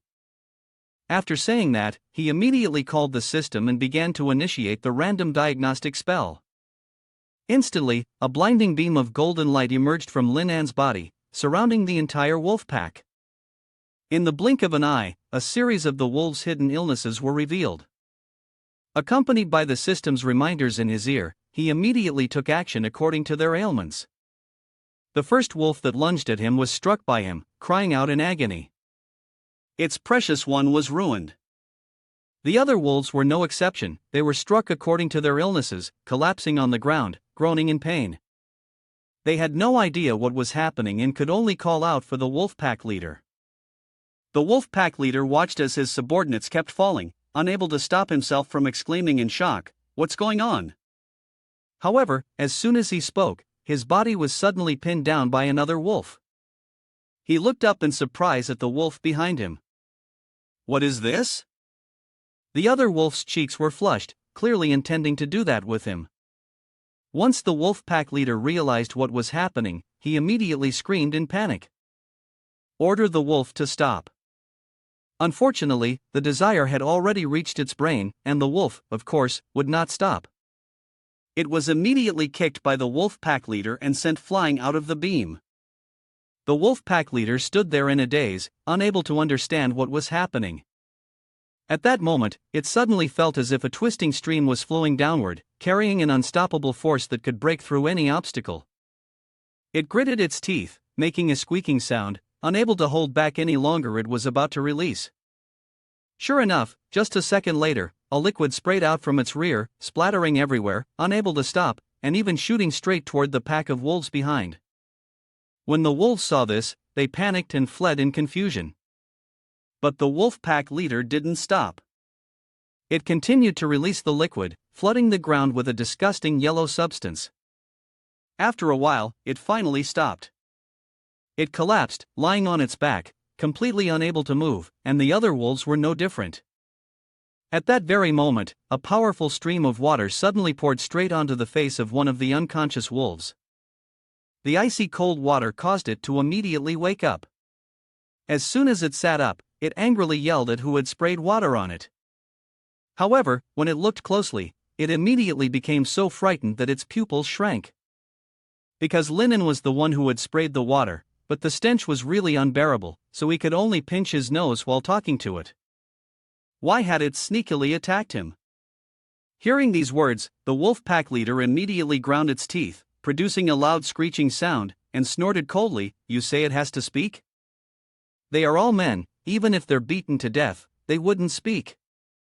Upon hearing this, Linen curled his lips, pointed at the unconscious wolf pack leader, and coldly said, "A man, huh? Then you throw it over there and let Old First have his way with it." As he spoke, he raised an eyebrow as a warning if it kept quiet, he would definitely do it. Sure enough, the wolf trembled in fear and quickly agreed to speak. Actually, they had planned to attack Ji Jing, and on the way, they happened to spot him, so they decided to deal with him as well. Who would have known? At this point, it stopped talking. Linen already knew what happened next after all, they hadn't expected to step on a nail. The wolf cried without shedding a tear, and was further splashed with saliva.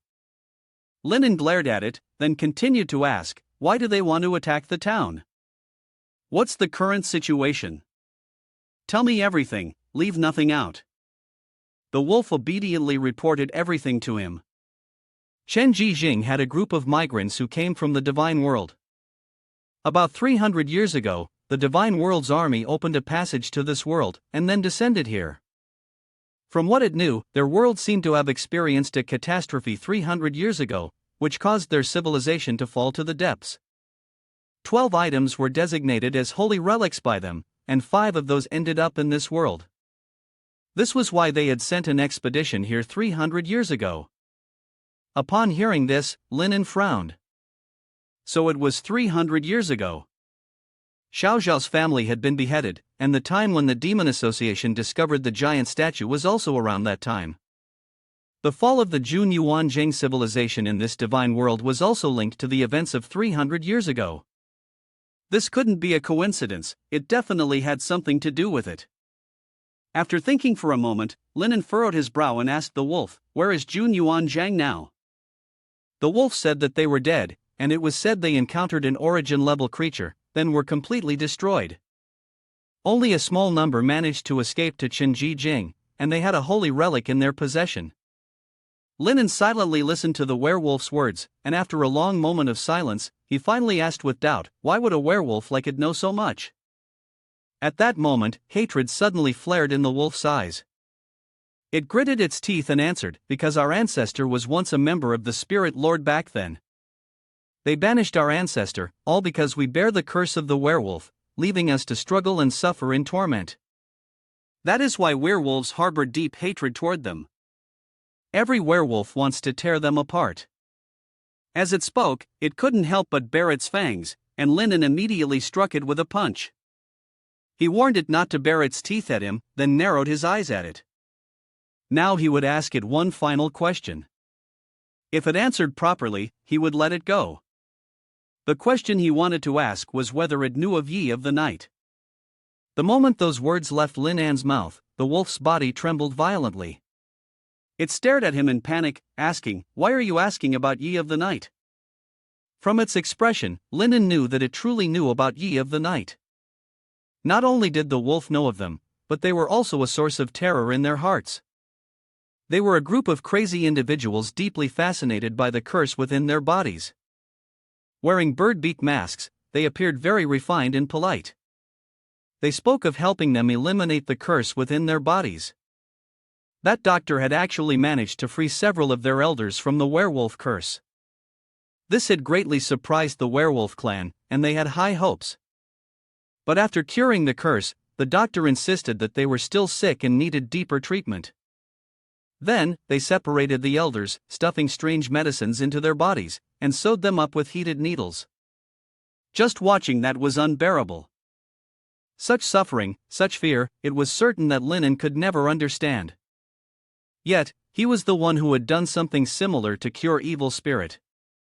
What was there to not understand? He replied calmly, "That's nothing. I've done far worse." The werewolf, hearing this, widened its eyes in shock. "What did you just say? Is it normal for you to think that way?" Thinking of this, it couldn't help but step back a few paces, staring at you in fear, cautiously probing. Could it be that you, like Linen, understand what it wants to say? Calmly, you introduced yourself. Although you hadn't officially joined them yet, you would soon become one of the Yi of the Night. With that, you squinted at it and coldly spoke. You understood everything they had gone through, so it would be better for you to help them. However, the wolf, terrified at this moment, kept retreating, asking what you were going to do. But you didn't offer an explanation and immediately took action, causing the dense fog in the forest to suddenly roar. The wolf's mournful howl echoed, accompanied by an indescribable sound of crying. At the Qinji Jing fort, the noise from the direction of the forest was so loud that the soldiers furrowed their brows in suspicion. Why were there such strange sounds? The town chief beside them immediately instructed them to raise their vigilance, suggesting it could be part of a plot. A moment later, Linen slowly entered the town from the direction of the black fog. The very instant you appeared, the hot guns on the castle walls were aimed at him, and even the archers were ready. With just a command, they would immediately shoot him down, turning him into a honeycomb. However, at that moment, the town chief suddenly ordered them to stop. He had realized that the young man was not a werewolf. Linen approached the castle and then raised both hands high, calmly stating that he was just a doctor passing by. You have no ill intentions. As soon as these words were spoken, the soldiers were immediately stunned. Why is a doctor appearing here? The town chief, however, was very cautious. He had noticed something behind Linen and coldly asked what it was. Linen raised his tentacles high, intending to reassure them that they had nothing to fear, as they were just trophies of his. But the creature he had captured was a werewolf, the natural enemy of Qinji Jing, and the soldiers immediately opened fire. In an instant, a barrage of bullets whizzed through the air with a sharp, tearing sound. Seeing this, Linen instantly drew his sword from his body, not hesitating for a moment as he swung it down. His movements were incredibly fast, and the sound of metal clashing echoed continuously as several bullets were deflected and sent flying. But there were a few bullets embedded in his body, and fresh blood kept flowing out. Linen ignored the wounds on his body, calmly looking at the group in front of him, and said, "These werewolves are all my hostages." Tata saw the blood pouring from his body and quickly reminded him, "But you told it to shut up, and you naturally know what that means." In an instant, the area fell into a silence that was eerily unsettling. The soldiers and Jin Chang exchanged looks, unsure of what to do. They then turned their gaze toward the group of werewolves suspended in the air by Lin An's tentacles, and fell into deep thought. After a moment, Jin Chang finally made the decision to let Linen enter. In the town square, Linen and the town chief sat facing each other, with two soldiers standing guard around them. The town chief narrowed his eyes, hesitated, and asked, "So, you're saying that all these werewolves were subdued by you?" Linen nodded slightly, a faint smile on his lips as he calmly recounted how he had been ambushed on the road, and that he had only been forced to defend himself in legitimate self-defense. Upon hearing this, the town chief immediately smiled, touched with emotion. He still thought there would be a fierce battle today, not expecting that the danger had already been dealt with by you. Truly, a young hero arises from the youth. At that moment, a man entered from outside, leaned close to Jin Chang's ear, and reported. After a quick inspection, he found that the werewolves all had different types of diseases, and most of the illnesses were linked to Linen. He suspected that you were Yi of the Night. When the town chief heard this, his expression immediately changed. Yi of the Night was a group of extreme, twisted individuals, chaotic and evil, specializing in spreading plagues and curses to the world. Although the young man in front of him appeared harmless, there was an aura about him that made one shiver with fear. Could it be that you truly are what they have guessed? He thought for a moment, then cautiously asked what your purpose here was. Linen did not hesitate at all and immediately stated his purpose. He had heard that Yi of the Night was near the town, so he came to visit. As soon as these words were spoken, the town chief and his men immediately changed their expressions. The town chief looked at you in fear, hesitating, then gently advised, "You'd better give up on this idea as soon as possible. Those people are far from kind-hearted." You still think he knows where they are, but he shook his head and said he didn't know, though the small town was indeed within their area of operations. Every time after a werewolf raid, they would send 1 or 2 people to treat the werewolf curse for the soldiers in the town. Linen felt excited when he heard this. They were so enthusiastic, it seemed they really were good doctors, devoted to their profession. However, when the soldiers heard this, they immediately retorted loudly, "Enthusiastic? They're a bunch of lunatics." As he spoke, he pulled up his shirt, revealing a nasty scar in the shape of the letter M across his chest. They had cut him open, and while they cured the curse, they turned him into a freak. He angrily pointed to a few people in the distance and criticized Ye of the Night, saying it was all Ye of the Night's fault that they had turned into something neither human nor demon. Was this what they called a good doctor? That was a disgrace to all the good doctors out there. The town chief saw the person's reckless actions and immediately slammed the table, standing up and shouting, "Enough, Callan, go back to your place now." Upon hearing this, Callan quickly composed himself, pulled his shirt back down, and retreated. Once he left, the town chief let out a reluctant sigh and apologized to Linen with guilt. The man was an old friend of his. Although Ye of the Night had lifted his curse, his body reassembled from fragments often oozed pus. Every day was filled with torment and agony, so it was only natural that he held no fondness toward Ye of the Night. Hearing Callan's story, Linen couldn't help but feel a pang of sympathy. He understood their feelings. Turning their bodies into such a state could hardly be called a perfect cure. Then he offered to help them restore their original forms. Soon after, Linen was taken to an operating room.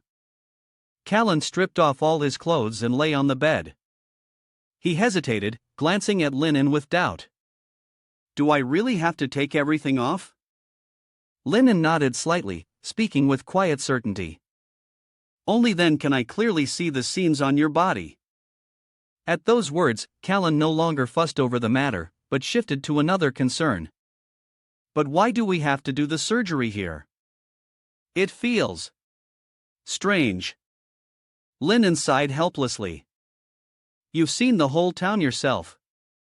This place is the only one that meets the surgical requirements." As he spoke, Linen pulled out a large surgical knife. Preparing to make the incision, Callan immediately sat up in fear. "Surgery? Do you really need such a large knife?" Linen sought his reaction and gently smiled to reassure him, "Don't be scared, it's very sharp, but it won't cause you any pain." Seeing the knife in the boy's hand, Cun grew even more frightened, his forehead already covered in cold sweat. Was the issue really whether it was sharp or not?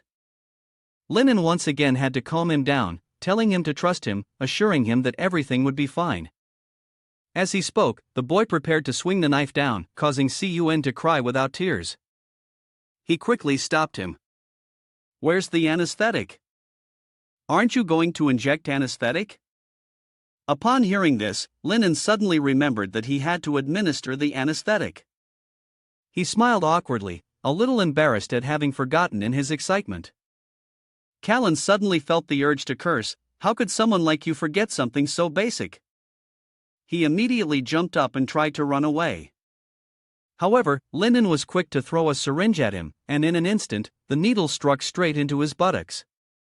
As the anesthetic took effect, Callan collapsed to the ground.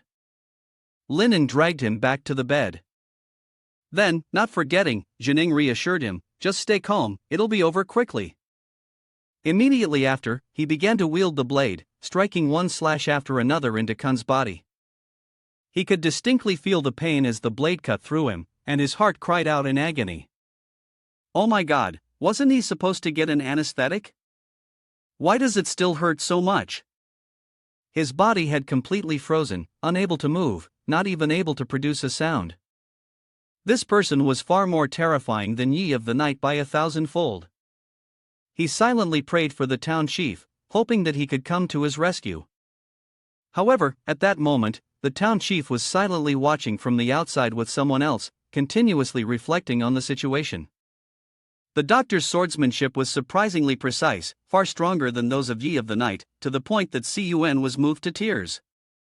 But what they didn't know was that Cun was crying out of fear, not from being moved, and continued to praise Linen. He couldn't believe that, in this dark world, there could still be a doctor so passionate about his profession, constantly handing out good person cards to Linen. Inside the room, Linen kept cutting open the sutures on Cun's body. The reminder from the system then rang in Kun's ears. The pity of the angel is self-bound as the level of execution, only Yi of the Night can use it. Linen furrowed his brows upon hearing this, surprised that the quality was at the execution level, higher than the legendary level, and yet it was being used like this. The Yi of the Night clan must be truly wealthy. Among the pieces of flesh, there were no signs of healing, nor was any medicine used to maintain the characteristics of life. In this case, it would not be possible to purify all the medicine. However, Linen could fully purify the medicine on the surface, leaving only the medicine within the blood and flesh, which was not a problem. While speaking, his hand continued to poke inside Karen's wound, causing him to cry out in excruciating pain. Yet Linen did not stop. He kept prodding deeper into the wound to remove the medicine, then used a needle to stitch the flesh inside the body. This was the first time Karen had ever experienced such heart-wrenching pain, and he couldn't stop letting out miserable cries. No matter how much he screamed, the needle in Linan's hand kept piercing and pulling, gradually closing the wound. This way, the surface didn't need stitching and would naturally look much more aesthetic. Immediately after that, he took out several recovery potions, continuously pouring them onto the surface, adding a bit of specially formulated fragrance-enhancing medicine. Next, he squeezed a few times to help the medicine quickly absorb into the skin, speeding up the healing process. In this way, Linen kept massaging Callan's body, causing him to continuously groan in complaint. Time passed by quickly, and finally, the surgery was successful. Callan's skin had fully recovered. Linen was very satisfied and raised an eyebrow, asking if Callan was deeply moved. Upon hearing this, Callan frowned and looked at him. "What do you think? Do you really think I look so happy?" Linen, however, didn't understand. He thought Callan was so touched that he was on the verge of tears and, embarrassed, scratched his head, saying it wasn't necessary, that simply saying thank you would be enough. Callan stared at him in disbelief. Was that his way of confirming things? Was he dreaming? However, Linen didn't pay much attention. He turned his head to look at the door and loudly called for everyone to come in. As soon as he finished speaking, a group of people immediately rushed in and surrounded Callan. He stared at him attentively, then couldn't help but sigh. There were truly no scars left on his body, he looked even more handsome than before, and his body had a pleasant scent. Cun listened to these words, his expression somewhat complicated, unsure how to respond. Over here, several women had surrounded Linen, hesitating for a long time without speaking. He furrowed his brow and asked them what the matter was. They quickly removed their cloaks, revealing several scars on their chests. They asked if he could help them remove these scars. Without hesitation, he nodded in agreement. After all, this was the duty of a doctor. Upon hearing this, the women immediately leaned closer to Linen, whispering sweetly. As long as he could remove their scars, they would do anything he asked. Linen smiled at them, replying that everyone would get their turn in due time. Callan, who was being carried out, saw this scene and quickly shouted to stop them. "Don't trust him. He's 100 times more terrifying than Yi of the Night." At the same time, outside the empty lot, the werewolves were being kept in captivity, their hands bound by chains. The whole body of the wolf pack leader lay limply in one spot. At this moment, it was also filled with sorrow, its lifetime of wisdom had been completely destroyed. A wolf seeing this scene hurriedly asked if everything was all right. The wolf pack leader snorted coldly. What did it see? Its rear end was still dripping. The other wolf felt helpless as well. Its teeth had all fallen out, and there were no other injuries, so it still had enough strength to run. It suggested that while Qin Ji Jing's people weren't paying attention to them, they should quickly untie the ropes and run back to the mountain to find help. Hearing this, the wolf pack leader thought it was a reasonable idea. It quickly told the wolf to come closer and then used its sharp teeth to bite down. Not long after, it had bitten through the chains, restoring its freedom. The wolf immediately turned and fled toward the forest. The soldiers, seeing this, immediately opened fire and chased after it without hesitation. In the blink of an eye, the sound of gunfire rang out endlessly in the dark forest, but they could not hit the wolf. It had escaped and was full of pride. Deep into the forest, no one could catch up with it, and it kept running forward. But not long after, it encountered a dense fog. It hurriedly stopped, no longer continuing forward. At this moment, its face showed a hint of fear, and its body couldn't help but tremble.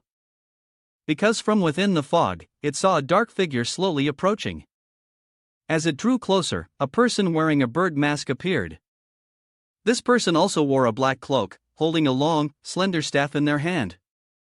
The wolf couldn't believe that the person who had arrived was them. Why were they here? Immediately, a growl that struck fear into the heart came from deep within the forest. The soldiers who were chasing also recoiled in fear. The appearance of the white bones clearly indicated who they were. Without hesitation, the soldiers quickly ran back to report to the town chief. Meanwhile, Linen, after a long time, had finally completed the surgery for the women. They were now being carried out. Linen let out a weary sigh of relief, he could finally rest. But at that moment, he heard the town chief instructing everyone to notify the villagers to descend into the underground chamber beneath the church, and that no one was allowed to go outside without his orders. You brought your doubts and went to ask the town chief what was going on. The town chief's expression turned slightly solemn as he said to you. Yi of the night has come. In the blink of an eye, the bells at the church began to ring. Upon hearing the sound, the townspeople immediately fled toward the underground chambers beneath the church. They knew that Yi of the night had arrived, and they fled in fear. The town chief, on his part, also grabbed Linen and hurried to the church to take shelter for a moment, intending to escape this ordeal and figure things out later. You didn't want to run, but the town chief forcibly pulled you along toward the church. On this side, the wolves, chained to the columns, heard the sound of the bell ringing incessantly. With a bit of doubt, the wolf pack leader recognized the sound. It paused for a moment, then its face turned pale with fear. Yes, it's them. It immediately yanked the chain in its hand with all its strength, then ordered its subordinates to quickly run away. They ran toward the church, but no one opened the door for them. They frantically begged those inside to open the door. Hearing the sound of the werewolves, the people inside remained motionless. At that moment, the town chief approached to warn them. He told them that if they wanted to live, they had to behave, or he would kill them before Yi of the night arrived. The wolves were very afraid of Yi of the night, so they nodded in agreement without hesitation.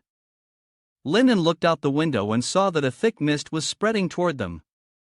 The wolves, unable to escape in time, were paralyzed by the mist and lay motionless on the ground. Inside the church, the town chief saw Linen standing by the window and hurriedly reminded him to sit down quickly, as it was very dangerous. Linen obediently squatted down and then, with suspicion, asked him, "Is this the method of appearance of Yi of the night?" Jin Shang shook his head slightly. "This is one of them. If they feel the creature needs treatment, and does not cooperate, they will use this method. In their eyes, all creatures need treatment, whether you are sick or not.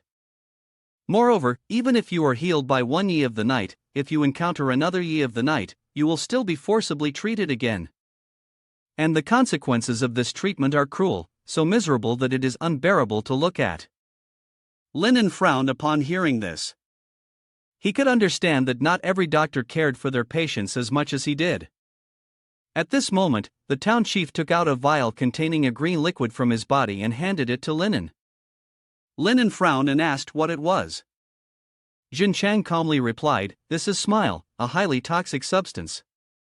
He slowly explained that this was the medicine they used to deal with Yi of the night. After taking it, the body would appear as though it were about to die from poisoning. This way, Yi of the Night's attention would be focused on the poison, and there was a high chance they would not suspect that there was another illness in your body. Linen nodded upon hearing this, took the vial, and did not forget to thank him. Jin Chang shook his head slightly, not paying much attention. But at that moment, Yi of the Night appeared next to the window. The two quickly lowered their heads, and the town chief gestured for the boy to remain silent. Everyone held their breath and waited anxiously. Yi of the Night stood outside the window, staring intently inside. Not long after, he saw that there were people inside. At this moment, the scene inside, under the wind of the main street, was eerily quiet, so quiet that it seemed one could hear the breathing of the people of Qinji. Everyone kept their eyes fixed on the door, silently praying in their hearts. However, at that moment, the sound of a knock suddenly echoed, but the rapid knocking was enough to make one's heart race. The people inside immediately flinched and frowned, not daring to move in the slightest. The werewolves on this side were no exception, they too were terrified. Yi of the Night did his best to hide his breath. The footsteps outside the door eventually came to a halt. The werewolves, hearing the sound from outside, breathed a sigh of relief, thinking it had finally gone. However, they hadn't been happy for long before a hand reached from behind and grabbed the shoulder of one of the wolves. It immediately froze, terrified, its body trembling violently. It quickly sought help from the wolf pack leader. Immediately, a continuous growling sound emanated from inside the church. The two wolves were immediately frightened and hurriedly ran out of the church. The town chief, witnessing this scene, quickly rushed to stop them, as it was even more dangerous outside. Sure enough, as soon as they pushed the door open and ran outside, they were instantly knocked unconscious by the fog of Yi of the Night, collapsing onto the ground. The town chief's face immediately turned grim, and he urgently ordered everyone to drink the poison. Yi of the Night had already discovered them. As soon as he spoke, everyone quickly complied, drinking an entire vial of poison. Linen frowned and looked at them. You really drank it? This is poison. But at that moment, someone suddenly dropped the vial onto the ground, causing the poison to spill out. In this critical situation, the town chief didn't hesitate for a second. He drew his knife and stabbed it directly into the left side of his waist. Fresh blood began to flow out. This scene left Lin even more astonished. Did they really have to do this? He watched as the people of Silent Town fell into unconsciousness, unsure of what to do next. At that moment, a figure slowly entered the church from outside. Around his body, there were vague dark mists, and the person who arrived was none other than Yi of the Night, the one who instilled fear in everyone. Yi of the Night's gaze swept across the interior of the church, taking in the sight of the wounded lying collapsed on the ground, and then his eyes fell on the town chief, who was lying in a pool of blood. A warm voice echoed, "To mistreat your own body is a sin. They made you feel ashamed, and I am enraged on your behalf, but I will still heal your wounds." As soon as the words left his mouth, his fingers touched the wound on the town chief's waist. Dark energy began to emerge, and he coldly muttered, "Pain is a good medicine, it helps keep the mind clear." In an instant, the poison in Jin Chang's body dissipated. Linen, standing beside him, could not help but marvel. Indeed, it was truly impressive. With just a simple gesture, he could easily eliminate the poison from someone's body. At this moment, the town chief vaguely regained consciousness and hesitantly muttered two words of gratitude. However, Yi of the Night paid him no mind, his gaze fixated on the area around the town chief's heart. The town chief understood that he wanted to continue healing him. He hurriedly said that he was fine. Unfortunately, it was too late. Yi of the Night's slender fingers pierced into his chest, causing him to scream in pain. Immediately after, a long scar appeared on his chest. Only then did Yi of the Night speak. His body was blessed with divine power. The dark Lei Yuan could not invade his soul, it was pure and untainted. As soon as he finished speaking, he lightly tapped the town chief's chest again, expressing his respect. The town chief's face turned pale as he stammered, "May God bless you." Amen. At that moment, he was finally able to breathe a sigh of relief, having narrowly escaped death. Meanwhile, Linen had been watching Yi of the Night's every move, but the more he looked, the more confused he became. Wasn't Yi of the Night actually quite good? Was he really as terrifying as the rumors said? At this moment, Yi of the Night approached another person, who also had fresh blood on him. He slowly questioned the person, asking if they had destroyed their own body out of fear of him. The person was already unconscious and unable to respond to his question, but Yi of the Night didn't seem to care. It appeared as though he had just casually asked. Although he despised the other person, he would still heal the wound. Except for the knife cut, there was also a hidden tumor in the other's skull. Yi of the Night, after speaking, pointed his long, slender finger at the person's head, and after a moment, he slowly explained that the person had been injured by a werewolf, and Lei Yuan had begun to spread through their body, though it hadn't been detected yet. Therefore, the person had a condition that needed treatment. As soon as he finished speaking, Yi of the Night's red fingernail stabbed into the person's head without hesitation. Fresh blood began to ooze from their forehead, and he slowly carved a path, stopping only when the brain was exposed. Yi of the Night's long fingers directly removed the brain from inside, then used his nails to sever the tumor in the brain. Afterward, he skillfully sutured the wound, his actions as smooth as flowing clouds in water, without the slightest obstruction. Linen observed from the side, silently acknowledging that no tool was necessary, just the fingers alone had perfectly excised the tumor, so flawlessly that it was beyond reproach. At that moment, Yi of the Night's gaze fell upon the other person's right ankle. After a long while, he spoke again. The curse had not ceased spreading. The divine power within the guard's body suppressed the werewolf curse that had begun to invade him, but the mark of the dark world had already been sealed on his eye. As soon as these words ended, a flash of blood-red light suddenly flickered, and the guard's left leg was violently severed, with dark veins creeping along the exposed stumps of his legs.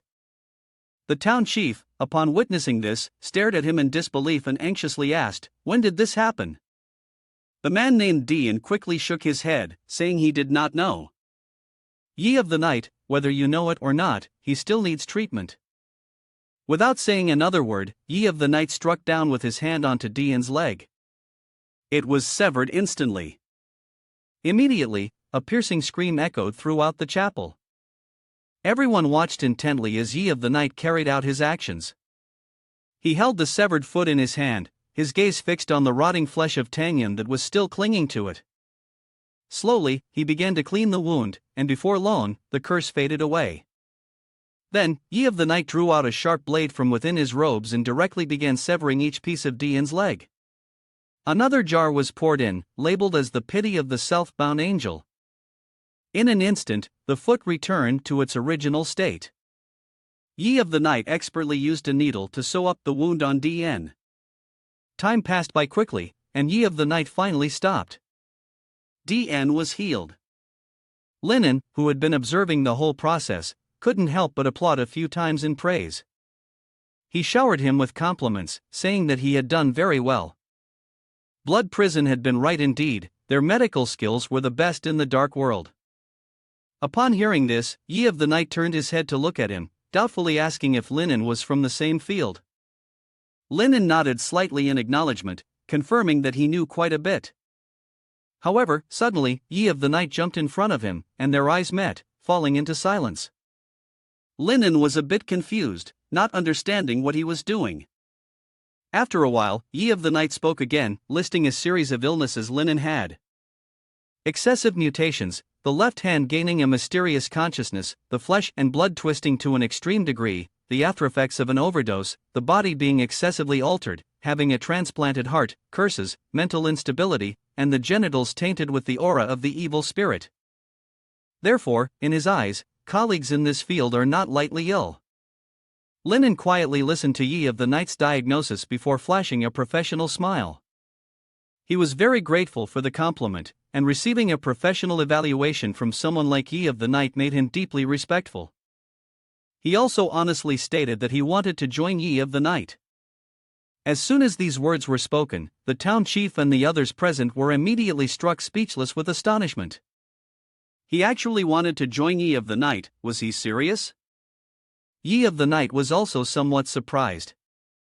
He furrowed his brows and coldly said, "If you want to join them, then it depends on your abilities." Linen naturally knew that joining Yi of the Night required skill, and he spoke calmly in response. In terms of medical skills, you might not be better than him, but there is one ability where you're not inferior, even superior in some ways. Upon hearing this, Yi of the Night didn't believe it and coldly asked, "What ability is that?" Linen chuckled softly and nonchalantly spoke 4 words, "Diagnostic ability." The people inside the Wind Street were once again struck with shock. Yi of the Night narrowed his eyes and looked at him. Diagnostic skills better than his? Is he joking? Lin Mo smirked and said, "Actually, just now when you interacted with him, you had already diagnosed a few symptoms. His condition wasn't much lighter than yours." As soon as those words were spoken, Yi of the Night immediately felt a sense of humiliation. In an instant, he was filled with rage, yet he didn't lose his temper. He slowly tore off his cloak, exposing himself in front of Linen, and calmly said, "Is that so?" He was very curious. The gear on his body perfectly isolated him from the outside world. He wanted to hear what the boy had to say, how he would go about diagnosing him, and what illness he had. His gaze had turned dangerous. Linen was not afraid, and spoke calmly. According to the diagnosis, there was a large lump in his intestines, and it was spreading around, very dangerous. Yi of the Night chuckled when he heard this, finding it utterly absurd. He didn't need his stomach to digest anything, as there were no foreign objects inside. How could that even be possible? Moreover, his stomach would hurt terribly if there was a lump, yet now he felt no pain whatsoever. However, it seemed that at the same moment, his stomach suddenly split open, and something strange began to protrude from within. He couldn't help but freeze in shock. The pain he felt earlier was indeed coming from his stomach. Yi of the Night immediately bent his head and looked down, and sure enough, he saw a large lump. He moved closer to Linen, grabbed the collar of his shirt, and questioned, "Is this because you left the game?" Linen immediately shook his head in denial. "You're the doctor, you're only responsible for bringing the diagnosis to him.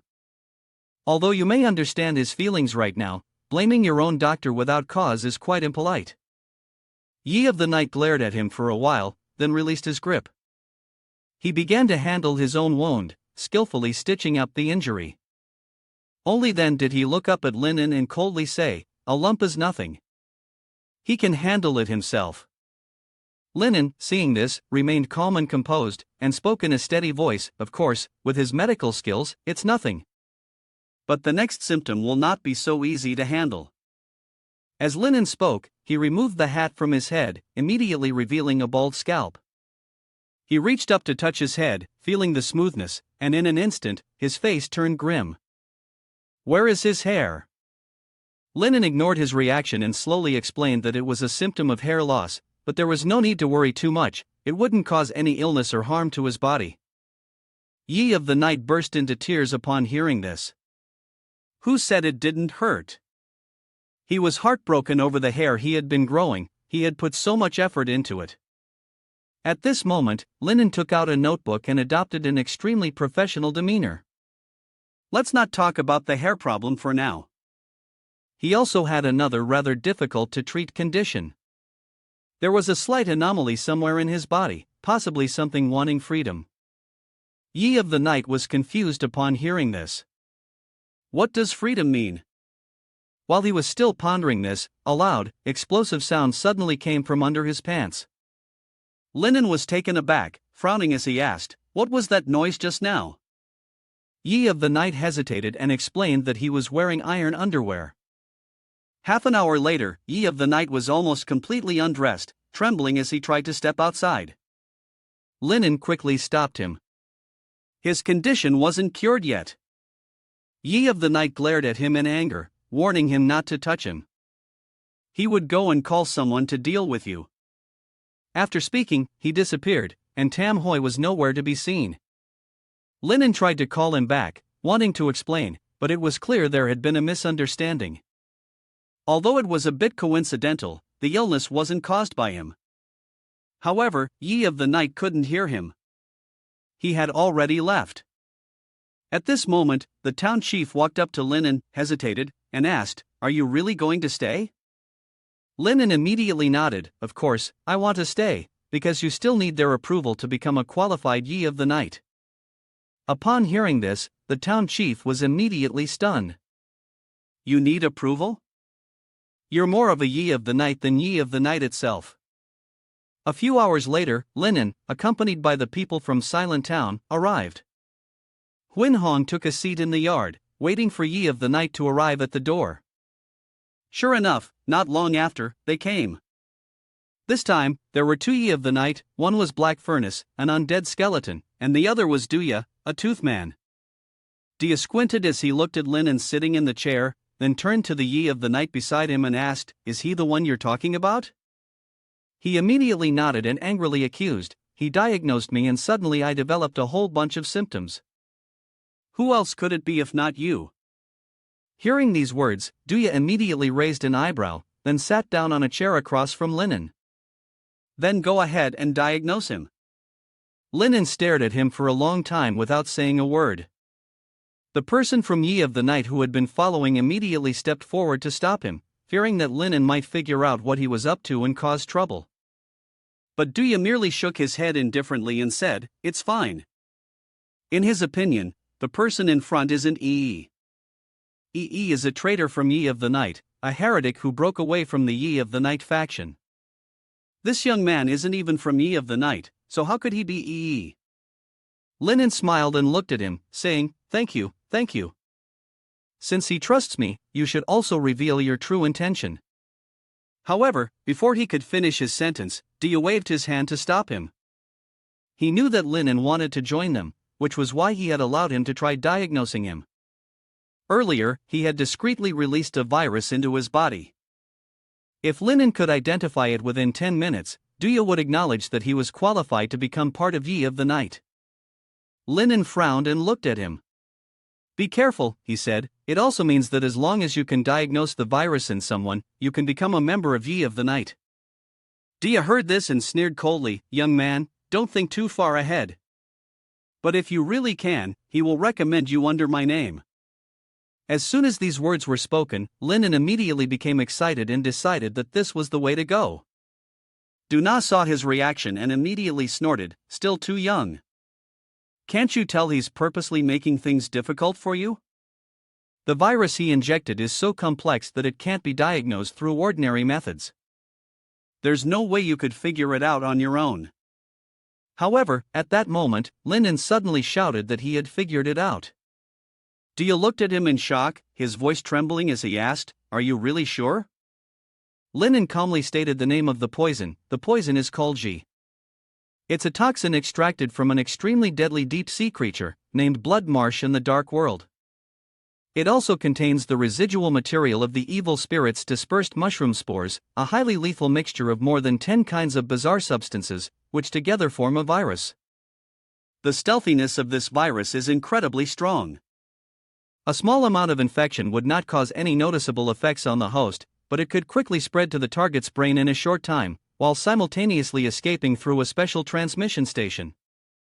There were even moments when a simple snap of the fingers could trigger an outbreak of the virus within the body. This is not just a virus, it is also an extremely powerful killing weapon. Duya's eyes widened in disbelief as he looked at Linen.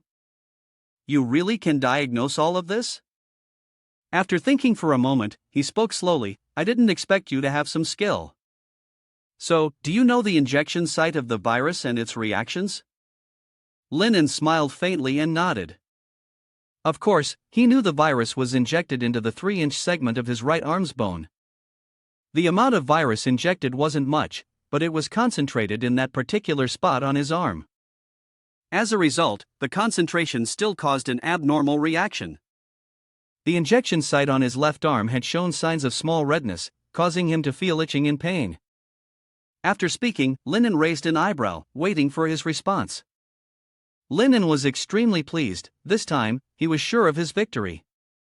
But the group of town chief members behind him were left speechless, their shock evident. Even the Yi of the Night on the opposite side looked at Duya with suspicion. They wanted to know if what he said was true. Duya trembled as he looked at Linen. He didn't miss a single word, but he still underestimated the virus's ability to spread and also overlooked its negative reactions. At this moment, Duya also told Linen the truth. Aside from the itching sensation caused by the Min family on his left hand, his back had started showing symptoms of concentrated itching and pain. Therefore, he believed that he hadn't given a perfect diagnosis, and with his current abilities, he still wasn't capable of joining them. As soon as he finished speaking, Duya turned to leave, but Linen hurriedly called him back. Duya's voice carried a hint of grievance as he spoke. He had only pointed out the adverse reactions to the virus injection this time, but the negative effects on Linen's back were also caused by the virus, though they were the result of years of accumulation. When Duya heard this, he was stunned and turned around in shock, unable to believe what he was hearing. Linen pulled out his notebook and slowly explained, saying that he might have noticed it himself that the pores on his skin had already begun to show signs of disease and necrosis. The virus he had just injected was timed perfectly to trigger the toxin in the hair follicles, and now it was rapidly spreading throughout his body.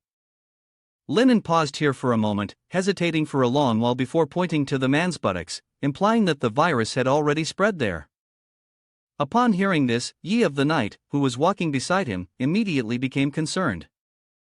Duya shook his head, saying it was nothing serious, just a little itching.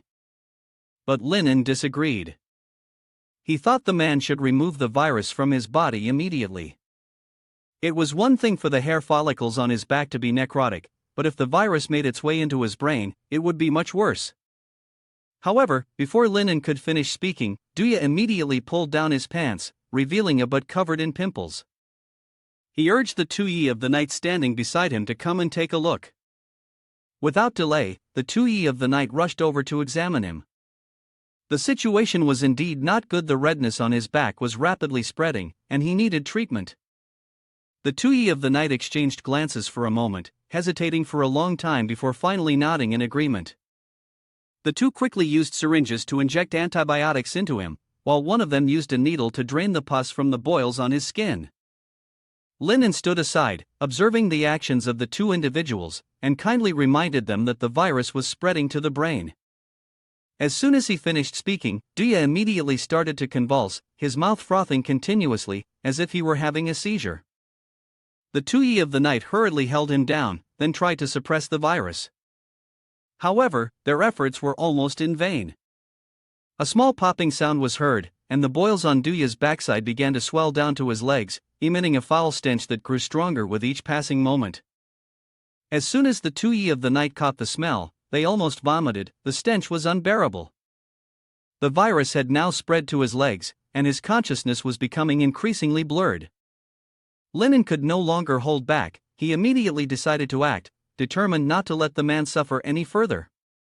Without hesitation, he used a needle to stab directly into the two boils on Duya's legs. In an instant, Duya seemed to deflate like a popped balloon, floating aimlessly in the air. The Yi of the Night, witnessing this, were immediately thrown into a panic, but Linen was pleased. He had succeeded. Through this event, Linen's fame among the Yi of the Night group skyrocketed. A moment later, Duya finally collapsed onto the ground. Two Yi of the Night hurriedly ran over to check. Fortunately, the virus had been eradicated. However, while no one was paying attention, Linen's face suddenly displayed Tang Yun-like expressions, resembling that of a clown. He flashed a sinister smile. It was truly disappointing. As a Yi of the Night, he didn't even know he was sick. Isn't this like a doctor who can't cure themselves? Ta had noticed something strange about him. It quickly manifested, hesitated, and asked, "Are you using that ability to spread illness to play with them?" Linen frowned upon hearing this. He pouted and said, "Even it doesn't trust me. They're all doctors, skilled in medicine. So what? Could I really harm them? Everything just happened because their bodies had too many hidden diseases, and I happened to diagnose them." Ta still didn't believe it. After all, they were Yi of the Night, among the best in medical skills in the dark world. How could they not detect their own illness? Linen shrugged indifferently. Who knows? They're always so focused on others, maybe they've neglected themselves. At this point, he suddenly burst out laughing. Isn't it hilarious? The way they looked when they were stricken by the illness was truly amusing. Hearing this, Tata couldn't help but stare at him, feeling that he was very strange, but couldn't quite pinpoint what was wrong. At that moment, Black Furnace suddenly pointed at Linen and then spoke fiercely, "You dare to lay a hand on Duya? If you're capable, then try to diagnose a few of his illnesses." Yi of the Night, who was standing nearby, heard this and immediately became alarmed, trying to stop him. "Even Duya was poisoned, you won't be able to let him off." Upon hearing this, Black Furnace coldly snorted and said it was fine. He then used a voice transmission to tell Yi of the Night that he had set up a countermeasure against the curse and the diseases, before instructing him to observe how Linen would go about afflicting them with illness. Yi of the Night understood and nodded, cautioning him to be careful. On Linan's side, upon hearing Black Furnace's words, he immediately furrowed his brow. Clearly, he had no choice but to rely on him for this, but what could he do? After all, he was a doctor who dedicated himself wholeheartedly to his patients. Soon after, he went over and took Black Furnace's hand. The system hurriedly reminded Black Furnace that he had many ailments. When Linen heard the system's voice, he smiled, realizing that his condition was likely not mild. As soon as these words were spoken, Black Furnace was so stunned he couldn't say anything. He had activated the curse reversal, yet the illness still took effect. How could this be? He quickly turned to Yi of the Night beside him and asked if they had seen what happened. At that moment, the executor suddenly trembled terribly, stammering that it was the curse. Black Furnace couldn't believe it upon hearing this, as he had clearly activated the curse reversal. Yet the executor continued to tremble, fearfully pointing at Linen. "It's not Black Furnace's curse, but yours," Black Furnace said, staring intently at Linen. "So that's how it is. The doctor is cursed. No wonder he can silently inflict illness on others." He questioned Linen, asking if it truly brought him joy to bring sickness and suffering to others. Linen, upon hearing this, became angry. Clearly, he had helped Black Furnace discover the illness, so why was he being blamed? As he spoke, Linen tightly gripped Black Furnace's arm. The enforcer saw this scene and hurriedly rushed towards him, fiercely attempting to attack. Linen quickly dodged, and the enforcer's punch landed on the ground, causing a crack to appear in the earth. He looked up ahead, then broke into a smile full of malice. Clearly, he was apologizing, but his tone was anything but conciliatory. He wasn't trying to harm them on purpose, he was sincerely sorry. But that was clearly not what Linen meant to say, as he continued to clutch his head. Black Furnace witnessed this and let out a helpless sigh. It seemed the boy didn't realize he was under a curse, his consciousness constantly resisting it. He was in great pain right now and possibly even inflicting sickness on others. It wasn't his intention, the curse was making him unintentionally do these things. Moreover, whenever he inflicted illness on others, his curse absorbed their power, growing stronger. Black Furnace quickly instructed the enforcer to find Duya and bring him back. The enforcer hesitated and asked, "What about him?" Black Furnace stared at Linen. This young man's illness was no trivial matter, he had to save him. He walked up to Linen and slowly said, "If you're uncomfortable, he can help you diagnose." Linen, although in great pain at this moment, still wanted to do it himself. The system quickly popped up to remind him that the curse of the crying clown was upon him. He tried to hold his head, forcing himself to calm down. Why did the clown curse have to happen now? He kept screaming in agony. The town chief hurriedly asked if he was okay. Linen gritted his teeth and told him to hurry and lead everyone away. The town chief was a bit stunned, then frowned and asked, "Do you mean for me to lead the townspeople out of here?" But Linen shook his head, a malicious smile forming on his face as he told him to bring them here. At this moment, the clown had taken over Linan's body, his mouth forever twisted into a terrifying smile. He wanted to examine them. Just then, Black Furnace was preparing to take action. Linen furrowed his brow and asked him what he meant. Black Furnace calmly said, "You have been cursed, and he will heal you." As soon as the words left his mouth, he plunged his arm into the ground, causing the earth to crack open. At this moment, Linen was held tightly by Black Furnace's skeletal hands. But you didn't panic, you calmly asked him what illness he wanted to treat. So, what exactly is wrong with you? Black Furnace's voice deepened as he spoke, you've been cursed. You're being corroded bit by bit right now. However, Linen sneered coldly, a curse? You sure know how to make excuses.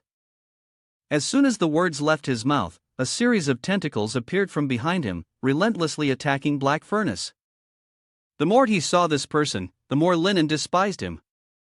Black Furnace looked at the tentacles charging toward him with a hint of panic. He clearly tried to avoid them but couldn't, and was soon bound tightly by the tentacles, unable to escape.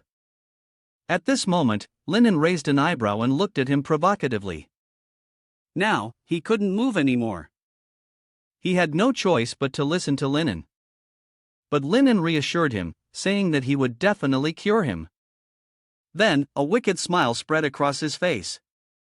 The town chief, who had been watching from outside, immediately turned pale at this unexpected turn of events and exclaimed in alarm, "What's happened to him now?"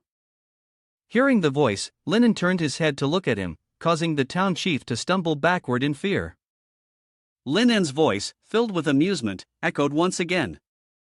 He is sick and needs treatment. As soon as the words left his mouth, the tentacles shot toward the town chief. He panicked and fled in fear. At that moment, Black Furnace had freed himself from the tentacle, quickly rushing to save the town chief's life. Immediately after, Black Furnace suddenly opened his mouth and let out several ear-piercing screams. Linen hurriedly covered his ears, his face contorted in discomfort. Seizing this opportunity, Black Furnace moved in to use his magic and swallow Linen first. His Lei Yuan was becoming deeper by the second. But at that moment, his eyes widened in horror. Linen had opened his eyes, and one of his pupils had turned completely black, his voice dripping with malice. Give him a curse, bestow upon him a gift of banishment, this troublesome man. As soon as Linen finished speaking, a ray of dark energy shot out from his blackened eye, streaking straight toward Black Furnace, causing him to scream in agony. Lin Mo levitated into the air, his mocking voice following. Let him deal with that curse. Seeing this, Black Furnace quickly launched blue flames from his hands, chasing after Linen. However, your speed was too fast, and the flames could barely keep up. Black Furnace's expression changed drastically in an instant, as his attack had no effect at all.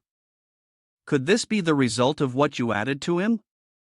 At this moment, Linen had already reached the top of a building, arrogantly looking down below. He let out a loud, furious shout and began diagnosing.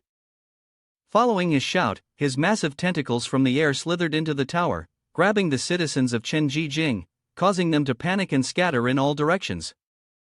In the blink of an eye, the citizens of Chenjijing were caught by Lin An's tentacles. A series of their illnesses were also called out by the system, and the place was filled with the uncontrollable sounds of screaming. Meanwhile, Linen was extremely pleased with himself, his face resembling that of a demon from hell, muttering under his breath that no one with an illness would be spared, which truly frightened others. At this moment, Tata jumped out, urging him to calm down. Why has it come to this? Linen, upon hearing this, angrily glared at it and fiercely questioned, we're good friends, yet you still come to disturb me? You've become more and more strange, Tata couldn't help but advise. Something's controlling you, hurry up and figure out a way to get rid of it. As soon as the words were out, Linen became even angrier. He gritted his teeth and cursed. Tata should just shut up. The one who needed to be rid of something was Tata. Tata, seeing Linen growing more and more manic, immediately became furious. Alright, you still won't wake up, huh? Let me knock some sense into you. No sooner had the words left Tata's mouth than it transformed into a large fist, and without hesitation, it struck Lin An's head. Linen didn't get angry despite the hit, he simply glared at Tata, then smiled mysteriously.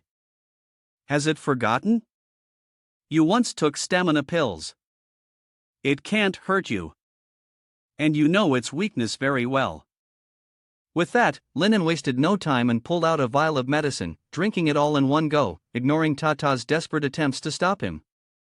In an instant, Tata rapidly softened, collapsing with no strength left. Linen glanced at his left hand, now limp, and sneered coldly.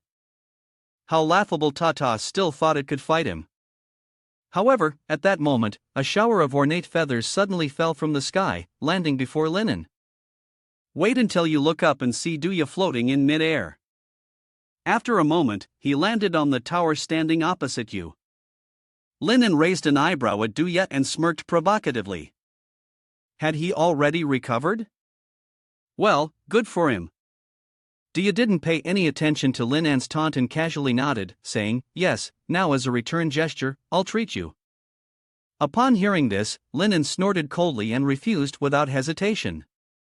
Your illness, you can treat it yourself, no need to trouble him. He fixed his dark eyes on Duya, then spoke in a deep voice, "It seems like he has a new illness now. If he doesn't mind, I'll diagnose him again." No sooner had Linen finished speaking than Duya made his move. A feather, like a sharp dart, shot fiercely toward him, surrounded by red smoke that made Linen startle in alarm.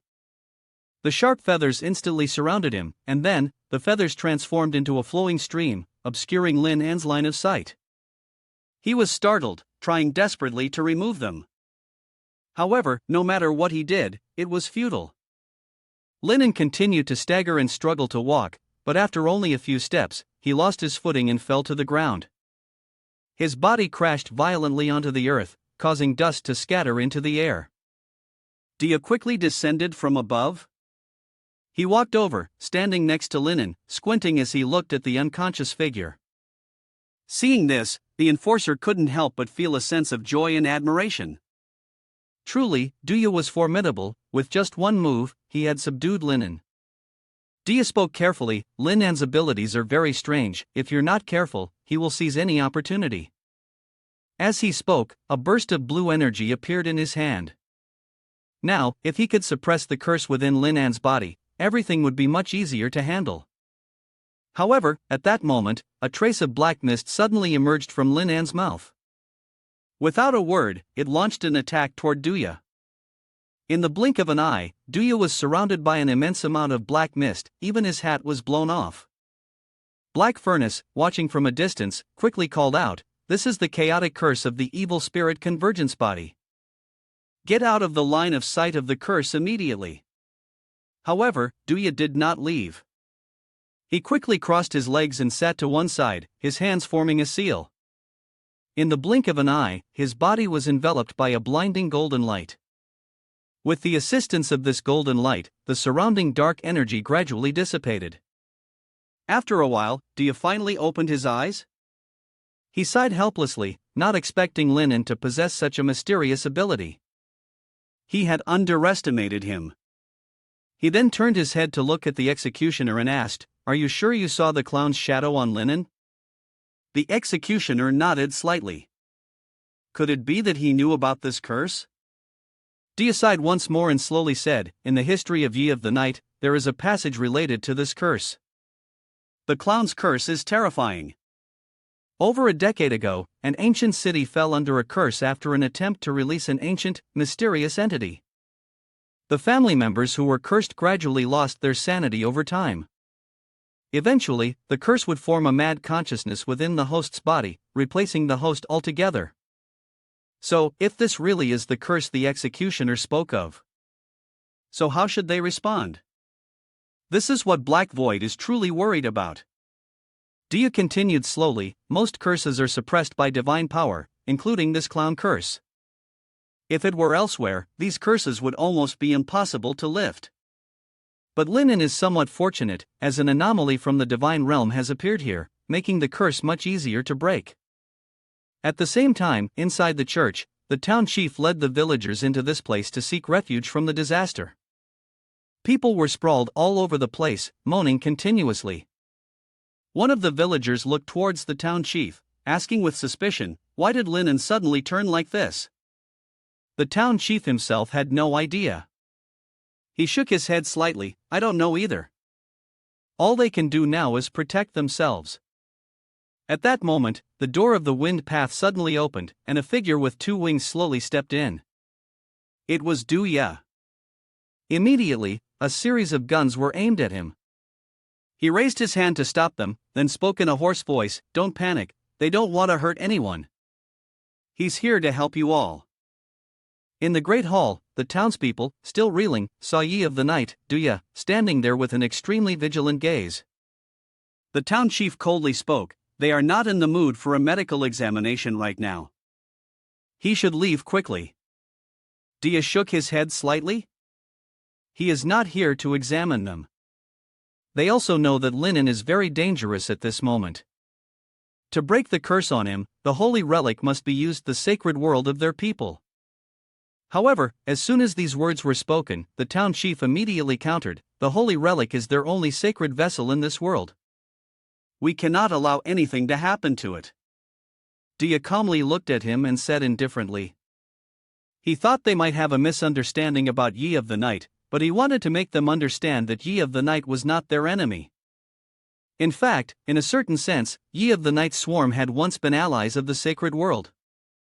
What Duya meant to say was that they were the 12 winged angels. As soon as this was said, the town chief was immediately alarmed. Could it be that the swarm of Yi of the Night actually refers to? At that moment, a loud explosion suddenly rang out from the roof of the street, and a large hole instantly appeared in the roof. The light flashed and illuminated the dark basement in an instant. With that light, everyone saw Linen appearing on the wall above. His face now bore the grotesque features of a clown, a smile filled with malicious intent, finally finding everyone. "Now, let him examine them." Duya was momentarily startled, urging the town chief that there was no more time, and they had to wake the holy relic immediately, with the other 2 Yi of the Night to escort them. At this moment, the town chief no longer hesitated and immediately turned to flee. Duya warily glanced at Linen in front of him. Linen, upon seeing this, didn't stop him, only sneering and questioning. He was a doctor too. Was he really heartless enough to let his patient leave like this? Duya calmly stared back at him, and this time, he would show no mercy. Before the clown could fully take control of Linan's body, he would expel that presence from within him. No sooner had the words left his mouth than a swarm of black crows appeared, surrounding Linen in an instant. Yet, he didn't panic, responding calmly. He wouldn't be stopped. He sneered coldly. Summoning the black dragon in his right arm, without a second thought, Linen unleashed a torrent of flames at the crow flock. Linen, who had been enjoying the sight of the fire scorching the crows, suddenly froze. At this moment, the black dragon unexpectedly stopped, and the flames vanished along with it. He was startled and terrified. What was going on? Why had it stopped? At the same time, Linan's eyes returned to normal. Narrowing his eyes, he looked at the black dragon in his hand, filled with worry. If you keep using it, the durability will be completely exhausted. That's something money can't buy. Once it's used up, there's no more. You won't bear to see that, right? Tata, seeing the light return to Linan's eyes, became joyful. You're awake now, huh? However, as soon as those words left his mouth, Linan's expression changed again. He bit his lip in frustration. At such a critical moment, this had to happen. He then turned toward Duya, pouting. I'm not in the right state today. You should go ahead. But how could Duya just let him go like that? He immediately summoned the black crows and began suppressing Linen. In the blink of an eye, a series of chains, accompanied by the energy had appeared, binding tightly around Linen. In this moment, Linen was furious to the extreme, and he shouted that he had had enough. With his shout, the eye on his chest immediately released a beam of pale purple energy. Not long after, it shattered the chains around Duya. He was startled by the scene.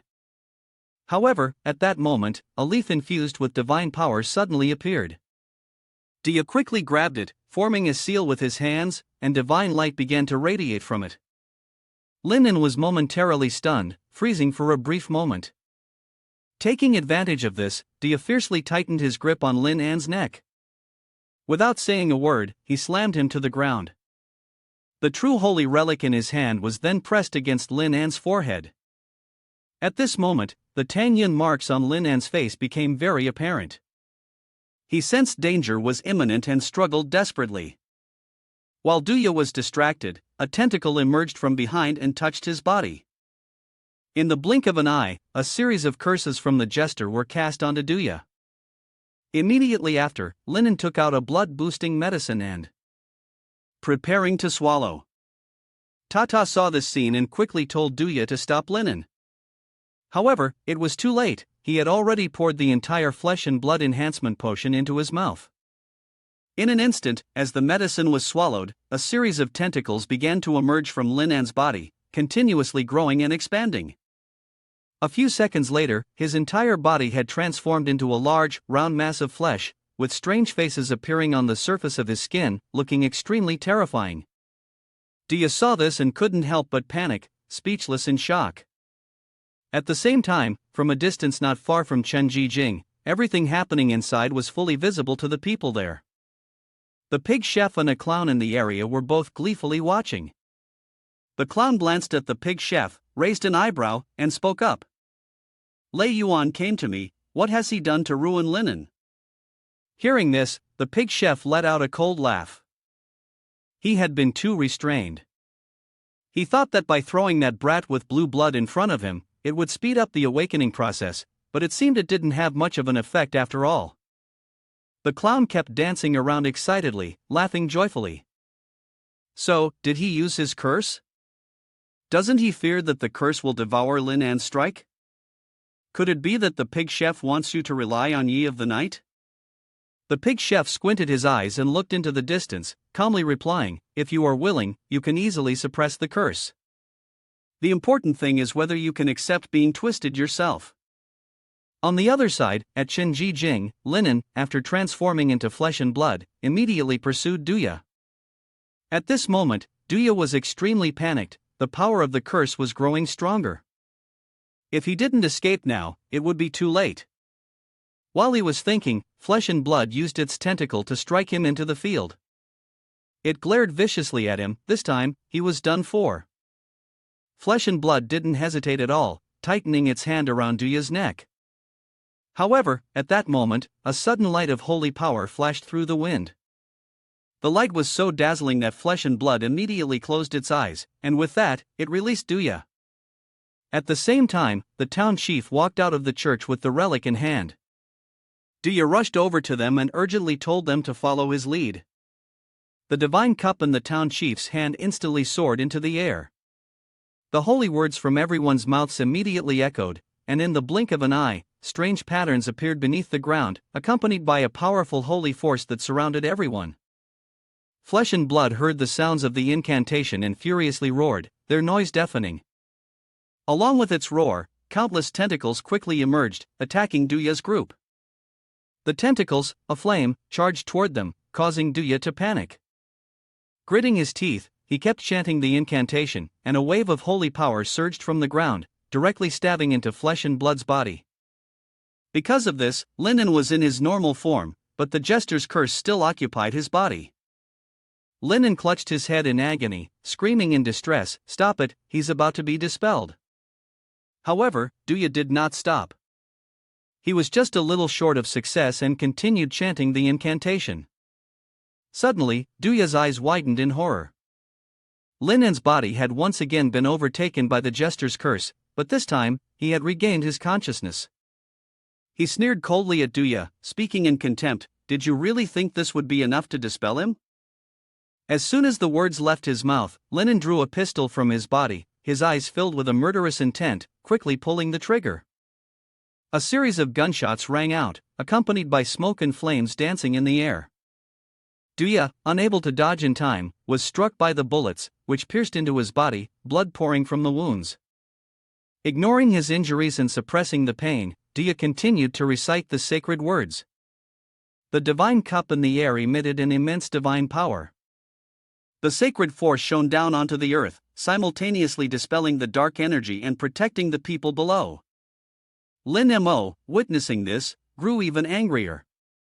He fired several more shots at Duya, the noise unbearable. At that moment, his rationality had been completely overtaken by the clown, and he truly wanted to take Duya's life. In that instant, as he was about to fire the final shot, Tata swiftly leaped out to stop him. Unfortunately, Linen didn't hear its warning, and the dark energy within him flared up. At the same time, not far away, the clown watched everything unfold, tilting his head back and laughing proudly. The pig chef has failed. In the end, you still broke through your final limit. You couldn't resist his curse, which had already become twisted. The pig chef heard this and immediately fell silent, not saying a word. The clown felt there was nothing left to see, so he turned and prepared to leave. The pig chef, unsure, asked if he wasn't going to keep watching. The clown curled his lips in disdain. What's there to watch? Stay and witness the birth of another clown? But at that moment, the pig chef suddenly said something mysteriously. Perhaps things wouldn't turn out as he had expected. Chu Xing was startled and turned his head upon hearing this. On Lin An's side, his final bullet didn't strike Duya's forehead but instead lodged in his back, meaning he was still alive. The clown, inside Lin An's body, saw this and was immediately shaken. This couldn't be, he had to kill Duya immediately, there was no mercy. But at the same time, Lin An's rationality returned, struggling against the clown. After a moment, he raised the gun and pointed it straight at his own head. Seeing this, the clown couldn't help but feel horrified and quickly rushed to stop Linen. You stop right there. But not only do you not stop, you even turn around and continuously fire at him. Linen calmly took out a holy sect and without hesitation, thrust it into the clown's chest. The holy power surged, enveloping the entire body of the clown. At this moment, the clown could no longer hide his own fear. He had clearly almost replaced you, so why could you still remain conscious and awake? At this moment, Lin An's hoarse voice rang out again. No matter how ruthless he was, he would never kill an innocent person. He would not spare someone who made him feel they were a villain, but he would never kill a good person on his behalf. From this point of view, he could never replace you. As soon as he finished speaking, Linen immediately pulled the trigger, the bullet piercing directly through the clown's eye. His illusory form instantly turned to dust, vanishing into the air. Linen put away his gun, then turned to look at Duya, asking if he was alright and if he needed Linen to heal him. Duya struggled to stand, calmly shaking his head as he said, I'm fine. Yet, you managed to break free from that curse. Linen calmly stood there, took a deep breath, and then slowly explained. If he hadn't crossed your final boundary, you would have never realized that you had a problem. The most important thing is that they never gave up on you, always doing everything they could to treat you. You really appreciate this, they truly deserve to be called the Night Doctor. As he spoke, he lowered his head to express his respect. Dia gently shook his head and said, no need for that. This is merely fulfilling the duty of the Night Doctor, nothing more. He was about to say more, but Linen's body could no longer hold up, he staggered and fell to his knees, and not long after, he collapsed. Duya was immediately alarmed, quickly instructing everyone to help Linen rest, as his mental energy had been completely exhausted. On the other side, the pig chef had seen Linen regain consciousness, while the clown beside him was still seething with anger. He couldn't believe that something like this had happened, Linen had actually broken free from his curse. The pig chef sneered coldly and said indifferently. He's been saying this all along, that things wouldn't end so simply. He's been eagerly waiting for this day to come. Linen must mature well. A few days later, inside Shenji Jing, after Linen was brought in, Yi of the Night had treated his wounds, and at this moment, he had regained consciousness. He hurriedly put on his clothes, preparing to go outside and take a look. Just then, he saw Dia pushing the door and entering. Seeing that Linen had sat up, Dia immediately spoke, "You've been unconscious for 3 days. He administered medicine to you, and now you're fine." Linen nodded slightly in thanks, this was the second time he had been saved by him. Upon hearing this, Duya declined to comment. It was his duty. Additionally, in the past few days, he had made a quick trip to Dark Knight City. He had reported your condition to Mistress regarding your desire to become Yi of the Night, and she gave him full authority to make the decision. Afterward, he had discussed the matter with his other colleagues. They ultimately reached a conclusion and decided to grant you the eligibility to join Yi of the Night. As soon as these words were spoken, Linen immediately became excited. So, does that mean you've officially become Yi of the Night now? However, Duya shook his head, denying it. It's just eligibility, you still can't become Yi of the Night yet. In fact, what matters more is that your abilities are so terrifying. Rather than letting Yi take them from you, it's better to have them absorb them instead. After thinking for a moment, Dia continued to explain to Linen that in order to officially become Yi of the Night, he needed to go to Dark Knight City and take the trials. With that said, he took out a reflective mirror and, without hesitation, touched its surface. In an instant, a passage appeared within the mirror. Duya urged Linen to follow him quickly. Linen quickly put on his shoes and rushed to catch up with Duya, entering the passage behind him. A strange red beam of light suddenly appeared in the sky over Qinji Jing, shooting straight up into the dark sky. Not long after, Duya and Linen entered the area of Dark Knight City. Dia casually introduced it, saying that this was the headquarters of their organization, beneath the stars, the City of Eternal Night. Linen followed Duya into Dark Knight City, his curiosity piqued, and he kept glancing around. Dia walked ahead, noticing that Linen's pace was slower. He spoke up, "There's nothing worth looking at. He'll lead you to the training grounds." A moment later, the two of them arrived at a tall tower. In the center of the tower was something that sparkled with a pale golden light. As soon as Duya saw it, he greeted the person, welcoming him back. Duya didn't respond but walked up to the tower, allowing the light to shine on him. In the blink of an eye, the two of them disappeared. Linen watched the scene with some surprise. This place truly was remarkable. However, what was even more surprising awaited them inside. As soon as they entered the tower, something seemed to approach him, but it was quickly pushed away by Duya. When Linen took a closer look, he saw a tall, thin robot standing in front of him, constantly muttering that he was sick.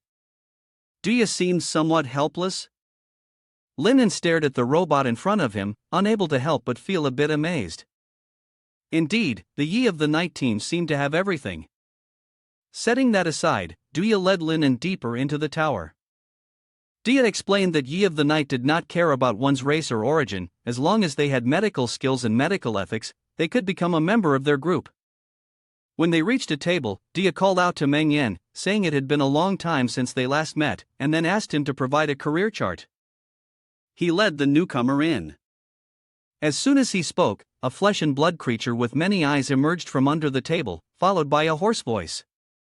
Was he not the one who could inflict illness on others, the one he was talking about? After speaking, it focused its gaze on Linen again, then smiled. Clearly, it appeared to be a very adorable creature. Linen wasn't startled when he saw Meng appear. He calmly summoned his tentacle to grab its tentacle, as a form of handshake, happily thanking it for the compliment. Seeing the tentacle emerge from Linan's body, Meng was slightly surprised. Could it be one of its kind? However, it merely suspected this but didn't ask. He handed the form to Duya, who looked toward Linen and said, "You'd better fill it out, and don't forget to retract your tentacle." He also explained, though Meng was a tentacle monster, it had a certain aversion to other tentacle creatures. Don't scare it. Upon hearing this, Linen couldn't help but feel surprised. He had thought it would be more friendly towards him. With that, he took the form and began filling in the information. After a while, he returned the completed form to Duya. Duya took the paper and quickly skimmed through it. His expression immediately changed. He stared at Linen in confusion and hesitantly asked if he was sure he wanted to keep this nickname.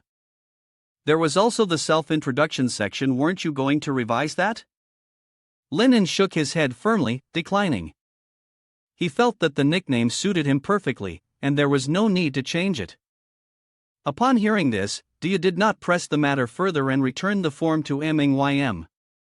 Meng immediately took it and chewed it up. A few seconds later, it spat out a piece of paper, which contained Linan's identity information. The nickname Healer was a result of a night doctor training. Linen reached out to take it and thanked it in return. Dia then led Lin into the exam venue. After a short while, he brought him to a large hall, where many people were already waiting. Seeing this, Linen couldn't help but exclaim, "There are so many people taking the exam." Dia slowly explained, "They are all elite healers from various races, their strength shouldn't be underestimated. Before the exam, I will explain the specific criteria to you." Dia then informed him that the exam was divided into 4 parts: adaptability, psychological qualities, skills, and combat abilities. After going through these 4 elements, there is one final aspect, the concept of philosophy. Linen, upon hearing the competition rules, asked with some doubt, "Is combat ability also something we have to test?" Dia nodded without hesitation. "Without strong combat ability, how could you intimidate those monsters so that they cannot resist when they accept treatment?" Hearing this, Linen felt it made sense. Live like a fake, study like a fake. At that moment, the host called out the alias Peaceful Healer Practitioner to prepare for the test. As soon as this name was announced, the crowd immediately began whispering among themselves. They had never heard of this name before. Linen felt a bit helpless, such a nice name. After thinking for a moment, he greeted Duya and stepped forward. Dia quickly waved him off, urging him to go ahead. At this point, Linen was not the only one moving forward. There were quite a few others as well. The host immediately began calling the names. This time, 4 people were testing. The first name was Puppet Alchemist, the second was a skeleton type, called Remains. The third name sounded quite similar to a demon, or perhaps a dragon. The name Blood Origin, the last one being Linen, also known as the Healer, the Peace Envoy. As soon as this name was called out, the 3 in front immediately mocked him, but he didn't mind much. No matter how noisy they were, the host spoke again. If they had the qualification to participate in the Yi of the Night exam, they must have gone through other trials that had been recommended and affirmed by others. There was no doubt, they were a group of professional doctors. At this point, he suddenly snapped his fingers, and then continued, "To become a qualified Yi of the Night, they need not only be professional but even more professional than all other doctors. Sometimes, in dangerous situations, a piece of stone, a dining knife, or even a piece of wire could become your surgical instrument. Therefore, the first test was the ability to use tools." As soon as he finished speaking, a series of non-surgical tools appeared before them.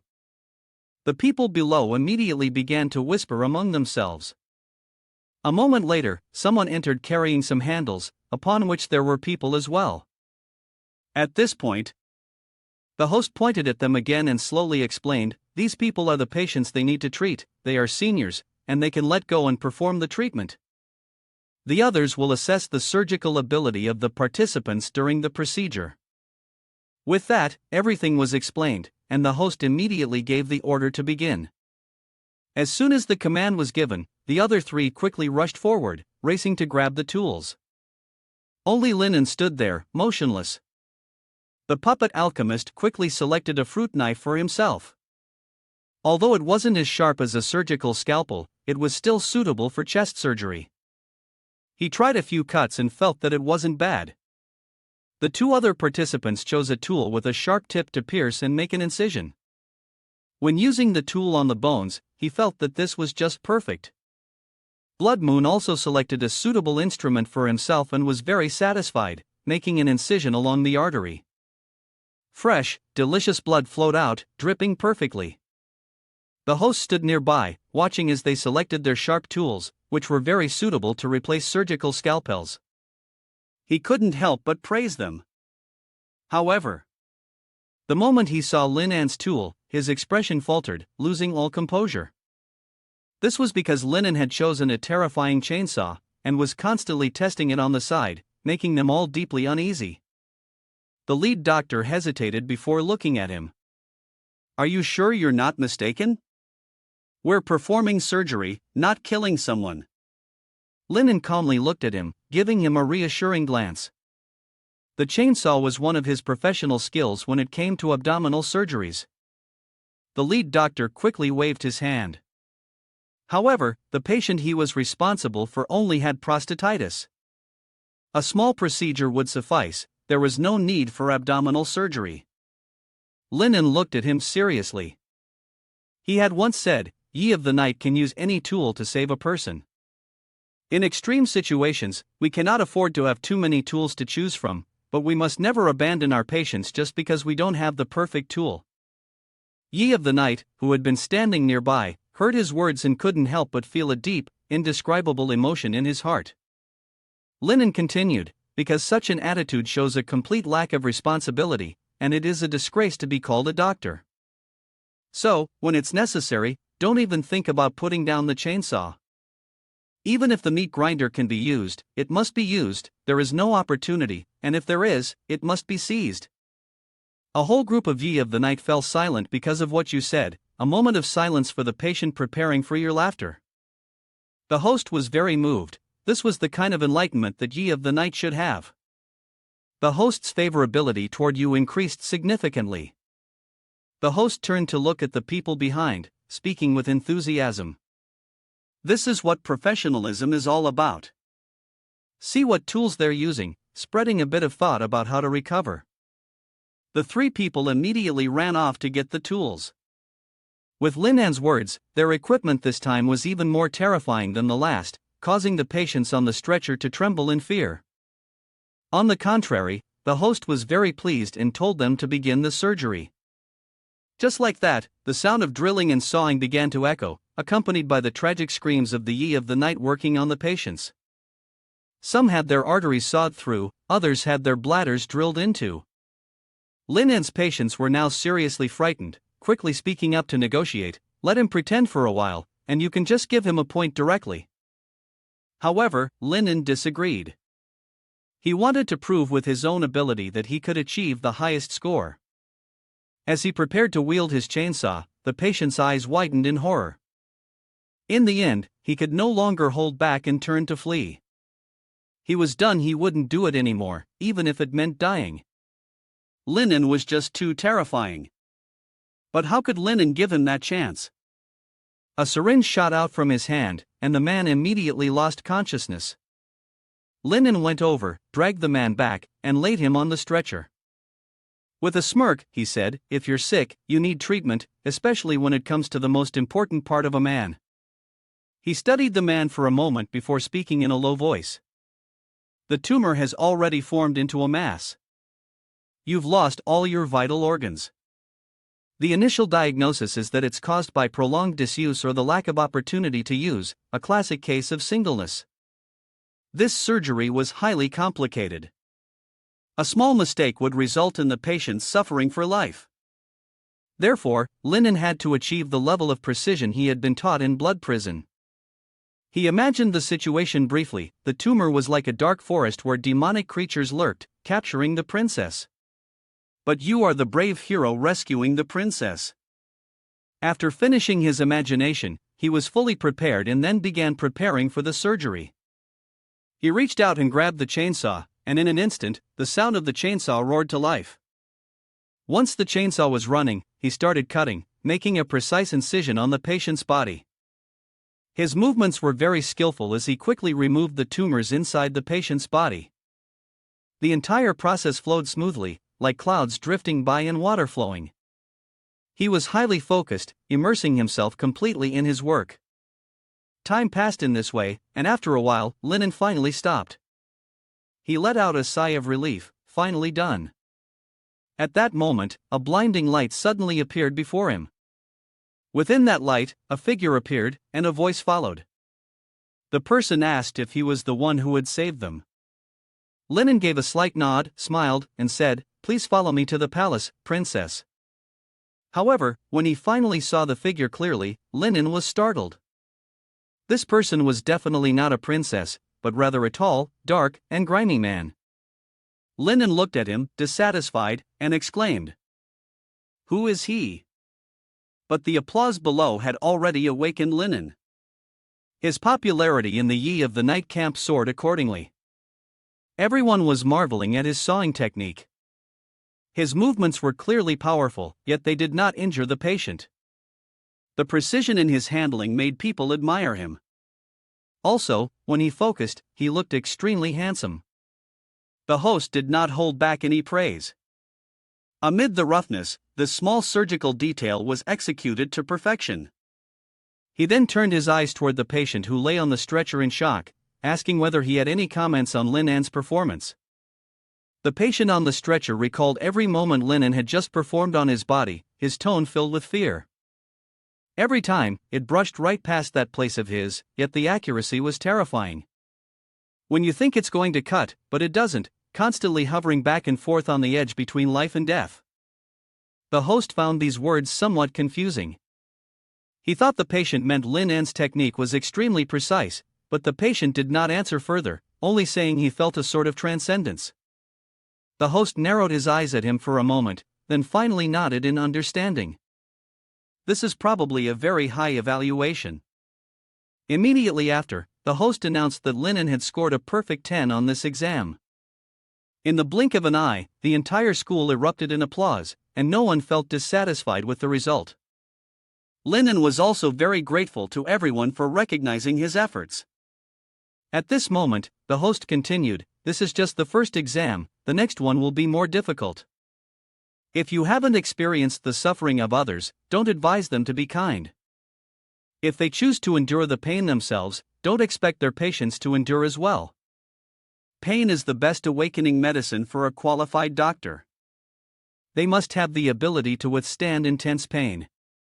Therefore, the next exam will test their endurance." As soon as these words were spoken, several pain simulation machines appeared in the hall. They had to sit in them, and the machines would gradually increase the pain in their bodies. The pain levels were divided into 200 stages, and only those who endured beyond a certain level could pass. Those who surpassed level 50 would be scored based on their ranking. Anyone who gave up, fainted, or died would have their entire result invalidated. After explaining everything, the host finished speaking. He asked everyone to quickly sit at the machines. The 4 contestants quickly stepped forward and, without hesitation, sat down at their respective machines. Blood Moon sat next to Lin An, turned his head to look at him, and curiously asked, "You're human, right?" Humans' pain tolerance is probably very low, isn't it? He asked Lin An if he was scared. Lin An nodded when he heard the question. "Of course I'm scared. Since I was young, I've been afraid of pain the most, but now that it's here, I can't back out." Blood Moon nodded in satisfaction and said, "That's true." In his heart, he felt very smug.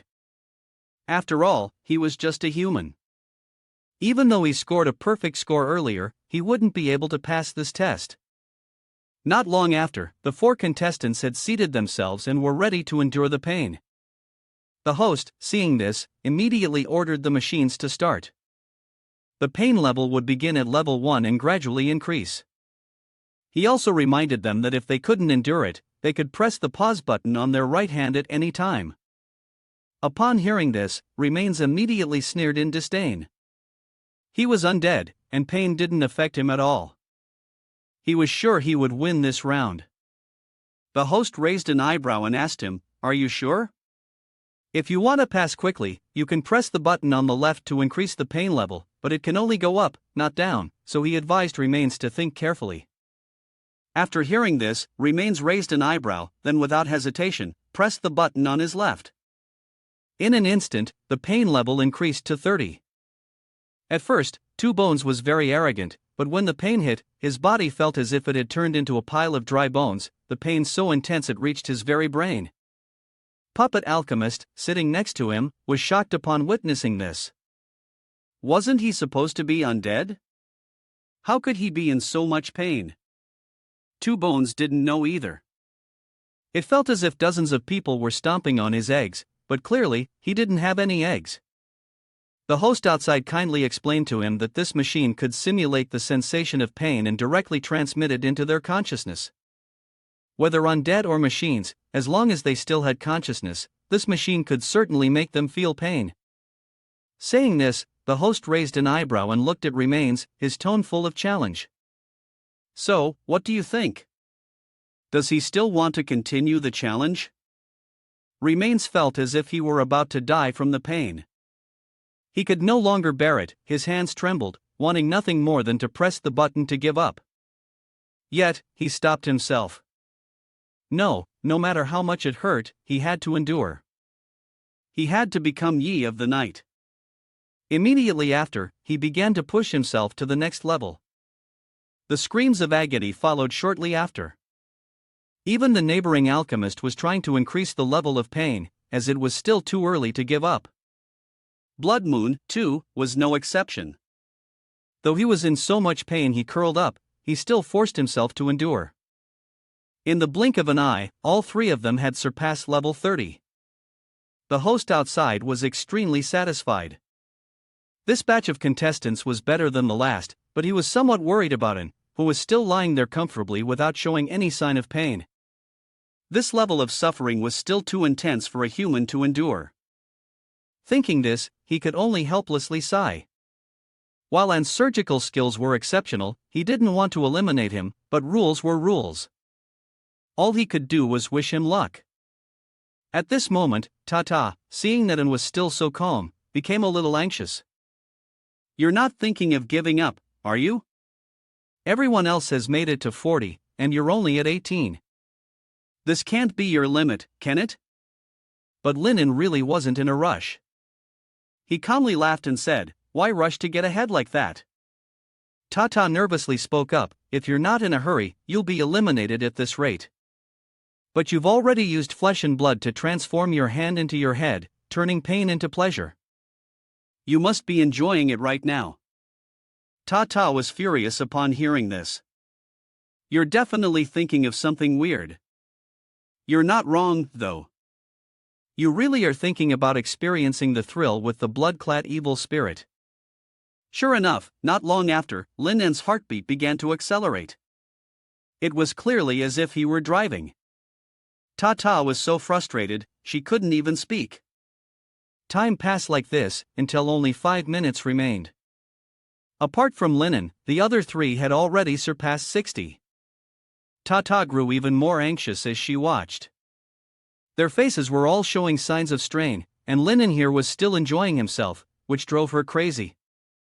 But at that moment, Linen finally opened his eyes. Here is the English translation. Even the host was deeply astonished. He walked up to Linen, offering praise, saying that it was truly impressive. Up until now, Linen was the most outstanding contestant he had ever encountered. Linen nodded upon hearing this, thanking him for the compliment. However, at this moment, the host suddenly changed his tone, becoming more serious as he spoke. To become an exceptional Yi of the night, these things alone are not enough. Therefore, I have prepared a special trial for you, one that will test your willpower. When faced with the desires deep within your heart, will you be able to endure until the very end? As soon as these words were spoken, the crowd below was immediately stunned. What was this? They had never seen anything like it, though many had heard of it. It was said that in the Yi of the Night trials, there was a particularly extreme test, and only a few had managed to pass it. The host continued, saying that if Linen could pass this test, not only would he directly become a Yi of the Night, but he might even attract the mistress's favor. However, if he failed, it was possible that Linen would never return again. Therefore, the host wanted to know, do you still want to continue? Linen was somewhat surprised by this challenge, but how could he not dare to try? He immediately pushed the door open and charged into the so-called final exam room. Inside the room, black mist swirled everywhere in the air, and eerie sounds echoed continuously. As soon as he entered, the door slammed shut behind him. Linen slowly ventured deeper into the room.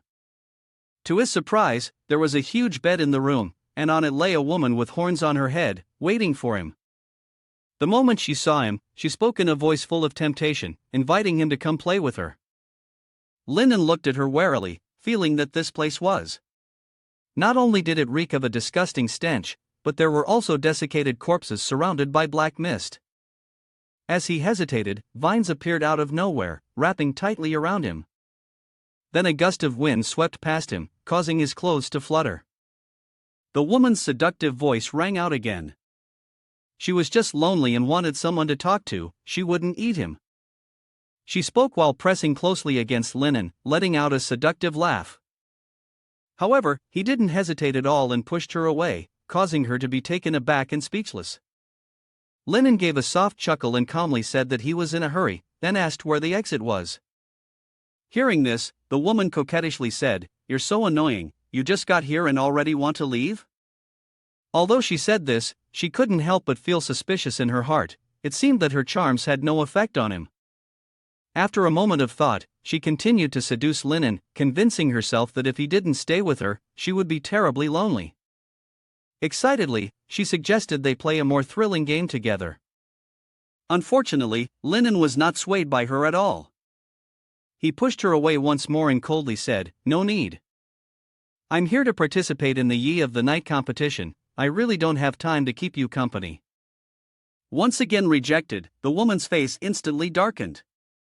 The composure of this brat was not to be underestimated. Was he really pushing her to use her trump card now? The woman gritted her teeth, and with determination, she moved closer to Linen again. "It turns out you're a doctor. Recently, her body has been burning with fever and feeling unwell. How about you help her with a full body checkup?" Linen, seeing her so stubborn, truly felt a bit helpless. He sighed deeply before slowly saying, "With just her, no matter how many tricks she uses, she still can't seduce me." As soon as these words were out, the woman immediately felt insulted. For hundreds of years, she could easily snap her fingers and have men fall at her feet. Today, she had even used her final move, so how could it not work? What exactly does he not like about her? Or maybe, he doesn't like the style of an elegant lady? Thinking this, she transformed into the appearance of a little lowly, and even changed into the look of someone else's wife to show him. She was certain that if he wanted, she could fulfill any of his desires, her attitude incredibly sincere. Linen shook his head as he looked at her. The problem wasn't here at all. He slowly explained to her that, after going through the painful trials before, and driving too much, now he just felt nothing. The woman with the horns was immediately turned to stone, standing frozen in place after hearing this. Immediately after, in a surge of fury, she transformed into the form of a monster. The brilliant life of this enchanting demon could never be ruined by him. Whether he liked it or not today, she would dry him out. At the same time, outside, the others were still waiting for the result from within the room. Time had passed for quite a while, yet Linen had not appeared. The two bone figures were extremely pleased, thinking they had eliminated one competitor. The puppet alchemist also felt this way, while Blood Moon let out a regretful sigh, as he had originally intended to make Linen one of his subordinates. However, just at that moment, the door suddenly creaked open, and Linen appeared. But behind him, there was a woman whom he had bound tightly with tentacles, the woman who had been brought to her knees by him and was now in a tragic state. Upon seeing this, the host immediately declared that the contestant had officially passed the final trial, and he also announced that Linen had officially earned the title of Yi of the Night. After being recognized as Yi of the Night, Linen took his chainsaw and happily made his way back to the Blood Prison Pharmacy. He returned home with joy. Without hesitation, he pushed the conversation forward. As soon as he entered, he saw Blood Prison inside, eagerly looking at him. He walked over and embraced his shoulder, congratulating him on becoming Yi of the Night. He truly felt proud of him. Linen, squeezed in the embrace around his neck, struggled to breathe and couldn't find the words. Just then, Madame Puppet rushed over from a distance, fiercely kicking him away, sending him flying. She angrily scolded, "Are you trying to choke Linen to death? Get out of the way." Immediately after, she put on a gentle face, smiling cheerfully as she said, "I've brought my daughters here. Let me introduce them to you." As she spoke, 4 girls immediately appeared in front of him. The one with a delicate and beautiful face spoke first. "I heard you passed the Yi of the Night exam, that's really impressive." He nodded in thanks, replying, "It's all thanks to Blood Prison's excellent teachings." The blonde girl brought a cup of tea for him, her eyes sparkling as she looked at him. She asked if he would like to try the tea she made. Another girl, who looked more fierce, fixed her gaze on him, her eyes filled with a fighting spirit. She had heard her mother say that his combat abilities were very strong. She wanted to try out 2 moves on him. The last person only waved at him and did not say a single word. Linen was a little stunned. What was wrong with this person? Sensing the awkwardness, the puppet madam hurriedly explained, "Old Seventh is just shy, talk to her more and she'll get used to it." Just then, a voice calling Linen suddenly sounded from outside the door. He quickly turned to look. It was the blood-clad evil spirit. She swept her gaze over the women beside him and, with a cold smile, said, "She was only away for a few days, I didn't expect you to make so many new acquaintances." She narrowed her eyes at him, wanting to know who these strange women were. The puppet madam heard this and immediately frowned, angrily retorting, "Are you calling my mother and daughters strange women?" The blood-clad evil spirit did not hesitate to nod, continuing to taunt. That old woman was over 3 meters tall, coming with several children still wasn't strange enough. Linen stood to one side watching the two of them, their eyes glaring at each other, inwardly thinking his life was ruined. These two are at odds. If they actually fight, I fear this apothecary will be destroyed. At that moment, a large eyeball suddenly appeared outside the door. A childish voice rang out. "Is the doctor home?" Everyone turned their heads in confusion, but only Linen recognized the visitor. It was Xiao Xiao, who cheerfully asked why he was here. Xiao Xiao explained that he had heard Linen was doing Yi of the Night, so he came specially to congratulate him. Madame Khan and the blood-clad evil spirit stared blankly at the giant head slowly appearing. This was a prime origin level monster. Linen hesitated for a moment, then scratched his head and awkwardly introduced Xiao Xiao as his fiancée. As soon as these words left his mouth, the faces of the two of them turned pale. Blood Prison, on the other hand, was very happy. He patted Linen's shoulder and laughed, saying, "You're really something. Not only did you take care of the blood-clad, but even an origin-level hunter is no match for you now."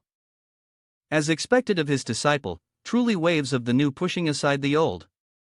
Linen didn't know how to respond, but at that moment, a hand suddenly tugged at his shirt from behind. He was startled and turned around, only to see Alice, small and delicate, standing there, her bright eyes fixed on him. The little girl laughed happily and said, "Your birthday party is ready, it's in the backyard." Blood Prison also nodded in agreement.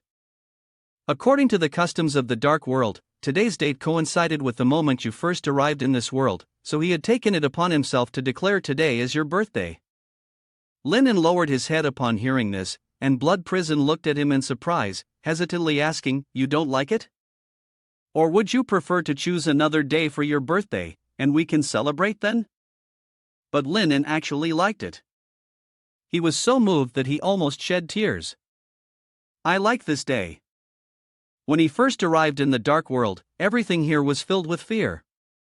At that time, his only goal was to survive. But over time, he gradually realized that the people in this world, though terrifying, were also quite interesting. Now, he had adapted to this place and made many friends. The shops that once seemed dark and frightening now had a touch of warmth to them. Perhaps this world wasn't as bad as he had thought, and maybe he should venture further to explore this world. His journey would continue in the not-too-distant future.